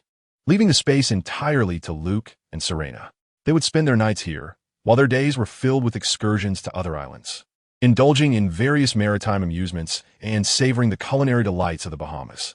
Particularly noteworthy was the conch sashimi, which, while termed sashimi, was more akin to a Michelin 3-star presentation of spicy conch meat. When Serena tasted chili for the first time, she was taken aback by its heat, sticking out her little tongue, yet her resolve remained steadfast as she devoured several plates. So spicy, she gasped while fanning herself with her hand, her cherry-red lips and enticing little tongue captivating Luke. Utilizing his superpower, he invoked his frost skill, and Serena felt as though she were consuming an ice pop, instantly alleviating the heat. The two lost themselves in a passionate kiss that lasted for several minutes. Once they parted, Serena no longer gasped or stuck out her tongue. The method of alleviating the spiciness was truly remarkable. After what felt like an eternity, the server approached to serve them, giving Luke a thumbs up as he departed. Impressed by his skills, following dinner, they participated in a bonfire party on the beach, where a tipsy Serena joyfully swayed to the rhythm of the music. After the soiree, Luke borrowed the band's guitar and serenaded Serena with popular melodies. Initially, she was merely a passive listener, but soon her enthusiasm ignited, and she began to accompany Luke with a voice that rivaled the sweetest of angels. As the performance progressed, however, Luke sensed a shift. The audience had fallen into a hushed reverie, their movements frozen in awe. Once the song concluded, he swiftly took Serena's hand and fled the scene. By the time the audience regained their composure, Luke and Serena had vanished without a trace. Thankfully, no one had captured the moment on video, although an audio recording did circulate online. This unremarkable love song unexpectedly rekindled the fame of its original composer, while the fervent online community clamored for the elusive singer's identity. Yet, such matters were of little concern to Luke. He wished to keep Serena hidden away from prying eyes. After spending 3 delightful days in the Bahamas, Luke and Serena had to return, for the 28 little mermaids awaited their sustenance. This time, Luke not only brought provisions but also an array of tools, fishing nets, and underwater harpoons, to facilitate their hunting endeavors. Upon returning, he planned to deliver these supplies and tools, after which he would implement his grand design to improve the island's infrastructure, at least enhancing the living conditions of the mermaids. This endeavor required extensive preparations. Yet with the Chin family's resources, such challenges were surmountable. The most pressing concern, however, lay in securing a sustainable energy source, a dilemma that weighed heavily on Luke's mind. With 9 years remaining until Stark's invention of the arc reactor, his only hope rested in enlisting the aid of 800 and Wally to explore the potential of fusion batteries. The fusion battery within 800 could sustain full power for 50 years. If they could successfully develop it, the energy crisis on Siren Island would be resolved. Upon returning to Siren Island, Luke resumed his role as the mermaid caretaker, teaching them to wield tools for hunting. Each evening, he reveled in playful frolics with Serena beneath the waves. Eventually, the time came for him to depart, and Serena expressed her reluctance to see him go. Luke reassured her that he would return swiftly. They retraced their path back to Miami and boarded a private plane to Los Angeles, arriving at his Malibu seaside villa. Luke was taken aback by the scene that greeted him. The Little Mermaids had adapted remarkably to their new environment and no longer viewed Old Sheen and Elsa with trepidation. However, he was surprised to find Pepper and Stark present. Pepper was busy feeding the mermaids alongside Elsa, and as the little ones rushed to embrace Luke upon his return, they exclaimed, "Daddy, we missed you." Stark, caught off guard, sprayed his drink in laughter, teasing, "Ha, Luke, you finally have your day." Chapter 127. Hosting a gathering, Luke embraced each little mermaid with affection. Having pacified them, he encouraged them to return and enjoy their meals. Stark, with a mischievous grin, observed him intently. Luke chuckled, then turned to Pepper and said, "Hey, Pepper, last time Tony called me, he mentioned you were on a business trip." Stark quickly stepped in, wrapping his arms around Luke and turning him away from Pepper. He whispered earnestly in Luke's ear, Hey, my mistake, my mistake." Satisfied with Stark's sincerity, Luke nodded approvingly. Uncertain of the situation, Pepper pressed Luke for more details. "What happened during the last business trip?" Luke turned back to her with a smile and replied, "Tony was a bit shy. He asked me what would be a good gift for a girl." Stark shrugged, playing along with Luke's performance. Pepper ceased her inquiries, her gaze lingering on Stark. Luke found himself no longer in demand for feeding the little sisters, as many were eager to tend to these adorable girls. He and Stark made their way to a small bar adjacent to the hall. Stark shifted the conversation away from the little sisters. He and Pepper had already learned from the Sheen family that these girls had been rescued from human traffickers by Luke. Since then, the motherly Pepper had often dragged Stark here to care for them. As they sipped their drinks, they observed the lively scene of others attending to the little ones. "This place has become quite lively," Luke acknowledged. "Indeed, but we can't hold parties here anymore." Stark reminded him, "You promised, Luke? You mustn't go back on your word." Luke shrugged and said earnestly, "Pepper has been by your side for so long. You owe her an explanation." Stark remained silent, prompting Luke to continue. "She has shared meals with you, shared your bed, tirelessly worked for you, managing the company. Don't you feel any guilt?" Let me think," Stark replied. "What is there to ponder? If you don't provide her with an explanation, she will eventually leave you, find another man, work for him, and bear his children." Stark quickly interrupted Luke. "Stop it. I want let her leave me." "Really?" Stark nodded solemnly. Seizing the moment, Luke pressed on. "Then you should marry her soon and have a whole brood of little Tonys and little Peppers. That would be the essence of life." Stark hesitated briefly, but eventually nodded, suddenly looking at Luke. "Why don't you find someone to marry?" Luke sighed. "Humanity can no longer bind me." "Ward, what the hell?" Stark, though confused, did not press for clarification. Instead, they began discussing Wally. Stark found the little creature intriguing, prompting Luke to delve into the topic of artificial intelligence. With the knowledge Luke possessed, Stark was left utterly astonished. "Well, could your esteemed company send a supercomputer to my home as well?" Luke, somewhat uninformed about the matter, summoned Uncle Chun. "Young master, your request has already delayed their production schedule by 6 months." It then dawned on Luke that after acquiring the coveted golden apple of artificial intelligence, he had instructed Uncle Chun to commence the order for supercomputers, no matter the cost. Master Sheen desired nothing but the best, and thus he ordered 18 supercomputers in one go, 12 for America, 5 for Europe, and 1 for Asia. With a sheepish smile, Luke inquired of Uncle Chun, "How many have been installed thus far?" 3 remain for Europe and 2 for South America. Reflecting on the matter, Luke noted that the majority of supercomputers in North America and Europe had already been installed, and there was no urgency regarding the remaining units. He then directed Uncle Chun, "Prioritize 1 for Tony. We could take our time with the rest." "Understood, young master." After Uncle Chun departed, Stark turned to Luke, watching the figure of Uncle Chun recede. "I find myself missing Jarvis," he remarked. Noticing Luke's silence, he assumed Luke was unfamiliar with Jarvis and proceeded to explain, "Jarvis was the steward of our Stark family, but he has long since passed."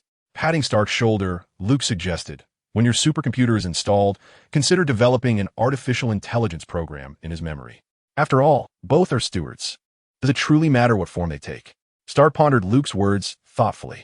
That evening, Luke hosted a modest family gathering at his Malibu villa, attended by Stark and Pepper, while Rhodes was occupied with a mission and absent from Los Angeles. Luke also reached out to Harris, his superior and head of the Los Angeles branch. However, as Luke had anticipated, the workaholic Harris was still toiling away. "Luke, are you planning to return to work? Your promotion documents and medals have been sitting in my drawer for ages." "No, I need to take a breather before I report back." "Is Collins and his crew still being obstinate?" Harris sighed. With you absent, there are few I can truly trust. Your competence gives me reassurance. Collins has stirred up quite a situation this time. What situation? They've apprehended Castor Troy. Who is Castor Troy? A terrorist, drug lord, mob boss, fugitive. No wonder Collins was so smug. Indeed, it's been chaos since you've been away. Let us discuss it when you return. Thus, they arranged to dine together the following evening. The younger girls were quite considerate. Though they did not cling to Luke, they played nearby. After the guests departed, Luke spent some time entertaining them. As the night deepened, Luke sat alone on the terrace, sipping wine. Natasha quietly approached and took a seat beside him. Thank you, Luke. Luke smiled and teased. You ought to call me brother. Remember to speak in Chinese at home. I am aware, dear brother. Natasha's visit was certainly not solely for expressing her gratitude, prompting him to inquire about her concerns. What troubles you? Natasha candidly revealed the circumstances. Someone at school is pursuing me, along with Angela and Beth. Luke was not at all surprised by this revelation. It was entirely natural for these three charming young ladies to attract admirers. What are your thoughts on the matter? Natasha shook her head. They are far too immature. Angela seems rather oblivious, and Beth is indifferent, still keeping in touch with Reeve. After contemplating, Luke suggested, why not host a party at home one day and invite them? I shall ensure they are well taken care of. Natasha smiled at him. I knew you would have a plan. Luke shrugged. You are still too young. I wouldn't mind if you were in college. Haha, spare me. I know you are quite protective of Angela. She probably wouldn't dare to date anyone in college. Observing Natasha's newfound cheerfulness, Luke playfully remarked, it's not as exaggerated as you claim. You are free to have a boyfriend, but not at this moment. Natasha did not respond, merely rising to plant a kiss on his cheek. I shall retire for the night. You may continue enjoying the breeze. Chapter 128. An unexpected visitor. As Natasha prepared to leave, Luke offered a final piece of advice. Oh, by the way, if anyone dares to misbehave with you, just ensure you give them a proper thrashing. Don't hold back. Natasha turned back and smiled at Luke. All right, brother. Early in the morning, the entire family went about their respective routines, some heading to work while others set off for school. Luke remained at home, enjoying his vacation, while Wally entertained the 13 young girls. Apart from the eldest, Sarah, Luke had renamed the remaining 12 girls after the 12 zodiac signs. In truth, Sarah had a name too, Ophiuchus. However, the little girl found it too lengthy and preferred to be called Sarah. After spending some time playing with the little ones, a teacher summoned by Elsa arrived to conduct lessons. These 13 girls could function as an independent class, prompting Elsa to employ 3 teachers to instruct them daily. Essentially, it was all about play. Luke sat on the terrace, sipping a drink, feeling quite despondent. The previous night, buoyed by a sense of self-satisfaction, he had impulsively participated in a lottery. As a result, he obtained 2 items. Item name: the anticipation of book friend's item description. A coat, material unspecified, capable of altering its color and style based on the wearer's wishes, automatically adapting to the wearer's physique. It adjusts temperature and self-repairs any damage, requires the infusion of spiritual energy. Special attribute: capable of accommodating any weapon up to a length of 2 meters. As Luke equipped himself with a cigar, both his allies and enemies possessed a morale of 50. The initial state of this coat resembled that of a conventional long black trench coat, adhering to a traditional design. Upon wearing it, there was little reaction. Yet after infusing it with spiritual energy, its style and color could be transformed. Am I a killer, part of the mafia, or something else entirely? Another item left Luke utterly exasperated. Item name: ancestral blessing. Item description: this is a hat made of an unspecified material, capable of altering its color and style according to the wearer's desire, automatically adapting to the shape of the wearer's head. It regulates temperature and repairs damage autonomously, requiring spiritual energy infusion. Special attributes: blessed by ancestors, with a 99% chance of preventing fatal headshots. It can only be removed voluntarily. And objects with kinetic energy less than 2,000 joules cannot penetrate it. Note: your ancestors are watching over you. Rest assured, they will bless you, ensuring that you maintain that handsome visage even in a coffin. This is rather absurd. The other attributes are of little consequence. Only the ability to swiftly change form and color proves exceptionally practical. It is exceedingly convenient for misdeeds. Am I truly a rogue? Is this the path of an undercover agent? As Luke sipped his drink, feeling the weight of several missed minor objectives, Chunbo informed him that a guest had arrived. Upon descending the stairs, Luke was astonished to find Ernie Payton before him. now serving as the deputy director. He was poised to ascend to leadership once Walmack retired at the year's end. Peyton greeted Luke with courteous familiarity. After exchanging pleasantries, they delved into the crux of the matter. Peyton had sought out Luke, aware of his intention to assemble a team. Thus, he came to promote individuals he believed would be suitable. Though Peyton spoke delicately, the 3 individuals he recommended were notorious troublemakers under his command. Luke perused the files Peyton presented. Indeed, these were exceptional talents, each boasting remarkable skills, yet lacking in social harmony. However, one could hardly blame them, as there were reasons behind their demeanor. Nonetheless, Luke was unfazed. Their resumes were intriguing, precisely the kind of individuals he required. Not merely talents, but geniuses, after all.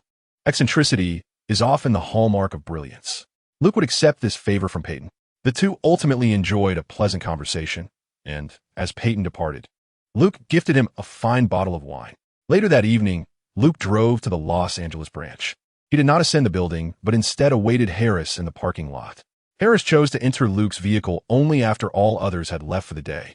Once inside, Harris continued discussing work, lamenting Luke's absence from the office. Luke shared with her the promises made by Doherty, the freedom to select cases nationwide, the autonomy to choose team members, though the base would remain in Los Angeles. While Harris maintained her nominal position as his superior, Luke wielded considerable independence, with Peyton serving as his actual boss. Upon hearing this news, Harris let out a resigned sigh.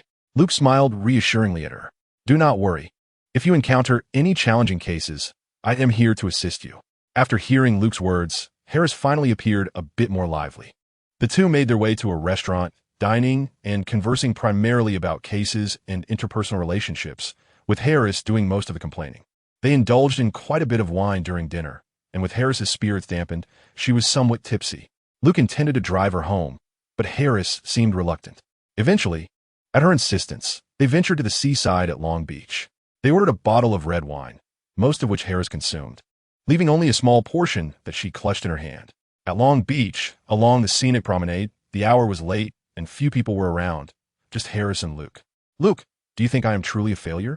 Luke remained composed, recognizing that the best response to a drunken person was often silence. Harris began recounting her life story, from her upbringing to her military service, sharing her hardships, the infidelity of her husband, the divorce, and more. This was the first time Luke learned about Harris's past, and it was evident that she had not released her pent-up emotions in quite some time. Despite the cool evening breeze, Luke draped his suit jacket over her shoulders. "It's late, Claire. I should take you home." "Home? That is merely a cold house to me. A hotel. I have long since lost the notion of home. Someone like me does not deserve a home."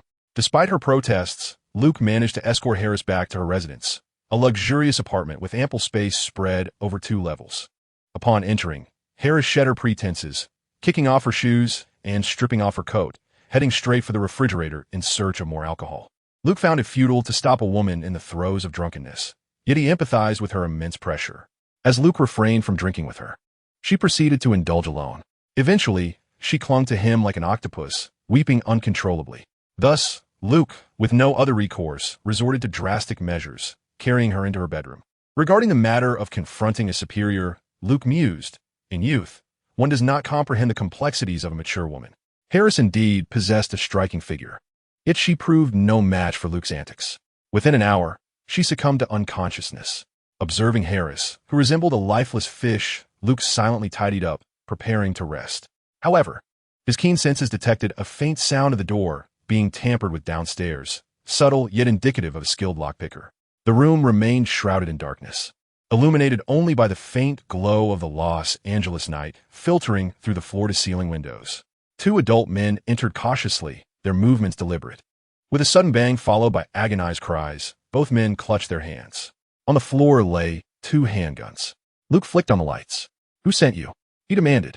The men exchanged glances, yet remained silent.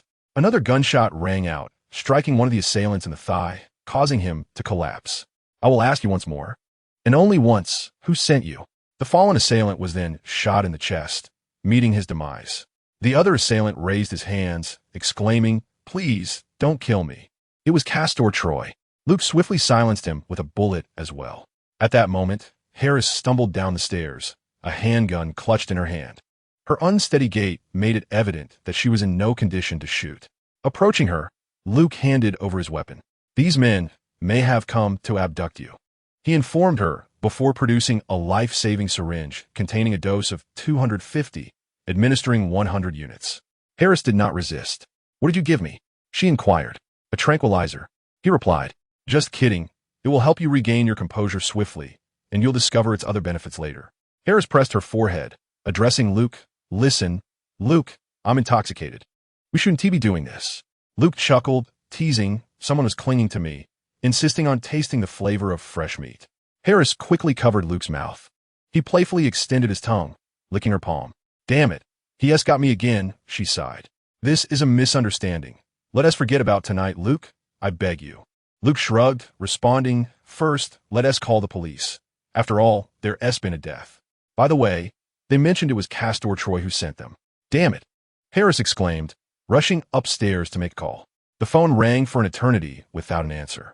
Something must have happened on Troy's end. Luke was still bewildered, completely unaware of the situation with Troy. Harris dialed several numbers, but none were answered. Eventually, she resorted to contacting other associates, instructing them to locate Collins and check on the safety of a particular hideout, with the situation at hand requiring the attention of on-duty agents.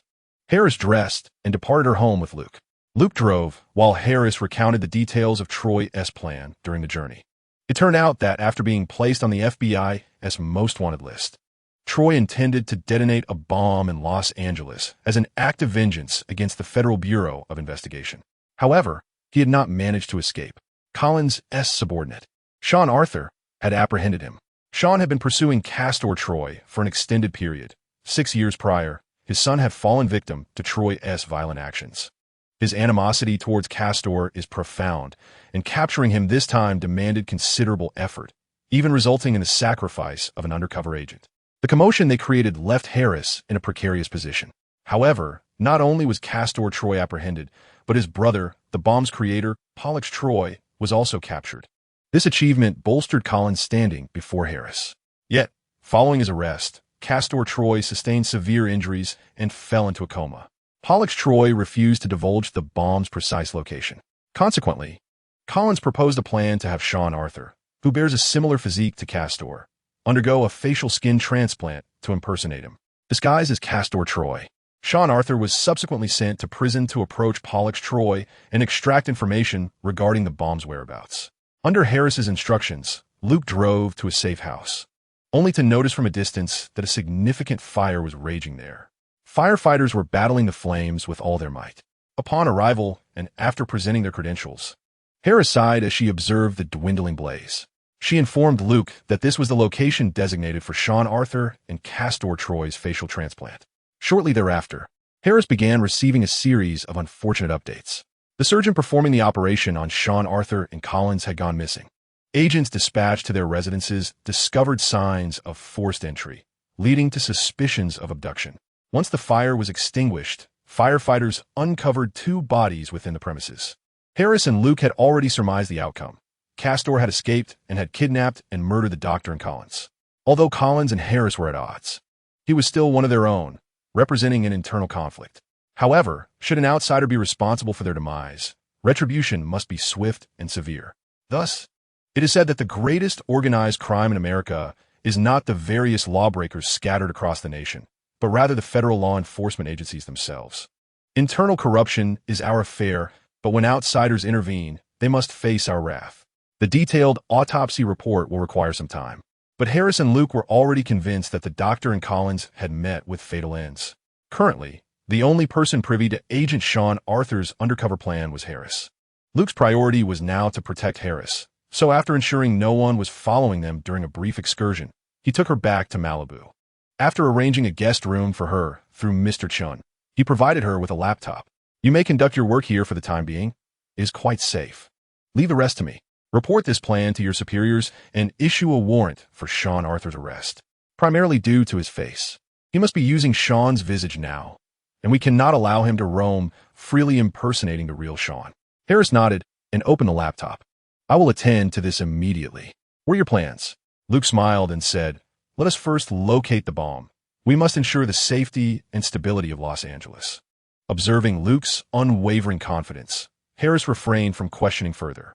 There was no doubt regarding Luke's capabilities. If he claimed he could find the bomb, he undoubtedly would. Consequently, Harris commenced remote command from Luke's residence, while Luke drove away from Malibu, retrieving Captain Jack's compass. Indeed, it pointed towards a specific direction. Following its guidance, Luke advanced.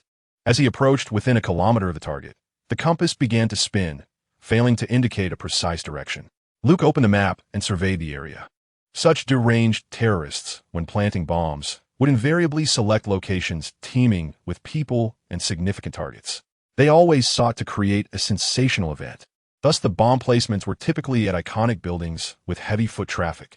As anticipated, he identified that the most prominent structure within a kilometer was the Los Angeles Convention Center. To avoid detection while guarding the bomb, Luke discreetly entered the convention center, masquerading as a tourist. Indeed, he discovered the bomb within the air conditioning maintenance access on the second floor of the annex. Upon seeing the bomb itself, Luke cursed under his breath. Damn it, military. How could you allow such a nerve agent to be so easily accessible? Chapter 130. Wanted. Luke's position remained that of a bomb disposal expert. His new appointment required him to report back to the Bureau before any adjustments could be made. Faced with this bomb, Luke estimated that the vast majority of bomb disposal specialists at the Bureau would be at a loss. However, Luke possessed an advantage. Activating his insight, the internal wiring layout became distinctly visible. He promptly called Harris to report the situation. Harris immediately dispatched reinforcements and coordinated the evacuation of the convention center's crowd. By the time they arrived, Luke had already defused the bomb. Subsequently, he utilized Captain Jack's compass to check for any additional explosives. After the inspection, he felt relieved, confirming that there was only this one.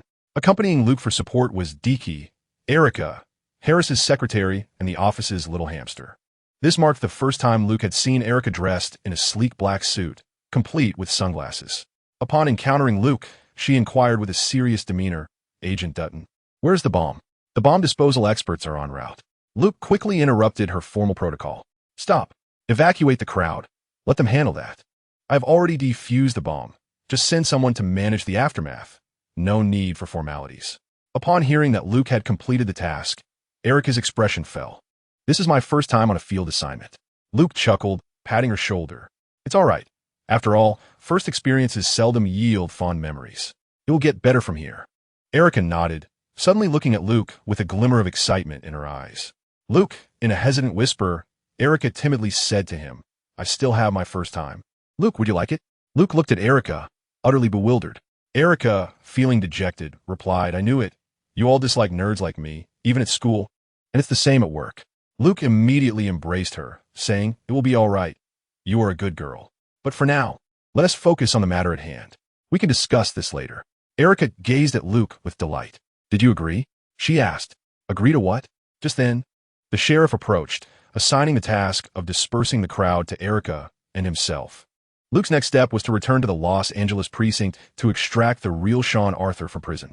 Upon arriving at the precinct, he received word from Harris confirming that the two bodies at the fire scene had been identified as the doctor and Collins. Luke had anticipated this and was not surprised at all. Upon entering Harris's office, he found the documents she had faxed, complete with her signature, allowing him to proceed to the prison.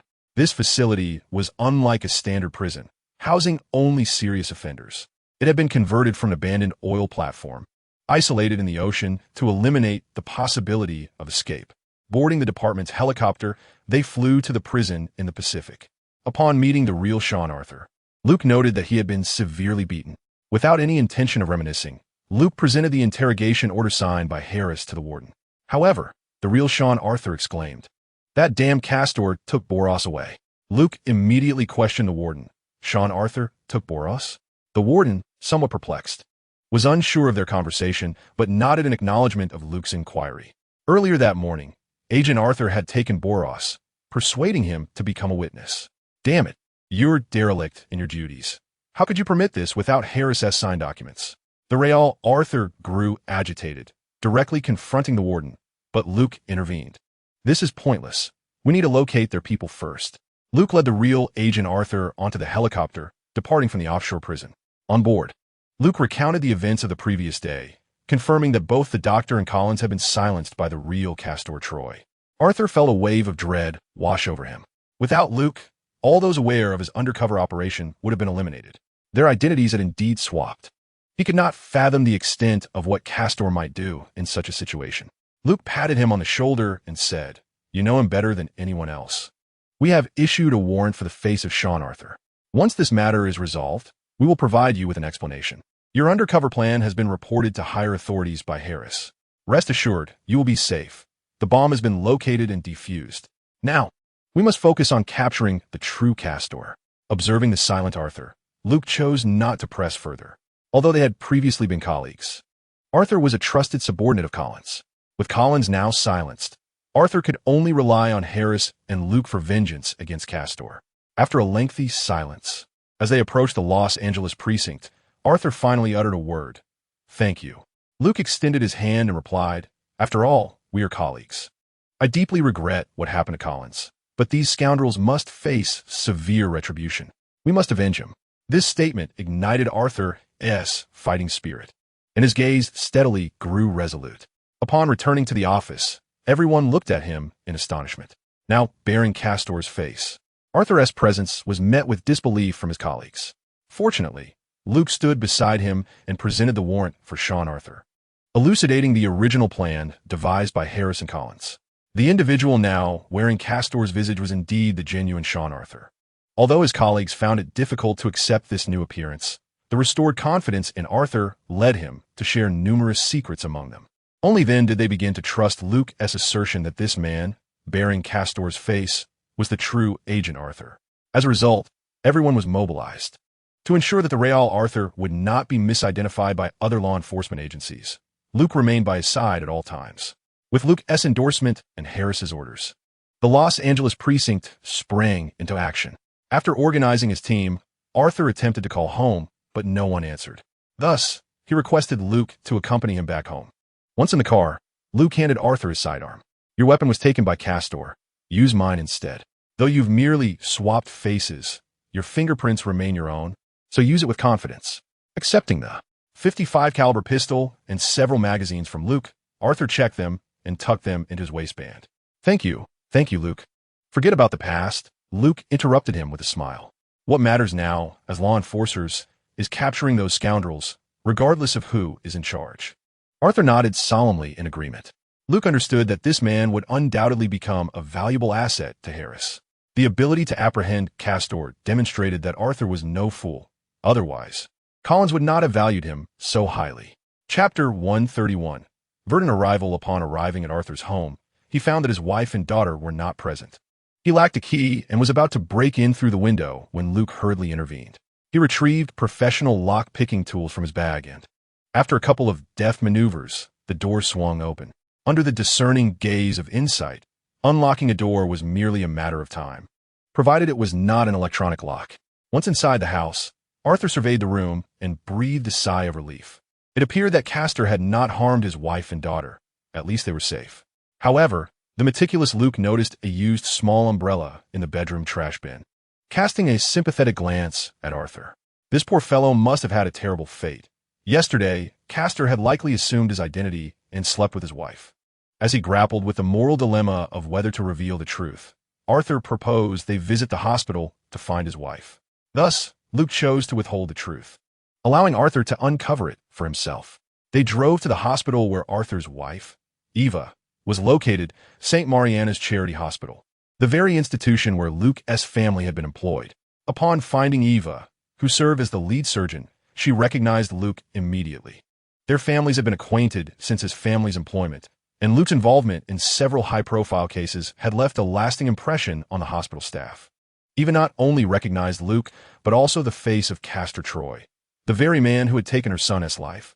How could she not? Yet, with Luke present, she found herself in a state of confusion. Luke promptly clarified, "This man beside me is your husband, the true Sean Arthur." Eva looked incredulously at Luke and then at Castor's face. "No, it's impossible. You must be deceiving me." Luke produced his identification and recounted Collins' scheme. Sean Arthur, present at the scene, was visibly agitated, but Luke restrained him. By this point, Eva had already begun to believe much of what Luke had said, though she struggled to accept that the man who had shared her bed the previous night was, in fact, her son's murderer. Luke continued, "They merely exchanged facial skins. Their blood and fingerprints belong to the original individuals. As a doctor, I trust you can discern the truth yourself. The genuine Arthur knew that Castor had returned home the previous night under his guise, successfully deceiving his wife and daughter. This was partly his own fault. His relentless pursuit of Castor had led to a crisis within his family, straining not only his marriage, but also his relationship with their rebellious daughter, who had grown distant. Now, both sides were in anguish. He had been betrayed by his most despised enemy. Yet, the paramount goal was to convince Eva of his identity. Hence, he recounted the fond memories of their courtship, which finally led Eva to believe that the man bearing Castor's face before her was indeed her true husband, Sean Arthur. Upon witnessing the couple embrace, Luke quietly withdrew from the room. Such matters were best resolved by the couple themselves. His presence as an outsider felt inappropriate. After a while, the couple sought out Luke. Upon encountering the reconciled pair, Luke proposed that Eva should leave the hospital first. With the counterfeit Sean Arthur now on the run, it was unlikely he would return to the genuine Arthur household. However, the possibility of him resorting to desperate measures, such as kidnapping Eva and their daughter Jamie Arthur, could not be dismissed.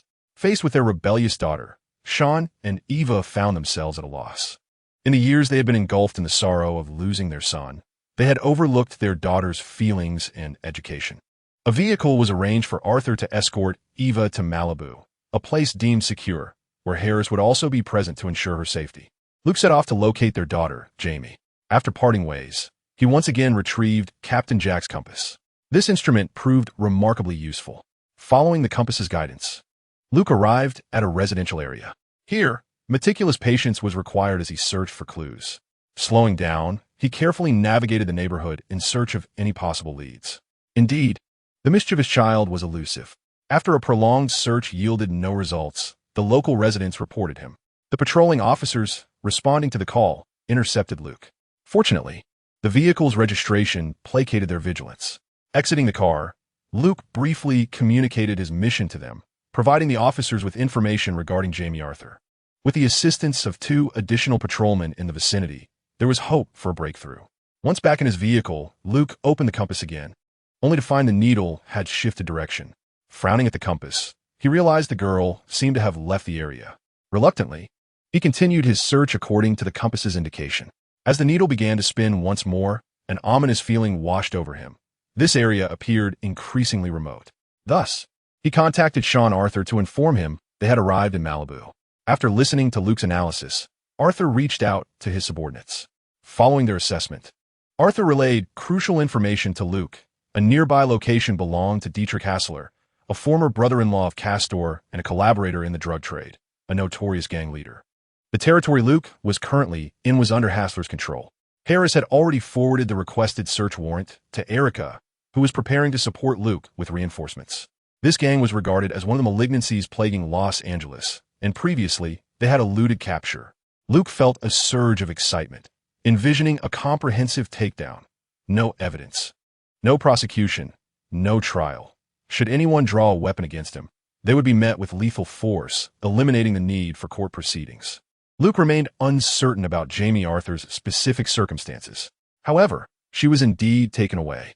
This rebellious girl was in the midst of an intimate moment with her boyfriend in the car when the imposter Sean Arthur appeared and assaulted her boyfriend, subsequently abducting Jamie Arthur. Unbeknownst to her, her father had been replaced, and she reluctantly followed the fake Sean Arthur. Eventually, they arrived at the domain of Dieter Hassler. The genuine Sean Arthur had Luke as a witness, while the authentic Castet Troy had his brother Boros to corroborate his identity. The materials for the bomb had been sold to Castet by Hassler, thus quickly earning Hassler's trust. It was at this moment that Jamie Arthur realized that the man before her was an imposter. Yet, she had already become a hostage. Fortunately, this faux father did not restrain her. This was Hassler's stronghold, where many of Los Angeles' criminal associates indulged in drugs and revelries. Jamie Arthur witnessed these drug addicts and gangsters firsthand, clearly terrified. It starkly contrasted with her perception as a rebellious girl, shattering her worldview. The true Castet, with a twisted smile, remarked to Jamie Arthur, "Look, this is what you yearned for. How cool is it?"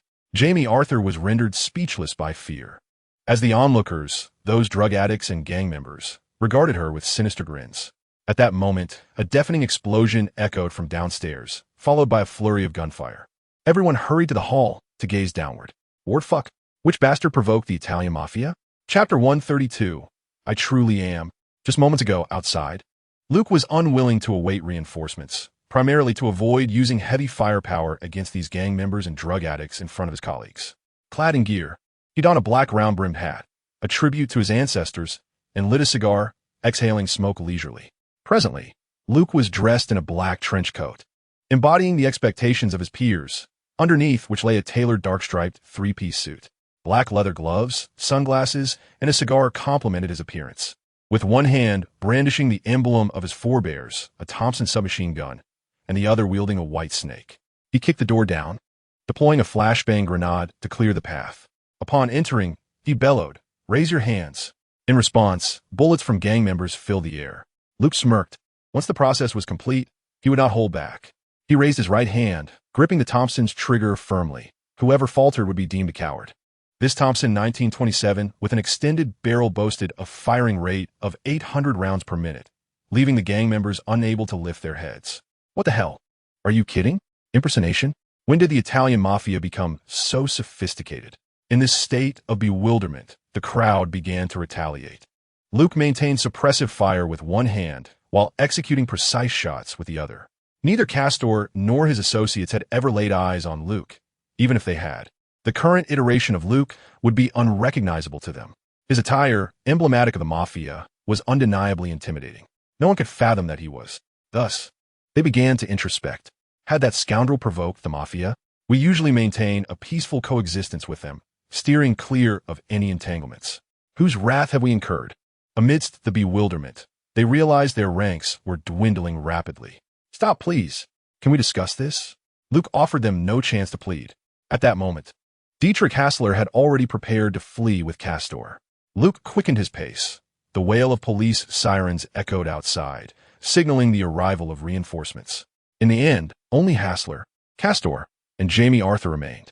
Hassler sought to negotiate, but Luke fired without hesitation. Jamie Arthur, thoroughly terrified, was reduced to tears, not only crying but also losing control of her bladder. Castor regarded her with disdain, yet he could not abandon her. As he was hiding behind her for cover, Luke, clad in his mafia garb, resembled a quintessential mobster. Throughout their encounter, Luke had refrained from harming any women, including the escorts. Even when Hassler's sister, his paramour, exchanged gunfire with Luke, he spared her life. It was not out of compassion. Rather, these individuals were not notorious enough to warrant death, merely minor players in a larger scheme. However, Castor couldn't help but recall the rumors that the traditional Italian mafia spared women and children. Coupled with Luke's appearance, he found solace in the belief that Luke would not harm Jamie Arthur. I don't know how Hassler and his crew offended you, but I was merely passing through. I just got out of prison. Let me go, and you can have this girl. Everything here belongs to you, Luke declared, lowering the banner of his forebears. Seeing the potential for negotiation, Castor began to relax. Yet Luke's intention was merely to deceive him. The true lethal weapon was the recently acquired green viper in his grasp. Just as Castor let down his guard, he witnessed something intriguing. Jamie Arthur quietly retrieved a butterfly knife from her pocket. Just yesterday, she had been playing with it at home, under the tutelage of that imposter, Sean Arthur, who had shown her how to wield it. Now, she employed it, plunging the blade into Castor's thigh and twisting it for good measure. Seizing the opportunity, Luke emptied the chamber of the green viper, firing 6 rounds of 357 Magnum ammunition. None struck a vital area on Castor. Yet, such powerful bullets, even if not hitting the mark, were sufficient to cause considerable distress. Though he did not perish, his condition was dire. Curled on the ground, Jamie Arthur gazed up at Luke in terror. Luke removed his sunglasses and smiled at her. "Do not worry. I am indeed your father's colleague. Not this man," he said, gesturing towards the unconscious faux Sean Arthur sprawled on the ground. Afterward, he produced his credentials for her inspection. Despite this assurance, Jamie trembled uncontrollably, terror-stricken. When Erica arrived with the support team, she was greeted by the sound of fierce gunfire. However, upon their entrance, the cacophony gradually subsided. Quickening her pace, she felt an urgent concern for Luke. Yet, the reality of the situation indicated that Luke was far from needing her apprehension. In the hall, over 20 gang members lay incapacitated, alongside a handful of terrified escort girls cowering on the floor. As Luke assisted Jamie Arthur out, All present were left astonished. Agent Dutton, are you truly aware that you're an agent? Have you infiltrated the Italian mafia? The vintage style Luke wore left everyone speechless. Nonetheless, his badge was prominently displayed. Handing Jamie Arthur over to his female colleagues, he instructed Erica, Castor is upstairs and has been injured by me. Quickly send Sean to the hospital and arrange for surgery to restore his face. Erica, disregarding her astonishment at Luke's mafia-like attire, hastily arranged for an ambulance. The expressions of his colleagues shifted as they surveyed the scene. His singular feat of subduing 27 adversaries was more reminiscent of a ruthless mobster than that of an ordinary individual. Previously, Luke had been perceived merely as a privileged scion, a bomb disposal expert with little presence within the agency. His reputation had been that of a show-off or a marksman at the shooting range. The operation to rescue Shelley had been attributed to a blend of luck and intellect, but unbeknownst to them, Luke's remarkable achievements had been concealed, hidden behind a lack of sufficient clearance for inquiry. During the raid on the gangster stronghold of Hassler, they had gathered personnel from across the department. To their surprise, Luke had single-handedly accomplished the entire operation, leaving his colleagues merely to clean up the aftermath. Consequently, the remaining duties fell to Erica and her team. Luke accompanied the ambulance to the hospital with Castor.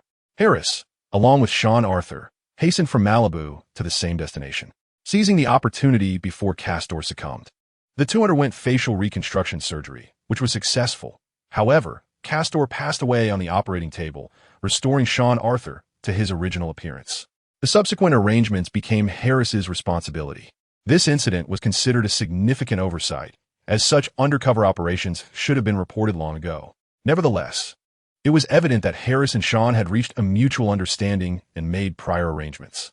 Consequently, the unfortunate Collins became the scapegoat, but once a life is extinguished, there is no recourse for verification. Yet, the benefits due to him remained intact, as he was recognized as having died in the line of duty. Luke, a master of discretion, chose to disregard subsequent matters and drove home overnight. The recent battle had granted him a considerable number of order points, accumulating to a total of 10,000. However, Luke restrained himself, pondering whether reaching 100,000 might yield more remarkable rewards during a tenfold draw, or perhaps even a single draw at that amount. Yet, based on his previous experiences, he couldn't shake the feeling that his frugal master was merely tossing him refuse. Chapter 133. The Affection of a Brother. An additional chapter for readers. Luke remained oblivious to how Harris would handle the aftermath of the incident, as he was still in a state of leave. Thus, he placed a call to Sarah Connor, who now went by Sarah Harris. In the afternoon, the 800 Arnold Tango arrived in Malibu. Consequently, Luke embarked on a routine of caring for children during the day and researching hydrogen fusion batteries at night. The 800 provided a comprehensive suite of technology. However, Luke sought to develop a larger battery, utilizing its principles. After all, the power of the battery on the 800 was somewhat limited. To adequately power the entirety of Siren Island, he would need to exponentially increase the output. Fortunately, the 800 possessed the complete set of technology, complemented by Wally's assistance. A week later, in the basement of Malibu, Luke emitted a sly chuckle. At last, Malibu was equipped with a large hydrogen fusion battery. This apparatus was the size of a pickup truck and was placed by Wally in a specially excavated subterranean space. The entire villa was powered by this battery, which could last for a century. However, Luke had no intentions of profiting from it. He retained a vivid memory of Iron Man's experiences in the future. Once this technology was disclosed, it could potentially revolutionize the trajectory of global technology. The number of envious eyes would be countless. With everything shifting to electric power, who would burn oil? What would become of the dollar currency system? Those oil tycoons would not idly watch as this innovation spread across the globe. Energy was a significant issue, with intricate and convoluted interests at play, far beyond what Luke could influence at this moment. Moreover, while this technology was highly effective, it lacked the stability of Stark's arc reactor. An explosion could equate to a nuclear detonation.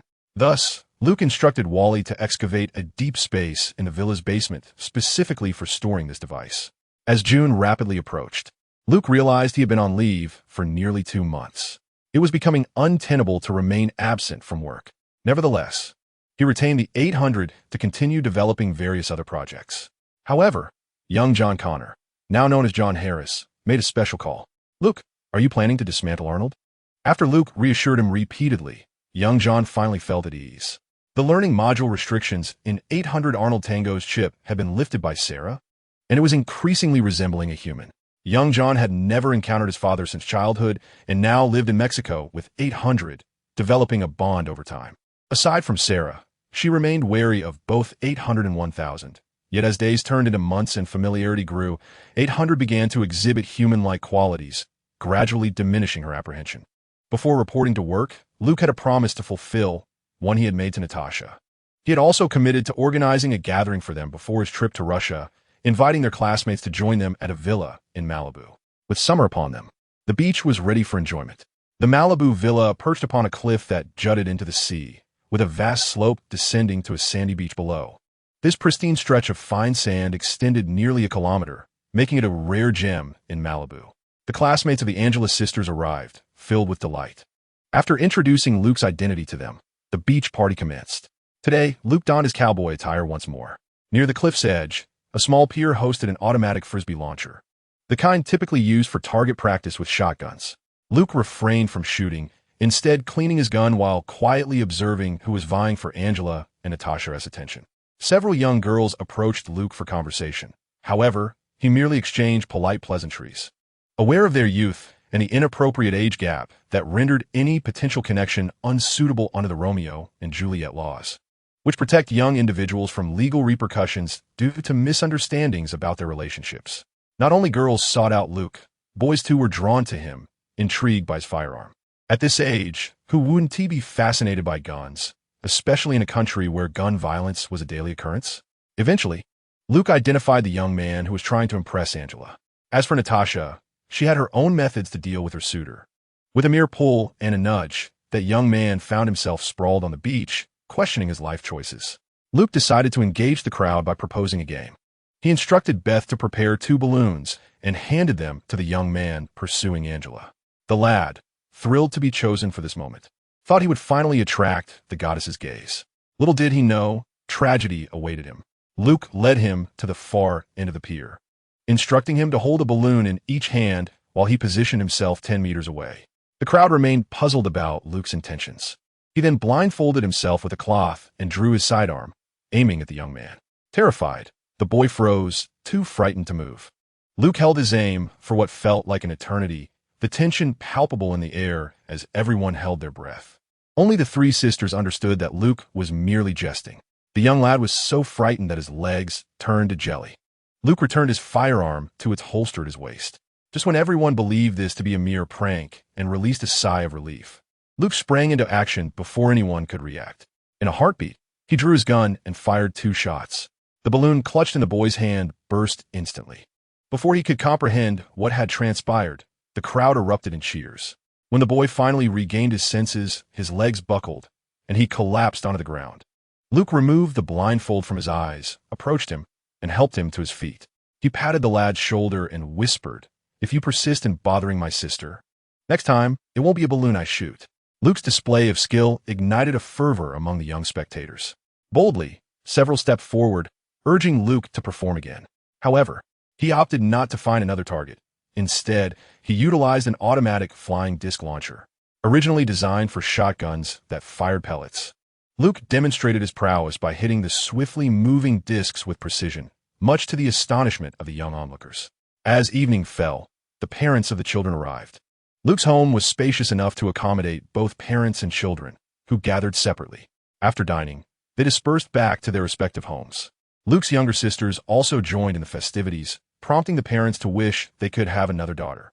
Once the party concluded, Angela gazed at Luke with a hint of melancholy, yet she understood he was acting in her protection. Upon returning home, Old Man Sheen learned of the day's events and gave Luke a thumbs up. What is it like to have a son who can manage his own affairs?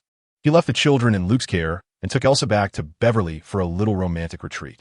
The youngest sister, Jessica, took charge among 13 other girls. Meanwhile, Angela and her sisters clandestinely discussed their classmates in their room. Jessica's fraternal twin brother, Henry, was engrossed in a video game with an opponent, repeatedly suffering defeat yet remaining undeterred. Finally, the day arrived for Luke to report back to work at his unit. Recently, Harris had been riding high on success. His most troublesome rival, Collins, had perished in the line of duty.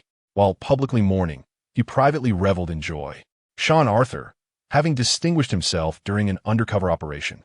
Ultimately succeeded Collins in his position. With Luke and Harris's assistance, he now led the team under Harris's command. Upon entering the office area, Luke playfully teased Erica before making his way into Harris's office. Upon seeing Luke, Harris cast a resigned glance in his direction. "Luke, could you show me a modicum of respect and knock before entering?" He sighed. Luke plopped down in front of her desk, gesturing toward her. "Cease your pretense. Your face is beaming with delight." Harris promptly touched her own face. "Is it that apparent? I have felt considerably rejuvenated lately, and my skin has improved. Could it be?" Luke nodded with a smile. Indeed, it was the injection I administered that night. Upon hearing Luke's affirmative response, Harris's eyes sparkled with excitement as she gazed at him. Luke understood her implication and quickly declined. "Do not entertain such thoughts. A single injection suffices. More will be perilous. Do you believe such substances are commonplace? That injection of yours is valued at $10 million, and the black market price is even higher." Now, it was Harris's turn to be astonished. "Is it truly that expensive?" Luke shrugged. "Your worth cannot be quantified in monetary terms. Consider it compensation for that evening." Harris had been conflicted about the events of that night. Though Luke was her superior at work, the occurrence was undeniably complicated. How could a young woman resist the charms of a robust young man? Even with unwavering resolve, one cannot escape the allure of temptation. Finally, she tentatively inquired of Luke, "Shall we dine together this evening to celebrate?" Luke immediately grasped her intent and nodded in agreement. "Allow me to make the arrangements. You should have considerably less on your plate lately. Depart early, and I shall send you the details shortly." With a satisfactory response, Harris began discussing official matters with Luke. Luke's appointment was issued by FBI Director Jim Womack. Within the internal hierarchy, there are 14 levels, ranging from the lowest, trainee agent, to the highest, director. The director operates under the jurisdiction of the Attorney General, nominated by the President and confirmed by Congress. Luke had previously held the third level as a senior agent, but has now ascended to the fourth level as a special agent. Claire Harris, on the other hand, occupies the seventh level as an assistant director. It is important to note that this assistant director is not the same as the one at headquarters, the ninth level. The executive assistant director oversees the specific operations of various departments. Above that are the senior inspectors and office directors, who hold genuine administrative authority. Luke's fourth level permits him to establish his own team. Sean Arthur, who has taken Collins's position, ranks 2 levels above Luke as a supervisor of agents. However, this is merely a classification of positions. The salary structure is a different matter entirely. The entire federal government salary framework comprises 15 levels, ranging from levels 1 to 15. Ordinary government employees are classified at level 2, earning over $20,000 annually. Trainee agents are classified at level 7, with annual salaries between $30,000 to $50,000. Due to his educational background and expertise as a bomb disposal specialist, Luke is classified at the highest standard level 15, with an annual salary of $160,000. However, other field agents and management positions, including team leaders and supervisors, receive additional compensation, with annual salaries ranging from $120,000 to $160,000. There are additional allowances, resulting in a slightly higher actual income, with variations across different regions. The aforementioned figures represent pre-tax income. After deducting 1/3 for taxes, the remaining amount is rather modest. An intriguing aspect arises here. Law enforcement agencies typically retain funds collected post-case resolution to provide benefits and bonuses for their personnel. Although this portion is also subject to taxation, it is not classified within salaries and allowances. Consequently, the success of a unit largely hinges on the volume of funds they manage to collect. However, this is contingent upon the absence of a victim. Should a victim be present, legal proceedings must ensue. Most victims are able to reclaim their funds, while the remaining cases are rather peculiar, often involving illicit transactions such as drug money or prostitution fees. For instance, Luke, upon arriving at the Los Angeles branch, was greeted with substantial donations, resulting in excellent employee benefits. Presently, Erica occasionally receives various coupons from the Hex Group, a company under the Cheen family, which are exceedingly practical as they can be utilized like cash, effectively saving on taxes. Previously, those who had conflicts with Harris, led by Sean Arthur, have since aligned themselves with him. They now relish the exquisite coffee provided by the top-tier coffee machines in the office. a luxury they once envied as they watched Erica guard that very machine and its coffee beans, resolutely denying them the privilege of use.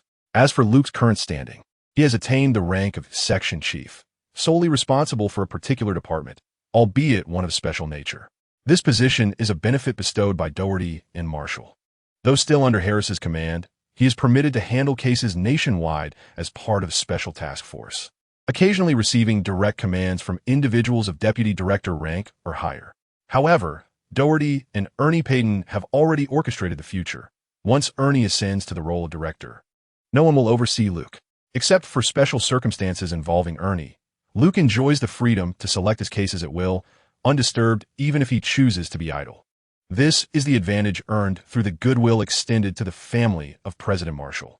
What grievances could Luke possibly harbor? Harris has provided Luke with a safe house as their operational base. As a distinct department, he possesses his own office within the Los Angeles branch. Yet the group's activities predominantly occur at the safe house, a request made by Luke himself. The cost of this arrangement is that all equipment and logistical supplies for the group must be supplied by Luke. In the end, Luke had one final request: to have Erica as his liaison stationed at headquarters. Harris cast a sidelong glance at Luke. "Are you looking for someone to write reports for you?" Luke shrugged, neither confirming nor denying the implication. Harris gazed at Luke with a look of dismay.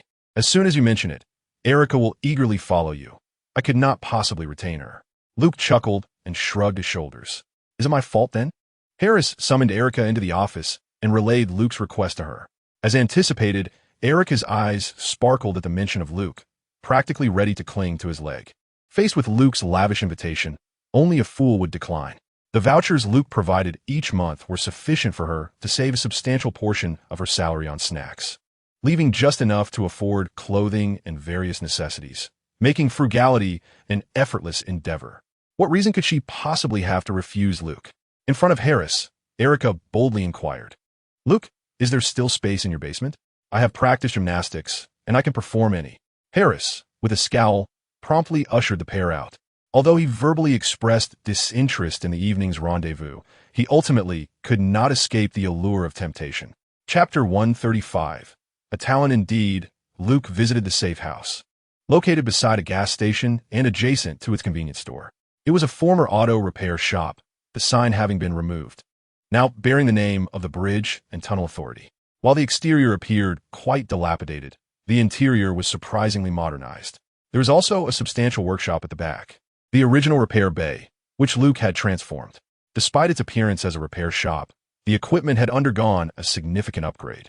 Could young Master Cheen possibly utilize scrap materials? Absolutely not. Uncle Chun had delivered only top-tier products. Here, Wally and 800 were laboring to modify a fleet of vehicles.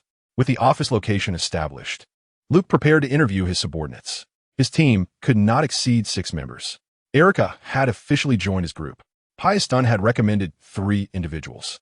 Early that morning, Luke arrived at the office, awaiting their interviews.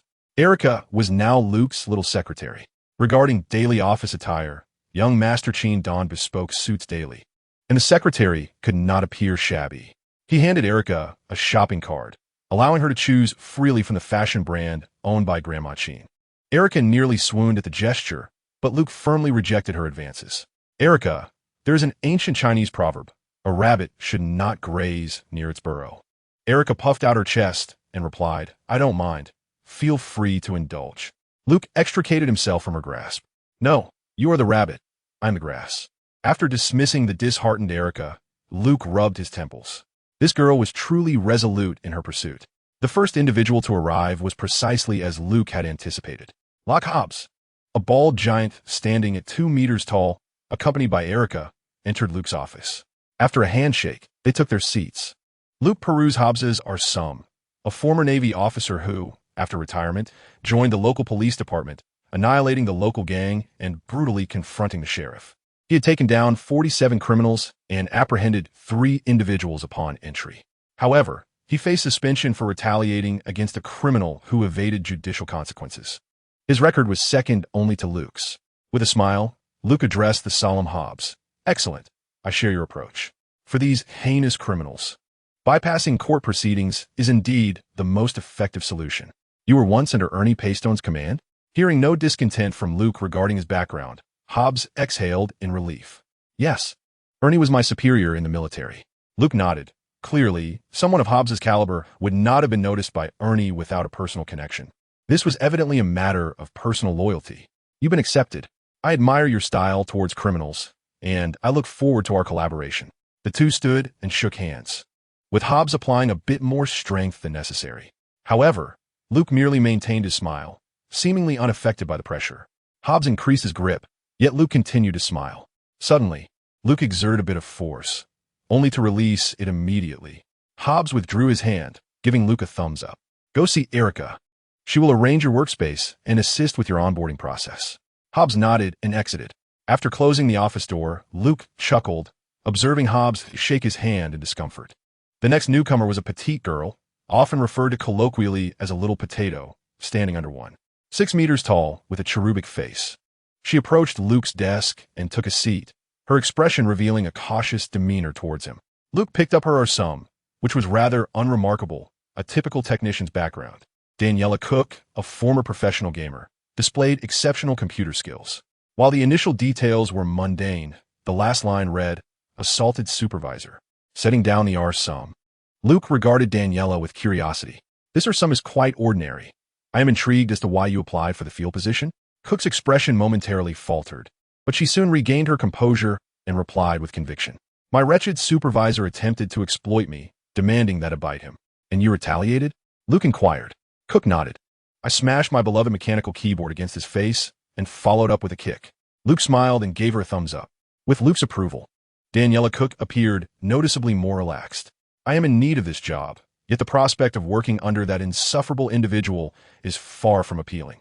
Thus, I have sought an opportunity in field work. However, field work is undeniably arduous. Are you certain you are capable of handling it? Daniela Cook sighed. My mother requires medical treatment, and I cannot afford to lose this position. I shall exert myself. It is just what? If you intend to coerce me, I acquiesce. Luke gazed at her in exasperation. Miss Cook, I'm a principled agent. I hope you will focus your attention on your work going forward, if you please. Upon realizing Luke's rejection, Daniela felt a sigh of relief, albeit tinged with a minor sense of disappointment. After all, compared to her previous bald, greasy superior, Luke appeared to be the epitome of an ideal partner. She would not refuse the idea of a romantic entanglement with him. Luke, at a loss, gazed skyward. Ernie Payton was indeed cleaning up after his subordinates. Daniela had certainly confronted her boss, though the reasons remained undisclosed.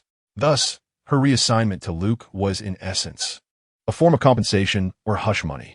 Her former superior had been effectively maneuvered by Ernie Payton, benefiting his future prospects as chief. While Payton's motives were undoubtedly self-serving, one could not deny the talent of both individuals. The third individual finally appeared somewhat normal. Fox Mudd, the records administrator, had ascended from the ranks of a regular agent, but was suddenly placed in the position of records administrator. There was undoubtedly a story behind this, yet no explanation appeared in his record. He was a typical Caucasian male, over 6 feet tall, with a well-proportioned physique and, by most standards, a handsome face. Luke inquired about some routine matters, and Mudd responded with ease. His demeanor was appropriate, suggesting he possessed a reasonable level of emotional intelligence. However, when questioned about his transition to the role of records administrator, his response was simply a hobby. This left Luke perplexed. Agent Mudd had previously maintained a high case-solving rate. Had he continued down that path, he would surely have risen above Luke in rank. Yet, after his promotion, he chose to become a records administrator. Clearly, this answer was merely a fade. Nevertheless, Luke refrained from pressing the issue and instructed Erica to make the necessary arrangements. He then contacted Harris, explaining the situations of these individuals. Afterward, Harris agreed to investigate further. Before long, Harris relayed the true circumstances concerning these individuals to Luke. The situations of Rocky Hobbs and Daniela Cook were largely accurate. However, Fox Mudd was another matter altogether. This individual was reputed to be the least popular person in the department. Chapter 136. The veteran from the information Luke received from Harris. Fox Mudd was characterized as a cunning operator, a seasoned veteran with a profound fascination for significant supernatural events. This fellow was meticulous and possessed strong investigative skills. Yet he exhibited a distinct disinterest in ordinary cases. Only interested in supernatural cases, I marched to the beat of my own drum, heedless of commands. This time, Luke has come to understand why Ernie Paxton sent for him. This fellow is indeed a true rebel, with Paxton's goodwill firmly rooted in Mude's domain. Nevertheless, Luke is undeterred. Are supernatural events scarce in America? He is untroubled by disobedience. Luke possesses myriad methods at his disposal. He instructs Erica to summon everyone to the conference room. After organizing his thoughts in his office, Luke proceeds to the meeting space. The conference room is rather modest in size and conveniently located near the company entrance. Upon arrival, he finds all present. The arrangement of their seats reveals the prevailing dynamics. The rectangular conference table accommodates 10 chairs, yet the innermost position adjacent to the whiteboard remains unoccupied. Luke stands there with Erica to his right and Daniela Cook beside her. Evidently, they have forged a rapport in a remarkably short span. To his left sits the stern-faced Rocco Hobbs, with Mude 2 seats away. Remarkably, among his 4 subordinates, 3 factions have emerged. Today marks the occasion for everyone to report in, so I shall forego individual introductions. Our group is distinct, empowered to select cases from across the nation. I am particularly drawn to heinous crimes, which means our adversaries are predominantly deviants, murderers, and the mentally unstable. At this juncture, Mude raises his hand to interject. Sir, how much do you know about supernatural events? Luke furrows his brow, his expression growing considerably more serious. Agent Mude, please refrain from interrupting while I am speaking. Mude merely shrugs in response. Luke continues, our team's equipment is unlike that of any other group. You will soon discover why. Given the challenges we may encounter during our tasks, I will arrange an assessment tomorrow to gauge your true capabilities. Now, follow me. I shall give you a tour of our base. This abandoned auto shop is expansive, prompting Luke to delineate various zones. The office area is modest, with only a few personnel, thus each individual enjoys a private office. The leisure area is even larger than the conference room, featuring dedicated guest rooms for each member. These lodgings are equipped with private bathrooms and showers, rivaling those of a 5-star hotel. Additionally, there is a specialized gym furnished with the finest equipment available on the market. However, the sole drawback is the absence of a chef. While there is a modern dining area and kitchen, the search for a chef has proven elusive due to the need for confidentiality. Yet, can young Master Cheen endure hunger? Absolutely not. Hence, Erica possesses membership cards from various restaurants owned by the Cheen family, allowing for takeout orders. Adjacent to Luke's office, both the storage room and conference room are serviced by elevators, while a staircase leads down to the basement next to the office area. The basement serves as a shooting range, featuring not only a 50-meter straight target area, but also an indoor training facility. The armory is located here as well, housing weapons primarily produced by Luke's own firearms company. The most coveted among them is Hobbs, an officer of the Navy SEALs. However, today Luke merely allows them a tour, intending to await the assessment data before devising a detailed plan. The basement is equipped with 2 large elevators that lead to the rear maintenance workshop, where numerous vehicles are parked. Many of these cars are bulletproof, and in the future, everyone will have the opportunity to select one for daily use. Luke gestures toward an array of sports cars manufactured in-house and modified by Wally and 800. While they may not boast incredible speed, they are armored and possess substantial horsepower. He then points to several deep gray Dodge Defenders, stating that these will be used for future field missions. The group responds with astonishment, and Luke is quite pleased with their naive expressions. The Dodge Defenders he indicated are 6-wheeled and appear remarkably sturdy. The most striking feature is that all vehicles are equipped with remote-controlled turrets, some outfitted with 50 caliber heavy machine guns and others with Model 193 automatic grenade launchers. Luke introduces the turret with the 50 caliber heavy machine gun, highlighting its remote operation, various optical sensors, and an automatic ballistic computer capable of engaging aerial targets, along with a smoke grenade launcher. As he points to the turret equipped with the Model 193 automatic grenade launcher, he notes that it can also fire at steep angles, much like the heavy machine gun turret. The group expresses their concerns, questioning whether they are truly being dispatched to combat terrorists. Aside from Hobbs, who finds humor in the situation, the others fall silent, feeling deceived and wondering if they have offended the higher-ups and are being sent to the Middle East as scapegoats. Just as doubts begin to cloud their minds, Luke reassures them that their missions will be conducted domestically, solely for their safety. The subsequent tasks involve arranging medical checkups to assess their physical data, followed by 3 days of physical and professional skills testing. The results are astonishing. Hobbs, unsurprisingly, ranks first, showcasing his prowess as a Navy SEAL. To everyone's surprise, the second place goes to Erica. Luke is aware that she was a national gymnastics champion during her school years, balancing her office snacking and binge-watching with intense workouts after hours. Hence, despite her seeming indulgence, her fitness speaks volumes about her commitment to maintaining her physical form. Though she holds a clerical position, her spirit for fieldwork is evident. The third place is claimed by Daenerys Cook. Although she belongs to the realm of technology enthusiasts, she is also professionally trained. While her physical prowess is rather average, her agility at a petite stature surpasses that of Erica in both shooting and testing.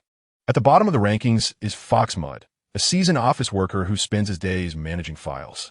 His receding hairline serves as a testament to his sedentary lifestyle, which, if continued, will surely transform him into a stereotypical middle-aged man.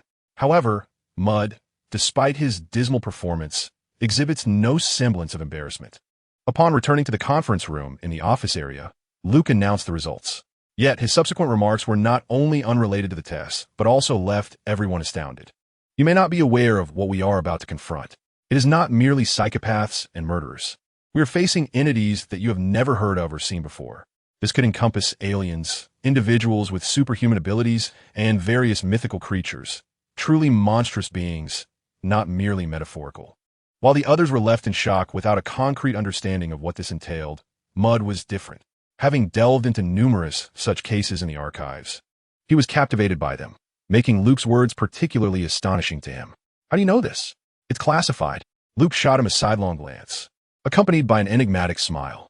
Agent Mudd, if you wish to engage with these unfathomable cases, I expect your evaluation results to be nothing less than excellent. Mudd muttered to himself, damn it, he has got me cornered. In Chapter 137, titled Training Preparations and the Sixth Person, after gaining the upper hand with Mudd, Luke proceeded to arrange other matters.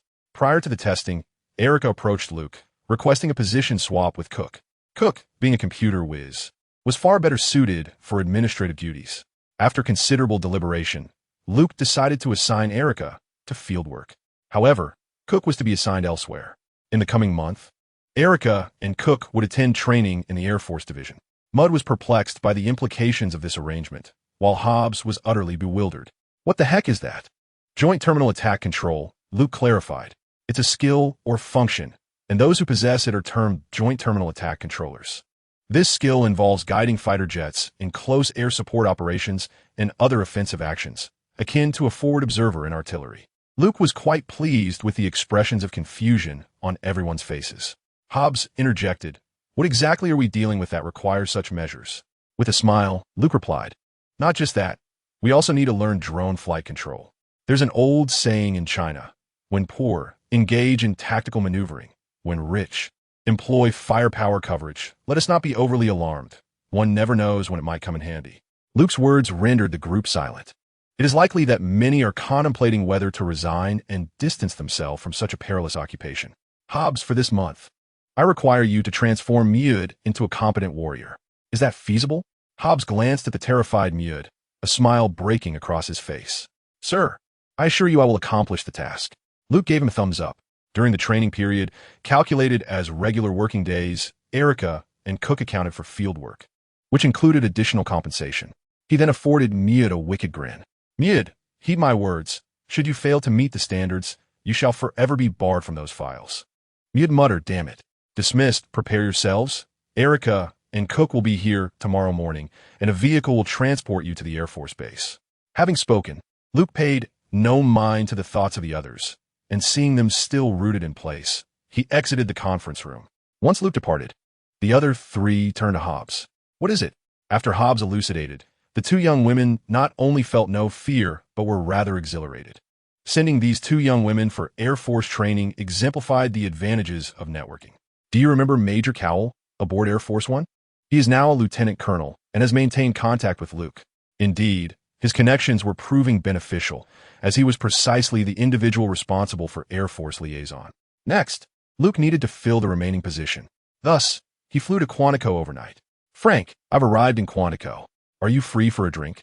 He sought out Frank Castle, naturally to recruit someone. The U.S., Marine Corps often produced formidable individuals.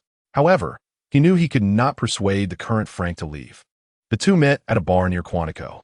After exchanging pleasantries, Frank recommended a candidate. This individual, a sergeant major whom he had trained, hailed from a Marine Corps reconnaissance unit and had recently retired. He briefly introduced Luke to the sergeant major named John Chapman. Upon hearing the name, Luke was pleased.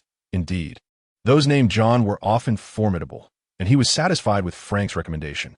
This Sergeant Major Chapman had suffered significant trauma during an overseas operation, with only him surviving from his squad. As his former superior, Frank felt deep sorrow for him. Currently, Chapman was afflicted with post-traumatic stress disorder. He hoped that the job opportunity Luke offered would assist this former subordinate. Who says Americans lack understanding of interpersonal relationships? Frank's goodwill had indeed been secured. Consequently, Luke agreed to Frank's request and provided Chapman with a chance. As they prepared to part at the bar's entrance, Frank solemnly saluted Luke. "Thank you for your help regarding General Hammer, Luke." Luke smiled and returned a somewhat unorthodox salute. "Goodbye, Frank. Best of luck to you." Luke made his way directly to New York, where he obtained John Chapman's address through the Veterans Affairs Office. Observing the surroundings, it became evident that Chapman's living conditions were less than favorable. The locals cast wary glances at Luke, suggesting an underlying hostility. Although this area was not a slum, it was in close proximity to more chaotic neighborhoods. Upon arriving at Chapman's residence, Luke knocked on the door but received no response for an extended period. Peering through a peephole, he discerned signs of habitation within. It was likely that no one was home. After waiting a while, Luke encountered a tall, muscular African-American man descending the staircase. Upon seeing Luke, impeccably dressed in a tailored suit, Chapman exhibited a cautious demeanor. "Who are you? Whom do you seek?" Luke had already seen Chapman's likeness in photographs, and the man before him was indeed John Chapman. It appeared he had just returned from grocery shopping, though the alcohol in his bag elicited a frown from Luke. In response to Chapman's inquiry, Luke produced his identification. "I am Luke Dutton, the leader of a special operations team." While Chapman was intrigued as to why someone of Luke's stature would seek him out, he was not inherently hostile. Therefore, he opened the door and graciously invited Luke into his abode. Luke surveyed Chapman's home, noting the array of exercise equipment, a testament to Chapman's commitment to fitness even after military service. However, he also observed numerous empty liquor bottles, leading him to recall what Frank had mentioned, which brought him some understanding. Chapman set down his groceries and poured himself a drink, asking Luke if he would like some. Luke smiled and shook his head. "I apologize, but I do not partake in such inexpensive spirits." This remark left Chapman momentarily speechless. He poured himself a glass and downed it in one gulp. "Oh, esteemed one, what brings someone of your caliber to seek out a mere individual like me?" It seemed that the earlier jest had somewhat irked him. Luke then directly stated his purpose. "Captain Frank Castle recommended you to me. My team has just been established, and I am in need of skilled individuals." Chapman was silent for a considerable time before finally exhaling deeply and addressing Luke. "I will not conceal the truth from you. I am plagued by nightmares daily. I have no desire to wield a weapon again, nor do I wish to witness." He faltered, his emotions clearly unstable. Luke did not press him, understanding that such matters were contingent upon personal willingness. If Frank was unsuitable, perhaps Colonel Anderson could be approached, given his strong connections within the military. As Luke reached for his business card to offer to Chapman, the phone in Chapman's home rang. Chapman composed himself and answered the call. After a brief exchange, Chapman's expression shifted dramatically. Luke, with his keen senses, overheard the conversation and retracted his card, addressing Chapman. "I can assist you. Frank believes in you, and so do I. Likewise, I ask that you place your trust in me." Chapman maintained a serious demeanor, yet his gaze gradually grew resolute. "All right," Luke nodded. "Follow me." Chapter 138. Cheen Family Connections aboard young Master Cheen's private jet. Chapman stared in bewilderment as Luke poured him a glass of whiskey valued at $15,000 a bottle. As the exquisite liquor coursed down his throat, Chapman finally grasped that he was not ensnared in a dream. "Is your family really this wealthy?" he inquired. With a smile, Luke replied, "No, it's merely our family's affluence." Chapman remained silent for an extended moment, refraining from asking Luke whether he was aware of the matters discussed over the phone. Though doubts lingered in his heart, Luke took the initiative to dial a number, reaching out to Uncle Chun. "Uncle Chun, is there someone responsible for my grandfather's estate in Brazil? I need to speak with him about a matter. Yes, young master. I'll have him contact you shortly, came the response. After ending the call, Luke glanced at the still bemused Chapman and offered a faint smile. The situation regarding your sister might be connected to the Brazilian mafia. Otherwise, a charity worker would not sustain such severe harm. Chapman nodded in silence, acknowledging Luke's analysis. Luke cautiously inquired, "What do you plan to do if you locate the perpetrator who harmed your sister?" After a brief pause, Chapman replied, "Send them to hell." This response left him somewhat conflicted. To utter such ruthless words in the presence of an enforcer felt disconcerting.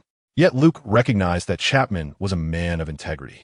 Dealing with straightforward individuals proved to be the easiest, as their directness alleviated concerns. "Fear not. I am not a stickler for the rules," Luke reassured him. "I concur with your approach. After all, this is not America, is it?" Seeing Luke share his viewpoint, a smile finally broke across Chapman's face. "I have a comrade who serves as a military attaché at the Brazilian embassy. I believe he can assist me. I'll call him to ensure your sister's safety." Taking the phone Luke offered, Chapman made the call. After a while, Luke received a call from the leader of the Hongmen in São Paulo, Brazil. He briefly explained the situation before hanging up. Observing Chapman, who had succumbed to slumber, Luke contemplated before extending his hand. A flash of white light illuminated the cabin as the plane descended into São Paulo, where two vehicles awaited on the tarmac. Upon waking, Chapman felt considerably more invigorated. With a smile, he remarked to Luke, "This fine whiskey truly is exceptional. I feel much better and haven't had any nightmares." Luke responded with a mysterious smile. "Perhaps it's not solely the whiskey." Chapman paused, taken aback by this remark, but was swiftly interrupted as two cars arrived to escort Luke, each accompanied by an attendant. One individual was a security personnel assigned by Chunbo to escort Luke to his hotel, while the other was a local, a Chinese national, and the head of the Hongmen in São Paulo. They arrived in a Dodge Caliber and an old Honda. The local leader donned a distinctly Brazilian attire, casual trousers, a floral shirt, sunglasses, and a sun hat. He instructed one of his subordinates to drive, while he directly entered Luke's Dodge Caliber. Chapman took his seat in the front passenger side. The local leader introduced himself in fluent Chinese. "I am Li Datong, the representative of Hongmen in São Paulo." Luke smiled and shook his hand. "I am Chin Silu. My father-in-law is Li Yi, the Hongmen leader in Brazil, and my father-in-law is Chin Fuhai." After confirming their identities, Li Datong began to inform Luke about Chapman's sister, Cindy. It was highly likely that the assailants were from the Yamaguchi-gumi. Miss Cindy Chapman had discovered that many of the girls rescued during charitable activities had gone missing and had taken it upon herself to investigate. "We suspect she may have witnessed the Yamaguchi-gumi involved in human trafficking and fell victim to their silencing." As Li Datong spoke, Luke translated for Chapman. Chapman questioned, "Why the Yamaguchi-gumi?"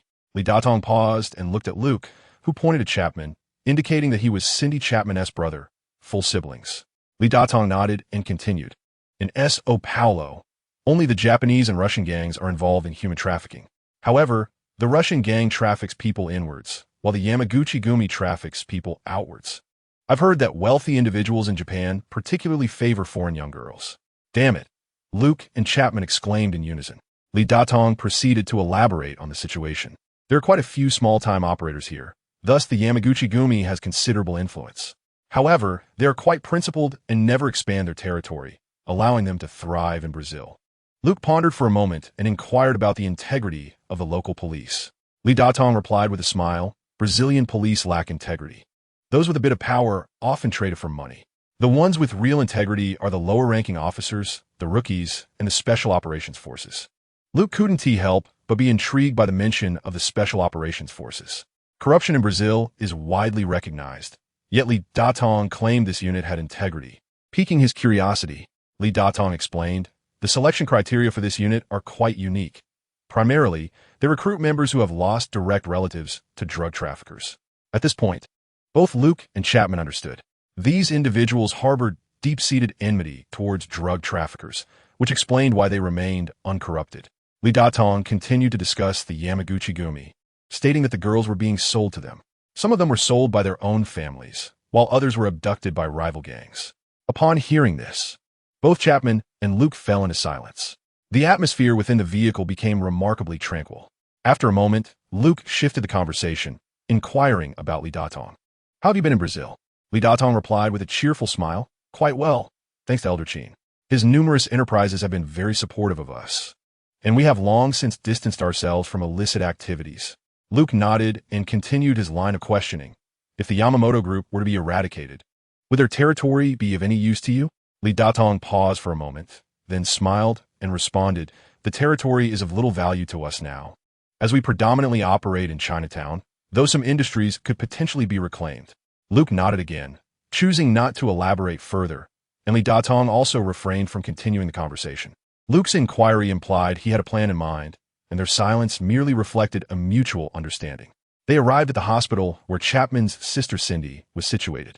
Chapman's friend Ridley was already waiting there, accompanied by the local sheriff.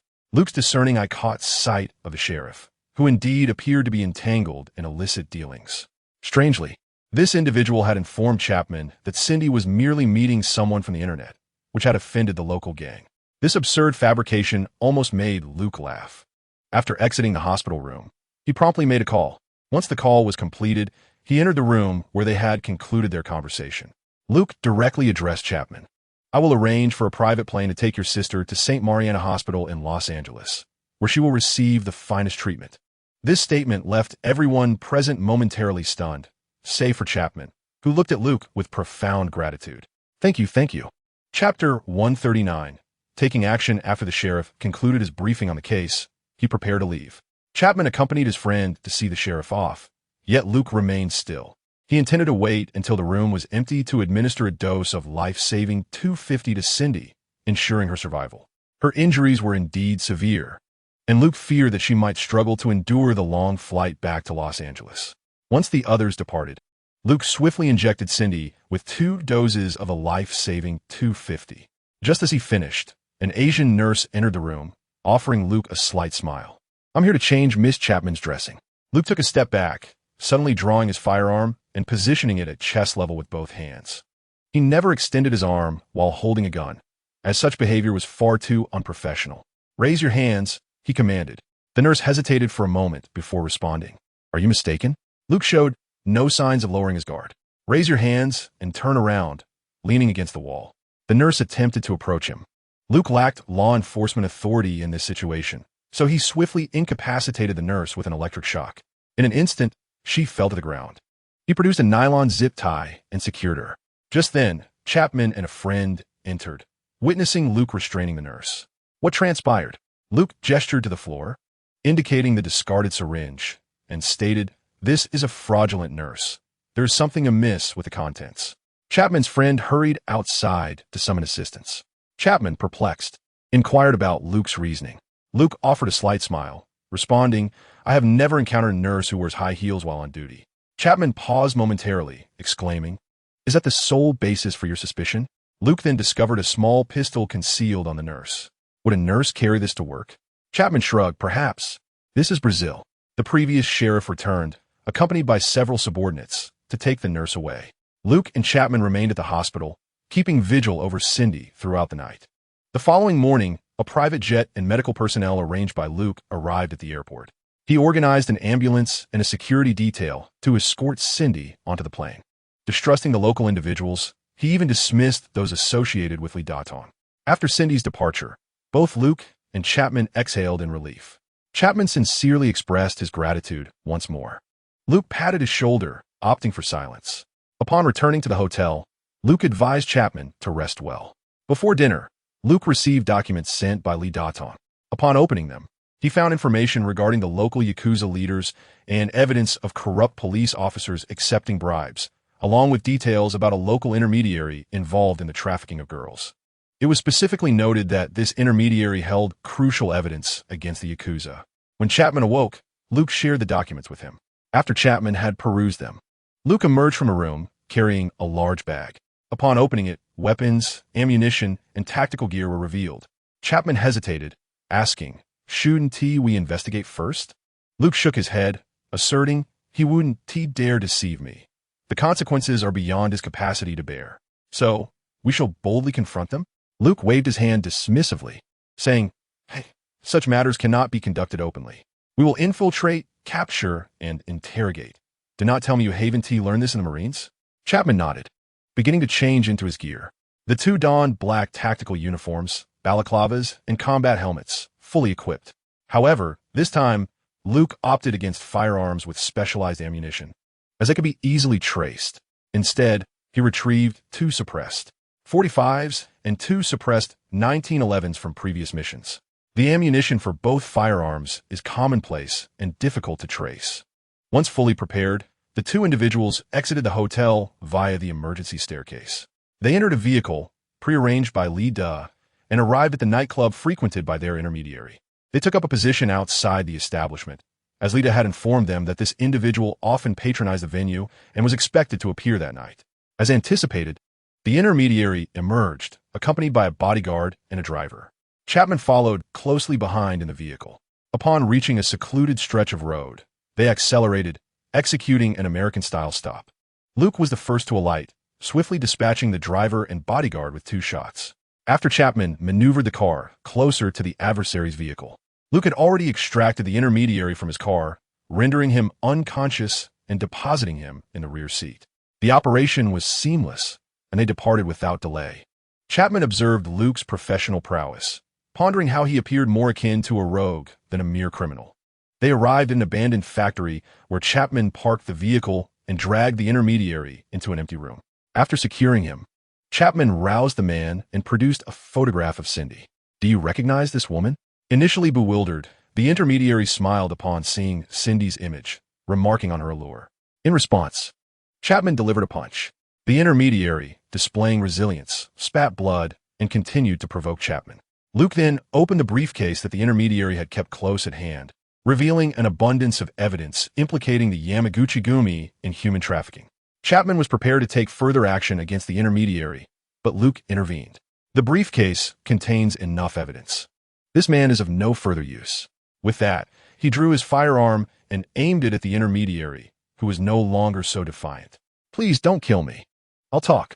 This woman captured photos and evidence of our dealings. It's all tied to the Yamaguchi-gumi." Bang! Luke fired. Chapman exchanged glances with Luke, who met his gaze. For such scum, a comprehensive chain of evidence was unnecessary. He believed in the justice of his own heart, rather than procedural justice. Chapman regarded Luke thoughtfully and nodded in agreement. The two then drove to the Yamaguchi-gumi's stronghold in São Paulo, a vast estate functioning as an upscale club. As the clock struck midnight, Luke and Chapman split up to execute their respective missions. Luke found a nearby vantage point and set up his custom-modified semi-automatic sniper rifle, equipped with a silencer. After deploying a laser rangefinder and consulting a ballistic table, he calculated the trajectory for a target less than 400 meters away. After a test shot and a minor adjustment to his scope, Luke communicated through the earpiece, "We are ready to proceed." Chapman stealthily infiltrated the estate by slipping through the wall. The two worked in tandem, eliminating the outer guards without drawing the slightest attention from the remaining sentries. After dispatching the perimeter guards, Luke stowed away his sniper rifle and swiftly entered the estate to rendezvous with Chapman. The estate was expansive, prompting the duo to split up, one veering left while the other took the right flank to commence their sweep. However, their movements soon caught the attention of the guards, who began to investigate their missing comrades. A frontal confrontation ensued. Throughout this ordeal, Luke maintained his insight ability, ensuring that any guard or suspect clientele was swiftly neutralized. He could anticipate the enemy's positions, advancing with relentless efficiency. Conversely, Chapman faced a more arduous challenge, relying solely on his combat experience, as he lacked any enhancements. The sheriff was also present, having concluded discussions with the Yamaguchi group and returned the female assassin. The fierce skirmish on Chapman's end drew the attention of the Yamaguchi group's leader and others, while Luke's side experienced a rapid extermination of enemies, preventing any information from escaping. Once Luke finished his sweep, he sought out Chapman, who was engaged in close combat with the Yamaguchi group's leader and the sheriff. None noticed Luke's arrival until they were poised to overwhelm Chapman, at which point he opened fire. He emptied his magazine and approached a breathless Chapman, questioning the wisdom of engaging in hand-to-hand combat in an age where firearms were readily available. Chapman was rendered speechless by Luke's remarks.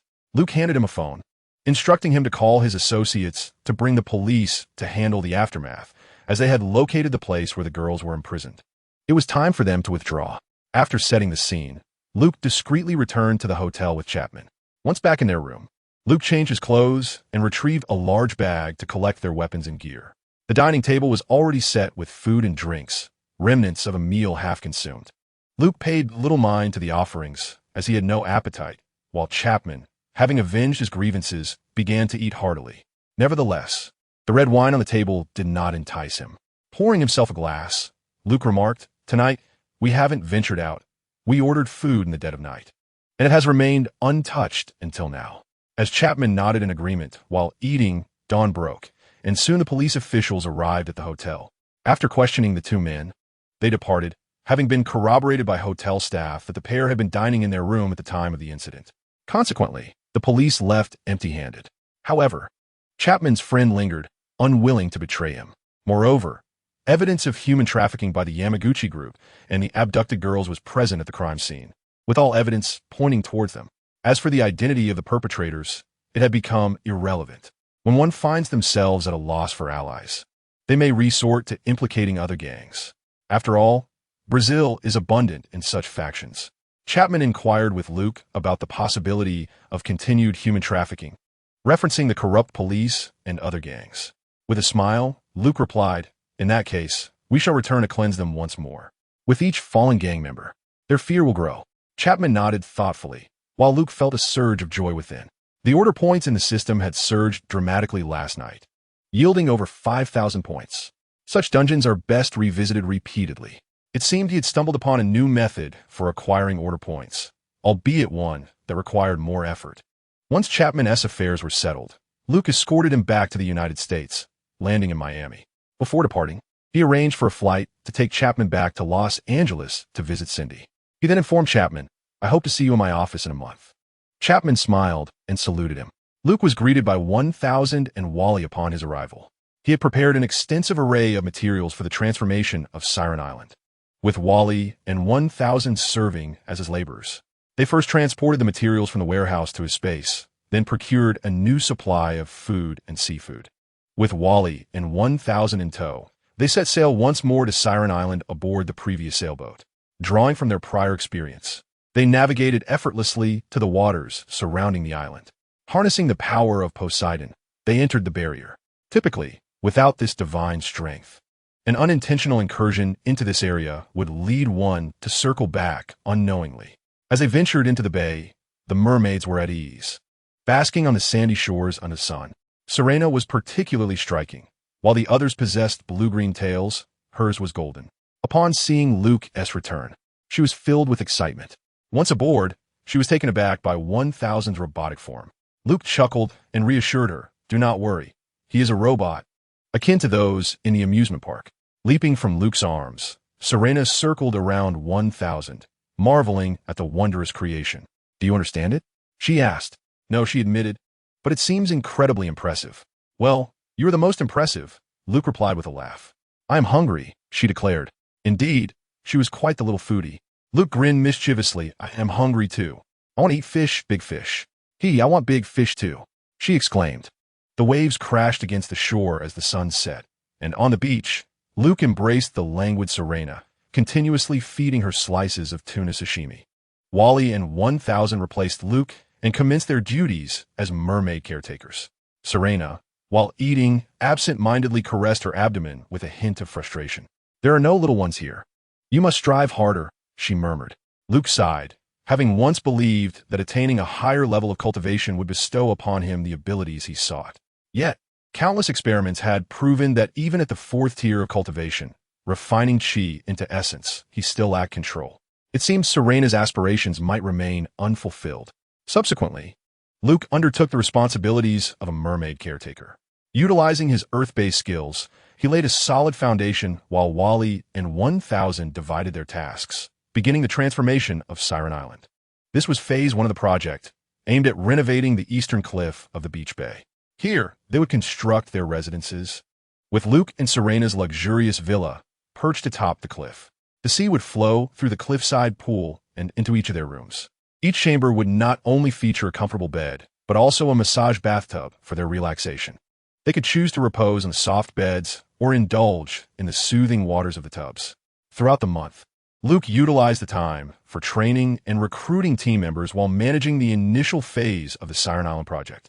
Stealing moments of leisure during work hours brought him much joy. However, Serena was not faring well. Her entire being felt unsettled. This bittersweet existence persisted for a month until the first phase of the Siren Island project was finally completed. Luke concluded his leisurely interlude and prepared to return to Los Angeles. Shortly after his departure, Serena touched her abdomen once more, still devoid of child, leading her to glance anxiously at the other mermaids. Chapter 141. The Vigor of Young Master Cheen. For the readers. Upon returning to Los Angeles, Luke promptly informed Erica, who had been back for several days, to gather everyone the following morning. After sending Wally and 1,000 back to Malibu, Luke proceeded to the base, working diligently through the night. The next morning, all team members assembled in the conference room. Upon entering, Luke surveyed his comrades. Excellent. Everyone was clad in tailored suits, elevating the team's prestige. He smiled and inquired, "Has everyone settled in at home?" All faces illuminated with smiles. Hobbs' wife had been arranged to work at a company under the Cheen family. Mudd remained a confirmed bachelor. Cook's mother had been relocated to St. Mariana and received treatment. Chapman's sister, Cindy, had shown significant improvement, prompting him to move his family to Los Angeles. Erica, already in Los Angeles, had recently transitioned to a new apartment. The entire building was owned by the Cheen family, so they all resided within the same edifice. The rental discounts were more advantageous than merely paying the rent. Young Master Cheen's generosity had significantly bolstered the team's cohesion. Content with everyone's arrangements, Luke nodded approvingly. "Let us proceed. I shall show you our equipment." First, they arrived at the armory located on the first floor, while the ammunition was stored in the underground shooting range. Luke introduced several weapons crafted by their own production. "Ladies first," he said, as he presented two submachine guns. The 55-21 round, utilizing a short-stroke gas piston mechanism, featured an integrated suppressor with a variety of colors available. Luke held the 55 submachine gun, a design inspired by the future Sig Sauer submachine gun. It came in three variants: the standard 55 model, the suppressed version, and the compact bullpup type.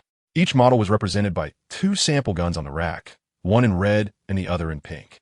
Additionally, there was the 55, a personal defense weapon designed in the style of the future Model 7, still utilizing the specialized 55 rounds. The handgun was the everyday 55 standard model, along with a compact version.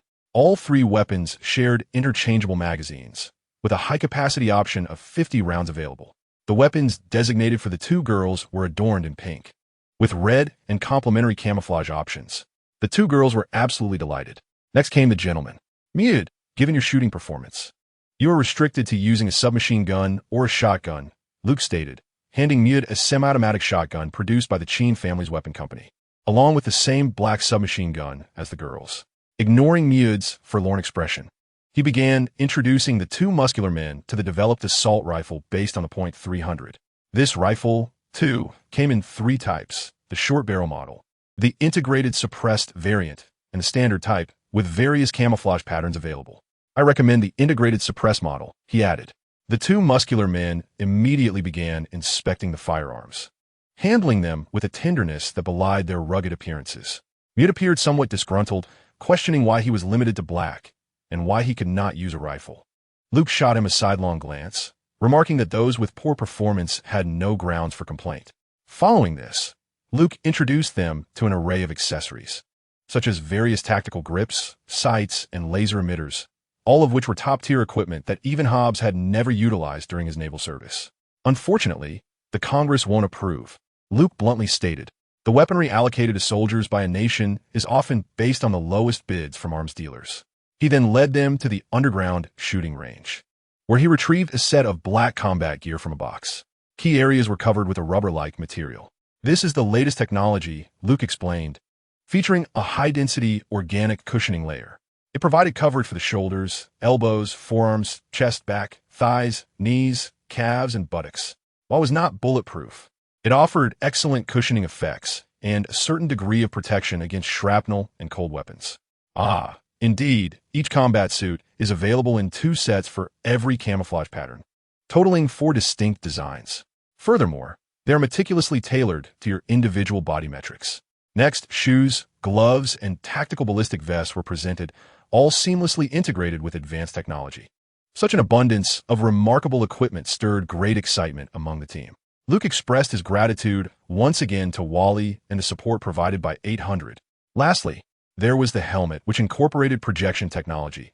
It featured 8 cameras along its perimeter, equipped with night vision and thermal imaging capabilities. A switch on the left side of the helmet allowed for the rapid retraction of the visor, which could withstand bullets from handguns rated at level 9 and below, excluding small-caliber special ammunition.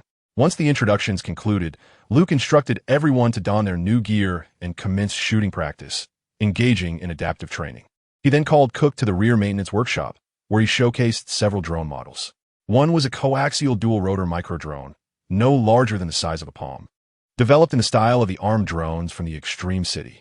This particular model served solely reconnaissance purposes, ideal for confined spaces and covert observation. Another was a standard quadcopter, expanding to a size of 50 by 50, integrating various optical observation devices for close-range reconnaissance. There was also a slightly larger quadcopter, measuring 11 meters in length when deployed, equipped with optical devices and a modified silenced rifle with a 50-round magazine. Lastly, a large drone was presented, resembling the 9 Reaper drone, yet boasting extended flight time and endurance, featuring multiple optical targeting devices and ground-penetrating radar. It could carry 16 small air-to-ground missiles, available in both explosive and armor-piercing variants. However, this drone was still undergoing approval processes with the Air Force and was not yet operational. Additionally, the rear seat of the vehicle shared by Cook and Erica had been specially modified into a dedicated operational space. The turret atop the vehicle was fitted with a Model 214-5, 56mm 6-barreled Gatling gun, with a capacity of 12,000 rounds. A 10-liter fuel drum could accommodate over 1,000 rounds, thus providing ample space within the vehicle. Moreover, Cook and Erica's vehicle featured enhanced communication capabilities, allowing Cook to remotely control the turret of 3 vehicles via the control platform. Returning to the underground shooting range, Luke observed the team fully equipped and adapting to their new gear, feeling quite satisfied. Mudd, noticing Luke still clad in his tailored suit, inquired, "Boss, why haven't you changed into the new gear?" With a smile, Luke produced a cigar, lighting it while retrieving a Thompson 1927 with an extended barrel from a gun cabinet, racking the bolt and declaring, "Because I am the boss." Chapter 142. The joys of the affluent. The entire squad was highly intrigued by the new equipment, spending the entire day at the shooting range. Luke refrained from dampening their enthusiasm, reminding them to convene for a meeting the following morning before departing the base. He needed to soothe the recently triumphant Harris. For over a month had passed, and Harris was once again craving his presence. The following morning, in the conference room, with Cook's assistance, Luke commenced a presentation for everyone. The slide displayed a grotesque creature that had been slain near Walcott Lake last year. The photographs on a large screen depicted the very monsters Luke had eliminated in Hubei last year. After thorough investigation, 65 bodies were discovered, many of which were incomplete. The images shown were from subsequent excavations conducted with local law enforcement. The atmosphere was solemn, except for Mudd, who appeared utterly exhilarated. Luke continued, "There are numerous regions in the United States akin to this, with a significant number of missing persons. I firmly believe these creatures are not confined to just this area. Therefore, Erica, this week you and Cook will commence an investigation, marking those routes with a high incidence of disappearances based on Walcott Lake as a reference. Hobbs, Chapman, you will accompany Mudd to enhance his professional skills." After the meeting adjourned, Mudd was despondently escorted away by 2 muscular colleagues. Meanwhile, Luke, along with Erica, began to organize data on the routes with a high frequency of missing persons from Cook's database. Cook suddenly made an intriguing discovery. "Boss, I've uncovered something fascinating," he said, presenting the information to Luke. Upon reviewing the data, Luke smiled and remarked, "We shall conduct our team-building exercise here this week. However, continue to investigate the other data. Mudd deserves some time." Mudd replied, "I appreciate that." In the base's gymnasium, everyone relished the facilities, including 2 women, except for Mudd. This fellow had previously spent his days confined to an office, avoiding physical activity. Were it not for his intelligence and adept investigative skills, he would undoubtedly be labeled a quintessential homebody. On Friday morning, in the conference room, Luke stood before the table. "Gentlemen, this is our objective. In 1974, Many deformed children were housed here, but following a tragic incident, it was subsequently closed. There are no records of the medical personnel or the children housed here. Over the past 2 decades, more than 200 tourists have gone missing in the vicinity. The local authorities attribute these disappearances to getting lost in the dense forest or being attacked by wild beasts. However, I find such explanations dubious, and thus our investigative focus will be on this location. I believe new revelations await us. The briefing concludes here. We depart in 20 minutes. With nothing to prepare, Luke headed straight to the maintenance workshop at the back. There, 3 Dodge Warriors, Wally, and a masterpiece of 1000 awaited, powered by hydrogen fuel cells. The 64-liter engine served merely as a backup and a facade. If these vehicles remain intact, the batteries could last a century. While the interior may not be extravagantly luxurious, it offers ample space and comfortable seating. The vehicles before them did not exhibit the typical mid-engine layout characteristic of military transport. While such designs may appear imposing from the exterior, they offer a dismally confined interior space that is far from comfortable. In stark contrast, these vehicles boast an interior space comparable to that of a large luxury van, with seats resembling grand sofas, equipped with ventilation, heating, and massage functions. They lack only a large television, yet even include a refrigerator. Before long, the team members donned their jungle combat uniforms and emerged with their backpacks. They paused momentarily upon seeing Luke, who was still clad in an exquisitely tailored suit. Luke shrugged, remarking that it was essential to have at least one reasonably dressed individual to liaise with other departments. Consequently, Hobbs and Luke boarded the first vehicle, which sported a 50 caliber machine gun turret. Erica and Cook entered the second vehicle, equipped with a Gatling gun, while Chapman and Mood took their places in the third, featuring a 40mm grenade launcher. All 3 vehicles were outfitted with real-time voice communication systems, allowing dialogue within each vehicle to be broadcasted to the others. After Hobbs started the engine, Luke joined him inside. "We're heading to the airport," he stated. Mood inquired, "What purpose do we have at the airport? Are we flying somewhere? What use is this vehicle then?" Luke replied, "Mood, curiosity is commendable, but you can never truly fathom the joys of the affluent." Upon arrival at the airport, they drove directly to the tarmac, where a C-141 transport aircraft awaited. After disembarking at the rear of the cargo hold, Luke greeted the crew members, whom he had borrowed from the Air Force, while the aircraft itself was a retired model purchased by him, registered under the Special Operations Unit. Future pilots would need to be recruited by Luke, as the Air Force aviators were merely a temporary solution. They maneuvered the vehicles into the aircraft's cargo area, securing them under the supervision of the aircraft engineers, readying for takeoff. Luke addressed his team, stating, "The conditions may be rudimentary, but we shall make do for now. We can upgrade later." He then turned to discuss the flight path with the pilot. Hobbs chuckled as he patted the shoulder of the still, skeptical Mood, affirming that curiosity is indeed a virtue. Chapman joined in with a reassuring pat, echoing the sentiment that the joys of the wealthy are beyond imagination. Erica and Cook also approached, offering their camaraderie. "Oh, what bliss. At least we won't have to endure a long drive. We can rest on the plane." Mood grumbled, "Damn the wealthy." The destination for this flight was Casper, Wyoming, the nearest airport to their target. After disembarking, they would still need to drive nearly 300 kilometers. The psychiatric hospital lay nestled halfway up a hillside, adjacent to the majestic Rocky Mountains. Upon arrival, they drove to the location, and, as they left the highway, they were met with a dense forest ahead. Luke instructed Hobbs to halt the vehicle. Stepping out, he surveyed the lush greenery and the distant mountains. "Chapman and Yud, retrieve the drones from your vehicle, and Cook, prepare yourself as we scout ahead." Chapman and Yud extracted the drones from the trunk, deploying them on a nearby flat surface. Cook took his place at the rear control panel, initiating the drone's ascent. Chapman and Mud observed as the drone soared towards the mountains. The affluent certainly find joy in such pursuits. Will this ordeal come to an end? Luke and Hobbs approached Cook, gazing at the display screen. The drone traversed approximately 2 kilometers before revealing a vast psychiatric hospital nestled on a plateau halfway up the mountain. Chapter 143. Luke's perspective through the drone's camera. The expansive grounds of the psychiatric hospital became visible. Luke fixated on the screen and instructed Cook, activate thermal imaging to detect any nearby life forms.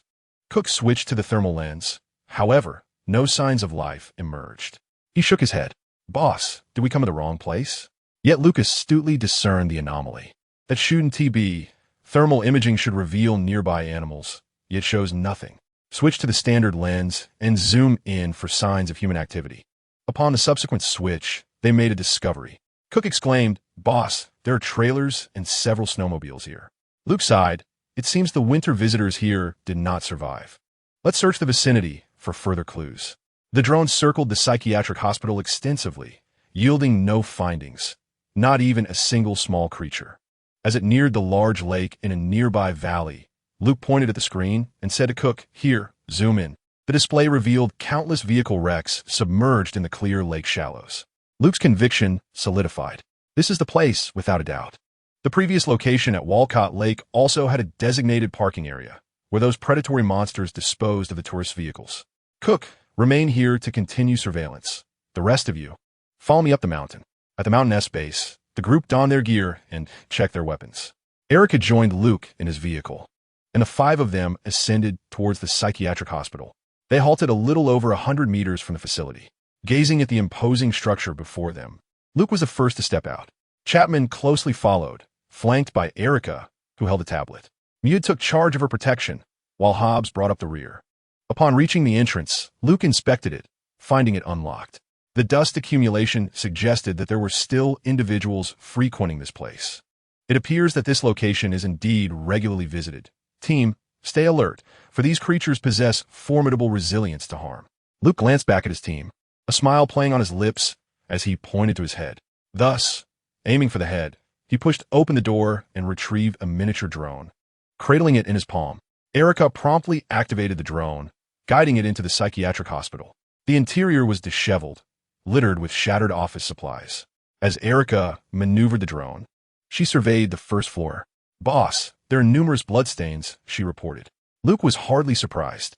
The last scene where those two young men had been dismembered was reminiscent of a slaughterhouse, and the medical area of the extreme city resembled a butcher's yard even more. This is merely a small matter. Let us continue our exploration in search of any signs of life. In truth, Luke possessed the capability to handle this place single-handedly, but he refrained from intervening to allow his team to hone their skills.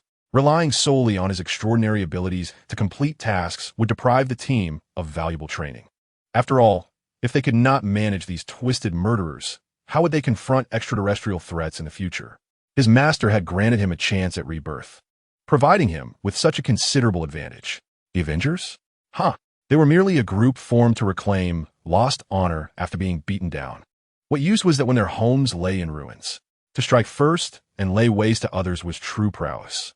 The fervent cries for vengeance resonated loudly, but in Luke's eyes, they were merely the impotent rage of the weak. Having witnessed the myriad wonders of this world, Luke resolved to craft a long-term plan. The foundation still lurked beneath the surface, and when the time was ripe, the powerful Luke would establish his independence beyond Earth. What was there to contest over such a small place as Earth? The ultimate destination lay among the stars and the vast ocean of galaxies. Vision. This was what true vision entailed. This miniature drone possessed only standard and night vision capabilities, lacking thermal imaging. Thus, in the dimly lit corridor, Erica could only switch to night vision upon spotting some shadows. After thoroughly inspecting the entire first floor, they found nothing of interest. They proceeded to the second, third, fourth, and fifth floors, yet still encountered no living beings. However, the building was rife with bloodstains, both new and old, amplifying the eerie atmosphere of the psychiatric hospital. After completing the rounds, Erica looked up at Luke and shook her head. "Boss, we found nothing." Luke smiled and countered, "Have we truly finished our search?" The others pondered this, until Mood raised a question. "Surely there must be a basement?" Luke snapped his fingers. Realization dawned on everyone as they recalled Mood's suggestion. Erica guided the drone back to the first floor to search for the basement entrance. They located the entrance, but the door was closed, preventing the drone from entering. At this, Luke declared, "The rear team shall become the front team. Let us move forth." Thus, Hobbs took the lead, entering the psychiatric hospital first, followed closely by Mood, Erica, and Chapman. Luke held the white snake in his hand, leisurely trailing at the back of the group. They arrived at the entrance of the basement, where Hobbs cautiously pushed the door open. The darkness enveloped them, devoid of any illumination. Everyone activated the visors of their helmets, projecting the images from their night vision devices. The accessories on their firearms, along with the beams emitted by the laser pointers, appeared within the display. As their exploration deepened, a foul stench permeated the basement. Luke had already discerned the presence of ogres within the building through his insightful eye. There were only 3, yet these creatures had been playing hide and seek with the team, perhaps sensing the formidable aura Luke exuded. The instincts of beasts often surpass those of humans in such matters. However, Luke refrained from alerting his comrades. As they continued their exploration, it became evident that this was Luke's trial for them. He had suggested, there must be a generator here. Given the circumstances, it is clear that someone has been active in this area. We should prioritize restoring power. After he made this proposal, everyone turned to look at Luke, who navigated the darkness with ease. Luke responded, Hobbs, you are the deputy leader. It's your turn to command the team now. Hobbs acknowledged, understood, Commander. We will proceed. The power source should be in the basement or on the first floor. Let us search this area first. At last, they discovered the distribution control room in the basement, and the generator successfully roared to life. Flipping the circuit breaker and retracting their visors, the entire basement was illuminated. However, the sight that greeted Erica and Mud was nearly enough to induce vomiting. Bloodstains, both fresh and old, marred the space, transforming the basement into a veritable slaughterhouse. The night vision devices provided little clarity, as they only displayed a monochromatic green hue. Moreover, Mud, being red-green colorblind, could only perceive black and white through the night vision. Only Hobbs and Chapman, seasoned warriors accustomed to the horrors of the battlefield, maintained their composure, though even they could not hide their grim expressions upon witnessing the scene before them. Luke, however, remained unfazed. Chapter 144, the odorous chapter with the restoration of power. The basement's ventilation system activated, significantly alleviating the stench. After a brief moment of respite, everyone turned their gaze towards Luke. You'd inquire, Chief, why do you seem utterly unperturbed by this? Luke smiled and replied, because I have witnessed scenes far more gruesome than this. This marks our team's inaugural mission, a test of our capabilities and cooperation. Henceforth, unless your lives are in jeopardy, I will not intervene or offer warnings. The group exchanged glances, and ultimately, it was Hobbs who stepped forward to issue commands. Continue the search. Remain vigilant for any possible entrances and exits. Erica piloted the drone, leading the way out of the basement. The crowd was startled by her piercing scream. What had transpired? Cook, monitoring through the drone and communications, overheard their conversation. Just moments ago, the drone had captured an image of a creature lurking outside the basement exit. The screen of the tablet in Erica's hands flickered into static. The drone had been destroyed. Hobbs urged, let us proceed. Everyone stay vigilant. Among them, Hobbs and Chapman possessed the most combat experience. Mute had witnessed some skirmishes. Yet for Erica and Cook, this was their inaugural field work, rendering them somewhat inexperienced. Nevertheless, Luke remained confident that once they surpassed this phase, they would swiftly mature in their roles. Following Hobbs' prompt, the team heightened their focus. The squad advanced in a tactical formation, a testament to the training Hobbs had imparted to Mud, who now exhibited a semblance of tactical proficiency. Erica produced a miniature drone to continue their reconnaissance. The drone captured a fleeting silhouette at the corridor's end, which Erica promptly reported to Hobbs. However, Hobbs refrained from hastily pursuing the enemy and instead checked all passages on the first floor. The building featured 2 staircases, necessitating their division into 2 teams. The group glanced at Luke, who maintained his usual calm demeanor, then turned to Hobbs. Erica and I will form one team, while Chapman and Mud will comprise the other. We will ascend through the staircases on either side, regrouping on each floor before continuing our search upwards. This proposal garnered unanimous approval, including from Luke. These were not reckless youths. Separating to guard 2 passages would ultimately herd the enemy together. Each subgroup contained seasoned veterans, making it reasonable to accompany the newcomers. Yet, Luke remained silent on the matter. Thus, Hobbs directed the teams to split up, leaving Luke in the lobby. Cook's voice crackled over the communication channel. Chief, wouldn't it be risky to split like this? Luke switched to a private channel with Cook. Not at all. There are only 3 creatures here. If we can't handle these few, we might as well disband the squad.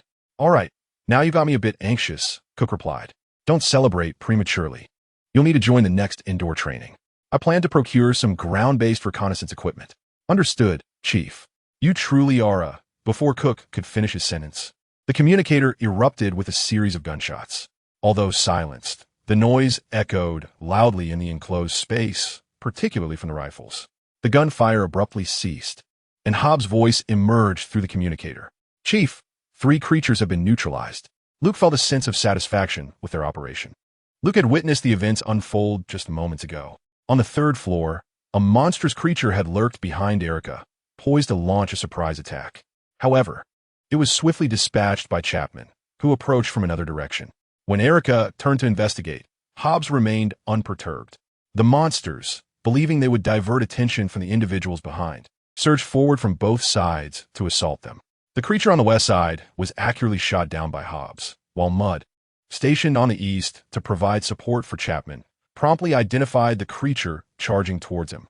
Mudd emptied his magazine, and the grotesque beast's torso and face were obliterated. Upon hearing Luke's command, the 2 squads continued their ascent in search of further threats. They scoured the 5th floor and found no additional monsters, eventually retracing their steps back to the 1st floor and concluding in the basement. Upon returning to the 1st floor and standing before Luke, one of them reported, "Chief, we found nothing." Luke smiled and applauded, saying, "Excellent, congratulations on completing the assessment." The group exchanged puzzled glances. Mudd inquired, "Chief, are you certain there were only 3 monsters here?" Luke nodded. Erica, disheartened, asked, "Did you know about them all along?" Of course, Luke replied, "Otherwise, how could I have allowed you the freedom to operate?" Mudd remained perplexed. "Chief, how did you ascertain there were merely 3 monsters?" Luke smiled faintly. "In the basement, there were only 3 sets of utensils, indicating it was their dining area. Many details can elucidate the situation. You simply overlooked them." This explanation garnered the group's respect and showcased Luke's acumen. Chapman then questioned, "Chief, what about the victims?" He pondered the possibilities but still sought confirmation from Luke. "Most of them ended up in their bellies. Follow me. I believe I have an inkling of where the remains of those victims lie." Curiosity piqued. The group followed Luke outside the mental hospital to the backyard cesspool. After instructing everyone to cover their noses, Luke lifted the iron lid of the cesspool. Even with their noses covered, they were met with a nauseating stench. They switched on their flashlights to peer inside and assess the situation. "Ugh, oh God," was Cook's reaction upon viewing the scene through another's helmet. Hobbs and Chapman's expressions turned ashen. The cesspool's bottom was strewn with a dense array of white bones, including both human and other biological remains. Luke sighed, "The forensic team will have their hands full.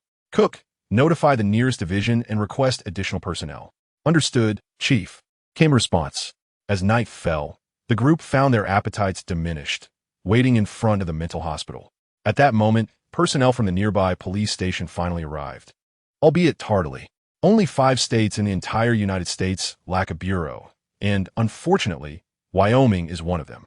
The other 4 states are Montana, Idaho, North Dakota, and South Dakota. The on-site support and nearby police departments were left astonished. Those who had witnessed the cesspool would find 9 out of 10 retching, while the remaining 1 would be experiencing acid reflux. After reporting to headquarters, numerous support teams from neighboring states hastily arrived at the scene. After a brief handover with the local commander, Luke, the following morning, took everyone back to Los Angeles by flight. He granted the team a half-day off, leaving him alone in the office. In the afternoon, he received a call from Ernie Payton. Chapter 145. The big news is gone. Payton's message was straightforward, to reassure Luke. "Luke, I apologize. The experts at the Bureau have reviewed this case, and making it public could incite panic." Luke instantly grasped Payton's intent. "It's all right. As long as I receive the appropriate credit, I am indifferent to the rest." Payton sighed in relief. "Thank you for your understanding, Luke. You will receive your due recognition." "Yes, you." After hanging up, Luke scoffed. Just politicians. Such matters did not concern him, nor was he one to seek the limelight. However, he felt it necessary to clarify certain points with his subordinates. There was no rush. Luke was more focused on the subsequent developments and other matters. This psychiatric hospital had housed a total of 183 malformed children over the years. Within a single day, all the doctors, nurses, and staff were brutally murdered. By the time anyone discovered the scene, there was no one left. Crucially, only bloodstains remained, with no bodies in sight. The scene was in utter disarray, and many traces had been irreparably damaged after several days. The local police lacked the capacity to solve the case and did not issue any notifications, ultimately deeming it a case of missing persons. Thus, the case faded away in this bewildering manner. Luke was convinced that many malformed children had escaped from the psychiatric hospital. The 3 individuals shot yesterday may have fled after the incident and then returned to the facility. At that time, all the records were paper documents, making it impossible to trace the families of those children. Currently, the only option was to search in areas with a high number of missing persons. The investigation would likely center around this psychiatric hospital, with surrounding states potentially holding records. After concluding his call with Peyton, Luke pondered for a moment and decided to contact Harris. Harris was conflicted on the phone. "Luke, we cannot continue like this. There will be no resolution between us. Claire, work during the day and surrender your soul at night. Let the future take care of itself." One must admit, Luke knew how to persuade others. Thus, Harris was graced with a delightful evening. The following morning, Luke did not hasten to depart. He prepared breakfast for Harris, who felt joy intertwined with a sense of conflict. "Luke, we are delving deeper into this situation. We cannot continue like this." Luke handed her a cup of coffee, shrugging nonchalantly. "You are the one to decide. You are the boss." Harris shot him a glum glance. "Luke, you ought to find a proper girlfriend. As for me, I fear that I am not in the mood to seek a boyfriend." Luke appeared indifferent. "It's your call. After all, some may vocally resist, yet their bodies betray them." In an effort to alleviate the awkwardness, Harris shifted the conversation to work matters. The Los Angeles division was united, and Harris adeptly guided her subordinates. Everything was proceeding smoothly. Luke, however, did not disclose the significant case his team had uncovered. Harris found herself in a predicament. On the day Luke departed, a 4-year-old girl had gone missing. This occurred at a campsite along the Long Beach coast. In the dead of night, the tent of the girl's family was quietly unzipped, and the child, along with her sleeping bag, was taken away. Currently, the police were at a standstill, having exhausted considerable manpower and resources in the vicinity without yielding any useful information. The department's personnel had been dispatched far and wide, leaving Harris with little to attend to.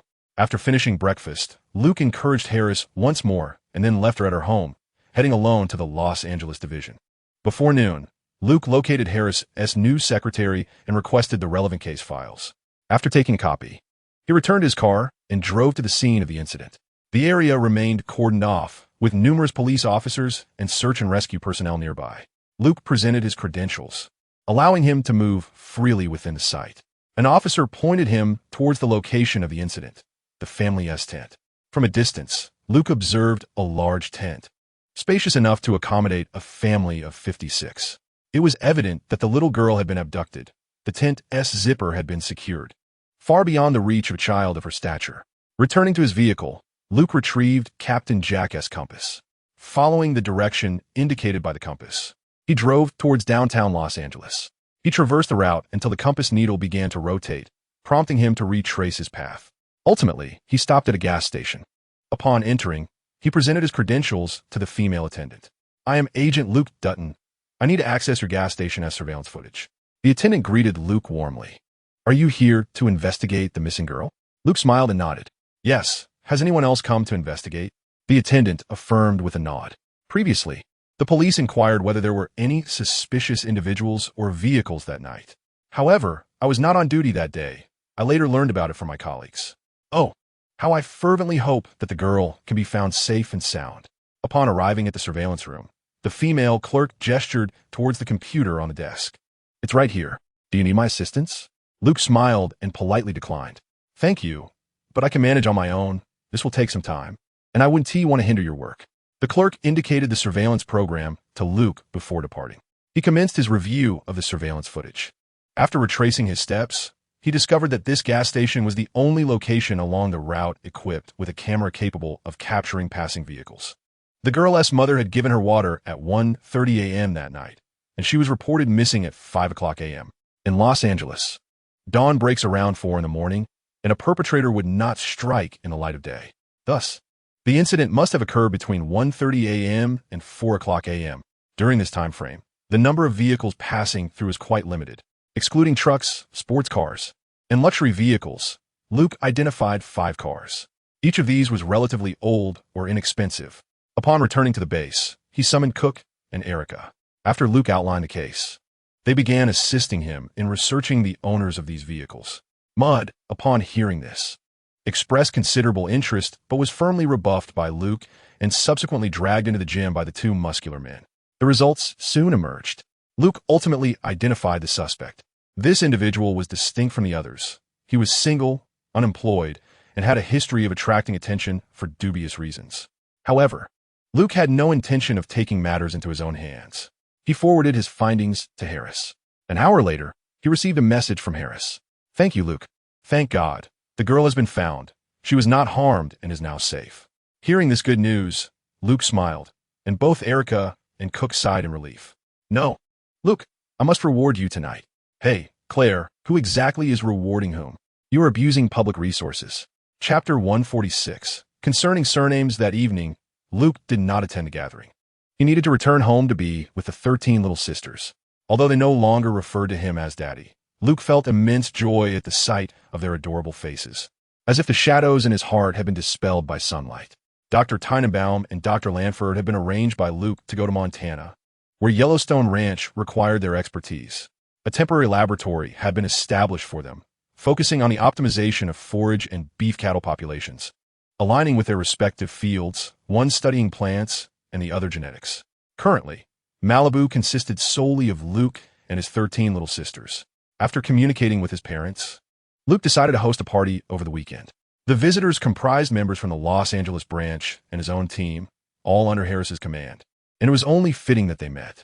It was a timely occasion to celebrate Harris's breakthrough in a significant case. The weekend buzzed with activity, though the Los Angeles contingent was modest, numbering just over 50. Alongside Harris, Sean Arthur also made an appearance. The triumvirate of the Los Angeles branch engaged in amicable discourse, discussing various matters.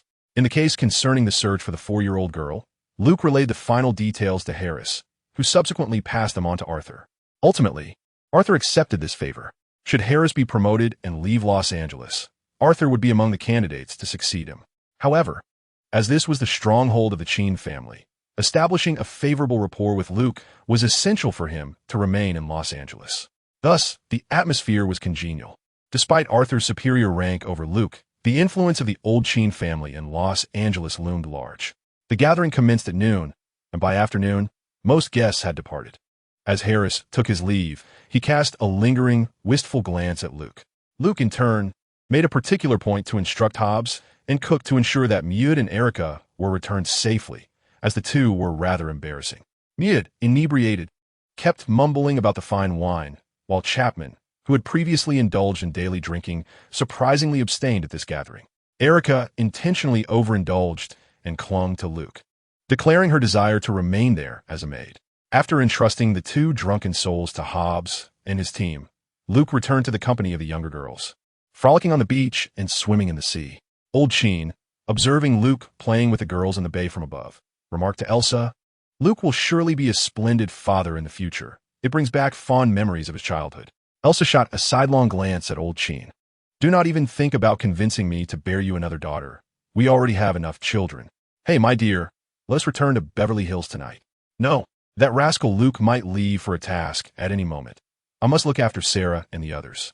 On Monday, as Luke arrived at the base, he noted that everyone appeared to be in good spirits, and he proceeded with the mission briefing. However, Cook posed a question that piqued everyone's curiosity. "Boss, your surname is Cheen. Why does the file state Dutton instead?" After contemplating, Luke elucidated the rationale. Firstly, in America, discrimination is pervasive, and the surname Dutton facilitates interactions with government agencies. Secondly, concealing my true identity helps to prevent adverse consequences from information leaks. Those familiar with me are aware of my background, but presenting myself as Dutton misleads those unaware of the details, thus safeguarding my family from potential reprisals. As for whether this would cause trouble for old John, Luke chuckled. "Oh, would anyone dare to venture into Montana recklessly? Go ahead. The temperament of cowboys is not so forgiving." There is one final point that Luke did not mention. Should the family encounter difficulties, one could declare a severance from the clan using the Dutton surname. Luke has already achieved a modest level of success, and if any foolish individual were to engage in a destructive conflict with the Cheen family, a detached Luke would become a formidable weapon. "You claim he is a member of the Cheen family? Apologies, but we have publicly disavowed our relationship with him. He is no longer a Cheen." Unshackled from familial ties, Luke transforms into a strategic nuclear asset. At that juncture, his adversaries would be compelled to live in constant fear of his potential retribution. With such a detached and superlatively lethal force, his opponents would need to weigh the worth of a fatal confrontation with the Cheen family very carefully. Luke's team's forthcoming mission remains centered on the ogres. This time, the setting is the wilderness, requiring visits to two locations, southern Utah and northern Arizona. Both areas, nestled near the Rocky Mountains, have long been associated with reports of missing persons. Consequently, Luke has pinpointed these two sites for a comprehensive investigation, as they are relatively close to one another. All right, team, this mission will extend over a longer duration, so prepare yourselves. We depart in 30 minutes. Boss, should we bring tents? Mudd asked, but Luke chose not to respond. Hobbs gave him a pat on the shoulder. The joy of the wealthy, Chapman quipped, also patting him on the shoulder. Can you believe that this matter with fact could actually pass? Cook inquired, observing Mudd being teased. Feel free to sleep in the tent alone. Don't involve us. Get in the vehicle. We're leaving. Luke commanded Hobbs to lead the way, and they proceeded directly to their family's chain supermarket. Go ahead and select your preferred provisions. Prepare for 3 days. Erica and Cook joyfully cheered over their communicators. Wow, boss, I adore you. Indeed, Erica and Cook pushed a cart filled with snacks and fruits. Hobbs and Chapman, the muscular duo, opted for protein-rich and carbohydrate-laden foods, while Mudd gathered a collection of meats and seasonings. Luke chuckled and gave Mudd a thumbs up. Old Mudd, you truly understand outdoor cooking. As the others regarded Mudd with sympathetic glances, he grinned. Hey, you'll all be begging me for my expertise when the time comes. This time, Luke chose to drive directly to Utah rather than use the transport aircraft. They had lunch at a roadside diner, which was less than satisfactory. In the evening, they arrived in St. George, Utah. Though hotels were available, Luke opted to take them to a nearby park for an outdoor barbecue, fulfilling Mudd's long-held craving. Luke took on the role of chef, receiving unanimous praise from everyone. Mudd proudly proclaimed, "How about that? My choices were indeed the wisest, weren't they?" The group echoed their appreciation for Mudd, while Luke quietly added a sarcastic remark. "The meat you purchased has already been consumed. What will you eat tomorrow?" "Oh, what splendid weather today, Hobbs. What flavor is your beef jerky? I shall have a taste." Chapman handed him a pack of sugar-free biscuits. "This will suffice. Let us cherish this dinner." Fack remarked, "What the joy of the affluent." Cook responded, "Ah, but you are no wealthy individual." Chapter 147. Reality show. Although the hotel here is not 5-star, it is indeed the finest establishment locally, boasting 4 stars.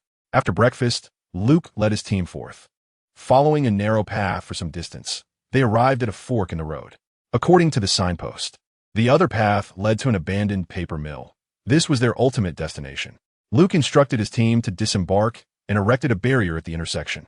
There remained nearly 5 kilometers to the paper mill from this fork. After a moment of contemplation, Luke decided to deploy a drone for reconnaissance. Chapman and Mudd unfolded a half-meter reconnaissance drone, while Cook piloted it towards the mill. Not long after the drone took flight, a red convertible sports car approached from beyond the barrier. Inside was a young woman, stylishly attired. "What is going on here?" Mudd, standing within the barrier, smiled and informed her, "Madam, this road is closed." The woman appeared somewhat anxious. "Damn it, I'm in a hurry to film a show." Hearing the commotion outside, Luke exited the vehicle. Upon seeing Luke in his suit, the woman deduced he must be the person in charge. "Hello, officer. I'm here to participate in a show. May I pass?" Luke approached and presented his credentials. "This area has been secured. Passage is temporarily prohibited." "What do you mean by filming a show?" The woman hesitated before responding. "My agent secured me a spot on a reality show focused on survival in the wild, and the location is near the paper mill." "Sir, are you certain this isn't a jest?" "I am Kimberly Caldwell, a fashion model." Luke spoke into his earpiece. "Erica, please investigate which production team and company is involved." He then turned to Ms. Caldwell and said, "I regret to inform you that this area is indeed closed off. We are in pursuit of a very dangerous murderer. I suggest you return immediately." Caldwell, somewhat discontent, proceeded to call her agent. At that moment, Luke's earpiece crackled with Cook's voice. "Boss, we have a discovery. The production team she mentioned is indeed present, but thermal imaging indicates there are others nearby." Luke exchanged a glance with Mudd, signaling him to keep a watchful eye on Caldwell, and then returned to the vehicle. Cook pointed out the footage captured by the drone on the screen. Here. And here, there are heat signatures that appear to be human, obscured by the foliage. He then pointed to another screen. Here lies the campsite of the film crew, currently consisting of 9 individuals, with 2 more approaching us. Luke nodded in acknowledgement, continuing to monitor the situation, focusing primarily on the crew members. After disembarking, he called out to Chapman. Chapman, there's a vehicle approaching from the front. Stop them, but proceed with caution. Understood, boss, came a reply. Returning to Mud. Miss Caldwell had concluded her call with her agent. Upon seeing Luke approach, she expressed her frustration. Sir, my agent is unable to reach the crew inside. It appears there's no signal. Luke shrugged apologetically. I believe they may need to relocate. We will clear the area shortly. If you prefer not to leave, you can accompany them once they emerge. Caldwell pondered for a moment before retreating to her vehicle. Luke summoned Hobbs and Erica. Let's first escort the crew out. Chapman and Mud will inspect the vehicles and await my signal, while Cook remains here. Luke, along with Hobbs and Erica, boarded the vehicle. As they drove, a van brushed past them, yet Luke did not pause. They turned off the small road onto a dirt path, swiftly arriving at the crew's campsite. Upon the arrival of an armored vehicle, everyone froze. Fully armed Hobbs and Erica disembarked, startling the group. Shortly thereafter, Luke stepped out in a tailored suit, presenting his credentials. I'm afraid you'll need to relocate. This area has been secured. The first to speak was a Caucasian male. Wardfuck, this is public. He suddenly halted, realizing that public areas in America fall under federal jurisdiction. A tall man in military attire questioned Luke, what is going on here? Luke, noticing his uniform, retorted, and who might you be? Who is in charge here? The earlier speaker interjected, I am the director and cinematographer. He gestured towards a military man beside him. He is our hired military consultant, Colonel Murphy, a Marine Corps veteran. Luke smiled subtly, bemused that this retired colonel thought he could intimidate him. He had faced generals before. I'm afraid you must vacate the area immediately, Luke stated firmly. The director grew anxious. We've set up here all day. You can't just order us to leave. Who will be responsible for our losses? Luke's demeanor shifted to one of seriousness. You have 2 choices. Either you leave of your own accord, or we will escort you out. He glanced at his watch. I am granting you 1 hour. A voice crackled through the communicator. It was Cook. Chief, the vehicle that just departed contains staff responsible for setting up the venue. Should we allow them to leave? A brief registration of their names and vehicle numbers would suffice. Let them go. Very well, Chief. Oh, and I have obtained some information regarding this production crew. A small entrepreneur has financed this reality show, although no formal contract has been established with the company yet. However, their program has been duly registered.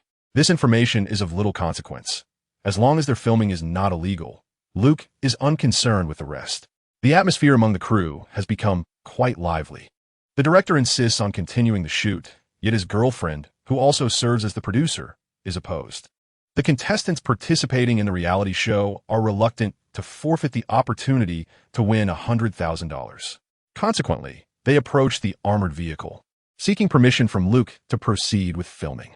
However, Luke remained inside the vehicle, while Hobbs and Erica obstructed their path. Among those present, 2 individuals had military backgrounds, and their high-end equipment indicated they were genuine professionals. The deployment of such personnel suggested that the situation was serious, necessitating substantial firepower. Thus, the retired colonel approached the director to express his concerns. Hey, director, I believe we must leave. The director, perplexed, turned to the colonel. These individuals are not ordinary. There might be a significant case nearby, judging by the equipment on their vehicle. When Luke exited the vehicle, the turret atop was concealed beneath a tarp. Yet, those familiar with military apparatus could discern its true nature. Inside was formidable weaponry, and remaining could likely implicate them in unforeseen consequences. The director's thought process diverged significantly. You suggest there might be a major case? Why not capture it on film and sell it to a network? The colonel stared incredulously at the young director, bewildered. This was not the way to court disaster. Chapter 148. Chaos unleashed. Seeing that Luke and his companions remained unmoved, the group resignedly began to pack up. Noticing the time was nearly upon them, Luke stepped out of the vehicle. The group had nearly completed their preparations, with 3 vehicles in total. Just as they finished securing their equipment and ready to depart, a voice crackled through the communicator. Cook's voice. Chief, we have detected numerous heat sources in the surrounding woods. Luke's expression shifted dramatically as he retrieved his weapon. Hobbs and Erica, having heard Cook's warning through their earpieces, swiftly chambered their firearms, adopting a defensive stance. The group, witnessing Luke and his companions arming themselves, hurriedly boarded their vehicles in preparation to leave. Luke shouted at them, "Stay in the vehicles and do not move." Suddenly, grotesque figures emerged from the woods, brandishing an array of weapons. Hobbs was the first to open fire. Luke pushed Erica aside, narrowly avoiding an arrow shot by one of the grotesque beings. In a swift motion, he fired back, eliminating the assailant. Gunfire erupted throughout the campsite. Luke promptly urged Hobbs and Erica to enter the armored vehicle. While providing cover fire for them, he remained vigilant, surveying the surroundings. At that moment, gunfire crackled through the headset, and Cook's voice grew increasingly frantic. "Boss, we are under attack at the campsite as well." The sounds of gunfire echoed in the earpiece, and the reality show crew members, thoroughly frightened, huddled inside the vehicle, too terrified to move. A few girls were already screaming in terror. Luke wielded dual white serpents, his shots unfailingly accurate. Though it felt as if an eternity had passed, the skirmish concluded in less than a minute, leaving over 10 grotesque beings lifeless on the ground. "Cook, what is your status?" Luke inquired. "Boss, Chapman has taken care of it. We've eliminated 5 of the monsters here." "Well done. Were there any injuries?" "No, boss. Although that female model is quite shaken." Mud's triumphant voice chimed in over the comms. "Boss, I just took down another one." "Good job, Mud," Chapman remarked nonchalantly. 7 bullets fired, and you only hit once, didn't even finish it off. I had to do that. Hobbs interjected, "Come on, don't discourage Mud. He's doing fairly well. We'll help him practice more when we return." "Agreed," Luke affirmed. "I concur," Cook added. "I second that," Erica chimed in. "Fuck you guys, this is discrimination," Mud retorted. It must be said that Mud's interruption alleviated the previously tense atmosphere. The battle had concluded, yet Luke was acutely aware of the tenacity of these grotesque beings. Thus, he cautioned everyone over the comms. "Hobbs, Chapman, check the bodies and be ready to finish them off. These creatures have remarkable resilience. Exercise caution." Hobbs led Erica to inspect the corpses, while Chapman and Mud commenced their examination. Chapman had only 5 to deal with, and it was clear that the earlier skirmish had confirmed all were dispatched. Chapman's combat skills proved reliable. At the campsite, Hobbs and Erica conducted a thorough inspection and indeed discovered a few that were not entirely dead. Hobbs intentionally urged Erica to finish them off. Initially hesitant, she gradually steeled herself upon encountering the grotesque faces and the remains from the previous encounter in the cesspit. After examining the bodies, Hobbs and Erica came to appreciate Luke's prowess. Among the 13 grotesque corpses, 9 had been dispatched by Luke, all with a single shot to the head. The remaining 4 were taken down by Hobbs, leaving Erica with a dismal record: 0 hits, not merely 0 kills. Fortunately, Hobbs refrained from revealing the truth, and Erica cast him a somewhat embarrassed look of gratitude. Hobbs smiled and nodded, and after shutting off the comms, he quietly remarked, "Let us practice more when we get back. Mud will accompany you." Luke approached the production crew, tapping the glass with the barrel of his gun. The colonel of the 4th-tier personnel was the first to raise his head and descend from the vehicle. Upon surveying the ground strewn with corpses, his expression soured. Luke, undeterred by the colonel's demeanor, addressed him with a grave tone. "Take them and leave this place immediately. Now hurry." The colonel nodded hastily and called the others to action. The group, in a flurry, hastily started their vehicles and departed from the campsite. In his earpiece, Luke instructed Cook, "Have the drone follow them until they are out of sight." "Understood, boss. What about your end?" "No need for concern. Keep a watchful eye on them." After a brief interval, Cook's voice crackled through the earpiece. "Boss, they have arrived here. Should we let them go? Document their information, caution them to maintain confidentiality, or face prosecution." "Understood, boss." "Cook, direct the drone to scout towards the paper mill from my position." "Received, boss." Once Hobbs and Erica completed their examination, Luke signaled to the 2, "Let us proceed towards the paper mill." The trio then boarded the vehicle and set off in that direction. "Boss, there's a fork in the road not far ahead, where a wooden cabin shows signs of recent activity," Hobbs reported. "Acknowledge, Hobbs. We will investigate there first." Chapman and Mud, after finishing their documentation, bring Cook to the entrance of the paper mill for a rendezvous. "Received, received, received." As they approached the small cabin, an elderly white man stood at the entrance, clutching a double-barreled shotgun. "You bastards, you killed my children," he shouted, firing at the armored vehicle. While he reloaded, Luke exited the vehicle, raised his hand, and dispatched him with a .44 caliber hollow-point bullet. Upon reaching his lifeless body, Luke surveyed the cabin and its surroundings, noting that death had also claimed its share here. He gestured to Hobbs to execute a U-turn, and they departed. Upon arriving at the paper mill's entrance, they waited for a moment until Chapman and his team finally arrived. Luke addressed everyone. Check your equipment. Cook will be accompanying us this time. He then retrieved a box from the trunk, which contained a spider robot approximately 30 centimeters in size. He placed it on the ground and activated it. Luke introduced the robot to the group. This device utilizes intelligent programming to scout ahead of our team. The footage it captures can be directly projected onto your helmet visors. Cook and Erica, your control tablets will allow you to manipulate and program it, although this aspect can be explored further upon our return. For now, let's proceed inside. Hobbs led the way, with Mudd following closely. In the middle were Erica and Cook, followed by Chapman and Luke, who maintained his position at the rear. The team advanced in tactical formation, trailing the mechanical spider. Upon entering the derelict paper mill, they navigated through several corridors until they reached a spacious factory floor. The area was littered with numerous abandoned vehicles. Chapter 149, The Dilemma. As they passed through this forsaken parking lot, they continued their search deeper within. To their surprise, there was still illumination. Through the camera of the spider robot, everyone witnessed the scene inside. This was indeed the dwelling of those grotesque beings. The atmosphere was still rife with bloodshed and a nauseating odor. While the group observed, several of the distorted figures suddenly emerged from the surrounding shadows. Without hesitation, they opened fire, with Erica and Mudd emptying their magazines. Just as Cook stowed away his tablet, the battle had already concluded. After confirming the elimination of 4 grotesque beings, the group realized that Luke was missing. As they were about to call for him on their communicators, gunfire crackled through the device. I'm fine. I've captured an escapee. You all continue your search. Luke stood outside the factory, with a female grotesque lying at his feet, cradling a deformed infant. At that moment, Luke found himself embroiled in a profound internal struggle. This was an infant, albeit a grotesque one. The thought of taking its life weighed heavily on him. However, if he spared this deformed child, it would eventually be sent to an orphanage, where no one would adopt such an unfortunate being. It was a harrowing choice.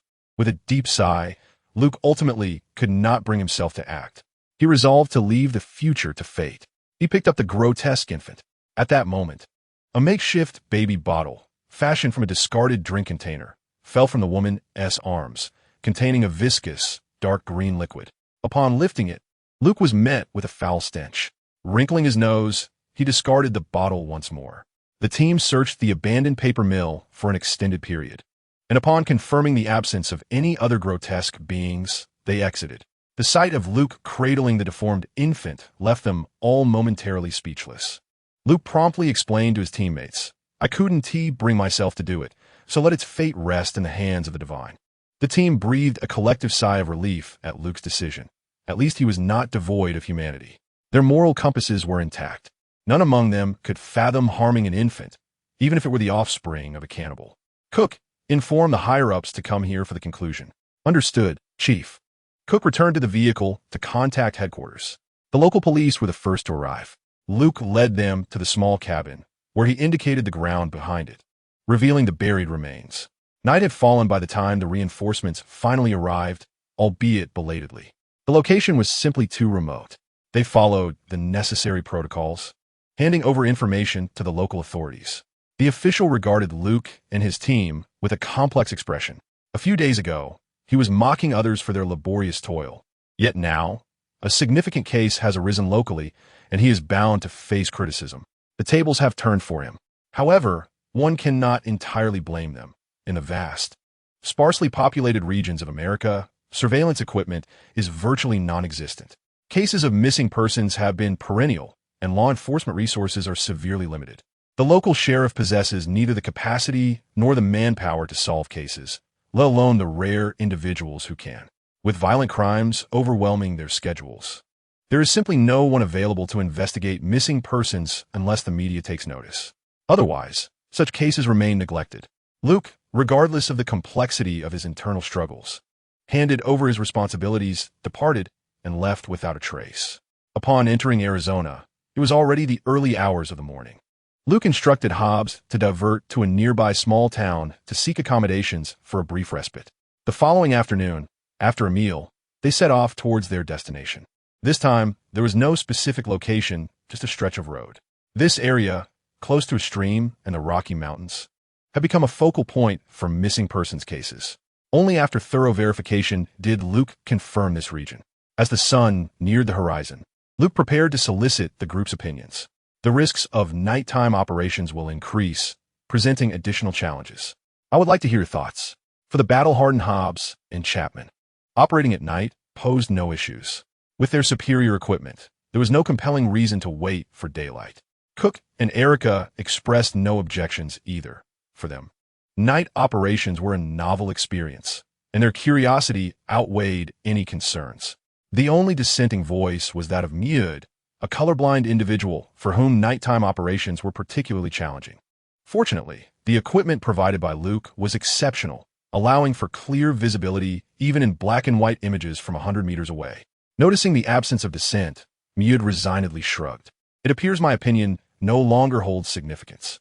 Luke chuckled and patted him on the shoulder. Excellent. Mud, you finally aligned with the group. Prepare yourselves. We shall depart. This time, they did not proceed on foot, yet the drone led the way. They followed the narrow path slowly, keeping pace with the drone. After a thorough search, they found nothing. Boss, did we possibly make an error? Luke, with a serious expression, pondered for a moment before responding, No, there must be an oversight. Thermal imaging is not infallible. Let us conduct another search. Thus, they returned to the starting point of the path to investigate once more. After navigating a significant bend, Luke instructed Hobbs to halt the vehicle. Wait, when we passed here earlier, the fence along the roadside was intact, but now it is damaged. Cook hurriedly operated the drone and activated the night vision feature. Chief, a discovery has been made. A bus has overturned on the road below. Let us approach for a closer inspection. It seems this accident has just occurred. It is a transport vehicle for prisoners. Wait, I found a police officer's body. I believe we are on the verge of an operation. Cook will remain here. The team parked their vehicles on a dirt road on the opposite side. Luke led the others down to the site of the incident. After examining the officer's body, Luke reached a conclusion. The officers suffered injuries from the collision, yet they were not fatal. The cause of death was a wound to the neck, evidently inflicted by a sharp instrument. Among the wreckage of the vehicle, there were also arrows that had pierced through, crudely fashioned, yet they penetrated deep into the overturned roof. Gentlemen, we are in a bit of trouble. It appears this group of prisoners has taken the officer hostage and fled the scene, but also examined the body. Did they kill this officer? Luke shook his head. This was the work of the abominations of this area. The angles of the fatal wounds differ, indicating that a thrown weapon pierced his neck rather than a close-range stabbing. Chief, have you studied forensic science? It's quite elementary. I hold 3 doctoral degrees, and with experience, one comes to understand. Luke then spoke into his earpiece. Cook, deploy the drone to search the vicinity for any findings. At that moment, a distant gunshot echoed. Luke smiled. It appears we have a target, gentlemen. We must be wary not only of the prisoners who have taken the officer hostage, but also of the abominations lurking in the mountains. Let us stay alert and proceed. Chapter 150. Procedure. I shall only walk once. Luke took the lead, guiding his team deeper into the woods. Cook, notify the nearest police station to dispatch assistance. Understood. How far is the target from our current position? After calculating, Cook relayed the information to Luke. Approximately 12 kilometers. They paused at an overturned truck. Luke urged his team to quicken their pace in the direction of the recent gunfire. Cook, can you discern what transpired that prompted them to fire? Just a moment, Chief. They executed a police officer beside the truck. What is their current situation? There are 6 prisoners, 1 police officer, and 1 woman. I can only see 1 person brandishing a firearm. They are extracting numerous bags from the truck. It seems they are preparing to depart. Continue to monitor their movements. In the darkness, Luke and his team advanced swiftly and silently toward the group. Bang! Another gunshot shattered the stillness of the night. Luke immediately halted, inquiring through the communication channel. What has happened? An abomination ambushed them using a trap, but was shot in return. Are there any injuries among them? It appears that a prisoner sustained minor injuries during a scuffle. To their horror, the inmates severed the head of the deformed individual. As Luke and the prisoners were now in close proximity, the anguished cries of the deformed man echoed. prompting Luke to turn and address his team with a grave expression. In confronting these scoundrels, I will adhere to the protocol once, with my judgment as the standard. Our priority is to neutralize those armed. He instructed Hobbs and Chapman to engage, while Mute and Erica were tasked with monitoring the others. Acknowledging the orders, the team followed Luke as they advanced. Finally, they approached within 50 meters of the riverbank. Chief, they have halted by the river, where two inflatable boats lie, though one has been punctured by a police officer who is currently being assaulted. Luke swiftly signaled to his team, prompting them to disperse and form a perimeter around the adversaries. The lead prisoner, enraged by the officer's actions, relentlessly beat him, drawing the attention of the other inmates. Oblivious to Luke's encircling team, Luke observed that his team had successfully positioned themselves for an ambush. He emerged from the foliage, brandishing his weapon, and shouted, "Raise your hands." The team activated their tactical flashlights, aiming at the prisoners. One inmate, wielding a shotgun, did not lower his weapon, but instead turned to assess the situation, inadvertently aligning the gun's muzzle with his body. Another prisoner, engaged in assaulting the officer, drew a handgun to turn around. Without hesitation, Luke fired first, eliminating the assailant. Simultaneously, Hobbs and Chapman dispatched the shotgun-wielding inmate. In an instant, all remaining prisoners complied, lying prone with their heads covered. Hobbs advanced to kick away the dropped weapons, while Chapman and Mute produced nylon restraints to bind the hands of the surviving inmates. The sight of such a well-equipped team reduced the remaining prisoners to tears. For a mere traffic accident, why dispatch a squad? One lamented, when did they start moving so swiftly? Yet, Luke's focus remained undeterred by the prisoners. Through his keen perception, he discerned the approach of numerous deformed individuals nearby. A warning from Cook crackled through his earpiece. "Chief, I detect a significant heat signature nearby, with 7 or 8 individuals approaching." This alert was audible to all. Hobbs immediately took a defensive stance alongside Chapman. Luke ensured the safety of the injured officer and the girl tending to him, instructing, "Stay down." This time, it was Hobbs who fired first. "Luke, Hobbs!" And Chapman stood at the forefront, their shots precise as they eliminated the lurking, deformed individuals. Meanwhile, Mute and Erica maintained vigilance over the prisoners. Upon witnessing such a professional division of labor, the prisoners' fleeting spirit of resistance extinguished within a mere 10 seconds, and soon these grotesque beings fell lifeless. Cook's voice resonated through the earpiece, confirming that all had been neutralized, and no heat signatures remained in the woods. Luke gestured to Hobbs and Chapman, who approached the fallen bodies to ascertain if any remained alive. With the battle concluded, Luke lowered his weapon, allowing the officer to rise with the girl as assistants. "I am Officer Knight, and this is the visitor, Miss Alex," Luke stated, presenting his credentials. "Agent Dutton." He then turned his gaze toward the girl. "Miss Alex, I trust you did not venture here alone?" Calming her emotions, Alex tearfully responded, "Those monstrous beings killed my friends and, oh God, they devoured them. How many of your companions have they slain?" "3. Do you know where their lair is?" Alex shook her head. "I was only focused on escaping. I have no idea where they came from." Luke pressed the earpiece to his ear and inquired of Cook, "Did you see which direction those grotesque beings approached from?" "It seemed they came along the creek, heading northwest into the mountains. Deploy the drone for reconnaissance." Luke's conversation with Cook was not concealed from the others, and it dawned on them that they had been under surveillance all along. Officer Knight, perplexed, questioned Luke, "If you have been tracking us, why did you not save my colleagues?" Luke chuckled coldly. "Do you comprehend how arduous it is to traverse the woods at night? The drone may hover above, but we must pursue you step by step. Hobbs, take the others and follow the drone to investigate the lair of those grotesque beings." After issuing the command, he picked up 2 firearms from the ground and handed them to Officer Knight. "Cook, we shall remain here. Notify your superiors and the local police to send reinforcements." "Understood." An hour later, gunfire erupted from Hobbs' communicator. "Chief, 3 grotesque beings have been neutralized. Checking the surrounding area now." "Chief, you need to see this. It is utterly horrific. Be patient. I will come once we have secured these prisoners." Mute continued to describe the gruesome scene over the communication channel. "There are severed hands, feet, and various human tissues." "Shut up, Mute," Eric interjected. "Silence," Mute, Cook echoed. All right. As dawn broke, the local police finally arrived. The Arizona precinct, though hurried, reached the site only after daybreak. After securing the prisoners, Luke pointed to the bags on the ground. The cash seized here has been divided into 3 portions. However, our share will be reported. You may handle the rest as you see fit. The local sheriff and the arriving scene commander instantly transformed their expressions, revealing sly smiles. The narrative of deadly turn concludes here. Continuing would render Luke's squad's prowess rather mundane. After all, heavy firepower deserves a moment to shine. Otherwise, what purpose did Cook and Erica's training serve? Next, allow me to present a quintessential example of American textbook-style close air support. Chapter 151. The strange accident seen thus. The 3 parties determined the allocation of the funds, totaling over $8 million, a significant sum for each police department and precinct. This could be utilized for welfare and various compensation expenses, with the prospect of sharing the bounty. Local law enforcement and personnel from the Arizona Division became notably more diligent in their duties. Luke, however, was in no rush to depart. He accompanied the group to the lair of the grotesque beings.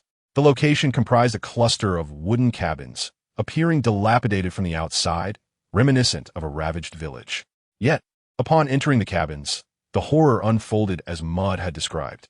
The interiors were replete with human tissues, organs, and various specimens submerged in glass jars. Luke merely cast a fleeting glance around the wooden structures before surveying the surroundings. Mudd, emboldened, jested with Luke, "Boss, are you afraid of seeing those things and losing your lunch?" Luke disregarded him entirely, directly listing the contents within, provoking a gag reflex from Erica and Cook. After his inspection, Luke smiled at Mudd, stating, "Mudd, you performed admirably this time, but there's still room for improvement. Time to hit the practice harder upon returning." "Hey, boss, I was just joking," Mudd retorted. Luke shrugged and replied, "I wasn't joking. I intend to send you all to Quantico for systematic training." "Fuck Mudd," Erica exclaimed. "Fuck Mudd," Cook echoed. "Fuck Mudd," Chapman chimed in. "Well done, Mudd," Hobbs added. "All right, how about I treat everyone to drinks when we return?" Mudd proposed. Subsequently, Luke indicated several locations behind the cabins to the police and officials, instructing them to excavate, as there were remains buried there. He instructed Cook to drive over and fetch a few individuals, planning to bring back additional vehicles. In the open space surrounding the wooden cabins, Luke kindled a fire and brewed coffee, which served as breakfast, a makeshift meal right there. Only Luke, Hobbs, and Chapman partook in a reasonably normal manner, while Mudd, Cook, and Erica displayed little appetite, settling for mere sips of coffee. They also prepared some for the police and Arizona agents, though they too could only manage a bit of coffee. After witnessing the interior of the cabin, it was hardly surprising that their appetites waned. As the remains inside and outside the cabin were gradually unearthed, the events at this site were drawing to a close. After completing the handover with the local police and Arizona officials, Luke and his team boarded their vehicle. "Gentlemen, we are now traversing this mountainous region, entering central Arizona, and soon we shall return home along Route 66. Mood, wow, I can hardly contain my excitement. Erica, I deeply miss the comfort of my large bed at home. Mood, will you not invite me to experience it? Erica, get lost." By afternoon, Luke's team finally emerged from the mountains. "Gentlemen, I believe it is time we seek some sustenance." Erica, indeed, I felt something was amiss. It turns out I was simply hungry. Cook, you have consumed all the spare chocolate. Erica, hey, you had your share too. Luke unfolded the map and glanced at it. It indicates that a small town lies 30 kilometers ahead. Let us venture there. Moo, boss. The eateries in those towns are notoriously dreadful. It would be better to procure something simple to eat on the road. Erica, Mood, you have finally proposed a sensible suggestion. Cook, yes, indeed. I am eager to return home as soon as possible. Luke, very well. I shall heed your counsel. There should be a supermarket in the town. The convoy continued on its way. Hobbs, boss, it appears there has been an accident ahead. Luke had already noticed the incident on the road. Let us investigate. The convoy came to a halt. Half of the roadway was obstructed by a flipped and burning tanker truck. Let's check for survivors. Mood exited the vehicle and surveyed the scene. Boss, this tanker has exploded. The driver's body is charred beyond recognition. Luke nodded gravely. It seemed the accident had occurred some time ago. Why had no authorities arrived to manage the situation? Just then, Chapman, inspecting the surroundings, called out to Luke, Boss, come take a look. Something seems amiss here. Luke approached and observed the area Chapman pointed to. There were patches of charred marks, but they appeared to be clusters of something.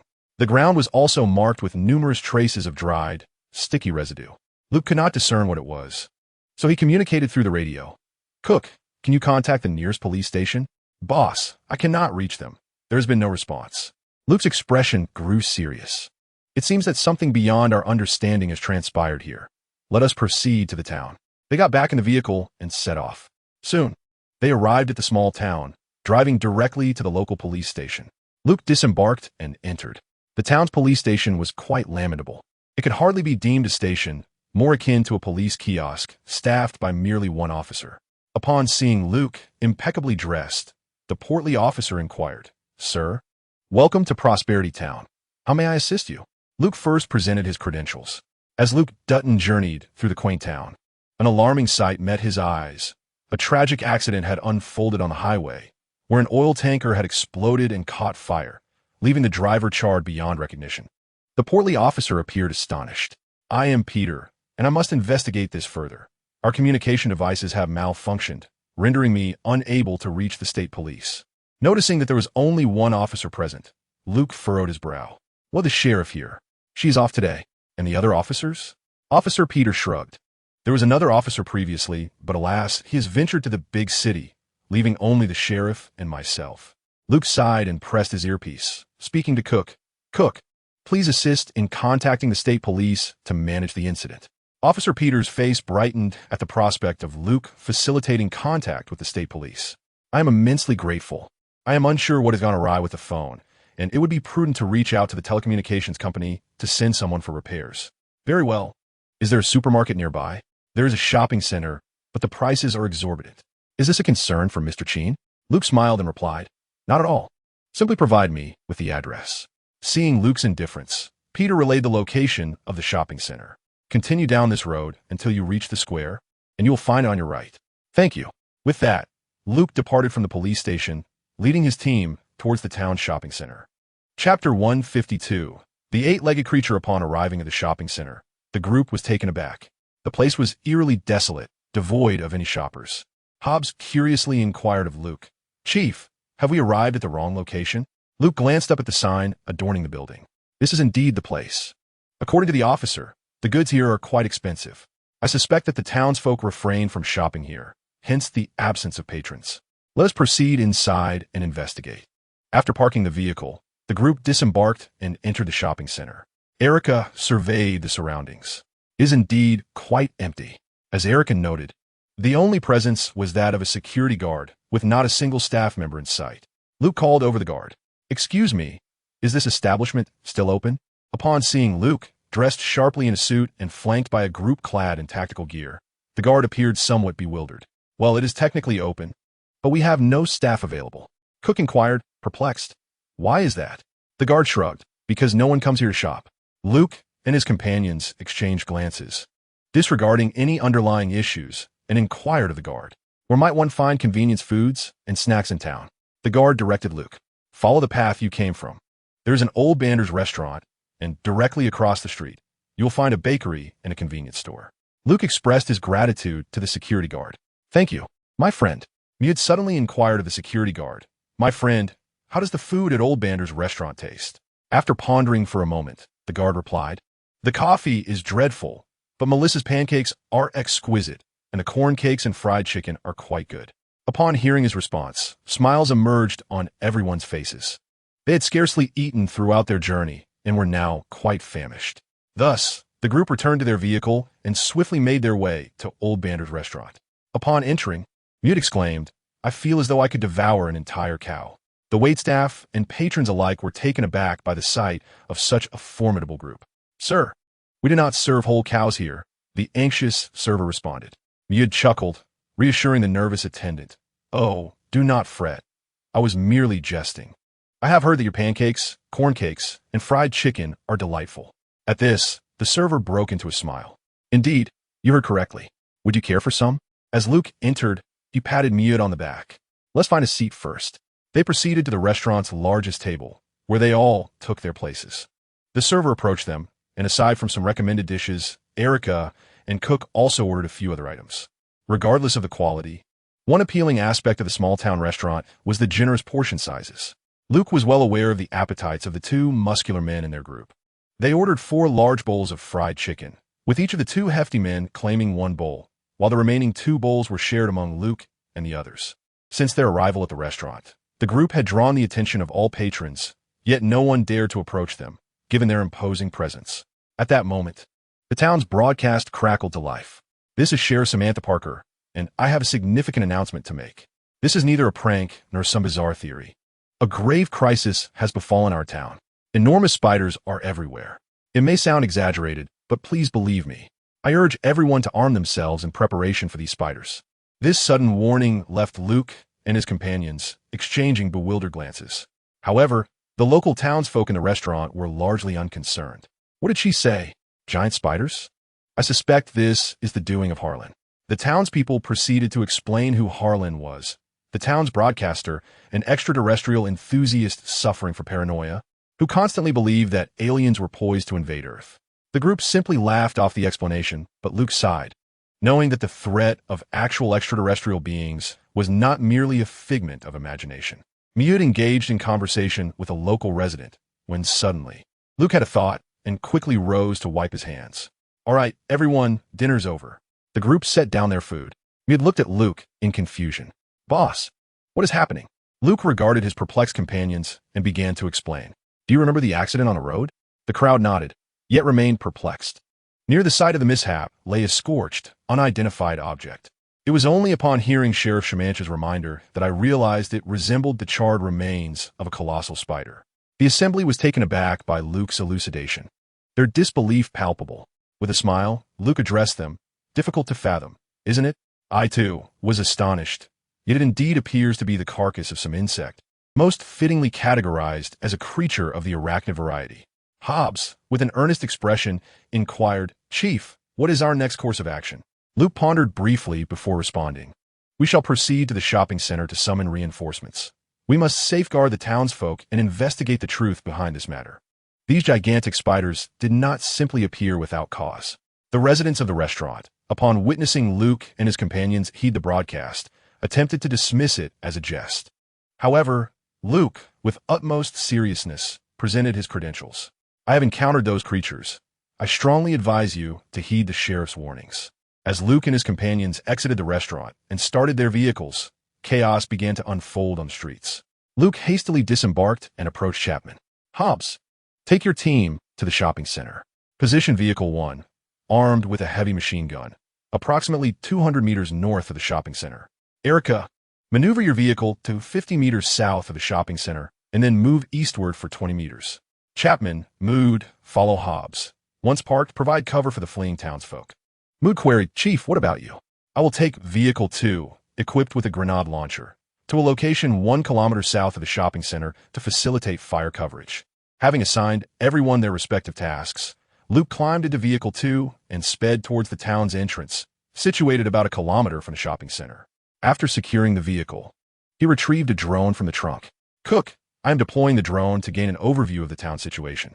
"Roger that," came the reply. As Luke watched the drone ascend, he dashed towards the shopping center. Night had fallen, and the streets were infested with numerous large spiders. The townsfolk began to flee frantically towards the shopping center.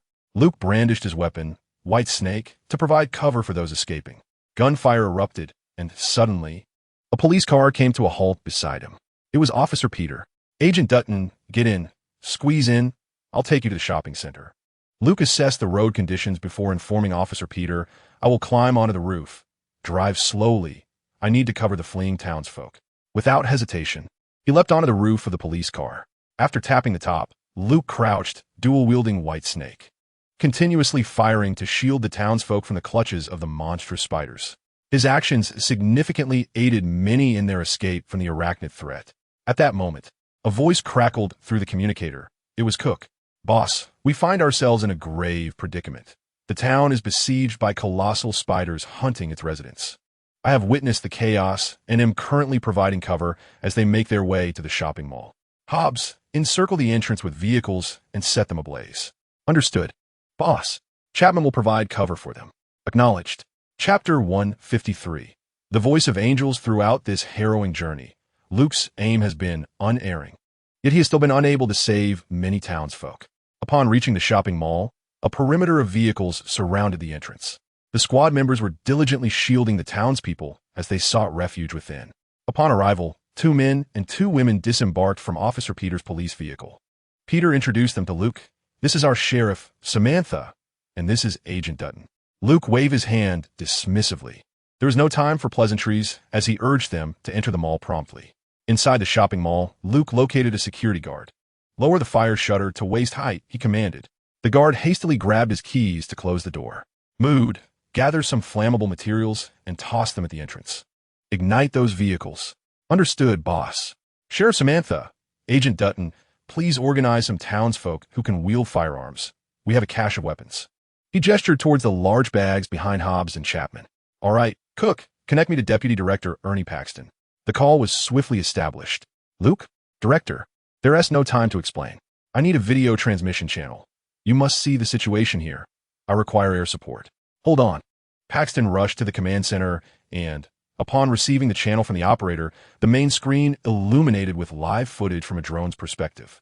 The scene depicted an array of gigantic spiders, each the size of a dining table, converging upon the parking lot. The personnel in the command center were left in stunned disbelief. "My God, are aliens attacking Earth?" After witnessing the footage, Paxton inquired from Luke on the other end of the line, "What is happening? What's going on there?" "I don't know. I merely passed through here. I need air support." "Understood. I will contact the Air Force immediately." "Hold tight, Luke." Paxton hung up and swiftly directed the command center personnel to establish communication with the Air Force. The scene shifted to the Air Force Command Center, where the duty officers and commanders were equally astonished by the apocalyptic spectacle unfolding. A spider larger than a tank led swarms of smaller spiders in an attempt to breach the perimeter of vehicles ablaze around the shopping mall. Even the smaller spiders were the size of half an automobile. Luke's squad members and the townsfolk inside the mall were firing their weapons. While on either side of the mall, the machine guns atop Luke's armored vehicle unleashed torrents of fire. The 2 machine guns formed a highly effective crossfire. However, the sheer number of spiders was overwhelming. The commander spoke into the communicator. "This is General Ross from the North American Air Operations Command. Agent Dutton, do you copy?" At that moment, Luke's voice crackled through the line. "General Ross, I require air support. Incendiary bombs, cluster munitions, anything you have, and swiftly." "Understood. I will have the air control unit contact you." As the communication ended, the scene continued to be relayed in real time to the headquarters and the North American Air Operations Command. Above Nevada, a surveillance aircraft was in the air. "This is the air control unit, code name Griffin," came Cook's voice over the communicator. "This is Lima Delta Team, the acronym for Luke Dutton's unit, which must be articulated with corresponding words to avoid miscommunication. The nearest available support is to a 10 attack aircraft currently training at Davis-Monthan Air Force Base in Arizona. Hurry. Anything that can engage those ground targets. We will contact them immediately. Nellis Air Force Base has 2 F-15s on standby and is arming them now. Move quickly. We cannot hold out much longer. There are too many of them." Luke stood inside the mall entrance, one hand holding the family banner while the other fired relentlessly at the encroaching spiders, though the creatures began to fear the flames. Their numbers were so great that many managed to breach the fiery barricade. Meanwhile, a colossal tarantula, larger than a tank, lumbered toward the flames.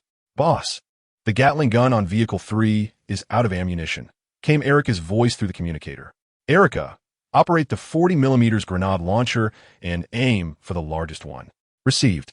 Under Luke's leadership, the townsfolk gradually regained their composure.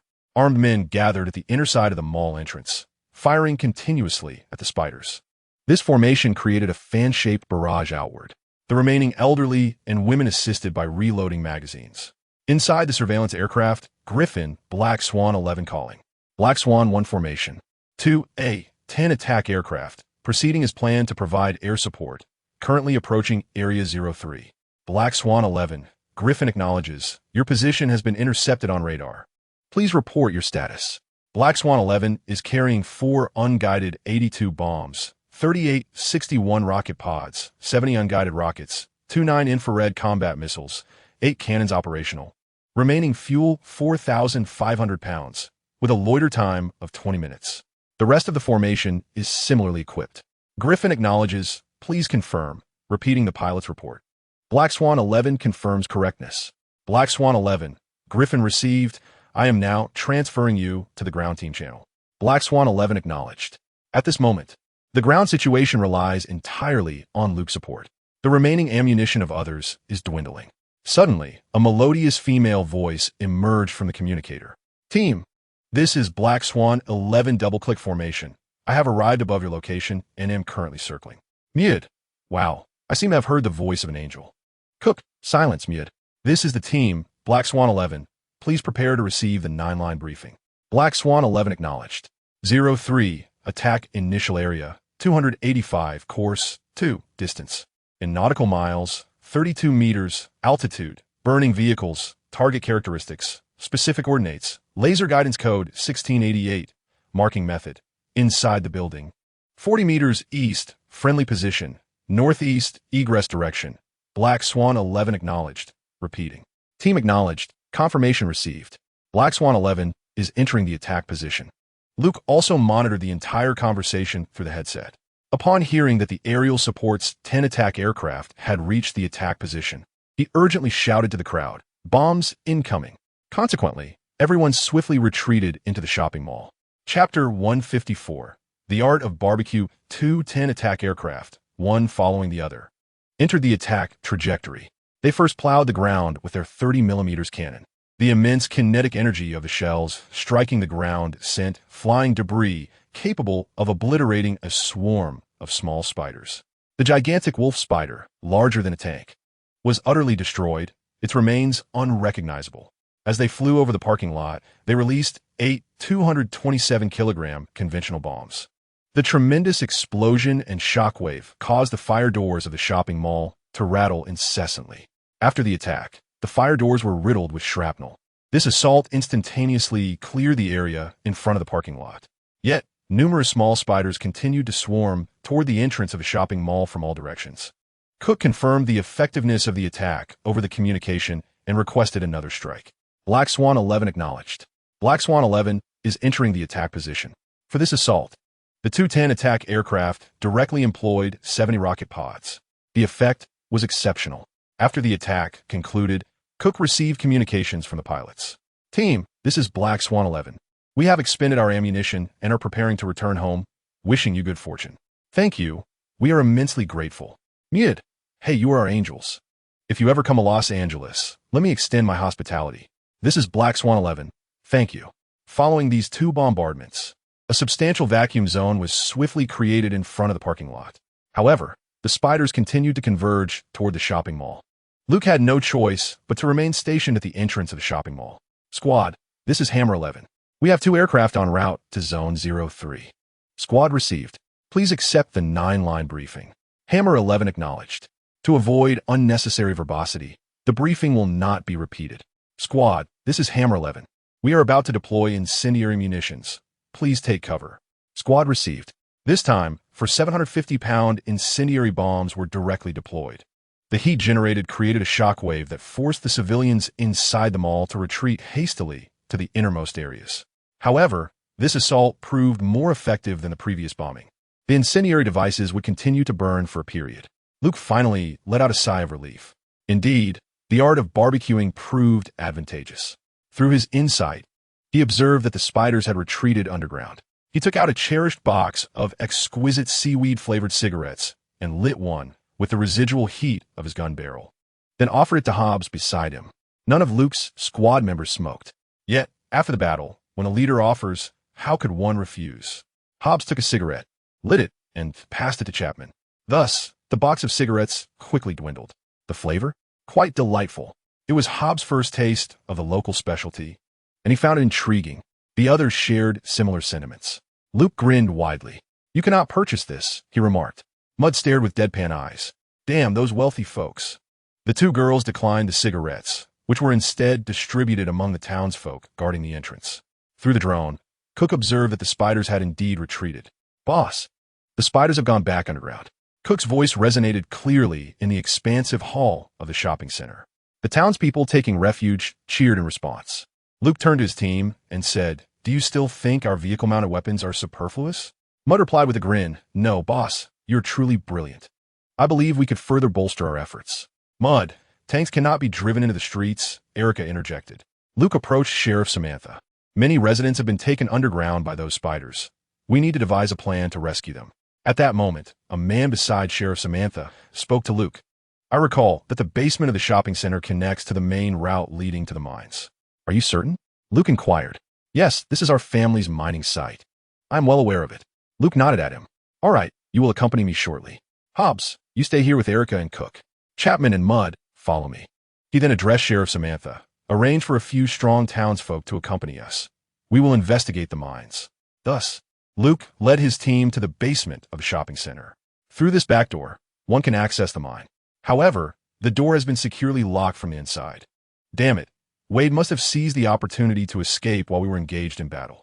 Noticing Luke's perplexed expression directed at Sheriff Samantha, the man beside him took it upon himself to clarify. Wade is the mayor of the town and the proprietor of the shopping center. Luke had no inclination to concern himself with the feud between Wade and the town. Chapman. Luke stepped forward and retrieved a shaped charge from the backpack behind Chapman. This device comes in various forms, and the one Chapman carried was the elongated, modular type. Once prepared, Luke instructed everyone to take cover. He pressed the detonator.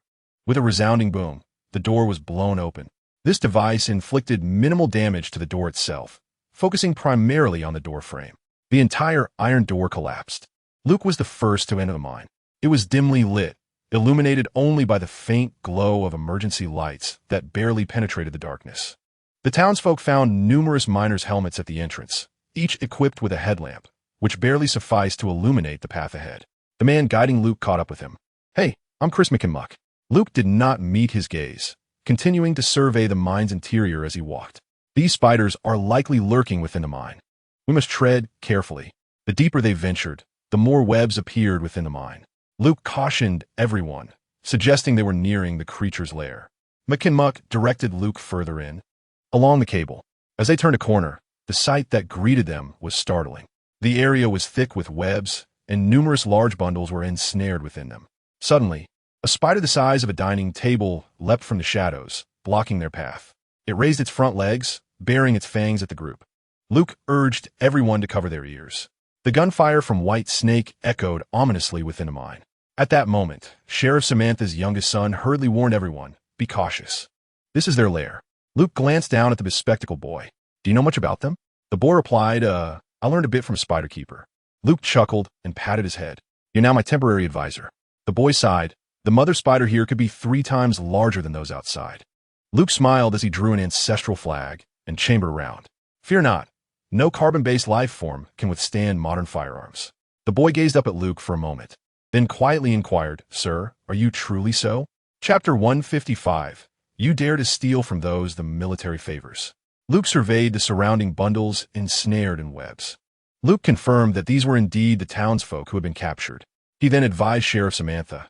These unfortunate individuals were taken by them. Cut through the webs and rescue them. Sheriff Samantha organized the townspeople who had come along to begin the rescue of the captured citizens. However, the grim reality was that most of the townsfolk had perished. Strikingly, it was the young and able-bodied who had fallen, while the elderly, weak, and infirm had somehow survived. The little one explained to Luke that the spiders tended to preserve the frail, preferentially consuming the healthy individuals. Luke nodded, acknowledging his ignorance in this regard. Numerous bodies were carried back to the shopping center by the townsfolk. Suddenly, Luke heard a sound and urgently cautioned everyone to cover their ears. Immediately, he raised his forebear's banner and opened fire into the depths of the mine, with one hand providing suppressive fire and the other executing precise shots. The swarm of spiders emerging from the mine was swiftly vanquished. Once all the captured townsfolk were liberated, the group retreated back to the shopping center. Cook also communicated with Luke via the radio, Boss, the Air Force has sent reinforcements. Understood. Have their commander meet me at the back. The basement of a shopping center was filled with corpses, numbering in the dozens. The remaining townsfolk began to assist the elderly and infirm who had been rescued. Upon returning to the first floor of the shopping center, Luke encountered a familiar face, Rhodes, fully armed. Hey Rhodes, what brings you here? I'm stationed at the Nellis Air Force Base, didn't you know? Luke shrugged. Well, I genuinely didn't know. What on earth happened here? After a moment of contemplation, Luke replied, mutated spiders colossal in size, and there are many of them, primarily concentrated in the mine. It will take time to clear them out. It's quite troublesome. Rhodes spread his hands. That is precisely why I was brought here. General Ross is very interested in this.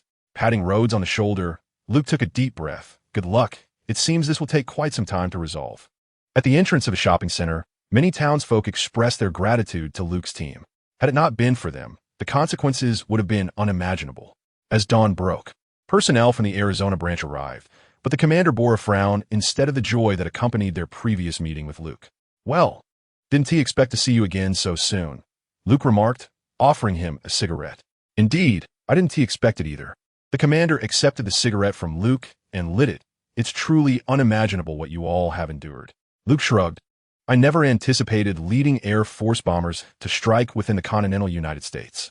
The headquarters has dispatched personnel to investigate this incident. Luke smiled and patted the commander's shoulder.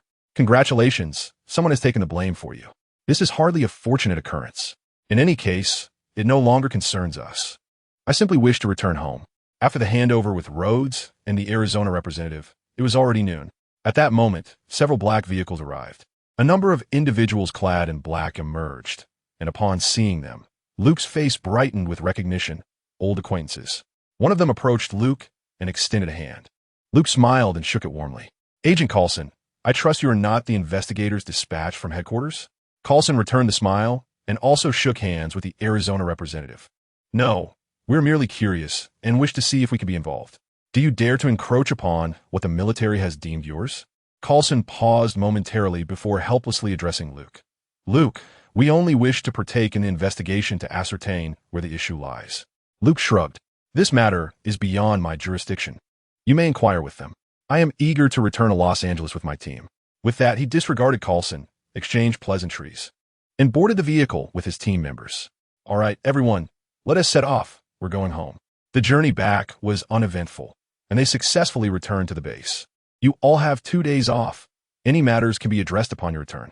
Following the jubilant cheers, the team began to change out of their gear and headed home. In truth, Luke had already gathered information from Sheriff Samantha and her young son. A barrel filled with chemical waste had been discarded into the river near the small town. Sheriff Samantha had taken Luke to see the river. Although the odor had been diluted, Luke still vividly recalled the stench. Do you remember that deformed infant? The scent was unmistakably present in the bottles he found at the scene. Thus, Luke resolved to conduct his own investigation. The military's clandestine research was far too numerous. This was certainly not a favorable situation for them. However, to his surprise, Stark sought him out the following day. Hey, Luke, Rhodes showed me what you all were up to in Arizona. Luke chuckled and offered him a glass of whiskey. What is this? Interested? Stark shrugged. The military contacted me, requesting Stark Industries to assist in their research. He then glanced over at Pepper, who was feeding the little sister nearby. Luke took a sip of his whiskey and remarked to Stark, I doubt you would wish to experience that scenario. A creature with legs a meter long, towering over you. Baring its teeth, there is nothing amusing about it, especially after obliterating them, when various viscous liquids in shades of yellow, green, and white splatter everywhere. At that moment, Pepper hurriedly covered her mouth and dashed to the restroom. Luke stared, bewildered, first at Pepper, then at Stark. Have you gotten Pepper pregnant? Stark initially intended to mock Pepper, but upon hearing Luke's words, his expression shifted, and he hurriedly followed suit. After a while, the two returned. Pepper looked at Luke with a face full of resentment, while Luke appeared bewildered, glancing at Stark. I swear it wasn't me. Enough of that, Luke. She was disgusted by the earlier description. Luke shrugged. Well, I merely stated the truth regarding the images Tony showed you. I cannot be held accountable. Pepper cast them both a disdainful glance before taking the younger girls out to play in the yard. Observing Pepper entertaining the children, Stark inquired of Luke, why does your robotic movement appear so fluid, while mine looks utterly clumsy? What did you do? I simply created a basic robotic assistant. Luke's interest was piqued. Come on, let's go take a look. The two then drove to Stark's residence next door. Chapter 156. Riken City. Upon arriving at Stark's home, Tony led Luke to his workshop, where Luke beheld a robot resembling a large vacuum cleaner. Gazing at the contraption, Luke questioned Stark, is this it? What did you design it for? Stark shrugged. I envisioned it assisting me with some manual tasks. Luke circled the robot, inquiring what is its name. Dai. Hey Dai, pour us 2 glasses of wine. The robot proceeded to the elevator, ascending to fetch the drinks. Luke sighed, reflecting on how his skills had far surpassed Stark's. He then remarked, first, you need to install more sensors, similar to human neural responses. If you require precision for intricate tasks, the sensors must be highly accurate. Did you see Wally's large eyes? They can barely contain all the sensors. Stark nodded thoughtfully. After perusing the workshop, Luke asked, "Has the supercomputer you ordered been installed?" Stark shook his head. "I don't plan to keep it at home. I've only set up a few small servers here. That machine takes up too much space, so I intend to place it at the office." At that moment, Dai returned to the workshop, its mechanical arm clutching a bottle of alcohol. Both men sighed upon witnessing this. Luke advised Stark, "It seems you also need to incorporate a learning module into its programming, enabling it to adapt to your habits." Stark then entered a research and development mode, while Luke drove back to his own home. He instructed Chun to arrange for someone to return Pepper to Stark's villa, then immersed himself in his own workshop. 800 continued to assist Luke with his research and development, as he urgently sought to elevate the technological sophistication of his own equipment. However, all of this requires time. The 2-day holiday swiftly came to an end. Luke, accompanied by Erica and Cook, diligently perused documents at the base each day. Miud continued to be trained by the imposing duo, often wearing a countenance that suggested he was enduring a fate worse than death. A week later, Cook exclaimed in delight, "Boss, I made a discovery." Luke promptly approached Cook's computer, where Cook eagerly pointed at the screen, explaining. Over the past decade, numerous transportation companies have been involved in the shipment of chemical waste. They have frequently altered their shareholders and acquired businesses in remote areas, such as logging and paper mills, which are notorious for their pollution and are also liable for fines. Luke instantly grasped her implication. In essence, since fines must be paid regardless, the worst consequence of severe pollution would merely be bankruptcy, correct? Cook nodded affirmatively. "Indeed, but I have managed to trace their trail, bank transfer records." Luke chuckled and affectionately patted her head. "Well done, my dear." At that moment, Eric interjected, "Don't forget about me. I contributed too." Luke nodded in satisfaction. "I'll treat you all tonight. Let me know what you wish to eat, and I will arrange it." "Yes, boss, I love you." Just then, Miud and the others emerged from a gym. "Boss, any good news? Are we going out for fieldwork again?" Erica excitedly informed Miud, "Tonight, the boss is treating us." Instantly, smiles lit up everyone's faces. Ultimately, they decided to have a barbecue at Luke's home, a seaside villa with a pool, and most importantly, an ample supply of fine wine. That evening, as the festivities commenced, Luke received 2 phone calls. The first was from Rhodes. "Hey Luke, are you in Los Angeles?" "Rhodes, I am. What's up? Have you wrapped up the mess in Arizona?" "Don't even mention it. That task was absolutely dreadful. The mine was a labyrinth, and clearing out those spiders was exhausting. I warned you. You should have used a flamethrower." "Yes, we took your advice, but while the spiders can't withstand high temperatures, neither can we. The heat in that mine is unbearable." "Well, I can't help you there. I'm heading back to Los Angeles tomorrow for a break. Shall I throw a party with Tony?" Pepper mentioned he went to New York. "The military is bidding on research concerning those spiders. Did you not know? I've been toiling away in that mine for over a week. I feel as though I've become a rotting corpse. Several major companies are bidding, and it's overseen by your General Ross. I recall your family has a weapons company. Did you not participate? Our family only develops thermal weapons. We have no interest in anything else." "All right, when Tony returns, do let me know. I will postpone my vacation for now." After concluding his conversation with Rhodes, Luke received another call from Doherty. "Luke, the president has heard about the situation in Arizona." "Oh, President Marshall is interested in this as well. He intends to push for an environmental bill before his term concludes. This matter is crucial. What do you need from me?" "President Marshall is concerned that investigators and the military might conceal certain information. Thus, understood, Doherty. I will conduct a discreet investigation. But I have a request as well." "Go ahead. I need to be able to access Marine Corps support at any time." Doherty fell silent for a moment before saying, "Wait for my call. I will speak with President Marshall right away." Luke had been closely monitoring the developments regarding this matter, and involving Cook in the investigation was meant to preemptively neutralize any potential threats before the military could intervene. The American military is an unyielding entity, willing to explore anything without regard for the consequences. Therefore, it is best to detect and eliminate such issues early to prevent the military from later creating a sensational story that would require a cleanup. The reason for requesting the Marine Corps instead of the Air Force is that the president can directly mobilize the Marines without needing congressional approval. Conversely, obtaining Air Force support would require multiple layers of reporting and documentation, ultimately needing to be debated in Congress, where the inefficiency of the lawmakers is disheartening. If Luke applied this year, approval might not come until the following year. Shortly thereafter, Doherty called back. President Marshall has agreed to your request. This matter is urgent, Luke. You must act swiftly. Understood, Doherty. The next morning, Luke received Cook's investigative report. Chief, these scattered transportation companies associated with chemical waste disposal have been identified. Interestingly, they are all located near Colorado, but there is only one transportation company based within Colorado itself. We are preparing to investigate further. Chief, are we still flying? There is no airport in Ryken City. It's fine, we'll wait. What did you say? Ryken City. Chapter 157. Umbrella Corporation. Luke examined the report handed to him by Cook, frowning. After instructing Cook to continue the investigation and waiting for her to leave the office, he lit a cigarette. He then called Chun. Soon after, he received a message from Chun. He exhaled slowly. Fortunately, it was not a company in which they had invested, and this Umbrella Corporation was relatively obscure, not even publicly traded.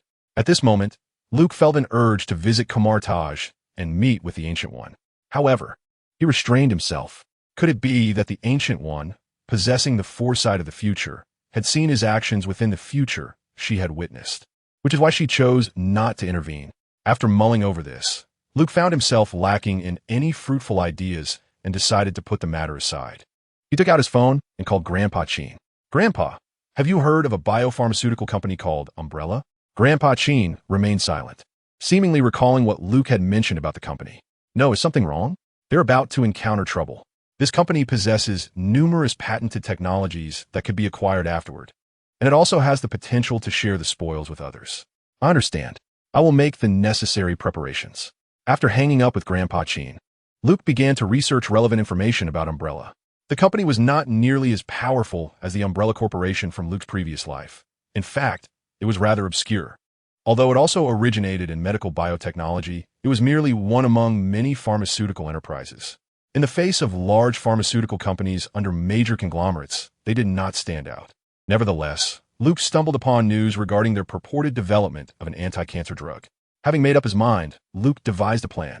The next day, he instructed all team members to prepare for departure, with their destination set for the city of Dazangshan. This time, they did not travel in an armored vehicle, but rather in 3 modified Black Dodge Calibers. Luke justified this choice as a means of conducting a covert investigation without drawing too much attention. They once again boarded a transport plane to Dazangshan's airport, from where they needed to drive to Raccoon City.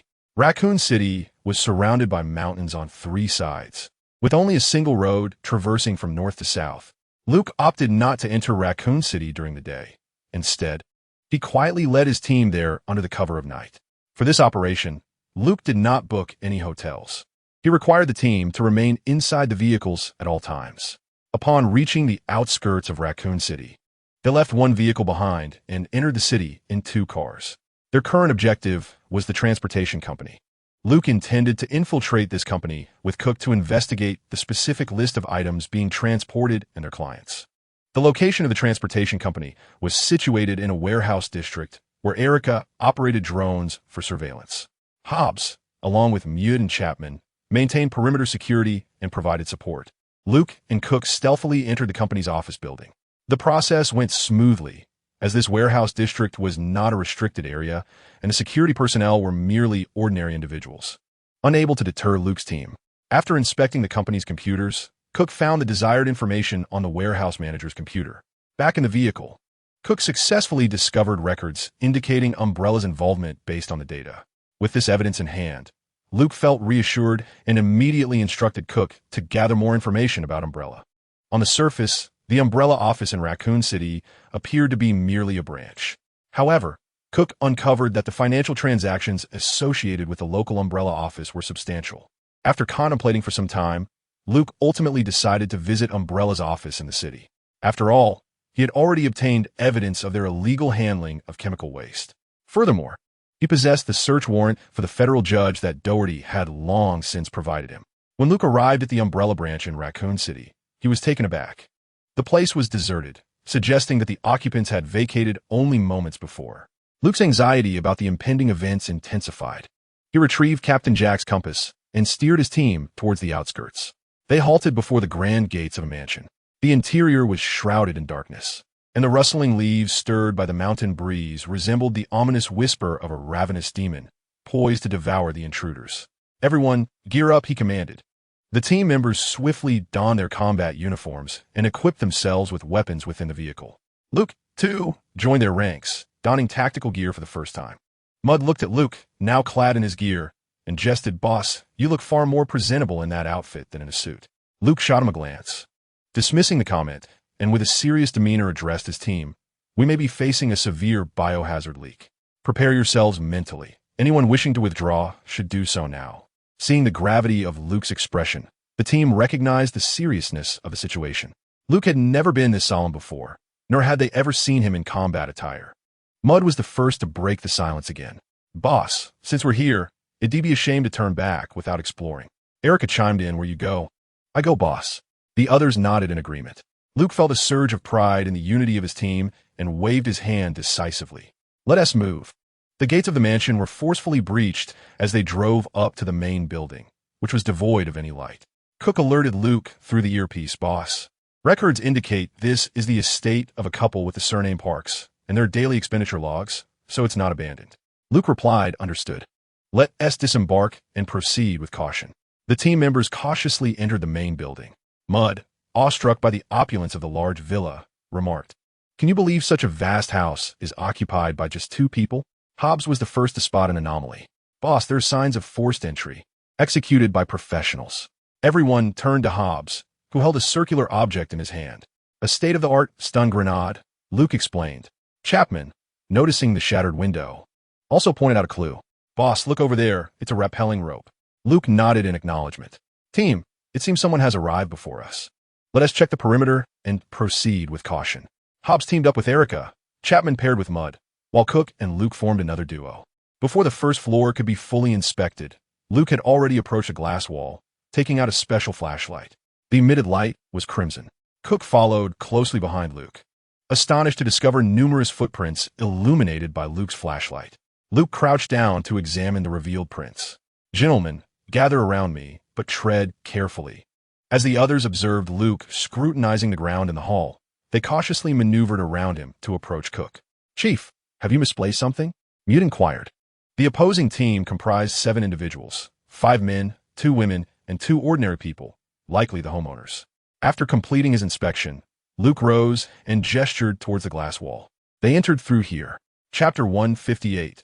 Support Mute, perplexed, questioned Luke, "Chief, how do you know they accessed the premises from this point?" Chapman playfully slapped Mute on the back of his head. "Fool, the switch over there is clearly just activated." Following Chapman's indication, they indeed spotted a recently engaged wall switch. Inside the switch panel lay another set of controls. Luke flipped the switch, and the door automatically opened. "Let us proceed." They descended the staircase into the basement. Traversing a corridor, they entered a vast space filled with boxes and barrels, prominently displaying the umbrella logo, some of which indicated the presence of hazardous biological waste. After surveying the area, Luke discovered a subterranean railway at the back of the warehouse. "Cook, please ensure that the video footage captured by the Team S helmets is securely saved." After a brief operation on his portable computer, Cook responded, "Done, Chief." Luke nodded and requested, "Connect me to the Attorney General." Shortly thereafter, the voice of Doherty emanated from the helmet communicator. "Luke? Attorney Doherty, it's urgent. I require the assistance of the Marine Corps and the National Guard." What's transpired? "We have identified the source of biological waste in Colorado." Luke proceeded to relay the situation to Doherty. "This may be a serious incident involving the leakage of hazardous biological materials. Please trust me. I am at the White House and will transmit the footage you captured. I will have someone reach out to you shortly." Following the communications conclusion, Cook received a video transmission request from the White House Command Center. Complying with the request, Cook sent the recorded footage to the White House. Before long, Luke's communicator relayed Doherty's voice once more. "Luke, what are your intentions now? I have discovered a lengthy railway tunnel here, which appears to lead towards Raccoon City. I suspect that the Umbrella Corporation has established this secret base in Raccoon City. Therefore, I am requesting the Marine Corps and the National Guard to secure this location and evacuate the residents of Raccoon City." At that moment, the voice of President Marshall resonated through the communicator. "Luke, I can dispatch the Marine Corps to assist you, but without concrete evidence of a biochemical leak, I cannot evacuate Raccoon City." Luke pondered for a moment before responding over the communication device. That is acceptable, but issue arrest warrants for relevant personnel from Umbrella and have the Marines secure the area. I will procure the evidence. Very well, I await your update. I will order the Marines to depart immediately. Thank you, Mr. President. I shall not let you down. After concluding the communication, Luke instructed Hobbs to keep Cook and Mood at the villa. Guard this location. I fear someone may return to eliminate the evidence. The Marines are already en route. Chapman. Erica, we shall set off. The team divided into two groups. Hobbs retraced his steps back into the villa's grand hall, while Luke, accompanied by Chapman and Erica, continued their search along the railway. Throughout their journey, Luke retrieved a device resembling a mobile phone from his backpack and affixed it to the wall. Erica inquired, perplexed, "Boss, what is this?" "A communication relay. I fear that once we descend deeper underground, our communications may be disrupted or blocked. This device will ensure we maintain contact with the surface." After advancing through the railway tunnel for an hour, they finally reached the end. "Boss, there's a larger warehouse. It seems they're using the subway for transport." Luke nodded. "We are likely beneath Raccoon City in the downtown area. Let us inspect our surroundings." Luke boarded the freight car. Everything appeared normal, but through the inside of his ocular device, he spotted a black travel bag containing a large metal box. "Deactivate the helmet's camera and store it in my personal space. This must contain the virus and the antidote." At that moment, Erica's voice crackled through the communicator. "Boss, I've spotted a camera. It seems to still be operational. Disable it. The individuals inside may be aware of our presence. Exercise caution." Meanwhile, within the Red Queen's control room, the Red Queen monitored the Umbrella team that had already infiltrated the facility. Just as the team prepared to proceed down a brightly lit corridor into the Red Queen's mainframe room, her voice resonated in the surveillance area. "I believe you are in trouble. According to the display, another tactical team has also entered the hive." The team fell silent, and the captain looked around, asking, "Who are you?" The Red Queen's voice echoed through the broadcast. "I'm a central control program here, codename Red Queen. If you reboot my mainframe, the consequences will be dire." "What is happening here?" "A viral leak has occurred, prompting me to initiate emergency protocols." "What about the other team?" "I am uncertain." At that moment, a team member began to voice complaints. "Wordfuck, when did they acquire such capabilities?" The team leader inquired of the Red Queen, "Is there surveillance footage available?" The Red Queen promptly retrieved the footage of Luke's entry into the warehouse, revealing the well-equipped trio. Then, the scene abruptly cut to Erica firing at the camera. A moment of silence enveloped the group as they exchanged bewildered glances, uncertain of how to proceed. After all, they were merely mercenaries employed by Umbrella, while their adversaries were a legitimate Special Forces team, adorned with various insignias on their attire. At that moment, the Red Queen interjected with a critical update. Just moments ago, the Supreme Court had issued an arrest warrant, officially seeking the key personnel of Umbrella Corporation. "Ward, what are we doing here?" asked one member. "Captain, I believe we should engage in dialogue with them." "Indeed, shutting down the Red Queen now serves no purpose. The upper management is wanted. What use is our investigation? I certainly do not wish to be on the wanted list." Ultimately, the captain of the Umbrella team acquiesced to his subordinates' counsel and decided to wait for the Special Forces' arrival. Meanwhile, Luke and his companions followed the same path taken by the Umbrella team, arriving within the hive's interior. Upon witnessing the floating corpses in the laboratory, Erica gasped in astonishment. "Boss, what transpired here?" Luke, observing the lifeless bodies behind the glass, wore a grave expression. "I am uncertain. In any case, let us proceed with caution." Turning a corner in the corridor, Erica was about to shoot the camera when a small girl's voice echoed through the intercom. "Please do not damage it. I am the artificial intelligence here, the Red Queen, and I will guide you to the control room." After a moment of contemplation, Luke nodded to Erica. He possessed the insight ability, rendering him unafraid of any deceit from the Red Queen, and he recognized her potential utility. Thus, following her directions, they arrived at the exterior of the control room. Upon reaching the monitoring room's entrance, Luke utilized his insight to assess the situation inside. As he had surmised, there were 5 men and 2 women in the Special Forces team, but 3 of them appeared to be ordinary individuals. Luke signaled to Chapman and Erica with several gestures. Chapman positioned himself opposite Luke, with the door to the monitoring room between them. Erica retrieved a flashbang grenade, disengaged the safety, and nodded at Chapman. He pressed a switch on the wall. Luke shouted, "Raise your hands." The occupants of the monitoring room were perplexed, unaware of how the team had discovered their location. Just as the captain of the Umbrella team was about to exclaim, "Wait a moment," a black object arced through the air, landing at their feet. The thunderous explosion of the flashbang reverberated in the confined space, its impact far exceeding the blinding effect. Luke and Chapman swiftly advanced, disarming the startled individuals. Erica grasped the nylon ties and methodically secured each individual. The entire operation transpired in a flash. It took this group a considerable amount of time to recover after being restrained by Luke. The confines of the surveillance room were inherently limited, and the effects of the stun grenade were magnified. What followed was a standard protocol. Identification was presented, and the camera mounted on the wall was also shown. Furthermore, Luke exhibited a search warrant signed by the Supreme Court. Gazing into the illuminated corridor ahead, Luke addressed the camera. "Red Queen, enlighten me. What is the current status of the laboratory? A viral leak incident has occurred. According to my protocol, the emergency plan has been activated." "What plan?" "To prevent the virus from escaping, all infected individuals must be eradicated immediately." "Is there any virus leaking outside the laboratory at present?" "Currently, there is none." "Are there any individuals present who are infected with the virus?" "No infections detected among those present." Sighing in relief, Luke continued his inquiry with the Red Queen. "Could you provide me with a copy of the surveillance footage from the time of the viral leak?" "That is not possible. Your identity lacks operational authority." "Who possesses this authority?" "Individuals at the senior executive level and above." Luke surveyed the few individuals present and then inquired of the Red Queen, "Do any of these individuals possess that authority?" "No."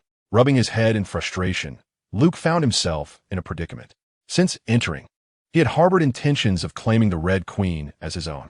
Although the Red Queen was not an exceptionally advanced artificial intelligence, she was precisely what Luke required at this moment. He possessed knowledge of programming artificial intelligence, but this endeavor would demand time, considerable time. It would require various tests to initiate her learning mode, gradually cultivating a functional AI. The current Red Queen represented a polished product. Upon returning, he could simply augment her with additional code, enabling her to perform calculations autonomously. Provided the foundational core code was established with adequate safeguards, she could be utilized freely without the fear of a Skynet-like scenario. As for the subsequent transformations of Vision and Ultron, those were the result of the Mind Stone causing mutations. Proper artificial intelligence, regardless of its sophistication, would not lose control as long as the core was fortified with appropriate safeguards. The Red Queen served as an exemplary instance of this principle. After a moment of contemplation, Luke resumed his questioning of the Red Queen. "Am I permitted to leave with them?" "Negative. The emergency protocol prohibits any personnel from Hive leaving this facility in order to prevent viral contamination." At that moment, one of the captured members of the Umbrella team prompted Luke. "Shutting down the Red Queen would allow you to take the mainframe, which may contain the information you seek." Before Luke could respond, the Red Queen interjected. "If you shut me down, you will all perish here." Erica voiced her concern. "Why? The virus-infected individuals will kill you. Are they not already deceased?" The Red Queen remained silent for a considerable time before projecting a video for all to witness. In the footage, a patient who had been injected suddenly went into a frenzy, attacking the nearby medical personnel. It was then that the assembly comprehended the terrifying implications of the viral outbreak. Luke, however, smiled and inquired of the Red Queen how many individuals were present in this laboratory. According to the display, there were 479 individuals during the viral leak. Nodding, Luke continued his questioning. "Can I communicate with you from other parts of this laboratory?" "Indeed," replied the Red Queen. "Chapman, Erica, secure this location." Erica cast a puzzled glance at Luke. "Chief, what are you planning to do?" Luke picked up the weapon bag brought by the Umbrella team from the floor and opened it. "Excellent. Ample ammunition," he remarked. Luke swiftly replaced the barrel of his rifle to accommodate the 5.56 rounds, as he had initially brought 300 rounds. He handed the remaining ammunition to Chapman and slung the Umbrella team supplies over his shoulder. The bag contained thousands of rounds, all neatly packed into magazines. Once prepared, Luke addressed Erica. "Keep an eye on my helmet camera. Red Queen, upon my departure, seal the main entrance and open the nearest area to us." The Red Queen, still unclear of Luke's intentions, questioned, "What are you planning?" Luke glanced at everyone, offering a slight smile at the camera. "To assist you in eradicating those virus carriers." This time, the Red Queen did not respond but opened the door to the monitoring room. Just before Luke exited, her voice echoed within the chamber. Should you fail, I will terminate everyone inside the monitoring room. This statement instilled a sense of dread among the captured Umbrella team and the other 2 men and 1 woman. However, Chapman and Erica remained unfazed. Luke was no stranger to combat alongside them. During the encounter with the spiders, it was Luke's precise marksmanship and suppressive fire that ensured those creatures did not breach the shopping mall. His performance in that battle had earned him the unwavering respect of all team members. Exiting the monitoring room, Luke traversed the corridor to a specific area. The previously sealed doors of the laboratory had now been opened. Luke advanced cautiously with his weapon raised. Simultaneously, the Red Queen in the monitoring room projected the live footage from the cameras. Observing Luke's careful approach, everyone began to feel a surge of tension. Then, they witnessed a sight that would haunt them for a lifetime. The corpses that had once lain on the ground began to rise slowly, moving towards Luke with stiff, deliberate steps. What kind of virus had the Wardfact Corporation developed? Were they truly alive? Were they the deceased or the living? The Red Queen provided them with an explanation. After executing the emergency protocols, they had perished, now transformed into viral carriers. The emergence of those zombies lay beyond Luke's line of sight, even off the beaten path. Yet, the Red Queen indicated that an encounter was imminent. Everyone was apprehensive for Luke. They presumed him oblivious to the danger, but Luke, with his keen perception and the inside of his eye, had already seen and heard the approaching undead. A smirk crept across his lips. This was no mere mission. It was an opportunity to rack up points. After midnight, an additional chapter would be unveiled. Stay tuned. Chapter 160. Never grant the villain a moment's pause. Chapman and Erica sighed in relief upon seeing the sluggish movements of the zombies. They were far less formidable than the ogres, who engaged in a game of hide and seek, employed ambush tactics, wielded tools, and moved with alarming speed. In stark contrast, these zombies were truly just lifeless husks. While they felt confident in Luke's abilities, others wore expressions of grave concern. As Luke approached the corridor's corner, he was acutely aware that within 5 meters lay zombies closing in on him. A single 82-shot grenade cleared the path. After the thunderous detonation, Luke angled his body out, executing precise single shots that swiftly dispatched the zombies. Each bullet found its mark with textbook precision, exemplifying the art of corner engagement. Having cleared the lowest level, Luke began to systematically eradicate the zombies unleashed by the Red Queen, arriving at an area designated as the cafeteria. Towering square cabinets stood upright, unopened. Just as Luke pondered their contents, the Red Queen's voice echoed through the intercom. "Are you certain you wish to open them?" Luke responded to the camera. "Just tell me if the contents within are carbon-based life forms." The Red Queen offered no reply, yet the metallic cabinets creaked open. Unsurprisingly, inside were the liquors cultivated by Umbrella. There were over a dozen cabinets. Luke set aside his rifle and retrieved the remaining 282 shock grenades. Observing the liquors emerge awkwardly from their confines, he promptly disengaged the safeties and hurled the grenades, retreating swiftly to the corridor. The tremendous noise severely disoriented the newly released liquors, who had yet to regain their mobility. After enduring 2 shock grenades, they stumbled about like inebriates, struggling to maintain their footing. Following the explosions, Luke deftly positioned himself at the doorway, dual-wielding his weapons as he executed a series of precise shots to the liquors' heads. Those monitoring from the control room were left in stunned silence. For while they were unaware of the liquors' formidable capabilities, their menacing appearance alone suggested they were not to be trifled with. In the scene, Luke efficiently dispatches the monsters, leaving them in disbelief. Is this the prowess of the Special Operations team? After confirming the demise of the liquors, Luke, undeterred, advances to deliver precise shots to their hearts. He then proceeds to the next area. Although the door remains shut, the glass allows a glimpse of the interior, revealing numerous damaged cages.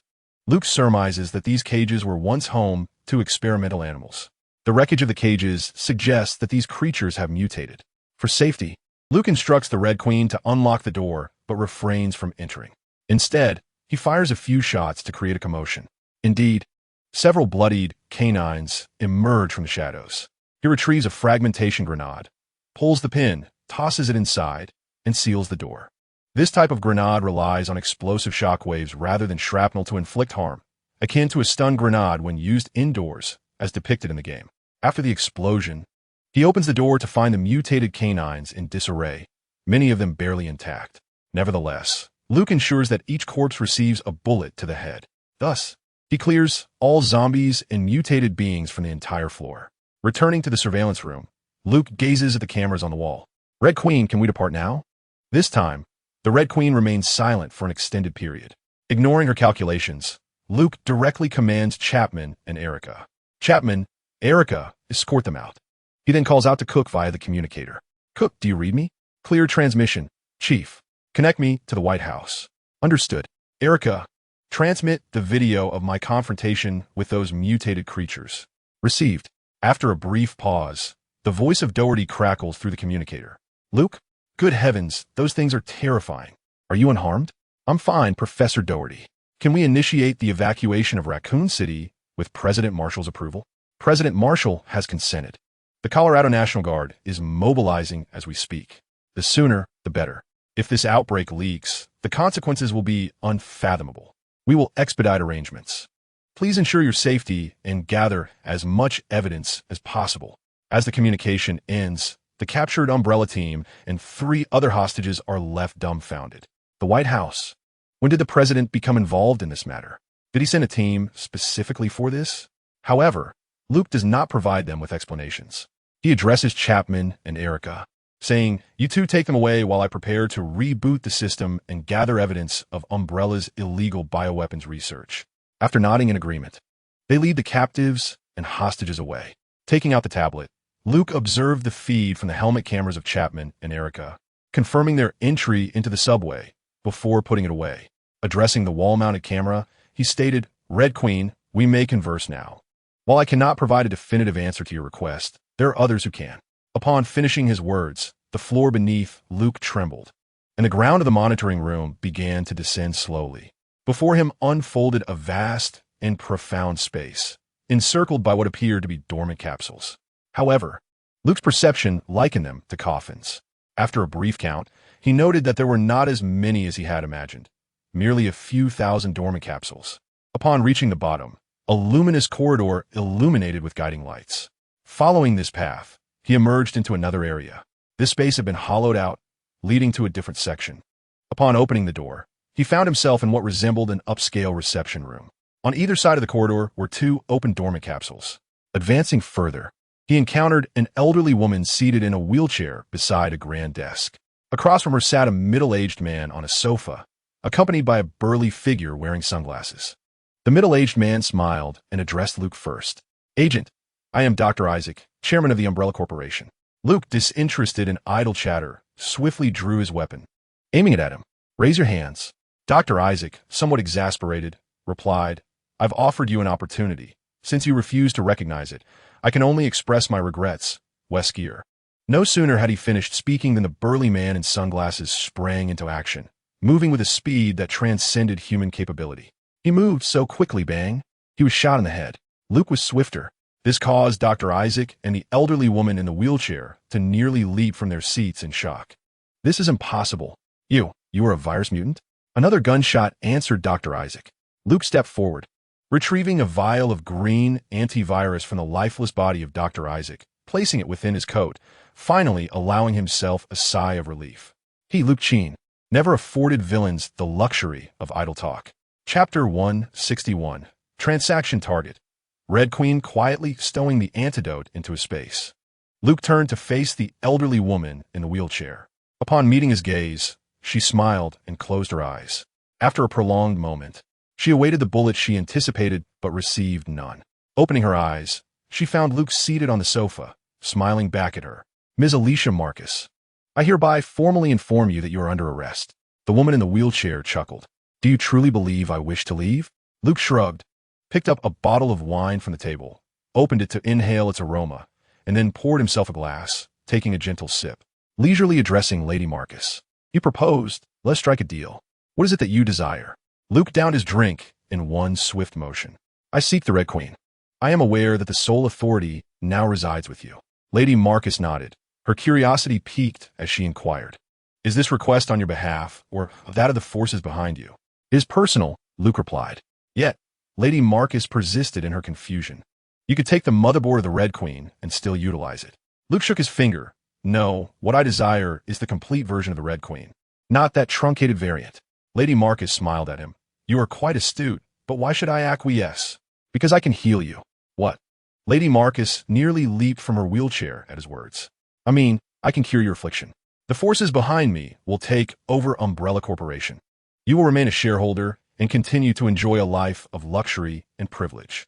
Lady Marcus fell silent for a moment, then, with a hint of intrigue, remarked, Do you know what ailment I suffer from? Are you aware of how the virus originated? In his previous life, Luke was only familiar with the Resident Evil film series, lacking clarity on the intricate details. However, confident that his abilities could save her, he interjected, Madam, this transaction is of great significance to you. Yet for me, it is but a trifling matter. With that, he extended his hands, palms open. Lady Marcus stared in astonishment at his hands. One palm flickered with a fireball the size of a fist, while the other crackled with arcs of electricity. Luke reveled in her expression of disbelief. Madam, have you ever heard the saying? Lady Marcus gazed intently at him. The culmination of science is theology. Are you a member of the church? Retracting his hands, Luke shook his head. This world is far more intricate than you imagine.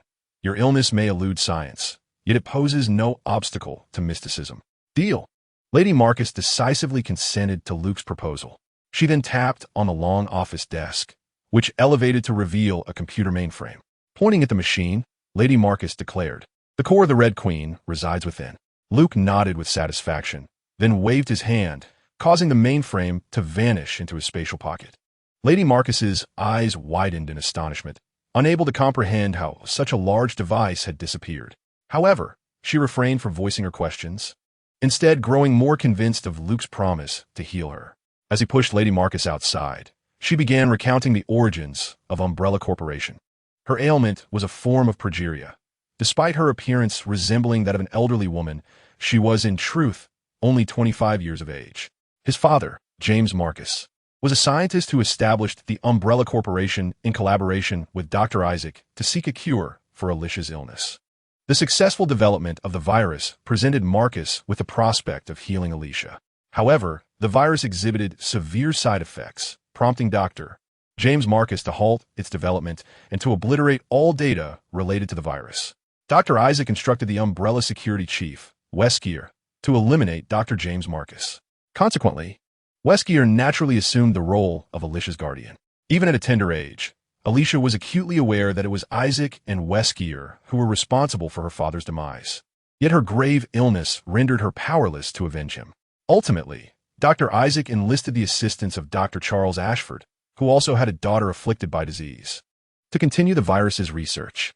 Dr. Isaac then conceived a bold plan to reboot the world by transforming Umbrella into a modern-day Noah's Ark, allowing the virus to eradicate a significant portion of humanity. Although this scheme faced considerable opposition, Dr. Isaac ultimately set it into motion. Upon arriving at the hall housing the stasis pods and standing before the elevator, Luke retrieved a hydrogen fuel cell from his personal space, similar to the one used by 800.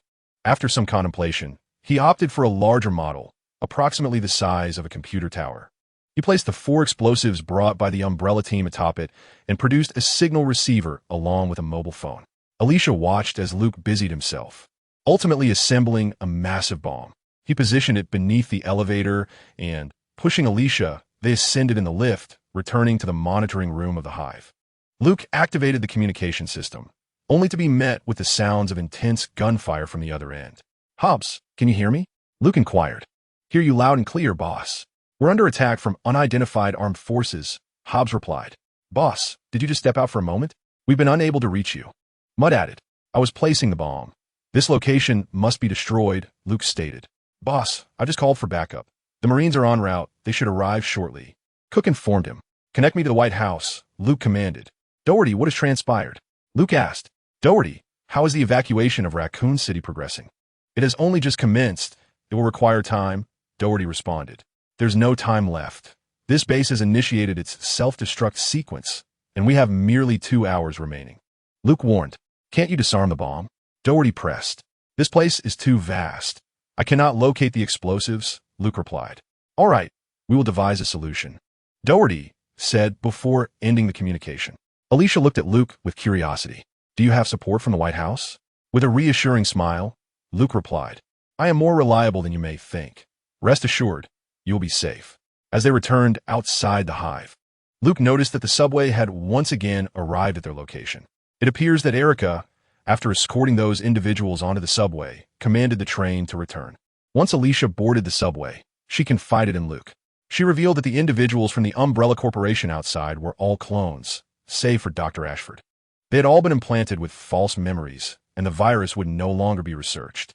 Luke nodded in acknowledgement and remarked, The security chief at the hive is also your clone?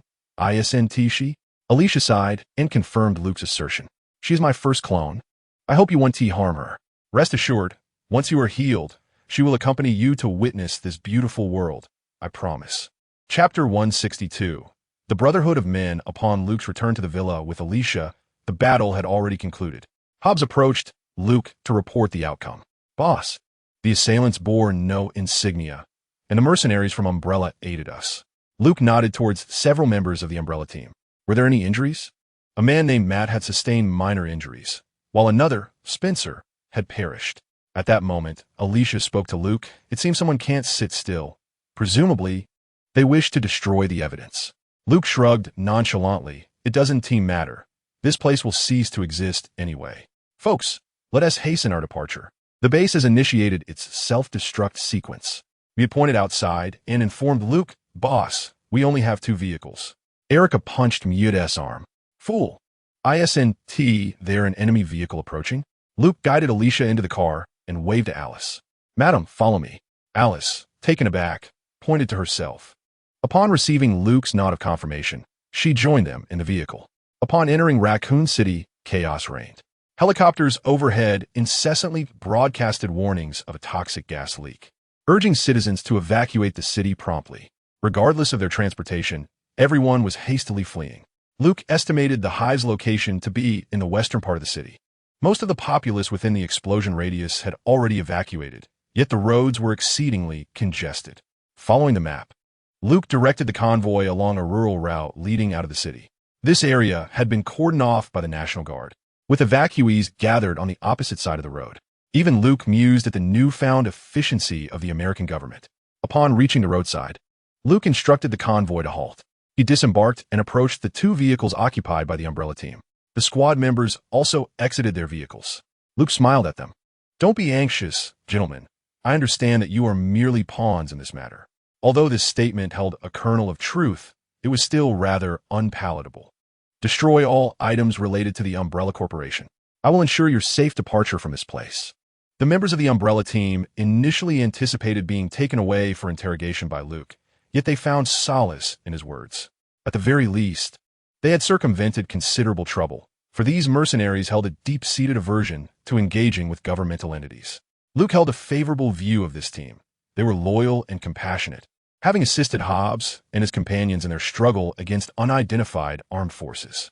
Regardless of the veracity of Alicia's claims, the exchange of live fire marked the commencement of camaraderie among men. The members of the Umbrella team swiftly retrieved all items associated with the corporation. They dug a pit by the roadside, into which Luke discarded 2 thermite charges, thereby severing all ties with Umbrella. Once back in their vehicle, they continued along the highway until they encountered a checkpoint established by the Marine Corps.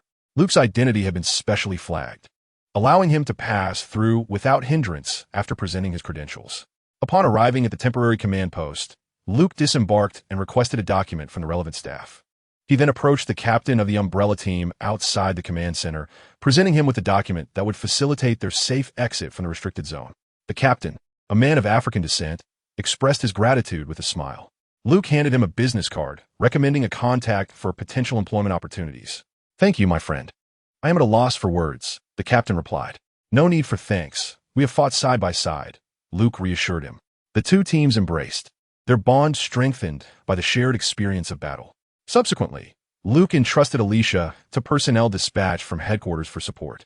Through their accounts, Luke learned of the apprehension results concerning Dr. Isaac, the president of Umbrella, and Weskier, the head of security. They had been shot down by a special forces team sent to capture them due to their refusal to surrender. The clone Dr. Isaac, in his final moments, destroyed the Umbrella Corporation's computer data. However, the videos captured by Luke's team during their operation served as irrefutable evidence. This clone version of Dr. Isaac merely ensured that Umbrella's assets would not fall into the hands of others or rival factions, a fact that aligned perfectly with Luke's intentions, as he most feared the military acquiring such resources. Alicia, on the other hand, was merely a coerced shareholder, gravely ill and incapable of orchestrating any schemes. Having been forced into her situation, on the journey, Luke had already informed Old Man Sheen, whose expertise would easily facilitate Alicia's defense of innocence. As for Matt and Alice, Luke treated them as citizens of Raccoon City requiring rescue. Nevertheless, he provided Alice with a phone and some cash, instructing her to wait for Alicia in Los Angeles. As Alicia traversed the road, she confided everything to Alice. Alice, in turn, had to come to terms with her fate as a clone. However, Luke possessed a remarkable talent for offering solace. He reassured her that since she had entered this world with independent consciousness, she was indeed an autonomous individual, not merely Alicia or a mere substitute for anyone else. She was herself, sharing only the same genetic makeup as Alicia. He proposed that they might as well regard each other as sisters, which both Alice and Alicia accepted with delight. The remainder of their task involved Luke's team delivering the recorded footage to the representatives dispatched by the headquarters. Now, all they could do was observe how President Doherty and Marshall would proceed. Luke had adopted a typical stance of being unconcerned with the aftermath, leaving the report writing to Cook and Erica. As long as the compensation was adequate, the two young women were more than willing to undertake this responsibility, given their previous clerical experience. Once these matters were settled, the timer for the bomb located at the base of the hive reached its end. In the western part of Raccoon City, a violent earthquake erupted. The underground land initially caved in, violently expelled by the shockwave. A mushroom cloud subsequently ascended, closely followed by another at the entrance of the hive. After the expansion, the entire western section of Raccoon City collapsed, forming a massive pit with a diameter of 2 kilometers. A clear trace of the collapse could be observed along the subway line leading to the hive's entrance, which itself featured a substantial crater spanning hundreds of meters in diameter. After the explosion, Luke's earpiece crackled to life with Cook's voice. "Boss, the White House is calling." "All right, put them through." The voice on the line was Doherty's. "Luke, you didn't inform me that the base was equipped with a nuclear bomb." "Apologies, Professor Doherty. I was unaware it was a nuclear device." This is a serious predicament. It was Luke's first encounter with Doherty, typically so polished, expressing frustration in such a manner. Nevertheless, he sought to comfort Doherty. At least this outcome isn't entirely unfavorable. Had that virus been released, the consequences would have been dire. At least in the face of this nuclear bomb, all viruses have been eradicated. A sigh emanated from Doherty's end. But nothing remains. Yet we did prevent a conspiracy, did we not? Chapter 163. A fortunate turn of events with the communication with the White House concluded, they awaited Cook and Erica to draft the report on site. The four men gazed at the distant spectacle of the nuclear explosion. "Mud, this is the largest fireworks display I've ever witnessed." "Hobbs, I've never seen anyone munching on seeds while watching a nuclear blast." Hobbs was referring to Mud, who seemed to have learned this peculiar habit from either Erica or Cook, as he consistently carried snacks in his bag. However, Mud's preferences diverged from those of Erica and Cook. He had a penchant for munching on sunflower seeds. As Luke observed them squatting nearby, indulging in their seeds, he couldn't help but feel a sense of familiarity akin to the onlookers by the streets of Huaxia. Once Cook and Erica submitted their reports, Luke prepared to lead his team back to Los Angeles, confident that Doherty and President Marshall would resolve the matter efficiently. As a competent politician, transforming adverse situations into favorable outcomes is merely a fundamental operation. No one would deter his return home. The journey to Los Angeles was by plane, and the return must also be by plane. Upon their arrival in Los Angeles, Luke promptly escorted his team back to the villa in Malibu. Mud, somewhat perplexed, inquired, "Boss, don't we need to return to the base?" Luke replied with gravity, "From my helmet video, you must have witnessed the devastating power of that virus." The team members grew solemn at the realization of the horror that the infected posed. Living dead, indeed. Luke continued to elucidate, "Many will covet this thing. We are the only ones who have come into contact with it. Here, at least, you are safe. No one will disturb you, understood?" With Luke's explanation, The team comprehended his intentions. He was safeguarding them from potential interference by other factions. Once the situation was resolved at the White House, they could return to the base and resume their normal duties. Only Erica and Cook wore expressions of delight as they addressed the villa, exclaiming, "Ha! The longer this drags on, the better. A public holiday is quite delightful." Indeed, smiles spread across everyone's faces.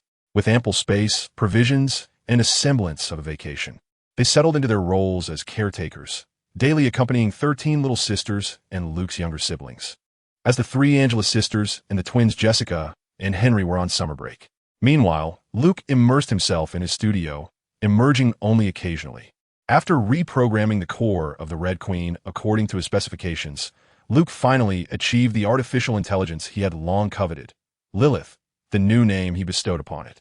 Luke's haul from Umbrella encompassed not only Lilith but also numerous undisclosed technologies, such as cloning techniques, memory implantation technology, and stasis pod technology, along with various other odds and ends.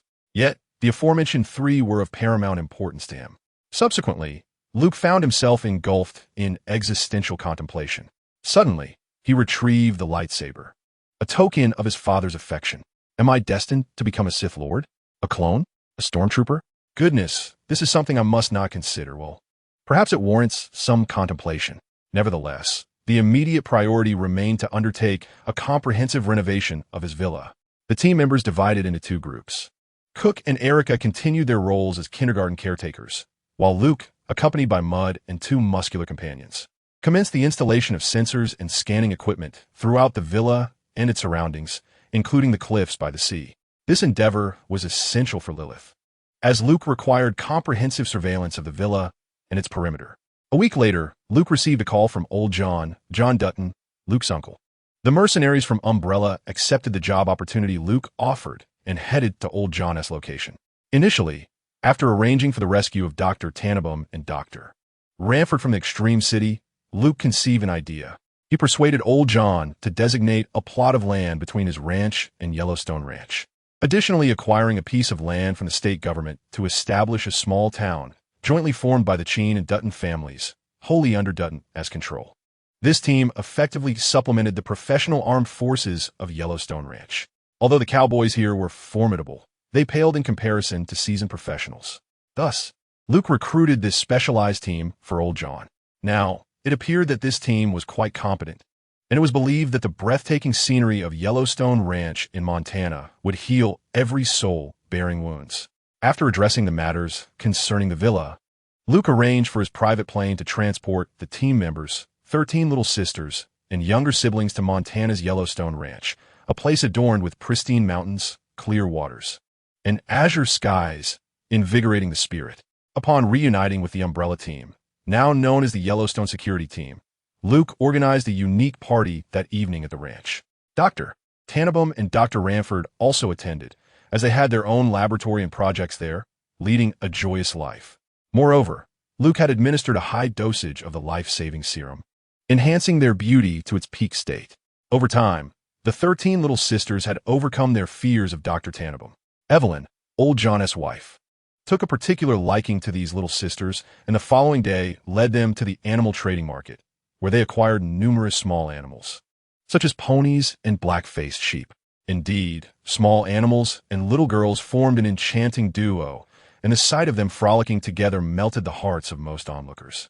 Even Beth, old John's daughter, seized her secret rendezvous with Rip, old John's adopted son, spending her days alongside the 3 sisters, guiding the 13 little sisters and Jessica in herding sheep and horses, with Rip acting as their laborer and bodyguard. What was Luke doing? He was the epitome of a hands-off manager. The Cheen family's villa also housed a supercomputer in its basement, installed by Luke. He intends to transform this place into something akin to Malibu, which Luke has defined as a backup base. The Foundation has commenced extensive investments in Montana, acquiring land, companies, and mining operations, as well as establishing factories to strengthen the Dutton family's influence in the region. These endeavors have progressed remarkably smoothly. Currently, 55 of Montana's resources are attributed to the Dutton family and the Foundation. Even the governor is an acquaintance of old John. Luke has met her. She is a woman of considerable charm. Meanwhile, in the basement of the Malibu villa in Los Angeles, Lilith is collaborating with Wally to prepare a surprise for Luke. Chapter 164. Luke's surprise after spending 2 weeks in Montana. Luke received a call from Doherty. Luke, you need to come to Washington. What has happened, Professor Doherty? Doherty rubbed his forehead on the other end of the line. The situation has been made public, and you have been promoted. Moreover, President Marshall's environmental legislation has successfully passed Congress due to the recent virus leak incident. Thus, this is your due reward. Luke laughed joyfully. All right, I will head to Washington as soon as possible to personally thank President Marshall. After ending the call, Luke sought out old John and introduced him to Lilith. The conversation between John and Lilith, which he overheard through his earpiece, astonished him. He sensed none of the artificiality that one might expect from an AI program. However, he was genuinely pleased to learn of Lilith's capabilities. Although Luke's large drone had yet to receive approval from the Air Force, the unarmed version posed no issues. This would assist old John in better monitoring the ranch's conditions. The modified drone employed electric propulsion and could cruise over the ranch for extended periods. While the power source could last for many years, other components would require regular maintenance. After leaving several drones with old John, he began directing the cowboys to install sensors and surveillance equipment throughout the ranch. Finding Hobbs, he arranged for him to take charge in his absence, while also overseeing the care of his 13 younger sisters and siblings. Subsequently, our carefree steward Luke boarded a flight back to Los Angeles. Upon landing, Luke promptly visited the Cheen family's old residence in Beverly Hills, where he met with the elder Cheen. The grandfather and grandson discussed the recent umbrella incident. The elder explained the situation to Luke, stating that the umbrella assets were not particularly valuable, hence the lack of interest for many. He had instructed the Foundation's personnel to acquire them. As for the items of interest to the military, they were not found in the publicly available documentation. Furthermore, with the passage of President Marshall's new environmental legislation, Congress no longer supported certain military experimental projects. The Umbrella Corporation has since been renamed Alicia Medical Company. The esteemed Ms. Marcus remains a significant shareholder as per your arrangement. Upon hearing the plans laid out by Elder Cheen, Luke felt a sense of satisfaction. After engaging in further discussions regarding business matters with Elder Cheen, he boarded a flight to Washington. There, he encountered Elder Cheen and the recently released Alicia Marcus. Alicia had now entirely cleared herself of any suspicion surrounding the recent biochemical leak incident. Elder Cheen was preparing to escort her back to Los Angeles. That evening, Luke visited Alicia's chamber, administering a life-saving injection of 200 units of a remedy. Alicia regarded Luke with a hint of skepticism. Are you certain this will be effective? Luke replied with a smile. This is something you cannot procure elsewhere. Just wait. You will see the results in a month. After bidding farewell to Elder Cheen and Alicia, Luke arranged a meeting with Doherty, and together they went to the White House to meet President Marshall. They were all familiar faces, which naturally dispensed with any superfluous pleasantries. President Marshall proceeded directly to the matter at hand. Luke, we owe you a debt of gratitude, along with your grandfather. The environmental legislation passed smoothly, hence I have submitted a modest proposal to Congress. Luke sensed that a pleasant surprise awaited him. Doherty, following President Marshall's lead, elucidated to Luke. We will establish a special incidents department, abbreviated as. Luke looked at the two with confusion, uncertain about the implications of this title. What will its primary function be? President Marshall and Doherty exchanged sly smiles. Doherty provided clarification. Though this department exists, it will report directly to the Director, the Attorney General, and the President. Luke was eager to understand the specific duties of this department. And then, what will it actually do? It will address those unusual, accidental, emergent, and exceptional events, replied Doherty. What qualifies as such events? President Marshall offered Luke a mysterious smile. What constitutes an event is entirely at our discretion. Doherty added, of course, you may still handle cases nationwide, choosing freely, but for certain special cases, you can communicate directly with the White House. At this moment, Luke comprehended the true advantage.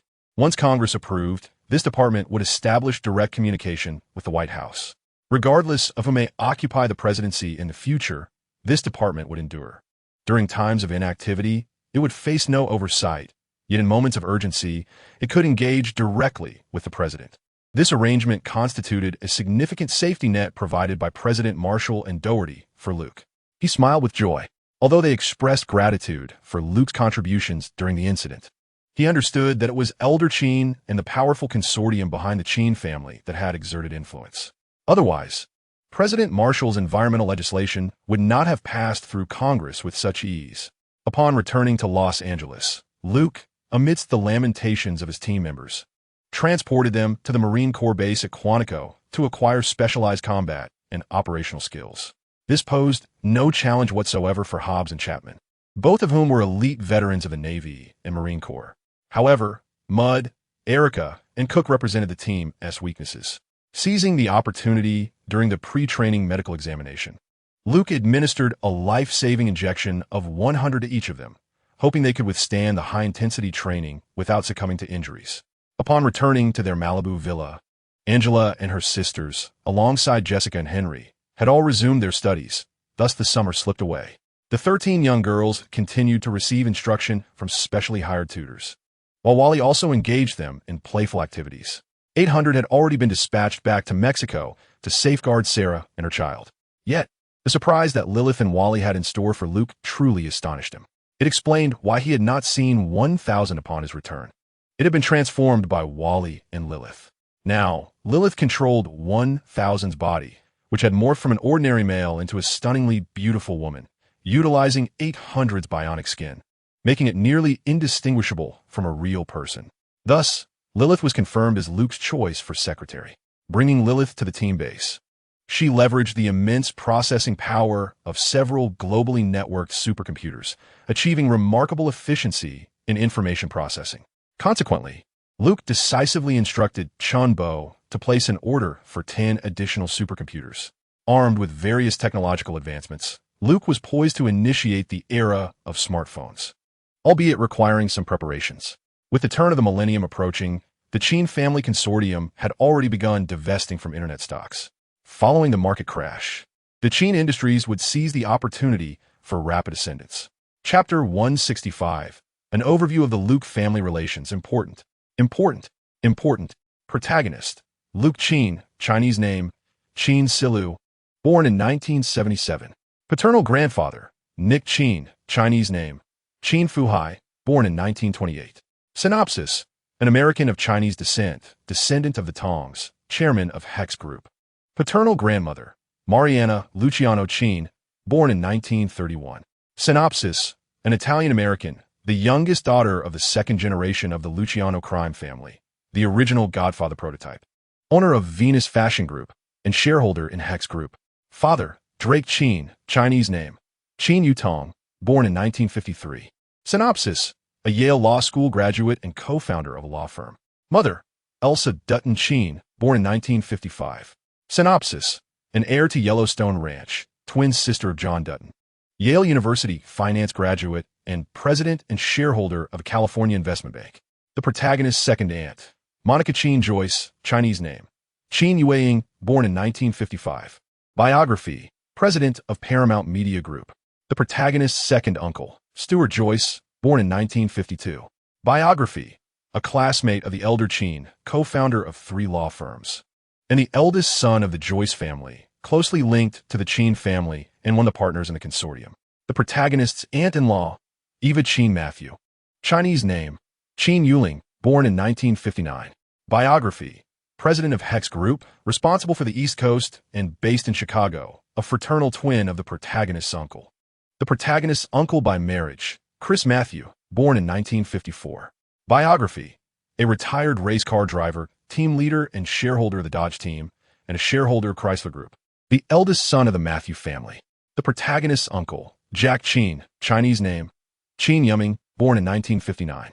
Biography: unmarried, a fraternal twin of the protagonist's aunt, and a lieutenant colonel in the United States Navy as of 1999, serving in the Pacific Fleet. The protagonist's maternal uncle, John Dutton, born in 1955. Biography: heir to the Yellowstone Ranch in Montana, a fraternal twin of the protagonist's mother, Elsa Dutton, president of the Montana Cattlemen's Association, the largest ranch owner in Montana, and the most substantial landholder in Montana. The protagonist's maternal aunt, Evelyn Dutton, born in 1960. Biography: born into a farming family in Texas. She has been a homemaker since marrying John Dutton and assists him in managing the ranch. The aforementioned are the protagonist's elders. The protagonist's younger sister, Angela Qin. Chinese name, Qin Siwen, born in 1984. The protagonist's younger sister, one of the fraternal twins, Jessica Qin. Chinese name, Qin Siyuan, born in 1988. The protagonist's younger brother, one of the fraternal twins, Henry Qin. Chinese name, Qin Sichuan, born in 1988.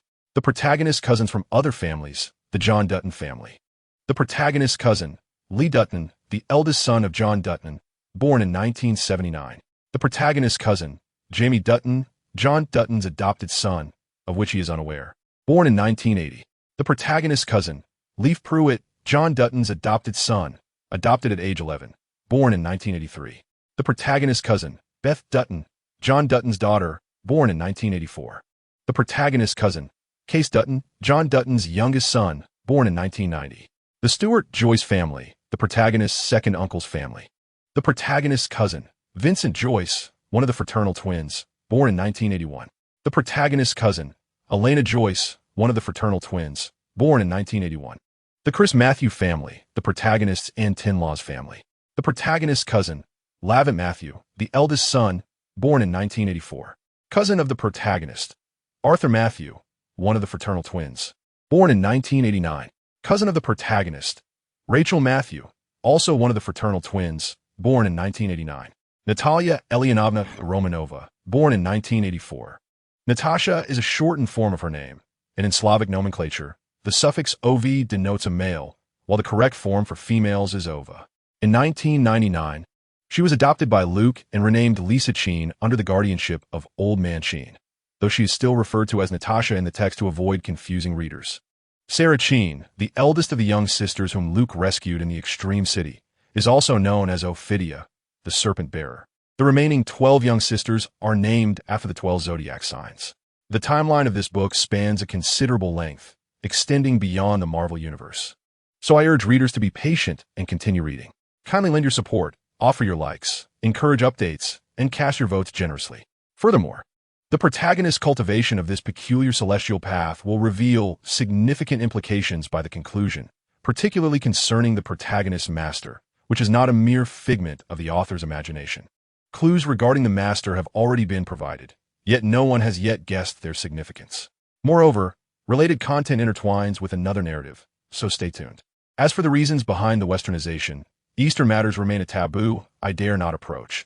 Thus, they are intentionally obscured. The author does not indulge in simplistic narratives, striving to maintain a semblance of logic throughout the text. However, if critics insist on nitpicking, I am powerless to change their minds. We are already navigating the Marvel Universe. So why discuss rigor and logic? How do we explain Harry Potter and the magical realm? What about Kamartaj? How do we account for the Lord of Hell, Mephisto? How to rationalize vampires and werewolves? Can we still visit the Crystal Lake? Are we to engage in soul summoning? As for Jennifer's corporeal form, well, that topic must remain unmentioned, lest it be censored. Readers, I kindly ask for your positive reviews and support, as more thrilling content awaits. Chapter 166, Recruiting New Members Returning to Los Angeles. Luke sought out Old Man Qin once more. Grandfather, did Lilith provide you with the list of individuals collaborating with Umbrella? Old Man Qin nodded. Not of much use, merely some inconsequential figures. Luke was taken aback by this response, for he had witnessed the cavern filled with thousands of dormant pods. Sensing Luke's thoughts, Old Man Qin elucidated, these individuals merely aspire to ascend the social ladder through shortcuts. Remember, those who are truly wealthy and powerful would never entrust their lives to others so readily. Thus, the people you mentioned are merely a band of gamblers.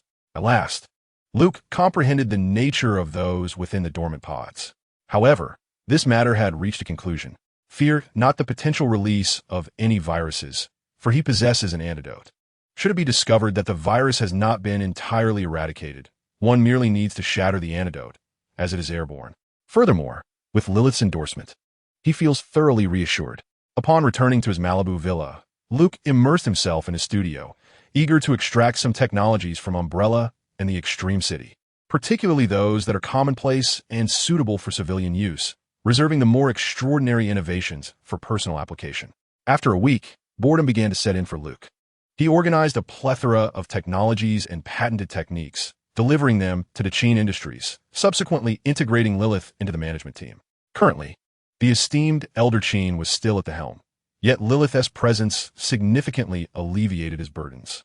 Many matters could now be approved directly by Lilith, allowing Luke and the Elder to stay informed about the progress of various projects and the company's assorted data. The most significant gain from this venture to Raccoon City was undoubtedly Lilith, while the technologies themselves held lesser importance for Luke. Nonetheless, there remained numerous aspects that even Lilith could not ascertain, illustrating the complexity of humanity. One day, after finishing his work, Luke received a call from Stark. "Hey Luke, are you in Los Angeles? I'm in Malibu. What is up, Tony? James has returned. We're on our way to see you." With that, he hastily ended the call. Shortly thereafter, Stark and Rhodes arrived at Luke's residence. Upon spotting Lilith beside Luke, Stark bypassed any greeting and headed straight for Lilith. "Beautiful lady, I am Tony Stark, a close friend of Luke's. May I inquire your name?" Though Lilith appeared human, her essence was that of artificial intelligence, exuding an air of rational aloofness. She responded to Stark with a polite, albeit brief, courtesy. "Lilith, Luke's assistant." Before Stark could engage her further, Luke and Rhodes intervened. Rhodes, draping an arm around Stark's shoulder, cast a disapproving glance his way. "Hey, Tony, you have Pepper, yet you're still eyeing Luke's assistant? I'm the one who's single here." Luke shared a knowing smile with Stark. "Tony, your earlier display was all recorded by the surveillance. You're treating tonight, or I'll send it to Pepper." "Bloody hell, you rogue. You have surveillance in your home?" Luke shrugged. "With so many people around and frequent guests, what if someone had ill intentions toward my assistant in my absence?" The trio engaged in playful banter, ultimately deciding that Tony would treat them to a strip show that evening. Just before setting off, Stark issued a warning to Luke. "If you dare to tell Pepper, we will sever our friendship." Luke pointed at Rhodes. "This guy has a loose tongue." Stark cast his gaze towards Rhodes, who had been watching the performance from the sidelines. Rhodes promptly assured, "Hey, Tony, I'm a soldier. My lips are sealed." Both Luke and Stark regarded him with skepticism, and after a moment's pause, they chorused, "I don't believe you, unless you treat us once." Ultimately, they amicably agreed that each would treat once before setting off. However, this was merely a diversion in the fabric of life. The intense thrill inevitably led to profound emptiness. Stark at least had Pepper by his side. Rhodes deliberately drove through a famous street in Los Angeles, taking in the sights. Then, Harris found herself in unfortunate circumstances. After a night of relentless antics from Luke, she decided to skip work the following day. "Damn it, Luke, you little rascal. I'm not going to the precinct today. I challenge you to a duel." Yet, once again, she was thoroughly schooled by Luke's discipline. Luke found himself nostalgic for his good teammates. With Harris's lingering resentment, he hastily donned his trousers and headed straight for the airport, destination, Quantico. Though still undergoing congressional approval, it was merely a procedural formality. Time was all that was needed. Now he could visit his team and additionally seek out Frank to recruit a few more individuals. Upon meeting Luke, both the team and Frank were delighted. However, Mudd inquired with a hint of melancholy, "Chief, when will we conclude our training?" Luke gestured towards Frank and replied, "He decides when you're ready to graduate." Chapman was originally one of Frank's trainees, and Hobbs had once been an elite officer in the Navy. The rest, unfortunately, included Mudd, Erica, and Cook, who lamented collectively. Nevertheless, Luke kindly treated everyone to a sumptuous meal. During the evening at the bar, Mudd, Erica, and Cook conspired to give Frank a run for his money. Thus, the trio frequently raised their glasses in a toast to Frank.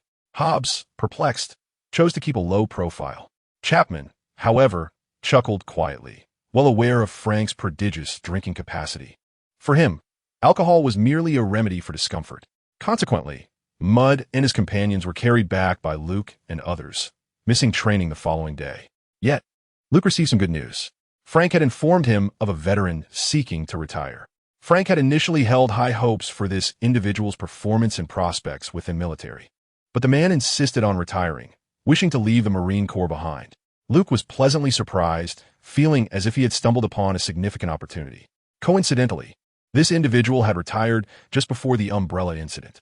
Embracing the notion of exploring more options, Luke intended to call Colonel Anderson to inquire about any suitable candidates. However, he was unable to reach him. He also failed to contact Captain Walters, and Major Hannibal remained unreachable as well. It appears that they are all quite busy.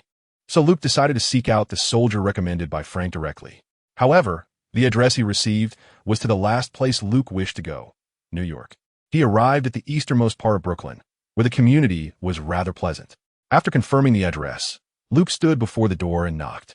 A relatively young and handsome man, albeit with a rather bushy beard, answered the door.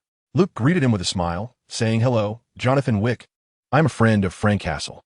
Chapter 167. The ruthless man also values his face. Upon hearing that he was referred by Frank, Wick warmly welcomed Luke. After pouring each other a glass of wine, Luke proceeded to state his purpose. However, Wick shook his head and explained, "I was raised by the Romani. I had intended to remain in the military to escape from there. Yet, there are those I cannot abandon, and this debt is one I must repay personally. Nevertheless, I appreciate your invitation, and please extend my gratitude to Frank." Luke understood immediately that Wick was politely declining. However, he did not take offense. Respecting the course of another's fate, he believed it sufficient to pursue his own desires. As for what the ultimate outcome would be, he would leave that to divine providence. Yet, Luke did not rush to leave. He had no pressing matters at hand and engaged in conversation with Wick. Wick recounted numerous tales from his time in the Marine Corps, while Luke shared some cases he had encountered alongside Frank. Strangely, they conversed as if they were old friends, perhaps both being solitary souls burdened by heavy weights, finding common ground in their dialogue. As they parted, they exchanged contact information, primarily due to Wick's keen interest in knowing such an agent. Luke assured him, "Should you face any difficulties, do not hesitate to reach out." After Luke departed, Wick called Frank. Frank expressed his regret that Wick could not join Luke's team. Chapman was a prime example. Ever since joining Luke's squad, he had been free from headaches, sleeping soundly, and no longer risking his life with a revolver each morning. His mental state had improved remarkably. However, Frank understood that Luke was more than just an agent. He was not well versed in the affairs of the Cheen family, but he knew that Luke had connections with the president and that their relationship was quite cordial. Thus, he shared all he knew with Wick during the call. After hearing Frank's introduction, Wick was struck by a sense of having missed a billion-dollar opportunity. Had he known this man had such significant connections, he would have sought his assistance to resolve his grievances with the Romani. But once those words were spoken, retracting them would prove to be no simple task. Even the ruthless are mindful of their image. Upon returning from Quantico, Luke wished to meet with Alex, a classmate from the academy and his former girlfriend. However, upon learning that she was away on an internship, he abandoned the idea. He called Lilith, specifically instructing her to investigate any heinous cases resembling those of psychopathic killers. Shortly thereafter, Lilith returned his call. "Boss, the situation you mentioned is far too prevalent within the Federation. Could you narrow it down?" Luke found himself momentarily at a loss for words upon hearing her response. "Cases with a longer time span and closer proximity to New York," he eventually replied. After a brief pause, Lilith's voice came through the line again. "Boss, I suggest you first travel to Minnesota and then head south for your investigation. This would save time on the road.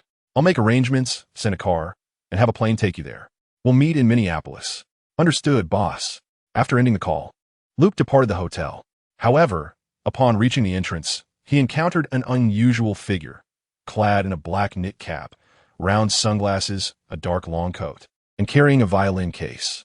Activating his insight, he discerned yet another green-named assassin, the case brimming with firearms. Committing the assassin's appearance to memory, Luke proceeded to the airport, flying to Minneapolis. At the airport, Luke awaited Lilith, joining her in the passenger seat of the black Dodge Caliber she drove. He glanced at Lilith behind the wheel. Now, this was true intelligent driving. "Let us set off for Green Lake Camp," she announced. "All right, boss. Let me explain the situation here. Over 20 years ago, a murder occurred, and back then it was known as Crystal Lake." "Ward fact, Crystal Lake? Was the suspect named Jason?" "Oh, boss, have you investigated this as well?" "Indeed, the name is Jason Voorhees. However, according to records, he has been dead for a considerable time, yet murders continue to transpire here." With that, she extended her arm to retrieve a file from the back seat, handing it to Luke. Upon opening it, he found records of the murders that had occurred over the years. The local police seemed utterly negligent, repeatedly claiming to have shot the perpetrators, only for new crimes to emerge after a while. They would concoct excuses and close the cases, ultimately sealing the area for a time. After all, it was mostly outsiders who were unaware of the circumstances. Crystal Lake was renamed Green Lake to avoid impacting local tourism. These officers displayed a remarkable degree of moral bankruptcy. Should we notify local law enforcement and the State Division? Lilith inquired. Luke pondered for a moment before shaking his head. Though the Special Incident Unit had yet to receive formal approval from Congress, the necessary internal procedures had been completed. It merely awaited congressional endorsement before officially launching. Involving them in such supernatural occurrences would not be beneficial. Rather, it would only complicate matters. First, let us assess the situation, and we can have them clarify their actions afterward. Accompanied by Lilith, Luke essentially relegates her to the role of a mere instrument. He is responsible for the tasks at hand, while Lilith is merely expected to assist. The various trivial matters are entrusted to her, providing her with an opportunity to learn how to interact with other humans. Since Lilith's arrival, Luke no longer requires a map. His satellite directly connects to her. Moreover, Lilith does not require rest, allowing Luke to recline in the back seat upon his return. Upon arriving at the Green Lake campsite, its breathtaking scenery is undeniable. With azure skies and crystal clear waters, numerous wooden cabins are nestled within the expansive woods surrounding the vast lake. They arrive at a clearing that clearly serves as the campsite, being the closest to the road and the largest flat area. From here, the distant cabins in the forest are faintly visible. After parking the car, Luke and Lilith step out, gazing at the verdant lake and the cerulean sky. Lilith, admiring the view, remarks to Luke, "In such a beautiful place. It is hard to imagine that so many tragic events have transpired." Luke, also captivated by the scenery, sighs. "Alas, there are too many cults in America and too many reckless youths. The remoteness of this location is not without reason." At that moment, the voices of a few young individuals gradually approach from behind Luke and Lilith. They turn to see 3 young men and 2 women, clearly adventurers equipped with backpacks, seemingly headed for a camping excursion. Luke smiled at Lilith, saying, "See, this is precisely why there are fewer Americans. Thus, always remember to carry a firearm when venturing out." Lilith, maintaining her stoic demeanor, replied, "I would not venture out alone. Maintaining the upkeep of this synthetic skin is quite troublesome." Luke approached the group of young people. Both he and Lilith adorned in high-end suits, appearing rather incongruous against the picturesque backdrop. As the young adventurers speculated about which wealthy couple they might be, Luke produced his identification, declaring, "This area is restricted." Chapter 168. A meeting of big shots? Having dissuaded the disheartened youths, Luke prepared to explore the vicinity with Lilith. However, Lilith retrieved a tactical vest from the trunk and donned it, subsequently producing a semi-automatic shotgun, a replica of the 1014 shotgun. Luke, intrigued, inquired, "Do you truly require that?" Lilith nodded solemnly. "It will alleviate many complications." "How effective is it?" he asked. "I have reviewed numerous tutorials and practical videos. I can achieve a 100 hit rate on stationary targets within 30 meters. Luke chuckled and gave her a thumbs up before leading Lilith into the woods. Their pace was leisurely, as if they were merely strolling through the forest. At this hour, the sky had not yet succumbed to darkness, allowing Luke to remain unhurried. Through Lilith's connection to a global network, he had gleaned a wealth of news and information. Suddenly, Lilith addressed Luke, stating, "Boss, those young individuals have ventured to the other side of the lake to camp." Luke shook his head and sighed, reflecting on how some people seem intent on courting danger, utterly oblivious to the risks. Utilizing satellite imagery, Lilith had already pinpointed the young camper's location. Consequently, Luke, accompanied by Lilith, directed their course towards the group of youths. As twilight descended, several young people ignited a campfire, engaging in picnics and lively conversations. Luke and Lilith stood concealed within the woods, observing them. Lilith, puzzled, queried Luke, "These young individuals are unarmed. Even if they avoid encountering a murderer or a deviant, what will they do if confronted by wild beasts?" Luke shrugged, admitting, "I cannot fathom the thought processes of this generation. Oh, they are about to disperse. Sensors indicate a notable surge in the hormones of 4 among them. This must be the thrill they crave." He added, "Let us follow that solitary bespectacled fellow. He likely choked on the romantic overtures, feeling overwhelmed, and now seeks solitude in the woods." Indeed, a tall shadow quietly emerged behind him. Luke drew his weapon, unleashing a shot from the white serpent, the resounding gunfire echoing across the wilderness. The bespectacled youth, startled, fled back to the campsite, forgetting to adjust his trousers in his haste. Luke had already approached the imposing corpse that lay nearby. With Lilith speaking first, "This entity exhibits no thermal response. I didn't even detect its presence." After kicking the body, Luke furrowed his brow, noting its resemblance to a zombie, albeit not entirely. As Luke and Lilith examined the body, the group of young campers cautiously approached them. Luke, bemused by the recklessness of these youths, admonished Lilith, "Register them and ensure they leave this place immediately. If word of this incident spreads, I assure you, they will suffer unspeakable torment in a federal prison." With that, Lilith ushered them back to their campsite and documented their details. Luke continued his examination of the corpse, soon noticing that the bullets within it were gradually vanishing, and the wounds inflicted were slowly healing. Stepping back, he watched as the corpse rose, turning to face him. This must be the legendary Jason Voorhees. Complete with his iconic mask and a massive machete he clutched tightly. Luke raised his weapon and fired twice, one shot to the head, the other to the heart. Yet, it seemed futile. Jason collapsed again, the wounds inflicted by the white serpent substantial, yet still insufficient to halt his relentless regeneration. Once more he rose, only to be struck down again by Luke. This time, Luke produced a bundle of rope and bound Jason's lifeless body to a great tree, securing it tightly. Luke found himself at a loss. If he were to incinerate the body or obliterate it, who could say where this wretch would resurrect? The thought of searching for him later was daunting. Lilith had finally escorted the group of university students back to Luke's side. "Boss, based on the intervals of your gunfire, its recovery rate is indeed slowing down." Luke nodded, feeling equally helpless. Suddenly, a circular ring of fire appeared on the ground not far to his right.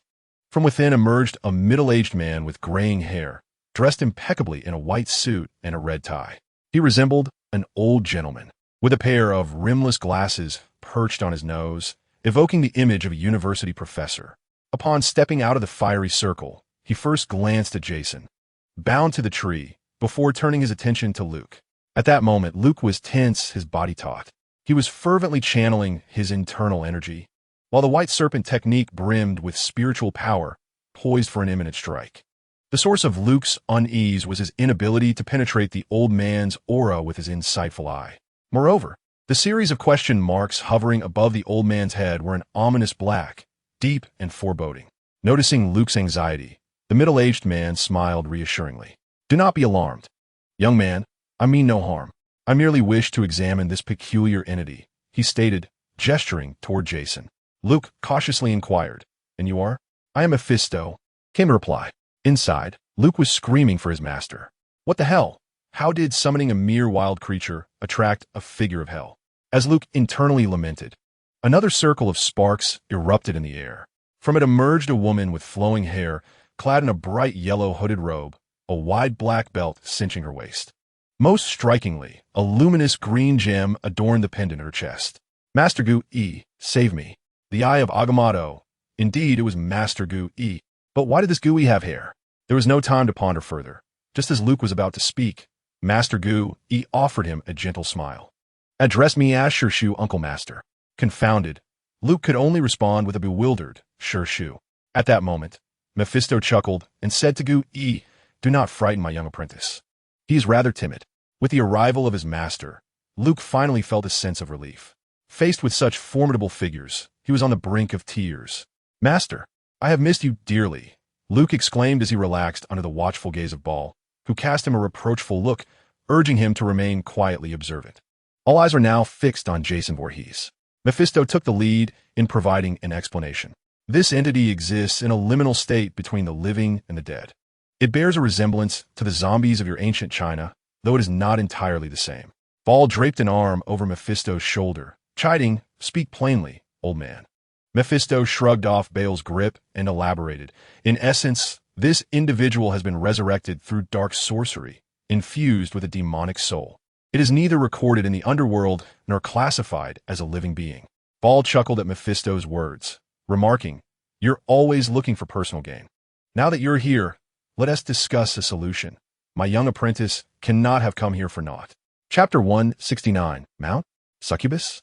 With a grin, Mephisto suggested, "Perfect. Let us have it stationed at my place to guard the entrance." He then produced a gold coin from his pocket and tossed it to Luke. "This item can store souls and can transform into any identification you desire. Ball grimaced, expressing his dissatisfaction. Are you attempting to trick my apprentice into working for you? Not a chance. You must offer something of tangible value.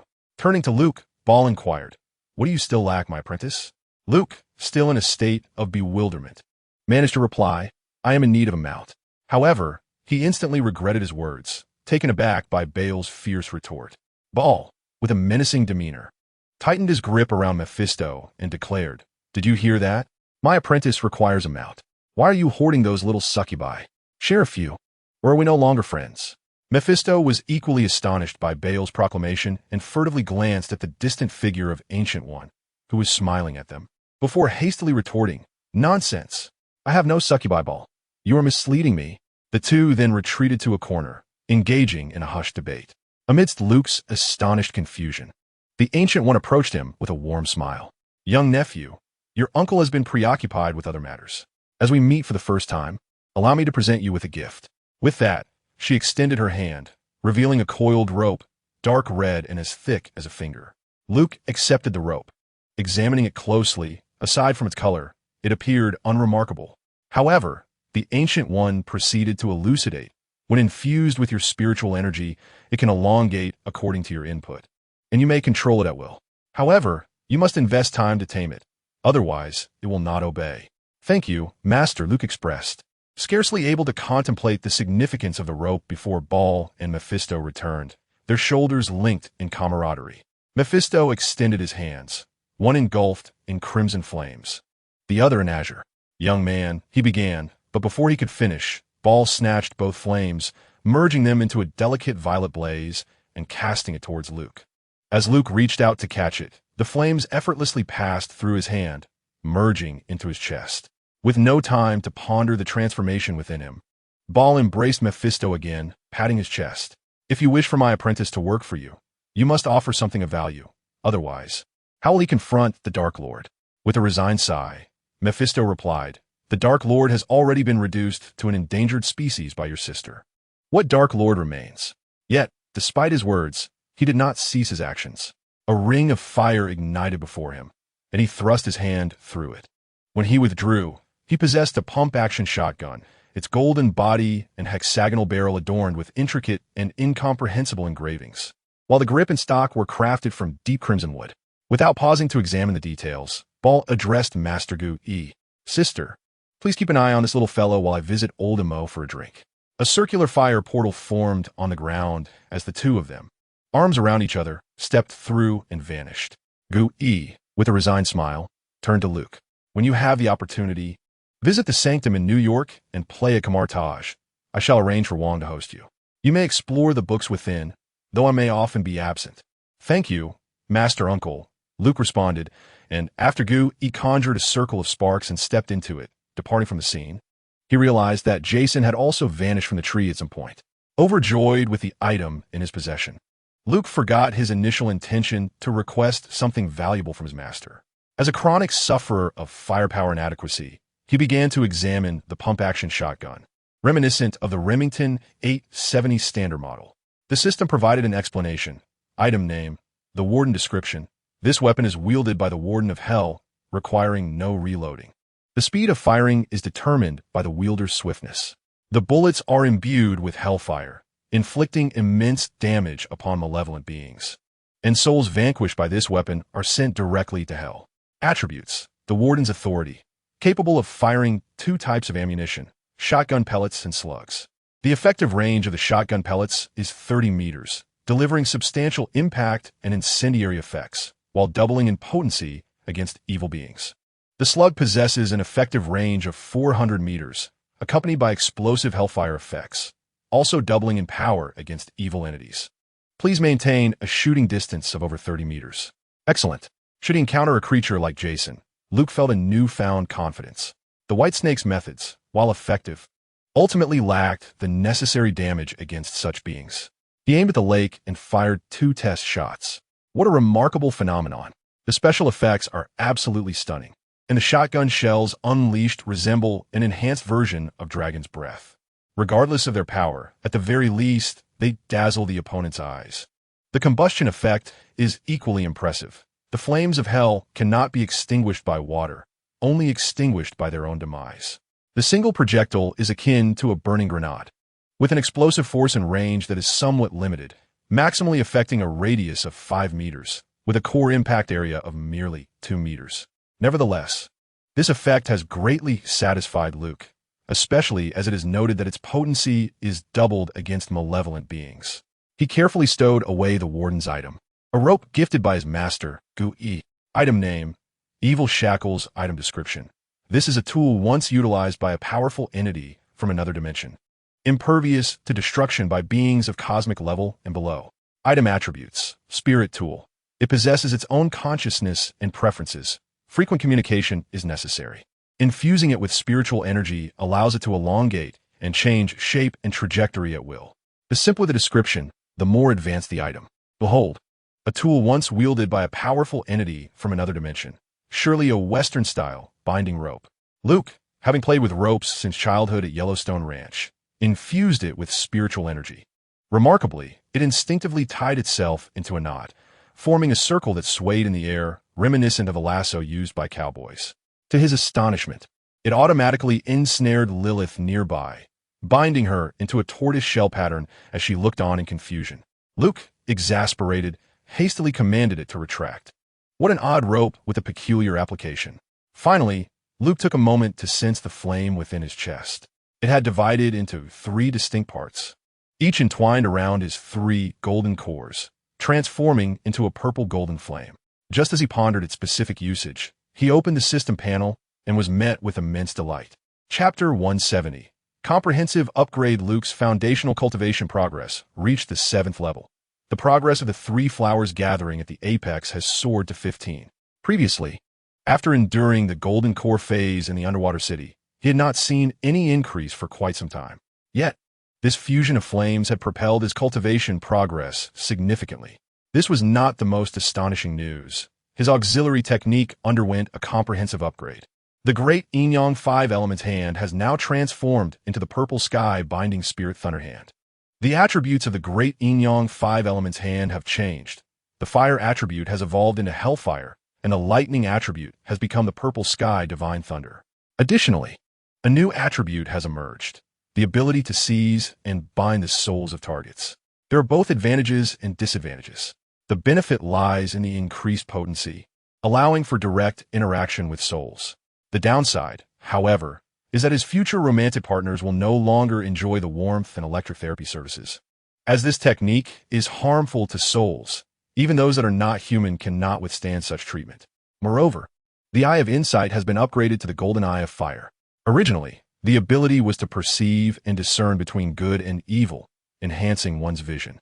After its upgrade, it gained immunity to illusions, enabling one to see through disguises, transformation spells, and shape-shifting incantations. It automatically defends against mental assaults and reflects hellfire upon the target, determining their moral standing, inflicting varying degrees of hellfire damage based on their alignment. The mountain-shattering technique now boasts 2 additional attributes: immunity to flames and a fiery armor, enveloping the body in hellfire, reducing magical damage by 90 and accelerating the recovery from physical harm to 5 seconds within a minute, depending on the extent of damage. The consumption of spiritual energy for recovery doubles. It can also reflect hellfire damage back at close-range physical attacks. The grand skill of agility has acquired an additional attribute, allowing teleportation to any location consumed by hellfire. This is indeed the most extraordinary feature. By merely placing a flame of hellfire in a designated spot, unrestricted teleportation becomes possible. Luke is now overwhelmed with joy, nearly bursting into laughter. However, he soon realizes that the hellfire can only burn for a maximum of 10 minutes, which is somewhat inconvenient. Nevertheless, it is still beneficial, as setting fire during combat allows for teleportation across the battlefield. Yet, this raises moral questions, leading Luke to wonder if he has unwittingly joined a nefarious sect. However, reflecting on his long-haired mentor, such concerns seem rather excessive. Currently, what Luke desires most is to enhance the overall capabilities of his team. Upon encountering his master earlier, he wished to inquire whether, as practitioners of Taoist magic, they possessed any talismans or similar artifacts. He could tolerate the substitution of his flying sword for a lightsaber, as one cannot refuse the affection that a father figure provides, especially with its 100 severing effect. However, he would appreciate at least receiving some of the discarded magical artifacts or talismans, or, at the very least, guidance on how to create them. Sighing at the sight of Lilith, who had just been teased by that sinister rope, Luke decided it was best to erase the previous content. Such matters are not suitable for retention. Should Old discover it one day, it would be troublesome. Finally, there's the coin. This coin is significantly larger than an ordinary one, measuring approximately 35 centimeters in diameter. The obverse features the visage of a grim reaper, while the reverse displays, well, Old's own likeness. Is this truly the essence of Old? Luke is not convinced. Mephisto is not a demon confined to the Marvel Universe. His renown has traversed various multiverses. Nonetheless, it appears he maintains a cordial relationship with Luke's rather unorthodox mentor. With a resigned sigh, Luke accepts the prospect of working for him. This coin not only possesses the ability to contain souls, but can also transform into any form of identification. Moreover, those who encounter this document will unconditionally believe in its authenticity for 2 hours. After careful consideration, Luke concludes that this item would be most effective for use abroad or in crowded areas, particularly with the young people of today, who evidently harbor skepticism towards an agent like him. This coin possesses a peculiar designation, the Hell Special Agent's ID. This led Luke to ponder. Could it be that even Hell has such distinctions? Bestowed by the Superior, it surely holds value, with the exception of that peculiar rope. After securing all his belongings, Luke escorted Lilith back to the vehicle. The invitation from the Superior warranted a timely arrival, lest they appear discourteous. Thus, Luke instructed Lilith to hastily return to Minneapolis, relinquishing the car in favor of a direct flight to New York. Upon alighting from the aircraft and briefing Lilith, Luke made his way to 177 Brick Street in Manhattan, the sanctum of Camartage in New York. Standing before the temple, Luke observed that the ordinary eye could only perceive 177 and 178 Brick Street. Yet, these two edifices appeared elongated, their exteriors inconsistent with their actual dimensions. Yet they seemed entirely harmonious. When activating his mystical sight, the buildings reverted to their true proportions, revealing that the space between them was indeed 177. Confirming that this was the New York sanctum, Luke approached the entrance, only to have the door swing open of its own accord. Indeed, the individual awaiting him inside was a stern-looking Chinese sorcerer, though not overweight. Upon entering, Luke greeted him with a smile in Chinese. Master Wong, slightly taken aback, soon revealed his rather unsightly grin. Welcome to the New York sanctum. The Supreme Sorcerer awaits you. Please follow me. Following Wong, Luke traversed the portal to Camartage. The air here was palpably different from that of New York, and Luke immediately sensed the distinction. Upon entering Master Gu Yi's chamber, he found her seated gracefully behind a tea table, 2 steaming cups of tea awaiting. In the presence of such a formidable figure, even being his own master's aunt, Luke offered a courteous bow. Master Gu Yi gestured with a smile for him to take a seat. Before Luke could voice his inquiries, Gu Yi spoke first. I am aware that you harbor numerous questions, but these must be addressed by your master personally. The systems of cultivation I practice differ from those of your master. Thus, the majority of the texts here may not serve you well. However, you may find some introductory books regarding the world and other dimensions to your liking. The rest is at your discretion. Her words alleviated a multitude of questions that had been weighing on Luke's mind. Rubbing the back of his head, he expressed his gratitude to Master Gu Yi. Subsequently, she continued, I shall not frequently be present here. What you see is merely a projection, as I must oversee the multiverse. Therefore, should you require assistance, you may consult Master Mordo or Wong. After a prolonged silence, Luke finally ventured to inquire of Master Gu Yi, Aunt, many matters bear the risk of world annihilation. Have you chosen not to intervene? Master Gu Yi regarded Luke with a knowing smile, remaining silent. Luke paused, then comprehended her implication. My presence was anticipated by you, was it not? Master Gu Yi nodded in affirmation. You are indeed unique, and your master chose you for a reason. Upon hearing Master Gu Yi's response, Luke found himself questioning the very essence of his existence. Could it be that I am the chosen one? At that moment, a pale blue halo suddenly appeared not far from the coffee table. A hand emerged from within, swiftly pulling Luke inside. Junior sister, I shall take this lad with me. Do attend to your matters. Let me reiterate, this is not traditional cultivation. Do not draw comparisons, for this is Marvel's interpretation of cultivation. The current timeline is late 1999, and there is much yet to unfold before we officially enter the Marvel timeline. My version of Marvel diverges from others. Strength is merely the foundation, and intellect is what will elevate one to prominence. Do not confine yourselves to petty squabbles. The vast cosmos is the true future of our protagonists.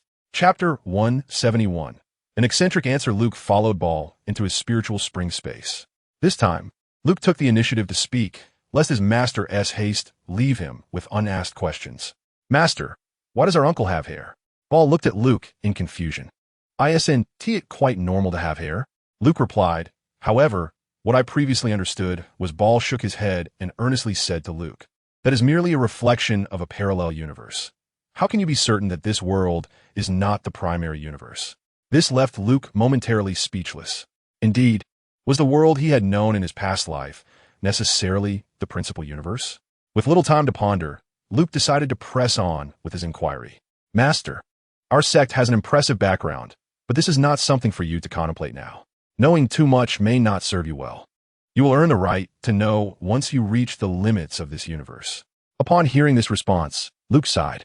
Then, Master, why did the Ancient One sacrifice herself so easily in the accounts I am familiar with?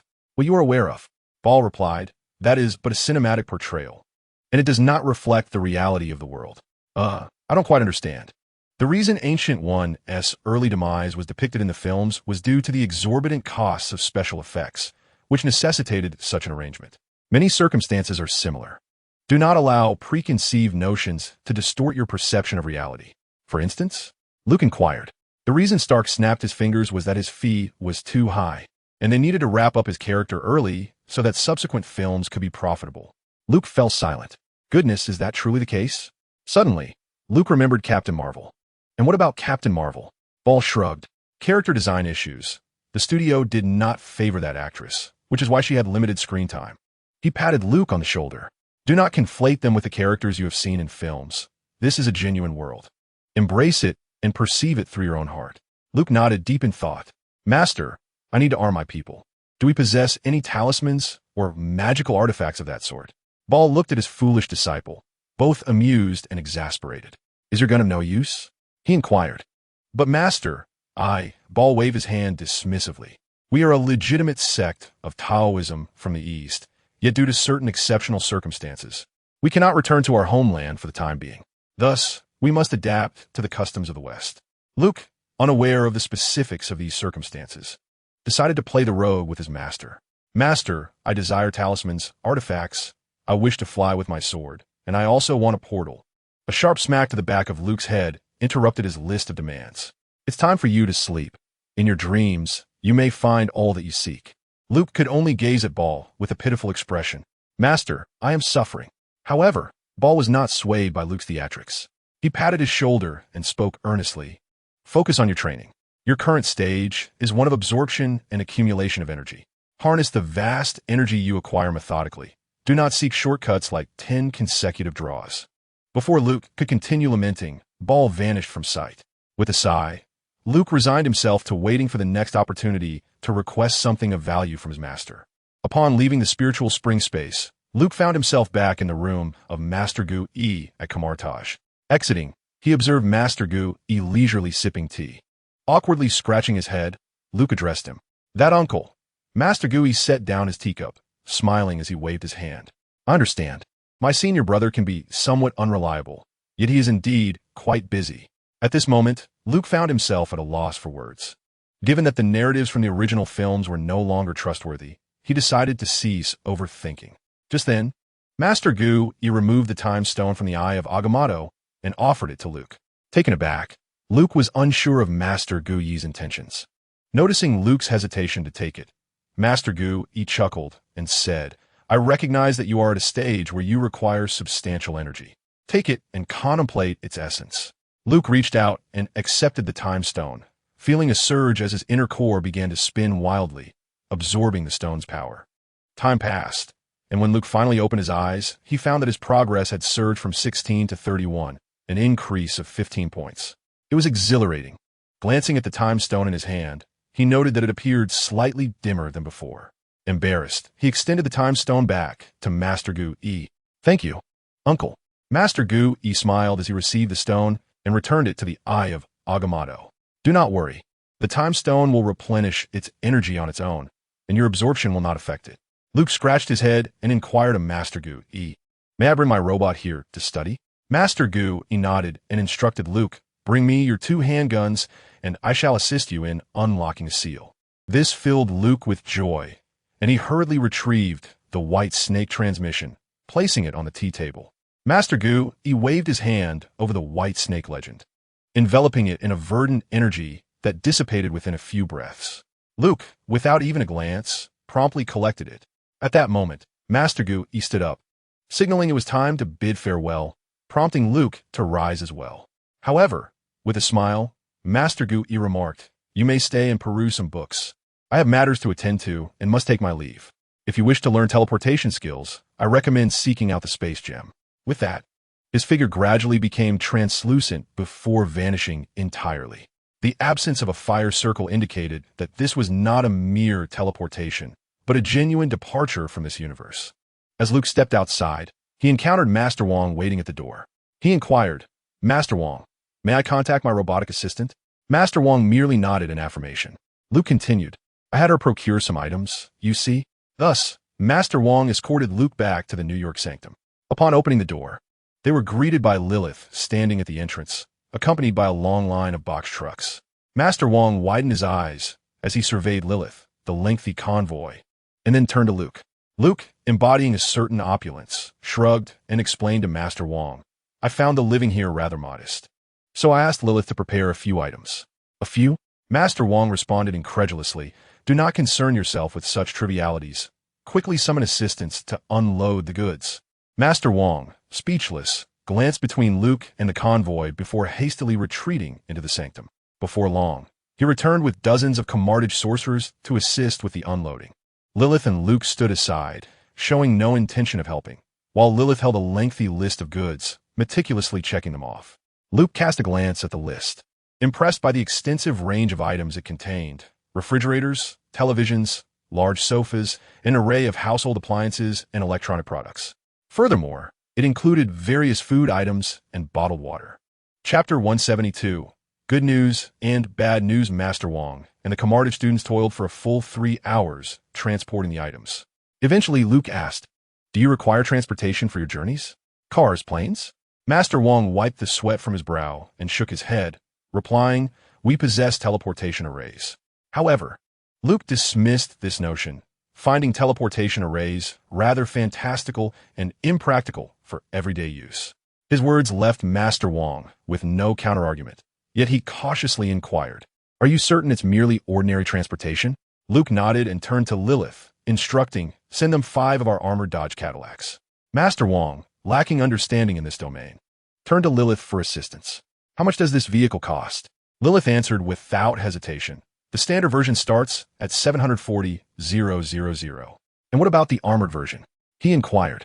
"That begins at 150,000. "What about the Watfa?" Noticing Lilith's enchanting appearance, Master Wong ultimately restrained himself.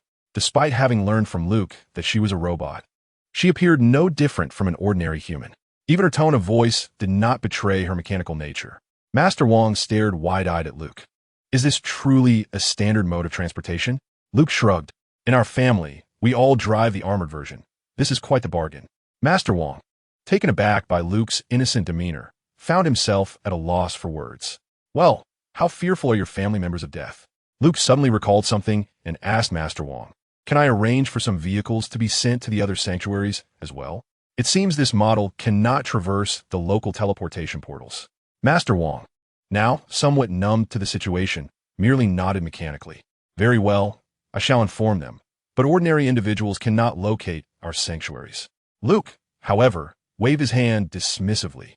"No matter. Let them visit the 4th branch of my family's company and choose freely." Thus, while the prominent figures busied themselves outside, Luke organized a gathering at Kamardage. Kamardage had its own chefs, yet the ingredients Luke arranged were of the highest quality. Consequently, for the first time in centuries, Kamardage hosted an American-style party, with pulsating music, exquisite food, and fine wine. Though the only beauty present was Lilith, as others were barred from entry, the atmosphere was harmonious. The advanced and convenient living necessities and appliances brought immense satisfaction to the beleaguered mages. However, these mages exhibited remarkable self-control and did not indulge excessively. The beverages provided by Luke were first-rate, yet a significant portion remained untouched.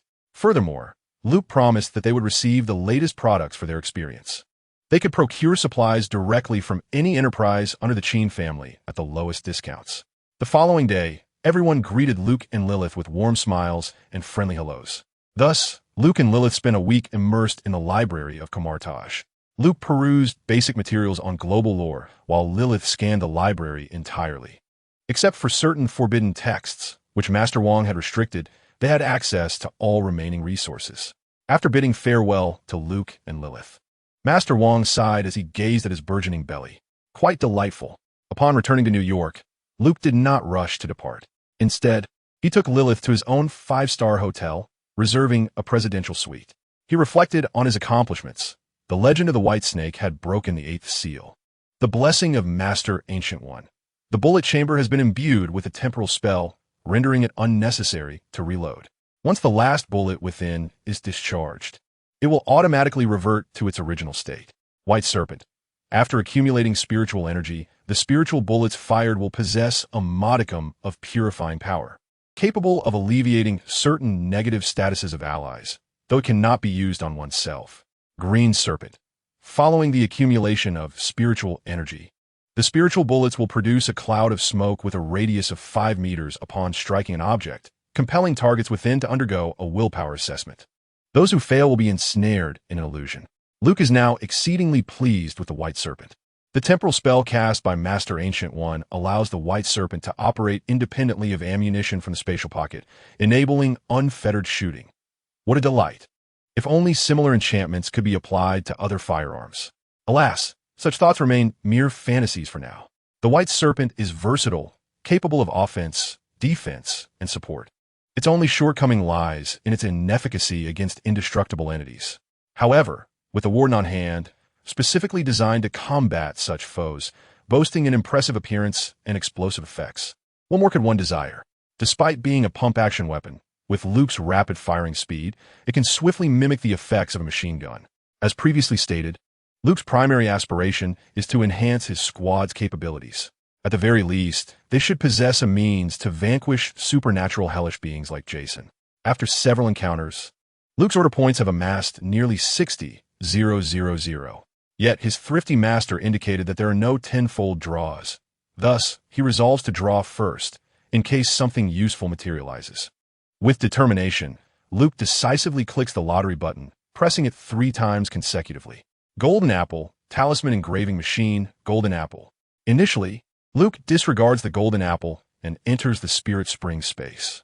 He retrieves the Talisman Engraving Machine, a sizable contraption measuring 2 meters in length and 6 meters in width. It features a control panel equipped with a liquid crystal display. A colossal mechanical arm extends from above the platform. Upon examining the control panel, Luke is momentarily taken aback. Of the 18 types of talismans, only 1 is accessible. The rest remain locked. To unlock them requires 10,000 order points. The operational instructions indicate that materials must be inserted into the machine before they can be engraved onto an item. A single item may only bear 1 talisman, excluding parts. This condition is at least acceptable, but the required materials pose a greater challenge. Of the 10 materials, more than half are completely unfamiliar to Luke. After grumbling about his thrifty master, Luke consumes the Golden Apple. As expected, the Golden Apple proves to be as disappointing as ever. Pelican-class planetary transport ship manufacturing technology. Powered armor manufacturing technology. However, it only provides manufacturing technology. What about the raw materials? What about other relevant technologies? The Pelican class requires engines and control systems, yet lacks the essential energy and neural connection technologies critical for powered armor. Although it seemed like a gain, it appeared as though one had merely leaped into a deeper abyss. Overwhelmed with indignation, Luke vented his frustrations for quite some time before ultimately conceding. After a moment of hesitation, he clicked on the lottery once more. The prize was secondary. What truly mattered was that the system panel had popped up with a notification. Congratulations! You have consumed a total of 100,000 order points. The material mall can now be accessed. Would you like to open it? Luke, filled with elation, neglected all else and hurriedly opened the material mall. The most sought-after items were finally at hand. Then, Luke's rationality was swiftly restored. The good news, the cheapest option was, surprisingly, vibranium.